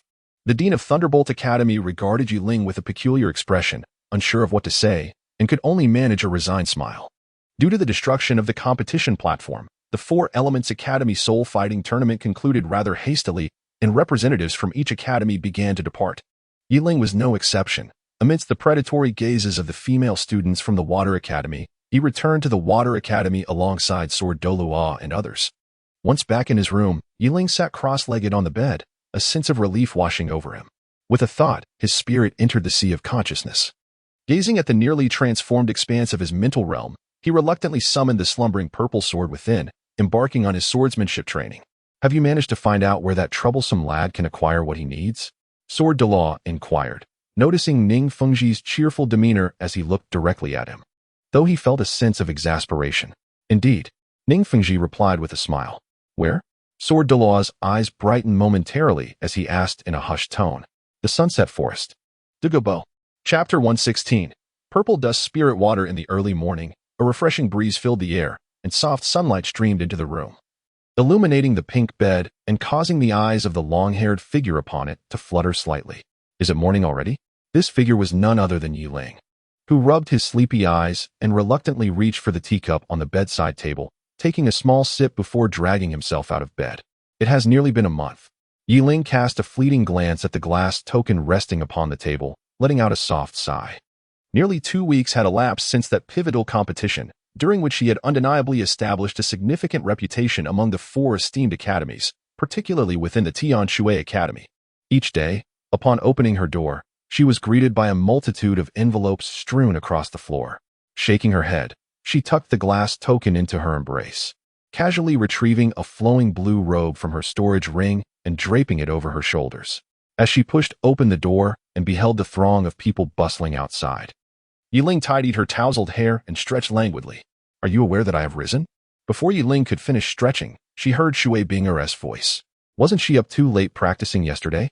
Yiling smiled, remarking that after spending several days together, he had become quite familiar with the Shui sisters, no longer maintaining the distant dynamic of guest and host. In his leisure time, Aside from immersing himself in cultivation, he would occasionally take a stroll with them around the Four Elements Academy, treating it as a pleasant diversion. Here, this is the item prepared for you by Jimyan. Do you think anything else is needed? Shui Bingo said, rolling her eyes in mild exasperation as she handed the item to Yiling. You found it so quickly. Yiling felt a stirring in his heart as his gaze fell upon the items presented by Shui Binger. There were but two objects, a black bottle, the size of a fist, and a pouch entwined with golden threads. Upon taking both items into his possession, Yiling's lips curled into a radiant smile. Within the black bottle resided the essence crucial for his mental fortitude to ascend once more, the purple dust spirit water. Although its efficacy might slightly pale in comparison to the longing water dew, it remained an invaluable treasure, and it took him an entire month, leveraging the connections of the Seven Treasures glazed sect to procure such a find. As for the golden threaded pouch, it was a wondrous bag capable of containing living entities. Akin to the one poisoned Douluo gifted to Tang San in the original tale, at least in appearance, it bore a striking resemblance. At last, I have found you, Yiling exclaimed joyously. Ah, how I envy your birth within the esteemed Seven Treasures glazed sect. For anything you desire, you need only to ask. Shui Binger unabashedly expressed her envy, her voice tinged with a wistful tone. Thank you for bringing this to me. Yiling shook his head, opting not to respond to her words. I've heard you were leaving? Shui Binger suddenly inquired. Now that I have gathered everything, it is time for me to depart. He glanced at the two items in his hands, but refrained from stowing them in his storage ring. Looking up at Shui Binger, he explained that he had already informed his master about his departure after the competition that day. Jian Douluo had shown curiosity regarding his destination. Yet Yiling chose not to divulge, and thus, no further questions were posed. When are you leaving? She asked. Tomorrow, he replied. I truly cannot comprehend your thoughts. While others strive desperately to gain admittance to our Tianshui Academy, you, on the other hand, receive love letters daily yet still contemplate leaving. Shui Binger lamented, her large eyes seemingly questioning whether their group of ladies was not alluring enough. I have my own matters to attend to, and with the prestigious Continental Advanced Soul Master competition imminent, it would be somewhat unreasonable for a disciple of the Seven Treasures glazed sect to linger within your academy. Yiling responded with a hint of helplessness. All right, you have your reasons. She conceded. Have you informed Jin Mian and Sect Master Ning? After all, they are still organizing the preliminaries for the Tiando Empire at the Four Elements Academy. Are you truly just going to leave? Shui Binger questioned, her expression rife with concern. Of course, I have. Yiling assured her with a glance. Very well then. Seeing that Yiling had everything arranged, Shui Binger found herself devoid of reasons to retain him, instead casting him a look of lingering regret. Well then, I shall not disturb you further. I must head to class now. You may take your time to study, she said, waving her hand as she turned to depart, leaving Yiling to his own devices. Yiling gazed at the silhouette of Shui Binger for several moments, seemingly shaking her head. Her gaze returned to the two objects resting in her palm. After lingering between them for a brief interval, Yiling's eyes ultimately settled upon the black vial in her right hand. With this, my spiritual power should be firmly established at the Soul Saint level, shouldn't it? Upon returning to her chamber, Yiling seated herself on the bed, casually placing the treasure pouch on the nearby table. With one hand, she cradled the black bottle in her palm. Ah, the purple dust spirit water. Yiling gazed in astonishment at the black bottle, as if a sudden realization had dawned upon her. She hurriedly rose to draw the curtains shut before returning to her bed. The door was firmly closed, and the curtains were drawn tightly, casting the room into a dimness devoid of light. Seated quietly on the bed, Yiling's eyes sparkled with excitement as she slowly opened the black bottle in her hand. With a soft hum, the cap was removed and carelessly tossed aside, a rich purple radiance emanating from the bottle's opening, illuminating the entire room in an instant. Truly, it was deserving of its reputation as a rare treasure. Yiling marveled as she tilted her head back and consumed the entirety of the violet liquid contained within the vial. The potion was scarcely enough for a single sip. A muffled grunt echoed, causing Yiling to frown deeply, as the purple dust spiritual water coursed down her throat. It swiftly transformed into a surge of energy that integrated into her being. A vibrant wave of mental strength emanated from every corner of her body, rushing fervently towards her sea of consciousness. Under the influence of this mental force, Yiling's body instantaneously transformed into a luminous purple silhouette. Had he not just secured the doors and windows, the exterior of his chamber would likely have been enveloped in a radiant violet glow. How refreshing!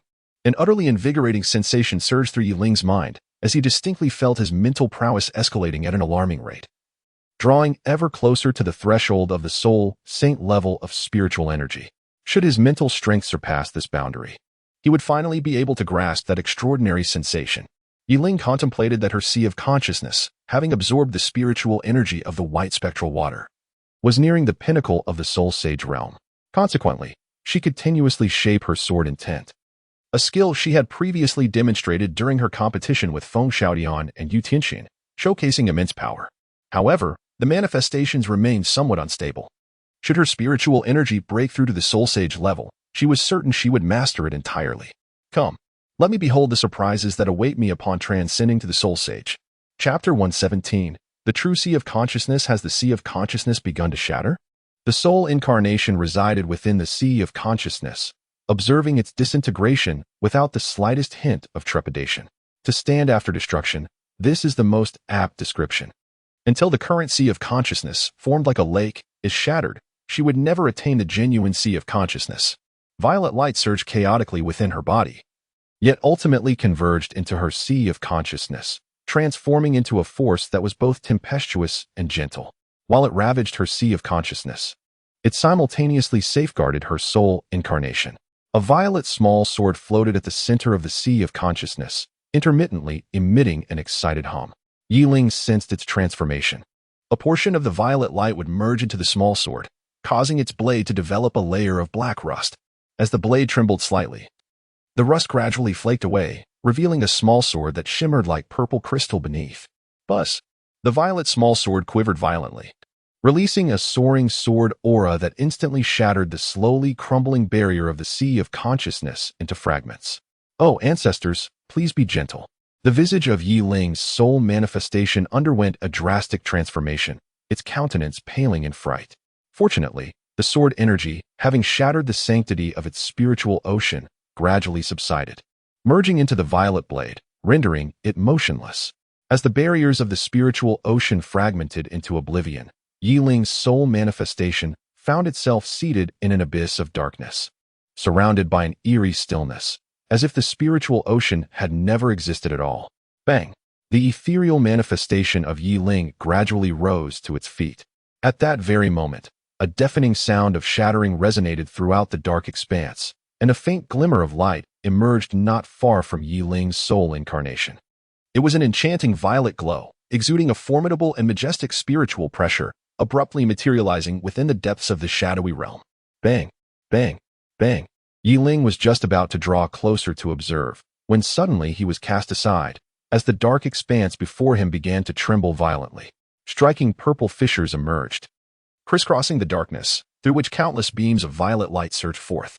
With a resounding boom, the dark space appeared to reach a critical threshold, and all the fractures erupted simultaneously. As the dark realm shattered, a radiant beam of purple light, akin to a celestial descent, enveloped the entirety of this space in an instant. The ethereal incarnation of Yiling gradually opened her somewhat stinging eyes, revealing a world suffused with swirling purple energy. Mountains, waters, and trees adorned the landscape, while entities born of psychic energy darted about within this realm. Is this truly the ocean of my consciousness? Yiling exclaimed in astonishment, sensing that this world, swirling with purple energy, seemed to mirror the depths of his very soul. He could perceive every corner of this realm with unparalleled clarity, as if he himself were the deity of this place, governing all. Suddenly, as if responding to an unseen force, the small purple sword shot forth towards the distant mountain, thick with swirling purple mist, vanishing from Yiling's sight in an instant. Let us follow and explore. Yiling contemplated, her figure vanishing in an instant from its original position, only to reappear atop the mountain. Standing at the summit, Yiling's pupils widened in astonishment, as the swirling spiritual energy surrounding her essence seemed to come to a standstill at that moment. This is indeed the ocean of my spirit. Wherever Yiling's gaze fell, it was obstructed by the towering mountain. Behind the swirling purple aura of the mountain lay an expanse of violet ocean, a magnificent sight that dwarfed the tranquil lakes of Yiling's previous spiritual sea. This was, indeed, a true ocean stretching infinitely beyond the horizon. Oh, the purple dust spiritual water. You have truly bestowed upon me a grand surprise. Yiling was overwhelmed with laughter as he gazed upon the vast expanse of the ocean. With a mere thought, his soul manifested at the center of the sea, where a towering stone pillar stood. Atop this pillar, his violet blade floated gracefully, while the deep purple waters surged towards it, being devoured by the sword. This ocean was a manifestation of Yiling's spiritual energy. However, he felt no diminishment in his power as the purple blade consumed the waters.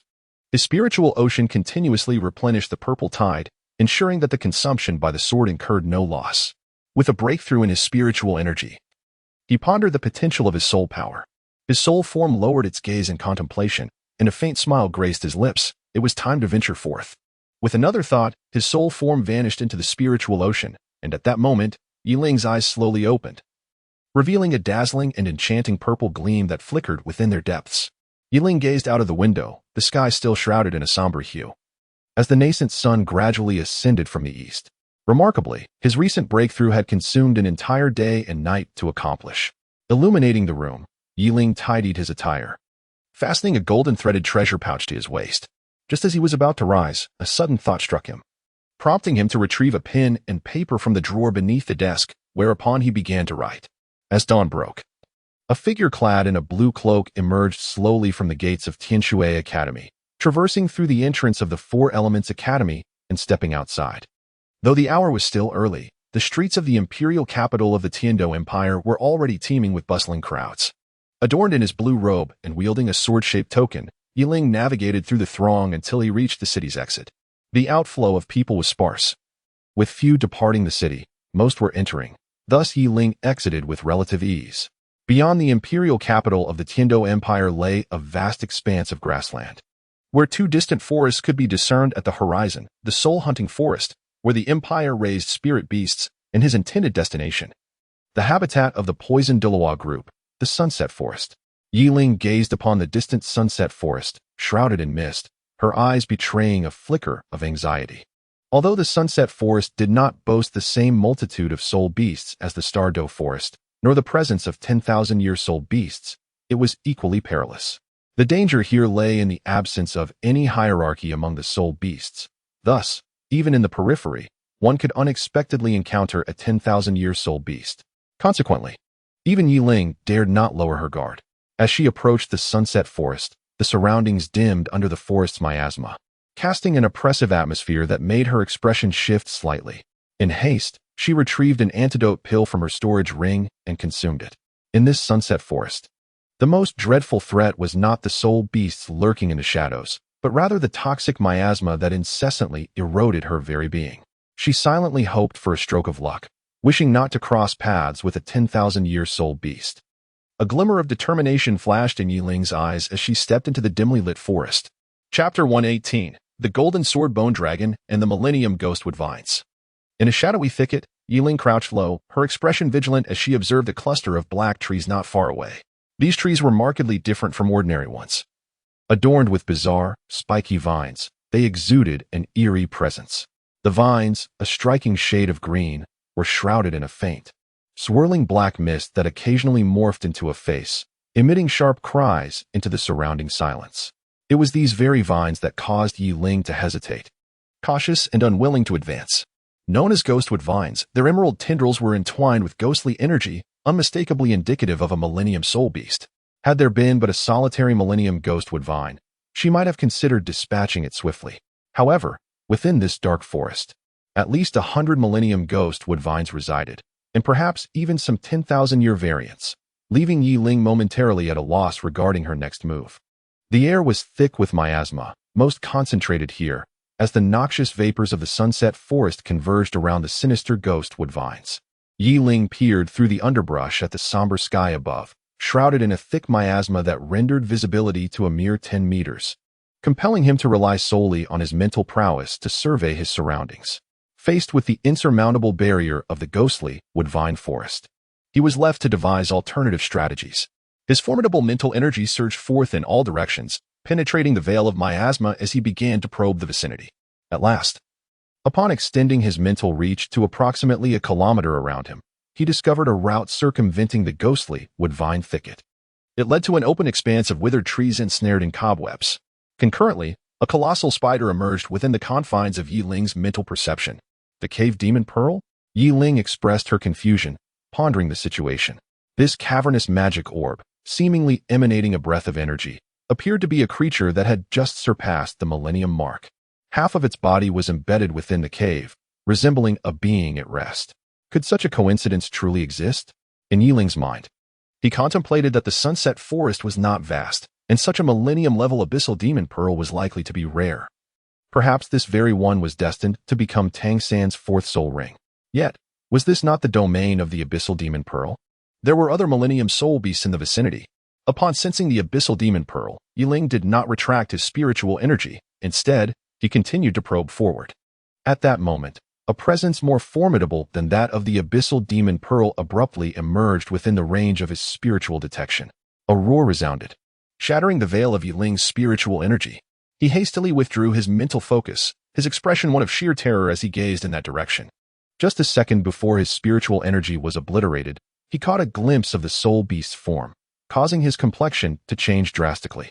It was a dragon-shaped soul beast, its entire body shimmering in golden hues, with blood-red dragon eyes, sharp-edged golden rhomboid scales, and grand golden dragon wings.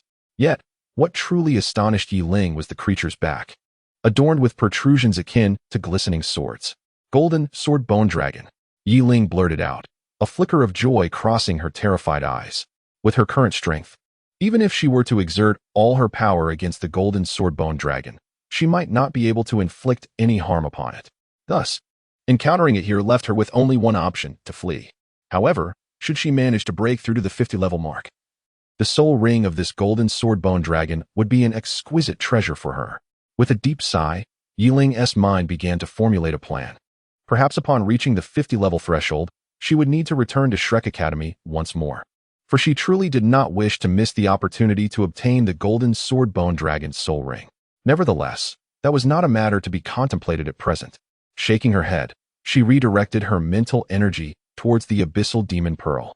The abyssal demon pearl seemed to sense the approach of a formidable soul beast nearby, its 6 spider eyes warily scanning the surroundings. This was not its territory. It had merely strayed into this region and could perceive the rapid approach of its master, whose power far surpassed its own, filling it with trepidation. It appeared that these two creatures were destined to clash. Yi Ling mused, as the abyssal demon pearl, intimidated by the presence of the golden sword bone dragon, had lost all courage to escape. Perhaps it was not that it did not wish to flee, but rather that it was too afraid. Its instincts warned that fleeing would lead to certain death. The steadily advancing golden sword bone dragon was in no hurry, its steps deliberate and slow, fixating its gaze on the gradually revealing form of the abyssal demon pearl. A hint of human-like mockery curled at the corners of its mouth. It had countless opportunities to slay the intruder in its territory, yet it desired none of that. After all, it had finally stumbled upon such an entertaining plaything. The 6 spider legs of the abyssal demon pearl anxiously tapped against the ground, its 6 eyes wide with panic as they fixed upon the glimmer of gold emerging in the distance, emitting a sound akin to a plea for mercy. With a roar, the golden sword bone dragon revealed its form, unleashing a fierce bellow that sent the abyssal demon pearl scrambling back into the depths of the cave. Perhaps I can take advantage of their confrontation to slip away. In Yi Ling's mind, a thought emerged.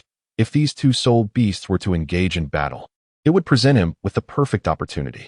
Just as his mental energy enveloped the scene, he not only beheld the magnificent golden swordbone dragon, but also glimpsed the enchanting hues of the rainbow in the distant sky, a manifestation of the precious energy emanating from the eye of ice and fire, his ultimate goal for venturing into the sunset forest.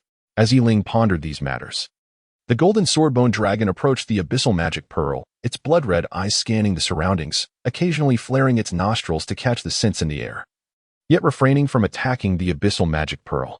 Meanwhile, the abyssal magic pearl had buried most of its body within the cave, its small head resting on the ground, trembling slightly as it gazed at the formidable golden swordbone dragon.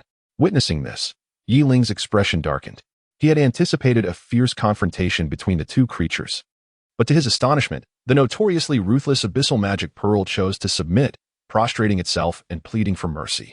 This unexpected turn of events shattered Yi Ling's plan to seize the opportunity to escape amidst their conflict. Truly, the abyssal magic pearl was a coward, Yi Ling muttered softly. Casting a glance at the nearby shrieking ghostwood vine forest, then using his mental power to assess the distant golden sword bone dragon and the abyssal demon pearl. It seemed he had resolved to take action, as he suddenly flashed forward, preparing to sprint towards the patch of withered wood where the golden sword bone dragon resided.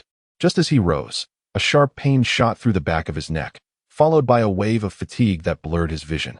Chapter 119. Douluo, a tingling numbness spread from the nape of his neck.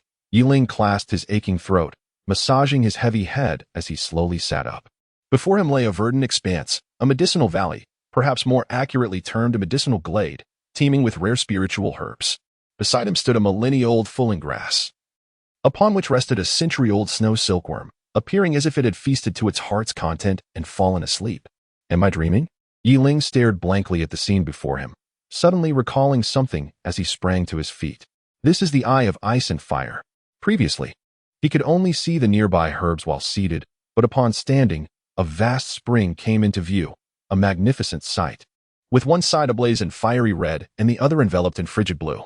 The juxtaposition of ice and fire was astonishingly stable in the same location, and remarkably, the waters from both sides seemed to converge. What is this Eye of Ice and Fire? Has this fool truly been rendered senseless by my actions? Just as Yiling was engulfed in shock, a bemused voice resonated beside him. Who are you? The sudden voice and figure startled Yiling, prompting him to take a few cautious steps back, his eyes wide with alarm as he regarded the man with deep green hair. Oh no, oh no. Could I truly be daft now?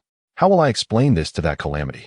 Noticing Yiling's panicked expression, the man remained silent, beads of cold sweat suddenly forming on his brow, appearing quite flustered. Are you Douluo? At that moment, Yiling clearly discerned the man's form, a flowing green robe, deep green hair, and even green eyes. In the entirety of Douluo continent, there was only one individual with such a striking appearance that Yiling knew of, the titled Douluo who resided in the Sunset Forest, Douluo. You recognize me? Douluo was taken aback, casting a puzzled glance at Yiling. Ah, so you haven't been rendered senseless. Douluo let out a sigh of relief, his expression returning to normal, now adorned with a smile as he regarded Yiling. What do you intend to do? Yiling observed the skepticism etched upon his face and hurriedly retreated a few steps in alarm. From his recent response, it was evident that this individual was indeed the formidable Douluo. The prospect of being dispatched by him would be as trivial as crushing an ant. And yet here he was, surreptitiously attempting to infiltrate his domain. Now that he had been discovered, it was likely that he had been apprehended and rendered unconscious by Douluo himself. Why are you so frightened of me? It's not as if I intended to knock you out. You were the one who trespassed into the territory of that golden sword-bone dragon and were subsequently detected by it. Had I not intervened, you would have been slaughtered long ago. Douluo remarked with a sense of resignation, realizing that he had been mistaken for a villain by this youth. You saved me? Yiling responded incredulously, confident that he could have escaped from the clutches of the golden sword-bone dragon. How could he possibly require assistance? Do you not believe me?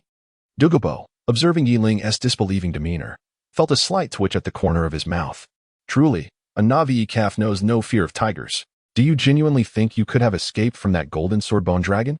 You must understand that it is one of the rare soul beasts of the Sunset Forest, a terrestrial overlord whose strength could easily rival that of a soul sage.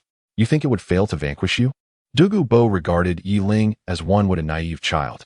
Listening to Douluo's words, Yiling felt a tightening in his chest. Reflecting upon the golden sword-bone dragon he had just encountered and the submissive behavior of the cave magic pearl, he began to grasp the reality of the situation.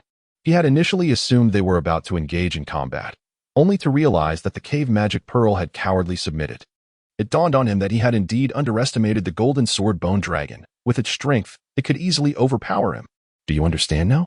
Furthermore, had I not been tailing you and scaring off some ancient soul beasts, you would have likely become mere refuse in the Sunset Forest by tomorrow. Douluo declared with a sense of pride. Senior Douluo, did you just say you have been following me? Yiling halted, unable to believe the revelation. Indeed, from the moment you departed from the imperial capital of the Tiando Empire, I have been shadowing you. Otherwise, do you think you could have traversed so far into the Sunset Forest? Douluo shot Yiling an exasperated glance. Senior Douluo, Yiling began to speak, but was interrupted by a wave of Douluo's hand. I know what you are about to inquire. Why I am following you, correct? Do you think I desired this? Had it not been for your unreasonable master, I would have had no interest in your affairs. Douluo seemed to reminisce about something amusing, smiling at Yiling. My master, Yiling exclaimed in surprise. Douluo regarded him thoughtfully, and upon realizing that Yiling was unaware of the specifics, he spoke softly. This all pertains to the terms of the transaction with your master, or rather, the Seven Treasures Glazed Tile School. Upon hearing the somewhat excited tone of Douluo, Yiling furrowed her brow. It appeared that Douluo was not merely deceiving her. For what reason would a titled Douluo bother to mislead a mere soul sect disciple? Do not doubt, you may return and inquire with your master. I am currently regarded as an honorary elder of the Seven Treasure Glazed Tile School, Douluo remarked. Observing the contemplative expression on Yiling's face, and added somewhat irritably, honorary elder? Upon hearing Yiling's astonished response, Douluo chuckled lightly and produced a glazed token from his robe, tossing it towards her. The glazed token.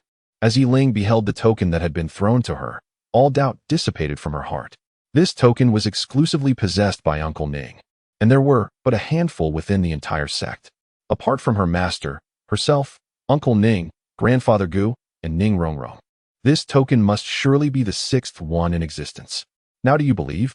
Furthermore, the treasure pouch at your waist was given to your master by me, and he also managed to procure a bit of purple dust spiritual water.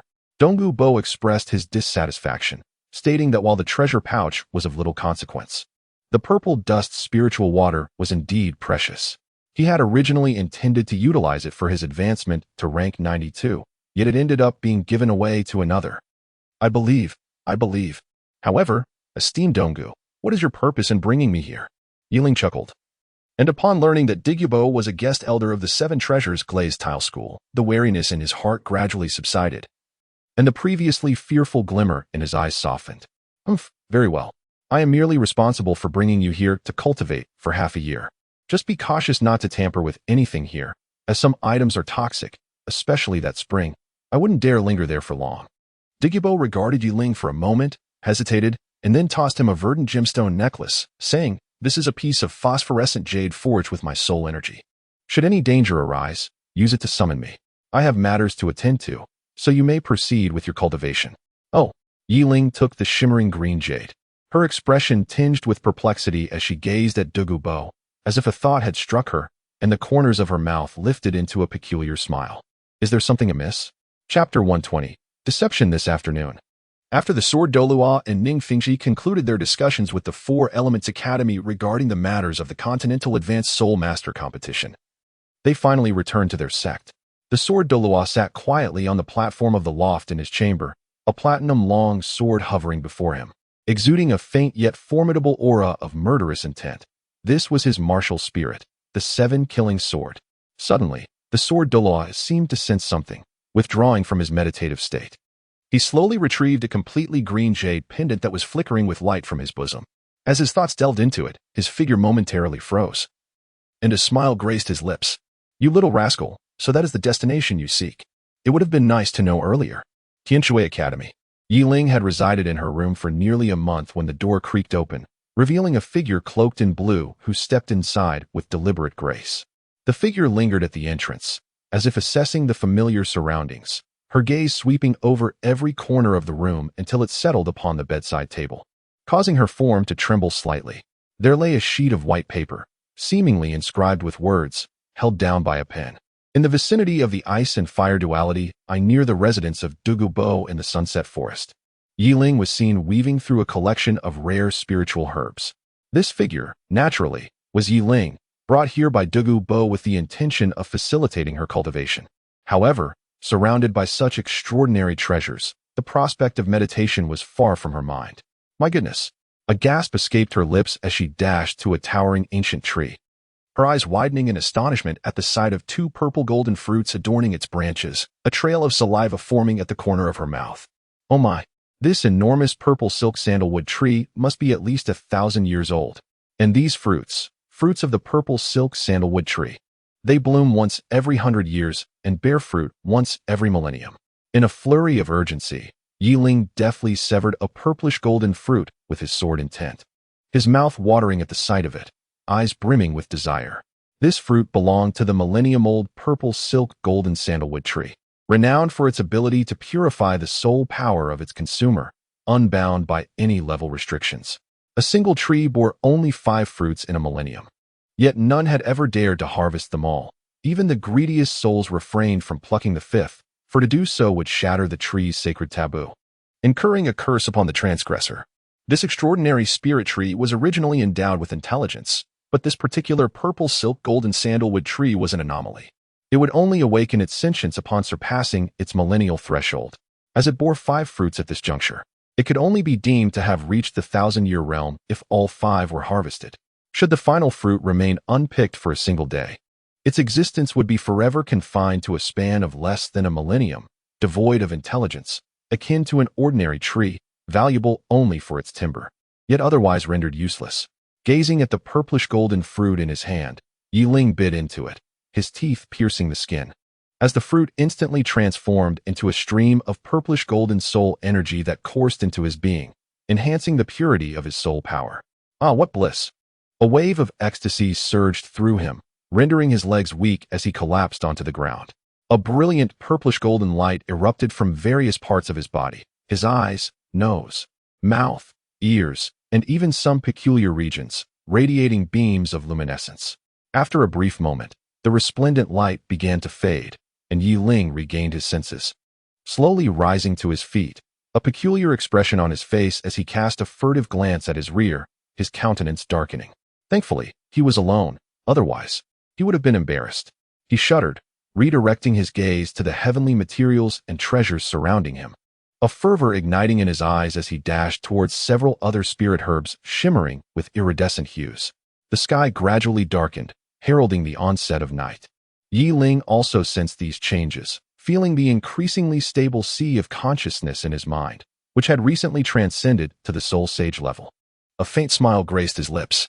He had just consumed an exquisite herb designed to fortify mental strength, and the once unstable sea of consciousness had now stabilized completely.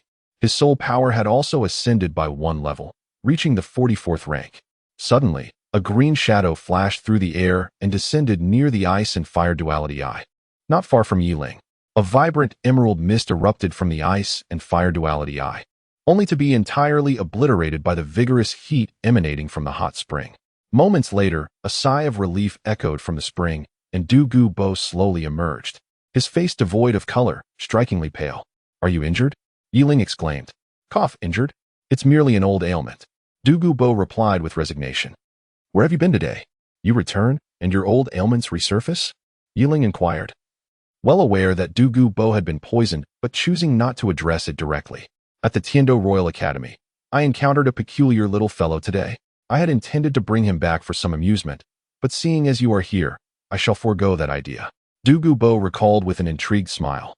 Glancing around before disregarding Yi Ling, settling down to enter a meditative state. Yi Ling gazed at the meditative figure of Douluo, momentarily engulfed in contemplation. Logically, Douluo's toxic afflictions would eventually be alleviated by Tang San. However, given that he was currently engaged in his own cultivation, he had no intention of summoning Tang San back. Would this mean that the recently appointed honorary elder of the 7 Treasures Glazed Tile School, Douluo, might soon meet his demise? No, this simply wouldn't do. Yi Ling resolved to devise a plan to coax Douluo into bringing Tang San here. A title Douluo would be immensely beneficial to the 7 Treasures Glazed Tile School, and even if Douluo merely held the position of an honorary elder, he could not allow him to perish without having contributed to the sect. "Then what about you, Senior Douluo?" Yi Ling tentatively inquired. Douluo opened his eyes and regarded Yi Ling, responding slowly. "What is it? Isn't this old ailment a sign of poisoning?" Yi Ling probed. "You." Douluo's eyes narrowed at Yi Ling's words. "How do you know?" The fact that he was poisoned was something even some of his fellow title Douluo had failed to discern, yet it was now revealed by a mere 13 or 14-year-old child. "Senior, your hair and eyes exhibit a distinct verdant hue, clearly indicating that the poison has penetrated deeply," Yi Ling remarked with a smile, for from this moment forth, he intended to engage in a subtle ruse. "Ah, you possess some skill. But what does it matter that you have discerned it?" "Alas," Douluo sighed, a flicker of unwillingness flashing across his gaze. Yi Ling captured that fleeting unwillingness in her gaze and addressed Douluo, saying, "Junior knows of someone who can concoct an antidote for you." "Who?" Douluo was momentarily taken aback. But then, filled with excitement, he sprang to his feet, gripping Yi's shoulders tightly as he exclaimed. Yi Ling observed his excited demeanor, a faint smile gracing her lips. "My dear friend." Chapter 121, Tang San captured. Are you speaking the truth? Douluo questioned, his gaze intensely fixed on Yi Ling's eyes, his voice hoarse with overwhelming emotion. Yi Ling remained silent, her face adorned with a serene smile as she gazed at him. Observing Yi Ling's confident demeanor, Douluo felt his hands tremble, and his eyes unexpectedly glistened with moisture. Young man, I care not whence you derive this confidence, but provided your words today hold truth, I, Douluo, am willing to become a formal elder of the Seven Treasure Glazed Tile School. Douluo asserted resolutely. Upon hearing his declaration, Yi Ling paused momentarily, a flicker of astonishment illuminating her eyes. Then, a broad smile graced her lips as she lifted her gaze towards Douluo and said, You may bring him directly here. He is the one from Shrek Academy who piques your interest. His name is Tang-san. As Yi Ling's voice faded, Douluo was momentarily taken aback, his form vanishing before her eyes, leaving only a lingering echo of gratitude. Thank you. Alas, Tang-san, I cannot be blamed for this. Perhaps this place holds an opportunity for you as well. Yi Ling gazed at the already departed Douluo, a quiet smile gracing her lips. After uttering these words, she intended to turn and resume her cultivation. Suddenly, as if recollecting something, her body froze in place. Moments later, she transformed into a fleeting shadow, racing towards the ice and fire duality eye. Oh dear, I almost forgot. With Tang-san's arrival, those celestial herbs I had my eye on may be snatched away. How foolish of me to speak so soon. Couldn't I have waited a few more days? After all, Douluo is not on the verge of death. In a flurry of urgency, Yi Ling rushed to the vicinity of the twin springs of ice and fire, his gaze sweeping across the two distinct sources. At last, at the heart of each spring, he discovered the two coveted items, the extreme yang summoning flower and the extreme yin slaying grass. These two celestial herbs, though mutually restraining, are of a singular origin. Much like the eight-pointed xianbing grass and the fiery apricot blossom, they embody the quintessential attributes of ice and fire, bestowing upon the user a remarkable immunity to both elements. However, the singular distinction lies in the fact that the extreme yang summoning flower and the extreme yin slaying grass, upon consumption, generate a soul core within the user's body. This soul core can only crystallize upon breaking through to the tidal Douluo and limit Douluo stages. Possessing a soul core accelerates the pace of cultivation and enhances the recovery of soul power, rendering it more solidified within the body. By ingesting these two celestial herbs, one could attain a soul core at the Soul King level, and upon reaching the Soul Sage realm, form another.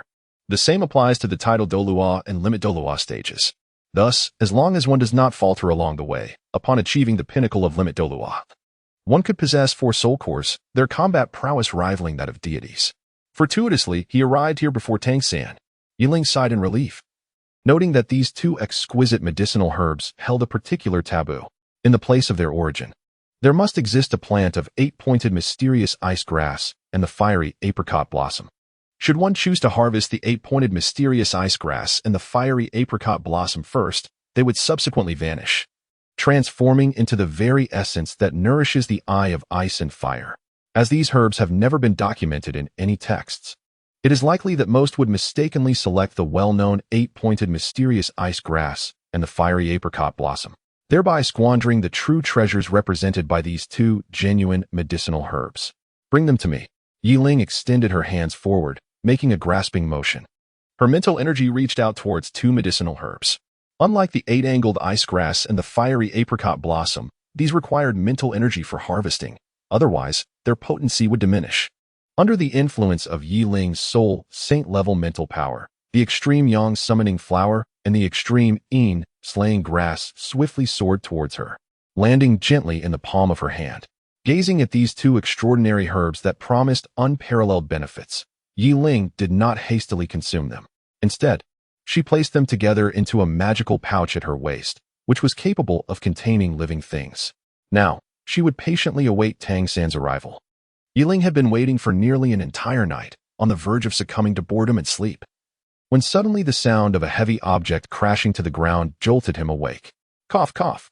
Yi Ling opened her eyes and turned her gaze towards the source of the sound, only to find that Douluo had returned, accompanied by a boy clad in simple blue attire, who appeared to be of the same age as herself, none other than Tang-san. Struggling to rise from the ground, Tang-san fixed a resolute stare upon Douluo and, gritting his teeth, declared, "Old poison." Although I am unaware of how you learned that I possess the ability to cure the poison afflicting you, even if I could, I would never offer my assistance. Haha, that may not be the case. Douluo retorted with a smile, his gaze shifting towards Yiling. Upon witnessing Tang San's disheveled appearance, Yiling cast a discontented glare at Douluo.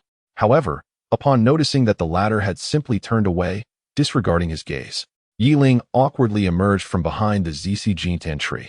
Xiao-san, it was actually I who informed Elder Douluo that you could assist him in alleviating the poison. Yiling, Tang San exclaimed in astonishment. How did you end up here? Did you just say that you told this old poison master I could help him? After posing his question, Tang San regarded Yiling with a puzzled expression, seemingly intrigued by his presence. Elder Douluo is currently a guest elder of the Seven Treasure Glazed Tile School, but it appears he has been poisoned.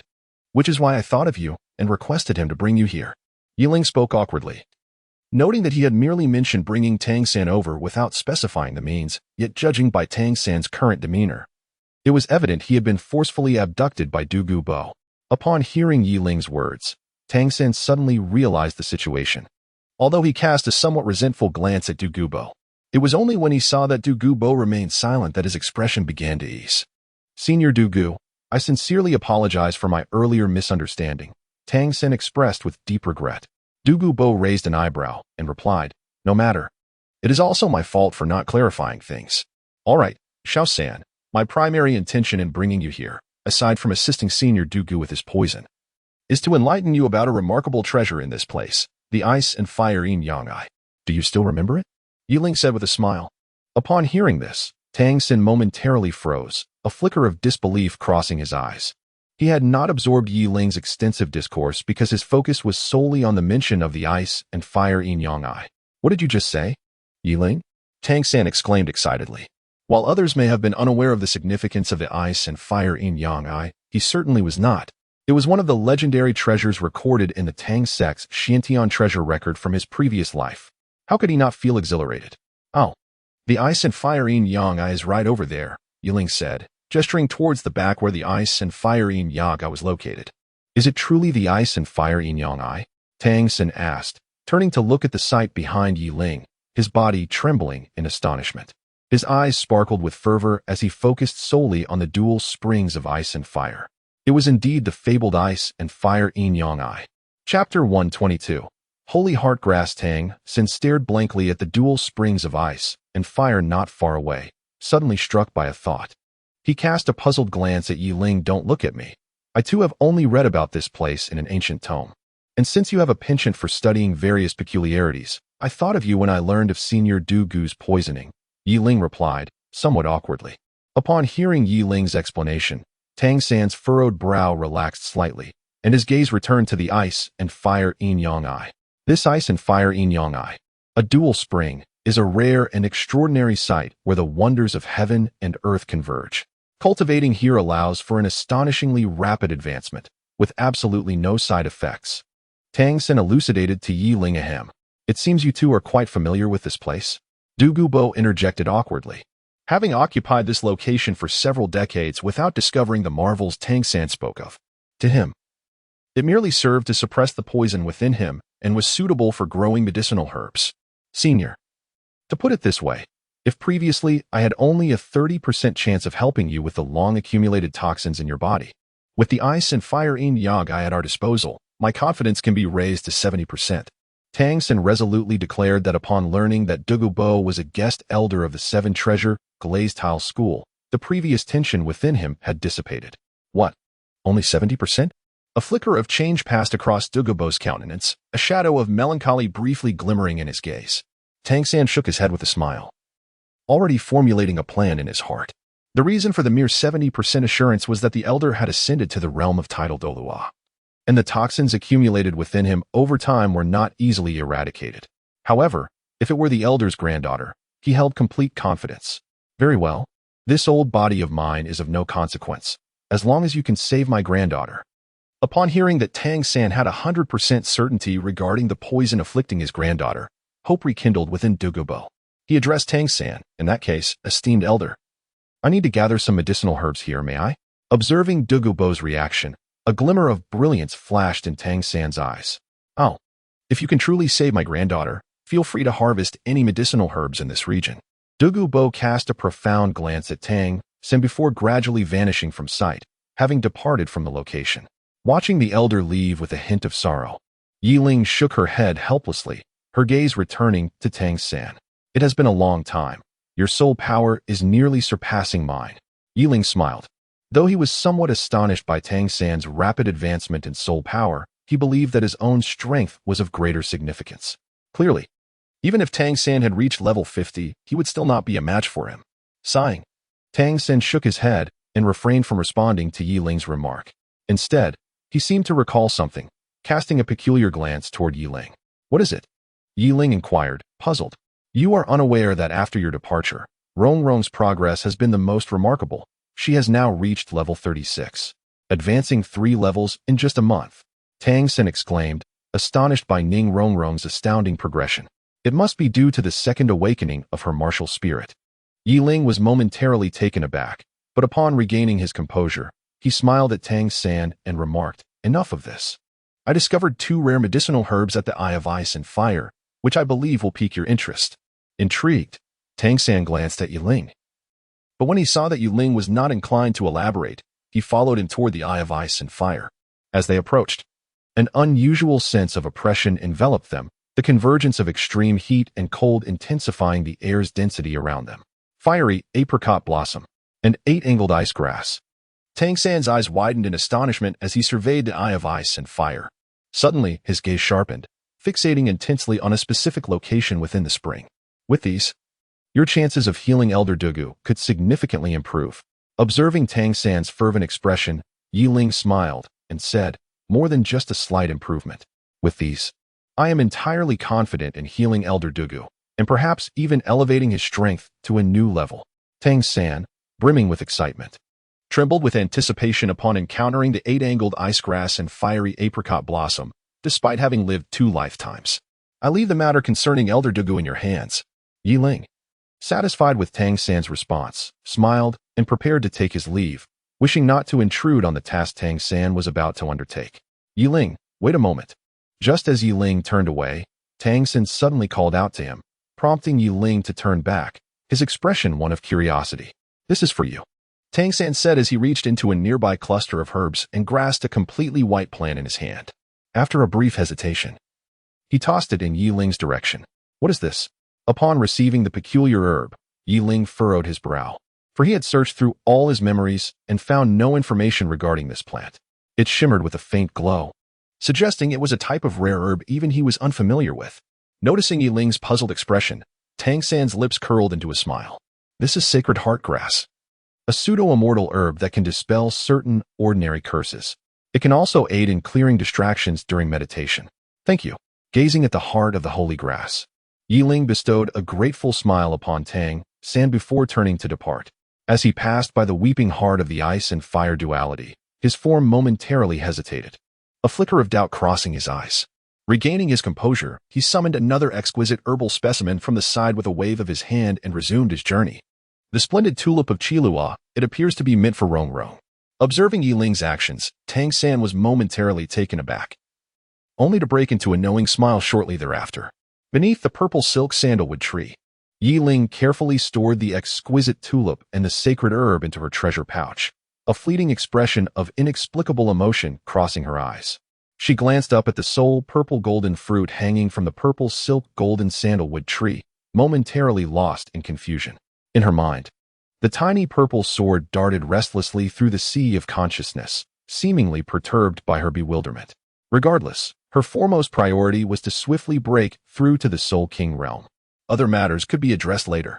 At worst, she could attempt to visit the heartbreak read upon her departure. With this thought, Yiling regained her composure and entered a meditative state, determined to elevate her strength to the Soul King level within the 6 months here. Ensuring her readiness to re-enter that perilous location, the place that had nearly spelled her doom. The Rakshasa Domain. Chapter 123, Healing the Poisoned Douluo Sunset Forest. Apart from the Star Doe Forest, the extreme northern lands and the uncharted seas stands as the largest habitat for soul beasts on the Douluo continent. Enveloped in a thick miasma year-round, this place remains largely neglected, even with soul beasts residing within. The blazing sun hung high in the sky, marking the peak of midday brightness. However, the forest, which should have been bathed in sunlight, was instead shrouded in a dense layer of green toxic mist. Beneath this overwhelming emerald haze, the entire sunset forest lay in eerie silence. Even the most formidable soul beasts cowered in caves or thickets, their eyes wide with terror as they gazed at the poisonous fog above. At this moment, at the eye of ice and fire, the toxic mist was particularly concentrated. Through the swirling fog, two figures could be discerned below. One sat cross-legged with a grim expression, while the other tirelessly administered acupuncture beside him. Silver needles piercing the seated figure, rendering him akin to a hedgehog. With a deep exhale, Tang San released a breath laden with fatigue, finally withdrawing all the silver needles from Du Gubo's body. As the needles were extracted, a viscous green substance seeped from Du Gubo's skin, carrying a pungent, serpentine odor that dripped onto the ground, causing the surrounding flora to wither as if vitality had been siphoned away. Old monster. This is merely the initial stage of expelling the toxins concealed within you. I hadn't anticipated that the poison within would prove to be even more troublesome than I imagined. It seems it will require additional effort. With all the silver needles removed, Tang San slumped weakly to the side. Yiling slowly opened his eyes beneath the distant purple silk gold sandalwood tree, a smile gracing his face as he cast a glance at the two. In recent days, he and Tang San had come to comprehend the character of Du Gubo.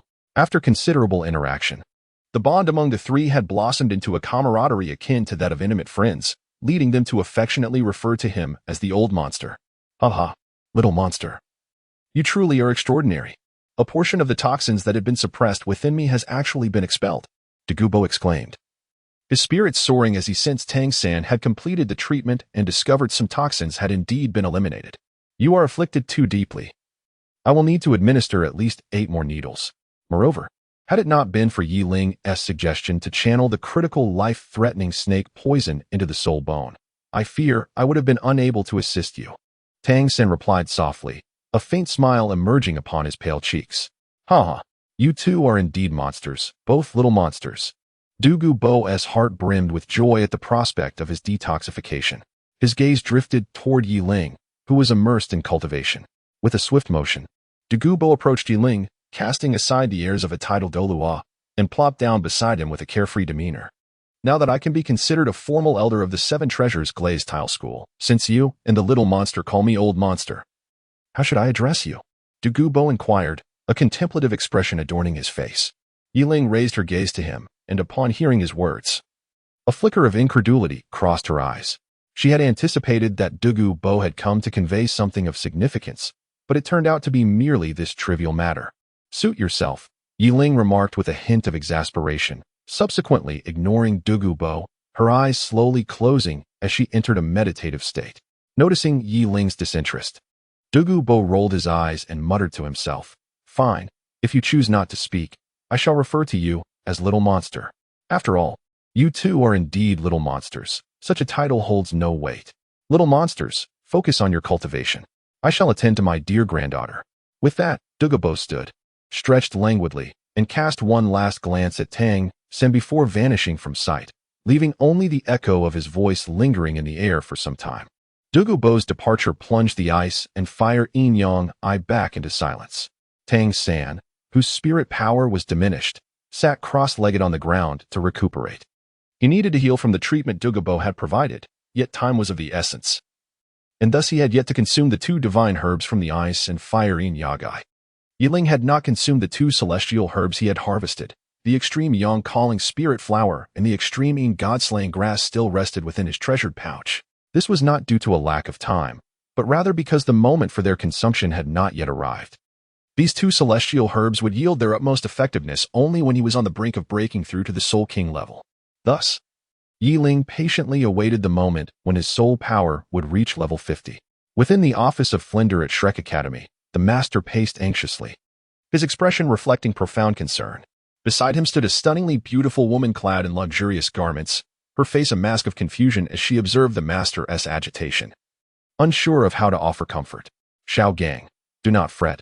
Perhaps Xiao San has merely stepped out for a brief period, Flinder remarked, glancing at the master's distressed demeanor. Stepped out? For 3 or 4 days. And without notifying me at all. In the past, even if he ventured out for half a day, he would at least inform me. But now, something must have happened. The master harbored a nagging suspicion, as since returning from the Heaven Do Royal Academy, Tang San had vanished. Initially, they had presumed he had merely gone for a stroll. Yet 4 days had elapsed without his return. Even when he inquired with Xiao Wu, she professed ignorance, given the bond between Tang San and Xiao Wu. It was inconceivable that he would not inform her of a lengthy departure. Xiao Gang, please remain calm. Your anxiety is not conducive to the situation. Moreover, hasn't T. Flinder dispatched Mu Bai and the others to search? The elegantly dressed middle-aged woman beside the master interjected softly. You do not understand, ere long. That day at the Heaven Do Royal Academy, Xiao San undoubtedly caught the attention of Douluo. It is likely that his disappearance is connected to him. How can I not be anxious? The master replied, his usual composure giving way to panic. Flinder, please assist me in calming Xiao Gang. The woman, known as ere long, implored Flinder. Just then, the door to the room was suddenly thrust open with force, and Dai Mubai rushed in, his face a mask of alarm. Followed closely by Xiao Wu and others, including Meng Iran, who had recently joined Shrek and now bore an expression of distress. What news? Have you heard anything about Xiao San? The master grasped Dai Mubai's shoulders, urgency lacing his voice. Xiao San Dai Mubai's expression grew somber, his words trailing off. Unuttered. Upon seeing Dai Mubai's face, the master's countenance turned pale as blood vessels in his eyes reddened ominously. We found this in the forest outside the academy, which means Xiao San may have been captured by Douluo, whom we encountered that day at the Heaven Do Royal Academy. Oscar suddenly emerged from behind the crowd, holding a branch corroded by toxic gas. The eyes of the onlookers gravitated towards the branch. In the entire Heaven Do Empire, if one were to speak of the master of poisons, it could only be the notorious Douluo. The master stared blankly at the branch in Oscar's hand, and a shiver of realization coursed through him. Indeed, it was Douluo. Perhaps the third is still alive. Quickly, let us head to the Sunset Forest. Chapter 124. The Golden Sacred Dragon. As the panicked cries of soul beasts echoed through the forest, 3 figures swiftly navigated the trees. Flander, the master, and Lu Erlong. Xiao Gang, let us take a moment to rest. Your soul power is too low. Continuing this pace will only exhaust your body. Lu Erlong halted, her voice laced with concern as she addressed the master, whose bloodshot eyes betrayed his fatigue. No, we must hasten to Douluo's lair. He is ruthless and undoubtedly interested in the third's poison, which is why he has captured him. Until he extracts the secrets of the third's toxic abilities. He will not kill him, but we cannot guarantee that he won't resort to torture. We must hurry, the master replied, urgency in his tone, pushing his nearly depleted soul power to its limits. According to the hints provided by those 3 old fellows from the Royal Academy, Douluo's residence should be nearby. Flander paid little heed to their conversation, instead maintaining a vigilant watch of their surroundings. Damn it, in such a vast area, where should we even begin to search? Could those old fools not have been clearer? Lu Erlong grumbled, his brow furrowed in frustration. Enough, Erlong. They were considerate enough to share Douluo's approximate location in the Sunset Forest, given the brilliance of the third. Had they divulged more, it would have truly invited Douluo's wrath. Flander replied with exasperation. Lu Erlong's fiery temper had remained unchanged over the years. Humph. Lu Erlong huffed in discontent, his gaze fierce as he swatted away a passing 1,000-year soul beast and turned to the master. We must be close. Look, there is a poisonous formation drawn with the toxins of the Emerald Phosphor Snake Emperor surrounding us. Douluo must have created this to isolate the soul beasts of the Sunset Forest. He is surely nearby. The master halted by a tree, carefully scanning the area below. Upon hearing the master's words, the expressions of Flander and Lu Erlong grew more somber, and Lu Erlong silenced his earlier brashness, standing beside the master. As the toxic mist began to swirl around them, the master's gaze fixed upon the verdant haze in the distance. Be cautious. We were so focused on advancing that we may have inadvertently triggered these poison formations. Douluo must have sensed our presence. A gentle breeze swept through, lifting the withered leaves from the trees in the ethereal green poisonous mist that hung in the air. A figure gradually emerged from the toxic haze. Douluo. The master enunciated each word with increasing intensity, his eyes bloodshot. Ha! I wondered why it felt as though someone had trespassed upon my poison formation. It turns out to be you little rascals. Douluo waved his robe, dispersing the mist that obscured him, hovering in the air as he looked down at the 3 masters with disdain. Senior Douluo. Although the 3 masters felt a tinge of reluctance, They respectfully clasped their fists and spoke. I originally intended to visit the Heaven-Do Royal Academy to see my granddaughter, but I was interrupted by you three young ones. Douluo's voice grew heavier, a flicker of displeasure flashing in his eyes. Feeling the intensity of Douluo's glare, Flinder's heart tightened, and he steeled himself to speak. Senior Douluo, we trespass upon your territory this time. But what? Douluo interjected impatiently. However, we have come to disturb you on behalf of a student from our Shrek Academy. Flinder managed to force a smile. Upon hearing Flinder's words, Douluo's brow furrowed, his eyes narrowing contemplatively. I have no disciples from your Shrek Academy here. Does Senior Douluo recognize this? The master, seeing Douluo's denial, grew increasingly displeased and produced the corroded branch that Oscar had found from his robe. Upon seeing the branch, Douluo's expression momentarily tightened before he quickly regained his composure. Feigning ignorance. Do you dare assert that I have your Shrek Academy's disciple based solely on this wretched twig? Douluo. Witnessing Douluo's blatant refusal to acknowledge the truth, the master's last shred of rationality shattered. His face contorted in rage as he glared at Douluo, his voice hoarse with fury. An ant dares to call my name, seeking death. In response to the master's insolence, a flicker of anger crossed Douluo's visage, and the surrounding poison surged violently. At that moment, the soul power of a tidal Douluo erupted forth, and 9 soul rings slowly rose behind him, revealing the shadow of a massive green serpent at his feet. Phosphorescent maze. Douluo glared fiercely at the 3 masters, the 4th soul ring illuminating behind him, unleashing a torrent of overwhelming green poison. The toxic mist descended swiftly, enveloping the 3 masters within its grasp. This was Douluo's 4th soul skill, the phosphorescent maze, capable of disorienting those within its confines, inducing hallucinations, and ultimately leading them to succumb to the venom of the phosphorescent Serpent King. Do you still wish to take someone away? My poison has yet to be resolved. How could I possibly allow you to take the little monster? With a haughty expression, Douluo released his soul skill, albeit not with full force. Understanding that these 2 young prodigies were under the tutelage of a formidable mentor, he intended merely to teach them a lesson before departing. Moments passed in silence, and Douluo, based on his estimations, believed that among the trio, 2 were soul saints capable of counteracting his 4th soul skill. Why the silence? Could it be that they were incapacitated by poison?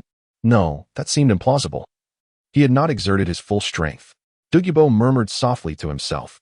Suddenly, a brilliant golden light burst forth from the poison array, nearly grazing Douluo's ear. As this golden radiance emerged, the voices of the 3 individuals resonated from within. The sun and moon shine, the golden transformation. 3 golden formations illuminated the poison array, their resplendent glow piercing through the noxious veil, leaving Douluo suspended in the air with an overwhelming sense of pressure that left him quite perturbed. Although he had heard of the Trinity Martial Soul Fusion technique of the Golden Iron Triangle, he had never witnessed it firsthand. The sight of the fusion skill from 2 soul saints and 1 soul master left him feeling a trace of trepidation, mingled with an increasing annoyance. As Douluo pondered these thoughts, a resounding dragon roar echoed from below. Unbeknownst to him, his poison array had been completely dismantled, and beneath the feet of the trio, golden formations began to coalesce, gradually merging the 3 into one. In a flash of golden light, a colossal dragon, seemingly forged of gold, manifested before Douluo. The Golden Sacred Dragon. Chapter 125. The true form of the sacred dragon. Gulping in awe at the magnificent golden dragon before him, Douluo swallowed hard. Sensing a flicker of unease in the eyes of his biphosphorus serpent emperor martial spirit, a reaction stemming from its bloodline pedigree. Such extravagance. I shall see just how formidable this golden sacred dragon, birthed from the fusion of 2 soul saints and 1 soul master, truly is. Douluo felt his martial spirit tremble, and his expression darkened considerably. Before Douluo could utter another word, the martial soul fusion technique of the 3 was fully realized. The golden sacred dragon coiled majestically before him, and a glimmer of gold flashed in its eyes. From its maw, adorned with gleaming golden fangs, a torrent of raging flames surged towards Douluo. You dare to provoke me? Seeing the trio launch their assault without so much as a greeting, Douluo's expression darkened even further. His 3rd soul ring ignited, and his flowing green robe billowed as his soul power surged. Serpent Python Celestial Shield. Following the dazzling emergence of his 5th soul ring, an ethereal layer of verdant armor enveloped Douluo, extending to his phantom biphosphorus serpent emperor beneath him. Boom. The fiery column of the golden sacred dragon was completely absorbed by the armor of Douluo, resulting in a tremendous explosion at the point of their contact.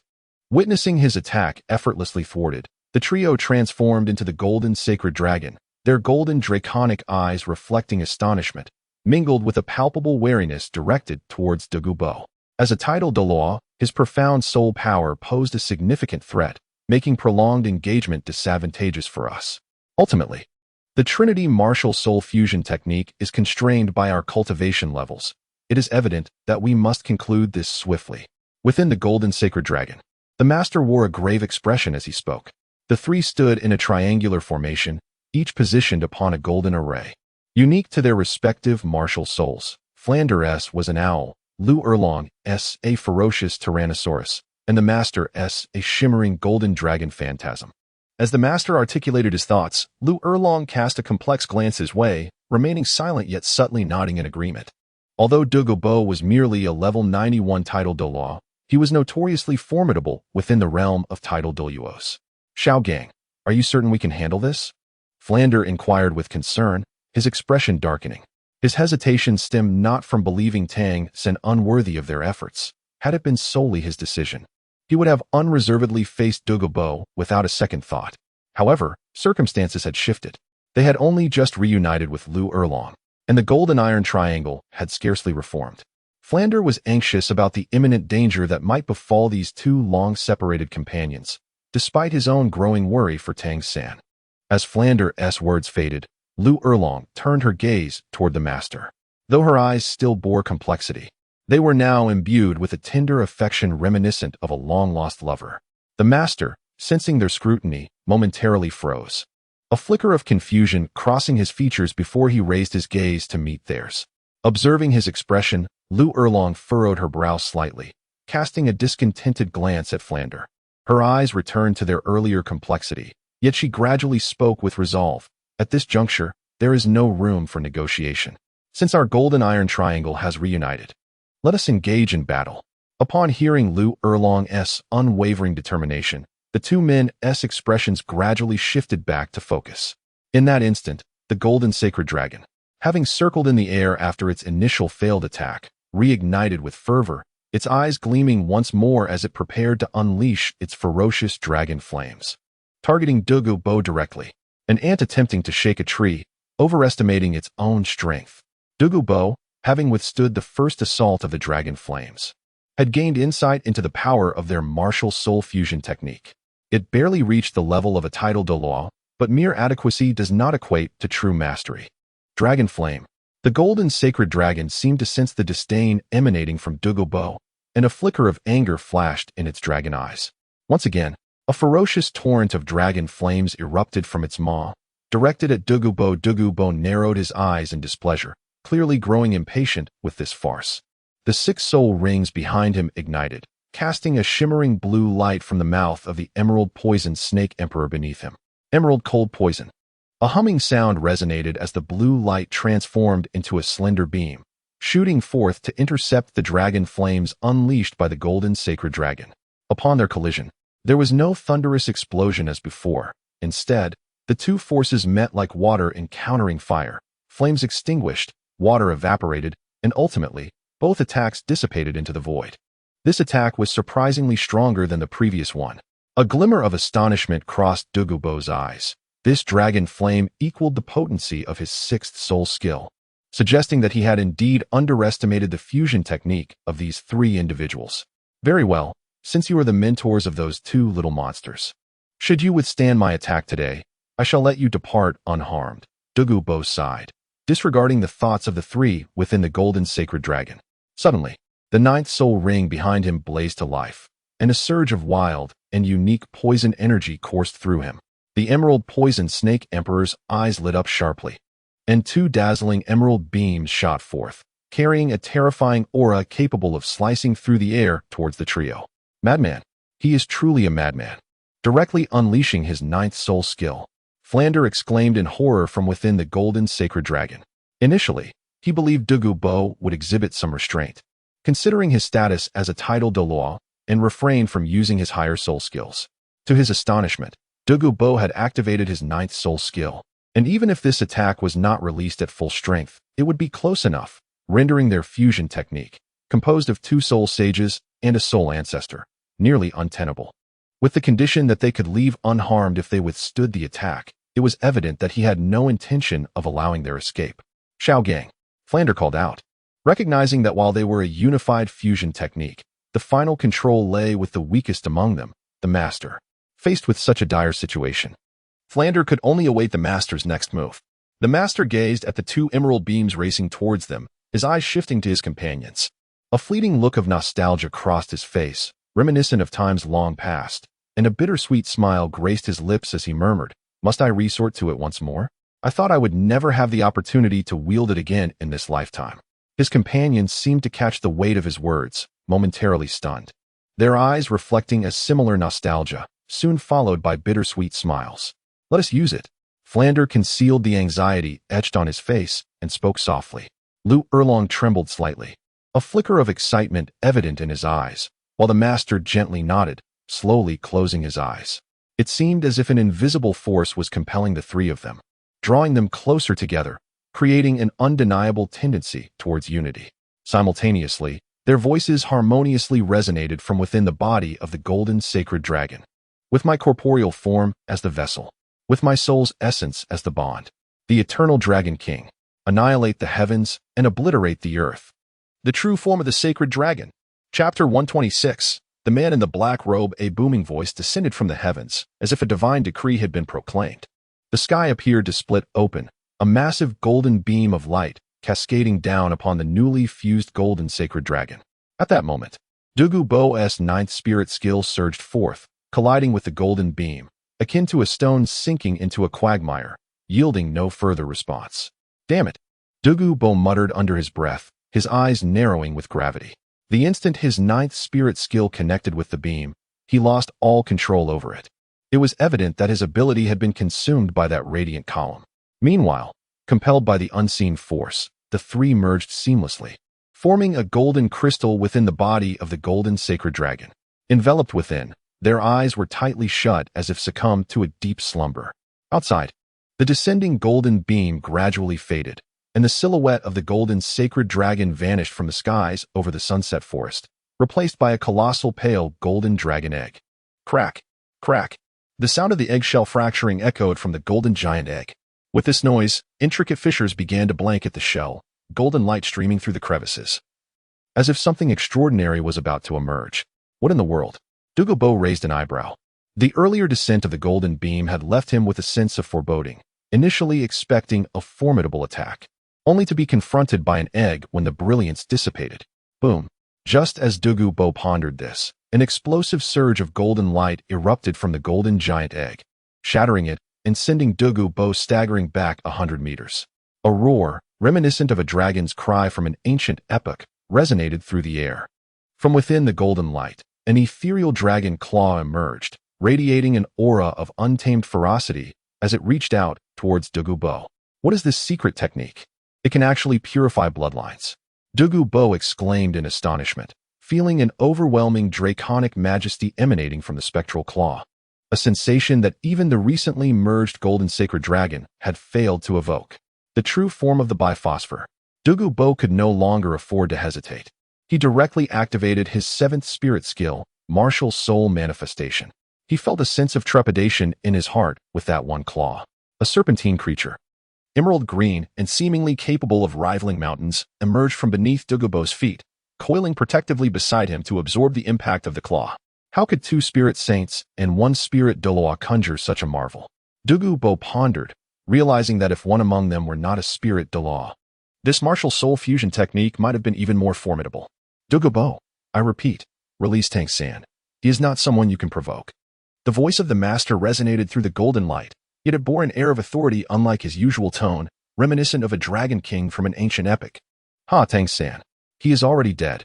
As a title Douluo, Douluo had never been threatened by a mere spirit Douluo. His initial playfulness turned into a somber resolve, a flicker of rage flashing in his eyes. He no longer cared about the fate of the 3 before him and barked defiantly at the golden radiance. He is utterly dead. For a moment, The master's voice faltered within the golden light, trembling as if imbued with boundless despair and fury. Douluo?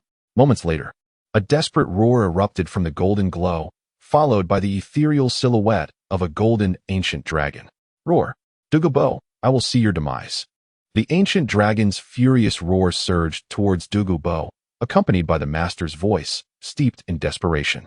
As the words fell, golden flames ignited around the dragon's phantom, its dragon eyes gleaming with a blood-red light. In that moment, the soul energy within a 100-mile radius was siphoned entirely into the forthcoming assault. Aimed squarely at Douluo and the mountains behind him. You have lost your mind, Douluo exclaimed, his fury mounting. He had merely stated that Tang San was dead out of indignation at feeling threatened. Little did he expect these three to risk everything, intending to drag him down with them.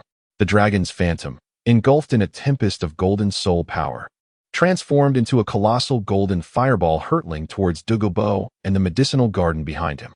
Cursed be my fate, to encounter such a madman, Douluo cursed vehemently, while the emerald phosphor serpent king beneath him suddenly reared its head high under his command. Time stand still. The eighth spirit ring behind Douluo glowed, releasing an invisible aura that radiated outward from his center, instantaneously enveloping the descending fireball. Under this intangible influence, everything around was suspended in midair, as if time itself had come to a halt. The gaze of Medusa. After unleashing the eighth spirit ability, Douluo did not cease his assault. Suddenly, a phantom of Medusa flickered across his forehead, and the biphosphor serpent king beneath him opened a vertical pupil atop its head. A despairing aura emanated from it, targeting the colossal fireball suspended in midair by the eighth spirit ability. This was not merely a skill derived from his 9 spirit rings, but rather a soul technique obtained from a head spirit bone of a soul beast he had fortuitously hunted. Its singular effect was petrification of any entity it locked onto, be it a person, a soul beast, or even an energy attack. As the intangible aura descended upon the immobilized fireball, a crisp shattering sound echoed from within, and the immense fireball, imbued with ferocious spirit power, became petrified in the air. With a resounding crash, the petrified fireball shattered, and 3 figures tumbled out: Flander, the Master, and Lu Erlong. Their auras were faint, blood trickling from the corners of their mouths, their bodies weak as they fell from the sky. Suddenly, a verdant glow flashed, and the 3 were grasped by a colossal hand formed from Douluo's spirit power. Observing the trio before him, who were weakened yet conscious, Douluo let out a sigh of apparent regret. "Begone," he commanded, placing the 3 on the ground before him. In the face of their astonished gazes, he added, "Why do you look so surprised, Senior Douluo?" Flander furrowed his brow slightly, perplexed as to why Douluo chose not to eliminate them. "What is the matter? Do you truly believe I possess a gentle temperament? If you don't leave now, none of you will escape." Douluo retorted impatiently. "Oh, old poison, are you truly intent on killing them? Perhaps you should reconsider?" At that moment, a voice filled with mirth echoed through the air. Unbeknownst to the 4, a figure cloaked in black had materialized nearby. "At your age, should you really be toying with 2 titled Douluos and a soul sovereign? You've exceeded your bounds. What? Would you prefer that I join you in your games?" Chapter 127. The Hammer Douluo. It seemed as though the air had stilled between Douluo and the cloaked figure. Even the Master and the others, weakly lying on the ground, momentarily forgot their pain, their gazes fixated on the shadowy figure above. "Who might you be?" Douluo squinted, warily inquiring. The fact that he had failed to detect the presence of this cloaked figure until now signified that the individual was a titled Douluo, possessing a cultivation level surpassing his own. The cloaked figure appeared to anticipate his question, slowly lifting the black robe to reveal a weathered face adorned with stubble, exuding an air of profound experience. "I am known as Tang Hao, the titled Douluo of the Haotian lineage." The air once again fell into a deathly silence as Douluo gazed in terror at the man suspended in the air, swallowing hard.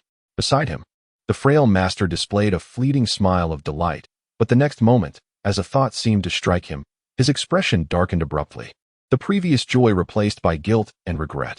"Tang Hao." Douluo articulated the name of the middle-aged man before him, whose face was adorned with stubble, his soul power fluctuating as if he were preparing to flee. "Aren't you afraid of being discovered by those from the Spirit Hall?"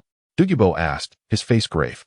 Upon hearing the mention of the Spirit Hall, Tang Hao slightly furrowed his brows, but soon resumed his impassive demeanor. "Why should I fear the Spirit Hall?" Douluo was momentarily taken aback, then chuckled softly. Ah, do you remember that great battle 13 years ago? The previous pope of the Spirit Hall met his demise at your hands. Are you not concerned that I might reveal your whereabouts to the Spirit Hall, prompting them to hunt you down? At Douluo's words, Tang Hao's gaze grew momentarily somber. Huh, the Spirit Hall? The current Spirit Hall is merely under the control of some unspeakable entity. What have I to fear? Hearing Tang Hao's response, Douluo instinctively smiled. But after carefully pondering Tang Hao's meaning, he suddenly appeared alarmed as if he had uncovered something of great significance. Forget it. It's pointless to explain this to you. Tang Hao cast a disdainful glance at Douluo, turning his attention to the master and his companions. Master, I am grateful for your care of Xiao-san over the years. Do not worry. He is safe, or I would not remain indifferent.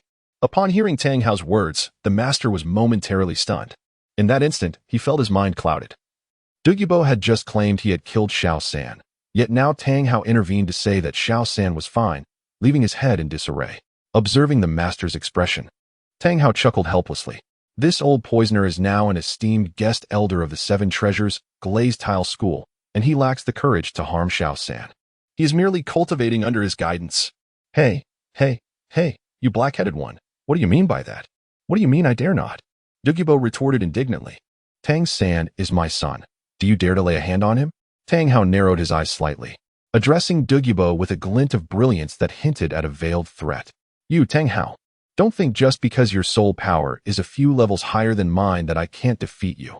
Douluo responded, though deep down, he felt uncertain. Enough. I do not wish to converse with you further. I have matters to attend to. Old poisoner, take good care of my son. Tang Hao dismissed Douluo with a disdainful glance, turning back to the master and his companions with a smile. Master, Xiao-san is fine. When the time for the Continental Advanced Soul Fighting Tournament preliminaries arrives, he will naturally return. After Tang Hao concluded his words, he disregarded the reactions of Douluo and the master. He donned his black robe once more, concealing his visage, and as his soul power surged, his figure vanished above the sunset forest. You insolent hammer Douluo, how dare you show such disdain for me? Douluo fumed, his beard bristling in anger. Observing Douluo's expression, the master recalled Tang Hao's earlier remarks and considered Douluo's role in cushioning the fall of the three after their battle. A flicker of realization ignited within him. Suppressing his bodily pain, he rose and clasped his hands in respect towards Douluo Senior. Douluo, I was unaware of the truth earlier, and thus spoke harshly. I apologize for the distress I have caused you. My behavior was indeed thoughtless. The master spoke with utmost sincerity, his face etched with deep remorse. Flinder and Lu Erlong, having clarified the situation, also stood and addressed Douluo. It's of no matter. Please refrain from visiting in the future. My heart cannot withstand such shocks from you. Tang-san will continue his training here until the start of the Continental Advanced Soul Master Competition, so there is no need for your concern, Douluo replied. Observing the trio's earnest apologies, a slight twitch of his lips betrayed his amusement. He found himself at a loss for where to direct the ire he had brought from Tang Hao. With a dismissive wave, he vanished from sight. What just happened? Lu Erlong and Flinder exchanged bemused glances, turning to the master. The master seemed to recall something, glancing at the chaotic battlefield, and his expression darkened. Since Xiao-san is unharmed, we should return, he declared. Flinder and Lu Erlong nodded in agreement. They had gained valuable insights from the recent battle and felt the need to retreat for a period of introspection. At the Eye of Ice and Fire, sensing the commotion from the recent clash, Tang-san and Yiling exited their meditative states, their gazes fixed intently on the fierce battle unfolding in the distance. Tang-san was filled with astonishment, curious about who was engaged in combat with Douluo, while Yiling chuckled in silent amusement. Already aware of the identities of the fighters, it was likely the master and his companions come to rescue Tang-san. Observing their intense skirmish, Yiling marveled even more at the trio's martial soul fusion technique, surmising that the residual energy of their battle was nearing the level of a tidal Douluo. Hey, you two, what are you staring at? Shouldn't you be focusing on your training? At that moment, a dark green figure landed beside them. Annoyed by their dazed expressions as they gazed at the scene of his recent misfortune, Douluo admonished, old coot, did you just engage in a fight with someone? Seeing Douluo's disgruntled demeanor, Tang-san couldn't help but chuckle. Is it really true, old monster? Did you just lose a fight? At the mention of this, Douluo's eyes widened in disbelief. What? I lost? Impossible. I had that fellow fleeing in terror. In the end, the old man, moved by compassion, decided to let him go. Ha. Beside him, Yiling suddenly clutched her stomach, laughing heartily as she regarded Douluo with an expression of disbelief. Humph. If you don't believe it, so be it. Douluo, with a hint of pride, turned his head away, but the next moment, as if struck by a sudden thought, he glanced back at Tang San with a smile. That little monster. Do you perhaps possess another martial spirit? Upon hearing Douluo's words, Tang San's expression dramatically shifted. His gaze turned serious as he scrutinized Douluo, noticing the absence of malice in his demeanor. He slightly raised his left hand, and a small yet potent black hammer materialized from his palm, hovering above his hand. My goodness, it truly is the Haotian hammer. Chapter 128. The Refinement of Ice and Fire. Forging the Soul Core. The Eye of Ice and Fire, one of the legendary 3 treasure troves, is surrounded by countless celestial herbs, including the revered flower of the divine, the Heartbreak Red. At this moment, 2 figures were seated quietly here, Yiling, who had come to cultivate, and Tang San, who had been brought to this place against his will. Their soul powers surged, mingling with the treasure aura emitted by the surrounding celestial herbs, coalescing into a pure essence of soul power that they absorbed completely. At long last, had he refined the residual energy of the purple silk golden sandalwood fruit within him? Yiling slowly opened his eyes, feeling the surge of his soul power reaching level 45, a smile of joy gracing his lips. He and Tang San had been in this place for a week, and finally, after absorbing the remaining energy of the purple silk golden sandalwood fruit, his previously stagnant soul power had broken through to level 45. This meant that within this week, his soul power had advanced by 2 levels, a feat that would be astonishing in the outside world, and yet he had truly accomplished it. However, it was evident that Yiling was not content with this breakthrough. With resolve, Yiling slowly retrieved the extreme yang summoning flower and the extreme yin god-slaying grass from the treasure pouch at his waist. His gaze intensified as he stood up and began to walk towards the Eye of Ice and Fire. Yiling? Yiling turned her head upon hearing a voice and was surprised to find Tang San had awakened. He gazed at her with a look of confusion as she prepared to approach the spring of the ice and fire duality. Suddenly, his attention shifted to the 2 exquisite herbs in her hands, and a hint of contemplation crossed his eyes. They are quite similar in effect to the 8-pointed ice grass and the fiery apricot blossom you gathered yesterday. Yiling understood his thoughts. He was merely trying to identify the 2 herbs. What are these extraordinary herbs, Yiling? Why have I never seen them before? Tang San inquired, perplexed. He had searched his memories, but still found no information regarding these 2 divine herbs, which left him deeply puzzled. These are the extreme yang summoning flower and the extreme yin slaying grass, Yiling replied with a light smile. These 2 divine herbs are symbiotically linked to the 8-pointed ice grass and the fiery apricot blossom.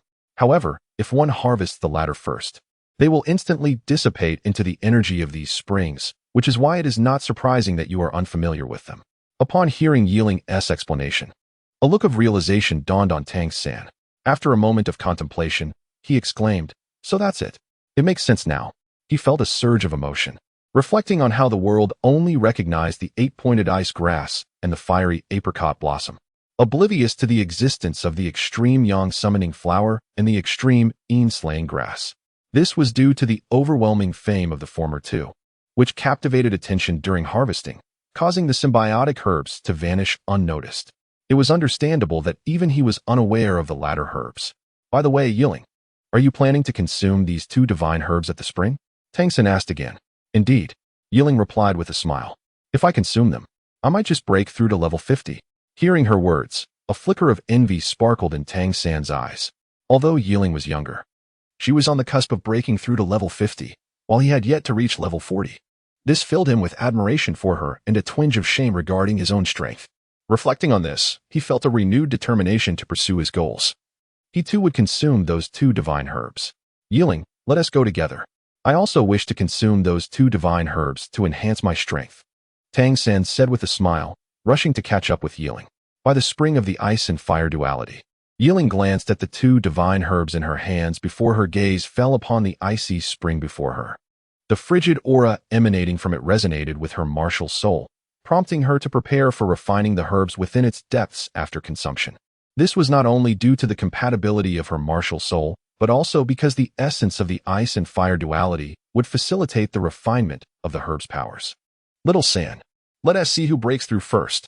Yiling offered a subtle smile to Tang San on the opposite side, simultaneously placing two exquisite medicinal herbs into his mouth before leaping into the icy spring. Excellent, Tang San observed Yiling, who had taken the plunge into the spring ahead of him, and a faint smile graced his lips. Without hesitation, he stuffed the 8-pointed xianbing grass and the fiery apricot blossom into his mouth, mirroring Yiling's actions as he leapt into the blazing eye before him.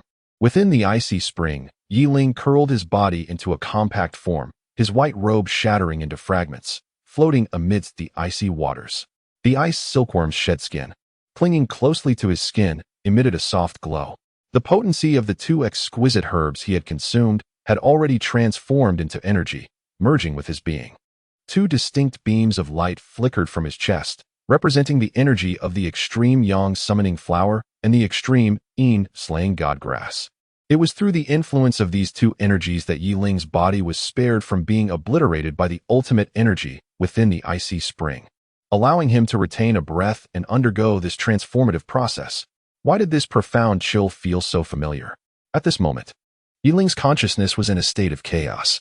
Day by day, his body grew stronger under the refinement of the two extreme energies, and subtly, two potent auras circulated around him, resembling a Tai Chi symbol. Yet this Tai Chi was split, one half red and the other blue. This Tai Chi rotated incessantly, gradually shifting from Yiling's chest to his lower abdomen, finally settling at the core of his dantian, as if it had chosen the perfect spot. The two beams of light began to merge slowly, forming a sphere the size of a fist, taking residence at the innermost part of Yiling's dantian. In that moment, the surrounding frigid air transformed into a bone-chilling soul power that surged towards Yiling's dantian, eagerly integrating itself. Buzz. Suddenly, Yiling's right hand trembled slightly, uncontrollably unfolding outward. A fierce purple sword light flashed as the Juetching sword emerged on its own, resting within the icy spring. The purple sword energy surged from the Juetching sword, drawing in the surrounding extreme coldness, which then vanished as it was absorbed into the blade. After a considerable amount of time, two massive whirlpools suddenly formed within the icy spring, seemingly gathering the soul power from the vicinity of the ice and fire dual eyes. Anyone witnessing this scene would undoubtedly recognize Yiling within the spring, for this was a sign of a soul master breaking through to a higher realm, voraciously absorbing the soul power of heaven and earth like a dragon drinking water, assimilating it for their own use. Thus, beneath the icy eye, amidst the whirlpool, a person and a sword floated within the icy spring, resembling an endless abyss as they consumed the extreme cold waters and the soul power from the outside world. In a certain dark space, two shadows, one red and one blue, flickered past, seemingly stirred from slumber. Someone had taken the 4 medicinal herbs. Huh, that familiar aura? How endearing. It seems to originate from the ancient times. Has it returned? Chapter 129. The transformation of the Juetching sword. Have I perished? In the darkness, Yiling struggled to open his weary eyes, yet no matter how hard he tried, his eyelids felt as heavy as mountains. After numerous fruitless attempts, Yiling finally relinquished the effort to open her weary eyes, allowing her spiritual energy to begin its exploration within her body. Her form, safeguarded by the protective shedding of the ice silkworm, appeared to be unscathed. Has her soul power transcended the 50th level? Even her meridians have become more resilient. The Sea of Consciousness? It remains unchanged. Her soul avatar lingers at the center of this vast expanse, eyes tightly shut, seemingly in a state of cultivation. The surroundings remain boundlessly expansive, tranquil as an ancient well. The purple little sword. It seems to have grown somewhat larger. Could it be the nourishment from my Sea of Consciousness? Oh, what is this? Yiling's spiritual energy traversed through his body, ultimately settling in the dantian, a place he had not examined since awakening his martial soul. To his astonishment, he discovered a peculiar orb residing there, half red and half blue, resembling a soul core. Suddenly, a wave of clarity washed over Yiling as he recalled the effects of the extreme yang awakened flower and the extreme yin god-slaying grass. When consumed together, they could enable him to condense a soul core even at the Soul King stage. So this is what a soul core truly is? Yiling's mental energy swirled incessantly around the orb, absorbing the familiar aura emanating from it. The heavy eyelids that had burdened him suddenly felt lighter, invigorating his mental faculties, which surged eagerly toward the Sea of Consciousness. As this stream of mental energy flowed in, The previously closed eyes of his soul avatar abruptly opened. To his astonishment, the pupils revealed a mesmerizing duality. The left was a fiery crimson, reminiscent of flames, while the right mirrored the icy depths of a glacier, evoking an oddly enchanting sensation from afar. Though not a yin-yang soul core, it was undeniably more potent than an ordinary soul core. Since it was formed within the convergence of the Eye of Ice and Fire, he decided to name it the Ice-Fire Soul Core. Yiling's soul avatar whispered softly, sensing that this soul core was accelerating the absorption of soul power from the ice spring and would subsequently compress it before infusing it into his dantian. This realization filled him with both surprise and clandestine joy. With that thought, the soul avatar transformed into a violet beam of light, vanishing into the sea of consciousness. A wave of weakness washed over him. In the icy eye, Yiling slowly opened his eyes, and the previously unwavering expression began to shift slightly as a soft, uncomfortable murmur escaped his lips. Am I still within the icy eye of the Eye of Ice and Fire? How long has it been? Finally, Yiling's eyes fully opened, taking in the familiar colors surrounding him. Puzzled, he reflected on his training. It felt as if a century had passed while his soul lay dormant in the sea of consciousness. Is my body so weak from inactivity? It seems my training has lasted quite a while. Yiling chuckled wryly, recalling his wager with Tang San. It appeared he had lost. Ice and fire resistance, huh? Although his body was immobile, his mental energy was still active. Moreover, after merging with the two immortal herbs, not only had his physique been enhanced, but his mental energy had also gained immunity to ice and fire. This meant that his mental energy could now freely explore the extreme springs of the Eye of Ice and Fire. Legend has it that the Eye of Ice and Fire was born from the fall of the two great dragon kings. Yiling wondered if their dragon souls still lingered within.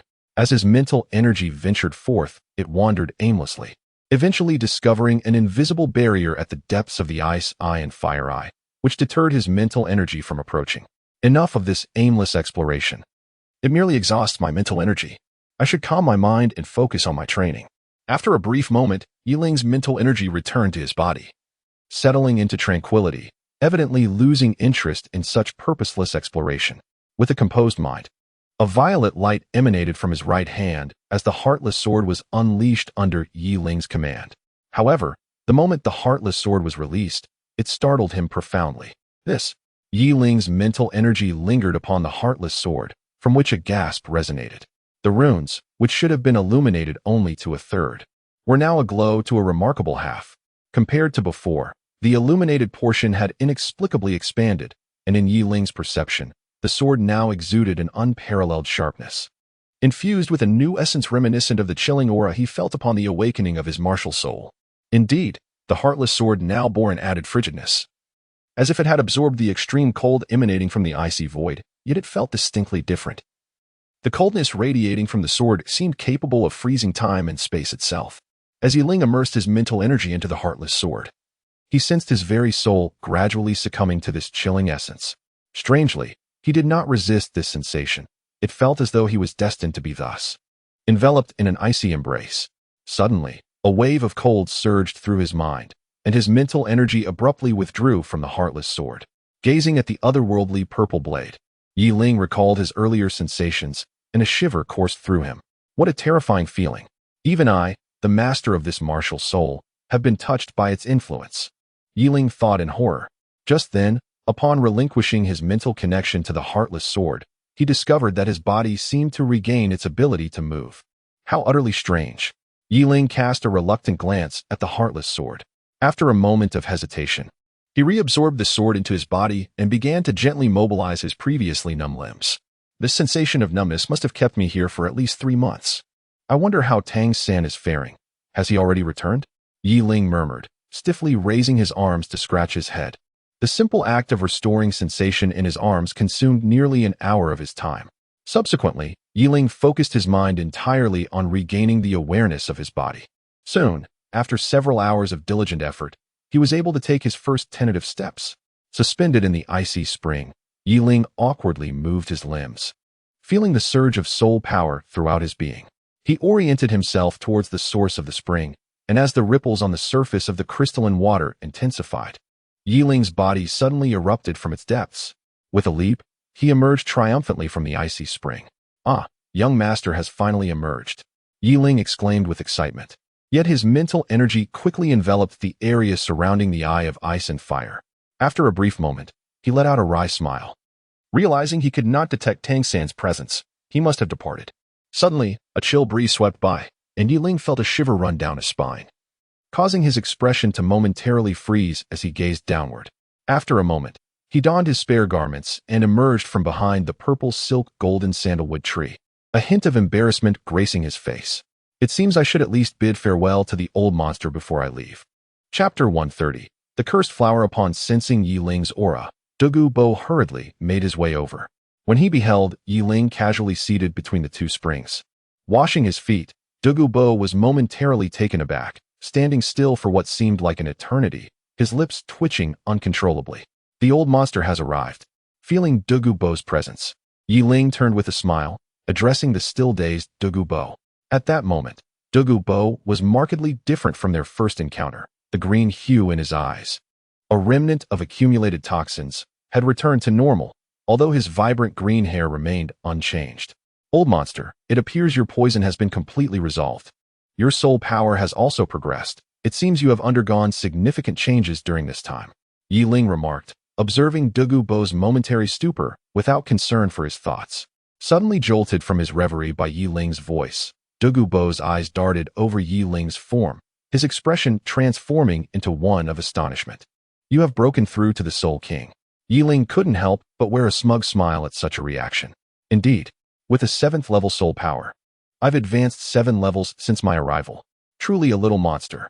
Both of you are prodigies. That lad Tang San has reached level 40, while you have made the leap to level 50. Douluo marveled. Ah, enough of that, old monster. How long have I been cultivating? Has Tang San returned? Yi Ling inquired. Douluo paused, a peculiar expression crossing his face. It has been 3 months since you arrived here. That boy Tang San left 3 days ago. 3 days ago? It seems I am not too late. Yi Ling mused, a smile breaking across his face. He realized that if he hurried, he could catch up with them in the Sunset Forest to hunt soul beasts, thereby securing his 5th soul ring. Are you leaving? Douluo suddenly asked upon hearing Yi Ling's words. Indeed, now that I have broken through to the Soul King, it is the perfect time to arrange for a soul ring. Additionally, I have plans to train in another location. There is little time to linger here. Yi Ling expressed her helplessness. Upon hearing her response, Douluo fell into silence. After a brief moment, he lifted his head and remarked, well, although your master has instructed you to cultivate here for half a year, since you have already broken through to the Soul King level, it is indeed no longer suitable for you to remain. Observing Douluo's somewhat melancholic demeanor, Yi Ling chose to remain silent. Had it not been for her pressing need to venture out and gain experience, perhaps staying here would have been a commendable choice. Later that night, after Douluo had departed for quite some time, Yi Ling emerged from her meditative state. Initially intent on leaving immediately, she found herself standing by the Eye of Ice and Fire, her gaze wavering upon the solitary amaranthine heart, contemplating, should I pluck it away? In Yi Ling's heart, he pondered the notion that the heartbreak red, a flower capable of resurrecting the dead and restoring flesh and bone, was undoubtedly a legendary elixir of celestial origin. The efficacy of such a potent remedy ignited an insatiable yearning within him, for possessing it would grant him an additional chance at life. Yet, he questioned whether he was worthy of plucking it. It was said that only one who harbors a profound love could use their heartfelt blood to coax the flower into bloom, ultimately allowing its harvest. However, as one burdened with the soul of the heartless sword, an inner voice persistently cautioned him against engaging with such matters. It urged him to sever all emotional ties, for only by doing so could his sword attain greater strength, and the heartless sword remain wholly intact. Yet, there were moments when an inexplicable tenderness surged within him, resisting the dictates of the heartless sword's influence, ensnaring him in a web of indecision. The heartbreak red, originally a flower of deep affection and longing, also bore the ominous title of the flower of parting, a harbinger of sorrow. To Yi Ling, it appeared more as a curse than a blessing. Tang San had harvested the heartbreak red for Xiao Wu, only for her to later sacrifice herself. Hui Yuhao collected the flower for Wang Donger, who subsequently fell into a deep slumber, even losing her memories. Wang Chou'er had picked the heartbreak red for Hui Yuhao, who nearly perished while igniting his spiritual sea, saved only by Wang Chou'er's selfless sacrifice. Thus, Yiling truly wished to avoid this flower, with no profound love to anchor him. He feared that should he succeed in its gathering, the ensuing curse would spread between them, ultimately consuming one of their souls. Yiling gazed with a furrowed brow at the flower known as the monarch, seemingly recalling something, his expression shifting between complexity and tenderness. With a sigh, as if resolute in his decision, he shook his head and approached the heartbreak red with unwavering eyes. In the early morning, sunlight bathed this extraordinary land, and the dual eyes of the ice and fire eyes emitted an enigmatic glow, seemingly absorbing the energy of the sun. A figure clad in white robes swept forth from the ice and fire eyes, transforming into a series of fleeting shadows before vanishing in this ethereal realm.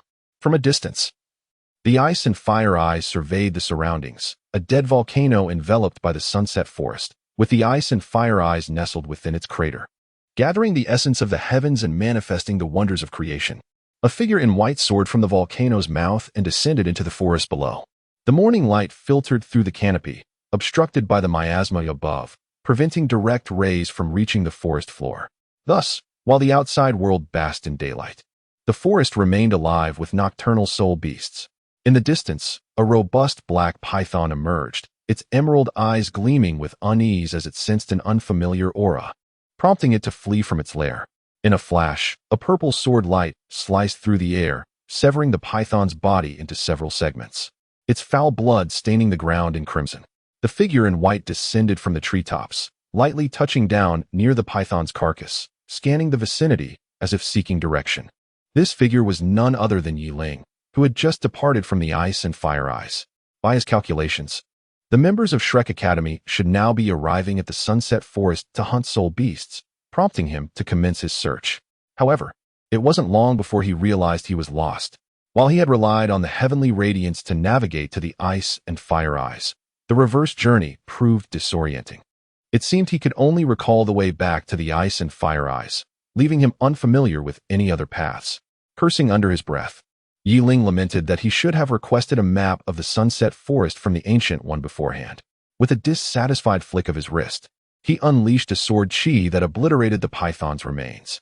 Just as frustration began to overwhelm him, a peculiar aura wafted from the depths of the forest, imbued with a hint of draconic majesty, strangely familiar, reminiscent of an encounter on his journey to the ice and fire eyes. The Golden Swordbone Dragon. Yes, it was indeed the Golden Swordbone Dragon. A glimmer of joy surged in Yiling's eyes as she realized she had now transcended to the rank of Soul King. She found herself in need of a Millennium Soul Ring.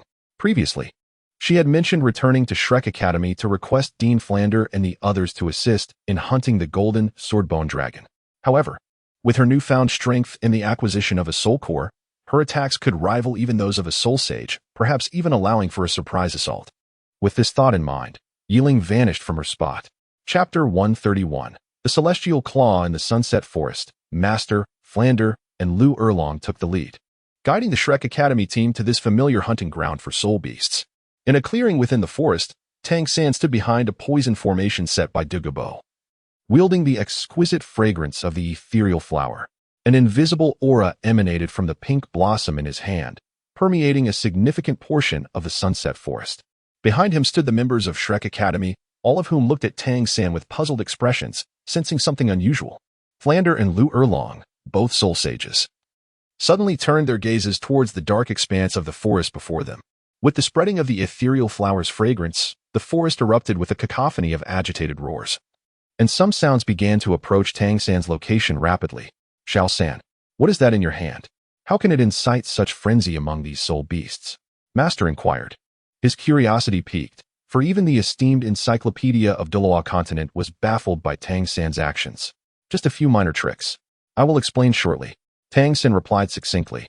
Knowing that a full explanation would take time, he cast a glance at the ethereal flower in his hand, a strange smile gracing his lips, pondering whether Yiling would be startled upon emerging from the ice eye. All right, everyone, be cautious. It seems many soul beasts have been drawn here, so do not step outside this poison formation, Lu Erlong remarked, his lips twitching slightly as he addressed Xiao Wu and Ning Rongrong. In the distance, dust swirled, accompanied by the occasional ear-piercing roar. Before long, a dark mass of soul beasts surrounded the area outside the poison formation, most of them hesitant to cross the boundary.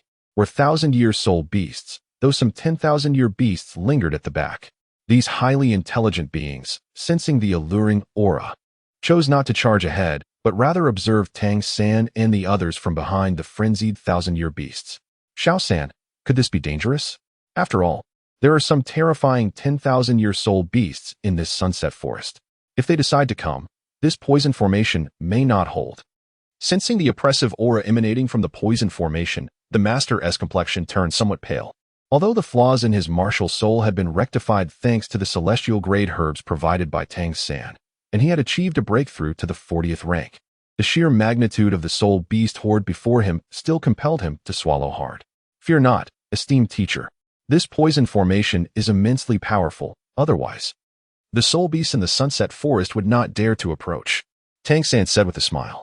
He had specifically inquired about the potency of this poison formation from Douluo before departing from the ice and fire yin-yang eyes.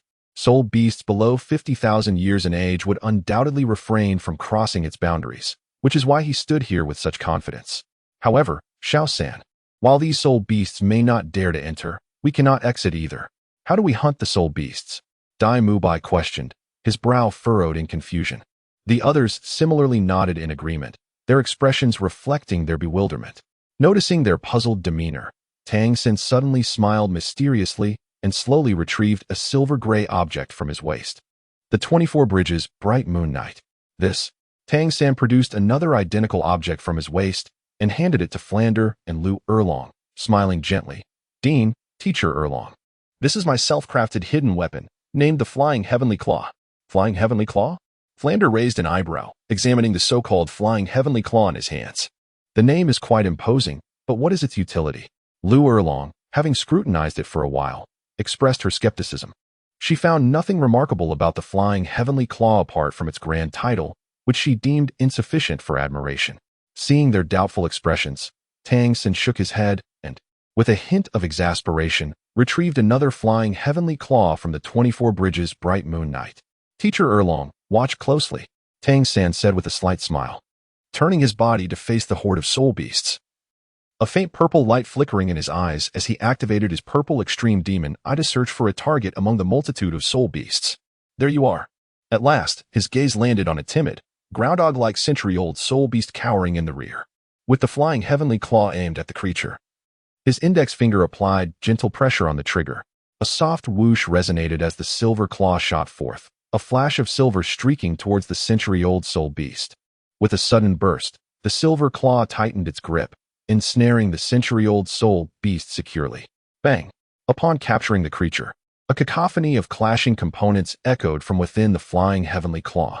The silver thread tethered to the claw abruptly recoiled, swiftly pulling the ensnared century-old soul beast back towards the poison formation.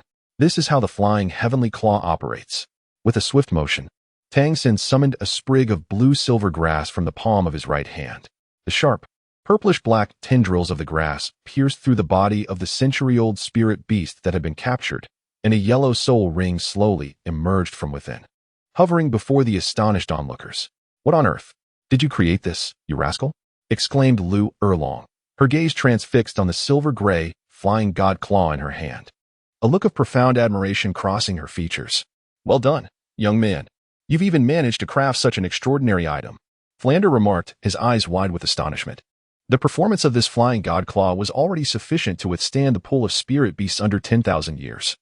Yet my physical prowess is inadequate to reclaim a 1,000-year spirit beast, thus I must part ways with my esteemed teachers. Tang San laughed heartily, ha ha ha. With this divine artifact in hand, little monsters, what are you waiting for? Those in need of soul rings, hurry and select. Flander laughed boisterously, his gaze riveted to the flying god claw, a glimmer of shrewdness flickering behind his glasses. With this divine artifact, coupled with the pink flower in Tang San's possession, how could Shrek Academy possibly fail to hunt spirit beasts? I want that one, Ning Rongrong declared first, her eyes sparkling as she fixated on a deep green lizard covered in scales amidst the spirit beasts. Her soul power had surpassed level 40, greatly exceeding that of her peers at Shrek Academy, thanks to the half-completed 9-treasure glazed tile. Excellent choice, Rongrong. This 7,000-year-old scaled beast is quite impressive. It seems the Seven Treasure-Glazed Sect's teachings on soul ring pairing are on par with Shao Gang's. Flander chuckled. With 3 soul skills that enhance strength, speed, and soul power already at her disposal, the addition of a 4th soul ring that augments defense would indeed be the ultimate configuration for an auxiliary soul master.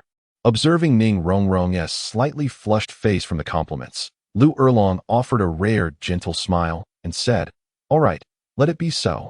As her voice fell, the hooks of the flying god claw shot forth, the silvery cold light aimed directly at the still-dazed 1,000-year scaled beast. Chapter 132. The 3 parts of the return to the void grass clang. The silver hook fiercely latched onto the scaled beast's back, producing a sound akin to metal striking metal. At that moment, the previously bewildered scaled beast suddenly displayed a look of alarm, its crimson eyes darting towards the crowd. "You beast, daring to glare at me, come here." Lu Erlong raised an eyebrow, her soul power surging forth, a light red dragon scale beginning to envelop her hand. A force, seemingly capable of shattering space itself, erupted from her hands. Roar. The scaled beast's expression transformed into one of escalating terror, as an overwhelming strength emanated from the hook embedded in its back, dragging its body toward the nearby poisonous formation. "You think you can play games with me?" Lu Erlong's soul power surged fiercely, and a massive crimson dragon silhouette began to materialize behind her, revealing her martial soul. The Crimson Dragon, the dragon-type martial soul, derived from the blue lightning tyrant dragon, is distinct in its essence, embodying sheer ferocity. Unlike the blue lightning tyrant dragon, it does not wield the power of lightning, but rather commands the formidable crimson dragon flames. As the armored beast succumbs to the poison array, Lu Erlong's brows arch in defiance. Her hands are enveloped in a layer of majestic red dragon scales, transforming her palms into fierce dragon claws. She directs her attack towards the terrified armored beast hovering above, her claws morphing into a fist, exuding a force capable of rending the very fabric of space, carving a dark streak through the air. Roar. As the fist descends upon it, despair flashes in the eyes of the armored beast, regret flooding its heart. It realizes that its defenses are utterly inadequate against this blow. Was it merely out for a stroll, only to face imminent demise?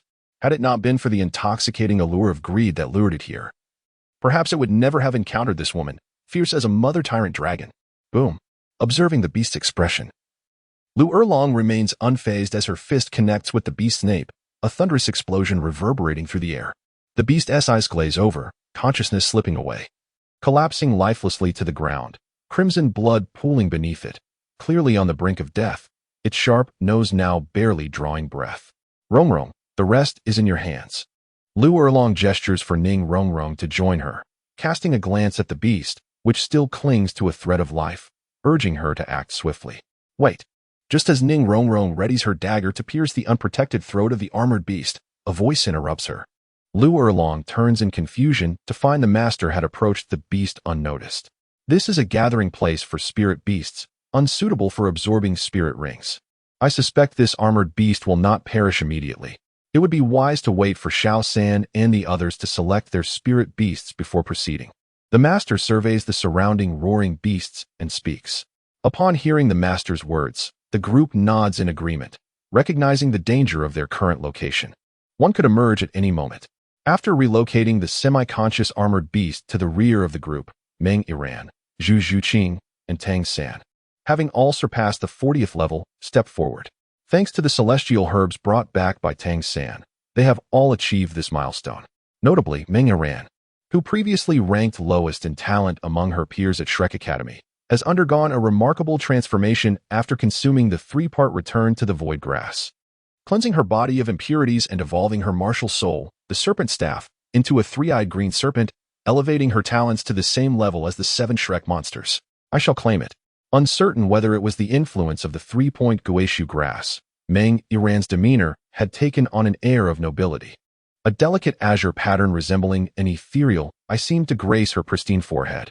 At that moment, she pointed towards a robust, cerulean python among the herd of beasts.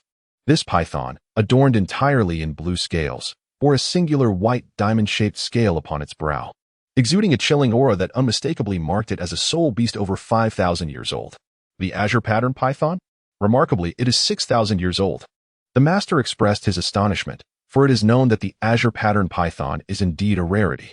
Should it surpass the 10,000-year threshold, it would likely transform into an azure pattern flood dragon, a soul beast bearing the bloodline of dragons. Even a trace of that lineage is still dragon. Indeed, with your talents rejuvenated, only this azure pattern python soul ring is worthy of you. After a brief pause, the master nodded at Meng Iran and said, "Well then, I shall choose that one." Just as Meng Iran finalized her selection, a cool voice emerged from beside the master. Zhu Zhuqing, the quietest among them, smiled gently while pointing at a black tiger within the soul beast herd.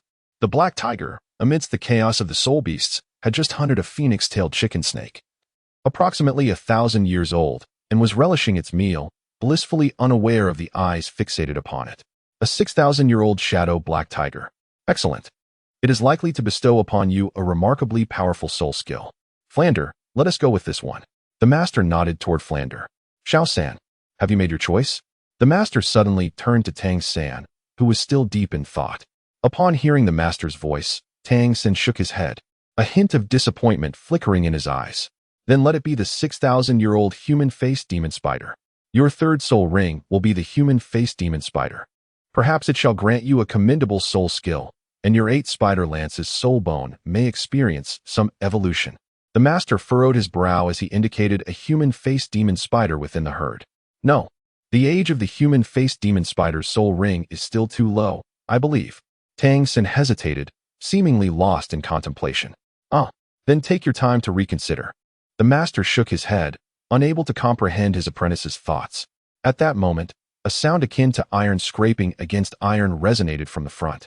As Lu Erlong and Flander commenced the capture of soul beasts for Meng Iran, the flying god Claw, living up to expectations, firmly grasped both the azure pattern python and the shadow black tiger, beginning to pull them back. Crimson Dragon's fury. Lu Erlong remained vigilant in the face of the 2 millennium soul beasts flying towards her, mindful of the students behind her. She activated her first soul skill, and her colossal red dragon martial spirit surged forth. 7 soul rings, yellow, yellow, purple, purple, black, black, black, materialized around her. The first soul ring suddenly illuminated, just as her hands, once cloaked in crimson dragon scales, ignited with intense flames. With an overwhelming ferocity, her fist struck at the 2 soul beasts in the air, the air sizzling and crackling as it was scorched by the force of her blows. Boom! A resounding explosion echoed, and under Lu Erlong's deliberate control, the blue-patterned python and shadow black tiger collapsed to the ground, blood frothing from their mouths, their massive bodies twitching intermittently. The students behind her swallowed hard, taken aback by the scene. All done. By the way, what soul beast do you really want? Lu Erlong clapped her hands and furrowed her brow at the still indecisive Tang San. That one, Tang San stammered, just about to respond when Lu Erlong and Flinder's expressions suddenly shifted, their eyes widening in shock as they stared behind the group. Xiao Gang, be careful. Chapter 133. Spare the beast. When did that happen? Observing the alarmed expressions of the 2, Master also sensed a sinister presence approaching from behind, sending a chill down his spine. Xiao Gang, quickly dodge.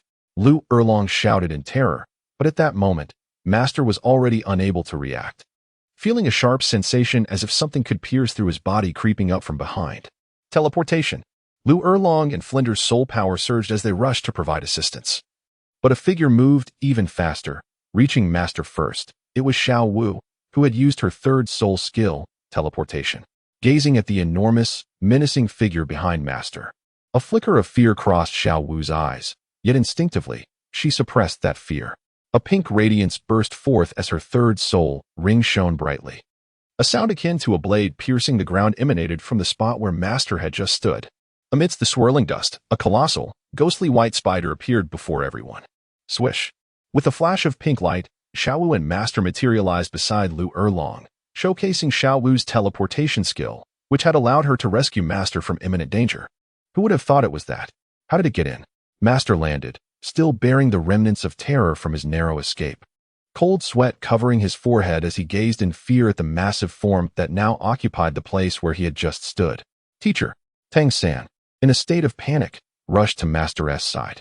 Upon seeing that Master was merely startled but otherwise unharmed, he let out a sigh of relief. It was only after this series of reactions that his gaze fell upon the unexpected intruder. This is the 10,000-year abyssal demon spider. A surge of delight welled up in Tang San's heart. He had just been contemplating whether to settle for the soul ring of the faceless demon spider.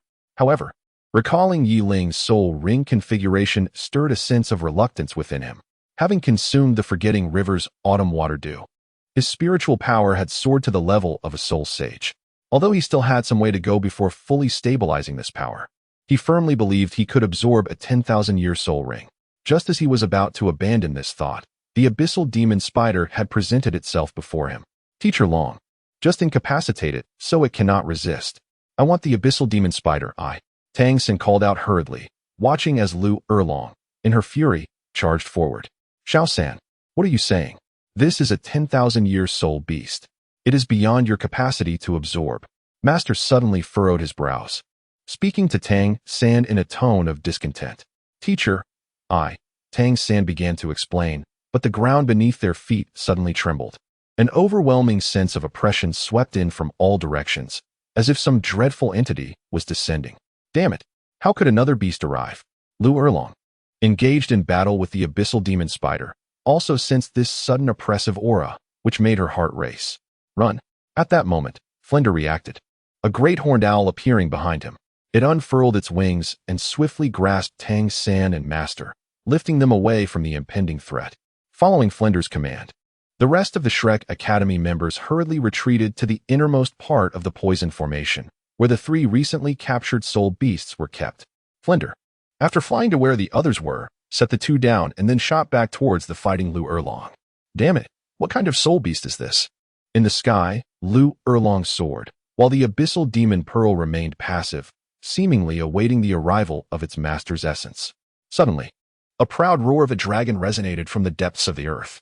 The trembling ground split open, revealing a vast crevice from which golden light emanated, accompanied by deep, labored breaths, as if something was emerging slowly from within. With a roar that threatened to shatter the eardrums of all present, a magnificent dragon, bathed in golden light, gracefully emerged from the fissure. Its dazzling golden eyes locked onto Lu Erlong and Flander. After a moment of sensing, it appeared to find nothing of interest and turned its gaze towards the distant crowd. Abruptly, its attention fell upon the pink flower in Tang San's hand, and a delighted dragon's chant resonated as it sped toward him. Damn beast, do you not see us?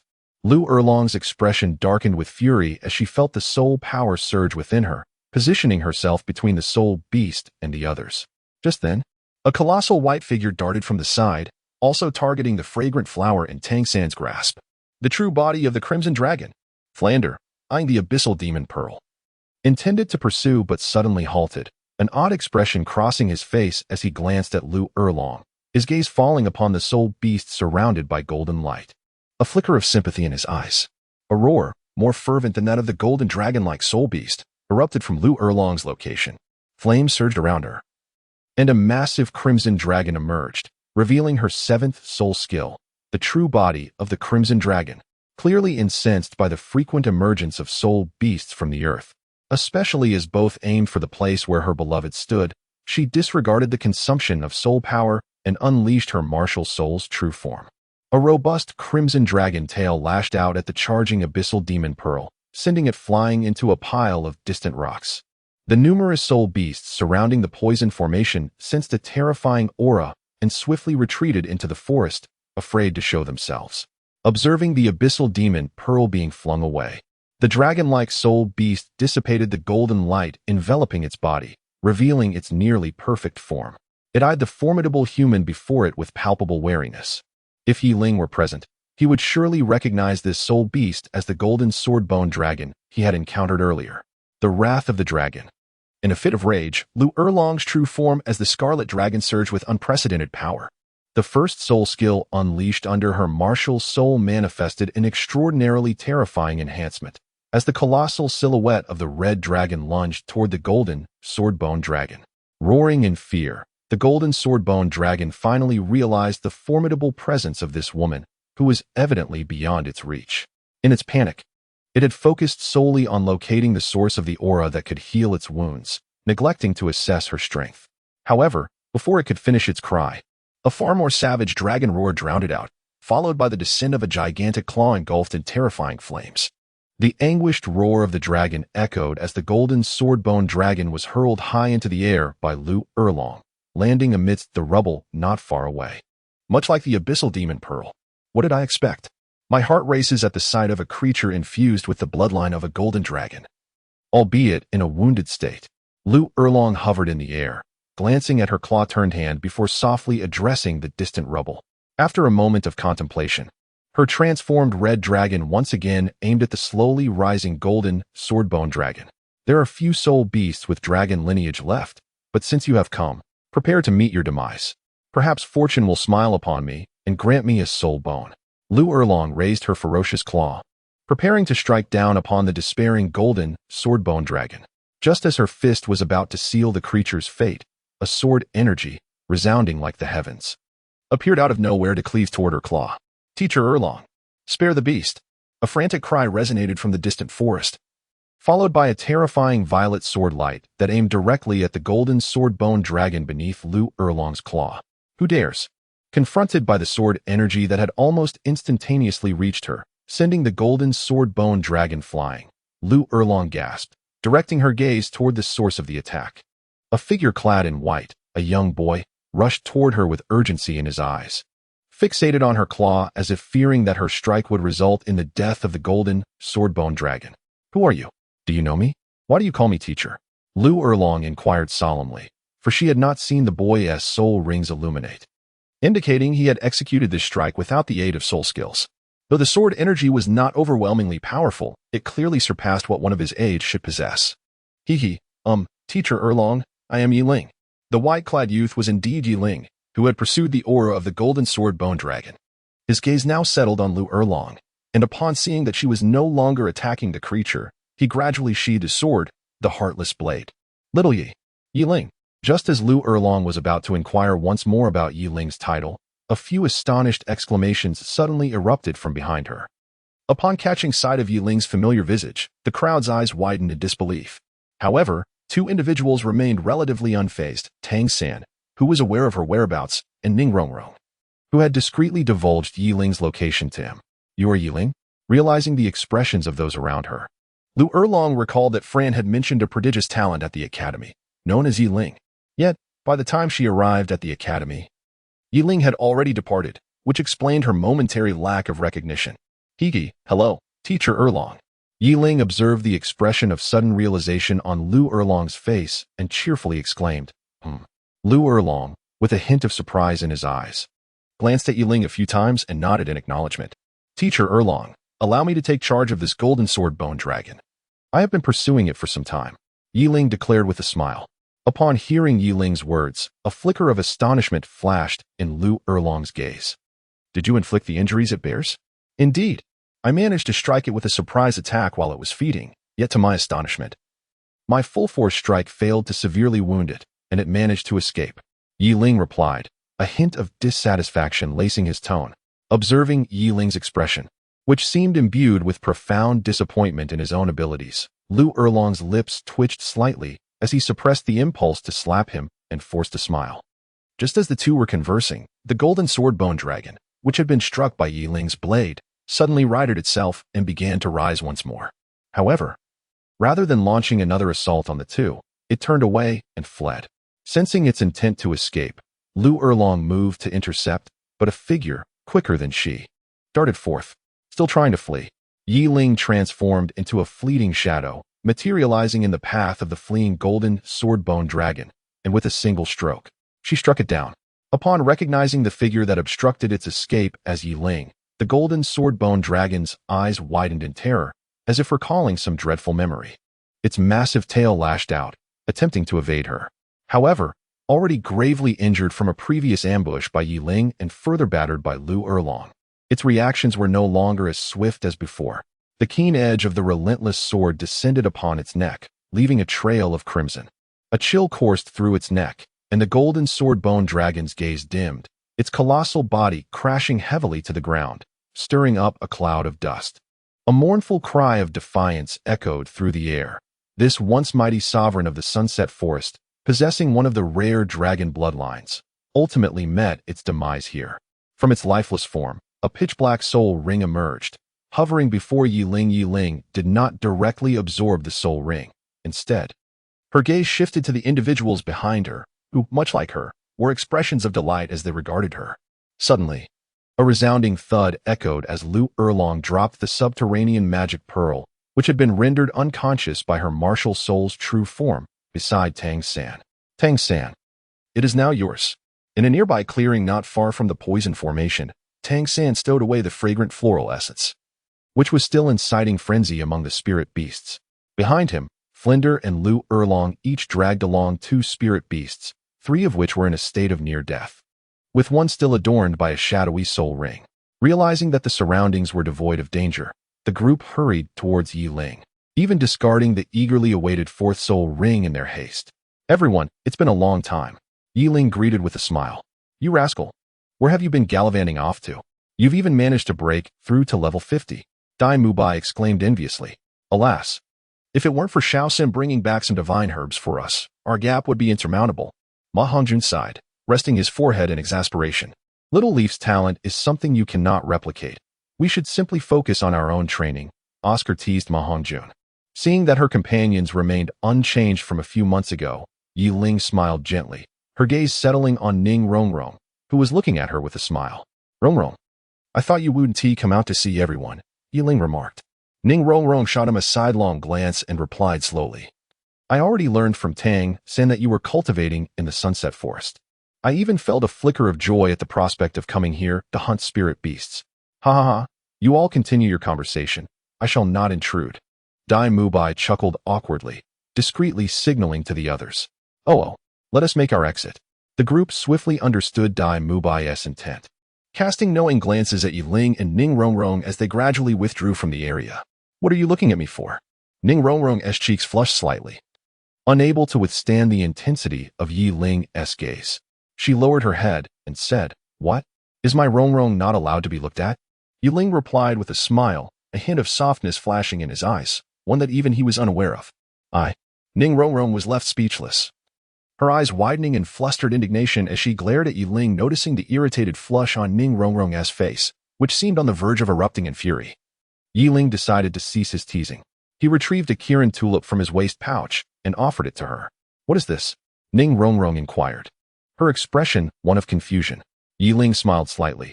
Shaoxin must not have found suitable divine herbs for you, right? Is this for me?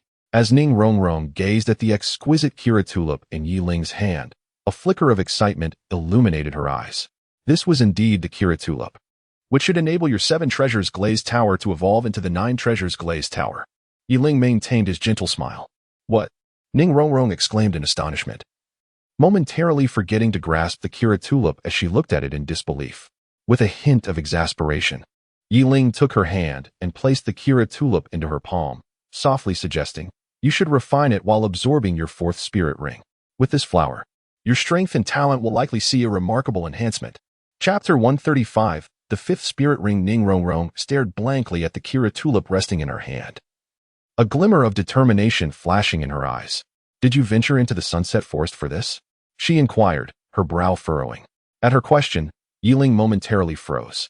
Although he had claimed to seek the ice and fire duality for cultivation and enhancement of his strength, he could not deny that a significant part of his motivation was indeed to procure this Kira tulip for Ning Rongrong. He understood that, apart from the divine trials, this Kira tulip was the sole means to facilitate the evolution of her martial soul on the continent of Douluo. Even if it's not entirely the case, there is some truth to it, isn't there? Seeing Yi Ling's brief moment of hesitation, Ning Rongrong pressed further. Perhaps, he began. But as he caught the intensity in her gaze, he abruptly fell silent. At that moment, Ning Rongrong was staring intently into his eyes, the Kira tulip having been carelessly discarded on the ground. For a brief time, they simply regarded each other in silence. After a moment of stillness, Yi Ling bent down to retrieve the Kira tulip from the ground, taking hold of Ning Rongrong's right hand. He activated the storage ring on her finger, placing the Kira tulip within. Once this task was accomplished, he intended to release her hand, but suddenly, a soft figure nestled into his embrace. Ning Rongrong rested her head against Yi Ling's chest. Over the years, he had grown remarkably taller, now towering over her by a head. As she leaned against him, her head perfectly aligned with his chest, her arms encircled his back. From a distance, the two appeared as a couple. entwined in an embrace that evoked an exquisite sense of beauty. Rong. Yiling was momentarily taken aback, ultimately refraining from uttering the word sister that lingered on her lips. She gazed blankly at the figure in her embrace, her eyes shimmering with an elusive blend of complexity and tenderness. After a brief hesitation, she gradually lifted her hands, which had been resting at her sides, reaching towards Ning Rongrong's waist. "Why didn't you include sister?" Ning Rongrong inquired, tilting her head up. Yet, it seemed she was quite pleased with Yiling's previous address, her eyes sparkling like crescent moons. "Oh, Rongrong." Yiling was about to call out again when Ning Rongrong pressed her finger gently against his lips. "Honestly, just call me that from now on. You look older than me, yet you insist on calling me sister. It's making me feel ancient."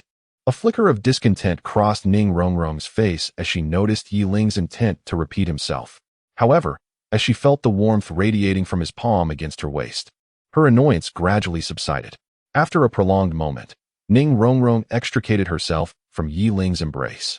Though reluctant to leave the comfort of his hold, she could no longer bear the peculiar stares of the onlookers. I'm going to absorb the soul ring." Her cheeks flushed with embarrassment as she lowered her head and hurried towards Lu Erlong, who was patiently waiting beside the nearly lifeless armored beast.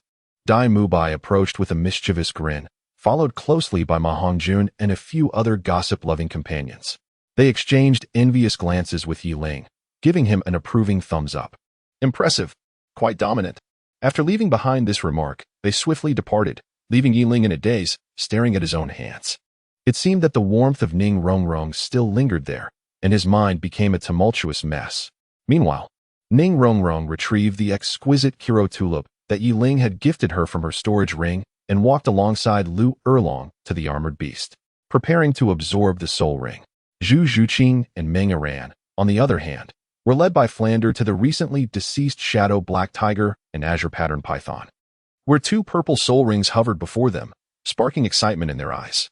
"Little San, this is a 10,000-year soul ring, far exceeding what your body can withstand by several thousand years.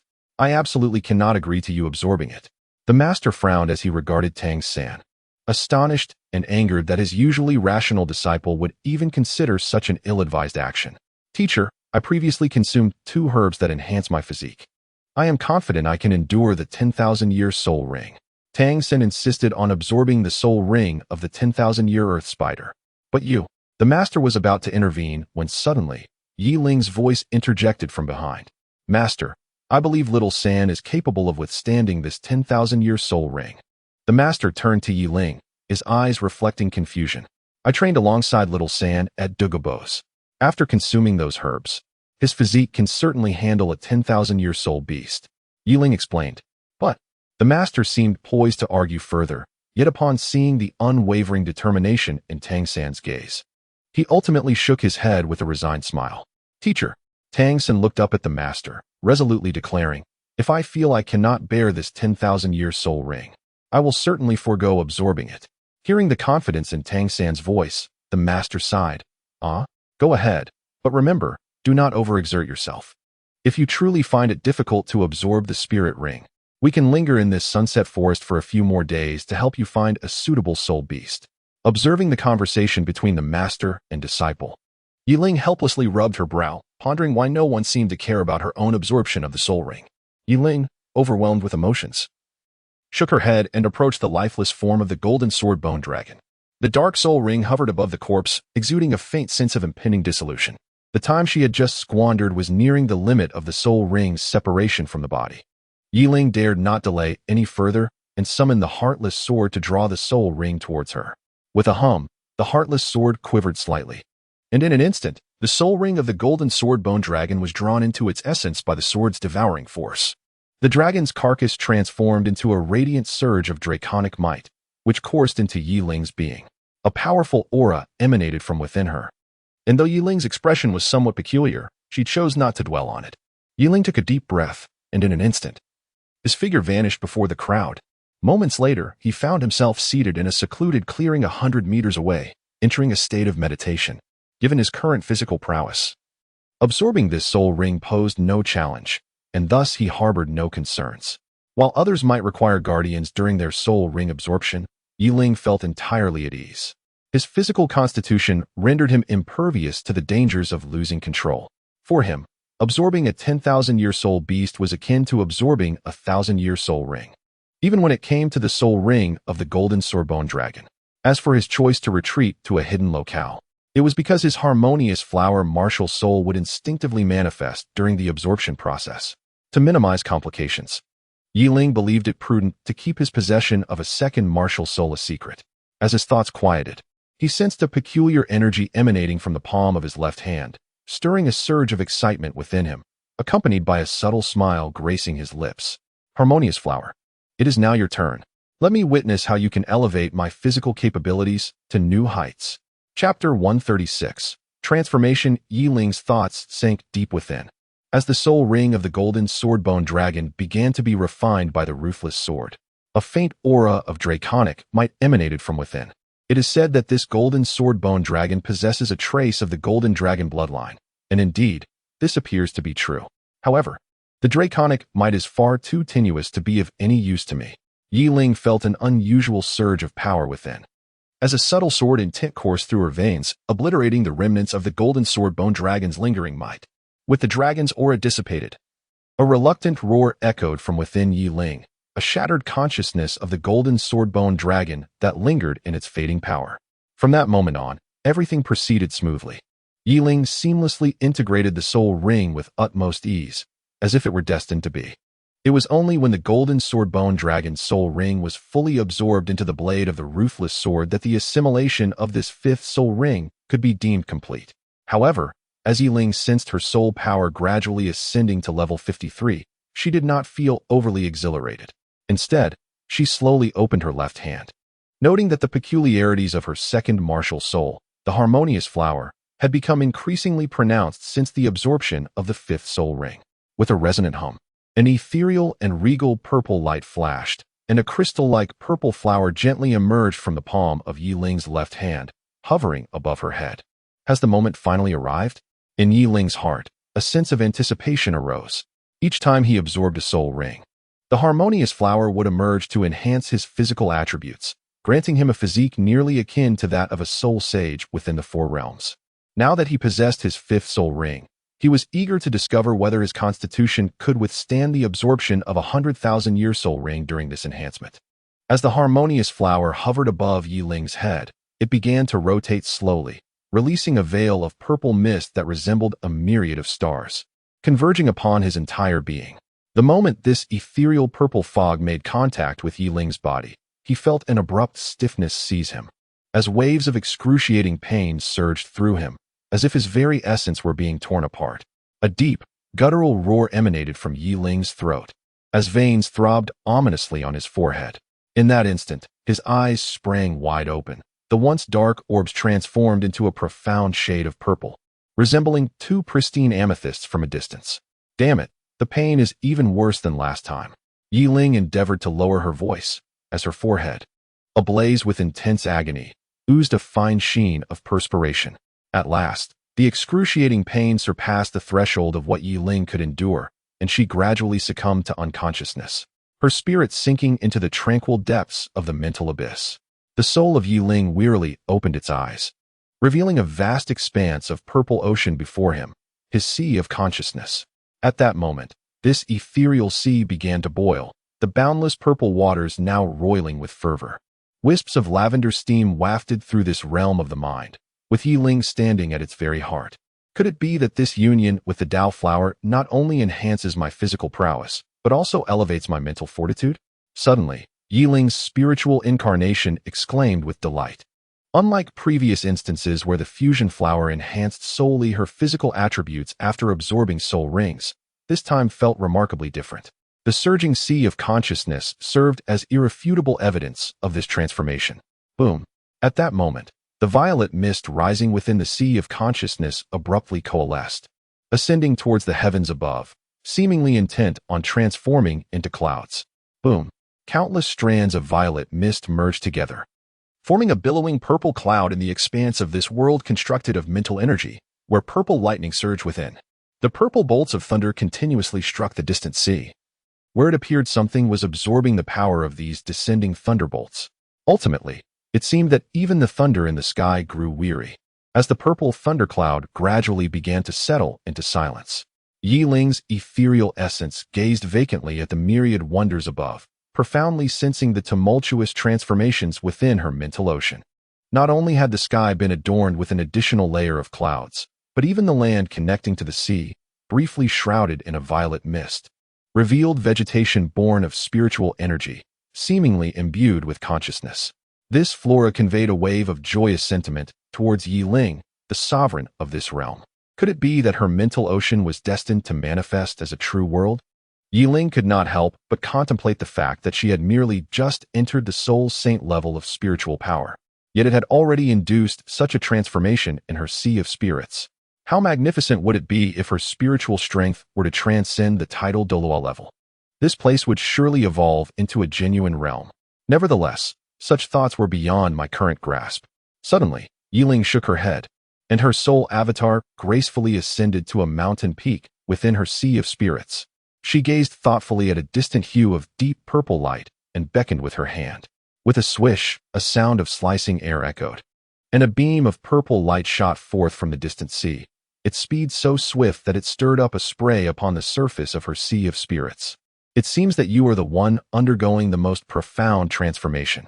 Observing the small purple sword in her hand, she recognized it as the entity that had long resided in her sea of spirits. It appeared capable of absorbing her spiritual energy's metamorphosis. The recent thunderbolts that had descended from the skies were merely assisting in its transformation.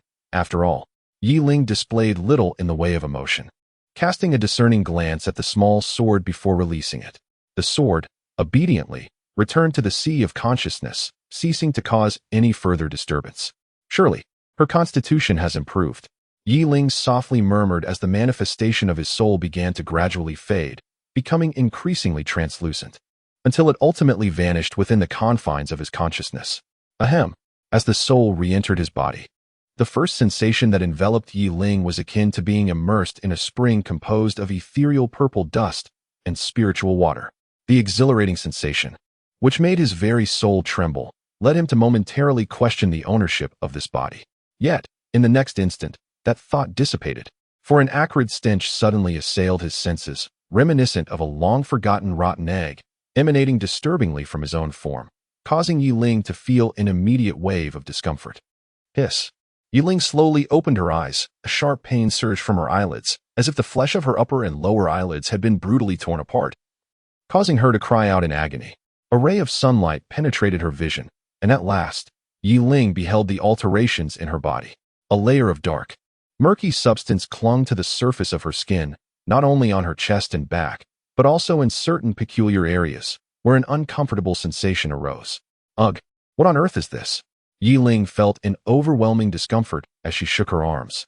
Yet the layer of grime clung to her, as if it were a part of her very being, refusing to be cast off. Never mind. Perhaps she could cleanse herself in the icy spring of the old monster. Yi Ling rose to his feet, casting a disdainful glance at the stains adorning his body. In an instant, he transformed into a fleeting shadow, darting towards the summit of the volcano behind him. Chapter 137. The Treasure of the Blood River. The eye of ice and fire with a splash, Tang Sen hovered his right hand, where the soul ring of the abyssal spider floated, his gaze vacant as he watched a dark figure leap into the icy depths beside him.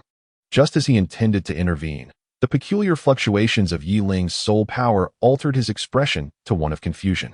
He had only seen Yi Ling absorbing the soul ring moments ago, and logically, he should still be in the process of merging with it. Yet, in less than 10 minutes, had he truly completed the refinement? But why was he covered in darkness after merely absorbing a soul ring? And what was that distinct foul odor? Gurgling sounds filled the air as Yi Ling vanished beneath the surface of the icy spring, bubbles rising in his wake. After a moment of contemplation, Tang Sen decided not to concern himself further. Having consumed those 2 divine herbs, even if he soaked in these springs for an entire day, it would matter little. Perhaps I should focus on absorbing the soul ring. Tang Sen shook his head, redirecting his gaze to the soul ring floating upon his right hand, his eyes gleaming with fervent desire. A 10,000-year soul ring. If only. Failure would be but a path to martyrdom. With that, both Tang Sen and Yi Ling leaped into the fiery spring beside the icy fountain, their garments disintegrating into ash, their figures vanishing upon the water's surface. In an instant, The entirety of the Eye of Ice and Fire fell into a profound silence. Within the icy spring, Yi Ling's attire disintegrated into fragments, the frigid waters cascading over him. A faint aura of red and blue light emanated from his dantian, seemingly resonating with the extreme cold of the spring. Is this the impurity within my body? Did the medicinal bath prepared by my master fail to purge all of it? As he observed the blackened filth gradually dispersing from his form, Yi Ling's mind swirled with questions. This murky substance was imbued with his soul power, which he perceived to be exceptionally pure. He never anticipated that, under the influence of the pollen from the harmonizing flower, these would be expelled as impurities. What, then, is the state of my soul power? With that thought, Yi Ling plunged his consciousness into his core, his spiritual energy traversing his meridians. Upon sensing the density of his soul power, his expression shifted dramatically. This is my soul power.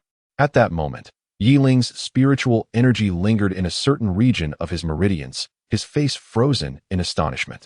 To his surprise, his soul power was not formless. Rather, it mirrored the deep purple of his spiritual sea. Furthermore, this purple soul power flowed through his meridians like liquid, akin to his very blood. Such pure soul power left an indelible impression on Yi Ling. During the moment of transcending to the soul sovereign realm, the pure soul power absorbed within the first divine hall of the Rakshasa domain had attained a liquid-like density. To my astonishment, upon breaking through to the rank of Soul King, my soul power also transformed into this liquid state. This implies that the soul power I harbor within my being has significantly intensified compared to before. It appears that henceforth, my soul power shall withstand the unrestrained release of my soul skills. For instance, previously, invoking my fourth soul skill would deplete 50% of my soul power. Now, it is likely that it will consume no more than 20%. Such a transformation marks a substantial enhancement to my combat prowess. I wonder what my fifth soul skill will be. Yi Ling pondered for a moment, then shook her head. The ice and fire yin-yang eye was indeed a celestial treasure trove. Although much had been extracted by Tang's sand, it still harbored an abundance of precious medicinal herbs. If even one were to be destroyed, it would be a grave misfortune. After a prolonged wait, the black stains on her body were entirely cleansed by the purifying properties of the ice spring, revealing skin that glowed with a delicate rosy hue. Following the tempering from the harmonizing Dao flower, Yi Ling's body felt as though it had been reborn. Every inch of her meridians, flesh, and bones radiated a magnificent purple aura, more astonishing than the celestial energy emitted by those rare, immortal herbs. The current Yi Ling embodied the essence of an ethereal medicinal herb, and a peerless one at that. Yi Ling surveyed his body with satisfaction. But just as he prepared to avert his gaze, an inexplicable sensation of repulsion emanated from the palm of his left hand. What could this be? Puzzled, Yi Ling opened his left hand. A lingering trace of purple light from the withered flower of harmony remained in his palm, seemingly encasing something, which deepened Yi Ling's intrigue. Compelled by curiosity, he extended the index finger of his right hand to poke at the purple glow. Buzz! As Yi Ling gently prodded the orb of purple light, it suddenly shattered, and a stream of golden light burst forth, hovering before him. What is this? Yi Ling widened her eyes in disbelief, exclaiming at the golden object before her. Suspended in the shimmering golden light was a bone that resembled a skull. Its fierce appearance, coupled with a pair of golden dragon horns adorning it, made Yi Ling realize what it was. This was, astonishingly, a soul bone of the head. Soul bones, indeed. In the realm of soul masters, they are revered as treasures of unparalleled worth. Even her master, the sword Douluo, possessed but a scant few soul bones, whereas before her floated one of the most coveted types, a head soul bone, one of the two rarest varieties. The value of a single soul bone is already astronomical, and a head soul bone is worth a fortune beyond measure. Not to mention, this particular head soul bone belonged to a soul beast of dragon lineage. If it were to be auctioned, the starting bid would be beyond her wildest imagination. To absorb it, this was Yi Ling's initial thought, yet the very next moment, she dismissed it. Although a head soul bone of dragon bloodline was indeed precious, what if she were to encounter something even better in the future?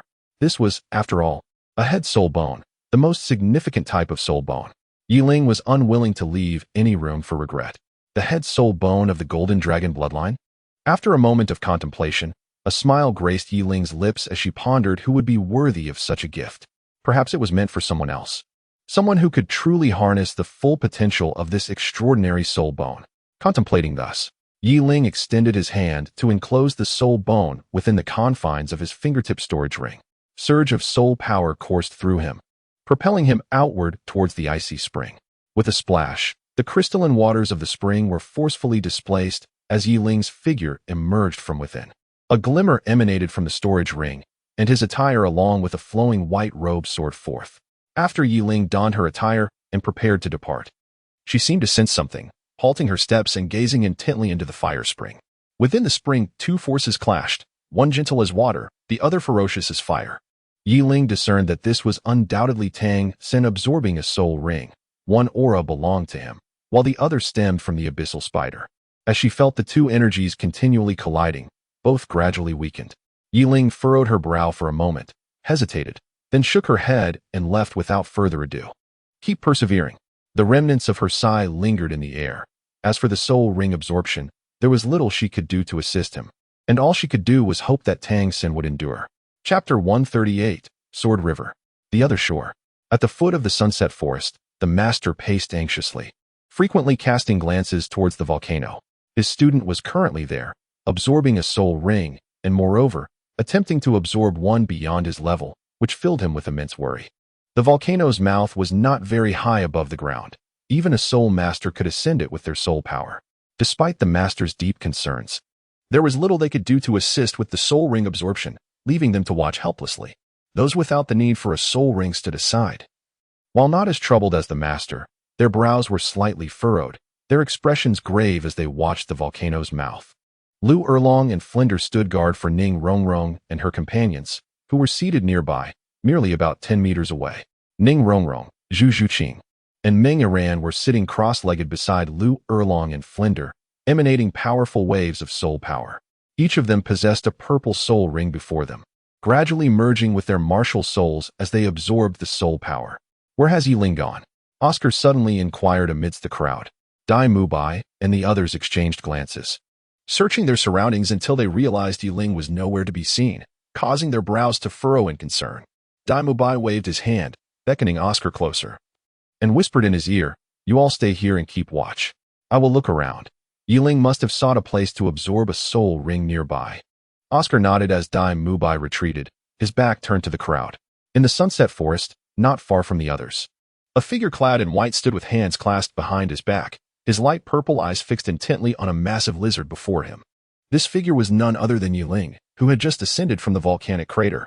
Due to the unsuitability of the ice and fire duality, for testing his fifth soul skill, he had deliberately circumvented the location of his companions and arrived at this clearing. Facing him was a gigantic black lizard, a millennium soul beast known as the Black Gold Ancient Lizard, which he had drawn in with his presence. Initially, Yi Ling had considered the soul beasts in the sunset forest to be sparse and had intended to search further. Yet as soon as he stepped out of the poison formation, he encountered this creature. He could sense that several other soul beasts, nearing the millennium mark in power, were observing him, seemingly waiting for something. After some contemplation, Yi Ling understood why. His body had undergone the fifth refinement from the harmonious flower, causing his bones and blood, even his soul power, to radiate an aura akin to that of an extraordinary treasure, naturally attracting the attention of soul beasts. "Do you wish to devour me?" Yi Ling remarked with an odd expression, a hint of amusement lacing his tone. The black gold ancient lizard appeared to comprehend his words, its gaze filled with an insatiable desire, as if it had stumbled upon a rare medicinal herb. "I sought you for sparring, yet you wish to consume me?" Yi Ling sighed, placing a hand on his forehead. "Well, this provides a perfect opportunity for me to unleash my full power. Let us hope you do not perish too swiftly. That would render this encounter rather dull." As his words fell, a violet longsword materialized in his right hand, resembling amethyst, exuding a terrifying sword intent. The runes inscribed along the blade glowed more brilliantly than before, revealing itself as Yi Ling's martial soul, the Heartless Sword. Following the refinement from the harmonious flower, not only had Yi Ling's physical form transformed, but even his mental ocean and his first martial soul, the Heartless Sword, had undergone a remarkable metamorphosis. Were it not for the special bond between a martial soul and its wielder, Yi Ling would scarcely believe that this crystal-like longsword was indeed his Heartless Sword. More than half of the runes on the Heartless Sword illuminated, unleashing a violent surge of purple sword intent that dyed the surroundings in an ethereal hue. The soul power enveloping Yiling surged forth, matching the peculiar purple of his sword and tint, creating a vision of noble elegance from a distance. The black-gold ancient lizard let out an anxious roar, its dark-scaled limbs scraping against the ground, its faintly red eyes reflecting both desire and trepidation. Ultimately, the yearning within overcame its fear, and the creature forcefully stomped its limbs on the ground, launching itself toward Yiling. "How fearless you are," Yilinghan spoke softly. Having observed the fear and longing reflected in the eyes of the black-gold ancient lizard, he had not anticipated that it would ultimately choose the latter. Perhaps this was an instinct inherent to these low-intelligence soul beasts. When confronted with their desires, they can momentarily forget the fear instilled by the disparity in strength. Ding! Yiling wielded her sword with one hand, her gaze piercing and resolute. The blade of her sword struck the claw of the ancient black-gold lizard with a fierce precision. Despite the lizard's immense size, several times larger than Yiling, it was propelled backward by the sheer force of her strike, crashing into the distance and shattering a cluster of trees. How feeble! Could it be my physical prowess? Yiling lowered her gaze to her hands, her brow furrowed in perplexity. The sword she had just unleashed was devoid of any soul techniques. It was merely a manifestation of her raw strength. Yet, to her astonishment, the seemingly formidable lizard was effortlessly sent flying. The black-gold ancient lizard stumbled out from the woods, its eyes clouded with confusion as it regarded Yiling. It had barely comprehended the actions of this human before being thrust away by an overwhelming force, leaving it rather bewildered. Accompanying it were a colossal python and a white tiger, both ancient creatures of a millennium. This python, though comparable to the one Yiling had previously vanquished, boasted an age of 9,000 years, rendering it significantly more powerful. The serpent and the tiger glared furiously at the black-gold ancient lizard, having observed the encounter from the shadows of the forest, poised to ambush the human. However, they were now inadvertently exposed by the foolish lizard's blunder. The white tiger shot several furious glances at the black-gold ancient lizard before its gaze shifted to Yiling, the ire in its eyes gradually morphing into a palpable desire. The python mirrored this sentiment, and thus, these three soul beasts, initially poised to engage in a fierce battle, unexpectedly found themselves united by a common goal. Their eyes, now filled with yearning, fixated intently upon Yiling. Could it be that they were preparing to launch a collective assault? Yiling was at a loss for words. When did these solitary soul beasts begin to collaborate? This revelation not only surprised her but also filled her with a hint of delight. Lacking in strength, she now had the advantage of numbers, and she could finally put her fifth soul skill to the test. Roar, roar, hiss. With a smile gracing her lips, Yiling silently observed the three soul beasts approaching her. From the blade of her heartless sword, a flowing stream of violet light surged forth. As the surrounding sword intent converged towards her, countless translucent purple swords materialized around her, and before long, they coalesced above her head into a river of sword intent formed by these ethereal blades. The aura emanating from this spectacle seemed capable of cleaving through the very heavens, all of which was instigated by the sudden illumination of the dark soul ring behind. Yiling's gaze was tranquil, as if she casually wielded her emotionless sword, causing the sword river behind her to dance in unison with her movements. The sword river, the other shore, not far from the Shrek Academy's team hunting soul beasts. A terrifying sword aura descended from the heavens, its fierce intent seemingly enveloping half of the sunset forest. Dai moved by, searching for Yiling amidst the trees, sensed the disturbance from afar. He looked up, his eyes filled with terror as he gazed toward the source of the sword intent. A swirling stream of purple sword aura surged through the air above the forest, within which three indistinct shadows seemed to lurk, reminiscent of three soul beasts. The tumultuous purple sword aura persisted in the sky for nearly a minute before dissipating into starlit specks, along with the three shadows, as if they had been obliterated into dust by the sword stream, vanishing from this world. Chapter 139. Power. What is happening? On the resting grounds of Shrek Academy, Lu Erlong's expression suddenly changed, her gaze turning grave as she looked toward the distance. Flinder immediately unleashed his martial soul, his black eagle wings unfurling as he soared into the sky, his expression equally serious as he focused on that direction. Erlong, what is it?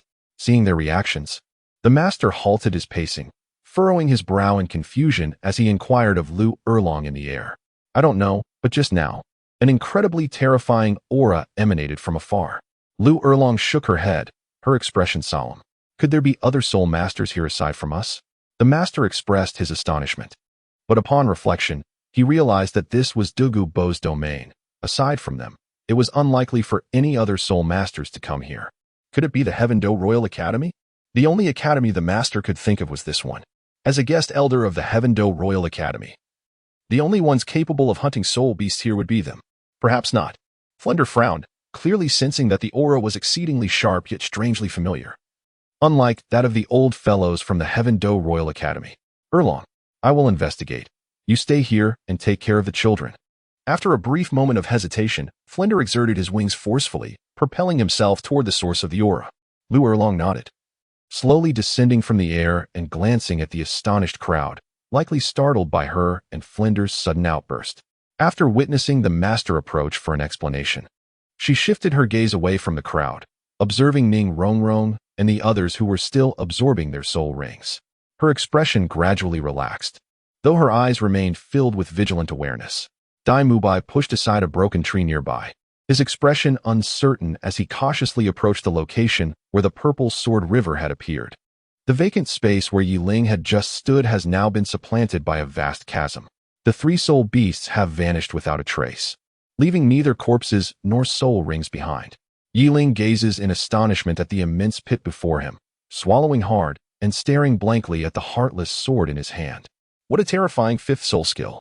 Yi Ling, after a prolonged moment of astonishment, marveled at his own prowess. With a single, forceful strike, he had effortlessly vanquished three soul beasts and created a massive pit in the ground. Such an expansive attack was indeed terrifying. The power he unleashed seemed to rival that of a soul sage. However, he could not ignore the fact that a significant portion of his soul power had been depleted after merely executing this soul skill once. Initially, he had believed that the transformation of his soul power would alleviate his concerns about its insufficiency. Yet it appeared he had underestimated the consumption associated with this fifth soul skill. Nevertheless, despite the substantial expenditure, the extensive damage it inflicted was undeniably worthwhile for Yi Ling. From his recent experience with the soul skill, it was apparent that this ability did not originate from the soul beasts, much like his previous four skills. Even though he had slain the golden swordbone dragon, the soul power he acquired bore no relation to it, leading Yi Ling to ponder the nature of his emotionless sword. What is there to contemplate? As long as it is within my capability to wield, that suffices. I should return to the assembly point first. Although he had deliberately controlled the release of his aura during the recent attack, he surmised that his instructors, the two dragons, and the academy head could still sense something amiss. With that thought, Yi Ling's right hand transformed the emotionless sword into a flash of purple light, vanishing from his grasp. Oh, is that Mu Bai's aura? After completing these actions, Yi Ling suddenly felt an unfamiliar presence and turned his gaze toward the nearby forest. Shortly after Yi Ling's departure, Flanders suddenly appeared above the massive pit, his expression reflecting confusion as he surveyed the surroundings. I distinctly sensed that familiar aura just now. How could it vanish so swiftly? Flander mused, stroking his chin thoughtfully. Nevertheless, his attention was soon captured by the enormous pit beneath him. What a terrifying display of destructive power. Flander folded his wings and descended into the abyss, lightly brushing his fingers against the impeccably smooth ground. In an instant, a sharp sword intent surged into his mental sea. Fortunately, he had remained vigilant, allowing his soul power to ripple outward, effectively warding off the invasive energy. This person's martial soul must be a sword, and an extraordinary one at that, Flander exclaimed in astonishment, upon recognizing that this individual wielded a sword as their martial soul. Flander began to search his mind for the sword saints and sword emperors from the Heaven Do Empire. While the power he sensed was indeed at the soul saint level, it merely grazed that threshold. Thus, he concluded that this person was likely either a soul emperor or a soul saint. However, after exhaustively recalling all the sword-wielding martial souls he knew, he found none that matched, which deepened his concern. Could they be from another empire? With this thought, Flander hastily shook his head. While other empires might possess such individuals, it was inconceivable for them to venture into the Heaven Do Empire. Ultimately, he sighed and shook his head once more, reopening his wings. After grappling with his perplexity, he resolved to depart. Never mind, I shall return for now. It seems he harbors no malice. Yi Ling, Dai Mubai exclaimed upon spotting the figure clad in white rushing toward him, having followed the trace of her aura to this location. What is the matter? Yi Ling inquired, noticing his urgent demeanor. It's nothing. I came out to find you. You've finished absorbing the soul ring, haven't you? Dai Mubai asked. Yiling nodded and replied, I just finished absorbing it, and am currently hurrying back to where everyone is resting. Well then, let us return swiftly. A terrifying aura just appeared over there, and you have no idea where it went. Thankfully, you are unharmed. Dai Mubai pointed towards the distance, speaking with a hint of seriousness. Upon hearing Dai Mubai's words, Yiling was momentarily taken aback. Following the direction of his gaze, she swiftly comprehended that the menacing aura he referred to is likely the one she had just unleashed while exerting her fifth soul skill to its fullest extent. Nevertheless, Yiling refrained from elucidating the matter to him, for it was advantageous to possess certain hidden trump cards that remained unknown to others. Very well, let us hasten our return. As Yiling concluded his words, his figure swiftly surged forth, closely followed by Dai Mubai, both making their way towards the rest area of Shrek Academy. Simultaneously, within the Ice and Fire 2 forms, Tang San, bare-chested with a trace of blood at the corner of his mouth, felt a circle of black soul rings struggle momentarily above him before gradually merging into the palm of his right hand. Instantly, the soul power in the fire spring surged, its searing energy rushing towards Tang San's dantian, heralding a breakthrough following the absorption of the soul ring. In the fire spring, illuminated by the surrounding intense soul power, Tang San slowly opened his eyes, a faint violet gleam flickering within them. Have I completed the absorption? Chapter 140. Belonging in the Sunset Forest. Beneath the volcanic crater of the Ice and Fire 2 forms, Flander gradually retracted his translucent wings, glancing at Lu Erlong who was looking at him, shaking his head in resignation. At that moment, two figures darted out from the woods behind them, revealing Yiling and Dai Mubai. Have you already absorbed the soul ring? Flander exclaimed in astonishment. Just moments ago, when Yiling sought a place to absorb the soul ring, he had intended to follow him as protection. However, upon seeing the confidence in Yiling's eyes, he refrained from doing so. Yet, it had hardly been a while, and here he was returning. Yes, I have completed the absorption, Yiling replied with a smile, as he drew the absolute sword, 5 soul rings gradually appearing behind him, the last one being the soul ring from the recently hunted golden sword bone dragon. What type of soul skill has this golden sword bone dragon granted you? Flander inquired, nodding with delight. It's a ranged attack soul skill with considerable power, Yiling responded, though he chose not to divulge everything, merely stating that the attack was quite impressive. A ranged attack, quite commendable, Flander acknowledged, ceasing his inquiries as he discerned the reservations in Yiling's words. Redirecting his gaze back to the 3 individuals who were still in the process of absorbing their soul rings. Observing the others resting nearby, Yiling also joined them in repose. As Yiling had just taken his seat, a voice emerged from behind him. Brother Yi, what do you think of the mistress? Yiling turned around, discovering Xiao Wu gazing at him with a worried expression. Upon hearing her previous words, he comprehended her concerns. Fear not. After absorbing the spirit ring, I visited the Eye of Ice and Fire. Xiao San is unharmed. Considering the time, he should be nearing the completion of his absorption as well. Yiling shook his head helplessly, a smile gracing his lips. Xiao Wu, whether she had absorbed his words or not, continued to look anxiously at the volcano's mouth, seemingly awaiting someone's arrival. At that moment, a faint tremor coursed through the 7-treasure glazed tile in Ning Rongrong's hand. The purple spirit ring, which had been suspended above it, began to glide slowly towards the tower, ultimately merging with it and vanishing from sight, signaling her successful absorption of the 4th spirit ring. The first to notice her completion was not Lu Erlong, who stood nearby, but rather Yiling, who had been conversing with the others from a distance. In an instant, he vanished from his previous location and appeared beside Ning Rongrong, startling Lu Erlong. How are you? Yiling inquired softly. Hearing his voice, Ning Rongrong gradually opened her eyes, her cheeks tinged with a blush as she looked at him, nodding gently. My spirit power has broken through to level 42. My 4th spirit ability enhances my teammates' defenses. Indeed. Then quickly consume the Qilua tulip. Your 7-treasure glaze tile is about to evolve into the 9-treasure glaze tile. Yiling responded with a smile, extending his hand to softly tap the storage ring on Ning Rongrong's finger, causing the Qilua tulip to materialize in her grasp. Observing the Qilua tulip in Ning Rongrong's hands, Yiling made no move to depart, instead settling beside her. Ning Rongrong's face flushed slightly as she cradled the Qilua tulip in her hands, gently closing her eyes and entering a meditative state. With each breath, the Qilua tulip, which had rested in her hands, began to levitate, hovering beside the 7-treasure glazed tile in her right palm.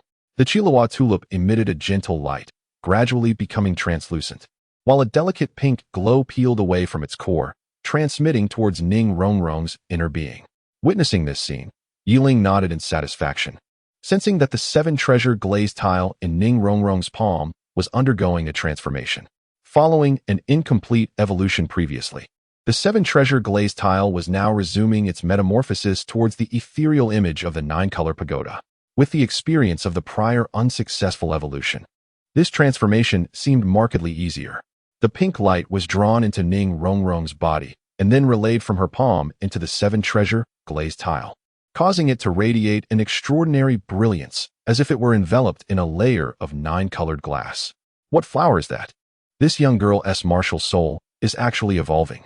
At that moment, Lu Erlong stood beside, utterly astonished, gazing blankly at the transparent flowers cultivated by Ning Rongrong. His gaze then shifted to Yiling, who stood beside Ning Rongrong, his eyes oscillating between the two, seemingly lost in thought. Upon regaining his composure, he cast a displeased glance towards the distant master. Initially, the master wore a worried expression, pacing back and forth before the onlookers. But he soon sensed an icy aura of hostility emanating from Lu Erlong, causing him to look around with heightened vigilance. Eventually, his gaze met Lu Erlong's dissatisfied stare. And after glancing at Ning Rongrong and Yiling, he lowered his head in resignation. "Teacher Erlong?" Just as Lu Erlong's fierce gaze was fixed on the master, Yiling's voice unexpectedly broke the silence. "Is there something you need?" Lu Erlong turned, her expression revealing her displeasure. I would like to ask you to keep something for me until the opportune moment arrives, when I intend to present it to the master. But I prefer that he remains unaware for now," Yiling responded, a hint of awkwardness in her tone. "Humph. What you choose to give him is of no concern to me. You may discuss it with him," Lu Erlong retorted curtly. Nevertheless, despite her words, Lu Erlong cast Yiling a knowing glance and turned towards the forest behind them. Seeing this, Yiling hurriedly followed suit. Within the woods, Lu Erlong's expression still bore traces of her earlier shock, and she glanced back at Yiling, inquiring, "What is it?" "This." Yiling smiled gently and tapped the storage ring on her finger. A golden object shot forth from within and landed in the palm of her hand. It was the head soul bone of the golden swordbone dragon, which she had discovered while absorbing the soul ring. Soul bone. Upon seeing the object in Yiling's palm, Lu Erlong gasped in astonishment, her expression shifting to one of shock. Noticing her reaction, Yiling nodded and spoke. "This is the soul bone from the golden swordbone dragon. It contains a trace of the golden dragon's essence. I believe that the physical deficiencies of the master have been entirely resolved by the herb given to Xiao San. However, the issue concerning the martial soul remains unresolved. Thus, I feel that the master will require this soul bone. The golden dragon essence within it should aid him in the evolution of his martial soul, transforming it into a true golden sacred dragon. Perhaps it will prove beneficial to both you and the master, teacher Lu Erlong."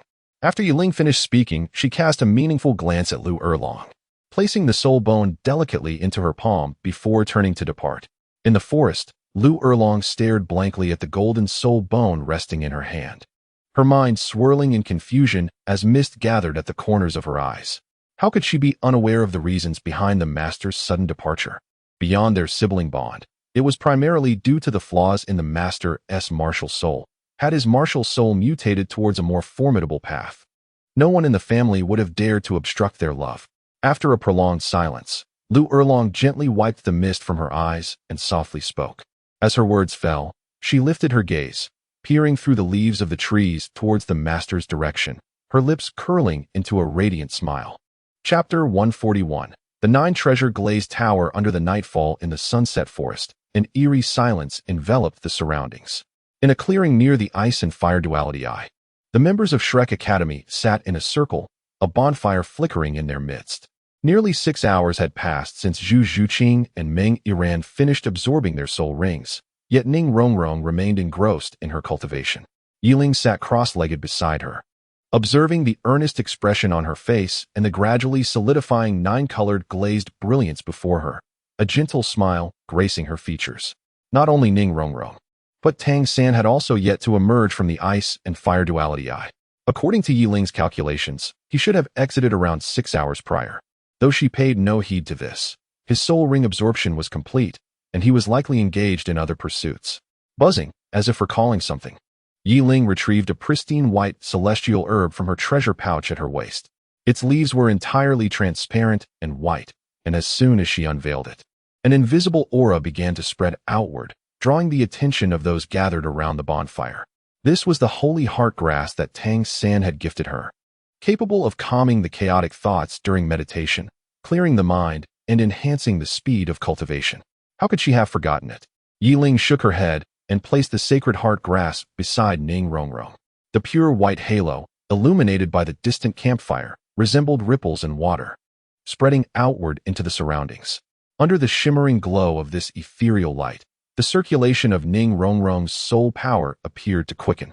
While the nine-colored glazed radiance before her solidified at an accelerated pace, the colors undulating as if striving to take the form of a tower. Yi Ling understood that her martial soul was reaching the final stage of evolution.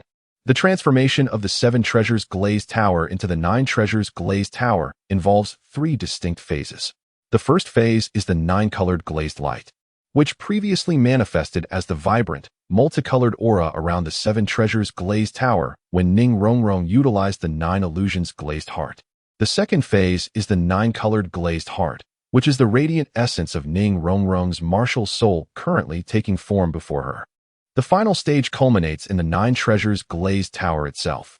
Once the 9-colored glazed heart reaches its pinnacle, it crystallizes into a tower shape, ultimately becoming the legendary 9 treasures glazed tower. As Yi Ling watched intently, the vibrant hues emanating from Ning Rongrong's chest began to writhe vigorously.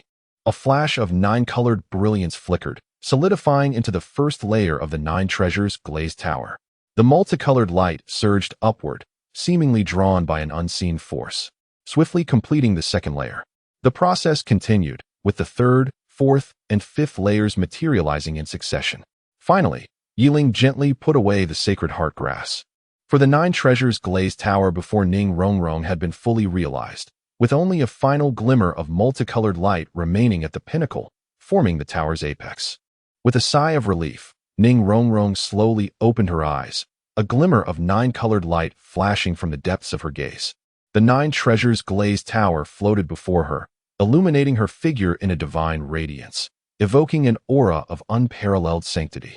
The martial soul has evolved into the 9 treasures glazed tower. How does it feel?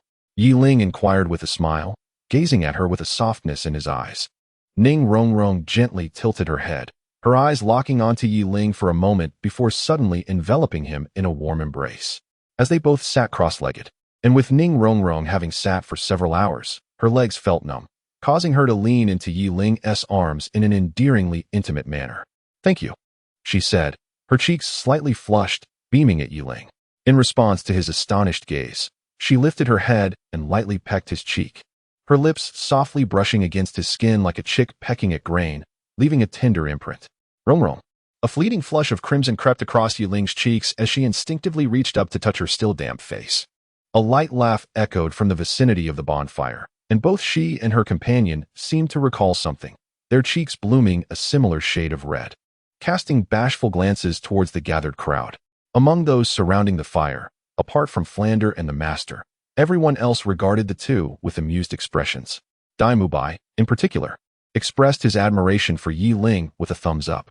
"It's all you're doing," Ning Rongrong exclaimed, burying her head in Yi Ling's embrace, flustered. "All right, let us make our way over." Yi Ling reached out to gently brush aside the disheveled strands of hair by Ning Rongrong's ear, softly whispering to her.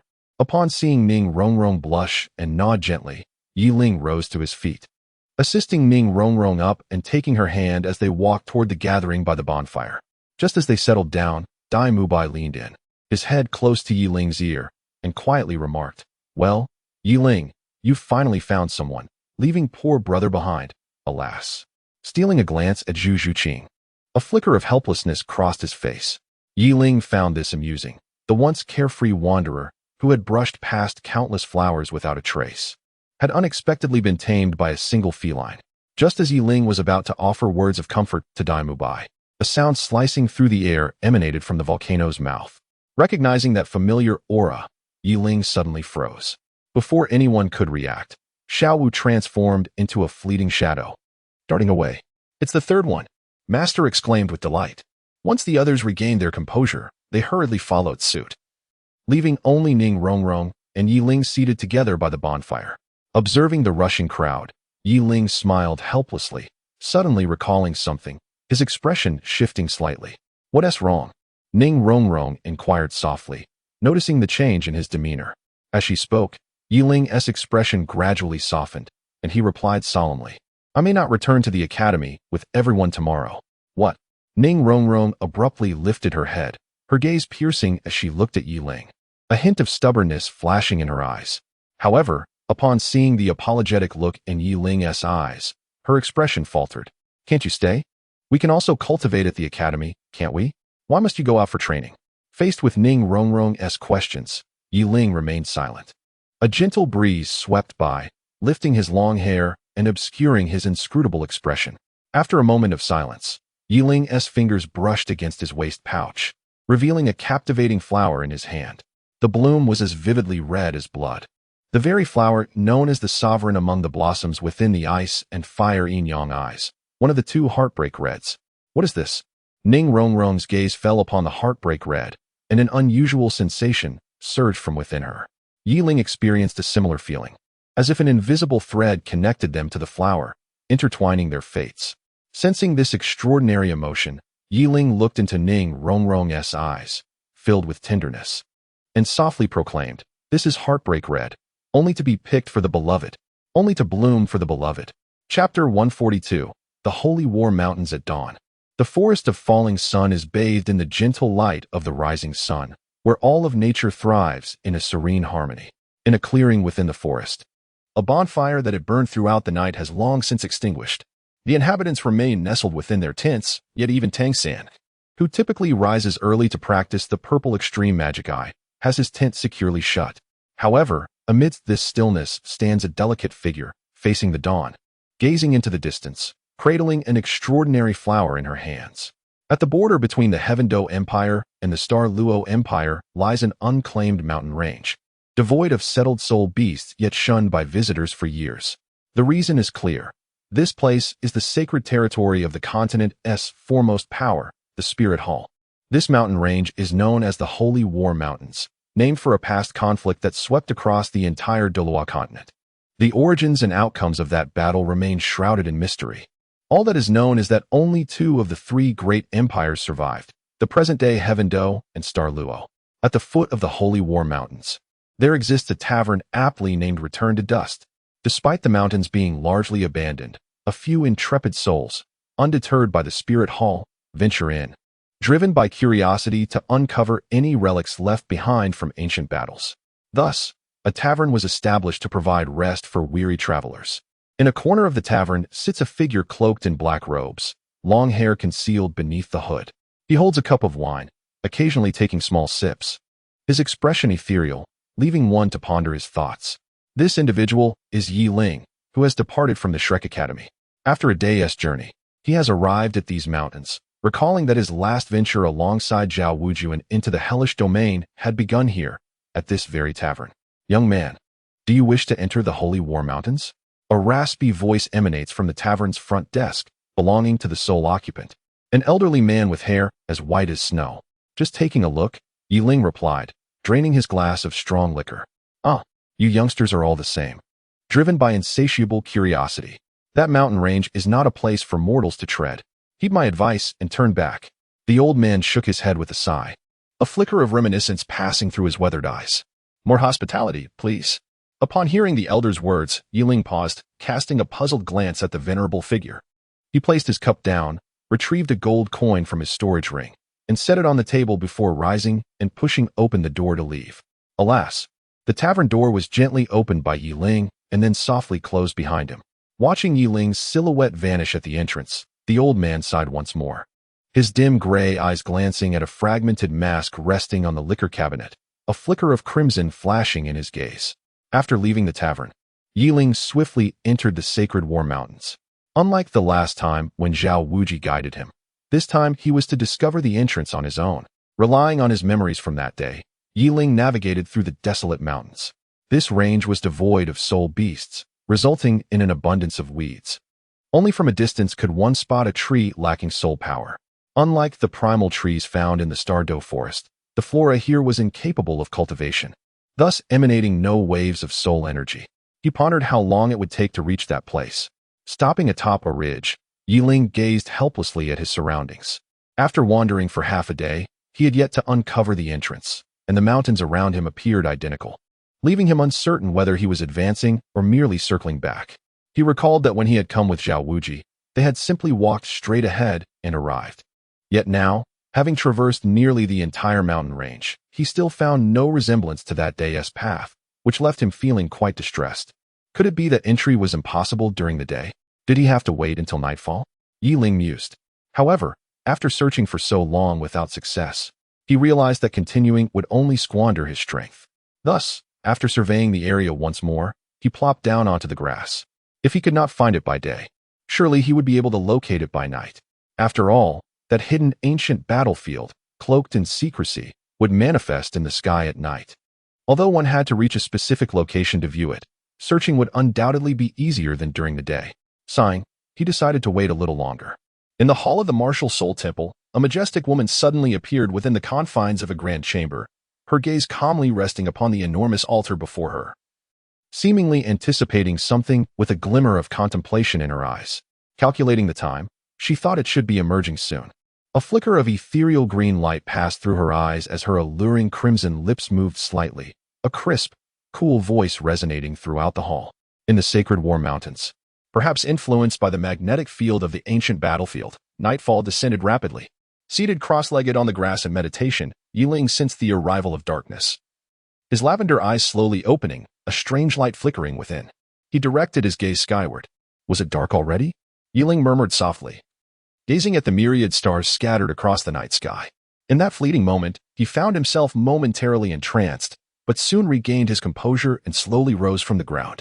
Indeed, did that place only manifest in the cloak of night? He sensed that with the arrival of dusk, an eerie aura permeated the mountain range. As if a chilling presence descended from above, Yiling understood that it was the ominous energy emanating from the realm of Rakshasa.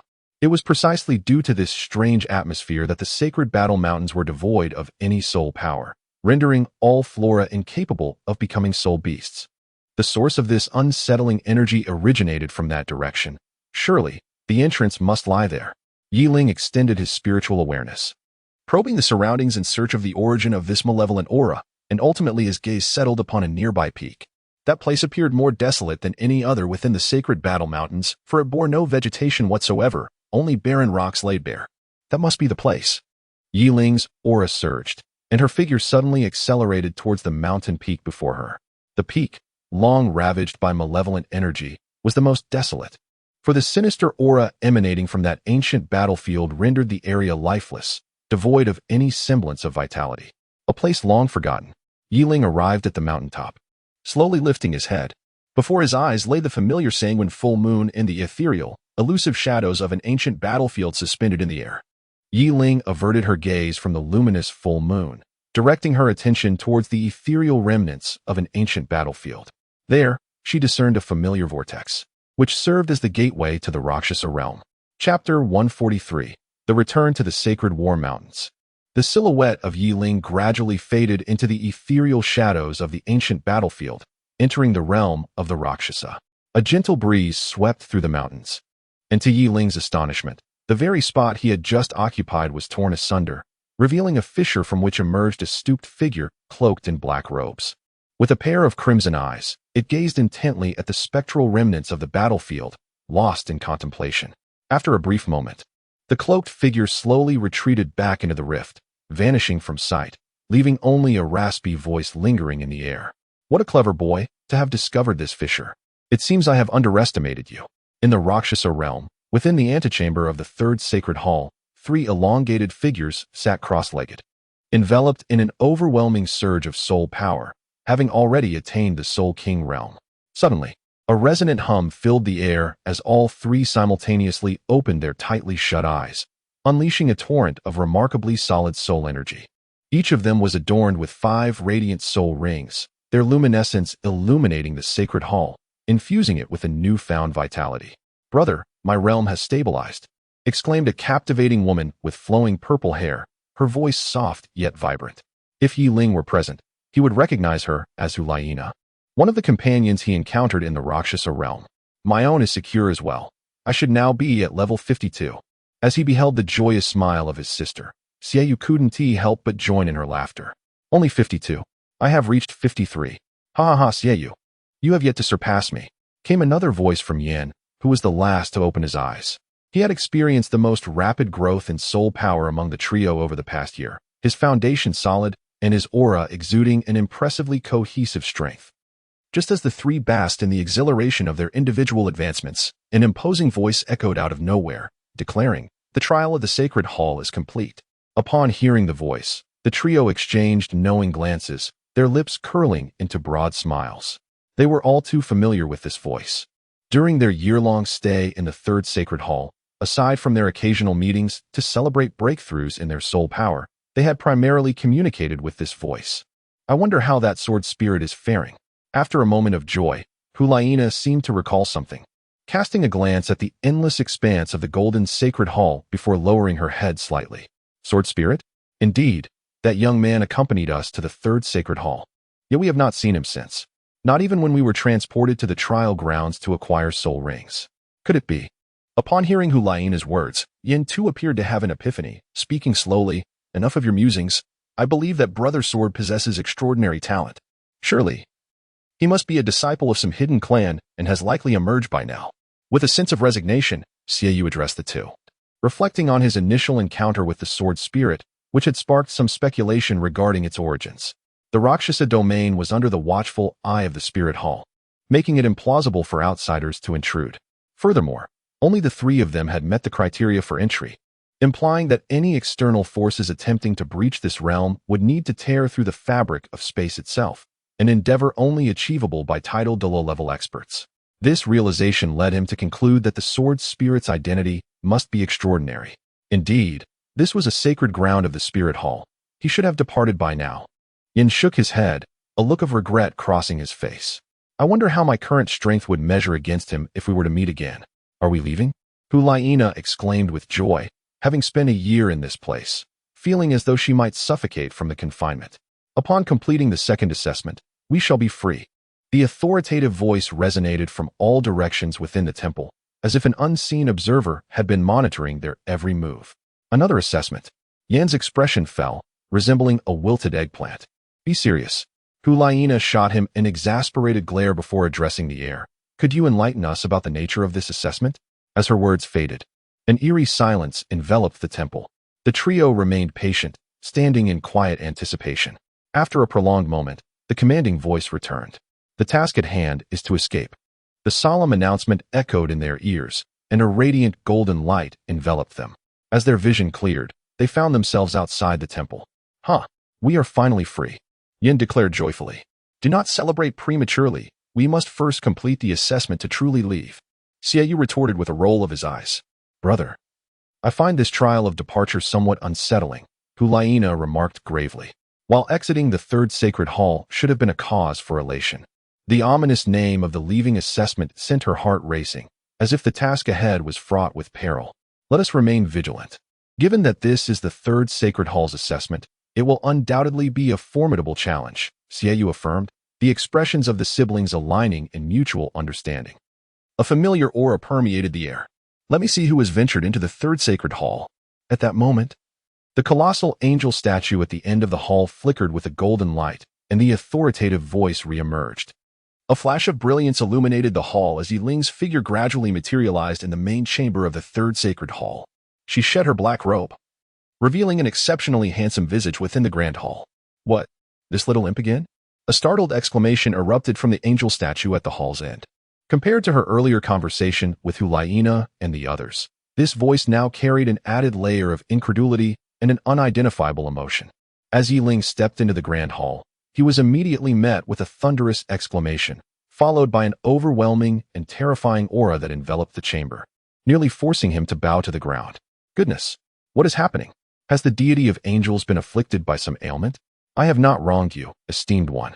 There is truly no need for such an imposing entrance. Under the weight of an overwhelming presence, Yi Ling found himself kneeling upon the ground. Had it not been for his hands, straining with all their might to anchor him to the hallowed floor of the sanctuary. His head would have undoubtedly met the ground with a resounding thud.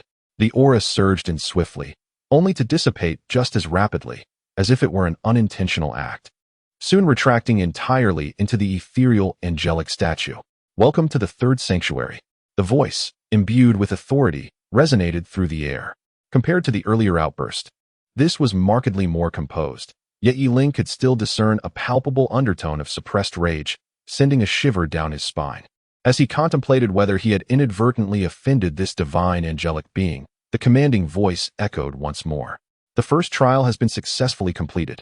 Yiling raised an eyebrow in confusion. The first trial? When had he even participated in such an assessment? However, before he could voice his queries, the authoritative voice continued. The second trial commences. Assist the 3 selected candidates in completing their escape assessment. Chapter 144. Peering into the unknown, what is the meaning of this? What exactly is a selected candidate? Yiling gazed in bewilderment at the solitary angelic statue within the grand hall, recalling that when she last visited, such a thing was absent. What is this about a pre-selected candidate? Yiling inquired. As Yiling's voice faded, a fleeting glimmer seemed to pass through the eye sockets of the angelic statue, and a transparent golden veil abruptly materialized before her. The veil shimmered with radiant hues, and 3 silhouettes suddenly emerged within its depths. Yiling recognized at once that the shimmering screen revealed the realm of the Rakshasa, a place he had just departed from. Thus it was vividly etched in his memory. The 3 figures before him were also immensely familiar. They were Hulaina and her companions, whom he had entered the 3rd sacred hall with a year prior. Although their soul power had significantly strengthened since then, Yiling could still identify their essence with ease. How do you fare? You must surely recognize these 3.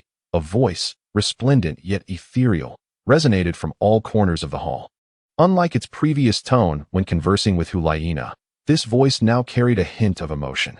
Indeed, I recognize them, but what of it? Yiling replied with a smile. Upon hearing his response, the authoritative yet elusive voice seemed to pause momentarily before gradually articulating, since you are acquainted, why not assist them in completing the second assessment? Would it not be splendid? At this proclamation, Yiling could not help but chuckle. Though we are familiar, our relationship hardly warrants such assistance. Why should I help? The commanding voice fell silent, and the eyes of the angel statue began to shimmer with a golden light. A voice, gentle as a spring breeze yet laced with barely concealed vexation, emerged. You can also earn rewards by completing the assessment. Is that not sufficient? Gazing at the angel statue before him, its eyes sparkling with golden luminescence, Yiling's expression turned peculiar, but he quickly regained his composure and asked in astonishment, "Are you the god of angels?" In the divine realm, amidst the golden sea where the god of angels resided, a 6-winged female angel, bathed in sacred light, hovered in midair, her gaze fixed incredulously upon the image reflected on the surface of the sea. This figure was none other than the god of angels, a being of supreme divinity, yet her golden eyes brimmed with disbelief. Goodness! Could this lad truly be the inheritor of a powerful deity's legacy? How could he recognize me? The god of angels scrutinized the handsome figure with flowing hair in the image, her mind racing with various possibilities. Wait a moment, this cannot be right. I can sense all the divine inheritances from Douluo star, yet his aura is distinct. What deity has he inherited from? With her 6 wings folded, the god of angels stood upon the golden sea, her expression perplexed as she paced back and forth, occasionally glancing at the shimmering image of the sacred hall reflected in the water, her brow furrowed in confusion. Is it the Shura god position? Or perhaps the sea god position? Neither seems accurate. Though those 2 old fellows possess greater divine power, it should not completely isolate their aura. Moreover, this young one. Suddenly, the ethereal figure of the angelic god came to a halt, extending a slender right hand to delicately caress its chin. A vibrant golden light flickered within its eyes as it gazed intently at the reflection of Yiling upon the sea's surface. I am most curious to discern which divine rank you have inherited. Even that fellow, the god of light, claims he cannot ascertain it.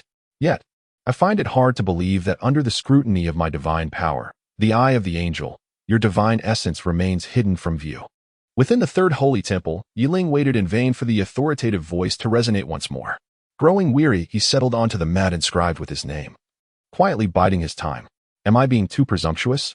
After all, she is a deity. Would my words provoke such ire as to receive a devastating blow?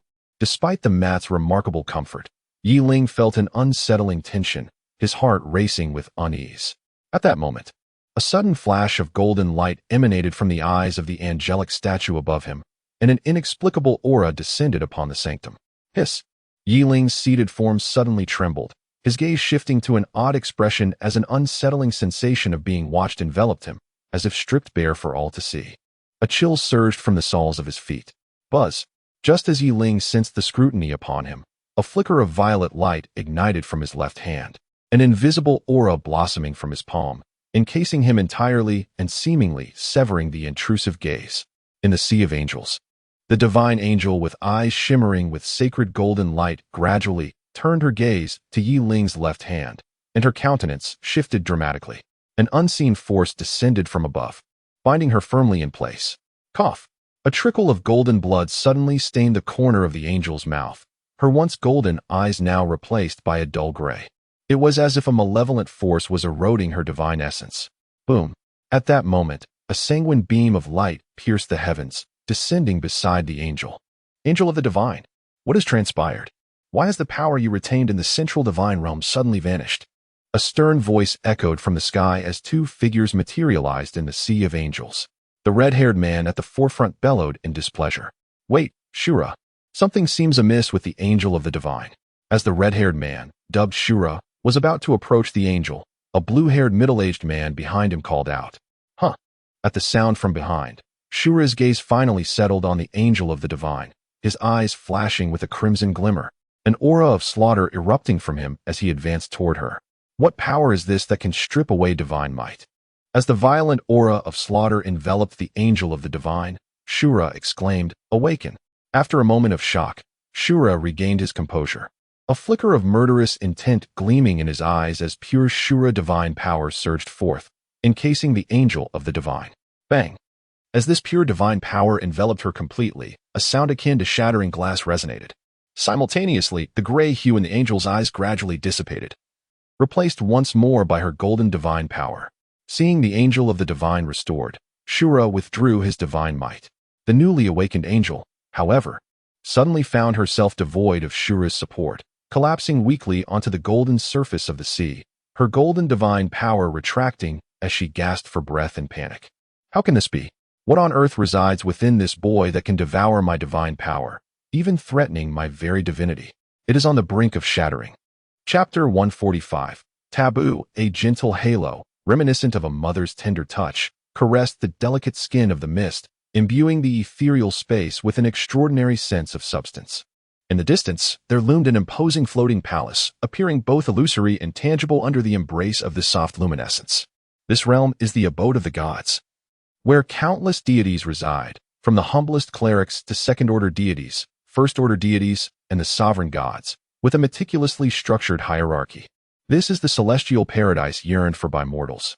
At this moment, in the very heart of the divine realm, a magnificent floating palace stood tall, the source of all power within the divine realm, the central hub of the gods, and the sole sacred ground cherished in the hearts of the deities.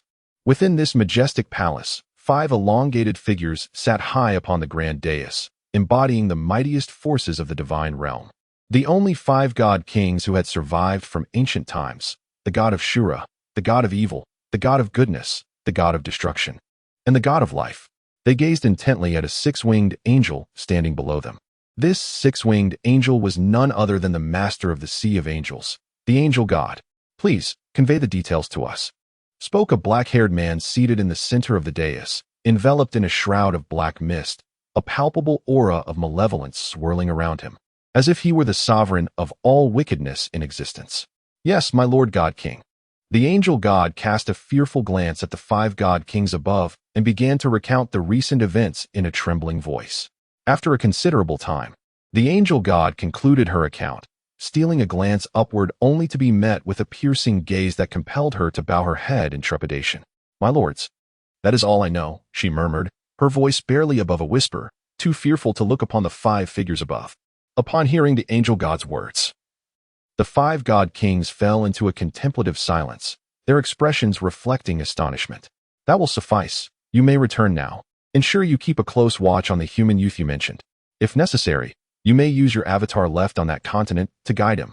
After a brief moment of silence, the green-haired woman seated at the far end of the dais addressed the angel god. Yes, my lord god king. With that, the angel god began to retreat towards the entrance of the grand hall, her 6 wings folding in, her small steps hastening as though some dreadful presence lurked within the palace. As they watched the angel god depart, the 5 god kings exchanged glances, none daring to speak. Alas, according to the angel god's account, the reason for her loss of divine power must be that flower she glimpsed. It seems the prophecy concerning the divine realm's core is indeed true. A brutal battle is about to beset the divine realm and the entire universe. Among the 5 individuals, the god of Erasure let out a soft sigh, gradually rising to his feet. He then proceeded towards the great hall's entrance, leaving behind a voice that resonated throughout the chamber, causing the other divine kings to furrow their brows in solemn contemplation. The recent narration by the god of angels had abruptly evoked memories of an ancient prophecy from the heart of the divine realm. Forbidden manifestations, the emergence of malevolent deities, and the impending chaos of the world. Alas, has the god of angels fled? Why does he remain silent? Yi Ling gazed impatiently at the imposing angel statue before him, his eyes betraying a deep sense of discontent. He had come here seeking to hone his skills and enhance his abilities. Yet the voice that had guided him had abruptly fallen silent. He had yet to inquire about the reward for the assessment task. Is there anyone still present? Yi Ling called out in silence, unperturbed by the potential presence of a deity behind the temple. After all, the rules of the divine realm constrained their ability to act against mortals. Once he grasped this understanding, Yi Ling felt entirely at ease. Reclining leisurely against the stone platform behind the cushion, appearing drowsy and languid. Buzz, Yi Ling, teetering on the brink of slumber, remained oblivious to the radiant beam of golden light emanating from the angelic statue behind him. This luminous essence coalesced in midair, transforming into a diminutive golden figure that hovered above his head. Observing Yi Ling's drowsy demeanor, the tiny figure shook its golden fist in exasperation before descending onto the resplendent throne situated behind the stone pedestal against which Yi Ling leaned. Imp, how did you recognize my presence? The ethereal voice resonated from behind Yi Ling, startling him into an upright position as he turned towards the source of the sound. Astonishment etched across his visage. Are you the god of angels? Yi Ling gazed upon the diminutive golden figure seated upon the throne, a being that seemed as though he could easily be swatted away with a mere hand. His initially alarmed expression morphed into one of incredulity as he queried, laced with palpable skepticism.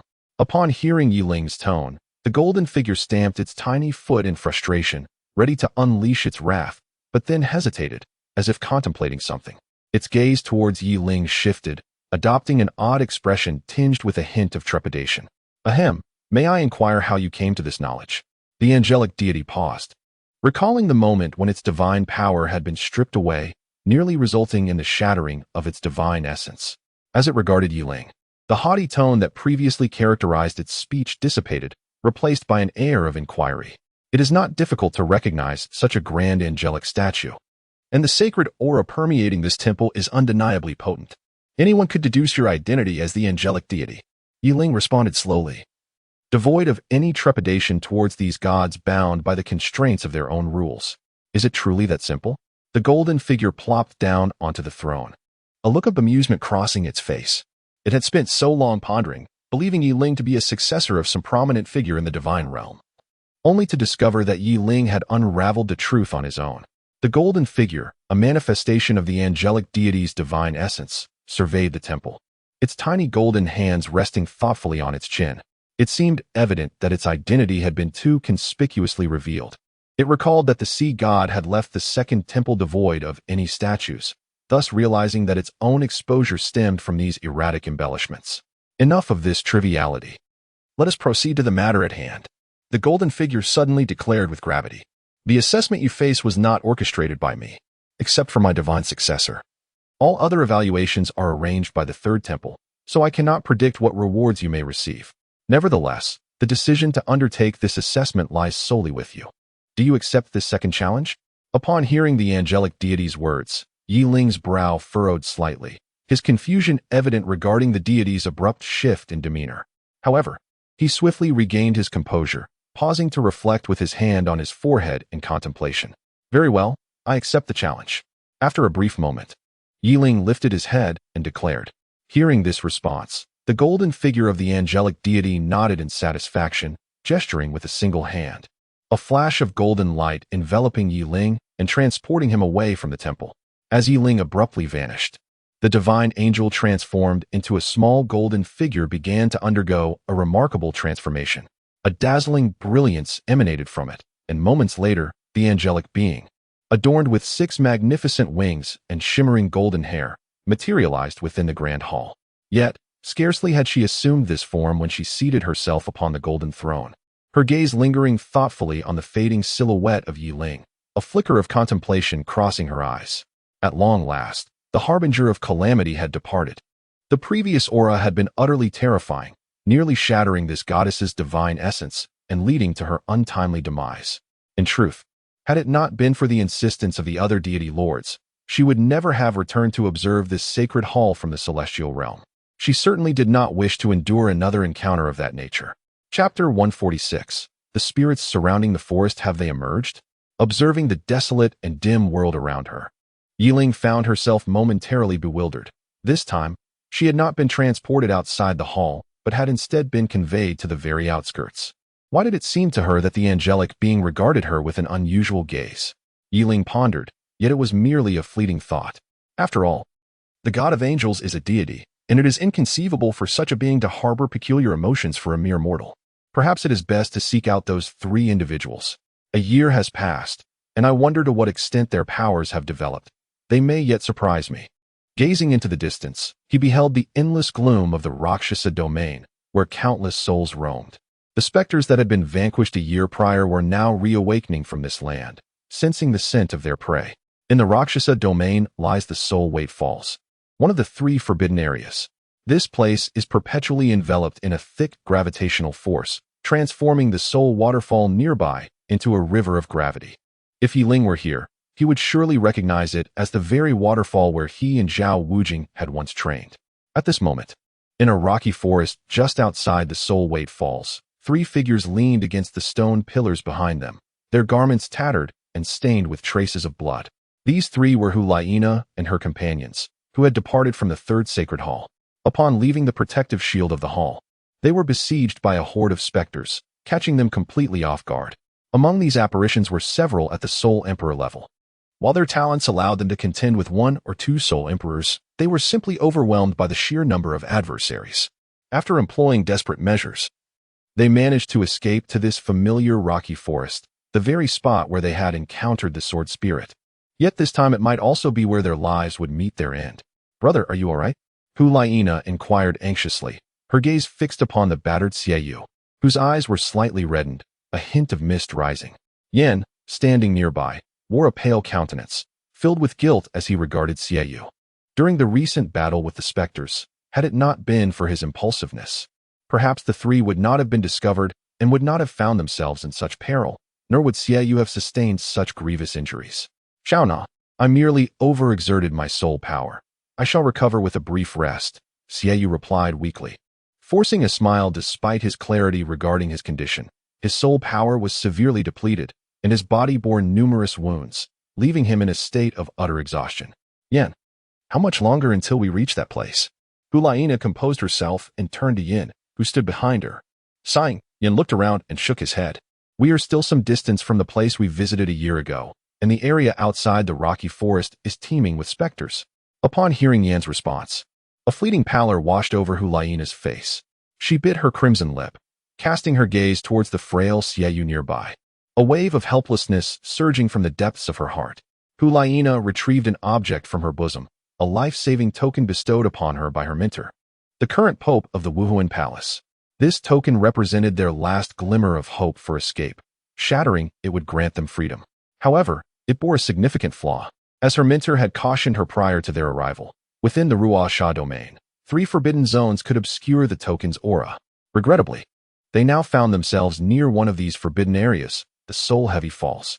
"Once we exit this stone forest, I can use this token to contact my teacher and secure our rescue," Hulaina stated, her grip tightening around the token, a flicker of determination igniting in her eyes. Yet, the multitude of phantoms outside loomed large, and she had just observed the arrival of several Soul Emperor-level beings among them. I fear for our safety. Yan's face clouded with despair. Outside, countless phantoms swarmed, including dozens of Soul Emperor rank, and possibly even Soul Sage-level beings. The notion of charging through them seemed utterly unrealistic. We must first restore our soul power. The weight of the soul heavy falls deters those phantoms from entering here. Once our strength is regained, we shall devise a plan. Hu Laina sighed, assisting the most weakened Xiaoyu to sit upright. The trio then entered a meditative state to recuperate. As she observed her companions settling into meditation, Hu Laina's slightly closed eyes slowly opened, surveying their injuries. Her eyes moistened, and for reasons unknown, a fleeting image of a figure clad in white flashed through her mind. Yet, this thought was swiftly suppressed deep within her heart. In such dire circumstances, one could not ponder whether that individual still resided in the Erasure domain, nor could she fathom how he might come to her aid. Their encounter had been mere happenstance, and each had their own interests to serve. With this realization, Hu Laina bitterly shook her head, gently closed her eyes, and surrendered to meditation once more.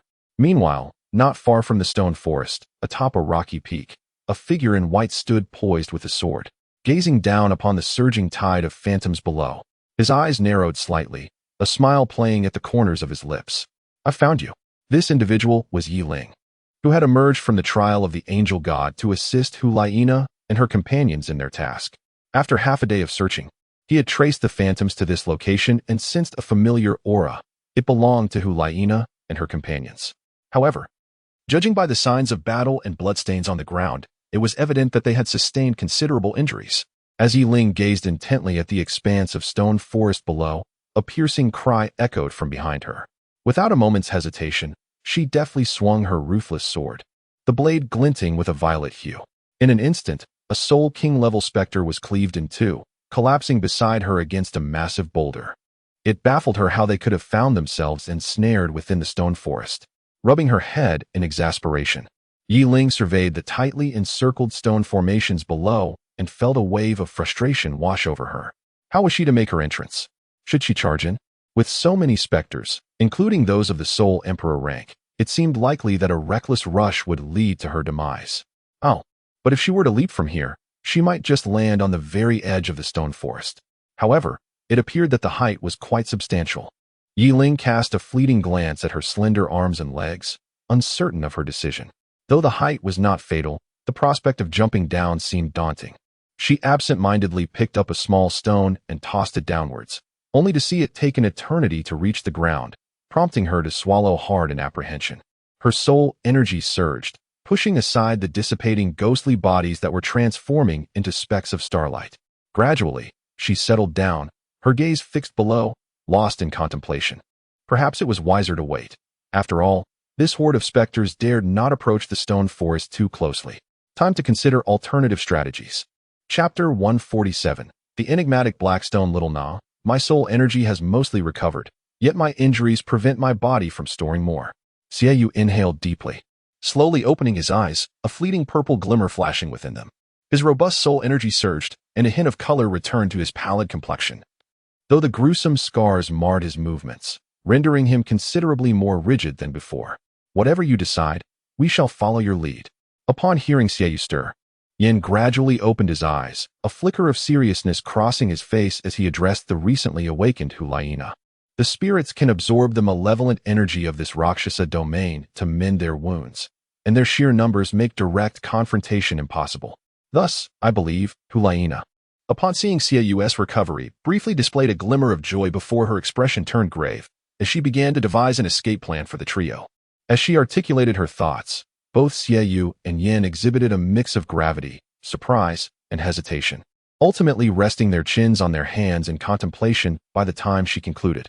Hu Laina's proposed plan was to flee towards the direction of the Soul Weight waterfall behind the stone forest, for the gravitational force within the waterfall deterred the specters from approaching, making it the safest route. Agreed.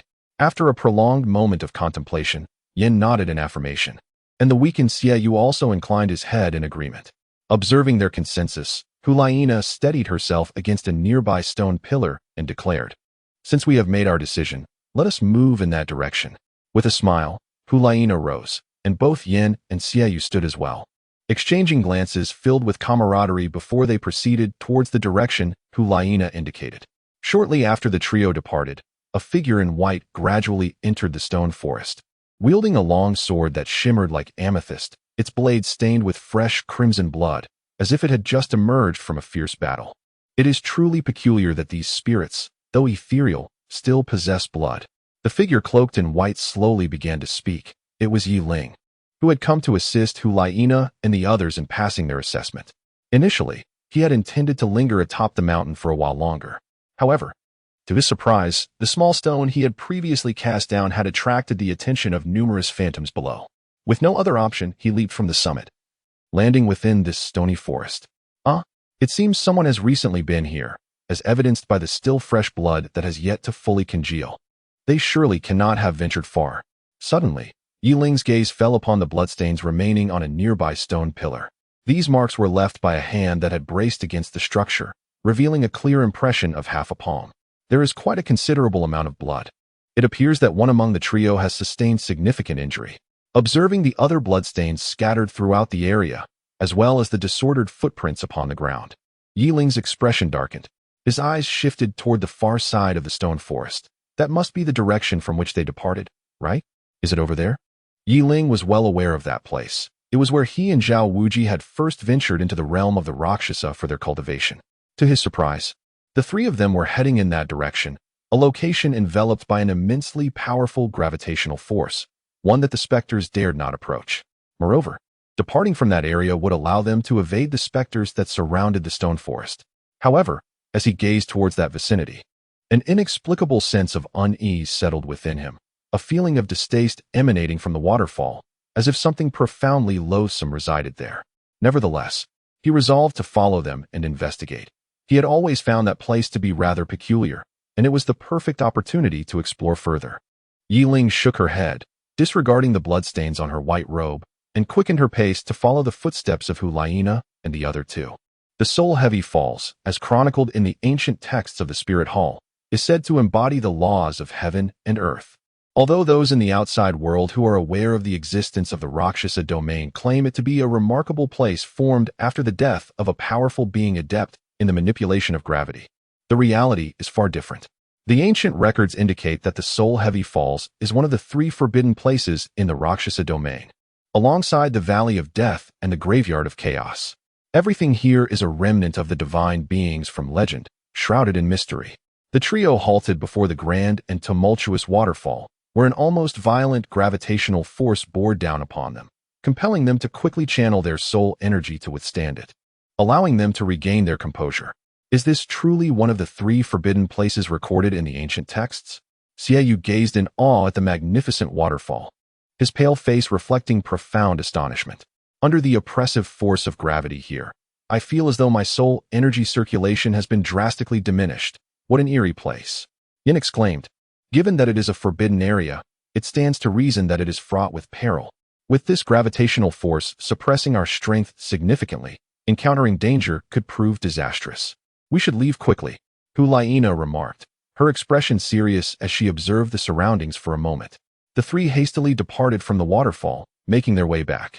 The heartless sword felt a sense of unease, and even the usually silent harmonious Dao flower emanated an aura of distaste. Yi Ling gazed at the distant, colossal and murky waterfall, his eyes filled with uncertainty.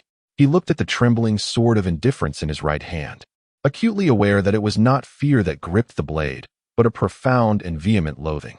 Were it not for his grip, it might have soared away on its own accord. What could possibly invoke such disdain in the sword? Even the usually silent He Dao flower emanated an aura of revulsion. Yi Ling cast a grave glance at the palm of her left hand, where a peculiar purple light flickered, as if it were on the verge of erupting forth at any moment. Could it be due to that stone? Yi Ling's gaze settled upon the spot indicated by the ruthless sword, where a peculiar black stone lay beneath the cascading waterfall, evoking an unsettling sensation. The last time she visited this place, the harmonious flower had subtly conveyed feelings of aversion and repulsion. To her surprise, this time, the sense of revulsion was even more pronounced. She found herself pondering the true nature of that ominous black stone. Yi Ling contemplated this as she slowly approached a waterfall, her gaze fixated on the dark stone nestled at the base of the cascade. An inexplicable disdain flickered in her eyes. Were it not for my lack of strength preventing me from venturing there, I would indeed be curious to discover what that object truly is. Yiling shook her head in resignation.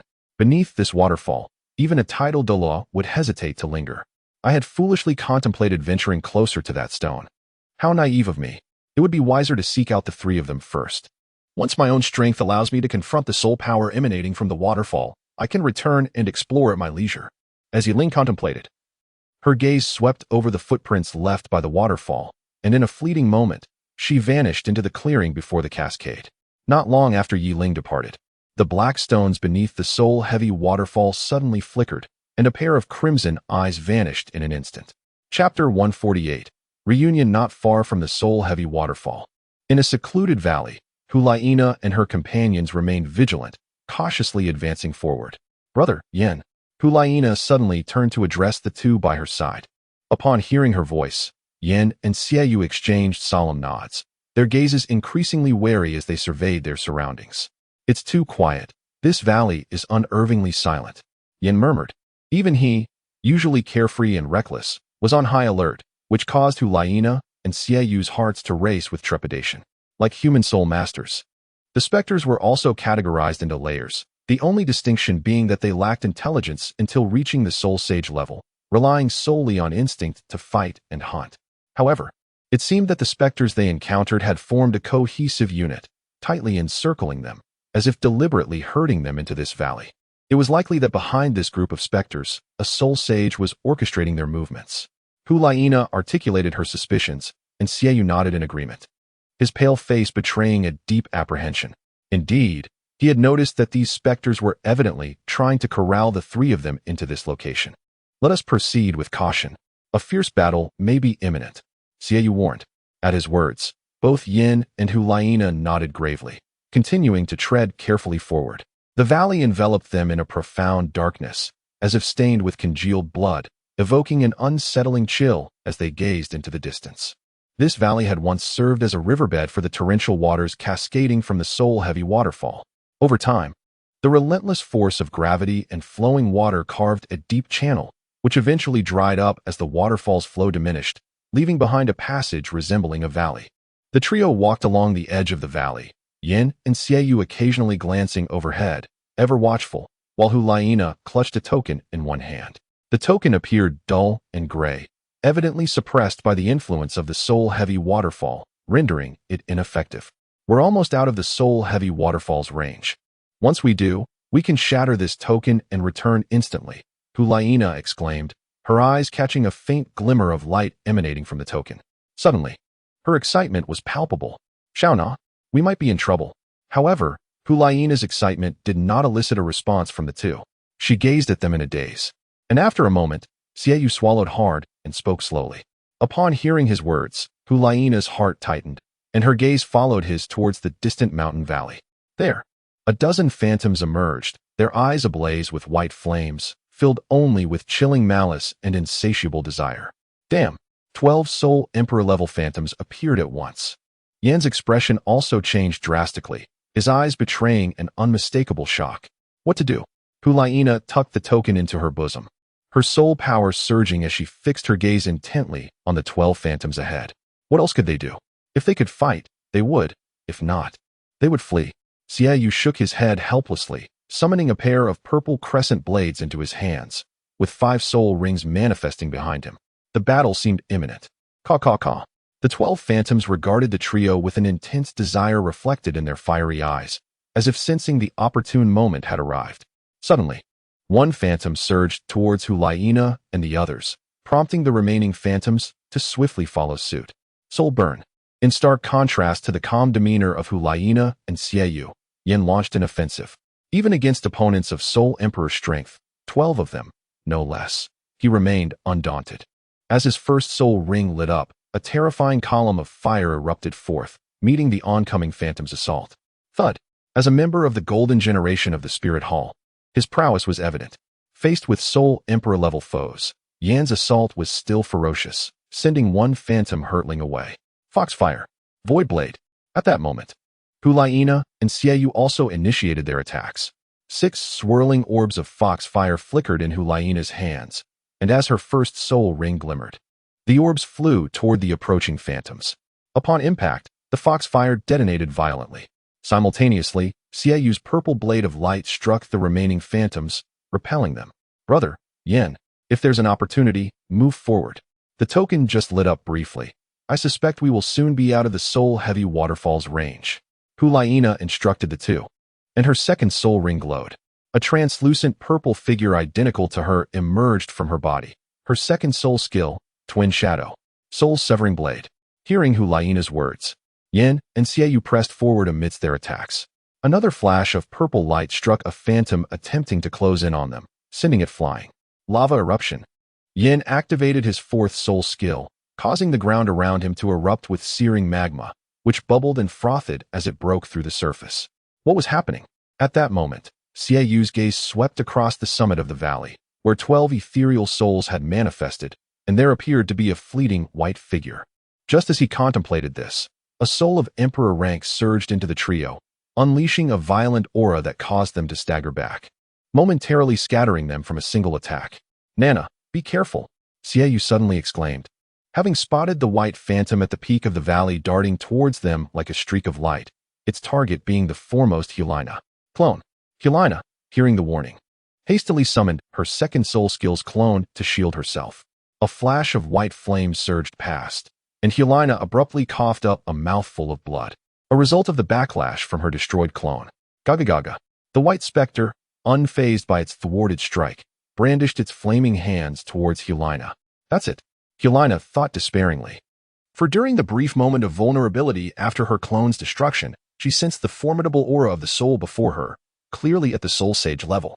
A mere slap from it could potentially gravely injure her, and in such a weakened state, how could she hope to evade the next attack from this soul sage specter? Sister, Nana. Two terrified shouts echoed as Xieyou and Yin, their eyes reddened with fear, watched the flaming hands descend upon Hulaina. Yet, they were too far away to intervene. Is there no escape? Hulaina murmured softly, her gaze fixed on the white flames before her as she slowly closed her eyes in despair. Don't give up like this. I haven't said you should die. A voice filled with mirth suddenly emerged. In the astonished eyes of Xieyou and Yin, the soul sage specter seemed to be struck by some unseen force, suddenly propelled backward and crashing against the distant mountainside. Boom. Chapter 149, The Invincible Yiling. As debris rained down from the mountainside, a figure engulfed in white flames was embedded in the rock, its eyes, ablaze with white fire, appearing somewhat dazed. Spirit of the Sword. As the dust settled around Hulaina, Xieyou and Yin were able to discern a figure clad in white, standing proudly with a sword in one hand. Upon recognizing that familiar silhouette and seeing Hulaina unharmed behind it, smiles of relief blossomed on the faces of Yin and Xieyou. Though they had suspected that the spirit of the sword had left the realm of the demon, they had not anticipated that he remained nearby. Brother Sword, Xieyou exclaimed, fending off a specter with a sweep of his hand, and bowed respectfully to Yi Ling with a smile. Yin, too, raised an eyebrow in amusement. But soon their expressions shifted to astonishment. Only after Hulaina's crisis had been averted did they recall the remarkable feat the spirit of the sword had just performed. He seemingly sent a soul sage level specter flying with a single stroke of his sword. Sword spirit.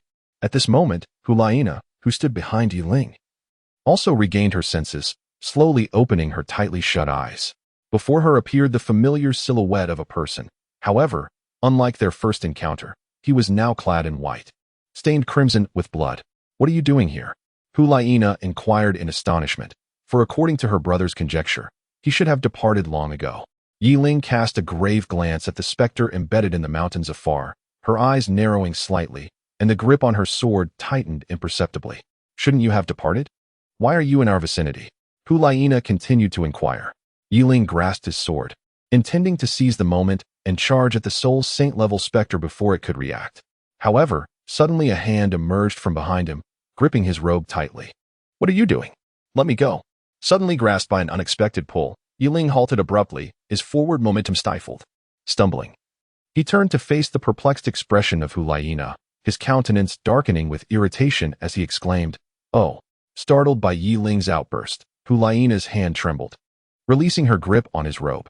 Pouting slightly in a display of grievance, she soon realized the presence of a soul saint-level specter ahead, thus comprehending Yi Ling's intention. He had aimed to capitalize on the specter's momentary distraction to launch a counterattack, reflecting on her earlier impulsive action that had inadvertently hindered him. Hulaina felt a wave of embarrassment wash over her as she lowered her gaze. If it weren't for your foolishness, being ensnared by a horde of mindless specters, and my assessment requiring me to assist you in your escape, I would hardly bother to save you lot of dullards. Observing Hulaina's woeful expression, Yi Ling flicked his left hand and turned, charging towards the formidable Soul Saint specter. A voice emanated from the sword spirit, reaching Hulaina, who was nearest, causing her cheeks to flush crimson while her violet fox-like eyes sparkled with defiance. At the same time, Xiaoyu and Yan, who were valiantly fending off other specters, overheard Yi Ling's remarks and exchanged awkward smiles, acutely aware of their predicament. Indeed, the three of them had been ensnared by a legion of dim-witted specters, and had Yi Ling not arrived in a timely manner, Hulaina's fate would have been dire. With so many Soul Emperor-level specters, coupled with the ominous Soul Saint specter, the prospect of survival for the two of them appeared bleak. Simply hold your ground against these 12 specters for a moment. Once I have dealt with this somewhat sentient foe, I shall come to your aid. Yi Ling turned to the two individuals, and with the cold, unyielding sword in hand, unleashed a terrifying wave of sword energy towards the ghostly figure that was slowly emerging from the mountainside. Cackling with a sinister glee, the soul at the level of a soul sage sensed the piercing sharpness rushing toward it just as it had fully materialized, prompting a frantic cry as it hastily sought refuge to the side. Swoosh! Just as it vacated its original position, a brilliant purple sword light descended, cleaving through the very spot it had occupied, leaving behind a fearsome scar. A conscious spirit, indeed, was a far cry from the foolish beings that could be easily dismissed. Observing the ghost's swift reaction, a faint smile graced Yi Ling's lips as he murmured, although this spirit is classified as a soul sage, only those who have truly engaged with genuine soul sages can discern that its power still falls short of that level. At best, it is merely a soul master who has artificially ascended to the soul sage tier by consuming rare celestial treasures. For Yi Ling in his current state, it poses little threat. Moreover, even if he were to face an authentic soul sage, his current capabilities would likely allow him to contend evenly, with a plausible chance of victory. Cutting through sentiment, Yi Ling's eyes, already tinged with a faint lavender hue, suddenly sharpened, a profound shade of violet flashing from their depths. 5 soul rings materialized behind him, with the foremost purple ring illuminating with a radiant glow. Simultaneously, the sword of absolute detachment became enveloped in a tangible purple brilliance, exuding a terrifying and violent sword energy. As the purple aura seemed to reach a critical threshold, Yi Ling gently waved the sword towards the specter, unleashing a flash of violet sword light. The beam surged forth, reaching the specter almost instantaneously, leaving it no time to react before being struck by the sword energy. The figure, having just emerged from the mountain, was sent careening back, crashing into the opposite mountainside and sending a cloud of debris soaring into the air. This shouldn't be. Although the level of this soul sage was somewhat lacking, it should not be so feeble. Observing the large crater in the mountainside, Yi Ling pondered. In the corner, Hulaina swallowed hard, her expression one of shock. She had witnessed the entire process of Yi Ling's strike and saw the specter, which had almost rendered her powerless, being cleaved away twice. Yet, this was not what astonished her the most. What truly astounded her was the incredible configuration of soul rings behind him. Purple, purple, black, black, black. A monster. Even the battling Xiaoyu had noticed Yi Ling's actions, for the sword light was terrifyingly potent. Despite the distance, they could still feel an overwhelming sharpness. However, what truly astonished them was the unique arrangement of Yi Ling's soul rings, something they had never seen or even heard of before. While Yi Ling could contend with a soul sage-level specter using the strength of a soul king, such individuals were not unheard of in their spirit hall. Yet, the dreadfulness of his soul ring configuration was unprecedented. Lost in their admiration, Yi Ling remained oblivious to their astonishment, his gaze sharp and contemplative as he scrutinized the crater in the distant mountainside. He faintly sensed an aura emanating from it that caused his heart to race, prompting him to grip his sword with greater intensity. Such a peculiar sensation, how oddly familiar it felt. Chapter 150. The mutated specter cackling echoed from the vast chasm in the valley's rock face, an immense cavity created by Yi Ling's strike against the specter. After being thrust into the depths, a brief silence ensued, soon broken by a chilling sound. Lacking the strength of a soul sage, yet possessing the aura of one. It evoked a sense of eerie familiarity. Could it be? Yi Ling refrained from pursuing further victory. Instead, he gently lowered his sword beside him, quietly attuning himself to the increasingly potent aura emanating from the chasm. Suddenly, a fiery white hand emerged from the abyss, followed by a soul of the soul sage level that slowly extricated itself from within, appearing utterly unscathed. It had transformed. Observing the spectral figure, Yi Ling's pupils constricted slightly. Unlike its previous form, this soul now exuded a far more solid presence, and its surface was adorned with a layer of fine scales, rendering it grotesquely fearsome from a distance. The sword spirits, Yin and Xieyu, drew closer to Yi Ling, guiding the rearguard, Hulaina, behind him. The four formed a protective circle, each facing a different direction.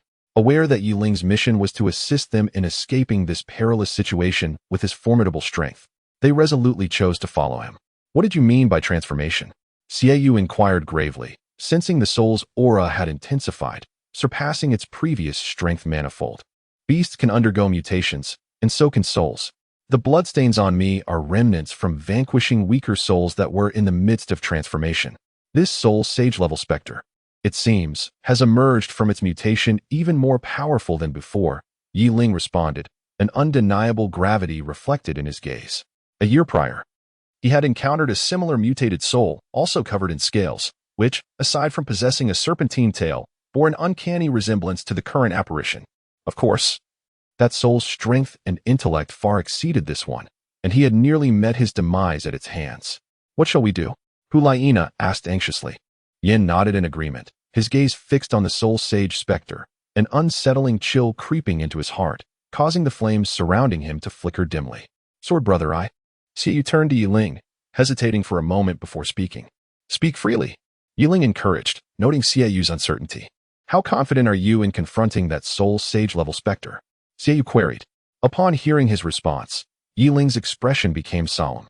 His gaze lingered on Hulaina and Xieyu for a moment, as if discerning their thoughts, before he replied, If I face it alone, I estimate a 60% chance of victory. However, I am absolutely certain of our escape. And if I bring someone along? A glimmer of hope flickered in Xieyu's eyes as he asked again, If the person I bring remains compliant?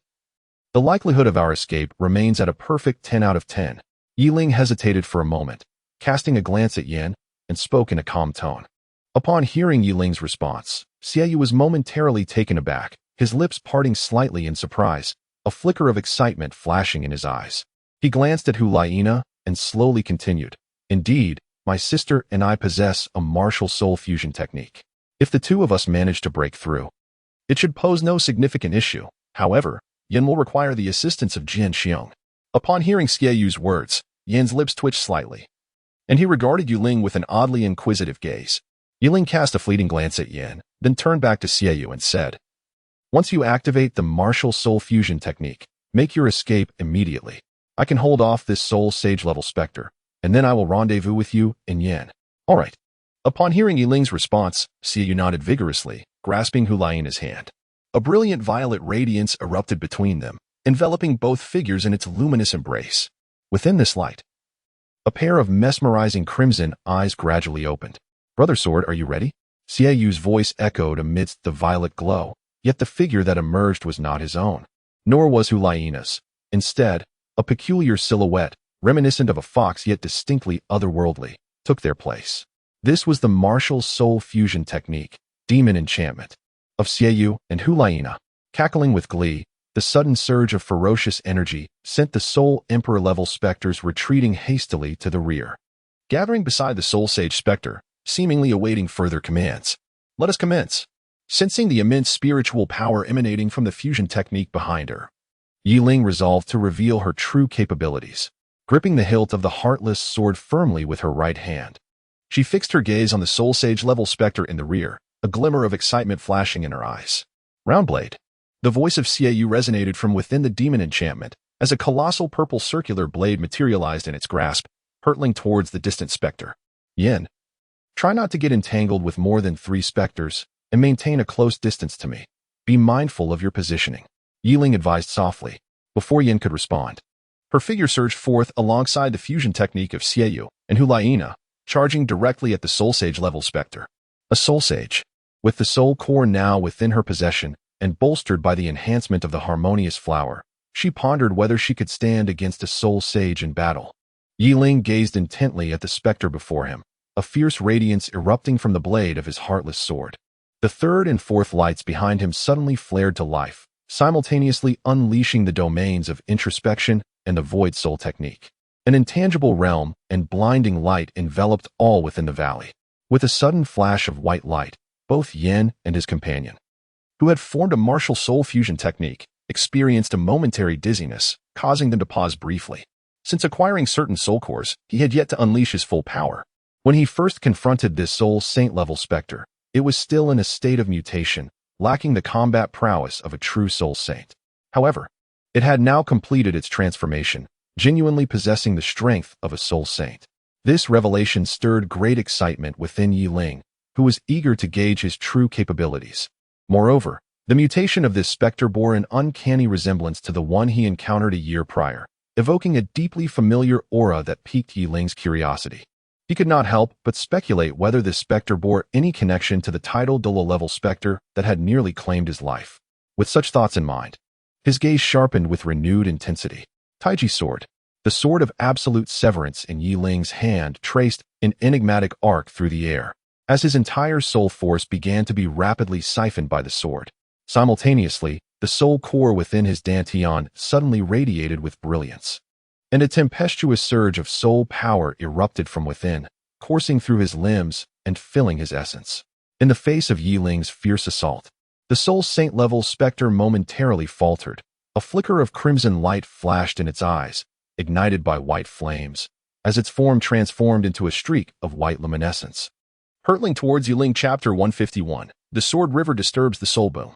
In the valley, a violet and a white beam collided with tremendous speed, generating a thunderous explosion that sent shockwaves rippling outward, scattering everything in the vicinity. Clouds of dust filled the air, and the Soul Emperor-level specters were swept away by the force of the impact, offering no resistance as they were flung back. Hulaina and Xiaoyu's martial soul fusion technique, Bewitching Charm, was also cast aside, while Yin, closest to Yiling, was directly slammed against the rocky wall of the valley, becoming embedded within it. Spirit of the Sword, what are you doing? I am an ally. Yin, regaining his composure and feeling the excruciating pain emanating from his back, couldn't help but express his grievance to the only person still standing in the valley. Yiling cast a fleeting glance at Yin, her pale violet eyes seemingly devoid of emotion. With the activation of her fourth soul skill, Void Clarity, she cast aside all sentiment, focusing solely on strategies advantageous to her, engaging in battle exclusively for victory. The Soul Sage-level specter was sent reeling, half-kneeling as it rose from the dust, while Yiling merely staggered backward, her stance unwavering. It was evident that in this clash of full force, Yiling had gained the upper hand. Ah, truly a celestial battle where mere mortals suffer. This creature, Hulaina and Xiaoyu's martial soul fusion technique, Enchantment, gradually regained its composure, casually kicking aside the dazed specter and rubbing her slightly numbed arm with a sigh. Ga ga ga. Following their initial defeat, the crimson hue in the eyes of the soul sage-level specter intensified, and the white scales upon its body began to grow wildly. It enveloped its hands, which were ablaze with white flames. Is there indeed a connection? Yet, it matters not. The solution is simple. Eliminate it. Yiling remarked coolly. Based on their recent collision, she had conducted a preliminary assessment of the specter's strength, determining it to be approximately at the level of a soul sage, around the 73rd rank among humans. Meanwhile, in her void state, bolstered by a soul core, her full power nearly matched that of the specter, indicating that her current maximum strength was equivalent to that of a soul sage. Just as Yiling pondered, 3 Soul Emperor-level specters emerged, recovering from her Void Clarity skill, and charged towards Yin, who stood against the rocky wall of the valley. Trouble. Yiling furrowed his brow slightly, not even glancing at the Soul Saint-level specter that was glaring at him from across the way. He transformed into a shadowy silhouette, swiftly appearing before Yin. Emotionless slash. The first soul ring behind him glowed, and the emotionless sword erupted with a fierce purple sword light, cleaving toward the 3 Soul Emperor-level phantoms before him. With a sound reminiscent of something being severed, 2 of the 3 Soul Emperor-level specters were bisected by this strike. The remaining one, being a mutated specter with a corporeal form, evaded total annihilation as the first soul skill, which inflicted 200% damage to lifeless entities, did not apply to it, allowing it to narrowly escape death. Just as Yiling prepared to deliver another decisive strike to end the specter's existence, a flash of white light darted from the distance. A potent sense of danger surged from his side, compelling him to alter the trajectory of his sword for defense. A beam of white light collided with the emotionless sword, its sharpness creating ripples across the blade before dissipating into a plume of white flames. Yiling lifted her gaze towards the source of the attack, astonished to find 5 phantoms having congregated together. The white radiance emanating from them was evidently a result of their combined efforts. This revelation left Yiling both surprised and contemplative. They seemed to have underestimated the situation. Phantoms of the Soul Emperor level could not possibly possess intelligence. Yet they were capable of unleashing an assault that made even themselves tremble. Thus, the phantom orchestrating this endeavor could not merely be a soul sage. It had to be a being of at least the Soul Douluo caliber to exert such control. Xiaoyu, let us momentarily alter our strategy. You and Yin retreat to the rear. I must unleash my ultimate technique. Only by eradicating this swarm of pests can I engage that individual with peace of mind. Yiling remarked, her voice laced with determination. However, Hulaina and Xiaoyu's martial soul fusion technique, the enchantress, raised its head, its crimson eyes casting a puzzled glance at Yiling, seemingly hesitant. Yet, in the end, they edged closer to her. Did you not hear? Step back. Otherwise, should you be inadvertently harmed, I shall not take responsibility, Yiling said with exasperation, observing Yin, who remained dazed, embedded in the mountainside. She reached out and pulled him from the rock face, tossing him towards the already retreating enchantress. Wait, sword spirit, you'll pay for this.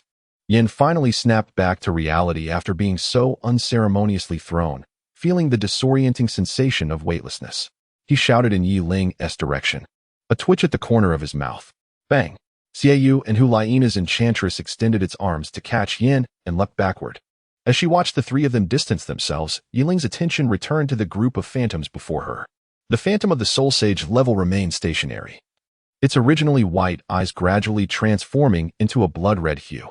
The scales that had initially covered its hands began to spread across its body, hinting at the formation of a white-scaled armor. Let us see how you fare against my new soul technique. Yiling propelled himself off the rocky wall of the valley, soaring into the air. In his hand, the emotionless sword, resembling amethyst, emanated a tangible wave of purple sword energy, coalescing around him into numerous ethereal purple blades. Simultaneously, the 5th soul ring behind Yiling had already illuminated, casting a dark, shadowy glow that enveloped the other soul rings in a shroud of black light. The ethereal purple blades multiplied, swiftly forming a river of violet swords behind him. The burgeoning, sharp intent surged within the sword river, as if it were poised to descend vertically at any moment. Such a terrifying technique. No wonder he urged us to leave at once. If we remained within the range of this soul skill, I doubt we could withstand even 10 seconds.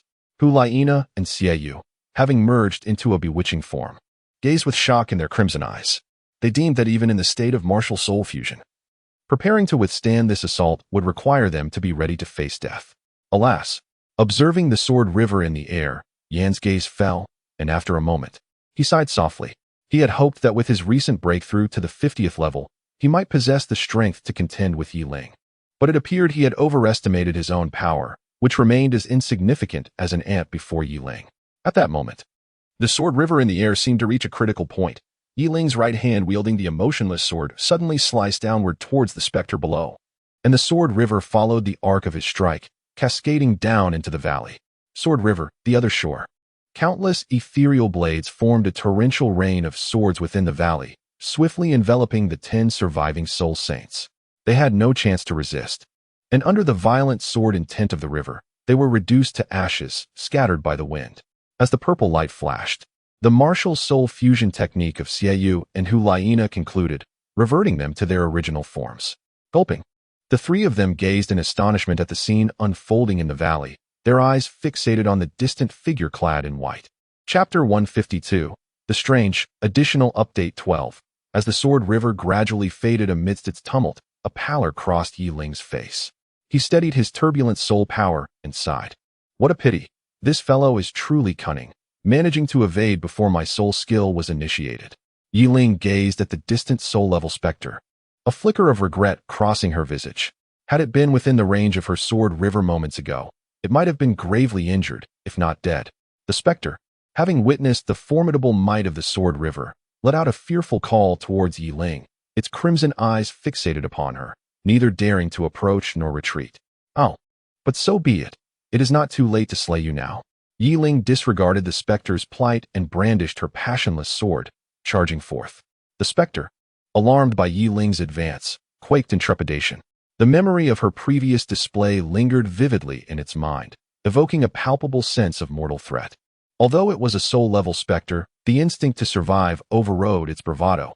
Injury in the realm of the Rakshasa would only lead to one fate, being devoured by other specters. Fear consumed it. Cowering, it realized that if it did not strike, its demise would be swifter still. The passionless sword cleaved through the air, a beam of light landing at the specter's feet, forcing it to evade in a panic. Seemingly understanding Yi Ling's intent, the specter's initial hesitance transformed into resolve, its crimson gaze intensifying as it lunged at her. Yes, just so. Observing the specter's full-on assault, a deeper hue of purple ignited within Yi Ling's eyes, and the runes upon her passionless sword shimmered in response to her burgeoning power.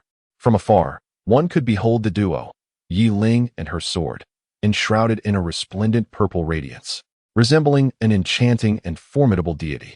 The specter, in its reckless charge towards Yi Ling, collided with the passionless sword, and an immense force emanated from it, sending Yi Ling hurtling backward. Yi Ling faced soared over 100 meters, the ruthless sword embedded into the ground, leaving behind a lengthy scar. Is this the power of a soul saint? A mutated specter, when unleashing its full potential, exhibits strength that surpasses even that of Teacher Zhao. Yi Ling withdrew the heartless sword, which had been embedded in the ground. The vibrant violet light in her eyes flickered as she felt the lingering numbness in her arms, a testament to the immense power coursing through her.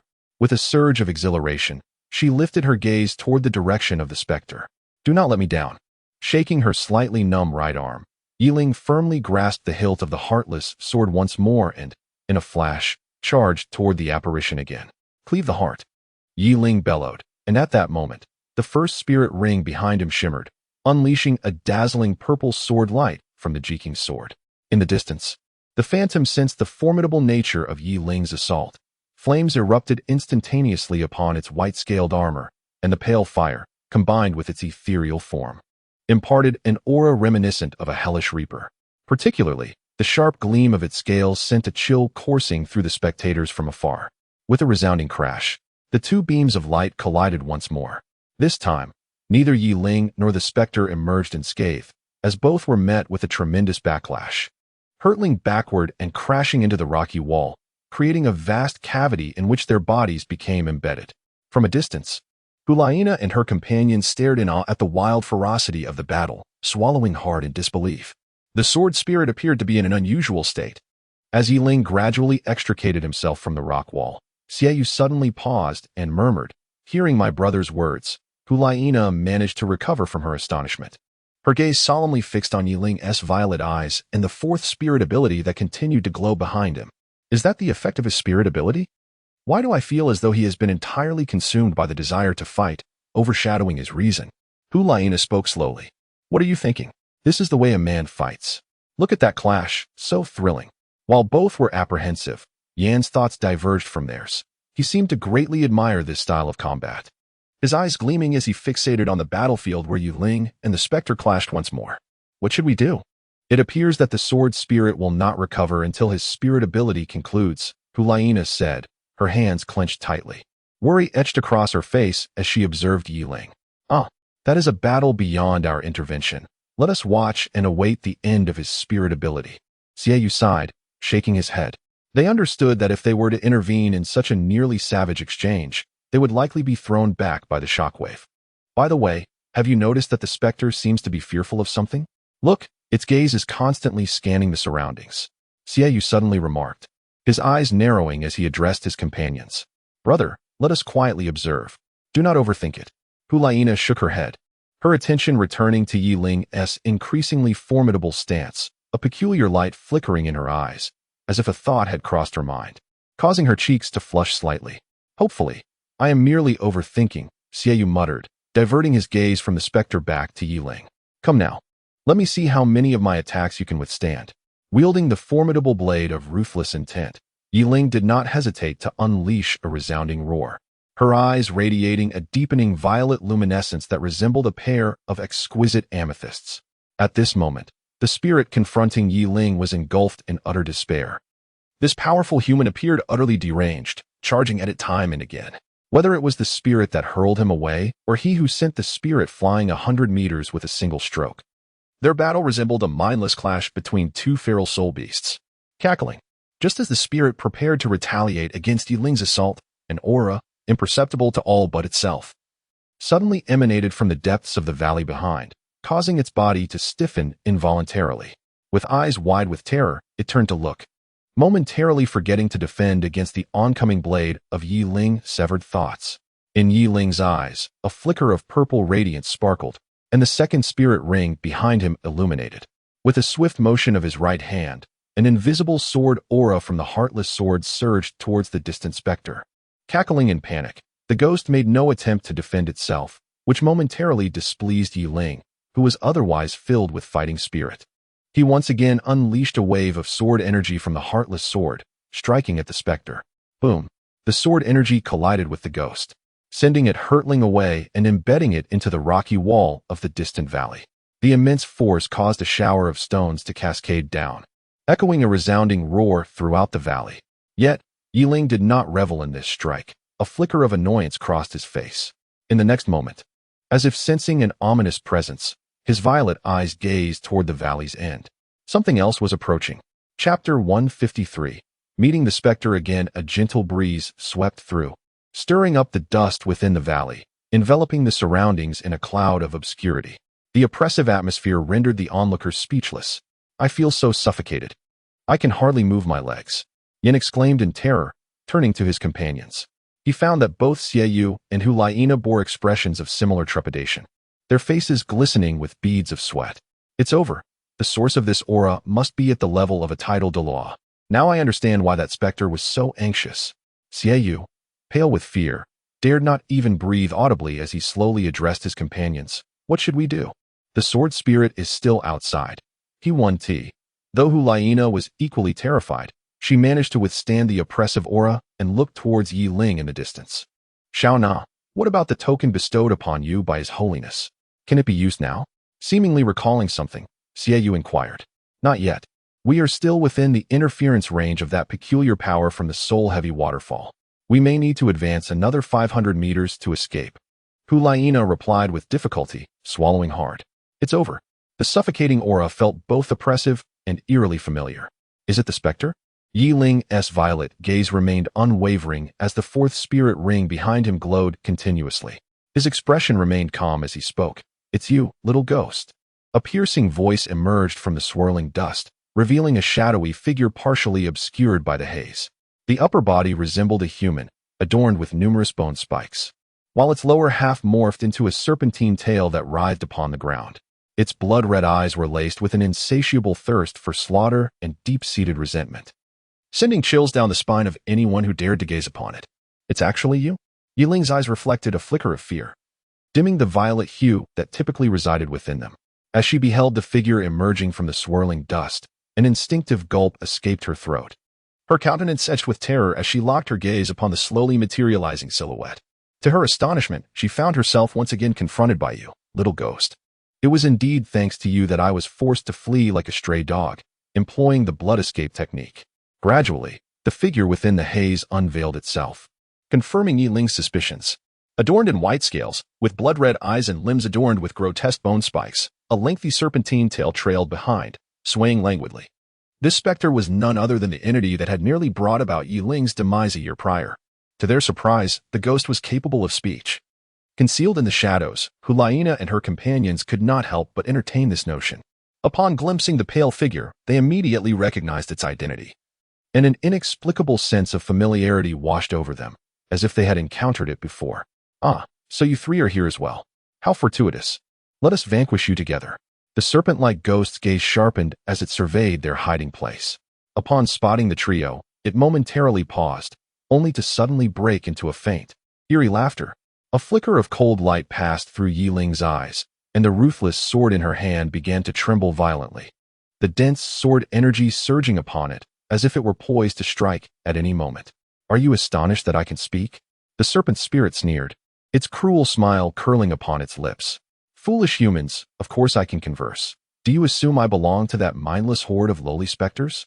Its skeletal hands, adorned with menacing bony spikes, writhed with white flames, the scorching aura sizzling the air around them. Cackling, as Yi Ling and her companions felt their hearts leap into their throats, an enraged voice echoed from the distant rock face of the mountain. A soul saint-level specter struggled to emerge from a crevice in the rocks. Sensing the presence of this specter, Yi Ling and her companions felt a tightening in their chests. Merely facing a tidal Douluo-level specter was enough to plunge them into despair, and now the soul saint-level specter was unharmed. This meant they were contending against a tidal Douluo and a soul saint simultaneously, leaving their hearts heavy with hopelessness.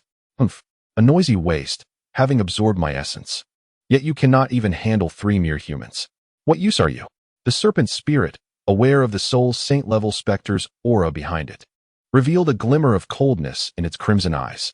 A blood-red glow flickered through its bony hands, enveloping the distant specter. Under the watchful eyes of Yi Ling and her companions, the serpent spirit's left hand gradually tightened. Bang! The soul saint-level specter was crushed into a pulpy mass as the serpent spirit's grip constricted, scattering red and white remnants across the surrounding area, splattering against the valley's rocky walls. Little ghost, I owe you a debt. I should thank that white-haired old man you summoned earlier. Had he not forced me to flee in blood, I would not have encountered such a monumental opportunity. The serpent spirit gazed at its left hand, fixating on the menacing bony spikes as if entranced by them, a hint of obsession glimmering in its crimson gaze. Nonetheless, I am even more intrigued by that purple demonic flower upon your frail form. Without it, my injuries would not require a year to mend. Thus, as the serpent spirit spoke, its gaze suddenly sharpened, the crimson eyes transforming into a keen blade aimed at Yi Ling. So, it would be best for you to perish. No sooner had the words left its lips than the serpent spirit's form vanished before the four, and in the next instant, a subtle spatial distortion manifested beside Yi Ling. A grotesque claw tearing through the fabric of space, reaching for her neck. Cursed be this fate. Yi Ling's expression subtly shifted. Since this incident occurred amidst the ethereal soul technique, he maintained a composed demeanor, transitioning from a one-handed grip to a two-handed grasp on his sword. He deflected the oncoming assault from the serpent-like specter beside him. A sharp clang resonated as the bony spikes of the serpent's hand collided with the blade of his sword, producing a spark. The immense force caused the sword to tremble violently, and Yi Ling was propelled backwards, his speed surpassing that of the prior encounter with the soul saint-level specter by countless degrees. At that moment, Yi Ling felt a tremendous force emanating from the unwavering blade at his side, subsequently sending his body spiraling uncontrollably through the air. The rush of wind created a thunderous roar in his ears, followed by a searing pain radiating from his back as he was forcefully hurled into the mountainside. From a distance, the rock face appeared to have a concave crack surrounding Yi Ling's body, who was embedded within it, suggesting that extricating him would require considerable effort. Damn it, have they truly resorted to lethal force? Yi Ling spat bitterly, coughing up a dark clot of blood, his eyes filled with terror. At this juncture, the fourth soul ring flickering behind him extinguished, and his once vibrant lavender eyes dimmed rapidly, the effects of his fourth soul technique dissipated by the ferocity of the blow. Did you think I would grant you another opportunity? I shall not repeat the mistakes of the past. Observing the fear in Yi Ling's eyes, the serpent specter vanished once more, reappearing an instant later 100 meters in front of Yi Ling, brandishing its grotesque bony spikes aimed directly at his forehead. Prepare to meet your end. Chapter 154. The Duality of Life and Death Sword. Additional Update 22. Enchanting. Just as the menacing white bone spur descended perilously close to Yi Ling's brow, an enchanting violet radiance ignited beside him. It was evident that Hulaina and Xieyu, the sibling duo, had once again invoked their martial soul fusion technique. Having already employed this formidable ability twice within a single day, their faces paled, and they coughed up blood as they forcibly endured the side effects to unleash their combined might against Yi Ling. With a thunderous roar, they indeed charged forth. The magnificent scythe wielded by the enchanting entity clashed against the white bone spur, a tremendous force reverberating through the air. However, they could not withstand the pressure for even a second before being hurled aside. With a resounding crash, much like Yi Ling, their martial soul fusion form was abruptly shattered. and they crashed heavily against the rocky wall of the valley, eventually descending to the ground. Before Yin could fully comprehend the situation, the duo was sent flying by the serpent-like specter, landing not far away, blood spilling from their mouths, their faces ashen, and their spirits diminished. They attempted to rise, but after several futile attempts, they succumbed to unconsciousness. Yin swiftly approached their side, instantly manifesting his martial soul, the Flame Lord, to stand defiantly between them and the serpent specter. Despite the terror etched on his features, he did not falter, his eyes burning with fury as he glared at the specter hovering before him. Seizing the moment while the serpent specter was momentarily distracted, Yi Ling felt a surge of soul power coursing through him. Although he had already expended a significant portion of his soul energy in confronting the soul saint-level specter earlier, he now summoned the strength from his inner soul core, replenishing his energy considerably. With this renewed vigor, he propelled himself away from the rocky wall, landing on the ground. Sword Spirit. At that instant, Yin bellowed, and Yi Ling instinctively glanced over, catching Yan's eyes, which seemed to convey a silent message. Boom. Sensing Yi Ling's departure from the rocky wall, the serpent specter's gaze fell upon him once more, and with a flash of crimson light, a blood-red beam, thick as a man's torso, hurtled toward him. Terrified, Yi Ling unleashed all his soul power to evade the impending strike. Although this blood-red beam lacked the breathtaking ferocity of the previous attack that had obliterated the soul saint-level specter, the destructive force it harbored sent a chilling sense of helplessness coursing through Yi Ling's heart, though he had swiftly dodged the brunt of the blood-red beam. The shockwave it generated upon impacting the rocky wall propelled Yi Ling several meters away, slashing emotion.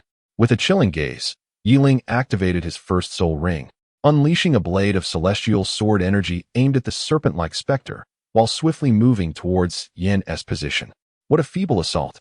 It barely tickles. The serpent specter's eyes glinted with a bloodthirsty light as it extended its right hand, effortlessly grasping Yi Ling's celestial sword energy. Bang! The right hand, adorned with menacing white bone spikes, exerted force, causing the purple sword energy to shatter into a myriad of fragments, vanishing into thin air. Ants are but ants, foolishly aspiring to stand alongside me. Such delusions. The serpent specter scoffed, observing Yi Ling, who had reached Yin and his companions. A colossal crimson serpent shadow surged forth from its hand, rushing towards the quartet's location. Tai Chi sword. Upon witnessing this, Yi Ling abruptly turned, positioning the Jueqing sword before him. He gently caressed the blade, causing an ethereal Tai Chi apparition to materialize in front of him, creating a barrier between his group and the encroaching serpent shadow. Buzz. The massive serpent shadow collided with the Tai Chi apparition, surprisingly failing to breach it, and its force was diminished by 1/10, thanks to the swirling Tai Chi barrier. Futile. The serpent specter slowly raised its right hand, summoning a blood-colored serpent shadow tenfold stronger than before, which charged towards the waning Tai Chi apparition. Bang! The Tai Chi apparition shattered, revealing the serpent shadow's sharp, venomous fangs poised to strike at the four below. Puff! As the ethereal Tai Chi apparition disintegrated and the Jueqing sword flew aside, Yi Ling felt the backlash of his self-created soul skill, spitting out another mouthful of blood, his complexion pale as paper.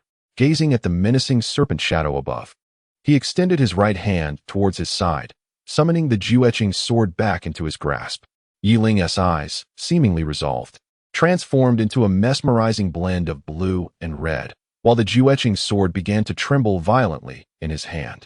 Sword Spirit, stand back. Allow me. Just as Yi Ling prepared to unleash his ultimate trump card, Yin suddenly yanked him backward with force. Caught off guard, his body fell backward, and a fiery red figure sprang forth beside him, standing protectively in front. Heavenly Flame Emperor form. Yuan extended his arms to either side and behind him. 5 soul rings illuminated simultaneously. A colossal figure, shrouded in terrifying flames, descended from the heavens. This figure, crowned with twin horns and clad in what appeared to be blazing armor, resembled a divine statue from the rear. Blocked by this gigantic fiery apparition, the blood-red serpent shadow had no choice but to collide with it. The imposing flaming figure did not attack. Instead, it stood with arms relaxed at its sides, quietly awaiting the serpent's approach. With a thunderous crash, the serpent shadow clashed with the flaming figure. In an instant, the serpent writhed frantically, while the fiery form remained as motionless as a meditative monk, allowing the serpent to lash out against it. A sound akin to shattering porcelain echoed. and fine cracks began to appear across the surface of the flaming figure. Simultaneously, the serpent shadow began to grow ethereal as they collided. At last, it seemed that both entities reached a critical threshold. The flaming figure transformed into motes of soul power and vanished into the air, while the opposing serpent shadow gradually became transparent, ultimately dissipating alongside the fiery apparition. Phew, it was fortunate to have been blocked. Yuan gasped for breath, his eyes wide with fear as he gazed at the lingering aura of destruction in the air, a fleeting smile of survival gracing his features. However, this smile quickly faltered and stiffened as he noticed the serpent's ghostly figure had inexplicably vanished from sight. "Be careful," Yiling suddenly shouted, forcefully pushing Yuan aside. A blood-red bone spike flashed from the spot where he had just stood, leaving behind a horrifying claw mark on the ground. "Yuan, we cannot afford to prolong this any longer. We must prepare to flee," Yiling instructed. "You take one, and I'll take the other. I will unleash my strongest strike, and we will make our escape." "Understood." Yuan realized that defeating the serpent ghost was beyond their capabilities. So he swiftly moved to the side of the two individuals lying on the ground, lifting the unconscious Yu and preparing to leave. Yiling then assisted Hu Laina to her feet, wielding a sword with one hand. A terrifying dual-colored sword aura, radiant in shades of red and blue, began to blossom from the Ju-etching sword. A wave of exhilarating and violent sword energy emanated from her, spreading outwards in all directions. As she felt the significant depletion of her soul power, a hint of a fierce smile graced Yiling's pale visage. "Let us see how you fare against this." Yiling raised the heartless sword high, and the dual-colored sword energy swiftly expanded, transforming into a colossal sword shadow of red and blue, seemingly capable of piercing through the heavens and the earth. The two instruments of life and death sword. Chapter 155, Bibi Dong? With his left arm cradling the weakened Hu Laina and his right hand wielding the heartless sword, which emanated a dual aura of crimson and azure soul power. Yiling cleaved through the air, now rippling before him. The sword's energies, embodying opposing forces, one of searing heat and the other of piercing cold, merged within the blade, clashing yet harmonizing, creating a radiant sword shadow that reached for the heavens. This was the realization gleaned from the two springs of the ice and fire yin-yang eyes.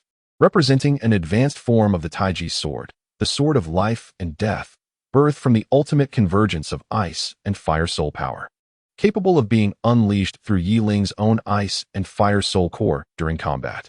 As the ripples in the air yielded to the sword's intent, the form of the serpent man ghost gradually emerged, its crimson eyes widening in apparent astonishment upon witnessing the sword's energy. "Is it fighting for its life? How quaint." The serpent man ghost taunted, though it acknowledged the surprise at Yiling's ability to manifest such a strike with his current prowess. It remained unfazed in the face of overwhelming strength. "Sword spirit. Little Na possesses a token that can summon His Holiness the Pope, but the disturbance from the soul-heavy falls renders it unusable at present. We must find a way to navigate to the end of this valley," Yin said, supporting the frail Xiaoyu as he turned to Yiling. "Damn it, why didn't you say so earlier?" Yiling cast a frustrated glare at Yin, then glanced at the unconscious Hu Laina cradled in her arms. It seemed she had made a resolute decision, and turning back to Yin, she commanded, "Yin, follow me and run." Upon hearing Yiling's words, Yin looked at her with a puzzled expression before nodding in agreement. In the midst of their exchange, the fearsome dual-colored sword shadow unleashed by Yiling collided with the serpent-like specter, unleashing an unfathomably terrifying shockwave that radiated outward. Where the sword shadow and the serpent specter met, a black vortex materialized, stirring up the surrounding dust and generating a colossal tempest in its wake. "Now is the time. Let's go." With a thunderous shout, Yiling retracted his ruthless sword and embraced Hu Laina tightly, charging forward into the impending wave of impact. Behind him, Yin, witnessing Yiling's determined advance, followed suit without hesitation. Their figures navigated through the swirling dust stirred by the shockwave, their soul power unleashed to its fullest as they broke through the outermost layer of the sandstorm, entering the tempest's heart. Within the storm, countless fragments of rock, remnants from the earlier battle at the valley's cliffs, surrounded them. Some were as small as grains of sand, stinging their faces with a faint, painful prick, while larger debris loomed dangerously, capable of overshadowing their forms. If struck in their current state, the consequences could be dire. "Let us hasten towards the valley amidst this storm," Yiling urged Yin, who responded affirmatively, following closely in his wake toward the storm's opposite side. At the storm's epicenter, the serpent spirit's countenance was grim, its hands marred by broken bone spikes, a testament to the terrifying sword shadow before it. Cursed ants, how could you conjure such a thing? It seems I have underestimated you. A flicker of rage ignited in its eyes as a sinister crimson light flickered in its grasp. A terrifying blood-red sword emerging from its palm under the scrutiny of its crimson gaze. With each inch the sword emerged, a bone spike from the serpent spirit's arm diminished, as if it were enduring immense agony, its expression twisting in torment. You will pay dearly for this, ants. Finally, with a grotesque grimace, the blood-red sword was fully drawn. As it did, the serpent spirit's expression returned to normal, though its eyes now harbored a deeper, more intense hatred.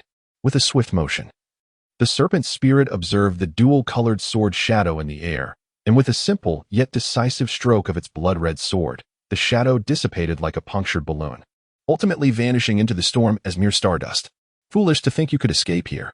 As the dual-colored sword shadow faded, a fierce glint flashed in the serpent spirit's eyes, and it vanished from sight. At last, they emerged. Outside the storm, Yi Ling, cradling Hulaina, stepped into the dim world, letting out a long sigh of relief. We have finally made it. I nearly lost my life. Following closely, Yin also emerged from the tempest, though he bore some injuries sustained while evading a massive rock. As they sighed in relief, Hulaina stirred in Yi Ling's arms, her weary eyes fluttering open. You.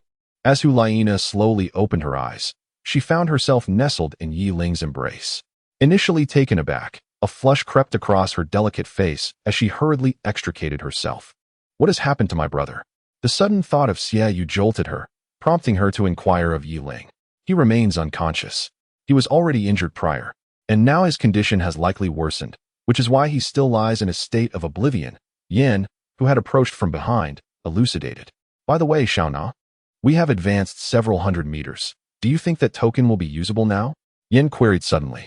Oh, right. Hulaina exclaimed, hastily rummaging through her bosom for the token. At that moment, amidst the tremendous storm behind them, a blood-red beam of light surged forth. And to the astonishment of the three, this fleeting crimson brilliance cleaved the colossal tempest in twain. With a thunderous roar, the storm began to diminish rapidly. As debris shot outwards, some stones crashed into the valley walls, while others landed before Yi Ling and the others. A scornful voice emerged from the dissipating tempest, declaring, "For insignificant ants, and yet they dare to attempt an escape from my grasp. Such delusions are utterly laughable." Yi Ling's eyes suddenly widened, as if sensing something. He forcefully pushed aside Hulaina, and the relentless sword instantly manifested in his grasp. With both hands firmly gripping the sword, he swung it towards the front. A sound akin to iron clashing reverberated from the relentless sword, and Yi Ling caught a fleeting glimpse of a terrifying crimson light. In an instant, the sword was jolted from his hands. A brutal and sanguine force surged through him, transforming him into a fleeting shadow that shot backward. Last time someone saved you. This time, I wonder who will come to your aid. The serpent spirit paused momentarily in the air before pursuing Yi Ling's retreating figure, disregarding Hulaina and the others entirely. Found it. The token can be used. As the serpent spirit vanished, Hulaina suddenly exclaimed with delight, pulling an ancient token from her bosom and holding it tightly in her palm. With a slight exertion, she crushed the token, which shattered into fragments, and a crimson light soared skyward from the remnants.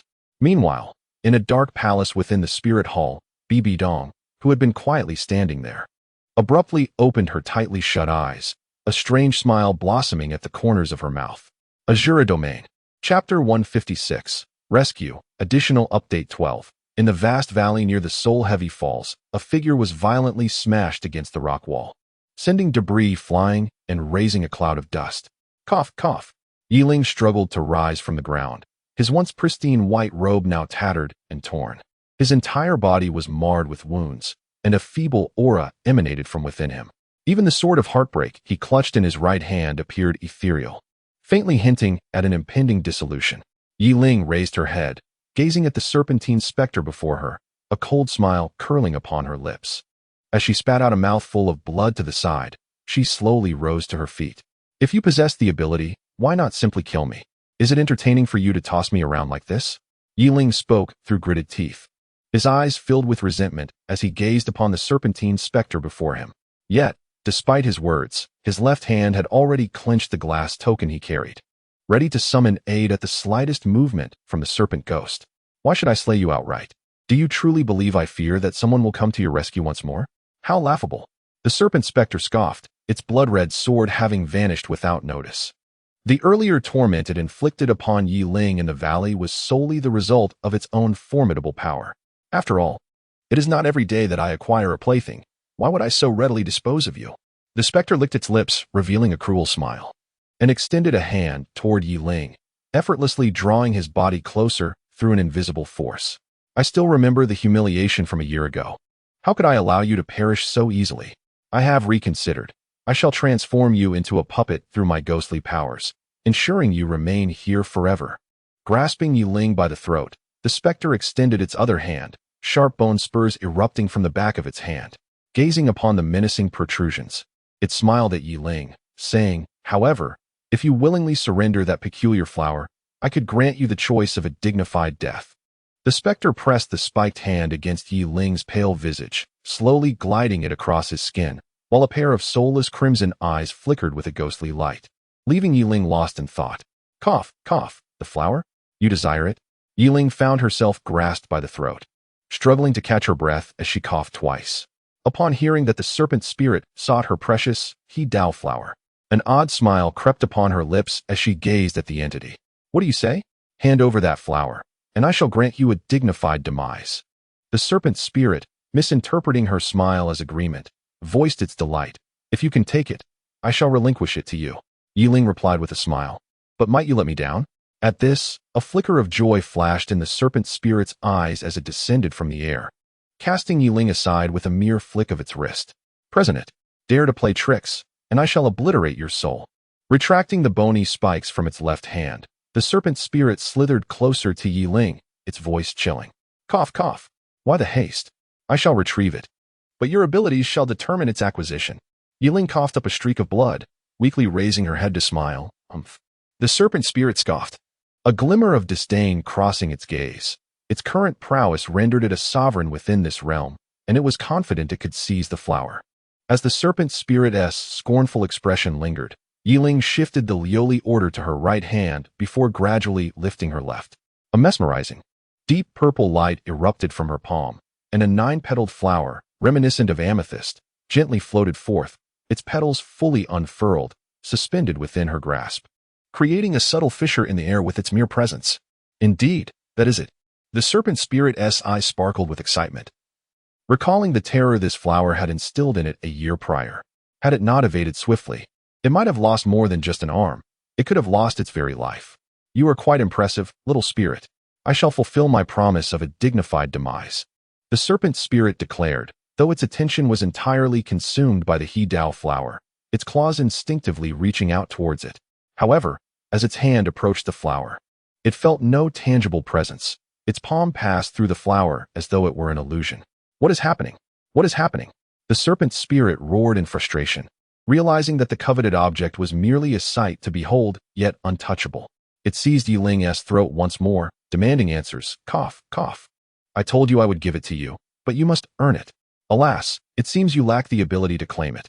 Yi Ling replied disdainfully, meeting the serpent spirit's crimson gaze with unwavering resolve, tightening her grip on the Lioli order with her right hand as a flicker of ethereal energy surged from her dantian toward her palm. You deceive me. You dare to deceive me. As the faint soul power was about to surge into the glazed order, the serpentine spirit suddenly erupted in a fit of rage, forcibly tossing Yi Ling away. With a thunderous crash, the spirit, comparable to a tidal Douluo, hurled Yi Ling's body against the rocky wall 100 meters away. The wall cracked like a spider's web around her, and the tremendous force of impact caused Yi Ling to spit out a mouthful of blood, disrupting the meager soul power that had surged from her dantian. Embedded in the wall, Yi Ling felt that every part of her body was in disarray, a numbing sensation overtaking her, rendering her almost non-existent. It was over. If only she had activated the glazed order before being captured. Now it seemed hopeless. Exhausted, Yi Ling closed her eyes, a flicker of regret lingering in her fading consciousness. Damn the insignificant ants. How dare they toy with me? You shall perish. The serpentine spirit, filled with wrath, charged towards the wall where Yi Ling was pinned, a crimson light flickering in its hand as a blood-red sword reappeared, poised to strike. Just as the blade was mere inches from Yi Ling, a pitch-black rift suddenly tore open in the sky above the valley. A slender, pale hand, shrouded in darkness, emerged from the rift, reaching down towards the serpentine spirit. What is this? The serpentine spirit was taken aback. It sensed the rift, but was more intent on eliminating the human who had deceived it. However, in the next moment, an overwhelming aura descended from the heavens, instilling a profound dread within it. Terrified, it halted its attack and swiftly retreated into the distance. Yet, just as it fled 100 meters away, a black light transformed into chains, binding it in midair, rendering it immobile. The pale hand withdrew into the rift, and moments later, a breathtaking figure clad in a platinum robe and adorned with a golden crown emerged from the fissure, surrounded by swirling black mist, her lavender eyes exuding an air of authority. As she arrived, a commanding voice echoed from above the valley, reminiscent of a divine presence. "How dare you harm my spirit hall disciple? Seeking death, are we?" Chapter 157. The enigma, the exquisite figure, her gaze fixed upon the serpentine spirit, displayed a glimmer of mockery in her eyes. As her crimson lips parted, a voice as cold as a divine decree resonated, saturating the valley with an immense pressure. "Who are you?" The serpentine spirit trembled in fear, its voice quaking, terror reflected in its crimson eyes, while deep remorse surged from within. With a graceful stride, she glided through the air. Unlike the serpentine spirit's frantic flight, her movement was as effortless as walking on solid ground, her opulent platinum robe billowing gently in the breeze. "Now, as for your transgressions against my spirit hall disciple, we shall settle that later. First, tell me how you arrived at that place." Before the exquisite figure, the space twisted momentarily, and she vanished into thin air, instantly appearing beside the serpent spirit. "Who are you? What is that place you speak of?" The serpent spirit trembled in fear, its white tail coiled tightly, its crimson eyes brimming with terror. It was certain that this enchanting woman could effortlessly extinguish its life. Yet, she refrained from doing so, and instead inquired about that place. What place?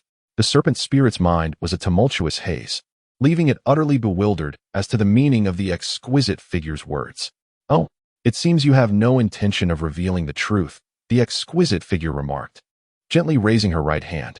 With a slender finger, she delicately touched the ethereal patterns on the serpent spirit's forehead. The serpent spirit gazed in horror at the approaching finger, its blood-red eyes dimming with fear. "Madam, I truly do not know," it stammered. "Humph, I shall return to address you later." Perhaps perceiving the serpent spirit's genuine confusion, the exquisite figure lightly waved her hand, reinforcing the dark chains that bound it.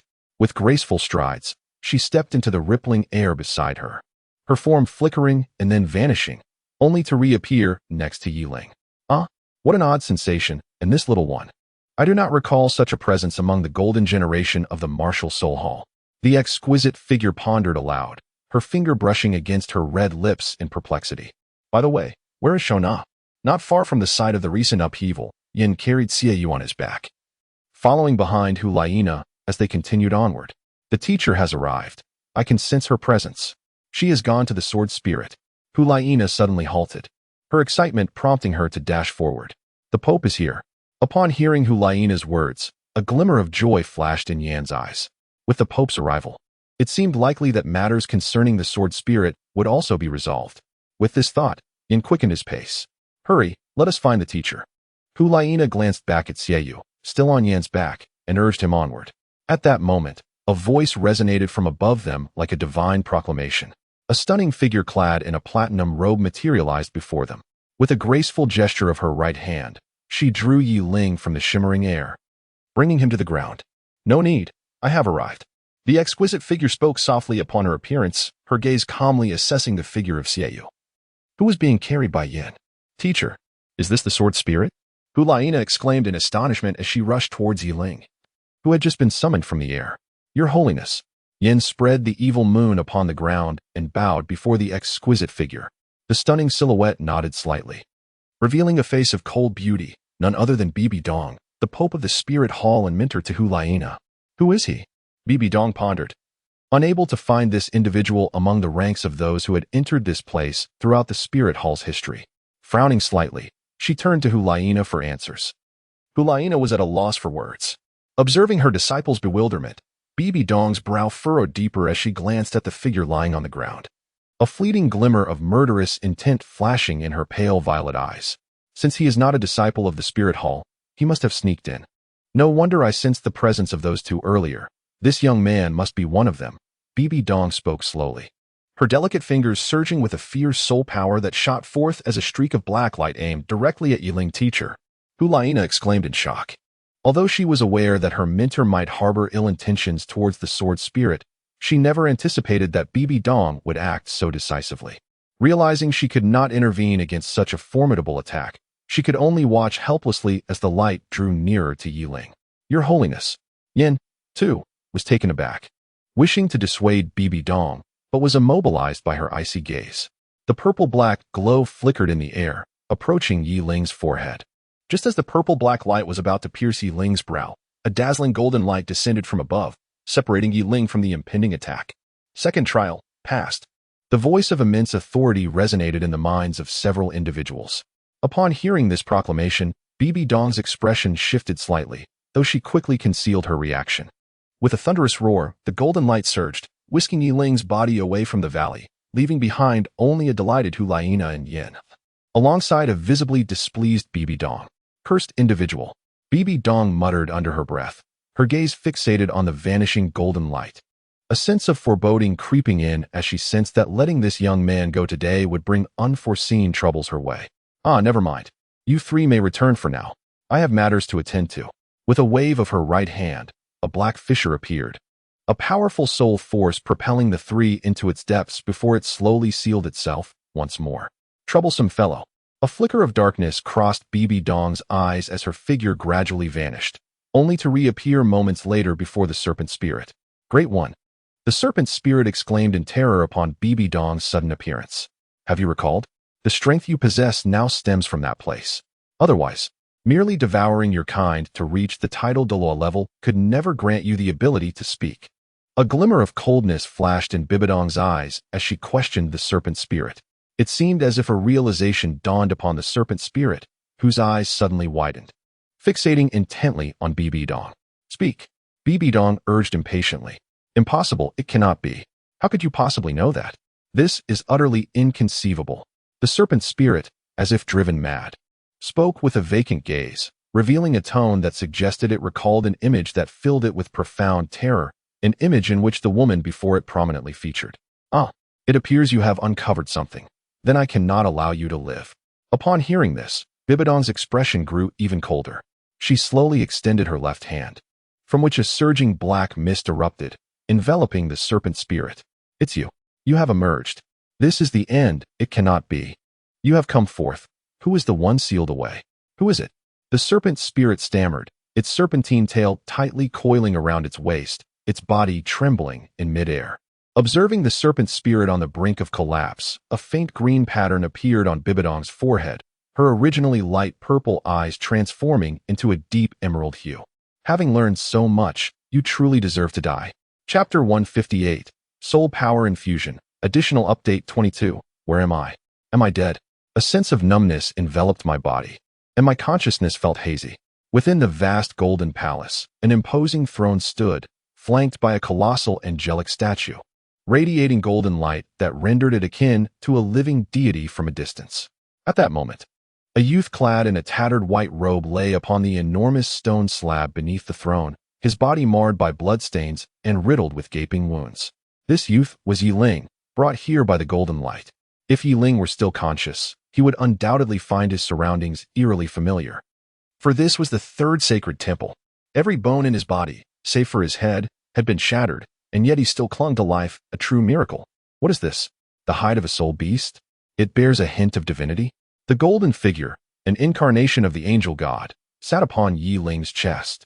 Observing the faint, gentle golden glow emanating from his skin, a thoughtful expression crossing its face. Well. After a moment of contemplation, the angelic deity sighed, extending a finger to gently touch the center of Yiling's brow. A flash of golden light flickered at the tip of the deity's finger before vanishing into Yiling's forehead.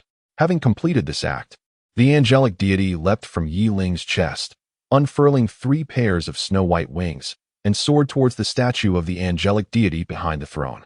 In a blink, the golden figure transformed by the angelic deity disappeared before the statue. Amidst the swirling mists of the divine realm stood a resplendent crimson palace, the abode of one of the 5 divine kings, the god of Shura, located at the edge of the divine realm in the Killing Corner. This land stretched for 1,000 miles, a desolate expanse devoid of life, stained in shades of crimson.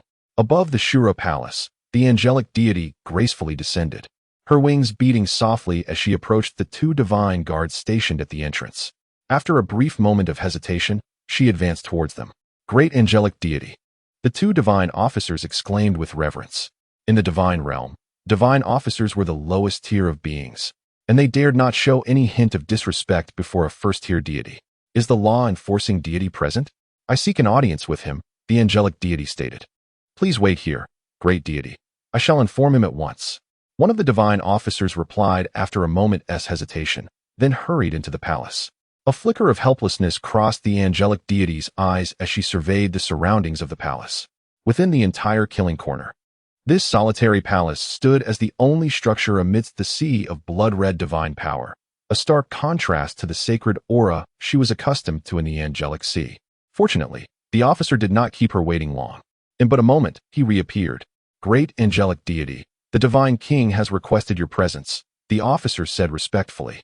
Having noticed the angelic deity's somewhat troubled expression, upon receiving permission, the angelic deity entered the palace, her form vanishing at the threshold. The 2 divine officers exchanged glances, a hint of envy flickering in their eyes at the disappearance of the angelic deity, but quickly masked their expressions, returning to their posts. Inside the Crimson Palace, the decor was sparse, with a blood-red throne at the far end, upon which a figure sat, crimson eyes fixated on the suddenly materialized angelic deity. "Speak. What brings you before me? Is it concerning that continent?" The god of Shura inquired slowly, his voice imbued with authority. Hearing this commanding tone, the angelic deity replied earnestly, "It pertains to the seal upon that continent. Today, I was but an incarnation there, and it seems I sensed." At the mention of the matter by the angelic deity, the god of Shura's scarlet eyes narrowed slightly, revealing a rare moment of contemplation. "Understand this. You and the sea god must diligently guard the 3 divine seals. As for other matters, I shall take care of them myself." "Indeed." The god of angels hesitated for a moment before finally nodding in acquiescence. Observing her reaction, the god of Azura shook his head helplessly and addressed her. "It seems that the imprisoned Yinjing spider from the divine beast forest has descended to the mortal realm. Please inform the sea god to keep a watchful eye on this matter. You may return now." The mention of the Yinjing spider caused the god of angels to display an expression of alarm, and she involuntarily gasped at the revelation. However, upon meeting the god of Azura's composed gaze, her countenance gradually softened. "Understood," she replied respectfully, bowing slightly before turning back towards the palace. As the god of angels departed, the god of Azura slowly extended his delicate left hand, revealing a crystal orb the size of a fist. Within the orb, a flickering scene materialized, depicting a space enshrouded in ominous black mist. Amidst the darkness, countless ebony chains could be discerned, all pointing in a singular direction, as if sealing something within. Second trial. Passed. Reward. Soul power enlightenment. Lying supine upon the stone platform, Yiling seemed to faintly hear a voice of ethereal authority, its timbre indistinguishable in terms of gender. "What, pray tell, is soul power enlightenment?" The ethereal essence of Yiling drifted amidst a golden ocean, his eyes glazed as he surveyed his surroundings. From all directions, a voice resembling an oracle resonated, leaving him somewhat bewildered. Within the 3rd holy palace, in the main hall where Yiling resided, a flash of golden light illuminated the statue of the angel god. A magnificent river of soul energy cascaded from the heavens, targeting Yiling, who lay feebly upon the stone altar. The soul energy surged into his battered form, and under its influence, the wounds upon Yiling's body began to gradually heal. A divine golden radiance emanated from his forehead, guiding the river of soul energy towards him, enveloping the entire main hall in a resplendent glow. "What is happening? It feels as though something is entering my being." In the golden ocean, Yiling's soul incarnation suddenly exclaimed, sensing a gentle flow of soul energy infusing his essence, solidifying his ethereal form. Soul energy infusion? Could this be the soul energy infusion referred to by that voice moments ago? Yiling's soul incarnation rejoiced. Yet tranquility soon washed over him, a thread of doubt flickering in his mind. Had he completed his task? Was he not gravely wounded by that specter? How could he have accomplished his mission? Could it be that Hulaina and the others activated that token, summoning Bibidong to their aid? Lost in contemplation, Yiling remained unaware of the events that transpired during his unconsciousness. However, as he was undergoing the soul energy infusion, he calmed his thoughts and focused inward. A ripple spread through the golden ocean, and suddenly, the space behind Yiling's soul incarnation twisted, drawing him in and rendering him invisible. In the main hall of the third holy palace, as the river of soul energy continuously flowed into Yiling's body, the bones that had been shattered by the serpent specter during battle were now completely mended. Subtly, a trace of purple aura emanated from his form, exuding an air of unparalleled nobility. Buzz! The golden light on Yiling's forehead flickered one last time, and the residual liquid soul force in the air surged into the surface of his skin. With this final influx of soul energy, Yiling's tattered robe suddenly billowed as if stirred by an unseen wind, lifting his body into the air. It appears he has fully recovered. To receive such a boon of soul energy is indeed a stroke of luck for this young lad. Chapter 159. Divine Position in the Blink of an Eye. Time flew by.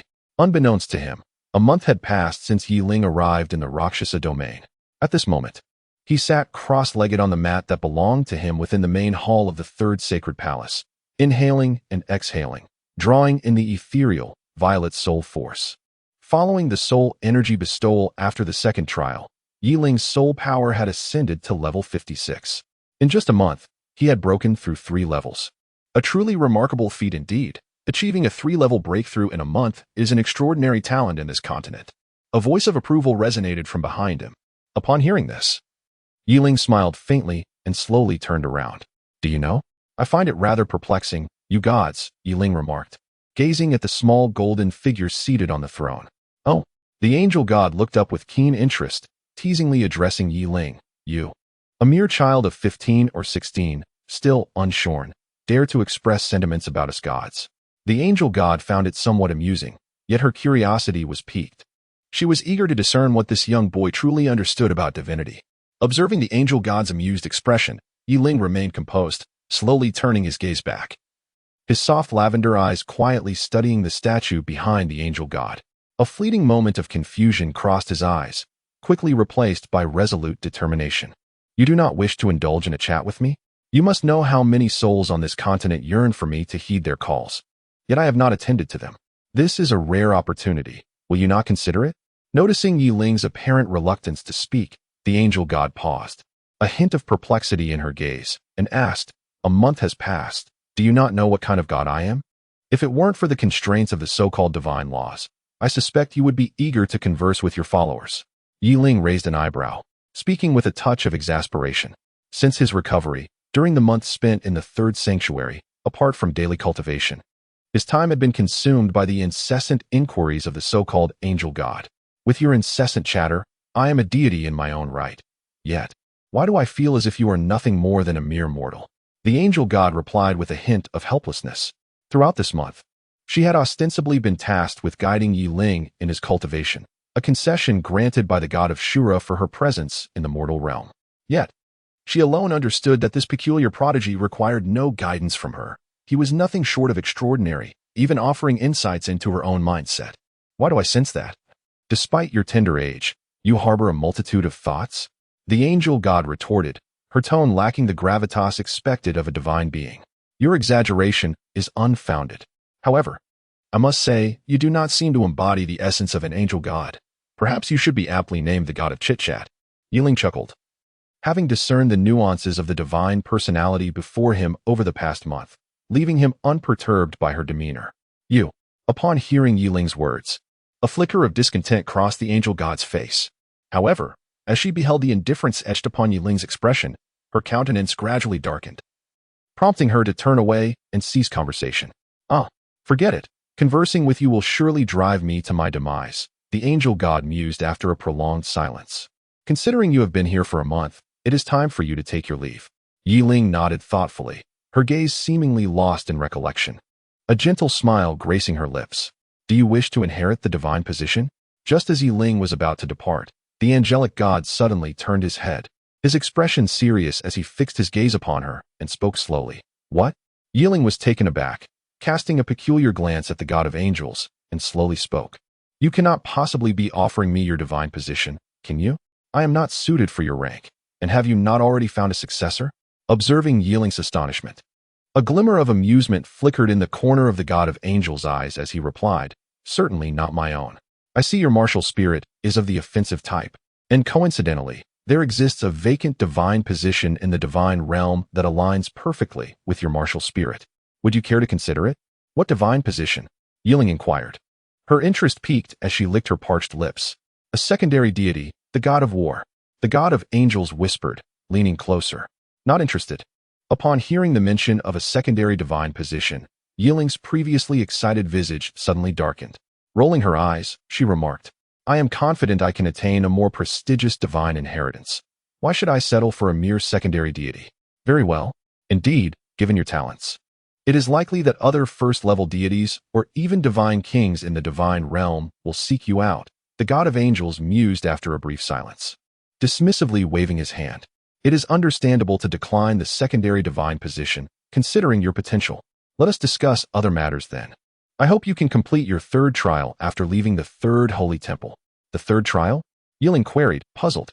Yes, and I have modified the rules of the third holy temple, adjusting your third trial. The god of angels elaborated. What rewards are there? Yiling did not concern herself with the trial's contents, but inquired about the rewards upon its completion. A soul power enlightenment at the level of a title Douluo. Is that sufficient? The god of angels seemed taken aback by Yiling's question, pausing for a moment before responding with a hint of resignation. Very well, I accept the trial. Upon hearing the god of angels' words, Yiling's eyes suddenly sparkled with excitement, and she promptly replied, all right. Your third trial is to journey to the Douluo empire of your continent and retrieve a certain item alongside the successor of my divine position.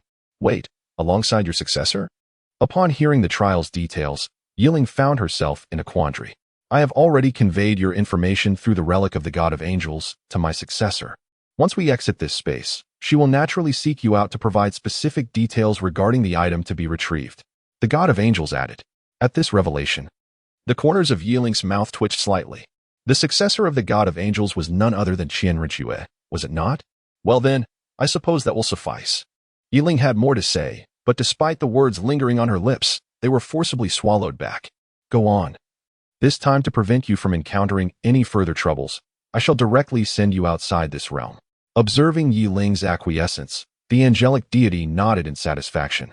A radiant golden light emanating from his hand and striking Yiling's head. As the golden glow flickered, Yiling's figure began to gradually fade from the sacred hall.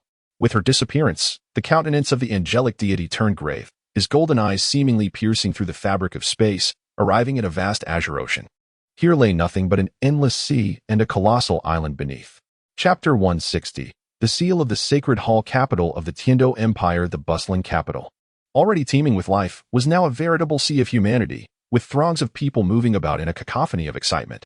Yet, their singular focus was directed towards the magnificent and grandiose Soul Arena located in the imperial city of the Tiando Empire, the Tiando Royal Soul Arena.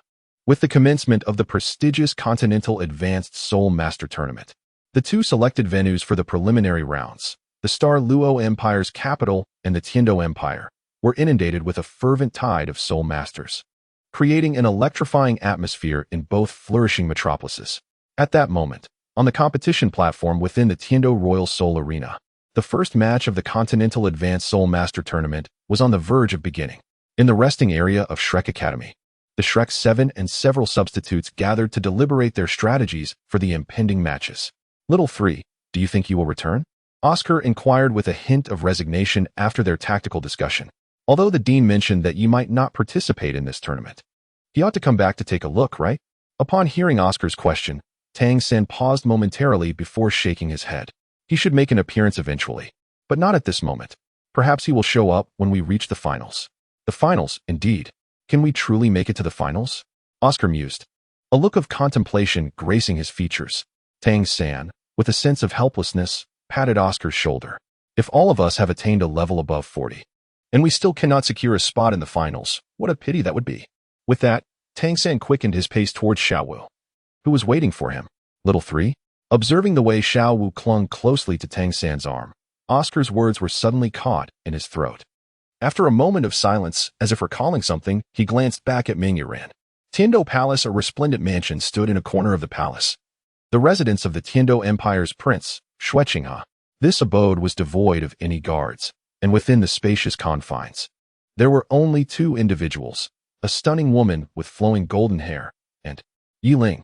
The 2 sat facing each other, a chessboard placed between them, already adorned with numerous black and white pieces, clearly indicating that they were engaged in a strategic battle.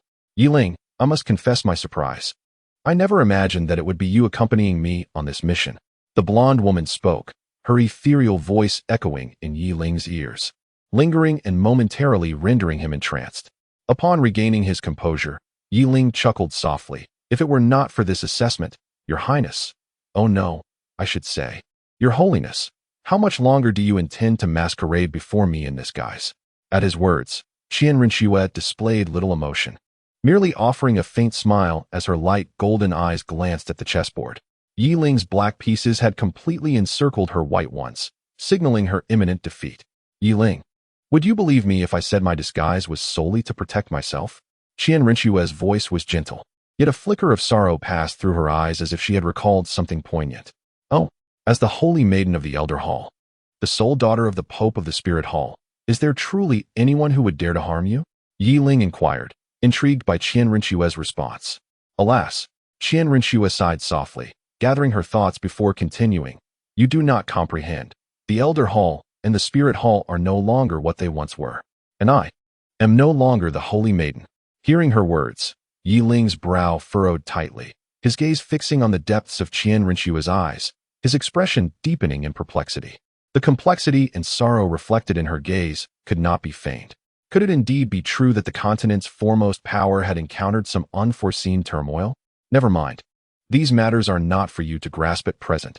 Even I, having learned a fraction of the truth, find myself in this dire predicament. Suddenly, Qian Rinxue rose. A white piece imbued with soul power shot forth from her fingertip and landed on the chessboard, the surge of energy scattering all the pieces in disarray. Yi Ling was abruptly pulled back from her reverie by a surge of spiritual energy, glancing at the chess pieces on the table, which had become indistinguishable in their outcome.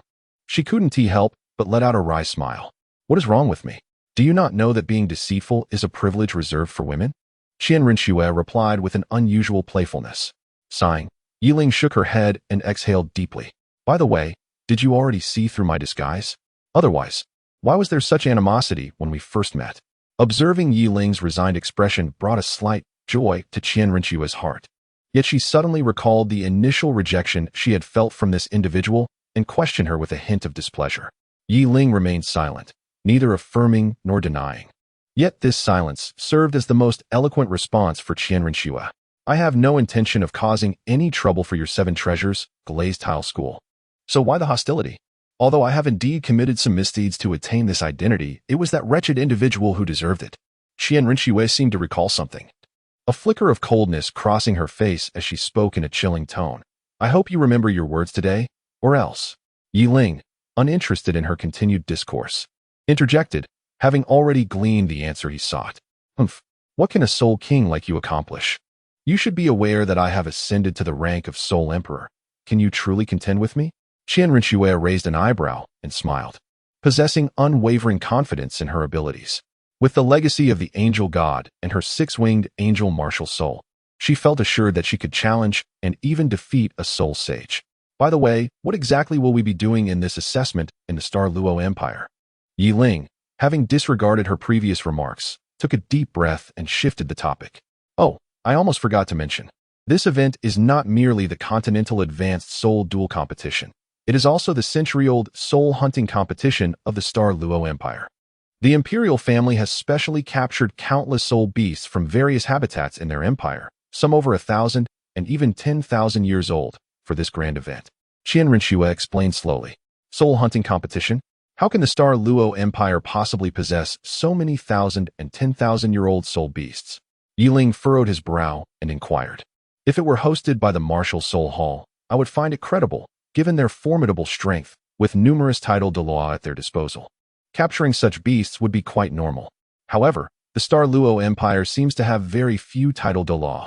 Where do they derive the power to procure so many soul beasts? I heard that the Star Luo Empire has been breeding soul beasts on an island overseas for nearly a century. I am not certain of their origins. They are likely indigenous to that island. Qian Rinxue pondered with a frown before continuing. But how does this relate to our assessment? Upon hearing Yiling's confusion, Qian Rinxue suddenly broke into laughter. The ultimate prize of this competition is our mission objective. Oh, what is it? Yiling inquired further. Noticing the urgency in his tone, Qian Rinxue delicately pointed to her lips with her slender fingers and slowly replied, "The seal of the Holy Temple." Chapter 161. The anger of Ning Rongrong at the Tiando Royal Soul Arena. Half a day had passed since the commencement of the preliminary rounds of the Continental High-Level Soul Master Competition. Shrek Academy had only participated once. Yet that battle concluded swiftly with Shrek Academy dominating their opponent decisively. In the resting lounge of Shrek Academy, Master, Flinder, Lu Erlong, Zhao Wujia, and others were intently observing the fierce clash between the Fiery Academy and the Beast Academy through a transparent mirror before them. Indeed, had it not been for Elder Long Gong sending you to our academy, you would likely be in that Beast Academy right now, Xiao Wu remarked. Her gaze fixated on the brutal skirmish below, turning to Meng Iran, who maintained a serene demeanor. Upon hearing Xiao Wu's inquiry, Meng Iran's expression remained unchanged as she merely nodded gently. However, beneath her calm exterior lay a tempest of emotions. Had she not joined Shrek Academy, she would probably be among the team of the Beast Academy, suffering a one-sided defeat in the arena below. Moreover, had that been the case, her soul power would likely still be around the 30th level, unlike now, where she had consumed the 3-point return to the Void Grass, propelling her to the 45th level as a soul master. Such a rapid advancement astonished not only her, but also her grandparents and parents. All right, Xiao Wu, focus on the match. Although our team's overall strength is comparable to theirs, we must remain exceedingly cautious against such opponents. Let us analyze their strategies and soul skills now, just in case we encounter them later, Tang San said with a smile, affectionately ruffling Xiao Wu's hair. Got it. Xiao Wu playfully stuck out her tongue and redirected her attention to the competition. The match concluded swiftly, with the Fiery Academy emerging victorious, their collective soul power surpassing that of the Beast Academy by a significant margin. Moreover, in terms of martial souls, the Fiery Academy's prowess easily eclipsed that of the Beast Academy, rendering the outcome of the match inevitable, with the latter's defeat seemingly justified. How do you assess our chances against the Fiery Academy? Master inquired seriously after the match, gathering everyone together, his gaze particularly narrowing as it fell upon Tang San. If we treat it as a standard elimination match, I believe our odds against the Fiery Academy stand at 60-40. However, if they do not conceal their trump cards, I would estimate it to be at least 70-30. Tang San pondered for a moment before resolutely responding. Upon hearing Tang San's assessment, Master nodded in approval, as it aligned closely with his own estimation. Observing the spirited expressions of the group, Master slowly began to speak. Excellent. But the Fiery Academy is not the most formidable presence among these teams. This year's competition is exceptional, as the 7 Treasure Glazed Tile School will also participate, sending their core disciples. They are the adversaries you must prioritize in this competition. As the Master's voice fell, his gaze shifted to Ning Rongrong, seemingly lost in contemplation. Is the 7 Treasure Glazed Tile School sending a team to participate? Tang San exclaimed in surprise. Rongrong, is your school competing in the upcoming Continental Advanced Soul Fighting Competition? Xiao Wu inquired. Indeed. The little princess of the 7 Treasure Glazed Tile School is part of our team. Are you aware of any details regarding this team? Flinder's serious expression suddenly brightened as he directed his question at the still-dazed Ning Rongrong. Well, Ning Rongrong lifted her head, her expression somewhat awkward. To say that the 7 Treasure Glazed Tile School would participate in the preliminary rounds was news to her, as she had not received any internal notification from the sect. It seemed they had deliberately concealed this from her. However, despite her ignorance of the specifics, she could surmise who might be competing. The thought of those individuals inevitably reminded her of the previous 1 vs 9 soul fighting match before the One Commercial Alliance opened, and she recalled Yi Ling's face. Sighing, Ning Rongrong came back to her senses, her hand brushing over the alluring flower nestled in her bosom. the red flower of longing gifted to her by Yiling. What? Rongrong? You don't know either? Seeing Ning Rongrong silent for a long while, Flinder asked. No, it's not that. Although I am unaware of the exact participants, I can make some educated guesses. Ning Rongrong replied. Oh, even you, the little princess of the 7 treasure glazed tile school, are in the dark? This sect must be exceptionally secretive. Do tell, who is it? What is their martial soul and how formidable are they? Flinder bombarded her with questions. The candidates should be the captain and assault-type soul master Li Tianyang, the control-type soul master Ling Lu, the agility-type soul masters Luo Ping and Luo Ding, the assault-type soul master Yin Yang, and the food-type soul master Ma Long. Ning Rongrong explained to the members of Shrek Academy in turn. Who would have thought that you could guess the list of participants, Rongrong? Now we shall not remain ignorant of this deeply concealed adversary. Tang San remarked with a smile. Actually, I did not know them initially. I only recognized them because Yiling had previously competed against them. Ning Rongrong chuckled, a hint of nostalgia gleaming in her eyes. Competed? Ma Hongjun asked in confusion. Ning Rongrong nodded, saying, yes, during that match, Yiling faced all 9 of them alone, and in the end, they still lost. As soon as Ning Rongrong finished her sentence, a profound silence enveloped the lounge, with everyone staring at her in astonishment, seemingly at a loss for words to describe Yiling's prowess. Just then, a series of urgent knocks echoed, shattering the stillness in the lounge. Dai Mubai was the first to react, moving to open the door. Who are you? Dai Mubai gazed at the girl with ice blue hair outside the door, a flicker of astonishment crossing his eyes. However, as if recalling something, he quickly adopted a serious demeanor and inquired. The captain leading the team from Tianshui Academy is Shui Binger. I am here to find Yiling. The girl with the ice blue hair craned her neck to look inside. But upon failing to find the person she sought, she addressed Dai Mubai. Yiling is not here. Do you have something to discuss? Before Dai Mubai could respond, Ning Rongrong suddenly emerged from the side, a frown creasing her brow as she exclaimed, Ah, he isn't participating in this competition? What a pity. I was hoping to visit him. Shui Binger sighed in disappointment. Do you know Yiling? Ning Rongrong asked, her expression tinged with skepticism. Indeed, he previously resided in our academy for a while. Shui Binger observed the doubt on Ning Rongrong's face, her eyes twinkling with mischief as she continued. He still stays in my room. Well, since he is not here, I shall come back another day to find him. With that, Shui Binger turned on her heel, disregarding Ning Rongrong's increasingly displeased expression, and prepared to leave. Oh, by the way, if he returns, please inform me. You can find me in the lounge at Tianshui Academy. Bye. After walking a short distance, Shui Binger suddenly turned back, waving at the group with a playful smile, her ice blue eyes sparkling with cunning thoughts. However, the only response she received was the sound of Ning Rongrong slamming the door with force. Inside the Shrek Academy lounge, Ning Rongrong wore a dark expression, a fierce aura radiating from her as an auxiliary soul master, enveloping the surroundings. The others, sensing this menacing energy, exchanged nervous glances and instinctively retreated. Chapter 162. A distant glance cough. Rongrong, are you all right? In the silent lounge, several teachers noticed Ning Rongrong's change and subtly turned away, conversing among themselves with their backs to the rest. Meanwhile, Xiao Wu swallowed hard, clearing her throat before softly calling out to Ning Rongrong. You can completely trust Yiling. Before Xiao Wu could finish her sentence, Ning Rongrong raised her head, a smile gracing her face as she looked at Xiao Wu, slowly replying, I know. I trust him very much. It's just that Shui Bing. Remembering Shui Binger's mention of Tianshui Academy, Ning Rongrong's eyes sparkled with realization. It seemed she was also part of the competing team. This meant that she would undoubtedly encounter her on the competition stage.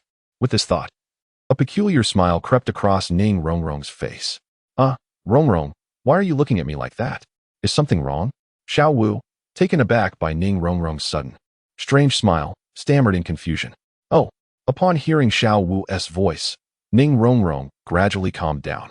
Observing the expression on Xiao Wu's face and recalling her own rather peculiar smile from moments ago, she suddenly realized that she might have startled Xiao Wu. Her cheeks flushed with embarrassment as she addressed the group. All right, let us prepare for the upcoming competition. By the way, could you provide me with some information regarding Tianshui Academy? I need to study it thoroughly. Hearing Ning Rongrong's words and witnessing her smile, the others recalled the earlier surge of murderous intent, prompting them all to nod fervently. In that instant, A thought blossomed in the minds of the men present. Women can be quite terrifying. Jealous women are even more so. In the Tiando Imperial Palace, Qian Rinxue donned her disguise once more, arriving at the palace gates in a carriage alongside Yi Ling, followed by a contingent of silver-armored soldiers, an escort bound for the Star Luo Empire. This time, the soul hunting competition in the Star Luo Empire granted the Tiando Empire 3 slots, of which 2 were occupied by Yi Ling and Qian Rinxue. According to Emperor Shuya of the Tiando Empire, the 3rd slot had already been claimed, prompting their urgent departure from the palace to rendezvous with their counterpart in the Star Luo Empire. Qinghe, do you know who claimed the 3rd slot? Yi Ling suddenly inquired, addressing Qian Rinxue seated across from her. Due to Qian Rinxue's request, Yi Ling referred to her as Qinghe in the presence of outsiders, reserving her true name for their private exchanges. I heard it was a disciple of the Shadow Douluo. Rumor has it that her name is Kuei Ling, and she appears to be a woman whose talent and strength do not surpass ours, so there is no need to regard her too seriously. Qian Rinxue mused after a moment of contemplation, her nonchalant demeanor suggesting that she truly did not consider the girl named Kuei Ling a significant threat. Let us proceed. Today marks the commencement of the prestigious Continental Senior Soul Master Competition. The city is likely congested, and the competition's Soul Arena is situated along the main city road, which will probably be even more crowded. Should we not take a detour through the back city gate? Qian Rinxue suggested. No need. We have time. Let us walk past the Soul Arena. I have yet to witness such a grand Soul Master competition, and it will be intriguing to observe from a distance. Yi Ling replied, momentarily taken aback before shaking her head. Very well. Qian Rinxue conceded with a resigned shake of her head, calling out to the carriage's exterior. Proceed through the main city road to exit the city. Upon hearing Princess Shui Qinghe's command, the soldiers escorting them moved to the front of the carriage, preparing to clear the crowd as the carriage turned and made its way towards the main city road. I wonder if my master and Uncle Ning are aware that I will be heading to the Star Luo Empire, Yi Ling pondered aloud to Qian Rinxue. Responding to Yi Ling's inquiry, Qian Rinxue smiled gently, assuring her, rest assured, this journey to the Star Luo Empire will be kept confidential by the Tiando royal family. It will not be disclosed. That is reassuring. Upon hearing the response, Yi Ling nodded in satisfaction. The main street of the Tiando Imperial City was bustling with crowds eager to witness the soul fighting tournament. In the distance, a magnificent and regal carriage approached, accompanied by a contingent of soldiers clad in silver armor, who were clearing the way for the carriage. Shall we greet your friends? Qian Rinxue inquired, her gaze fixed on the grand Tiando arena, her expression remaining remarkably tranquil. Yi Ling, however, offered no reply, her eyes lingering at the entrance of the arena. Considering the time, she surmised that the first half of the day's matches had concluded, and they were likely on a break now. Surrounding the Tiando arena were soldiers in golden armor, tasked specifically with the protection of the Snow Knight Emperor. Due to the ongoing prestigious continental tournament, they had been assigned to secure the area around the arena, ensuring the safety of the competition and preventing any disturbances. In comparison to the silver-armored guards of the Crown Prince Shui Qinghe, these golden-armored soldiers were undoubtedly more formidable, at least in Yi Ling's perception. Each of these soldiers was a soul master, and their martial spirits varied widely, encompassing swords, spears, and halberds, though their martial spirits may have been of a lower grade. The Tiando royal family must have exerted considerable effort to assemble such a force. These golden-armored troops were the exclusive guards of the Snow Knight Emperor, each one a soul master of at least the soul ancestor rank. Although the leader, the only one at the soul emperor level, was the highest in power, the sheer number of them meant that even a soul sage would not dare to confront them directly. As Yi Ling stared vacantly at the golden-armored soldiers surrounding the arena, Qian Rinxue suddenly remarked with a smile. While her words praised the might of the golden-armored troops, her indifferent gaze suggested she held them in little regard. Shrek Academy has emerged. Are you not going to greet them before departing? Qian Rinxue said, glancing at the group in deep green uniforms slowly exiting the arena. Oh, forget it. After completing the assessment in the Star Luo Empire, there will be ample opportunity to attend their finals. After a prolonged silence, Yi Ling slowly spoke. Oh, you hold them in such high esteem? Qian Rinxue's expression revealed surprise, clearly not expecting Yi Ling to regard that group so highly. Were Yi Ling to participate, Qian Rinxue would certainly believe they could reach the finals and even claim victory. However, without Yi Ling, she lacked such confidence in them. Noticing Qian Rinxue's astonishment, a mysterious smile graced Yi Ling's face. She remained silent, simply gazing into the distance at the familiar figures. Look, there is a carriage over there. It appears to belong to the Crown Prince. In the Shrek Academy team, Ma Hongjun, with a look of astonishment, gazed intently at the carriage where Yi Ling was seated. The carriage bore the emblem of royalty, allowing him to immediately discern the identity of its owner. Upon hearing Ma Hongjun's voice, the others from Shrek Academy turned their attention towards the carriage. There are two individuals inside the carriage. They seem so familiar, Tang San remarked, furrowing his brow. Although he had encountered the Crown Prince of the Tiando Empire, the sense of familiarity he felt was not emanating from him, but rather from the figure seated opposite him. Ning Rongrong also lifted her gaze, looking towards the silhouette within the carriage. A wave of familiarity washed over her, and the heart-shaped token of longing on her chest flickered slightly. Despite the curtain obscuring her view, she could just make out a pair of pale violet eyes, seemingly holding the essence of the stars and the sea. Chapter 163. The Boundless Prairie. The Boundless Prairie is an immense expanse located at the juncture of the Douluo Empire and the Tiando Empire. Nestled between the Douluo Forest and the two empires, this area rarely witnesses the birth of soul beasts, yet few dare to venture here. The reason is simple. It is far more terrifying than the Douluo Forest. It is widely acknowledged that the Douluo Forest, the extreme north, and the ocean are known as the three great life forbidden zones, as they are inhabited by countless soul beasts, places humanity has never fully explored nor dared to enter. In contrast, the Boundless Prairie is home to only a handful of soul beasts, yet it has deterred both empires and the Spirit Hall.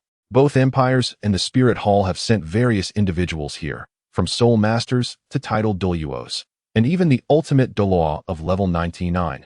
None have ever returned. Over time, this place has been regarded by both empires and the Spirit Hall as a forbidden zone on par with, if not more fearsome than, the Douluo Forest. At this moment, a carriage slowly traversed a narrow path near the Boundless Prairie, accompanied by a contingent of silver-armored soldiers. Inside the carriage were Qianrenxue and Yi Ling. As they observed the shadow of the Holy War Mountains on their left and the vastness of the Boundless Prairie on their right, Yi Ling felt an inexplicable sense of oppression. Both the Rakshasa domain of the Holy War Mountains and this life-forbidden zone known as the Boundless Prairie were shrouded in mystery and the unknown, leaving him unsettled. There exists a spatial rift leading to the Rakshasa domain within the Holy War Mountains. You must be heading to the third holy temple through that passage, right? It's quite perilous. Aren't you afraid of being consumed by the spatial storm? Qianrenxue remarked softly after observing the dazed look on Yi Ling's face. Casting her gaze towards the Holy War Mountains, Yi Ling cast a surprised glance at her and inquired, "A spatial storm?" Indeed, this is a spatial rift in the Rakshasa domain, which is certainly not as stable as those designated passages. The spatial storm represents the gravest peril within this rift. Even a titled Douluo would be utterly annihilated if caught within. Qianrenxue nodded in agreement and remarked, "Hearing your words fills me with trepidation." She then cast a furtive glance at the Holy War Mountains, lowered her head, and after a brief pause, sighed softly, "Alas, you are the inheritor of the angel god, and during your assessment, you will be directly transported by the Hall of Spirits. Unlike us, who must navigate through such perilous spatial rifts to seek our fortunes within." "Do not say that. I too entered through there for the first time. At that time, I was merely a soul master," Qianrenxue replied, a glimmer of nostalgia flashing in her eyes. Observing the melancholy within her gaze, Yi Ling refrained from speaking further. He did not understand Qianrenxue's past. Or perhaps it would be more accurate to say he did not comprehend the past of the current Qianrenxue. Let us set that aside. Do you wish to know the secrets of this boundless plain? With her sadness concealed, Qianrenxue suddenly asked Yi Ling with an air of mystery. "Oh, you know?" Yi Ling raised an eyebrow, seemingly intrigued. Qianrenxue did not respond immediately, but turned her gaze towards the far reaches of the seemingly endless plain on the right side of the carriage. Mist enveloped the entire expanse, rendering it impossible to discern what lay within, an enigma of extraordinary proportions. Qianrenxue's expression grew solemn, and a flicker of fear seemed to flash in her light golden eyes, as if there existed something there that even she dared not confront. "Have you heard a legend?" Qianrenxue inquired. "What legend?" Yi Ling responded, somewhat perplexed. He merely wished to understand this boundless plain, yet the conversation had veered into the realm of legends. "About the lifeblood of this world," Qianrenxue declared. Yi Ling remarked, "Every world, upon its inception, is accompanied by the emergence of a world seed. which takes root in the forbidden lands of that realm, maturing into a world tree that bears the very essence of existence. With a smile, Qianrenxue responded, "What connection does this have with the boundless plains? Surely, that world seed cannot possibly lie within the expanse of the boundless plains?" Yiling suddenly furrowed her brow and replied, "It seems you are not devoid of intelligence. However, that is merely conjecture, a mere legend." Qianrenxue shrugged her shoulders in resignation. "I had only heard whispers of it during my time in the Elder Hall. Your words have piqued my curiosity about this place." Yiling smiled. "Do not entertain such thoughts. This locale is beyond your reach. One must understand that even a peak Douluo, standing at the precipice of divinity, harbors a profound reverence for this place and dares not approach." Observing the skepticism in Yiling's gaze, Qianrenxue continued, "There once was a revered elder of the Elder Hall, a peak level 99, who ventured there, yet he never returned. Indeed, it is an enigmatic realm." After a prolonged silence, Yiling sighed deeply, a sense of wonder now replaced by an overwhelming veneration for this vast plain, alongside a complex sentiment towards this world. The world seed, the boundless plains, the holy war mountains, and the Rakshasa domain. All these lands have concealed such myriad mysteries. Yiling pondered to himself, lamenting how he once believed he possessed an understanding of the narrative, convinced that his knowledge surpassed that of the inhabitants of this world. Yet, it has become evident that he, like them, remains utterly oblivious to the true nature of this realm. From the moment Yiling first entered the realm of the Rakshasa, he recognized that this world bore little resemblance to the memories he cherished. Unfamiliar phenomena surged forth. From the initial encounters in the Holy War Mountains to the divine angel within the Third Sacred Hall, and now to the boundless plains before him, steeped in peril. Moreover, the Spirit Hall and the Elder Hall appeared to diverge from his recollections. Qianrenxue had been compelled to flee from that place. In the depths of his being, Yiling sensed an invisible hand orchestrating the very fabric of this world, altering its essence. With this thought, he leaned out of the carriage window. Gazing at the vast azure sky above, a flicker of confusion crossed his lavender eyes. In the distant heavens, it seemed as though a pair of eyes were observing this world. Enough of such musings. We are nearing the Star Luo Empire, and it would be prudent to prepare ourselves, Qianrenxue remarked. Noticing the complexity and bewilderment reflected in Yiling's gaze, she paused momentarily, taken aback by this unfamiliar aspect of him, which momentarily left her at a loss. After a moment of calming her thoughts, Yiling withdrew her head and nodded towards Qianrenxue. The carriage continued its forward journey, never pausing, with a legion of silver-armored soldiers trailing behind. As they gradually approached the Star Luo Empire, behind the carriage lay an expanse of boundless plains shrouded in mist, where only shadows of depth and dread emerged from the obscurity, as if it were another world altogether. Chapter 164. The Star Luo Empire. The Star Luo Empire is a vast territory, even more expansive than the Heaven Do Empire. Its governance is stringent, and the moral climate is significantly superior to that of the Heaven Do Empire. At this moment, Yiling and her companion stood before the grand gates of the imperial capital, Star Luo City. Gazing at the resplendent golden gates, Yiling couldn't help but marvel at the wealth displayed before her. In the era a millennium ago, the Star Luo Empire and the Heaven Do Empire were roughly equal in strength. However, now, after 1,000 years, Yiling sensed that this once obscure empire, hidden within the Douluo continent, had likely reached a level of power capable of rivaling the Spirit Hall. Those who approach, halt. During the soul hunting period, entry into the city is prohibited without an invitation. As Yiling and Qianrenxue approached the city gate, they were halted by the vigilant soldiers stationed there. Qianrenxue slowly retrieved 2 golden, tiger-striped invitation cards from within her garments and presented them to the guards. "Greetings, Your Highness Xueqinghe and Lord Yiling," the guard exclaimed with sudden reverence upon examining the invitations. "May we enter?" In a solemn tone, Qianrenxue replied, "Your Highness Xueqinghe, this is the Star Luo Imperial City, and thus you are not permitted to bring soldiers inside. The guards may remain stationed outside the Imperial City." The guard cast a glance at the silver-armored soldiers behind them and continued, "Given the circumstances." Seeing this, Qianrenxue gradually withdrew the invitation cards and exchanged a knowing look with the silver-armored soldiers. Once the soldiers had vacated the premises, Qianrenxue and Yiling finally stepped through the city gates.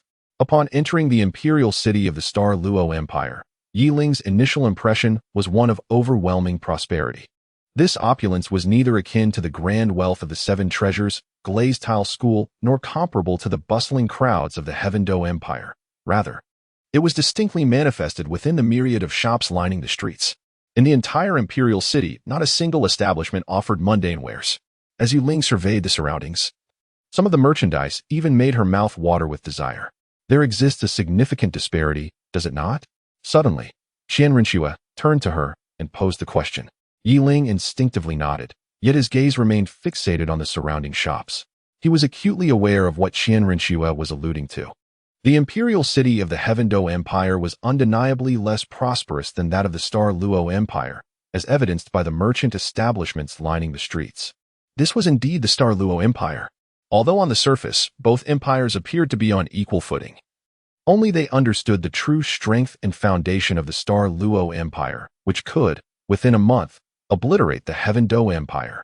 Qian Rinxue spoke softly, a hint of nostalgia flickering in her eyes. The Douluo Empire was advancing, while the Heaven-Do Empire remained ensconced in isolation, gradually falling behind the times. Were it not for the spirit hall positioned between the two nations, war would likely have erupted long ago. You are the crown prince of the Heaven-Do Empire.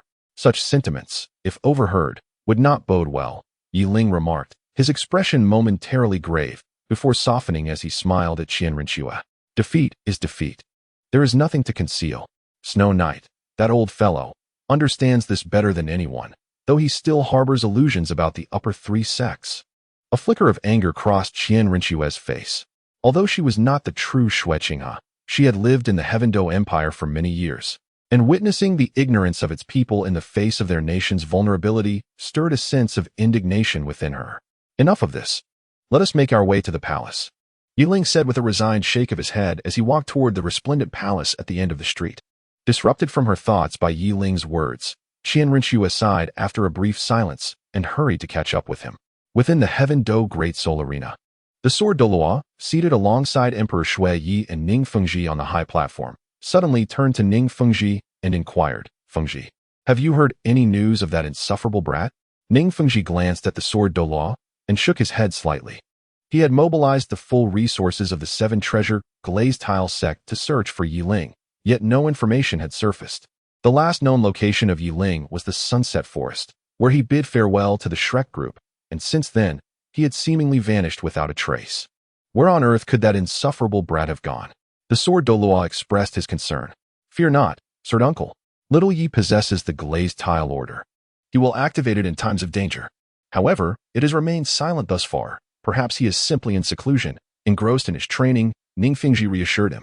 Ning Sect Master, Sword Douluo, the soul fighting competition is about to commence today. Whose team do you believe stands a greater chance of victory?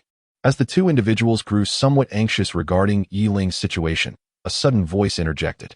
Upon hearing the sound, they turned to look. The Snowy Knight Emperor, with a smile gracing his face, regarded Ning Fengji and his companion, his eyes reflecting a hint of curiosity, as if pondering the nature of their discourse. Your Majesty, following yesterday's elimination round, the remaining teams must undoubtedly consist of the finest elite. If I were to express my preference for a team, without hesitation, Ning Fengji's gaze settled upon a peculiar green emblem adorning a corner resting area, the insignia of Shrek Academy. It was evident that he held this team in high esteem.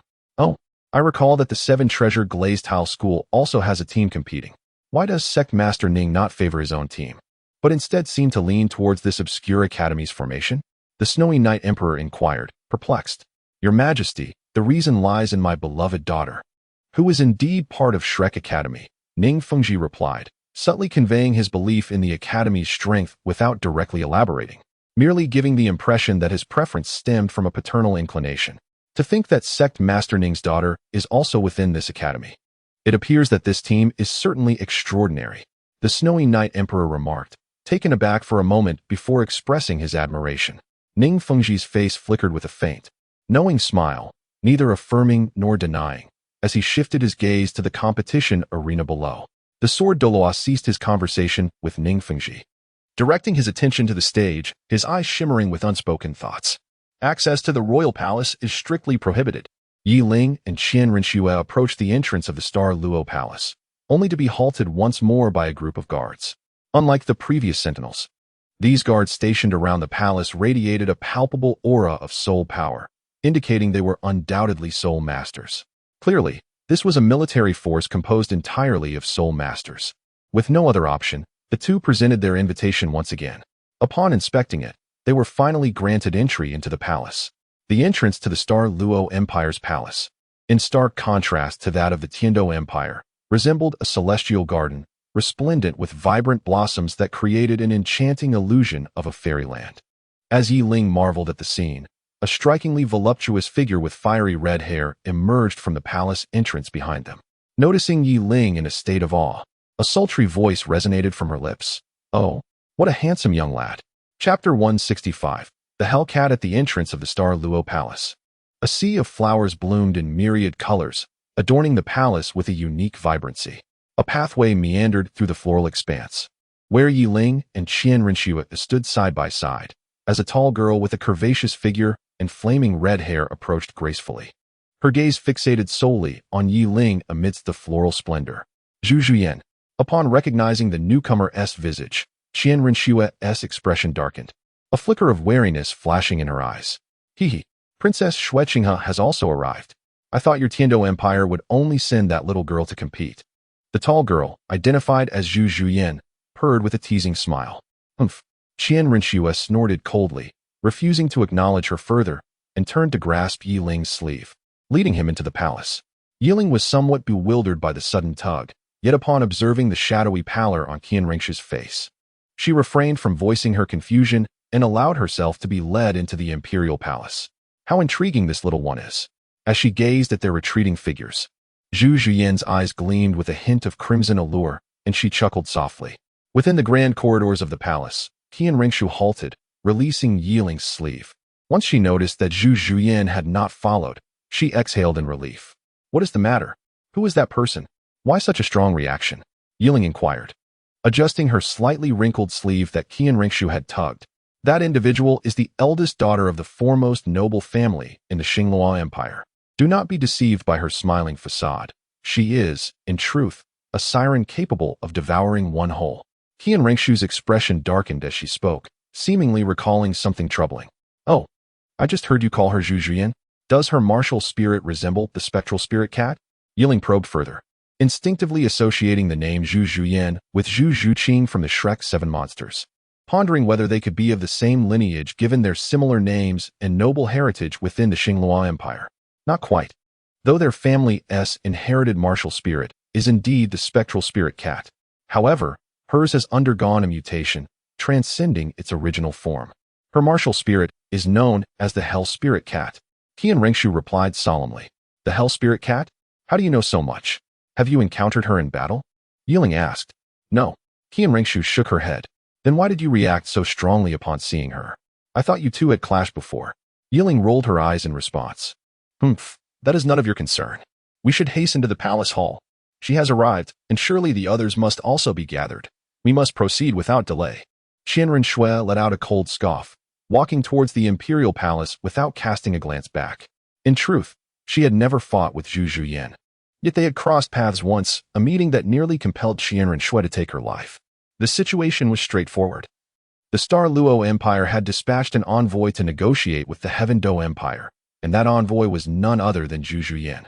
To add insult to injury, upon encountering Qian Renxue, who was disguised as Xueqinghe, Zhu Zhuyan had the audacity to tease her out of sheer boredom. This affront ignited a fury within Qian Renxue, who had cultivated her demeanor in accordance with the divine legacy of the angel god.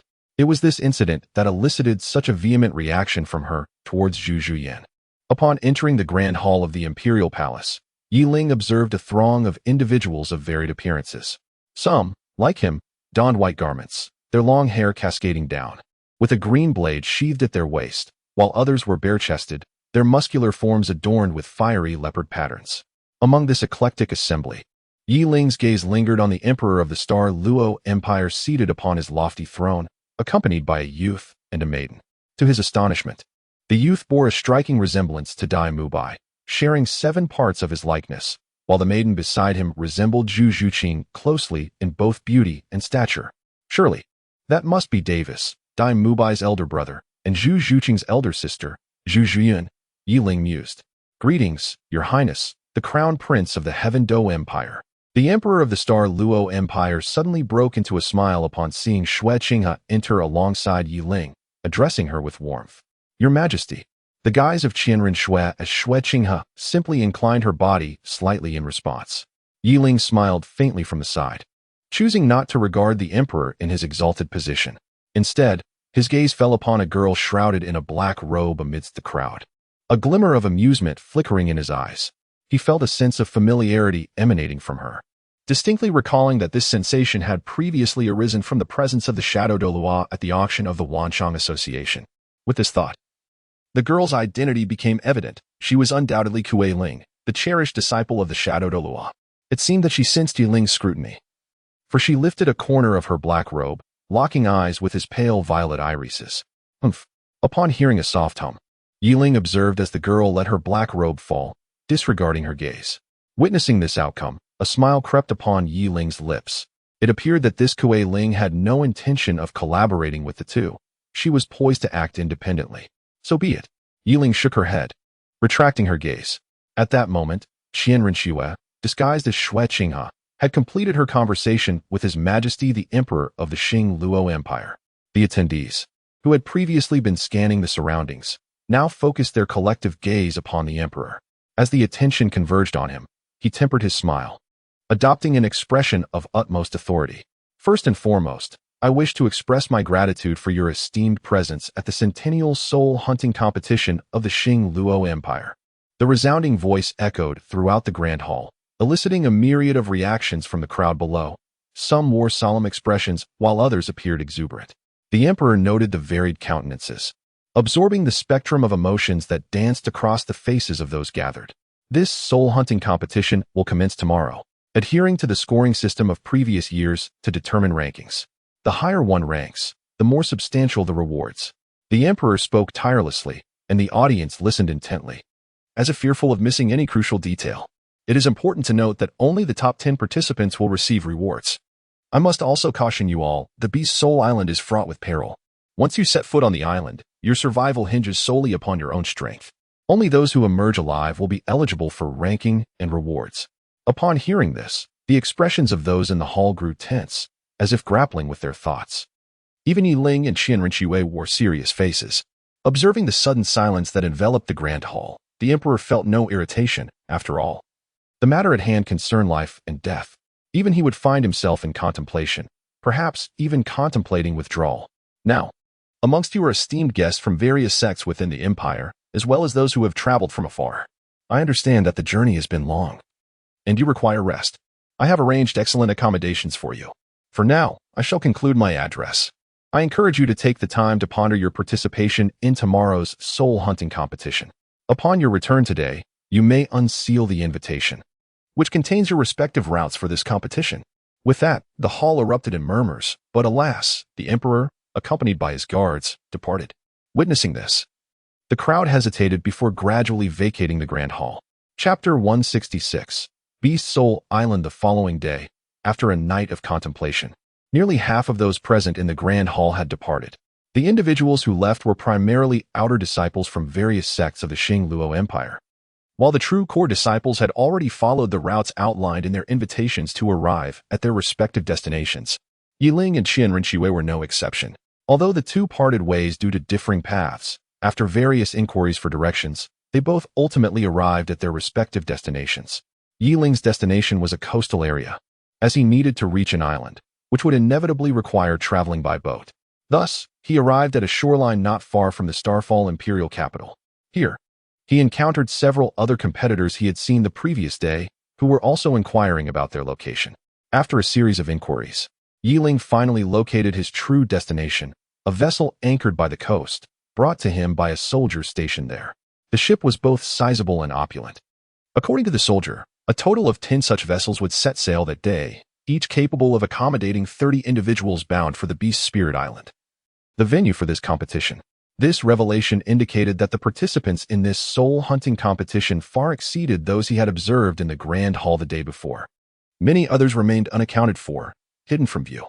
Upon boarding the ship, Yi Ling was assigned a personal cabin within the cabin area. Once inside, the door was securely locked behind him. The room was sparsely furnished, containing a bed and a table, atop which rested a soul recording device, seemingly intended for him to listen to. With a sense of curiosity, Yi Ling pressed the switch on the soul guiding device, and a commanding voice resonated from within. It was none other than the voice of His Majesty, the Emperor of the Xingluo Empire. Greetings to all participating contestants. Welcome to the soul hunting competition. Just as it was a century ago, the soul hunting competition of the Xingluo Empire continues to be held on Beast Soul Island. All soul beasts on the island have been captured and marked. Those with yellow manes on their foreheads are classified as century-old soul beasts. Upon hunting them and removing their manes, 1 point shall be awarded. The Millennium Soul beasts bear a strand of purple mane, which yields 10 points when collected. In a similar fashion, the 10,000-year soul beasts possess black manes, granting a direct reward of 100 points. Moreover, among the 10,000-year soul beasts, there are certain distinctions. On this island, 3 10,000-year soul beasts exhibit a light red mane, and hunting them will yield a staggering 500 points. A total of 10 ships will participate in the competition, each carrying 30 individuals. We shall cast you into the waters surrounding Beast Soul Island, and upon awakening, the competition shall commence. During the contest, you may hunt the marked soul beasts for points or engage in mutual plunder. This competition is devoid of any taboos or restrictions on violence, and there shall be no repercussions after the event. Lastly, I must impart to you one singular requirement for this contest: survive. The sound of crashing waves filled Yi Ling's ears, and he felt a haze enveloping his mind. As he slowly opened his eyes, he beheld a primordial forest reminiscent of a starry expanse, accompanied by the tumultuous waves behind him. He lay upon a sandy beach, with the sea lapping just a few meters away. Had he awakened a mere few minutes later, he would have been swept away by the encroaching waters. Yi Ling supported his forehead with one hand, attempting to alleviate the fog clouding his mind.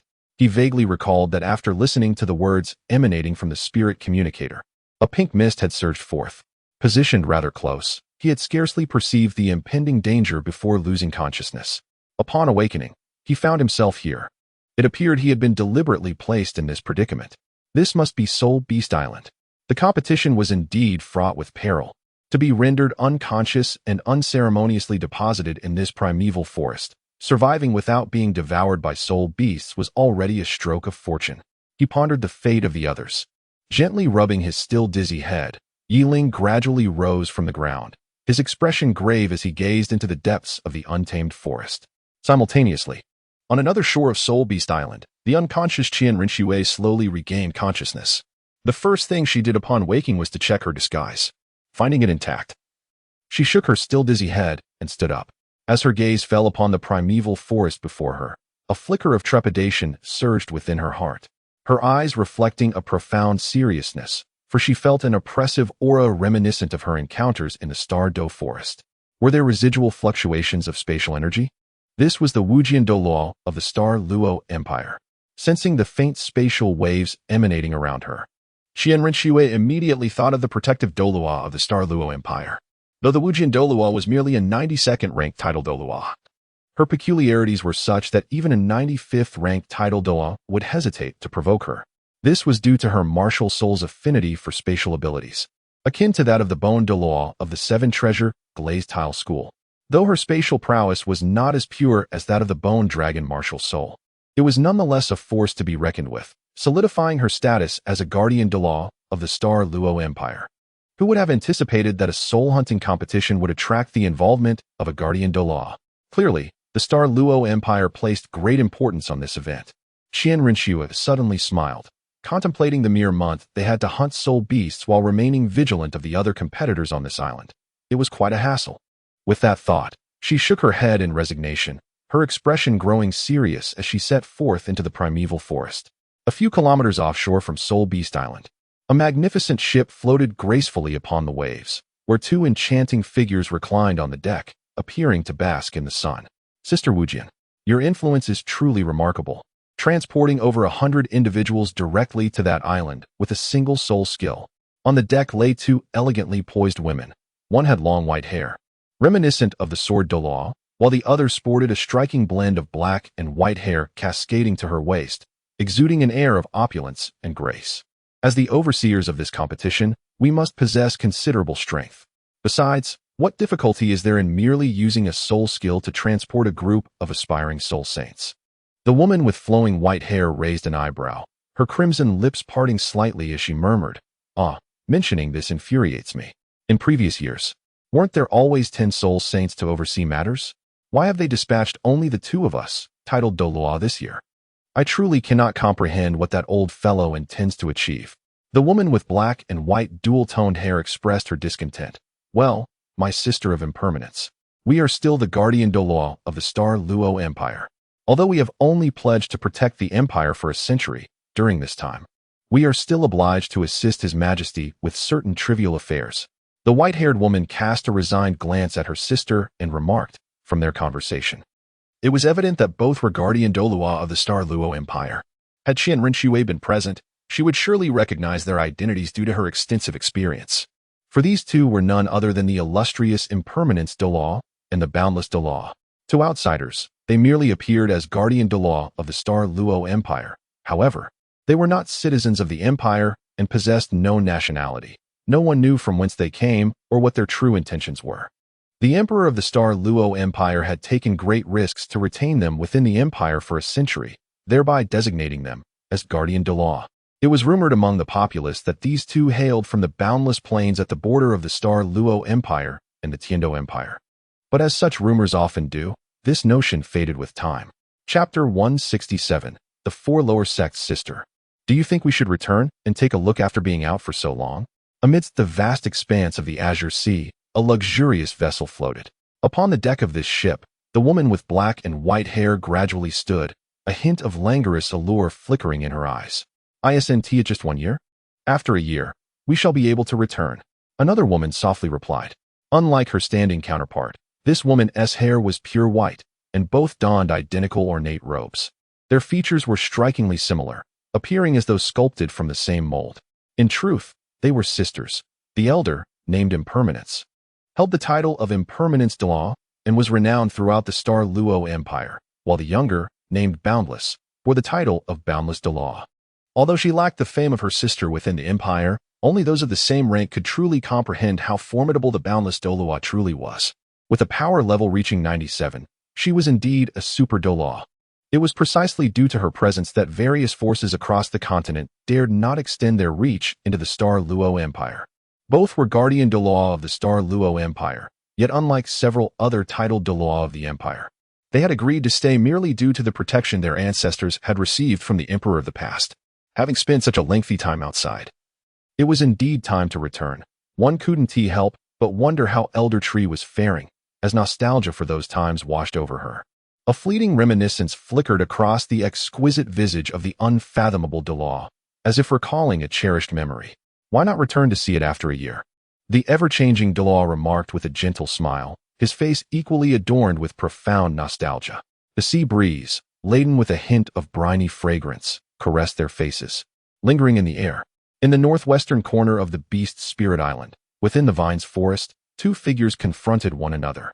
Between them stood a soul beast, a monkey with a tuft of purple fur adorning its forehead, evidently the object of their contention. "Youngster, I was the first to discover this black ape. It seems rather unfair for you to intervene and snatch it away," admonished the robust man, his muscles brimming with explosive power. Casting a disdainful glance at the slender youth in the white robe, whose stature was markedly smaller. "How absurd. In the contest for points, possession belongs to the one who seizes it.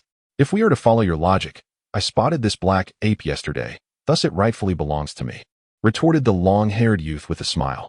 This was Yi Ling, who had ventured alone into the primordial forest for exploration. "It appears you are not one to yield easily." Upon hearing Yi Ling's response, the man's expression grew increasingly ruthless. In this realm of Beast Spirit Island, no taboos existed. Thus, even the act of killing one's opponent would not violate any imperial laws. "It seems a confrontation is imminent." Yi Ling chuckled lightly, a surge of sword intent enveloping him as he conjured an ethereal sword from his right hand. "Since you are so heedless of your own mortality, do not blame me for my ruthless nature.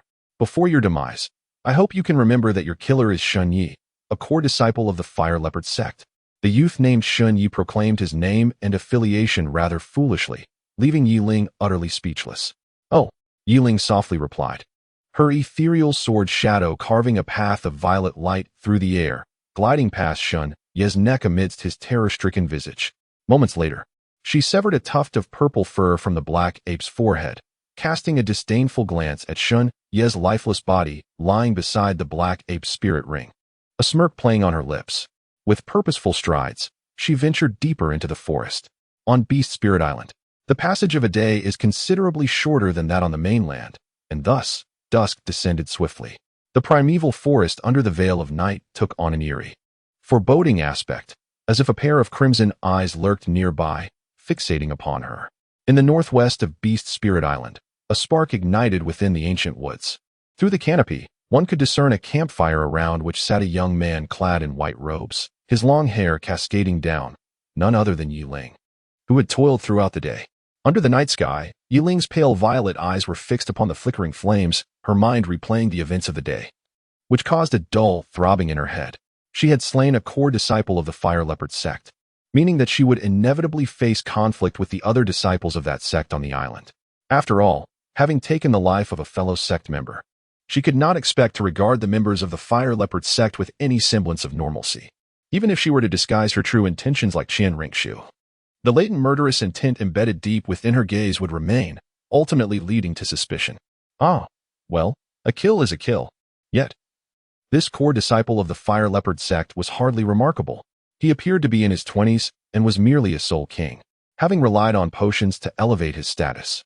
Yi Ling pondered, not out of disdain for the Fire Leopard sect, but rather out of skepticism regarding their seemingly lenient criteria for accepting disciples. It was perplexing that such a formidable soul king could be designated as a core disciple, prompting Yi Ling to reassess the prowess of the disciples within the lower four sections. The Fire Leopard sect, the Wind Sword sect, and the White Tiger sect, which lurked behind the Douluo royal family, left him wondering how many titled Douluos resided within their ranks. Collectively, these three sects ought to possess at least two such formidable beings. Yi Ling mused, based on this level of strength, they could only be on par with the Heaven Do Empire. However, Qian Rinshui had claimed that the Douluo Empire could obliterate the Heaven Do Empire within a month, suggesting the existence of several titled Douluos in the Douluo Empire of which he was unaware. Moreover, it was evident to Yi Ling that the various sects of the Douluo Empire displayed an unusual unity, in stark contrast to the fragmented governance of the Heaven Do Empire. While the top three sects resided within the territory of the Heaven Do Empire, only the Seven Treasure Glazed Tile sect was willing to exert any effort, with the Blue Electric Overlord Dragon clan remaining in seclusion, allowing only a few juniors to venture forth for training. As for the Haotian sect, its whereabouts were shrouded in mystery. One of the lower four sects, the Elephant Armor sect, publicly appeared to be an independent faction, yet in reality, it had already submitted to the Spirit Hall. Thus, should a conflict arise between the Douluo Empire and the Heaven Do Empire, the latter would have only the Seven Treasure Glazed Tile sect as its solitary line of defense. Why am I contemplating all this? Instead, I should focus on how to hunt more soul beasts during this month's time. Yi Ling sighed, shaking his head. Once this assessment task concludes, I shall receive another infusion of soul power, a boost of title Douluo level. Surely, this will allow me to ascend directly to the realm of the Soul Emperor. With this thought, a smile graced Yi Ling's lips, and his earlier concerns were overshadowed by this sense of anticipation.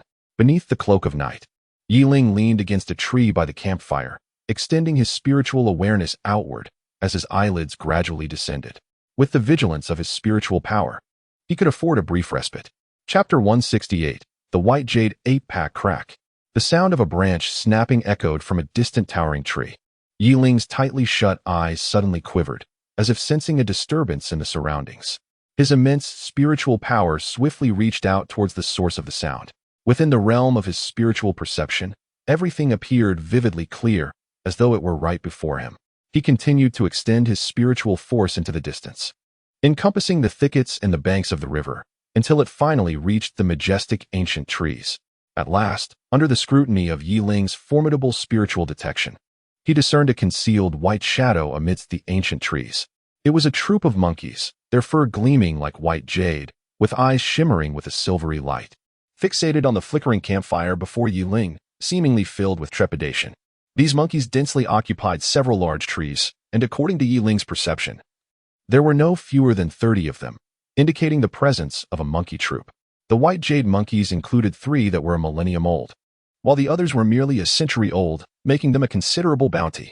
Yiling chuckled softly, recognizing that if another Soul King were to find themselves amidst this white jade monkey troop, their thoughts would likely revolve around escape. Among all soul beasts, wolf packs and monkey troops were the most troublesome. Their appearance signified a collective threat. Individually, they were manageable, but in numbers, even a soul emperor would contemplate fleeing. However, the individual present was Yiling, who, having acquired his 5th spirit ring, felt no fear of this white jade troop. With 20 or so century-old white jade monkeys, he estimated that gathering them together could be dealt with using merely one of his 5th spirit abilities, allowing him to vanquish them all. Yet, he pondered whether there might be a white jade monkey king lurking behind this troop, for if such a creature existed, it could prove to be a formidable adversary. Yiling refrained from launching a hasty attack, instead extending his spiritual detection even further. Logically, where there was a white jade monkey troop, there should be a white jade monkey king among them. However, within the troop he had sensed, there was not a trace of the king's aura, leaving Yiling in a state of uncertainty about whether to make his move. Yiling remained motionless, her eyes closed in feigned slumber. Yet her spiritual energy extended nearly 10 miles, attuned to any disturbance in the surroundings except for the white jade ape horde. However, the white jade apes, perched atop the trees, exhibited less patience. Some of the younger ones began to fidget restlessly. A series of faint sounds emerged from the branches, the white jade apes communicating among themselves. Upon hearing the noise, Yiling's eyes flickered slightly, and her soul energy began to flow slowly from her being.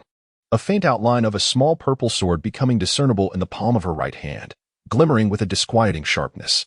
A piercing cry echoed from afar, and the white jade apes on the tree suddenly stirred with agitation. At the sound of this sharp cry, Yiling's spiritual energy surged forth, directing itself toward the source of the noise. Was it the white jade ape king? A millennium-old soul beast, capable of equaling 100-century-old soul beasts. Should she slay it, her score would surely skyrocket. Yiling mused, her vast spiritual power unmasked, surging forward with a raw ferocity. A mighty wave of spiritual energy descended upon a low-lying cave in the forest. The moment it touched the cave, an irate roar erupted from within, as if issuing a warning. It truly was the white jade ape king, hiding here. Yiling chuckled softly, realizing that the white jade ape king was indeed as described in the tomes, regal yet inherently timid and exceedingly cautious. It even sent the white jade apes to forage for food, never daring to stray from their communal abode. Just as Yiling reveled in her excitement, several white figures darted across the treetops. The white jade apes were mobilizing. Their forms swiftly vanished from the branches, leaving behind fleeting silver shadows in the darkness, and soon, Yiling found herself encircled by the horde. It seemed she would first have to eliminate them before confronting the white jade ape king. What a bother, as it would undoubtedly drain a considerable amount of her soul energy. With a hint of displeasure etched across his countenance, Yiling uttered a few words. A flash of violet radiance flickered in his hand, and a longsword, resembling a crystalline purple gem, materialized beside him. This exquisite sword bore mysterious runes upon its blade, half of which glimmered brightly, while the other half remained shrouded in darkness. At the very end of the sword's hilt, a black orb pulsated with an eerie, shadowy glow, exuding an unsettling aura. This sword was none other than Yiling's martial soul, the Heartless Sword. As he surveyed the encircling white jade monkeys, who had formed an impenetrable barrier around him, Yiling gripped the Heartless Sword firmly, bracing himself to confront their impending assault. Chirping with excitement, several young monkeys from the white jade monkey troop could no longer contain themselves and lunged at Yiling. After all, in this beast soul island, creatures like Yiling were utterly foreign to them. Had it not been for the older monkeys restraining them, they would have charged at him long ago. Such naive creatures, with scarcely a century of cultivation, were astonishingly oblivious to the peril they faced. A piercing cold light flashed in Yiling's eyes. Without wielding the ruthless sword in her right hand, she instead unleashed the strength of her body, striking her fist towards the 3 little monkeys. Thud! Yiling's fist, enveloped in an eerie violet soul force, descended with great ferocity in front of the 3 young monkeys.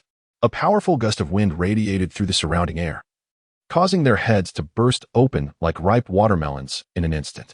Upon witnessing the gruesome fate of their kin, the white jade monkey clan erupted into chaos. 3,000-year-old white jade monkeys leaped down from the trees, their silver eyes gleaming with a hint of crimson murderous intent.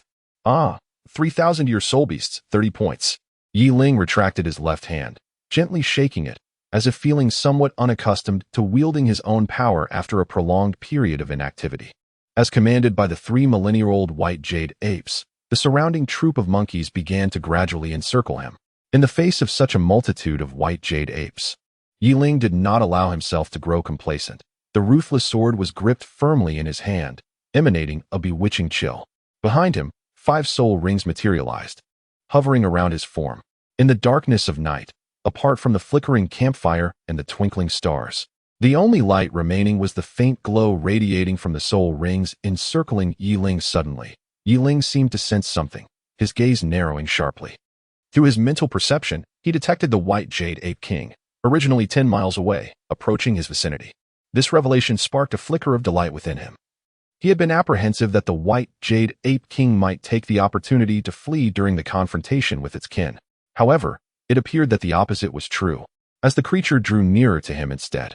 Yet in the next moment, within the scope of his mental awareness, a group of figures clad in white robes unexpectedly appeared, chasing the white jade ape king.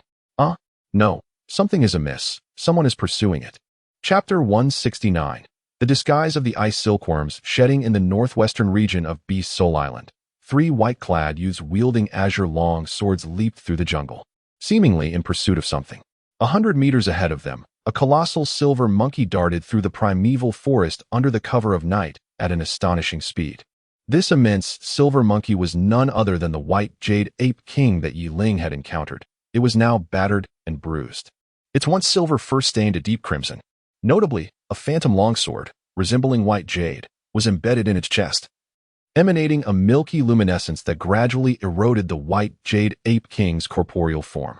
That beast has slain our 9th junior disciple. Today, we shall ensure your bones are ground to dust to appease the spirit of our fallen comrade, declared the foremost youth among the 3 white-robed figures. His voice laced with unrelenting fury. Transform into a sword. The young man clad in white bore 5 shimmering soul rings upon his back. Suddenly, the purple soul ring in the center illuminated with brilliance, conjuring a longsword identical to the one possessed by the white jade ape king into the palm of his hand. As the 3rd soul ring behind him shone forth, the alabaster sword abruptly broke free from his grasp, levitating above his head. In a fleeting moment, an ethereal image flickered, splitting the original sword into another identical milky white longsword, followed by yet another apparition, yielding a 3rd sword, and then a 4th. Ultimately, when the sword ceased its division, nearly 100 milky white swords hovered above him, their blades glinting ominously, seemingly poised to unleash a ferocious assault at any moment. Roaring in response to the menacing aura behind him, the white jade ape king frantically darted beneath the canopy of trees, seeking refuge among the leaves to evade the impending strike. Beast, perish! The young man's eyes flashed with a venomous hatred as the 2nd soul ring ignited with fervor, causing the suspended milky white long swords above him to respond as though drawn by an unseen force, hurtling toward the white jade ape king concealed beneath the treetops. A pained scream erupted from the white jade ape king, resonating through the foliage, swiftly followed by the sound of a heavy object crashing to the ground. Several miles away, Yi Ling sensed the unfolding events, gradually lifting his gaze toward the direction of the anguished cry. The white jade ape horde that had encircled Yi Ling, upon hearing the familiar and harrowing wail, suddenly became gripped with terror, plunging the entire troop into disarray. Could it be that someone dares to claim my quarry? Yi Ling's expression shifted subtly, revealing a trace of coldness. I must swiftly eliminate them and hasten my arrival, lest the 100 points that were nearly within my grasp be snatched away by another. Yi Ling withdrew her gaze, her attention once again fixated on the tumultuous throng of white jade monkeys. A sudden, eerie radiance flickered across the blade of her heartless sword, and she lunged towards the weaker members of the century-old white jade monkeys. A dreadful aura erupted from the horde, and 2 of the century-old white jade monkeys had their heads severed by Yi Ling's strike. It was only then that the remaining monkeys reacted, hastily retreating towards Yi Ling, some leaping to the treetops while others huddled together, baring their teeth in a display of fear in an attempt to intimidate her. Even the 3 millennium-old white jade monkeys, sensing the overwhelming terror emanating from Yi Ling, became hesitant. At that moment, thoughts of fleeing began to take root in their minds, driven not only by fear of Yiling but also by a desire to ascertain the fate of their king. The recent blood-curdling scream had unsettled the entire white jade monkey colony. Without their monarch's protection, survival in the forest would be impossible. Suddenly, one of the millennium-old white jade monkeys let out a shrill cry, as if issuing a command, prompting the multitude of white jade monkeys to swiftly ascend the trees. "This is all points. I cannot allow you to escape," Yiling scolded irritably as she observed the fleeing monkeys. Raising her heartless sword, she aimed at the stragglers among them. In an instant, blood illuminated by the campfire danced through the air, and with each flicker of the ominous purple sword shadow, yet another white jade monkey lost its head. Soon, aside from a small number that managed to flee, the remaining monkeys perished at Yiling's hands, including one particularly slow millennium-old white jade monkey. 1, 2, 3, 20, 21. Yiling's gaze lingered upon the final corpse of the white jade ape, a flicker of regret passing through her eyes as she softly lamented. "There were over 30 in total, yet I have only preserved 21, including that millennium white jade ape. That amounts to merely 30 points. Alas, it is best that I hasten to ascertain the condition of the white jade ape king. I had just sensed its presence. It should still be alive," Yiling murmured. Although the preceding roar had been harrowing, her keen mental perception indicated that the white jade ape king had merely sustained minor injuries. Furthermore, she had recently detected its swift movements, suggesting that it had yet to be slain by the trio pursuing it. Thus, it was not too late for her to intervene. Yiling swiftly brandished the emotionless sword in her hand, the blade's radiance dancing gracefully as it descended upon the white jade heads of the apes. She deftly extracted a single strand of mane from their foreheads and placed it into her storage ring before retracting her martial soul. "Those individuals are likely disciples from the 3 sects of the Star Luo Empire. It would be prudent to disguise ourselves before proceeding." With a flicker of her eyes, Yiling suddenly realized that she was ultimately not a citizen of the Star Luo Empire, and thus it was prudent to consider the possibility of being targeted by the joint efforts of the other 3 sections. Recognizing the necessity of disguise, she turned her gaze and gently caressed her face with her right hand. A soft golden light flashed, and it appeared as though a layer of golden skin was shifting on her visage, rendering her appearance somewhat more ordinary. This transformation was, of course, a new function of the ice silkworm's exoskeleton that Yiling had been carrying close to her skin. Ever since she had been gravely injured by that specter and subsequently rescued by the god of angels, it seemed that her ever-present ice silkworm exoskeleton had undergone some changes. Acquiring the capability of disguise, Yiling retrieved a pitch-black robe from her storage ring. Under the cloak of night, the garment appeared almost ethereal in her grasp. As she donned the robe, it obscured half of her face, revealing only a modest visage and her faintly violet eyes, which glimmered subtly beneath the fabric. Upon completing her transformation, her silhouette dissipated like a wisp of smoke, and a gentle breeze swept through, extinguishing the campfire and scattering the fallen leaves, burying the remains of the soul beasts scattered across the ground. Above the soul beast island, a full moon hung in the sky, surrounded by a myriad of stars. Had it not been for the stench of blood wafting from the forest below, this night could have been deemed a splendid occasion for moon-gazing. Under the moonlight, a shadowy figure darted between the treetops, resembling a specter, vanishing without a trace in the darkness. Chapter 170. The White Jade Monkey King. As the night enveloped the Soul Beast Island, a silvery figure moved swiftly among the treetops. Suddenly, it paused atop a towering tree, its silver eyes scanning the surroundings with vigilance, as if sensing an impending threat. This silver figure was none other than the White Jade Monkey King. Pursued relentlessly for nearly an entire night, 3 hours prior, it had slain a human intruder in its lair, only to find itself ensnared in a frenzied chase. Though it could not speak, had it the capacity for words, it would have vehemently cursed the trio of humans behind it. After all, it was their failed ambush that had led to their current predicament.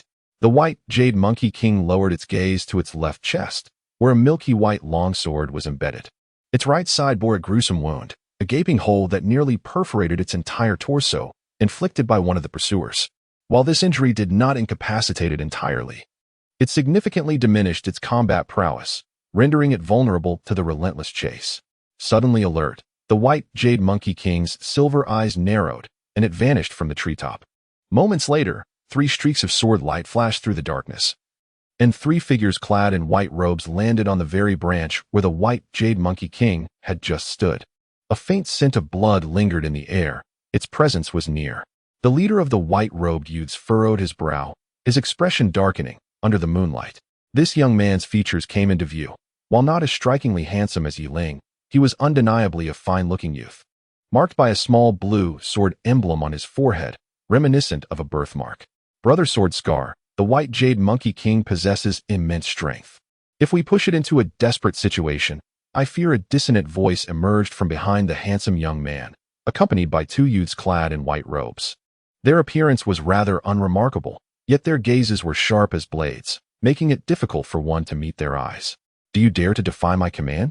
The young man, known as Jianhen, suddenly furrowed his brow in displeasure. Senior brother, I would never. Upon hearing the discontent in his senior's voice, the youth named Wuxin immediately responded with a tone of submission. Then swiftly go and search. Tianchen, you too. We shall split into 3 paths to search. It is injured and cannot have fled far. We must recover the white jade sword today, or when we face Elder Jianling, we shall have no explanation. Jianhen admonished loudly. Upon hearing this, the 2 figures promptly darted into the thicket, and as they departed, Jianhen gradually retracted his martial soul and leapt gracefully through the treetops, propelling himself forward. There were people here just moments ago. How have they vanished? Shortly after the trio's departure, a shadow clad in black appeared on the treetop where they had stood. Observing the unmistakable signs that indicated recent presence, and voiced a note of confusion. A gentle breeze caressed the black cloak, revealing a pair of pale violet eyes that glinted ominously in the darkness, sending an involuntary chill through the observer's heart. This individual was Yiling, who had followed the aura of the white jade ape king.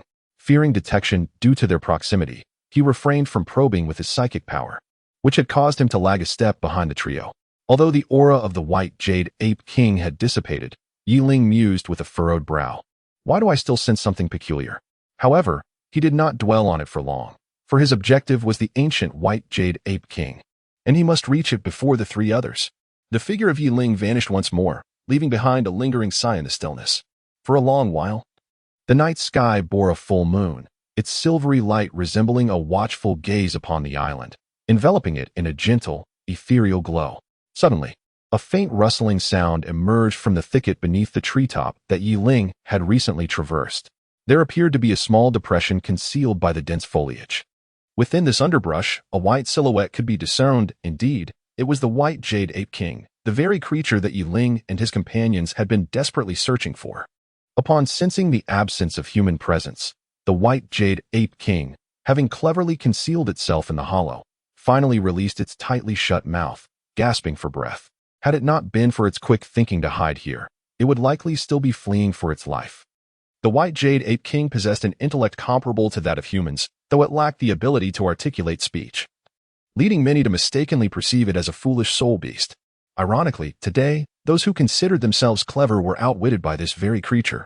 The white jade ape king emitted a soft call, a sound imbued with the relief of having survived a harrowing ordeal.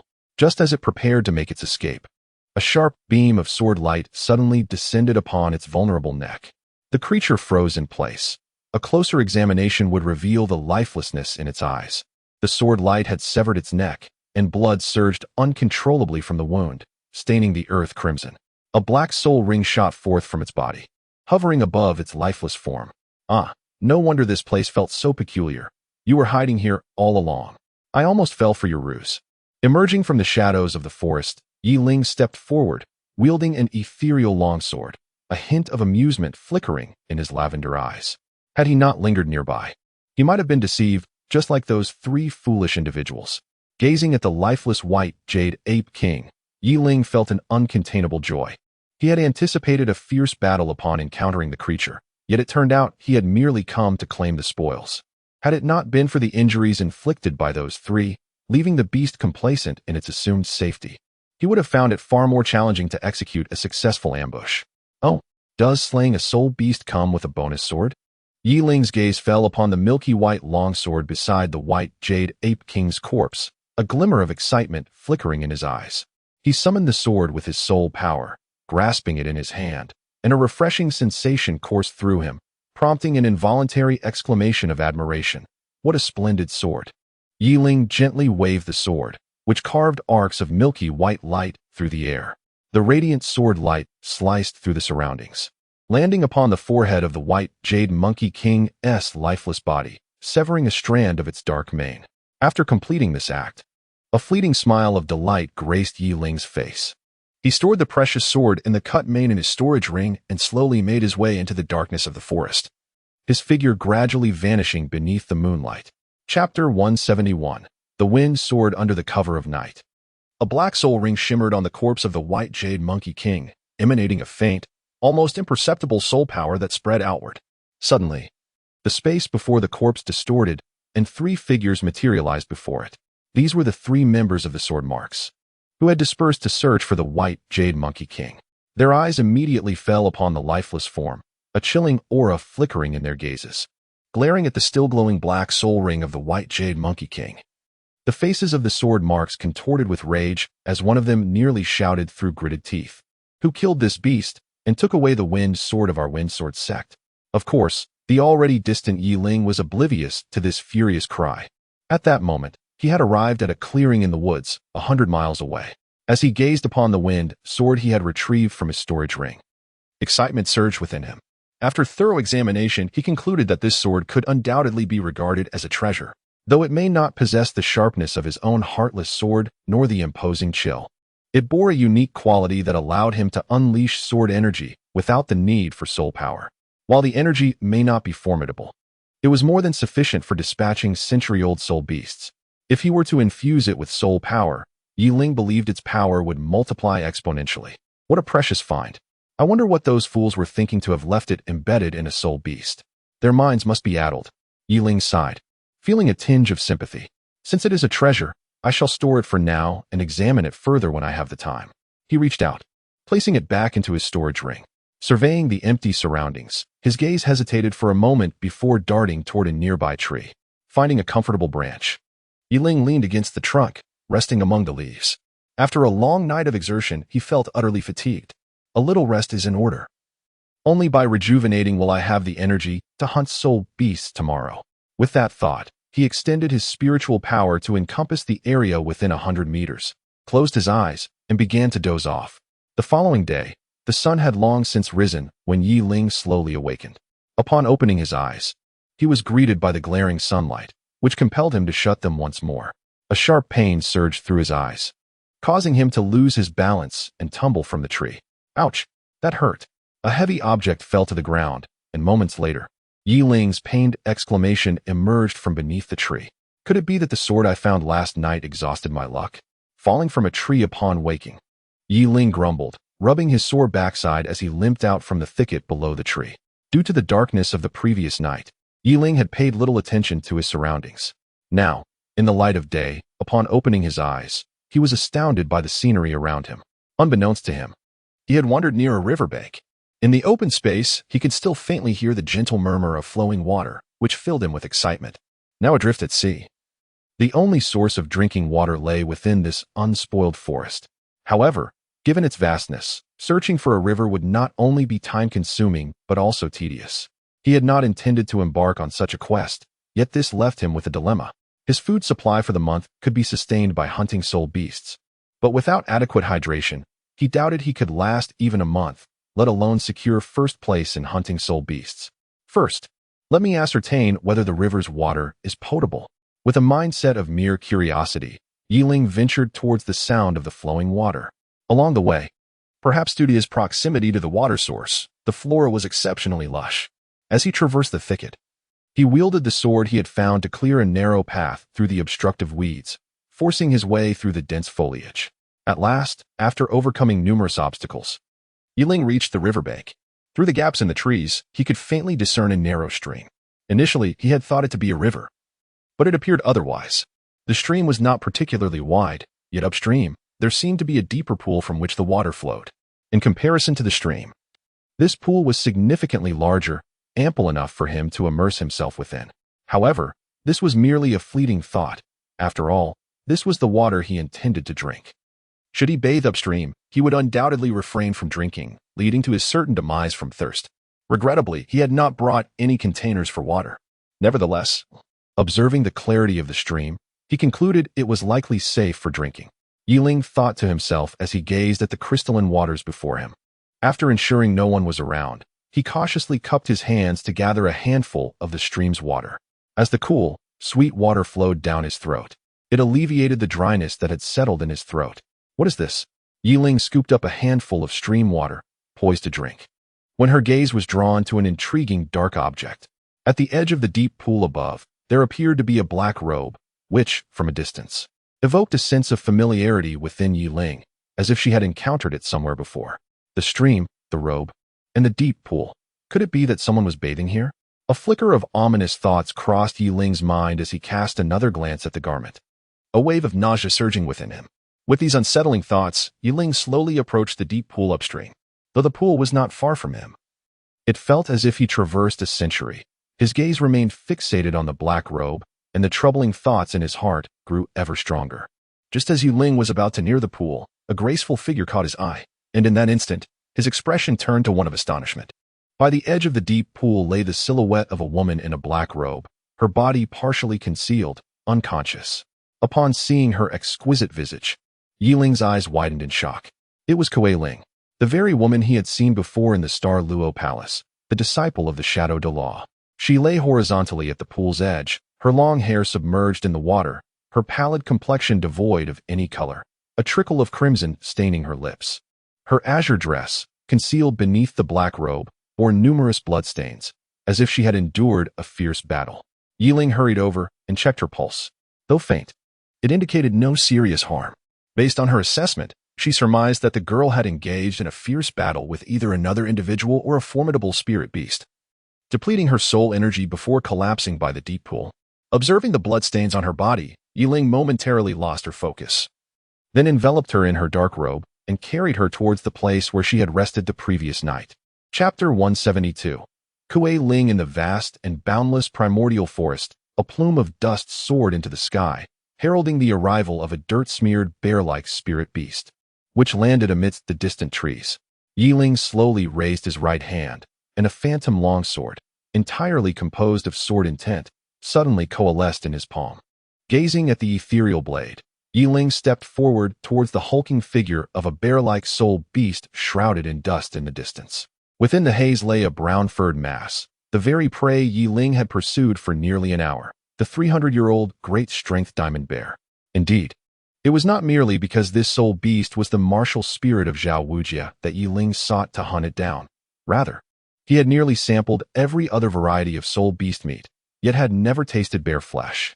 Thus, he had set his sights on this unfortunate great-strength diamond bear. Observing the creature, battered and curled into a pitiful ball, a smile crept across Yiling's lips. Strangely, upon his first sighting of this bear, thoughts of Zhao Wujie had surfaced in his mind, and inadvertently, he had exerted a bit too much force, leading to the untimely demise of the 300-year-old great-strength diamond bear. How delightful! Tonight's dinner is secured. Yiling brandished the illusory sword, unleashing streams of sword energy that soared towards the nearly lifeless great-strength diamond bear, ultimately sealing its fate. Yiling approached the lifeless form of the mighty King Kong bear, grasping one of its hind legs and dragging it back in the direction from which she had come. Beneath the towering ancient trees, a narrow stream meandered, bordered by overgrown grass and ancient trunks. However, one particular spot was occupied by a massive stone, which, from a distance, resembled a stone platform, upon which lay a figure shrouded in a dark robe.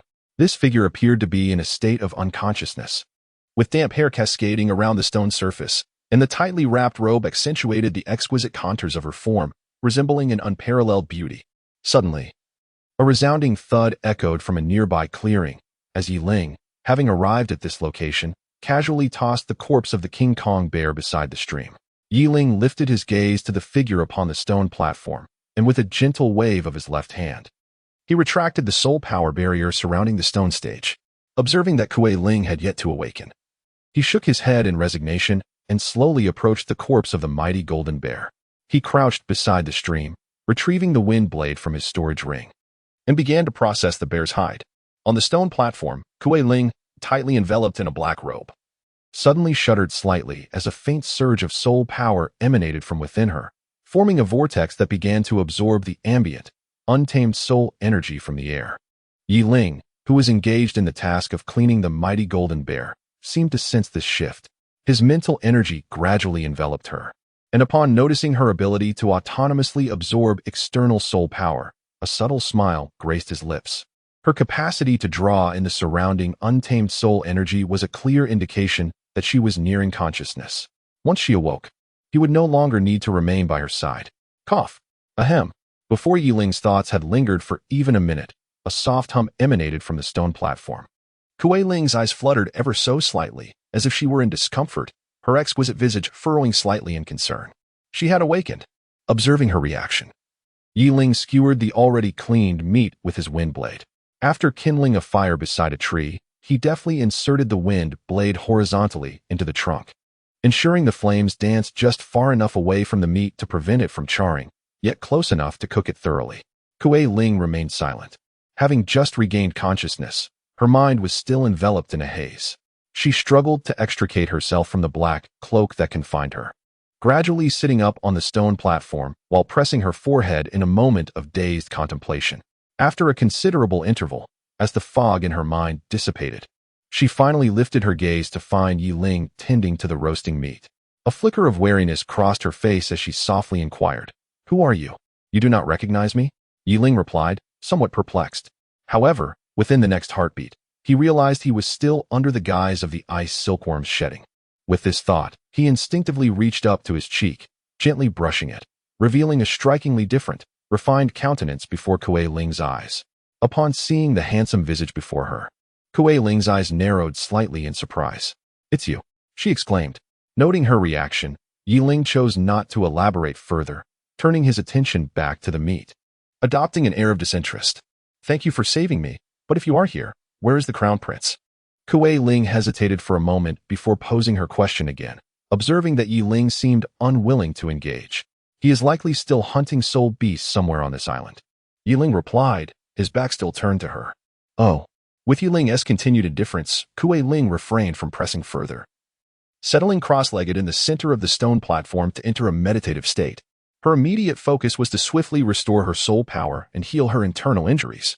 Upon her arrival on this island, she had realized the paramount importance of abundant soul power to a soul master. She had sustained injuries and lost consciousness because her soul power had been nearly depleted prior to engaging in battle with that group. Had it not been for Yiling, she mused, she might well have become a mere heap of refuse in this forest by dawn. Such peculiar soul power. Yiling roasted the meat of the formidable giant bear, occasionally glancing back. Upon noticing the dark, swirling soul energy surrounding Kuei Ling, Yiling seemed perplexed. It was not the color of the soul energy that intrigued him, but rather the way it surged around her body.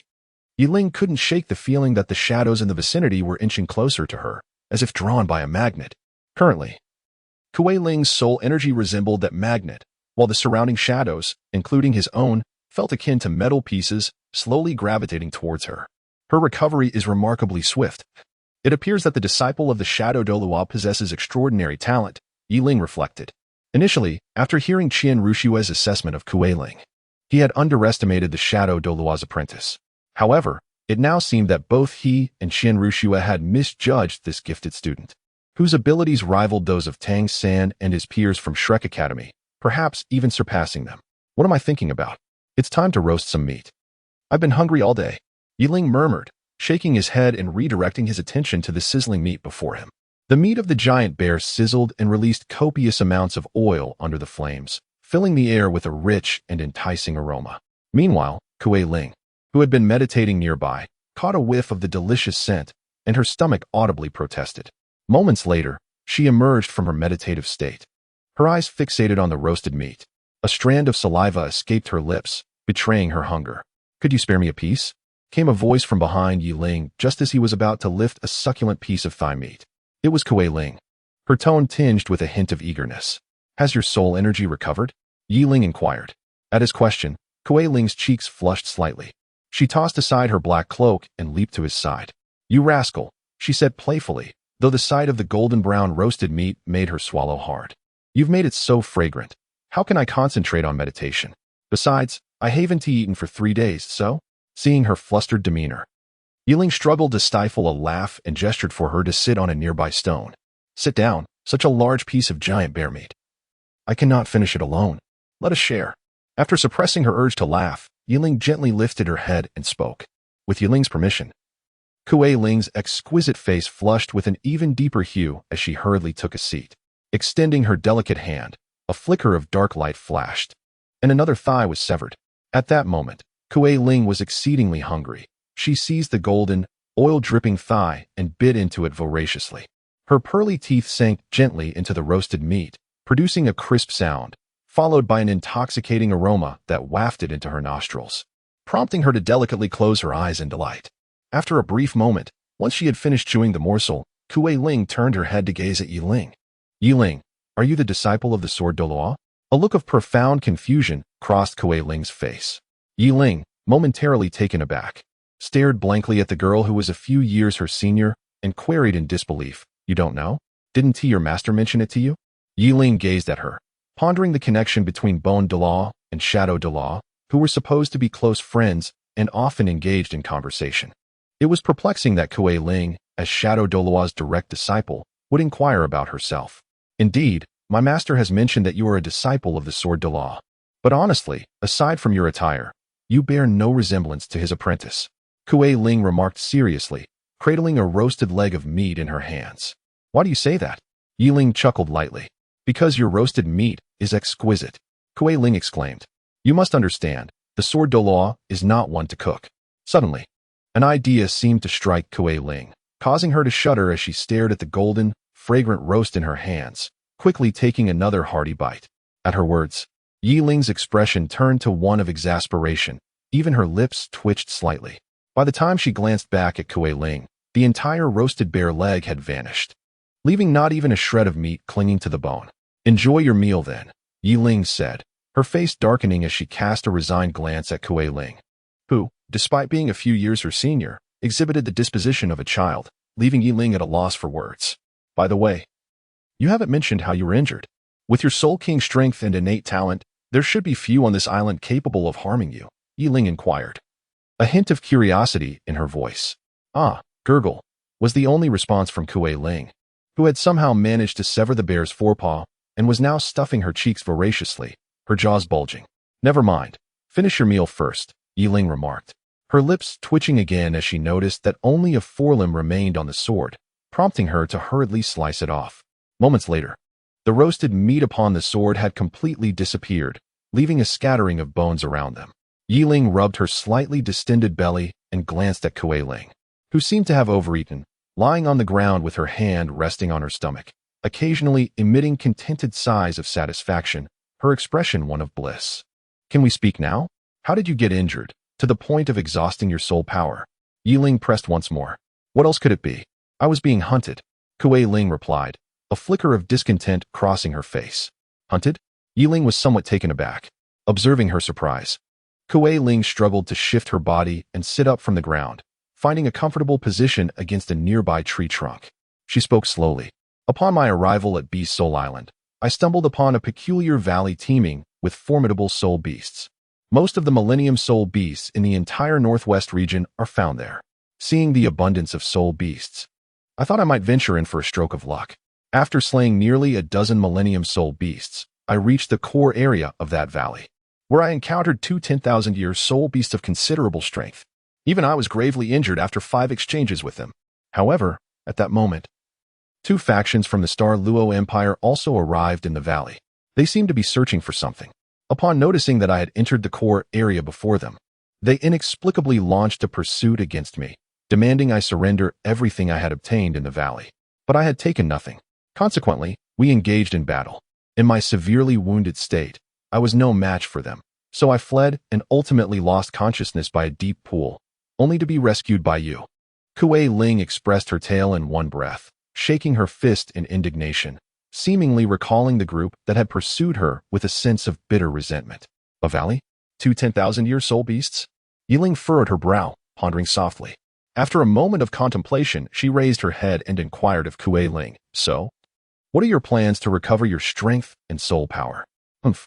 Naturally, I intend to return and seek vengeance.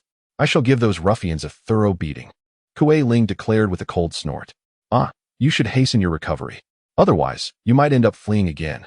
Yiling shook her head, drawing the wind sword from the tree. How do you possess that sword? Just as Yi Ling prepared to stow the wind sword, Kuei Ling exclaimed in surprise. Her large eyes fixated on the weapon in Yi Ling's hand, as if deep in thought. Is there a problem with it being found? Yi Ling raised an eyebrow in response. That sword is identical to one wielded by one of the pursuers after me. You didn't kill him and take it, did you? Kuei Ling's eyes lit up as she gazed at Yi Ling. Of course not. I merely acquired it when I defeated a soul beast. It dropped this sword. And I found it quite satisfactory, so I kept it, Yi Ling explained, a hint of doubt flickering in her eyes. If the original owner of this sword had pursued Kuei Ling, then the assailants in the valley must have been members of the Wind Sword sect and the Fire Leopard sect. It is worth noting that this sword was appropriated through subterfuge, implying that the three individuals who had pursued the White Jade Monkey King were indeed from the Wind Sword sect. If I were to speculate on this, should I venture into that valley? Despite the presence of two sects, the allure of those two 10,000-year soul beasts is undeniable. Chapter 174. The Gale Wolf Pack. I am so full, so very full. I must meditate now. Since arriving on this island, I have never eaten so heartily. How delightful. Kuei Ling rubbed her distended belly and, with great effort, made her way to the stone platform. Once she managed to position herself atop it, she crossed her legs and entered a state of meditation once more. Observing that she had immersed herself in her practice, Yi Ling chose not to disturb her. Instead, she walked to the stream and meticulously wiped the grease from her windsword, subsequently storing it in her spatial ring. Raising her handsome visage, Yi Ling gazed into the distance. Unbeknownst to her, the sky had begun to darken. Due to the island's peculiar geography, daylight here lasts only about 8 or 9 hours. After a day of bustling activity, the nightfall of Beast Soul Island was once again approaching. On the stone platform, Kuei Ling had entered a profound meditative state to recuperate from her injuries.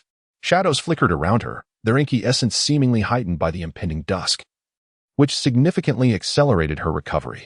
This piqued Yi Ling's curiosity regarding the nature of her martial spirit.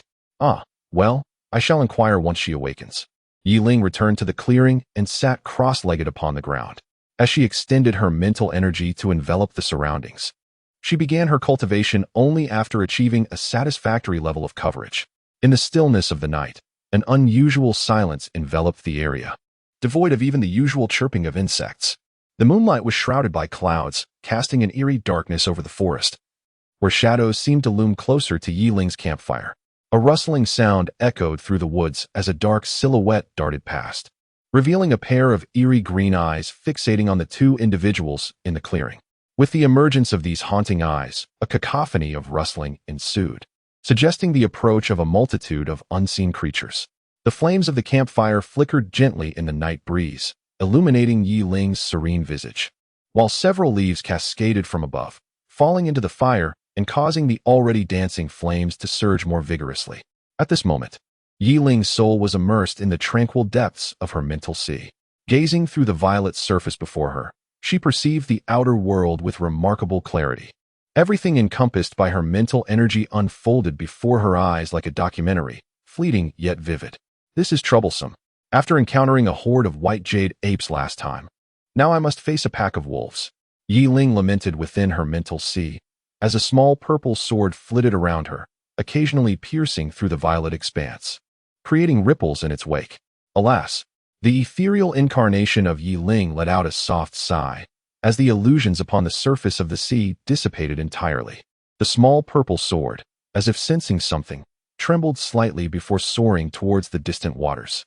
Meanwhile, Yi Ling's spiritual manifestation gradually faded from the sea of consciousness and re-emerged into the external world, slowly opening its eyes. A mesmerizing purple light flickered within Yi Ling's gaze as he surveyed his surroundings. A pack of wind wolves, Yi Ling murmured softly, his expression growing solemn after carefully sensing the hidden figures lurking in the shadows with his spiritual perception. Wolves, though not the most formidable of spirit beasts, they are indeed among the most troublesome, for wherever one appears, a whole pack is sure to follow. It is the wolf pack that poses a significant concern for Yi Ling. A single wolf may not be frightening, but a multitude of them is truly daunting.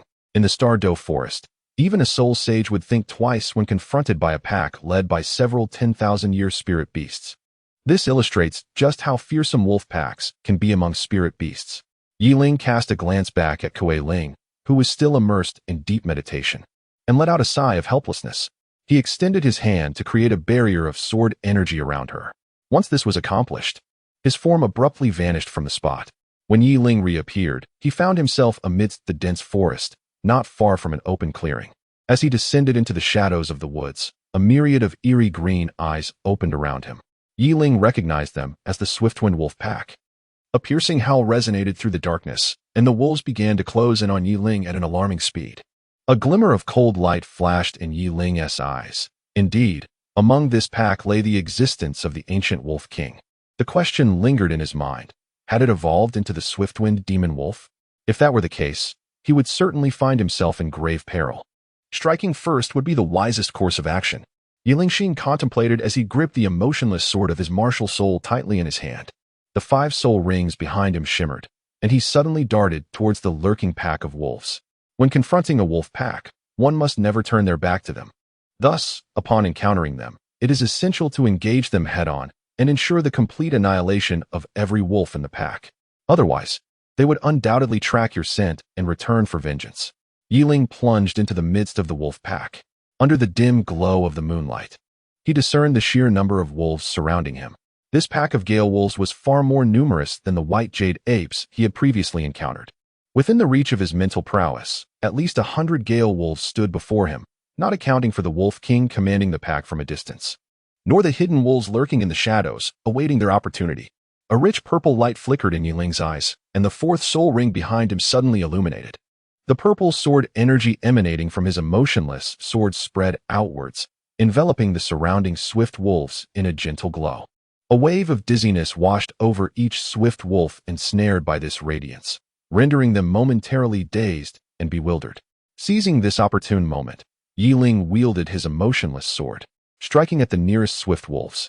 The purple sword energy cleaved through them, sending a group of century-old swift wolves hurtling away, their fates unknown as they fell to the ground in the distance.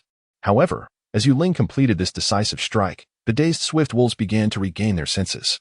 Their cold, piercing emerald eyes fixating on Yi Ling's figure in the air. A few slightly older swift wolves charged directly at Yi Ling, gathering immense wind blades in their mouths, a manifestation of their innate soul skill. Wind blade, capable of condensing wind elements to launch attacks against foes.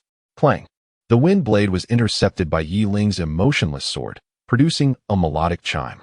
In an instant, the force of the rebound sent the wind blade hurtling back into the pack of swift wolves, resulting in the demise of several century-old wolves.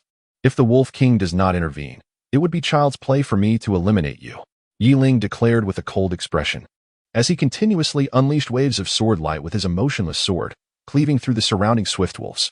Boom. In the forest shrouded in darkness, streams of purple sword energy pierced through the canopy, ascending into the night sky. As the purple sword energy multiplied, some trees were cleaved in two, collapsing to the ground. A mournful wolf howl echoed once more, signaling the command for the pack to encircle Yi Ling anew. Observing the relentless tide of wolves, Yi Ling's eyes glimmered with a hint of chill, and the 5th soul ring behind him flared to life. Sword River, The Other Shore, Chapter 175, 3 Wolf Kings. At the sound of this call, the emotionless sword ignited with an eerie purple brilliance. Illusory purple sword shadows split from the sword, floating behind Yi Ling and forming a terrifying river of sword energy. This river of sword energy seemed to reach its zenith, unleashing a torrent of pressure that cascaded downwards. The weaker swift wolves beneath its might were crushed, blood splattering and staining the surrounding trees and underbrush crimson. All swift wolves in proximity to Yi Ling, whether they were centuries or millennia old, were reduced to mere dust, vanishing from sight. In that moment, a significant portion of the swift wolves met their end beneath the weight of Yi Ling's soul skill. Just then, another urgent howl resounded from afar, more intense than the previous two. The Wolf King was evidently hastening towards this location. No, there are 3 presences approaching. In a state of tranquil clarity, Yi Ling's expression remained unperturbed as her enchanting violet eyes gazed into the distance, seemingly transcending the confines of space to behold 3 ethereal silver wolf silhouettes. A pack of wolves, accompanied by 3 millennia-old wolf kings. If there were merely 2 wolf kings, there would likely be a male and a female, jointly reigning over the pack. Yet, the 3 formidable presences approaching appeared to be of the male variety, each boasting a legacy of 1,000 years.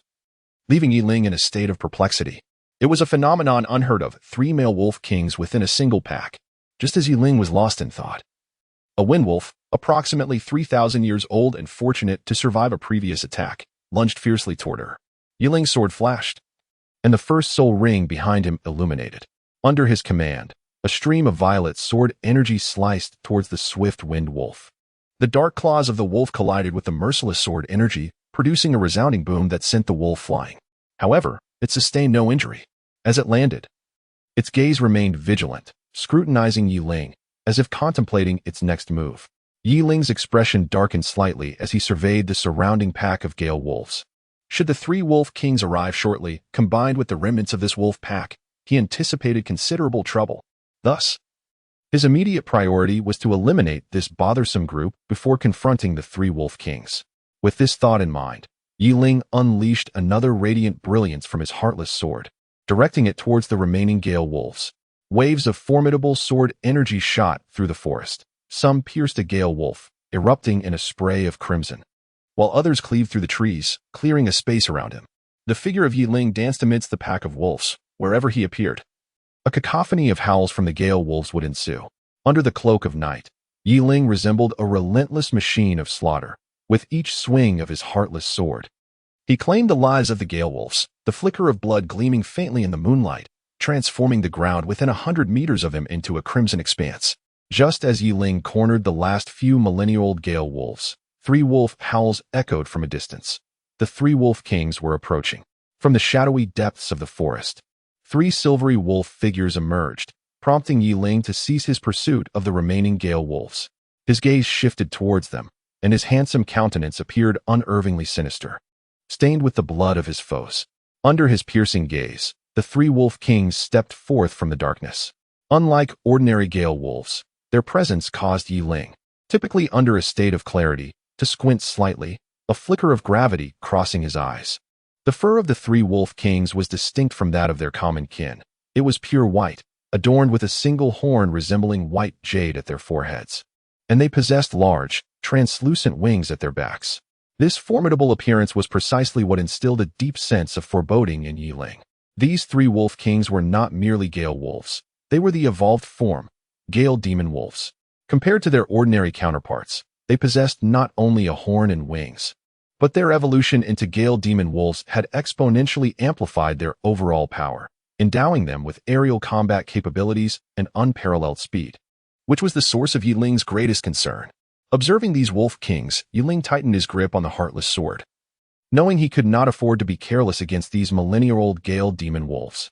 With a sudden movement, the illusory wings of the three gale demon wolves flapped, causing their figures to vanish before Yiling's eyes. In an instant, one gale demon wolf appeared behind him, its massive jaws poised to bite into his neck. Reacting swiftly, Yiling swung his heartless sword backward, the sword energy surging forth, prompting the gale demon wolf to evade with a glint of malice in its eyes. At that moment, Yiling's third soul ring illuminated, releasing an intangible aura that spread outward. Under the influence of this unseen presence, the other two gale demon wolves were forced to materialize from the air, landing before Yiling. Indeed, this was a troublesome predicament, Yiling softly uttered, positioning the heartless sword across her chest and extending her left hand to gently caress the blade. A ripple of sword energy danced upon the heartless sword, casting a faint purplish hue upon Yiling's visage. The two gale wolves, compelled to reveal themselves, momentarily froze, their eyes glinting with ferocity. In an instant, a shadowy blue streak shot forth from their mouths, transforming into two robust azure beams that surged towards Yiling. The gale wolf behind her mirrored this action, and in that fleeting moment, three beams, imbued with potent elemental winds, severed all avenues of retreat for Yiling, hurtling toward her. With her third soul skill, the Shadow Spear, just as Yiling contemplated braving the onslaught, a dark figure surged from the distance. Bathed in moonlight, it was discernibly the silhouette of a woman, wielding a long spear that seemed to coalesce from shadows, aimed at the gale wolf lurking behind Yiling roar. The tempestuous wolf behind Yiling was momentarily startled by the shadowy spear, retreating from its assault. Meanwhile, the azure beam of light that had been directed towards Yiling's back transformed midair into a flurry of azure wind blades, dispersing into the ether. Kuei-ling? Yiling recognized the woman. Just moments ago, his mental energy had been temporarily withdrawn from the sea of consciousness due to the release of his soul technique. causing him to overlook the fact that Kuei Ling had already emerged from her deep meditative state. Be cautious. Those Gale Demon Wolves are formidable adversaries, Kuei Ling cautioned, as she conjured a shadowy spear in her hand, skillfully pinning several thousand-year soul beasts at the periphery of Yi Ling's domain to the ground. Understood. Yi Ling responded with a single word, and the radiant light of the heartless sword, crossing before his chest, surged forth. The tumultuous sword energy coalesced into a protective shield before him, meeting the two azure beams of light that were aimed directly at his face. Boom. With the blade of the heartless sword in Yi Ling's grasp, a tempestuous aura emanated forth, forcefully dispersing the two azure beams of condensed wind elements. Severing thoughts. As the azure columns dissipated, the second soul ring behind, Yi Ling suddenly radiated with brilliance, unleashing a fierce sword light that shot downwards towards the two Gale Demon Wolves below. Chapter 176. Martial Soul, Shadowy Phantom? An otherworldly purple sword energy sliced through the air like a shooting star, creating sonic booms as it descended towards the two Gale Demon Wolves. Boom. The sound of the sword energy exploding echoed, sending the two Gale Demon Wolves soaring through the air. With a graceful flick of the heartless sword, Yi Ling pursued them. Roar. Witnessing the assault on its companion, the Gale Demon Wolf lurking behind, Yi Ling grew enraged. A surge of azure light gathering in its mouth as it prepared to strike at Yi Ling's back. Shadowy restraint. Just as the azure light reached its zenith, ready to unleash its attack, a sharp voice resonated from behind. Suddenly, under the moonlight, shadows beneath the wolf began to writhe, and shadowy chains emerged, ensnaring its form. 10,000-year soul beast, another 100 points to be gained. Kuei Ling's fourth soul ring flickered, her eyes sparkling as she observed the Gale Demon Wolf suspended in midair. Roar. Yet, the shadow chains held for less than 2 seconds before the Gale Demon Wolf broke free, its massive illusory wings flapping as it vanished from sight, only to reappear instantaneously before Kuei Ling, extending its powerful claws towards her. Shadow Blade. Facing the looming Gale Demon Wolf, Kuei Ling remained unfazed, her expression calm. The first soul ring on her back glimmered brightly, as two shadows slithered up from beneath her feet, coiling around her arms and transforming into a pair of ebony curved blades. Clang. The blades clashed with the wolf's claws, and an eerie shadow enveloped the curved blades, tightly entwining the wolf's paw. The blades morphed into a mass of shadows that fell to the ground, sprouting chains that bound one of the Gale Demon Wolf's forepaws.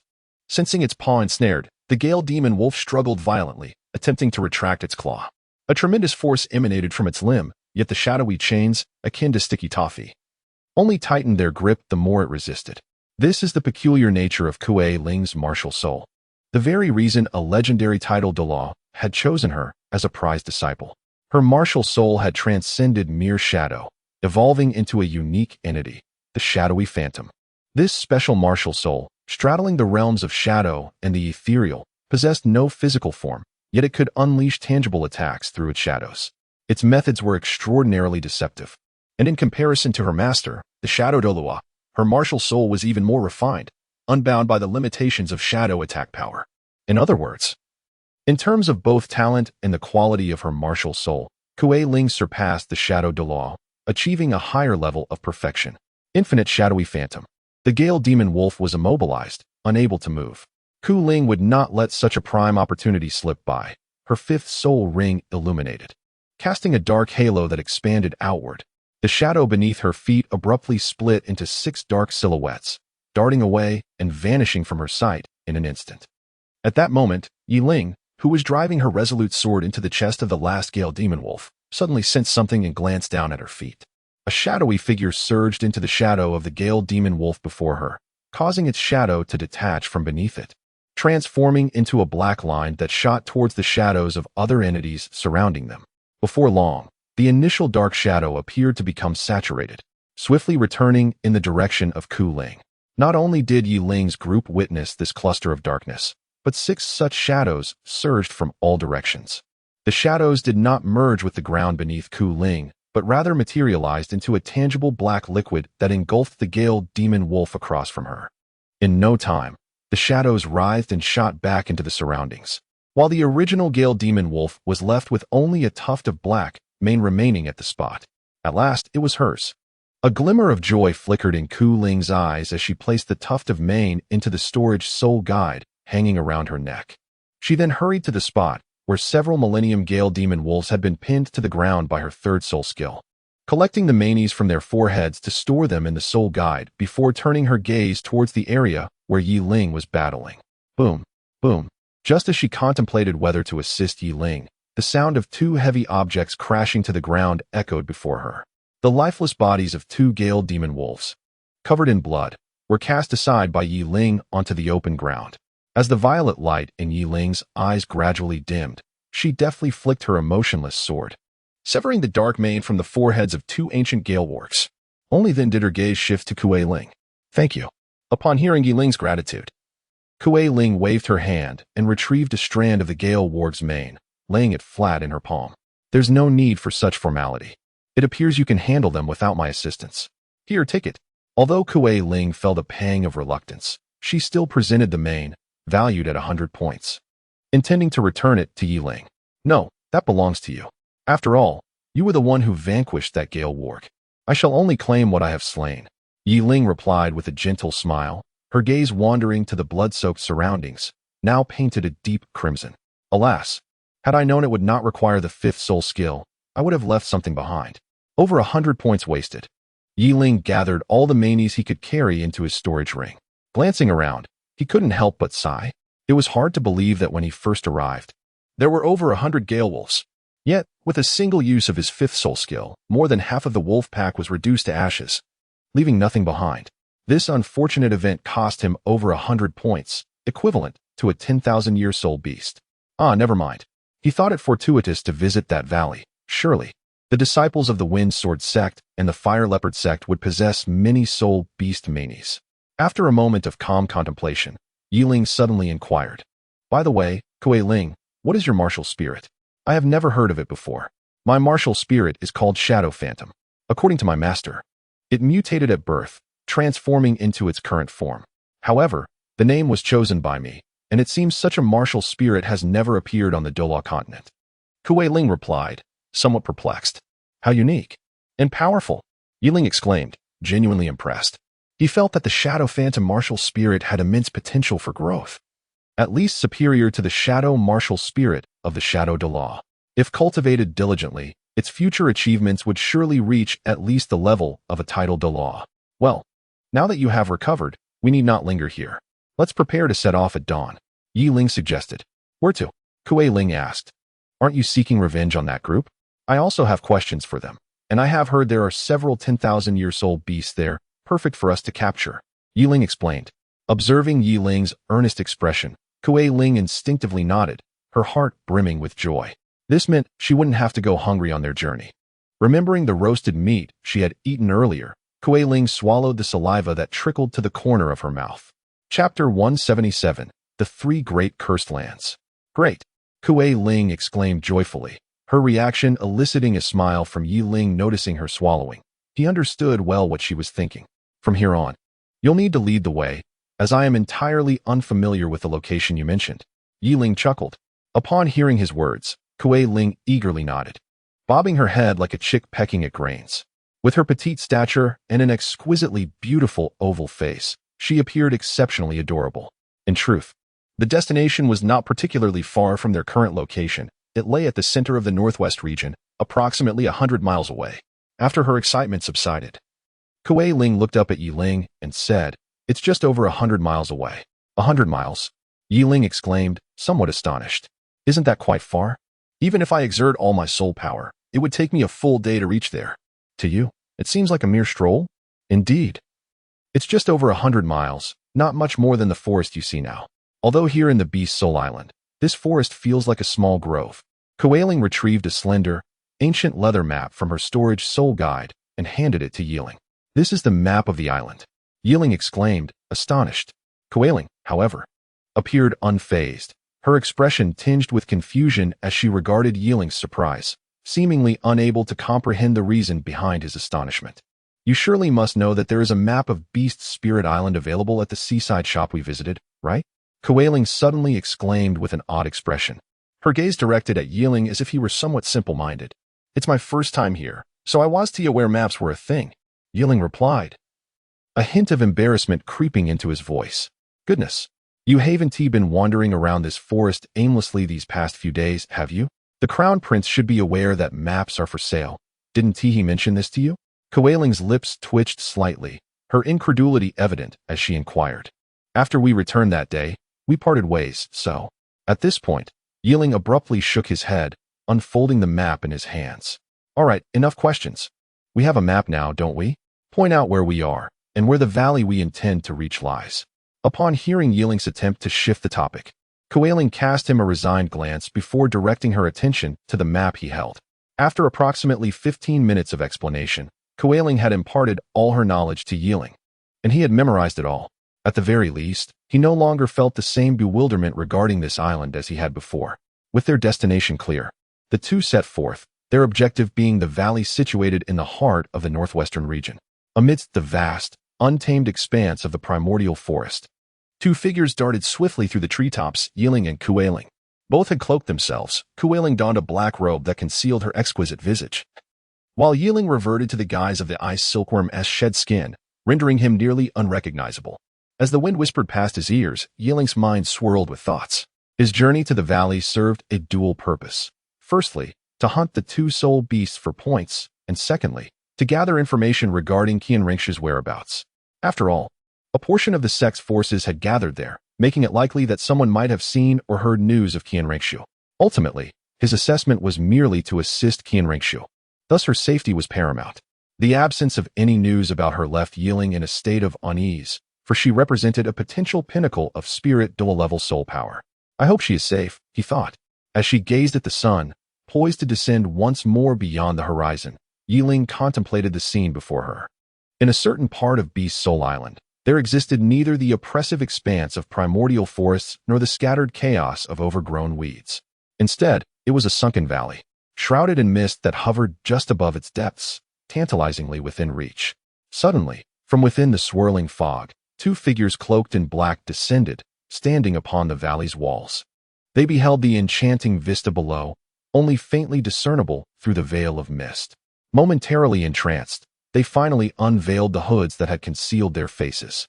The duo was none other than Yiling and Kuei-Ling, who, after a long night of arduous travel, had arrived in this valley by the break of dawn. The humidity is palpable. It seems something thrives below, Yiling remarked, clearly sensing a potent presence in the moisture-laden air.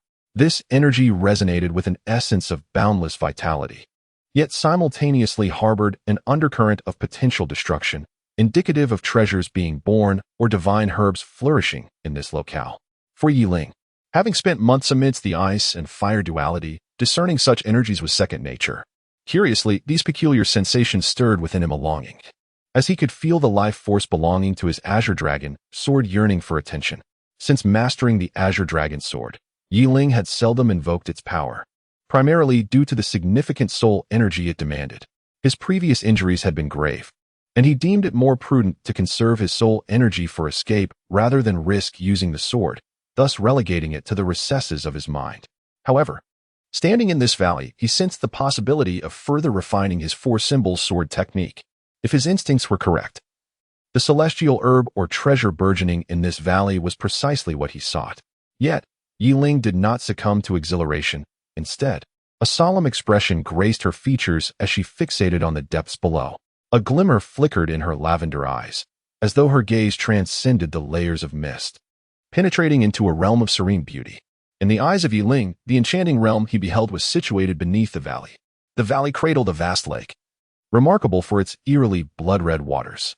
Yet, Yiling was certain that it was not blood, for he did not perceive any scent of carnage. Rather, he felt an overwhelming destructive force emanating from the crimson mist swirling above the lake, a force potent enough to rend his very soul asunder.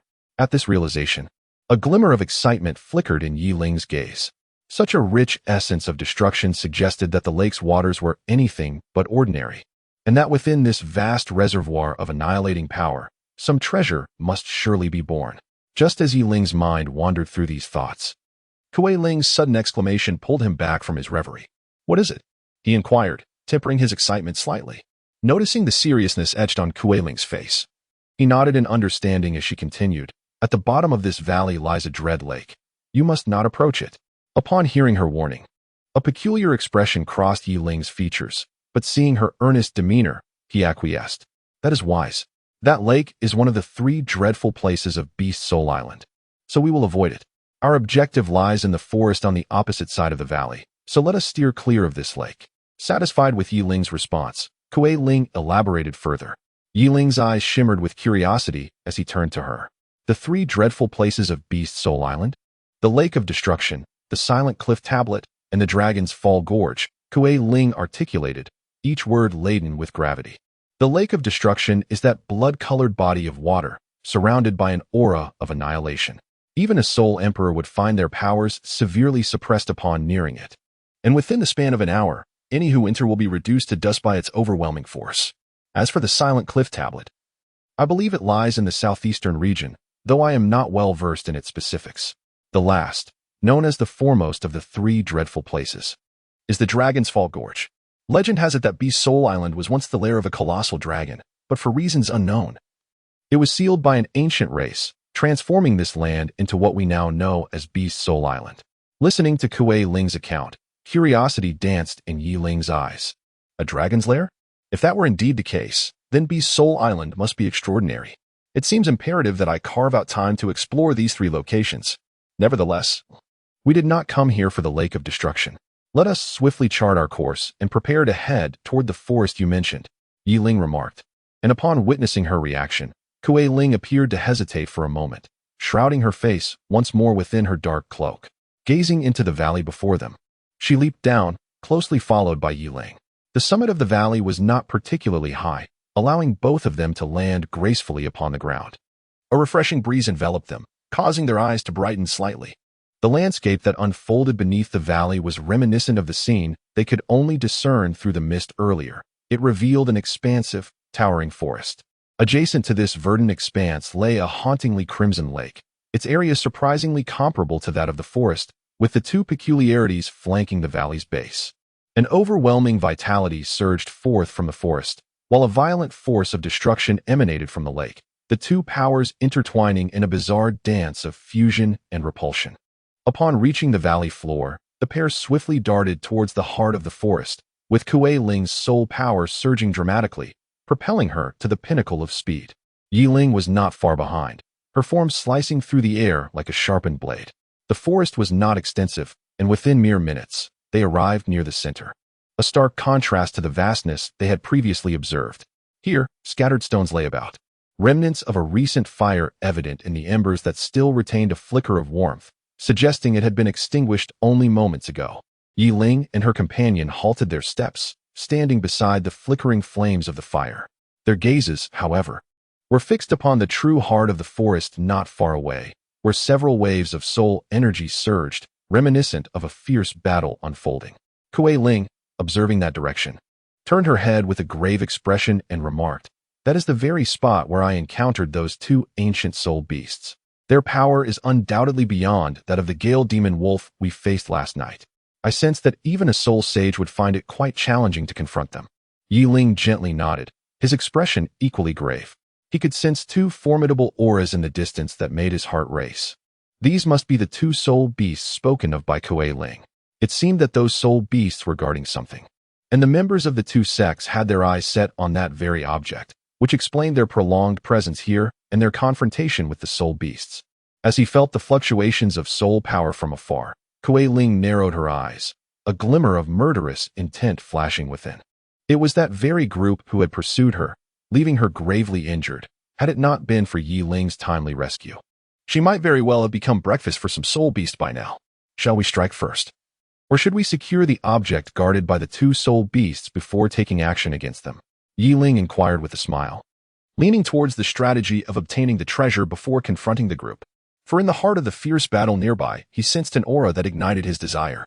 He could unmistakably identify it as akin to the celestial-grade medicinal herb growing in the eye of ice and fire. This indicated that what the 2 soul beasts were guarding was indeed a celestial-grade herb. What could this extraordinary herb be? At this moment, Yi Ling pondered, as he was unable to conceive of any celestial herbs that could evoke such profound desire within him. Yi Ling had also attempted to sense the overwhelming desire emanating from within, which belonged to the essence of the 4 symbols sword and tent. To be precise, It was not merely his own yearning. Rather, it was the faint, elusive presence of the vermilion bird sword intent within the four symbols sword chi that craved manifestation. After concluding his cultivation at the Eye of Ice and Fire, Yiling felt that his mastery of the four symbols sword technique was on the brink of further advancement. Subtly, a thread of vermilion bird sword chi was forming amidst the azure dragon sword chi, but it remained so feeble, akin to a flickering flame, that it seemed poised to extinguish at any moment. Thus, Yiling did not pay it much heed. However, now in this valley, he recognized an opportunity for this nascent vermilion bird sword chi to evolve into its full form. You seem to have made a decision. Observing Yiling's expression, Kuei Ling remarked with a hint of exasperation, initially intending to take action against that group of individuals, but it appeared Yiling had other plans.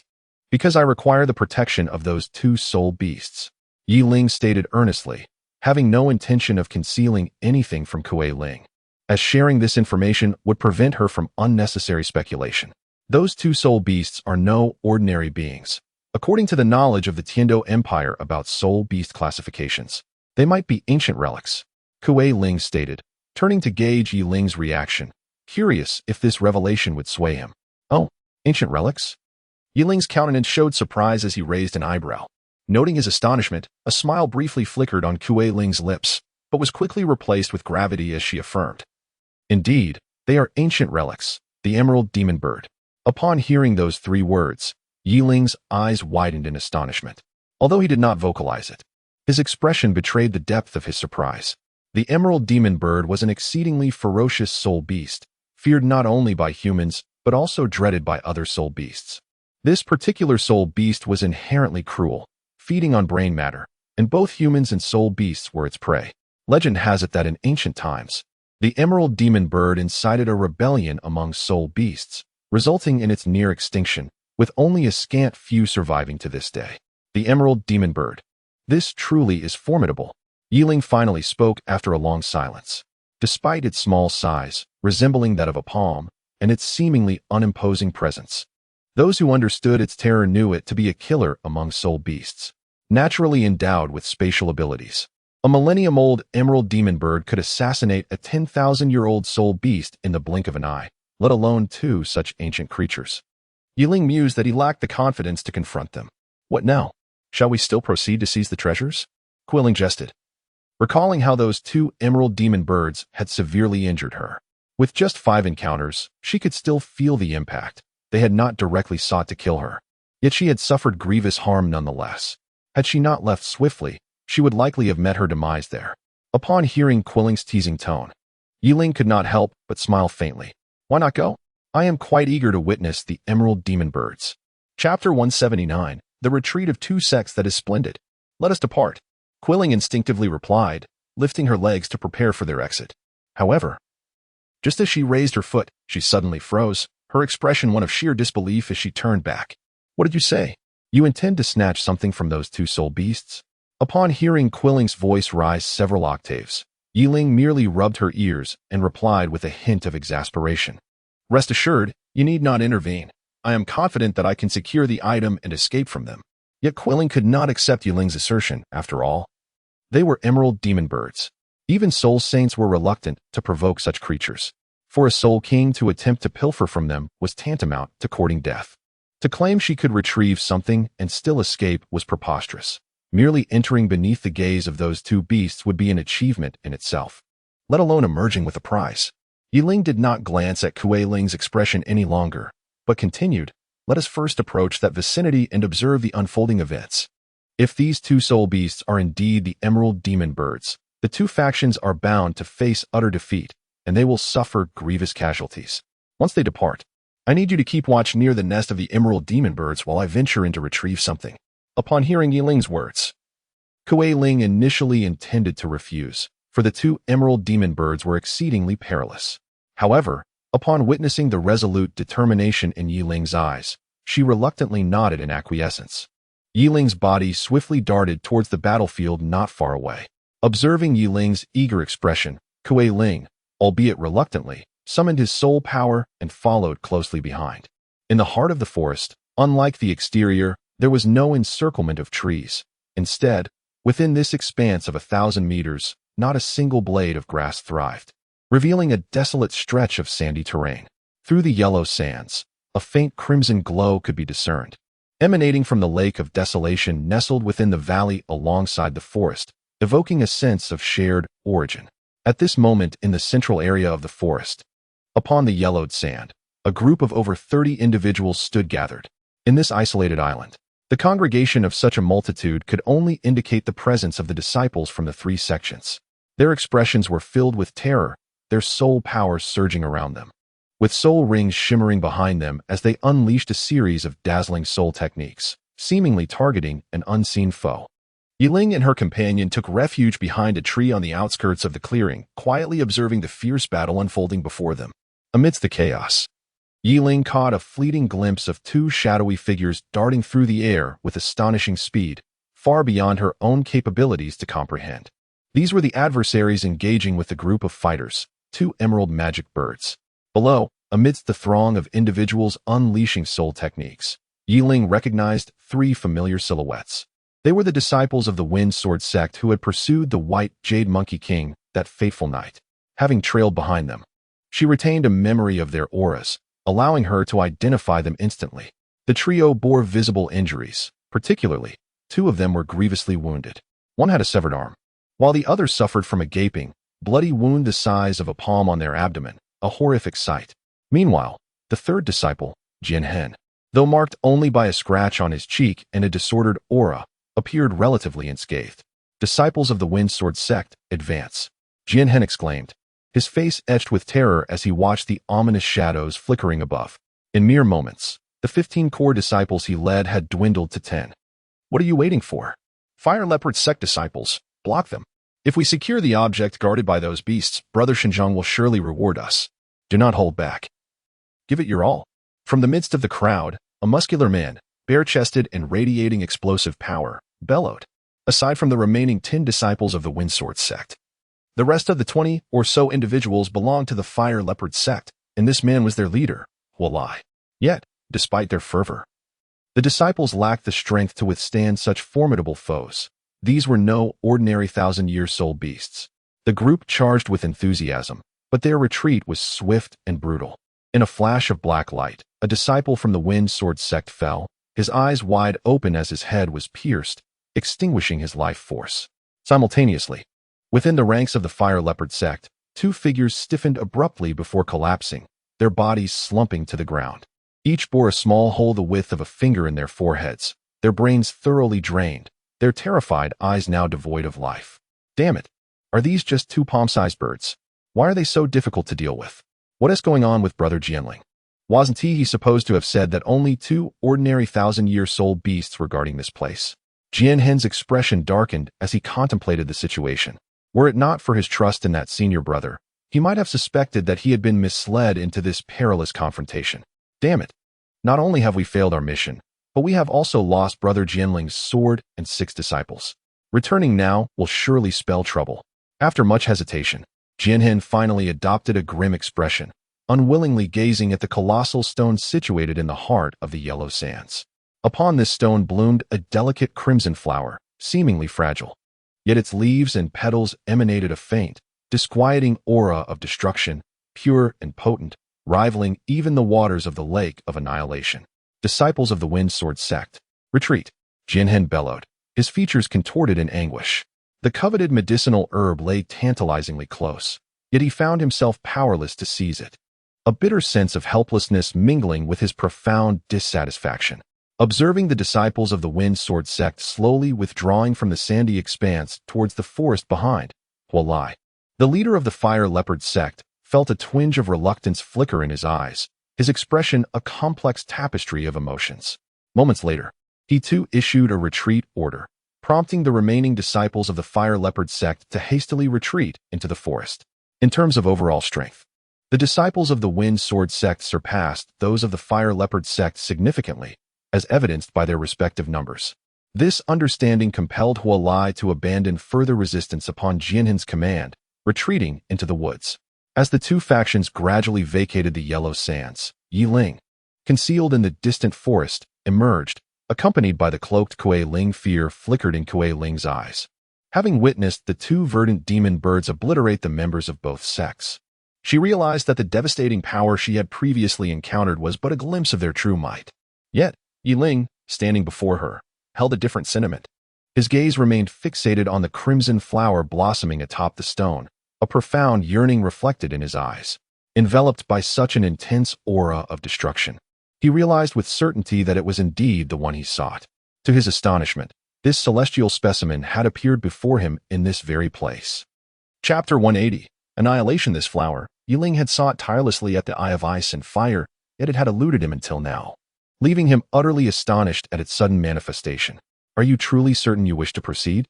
Kuei Ling inquired, her expression laced with concern as she sought to dissuade him. You saw the individuals from the two sects. None possessed strength inferior to that of the Soul sect, yet they were swiftly vanquished. Yes, I must go. It is imperative, Yiling declared resolutely. This was not a mere whim. He genuinely needed to pursue this path. His four-symbol sword technique had stagnated at its first tier for a year, and now, with a rare opportunity to break through, he could not afford to relinquish it. Taking a deep breath, as if anticipating Yiling's resolve, Kuei Ling looked up and said, If that is your decision, then go ahead. I shall remain here to guard you, ensuring that those individuals do not return.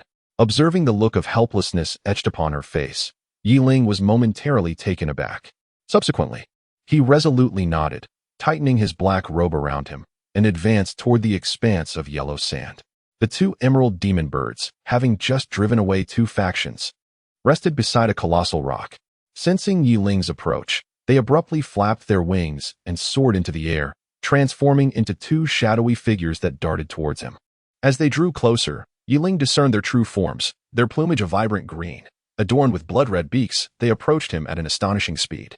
In the fleeting moment, he even perceived their wings slicing through the air, creating a dark fissure, rendering their swift silhouettes akin to fine black threads. What a formidable attack! Walking toward the massive stone, Yiling's expression turned grave. He summoned the Heartless Sword, positioning it horizontally across his chest. As an ethereal purple sword aura erupted from its blade, radiating outward. However, before the sword aura could fully expand, the assault from the two emerald demon birds reached him. A dark, ominous light collided with the Heartless Sword, causing a black spatial rift to ripple through the air. Upon witnessing this rift, Yiling felt as though he were imbued with a tremendous force, propelling him backward. The two shadows formed by the emerald demon birds, evidently unwilling to relent, transformed once more into two pitch-black beams, hurtling towards him. How powerful! Truly, they are worthy of being ancient relics, with such a fierce attack. They could likely slay a soul saint unawares. As Yiling was thrust backward, his expression grew ever more solemn, and the vigilance in his pale purple eyes intensified. Clear as day, as Yiling's fourth soul ring ignited, a radiant light spread outward, swiftly reaching its utmost extent. Yet, contrary to Yiling's expectations, the two emerald demon birds were not rendered dazed in midair. The two shadows they transformed into continued to approach with unwavering speed, hurtling towards Yiling. What could be the reason? Why were they not incapacitated? Yiling's heart was filled with astonishment as he gazed with profound perplexity at the two streaks of black light. Yet, in the next moment, clarity dawned upon him. The emerald demon bird, while soaring at incredible speeds, had the ability to distort the surrounding space, which was precisely the reason it remained unaffected by disorientation. How troublesome! Yiling spoke softly, once again assuming a defensive stance with the Heartless Sword. Another fierce assault descended upon the blade, yet this time the force originated not from behind, but from the sandy ground below. With a thunderous crash, Yiling was struck down from the air, landing on the yellow sand. The immense power caused his legs to sink deeply into the ground, leaving only half of his body exposed. Having successfully attacked twice, the two emerald demon birds lost all interest in toying with the human before them. A far more potent aura began to coalesce around them, signaling that they were poised to deliver a lethal blow. At that very moment, however, Yiling's soul energy surged forth, an eerie violet power swirling around him, lifting his body from the depths of the sand. As he beheld the impending attack from the two emerald demon birds, the Heartless Sword in his hand began to carve an enigmatic arc through the air, summoning the yin-yang sword in the ethereal silhouette of Tai Chi to materialize before him, ready to withstand the onslaught of the demon birds. The two emerald demon birds hesitated momentarily in the air, and then two pitch-black fissures appeared before them. Without a hint of hesitation, they dove into the rifts. In the next instant, two dark cracks manifested in front of Yiling, and the shadows of the emerald demon birds surged forth. Colliding with the ethereal Tai Chi figure before him, Yiling felt an immense force emanating from the heartless sword in his grasp, shattering the Tai Chi phantom before him in an instant. In that fleeting moment, an inexplicable power suddenly propelled Yiling's body towards the crimson-hued flower at the center of the yellow sands. This was Yiling's strategy, employing the Tai Chi method of dispersing force to transform the energy from the attack of the emerald magic birds into a driving force that carried him toward the flower. Although the Tai Chi phantom disintegrated almost immediately, inflicting some degree of injury upon Yiling, his objective was realized. With the aid of this force, he arrived beside the colossal stone. Upon seeing Yiling's figure approach the stone, the two emerald magic birds became agitated, transforming into shadows of darkness as they swiftly darted towards him, intent on thwarting his advance. However, no matter how rapid their speed, they could not outpace Yiling's outstretched hand, which was now within mere inches of the flower. Under the furious glares of the two magic birds, Yiling seized the crimson flower, uprooting it with determination. A tremendous aura of annihilation surged forth from the stone, radiating outward and forcing the two emerald magic birds to retreat. Yet, Yiling was also caught in the wave of this overwhelming destructive energy, which hurled him back to the distant sandy ground, creating a massive crater upon impact. A sharp pain coursed through his palm, where he clutched the flower, contorting Yiling's face in agony. It was the destructive essence of the flower beginning to erode his very being. Yiling gazed at the flower nestled in his palm, a flicker of joy illuminating his eyes. Despite enduring excruciating pain, he resolutely pressed it into his mouth under the terrified gaze of Kuei Ling from afar. As the flower touched his tongue, it transformed into a sharp, stinging stream that surged through his limbs, inflicting an agony that felt as though it would rend his very body asunder. With a thunderous roar, a tempestuous aura erupted from within Yiling, radiating outward and sending the two emerald-feathered birds, which had just taken flight, careening into the sands below. Gritting his teeth against the intense suffering, Yiling's visage contorted. Yet a smile lingered at the corners of his mouth. This ethereal herb was known as Annihilation. Indeed, its name was comprised of these two characters, Annihilation, a celestial herb born from the depths of inexorable destruction. Where it flourished, one could find a convergence of celestial energies akin to the duality of ice and fire. For ordinary soul masters, it was a poison of unparalleled potency. Given its destructive properties, even a titled Douluo would meet their demise upon consumption. Yet for those who cultivated the power of annihilation, it served as a formidable tonic, enhancing the user's destructive prowess by an entire tier. Fortuitously, Yiling's second sword technique, the vermilion bird swordplay, was rooted in the power of annihilation. Hence, consuming this herb would pose no adverse effects for him. Rather, it would elevate his strength further. He resolved to merge the herb's essence with his training of the vermilion bird swordplay later. First, however, he would need to deal with these two bothersome creatures. In Yiling's mind, he felt himself suspended in the air, propelled by the aura of destruction, resembling a deity. His gaze was fixed upon two emerald magic birds that slowly ascended from the yellow sands. Perish. Chapter 181, The Vermilion Bird Sword. As the aura of destruction enveloped Yiling, the reactions of the two emerald magic birds diverged. One hesitated, while the other charged directly towards him. Such bravery. Allow me to witness the true magnitude of this destructive power. The fourth soul ring behind Yiling ceased to flicker. The aura of destruction surged around him, and his eyes took on a deep crimson hue.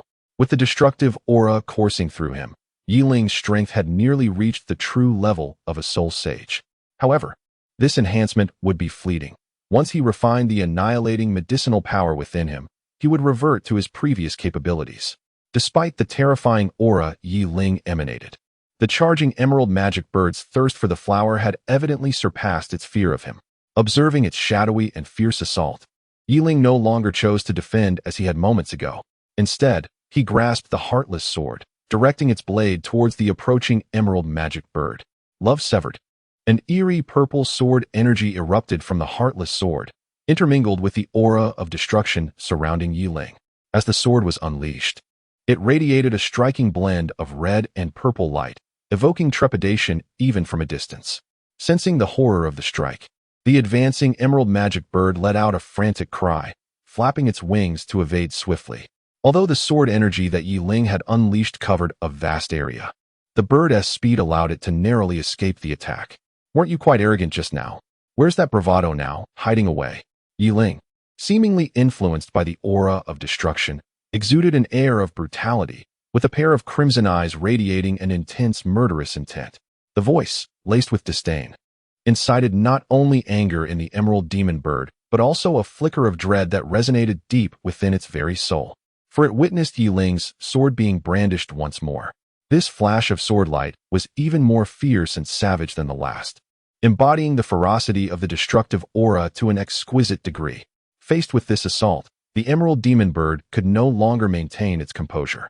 A spectral glow suddenly emanated from its form, and before the sword energy could reach it, a rift opened, consuming the creature entirely. With a thunderous crash, the sword energy struck the sandy ground, raising a tempest of dust and debris as the rampant aura of destruction spread outward. Even Kuei Ling, who had been keeping watch for Yi Ling in the forest, could not suppress the terror that contorted its features as it gazed in Yi Ling's direction. Not far from Yi Ling, a flicker of spectral light appeared, and a rift in the air was torn open. The emerald demon bird, previously consumed by the rift, re-emerged.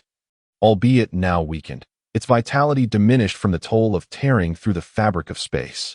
Just as it began to recover from the disorientation of its spatial ordeal, a chilling longsword materialized behind it, accompanied by the harrowing aura of annihilation. In the next moment, the creature was rendered unconscious. On the sandy ground, surrounded by an eerie blend of purple and sanguine hues, Yi Ling held a palm-sized emerald bird, the very embodiment of the recently vanquished emerald demon bird. How unfortunate it was that this creature, a native soul beast of Beast Soul Island, bore no mark upon its forehead. A hint of displeasure flickered across Yi Ling's brutish demeanor as, after a brief moment of contemplation over the lifeless form of the emerald demon bird in his grasp, he casually discarded it aside, his gaze shifting toward another emerald demon bird. Another one. Should it be slain or spared? After the recent battle, the ferocity in Yi Ling's eyes began to wane, replaced by the original hue of purple. He gazed at the other trembling emerald demon bird not far away, a fleeting moment of hesitation flashing across his eyes. Ultimately, he resolved to let it be. After all, it was an ancient relic species. Slaying one would merely diminish its kind, and as it lingered on this island, there was no concern of it escaping to do harm. Thus, Yi Ling refrained from pursuing it further, watching as it scurried away like a frightened chick into the depths of the forest, forgetting even how to fly under the weight of his menacing aura. Little did Yi Ling know, the emerald demon bird harbored but one thought: to flee from this terrifying human and escape the confines of the island. Of course, Yi Ling remained oblivious to these thoughts. His mind solely focused on refining the remnants of the annihilation potion. By mastering the residual energies, he could not only enhance his four-symbol sword technique but also elevate his own strength. Kuei Ling, keep a vigilant watch for me. I shall enter seclusion for a few days. Yi Ling gazed at the distant silhouette concealed within the forest and spoke in a low voice. The figure of Kuei Ling, upon hearing Yi Ling's words, reluctantly nodded. Seeking out a branch she deemed comfortable, she leaped onto it, reclining gracefully while her gaze rested upon Yi Ling's meditative form seated cross-legged on the yellowing sands. As Yi Ling delved into his thoughts, his eyes were immediately drawn to a vibrant, verdant sword energy emblematic of the Qinglong sword technique. Beside it, a remarkably solid crimson sword energy emerged, suffused with an aura of boundless destruction, as if a single strike could obliterate the heavens and the earth. This was the second sword of the four-symbol sword technique that Yi Ling was striving to comprehend, the Zhuke sword. Within the four symbols, Zhuke represents infinite annihilation. This signified that once Yi Ling mastered the Zhuke sword, his combat prowess would ascend to unprecedented heights. He was confident that this newly acquired Zhuke sword would undoubtedly emerge as the most formidable of his hidden trump cards. As his understanding deepened, the Zhuke sword energy within him was on the verge of truly coalescing. An invigorating essence of destruction, drawn from the lake of destruction beyond the forest, began to flow into his being, filling the void of destructive energy within him. Thus, ensconced in this state of near saturation, Yi Ling devoted 3 full days to his cultivation.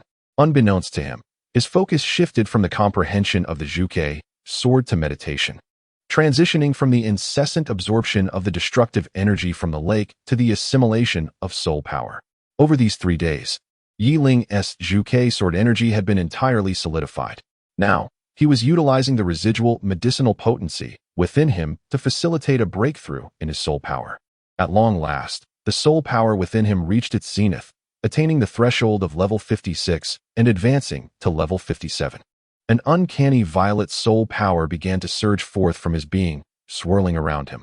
Within him, the liquid soul power flowed like blood, occasionally resonating with a thunderous roar, igniting the external soul power into a fervent boil. In that moment, the guise of the ice silkworm shell faded from Yiling's visage, revealing his true handsome appearance. His flowing black hair danced gracefully in the absence of wind, exuding an ethereal charm. And at that instant, Yiling's pale violet eyes snapped open. Chapter 182. Sword and Slaughter. Is this the Zhuke sword? As he felt the faintly emanating aura of destruction from the scarlet sword energy within him, Yiling's curiosity regarding its potency was piqued. What level of might would such pure destructive force, coalescing into sword energy, reach with a single strike?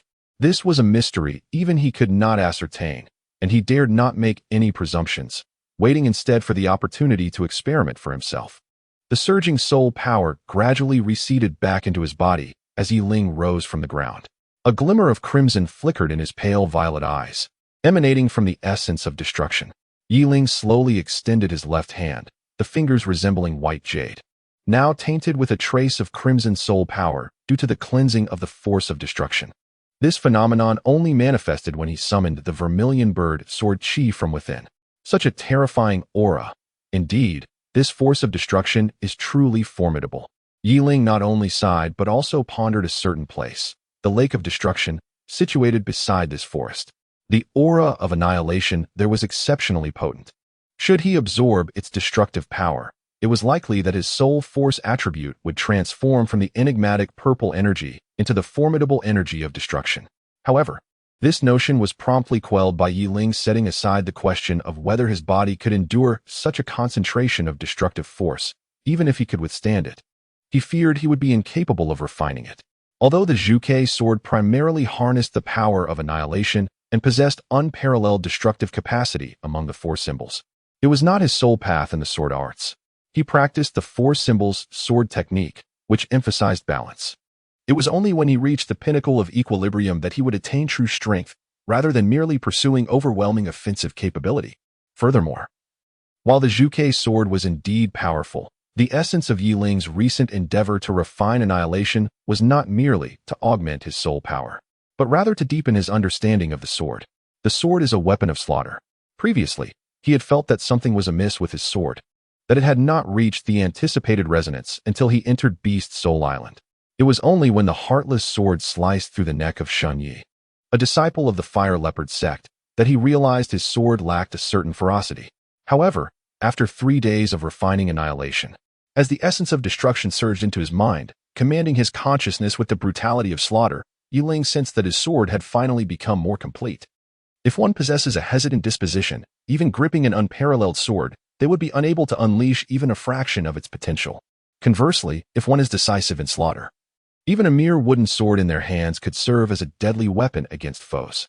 3 days felt interminable, Yiling mused, observing the slow disappearance of the destructive soul force from his palm. He set forth, heading towards the distant figure of Kuei Ling, who awaited him beneath the trees. Sensing the completion of his training, "Have you reaped significant rewards?" Kuei Ling remarked, her gaze shimmering as she scrutinized Yiling. From the moment he approached, she felt a shift. He appeared transformed, no longer the approachable figure of yore. Now, he emanated a fierce aura, as if he were an extraordinary sword, capable of taking lives with but a thought. Just a mere elevation of soul power, Yiling replied with a light chuckle, his expression as tranquil as a still pond. As if he viewed the world with indifference, akin to perpetually wielding the 4th soul skill. Well, since you have acquired what you sought, shall we now address my desires? After all, I have been your protector here for 3 days, 3 sleepless days. Kuei Ling lamented loudly. Very well. You must have kept an eye on them during these 3 days. Where are they now? Yiling queried, a hint of regret glimmering in his eyes. Humph. Now that is more like it. Kuei Ling let out a petulant huff and slowly remarked, they should be encamped in the forest now. having previously occupied the clearing we encountered upon our arrival. However, the overwhelming aura of your breakthrough was truly terrifying, seemingly frightening them away, leading to their immediate retreat from the woods. With a hint of irritation, Kuei-Ling continued, if they were not so reluctant to abandon their possessions here, they would have fled long ago, having sensed the dreadful aura of destruction emanating from Yi-Ling. After 3 days of delay, it is time to seek vengeance on your behalf. Yi-Ling tilted her head and glanced at her, gently caressing her cheek. The disguise of the ice silkworm's shed skin emerged instantaneously. After completing this, Yi-Ling finally spoke slowly. All right. A flicker of delight passed through Kuei-Ling's eyes. She could finally seek vengeance. The memory of being relentlessly hunted by that group lingered vividly in her mind. As a disciple of the Shadow Douluo in the Heaven Do Empire, she had never endured such humiliation before. The prospect of avenging herself filled her with exhilaration. Observing her excitement, Yi-Ling's light purple eyes flashed with a hint of exasperation. However, when his spiritual energy extended beyond the forest, and he beheld that group, his gaze suddenly turned frigid. After all, Kuei-Ling was a disciple of the Shadow Douluo, and his master, alongside Old Bone and the entire Seven Treasure Glazed Tile School, shared a profound connection with her. The audacity of this group to pursue Kuei-Ling was enough to ignite a murderous intent within Yi-Ling. Let us depart. A gentle breeze swept through, stirring the yellow sand and obscuring their view. When the dust settled, Yi-Ling and Kuei-Ling had vanished from their original spot. Outside the forest, an open area was adorned with tints in shades of white and red. A white tint bore the image of a white jade longsword, while a red tint showcased a fiery leopard pattern. Clearly, this was the encampment of the Wind Sword and Fire Leopard sections. They lingered at the forest's edge, reluctant to leave, all for the sake of that flower blooming at the forest center, guarded by 2 emerald demon birds. Unbeknownst to them, the exorbitant price they paid was in vain, for the flower they sought had already been consumed by Yi-Ling and completely refined. Blade Scar. A boisterous roar erupted from the tent area of the Fire Leopard sect, belonging to its leader, Walai.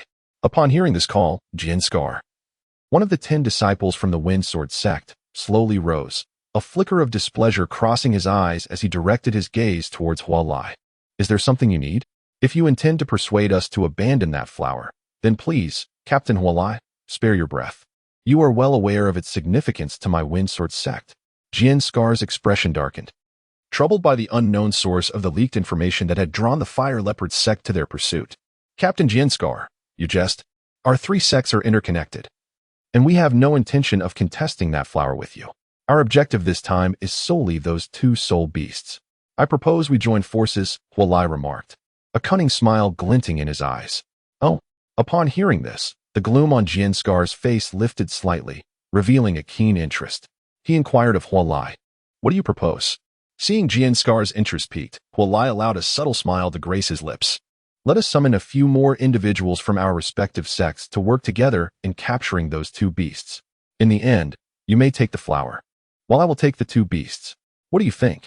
Upon hearing the words of Walai, Jianshan fell into a contemplative silence. After a brief moment, he raised his head and nodded gently. Good. Chapter 183. Beneath the veil of night, as the disciples of the Wind Sword sect and the Fire Leopard sect joined forces within the valley, a tempest of turmoil began to brew. Having sustained varying degrees of injuries while confronting the 2 emerald demon birds, the primary combatants of both sects sought to rally reinforcements from the central forces of Beast Spirit Island. Each sect dispatched a disciple to ascend the valley and illuminate a signal for communication, preparing to summon their main forces. For the flower nestled within the valley was an object of their ardent desire, and they could not allow for any unforeseen complications. Under the cloak of night, atop the valley, 2 disciples tasked with relaying the message arrived at a conspicuous location. They produced the communication flares from their possession, amidst the darkness. These flares would be visible from any point on Beast Spirit Island. Without a moment's hesitation, the 2 disciples ignited the flares and aimed them towards the unobstructed night sky. However, at that very instant, a pair of sinister, violet eyes suddenly flickered to life from the darkness behind them. Sensing an ominous presence, a chill surged through their hearts, and their bodies stiffened. Just as they attempted to turn around, a swift flash of sword light reached them before they could react. With a sharp sound, a line of blood shot towards the heavens, glinting in the moonlight as it fell onto the grass nearby. The 2 figures collapsed rigidly to the ground. their eyes wide in terror, as if they had witnessed something most dreadful. Crimson blood flowed from their necks, staining the earth beneath them. From the shadows emerged a figure, shrouded in darkness, with faintly violet eyes and an enchanting purple longsword. Clad in a billowing black robe, this figure was accompanied by a similarly robed woman. These two were none other than Yi Ling and Kuei Ling communication flares. Yi Ling grasped the object tightly held in the hands of the two individuals. Bathed in the silvery moonlight, she discerned its nature and slowly spoke. It appears that the flower you took is quite extraordinary. The way these two treat it suggests that a significant part of their motivation for participating in this Beast Soul Island competition must indeed stem from that flower. A glint of mockery flickered in Kuei Ling's eyes as she continued. They likely remain unaware that the very thing they are striving so desperately to attain has already been completely refined by the person standing before them. I wonder what their reaction will be upon discovering this. Regardless, that flower has been refined by me, and there shall be no second one on Beast Soul Island. Let them search. Yi Ling's gaze was devoid of emotion, as if the presence of others was of no concern to her, and she exhibited no surprise. An enchanting purple soul force erupted from her hands, obliterating the two signaling flares into mere dust. She lifted her chin, revealing a cruel smile. However, the condition remained that they must survive the night. The alliance between the Wind Sword sect and the Fire Leopard sect had fostered an atmosphere of camaraderie, softening the previously hostile interactions between the two sections. Their disciples gathered around a massive bonfire. By the flames, the leader of the Wind Sword sect, Jin Hin, raised his head, a hint of confusion flickering in his eyes as he gazed in the direction of the two individuals they had dispatched. Firely, do you not sense something amiss? Hearing Jin Hin's voice, Firely, seated nearby, also displayed a glimmer of concern.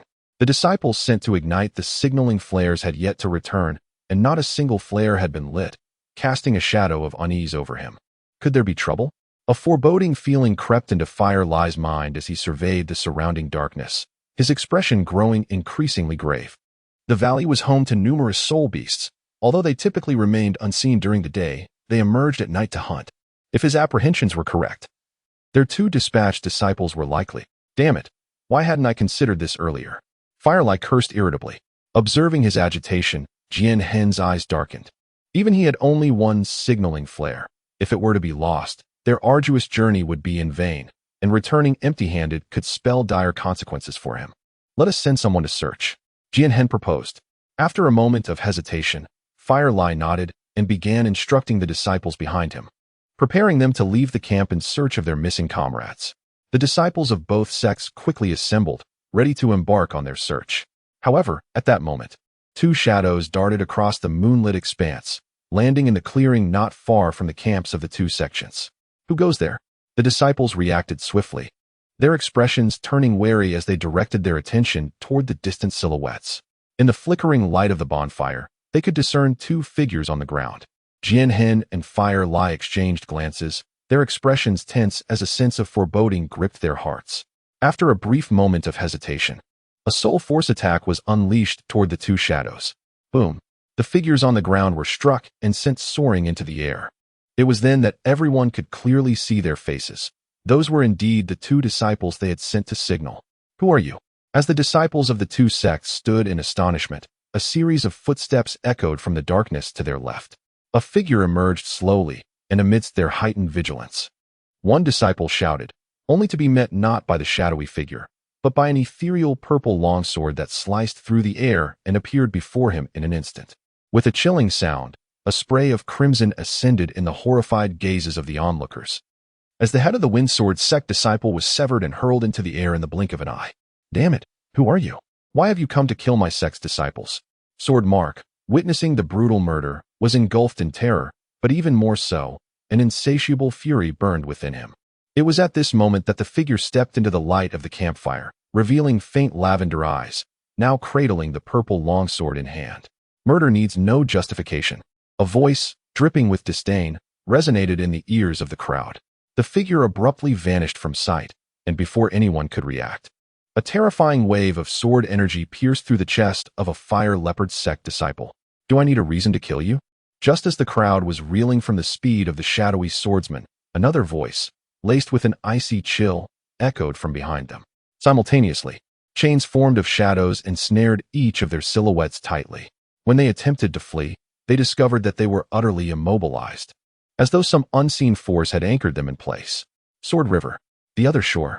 Beneath the serene and beautiful moonlight, a massacre unfolded, with blood serving as the finest pigment, staining the night sky in vivid hues. Synopsis: a boy traverses into the world of Douluo, wielding a mysterious and unfathomable martial soul, embarking on a journey toward the pinnacle. Taiji Sword Dao, 4 symbols, sword technique, 3 lives transcendence, heartless valley, space storms, divine realm crisis, millennia of scheming. All comes to naught in a day. Witness the tale of the steadfast Yi Ling, brandishing the heartless sword, as blood colors the heavens of an entire realm.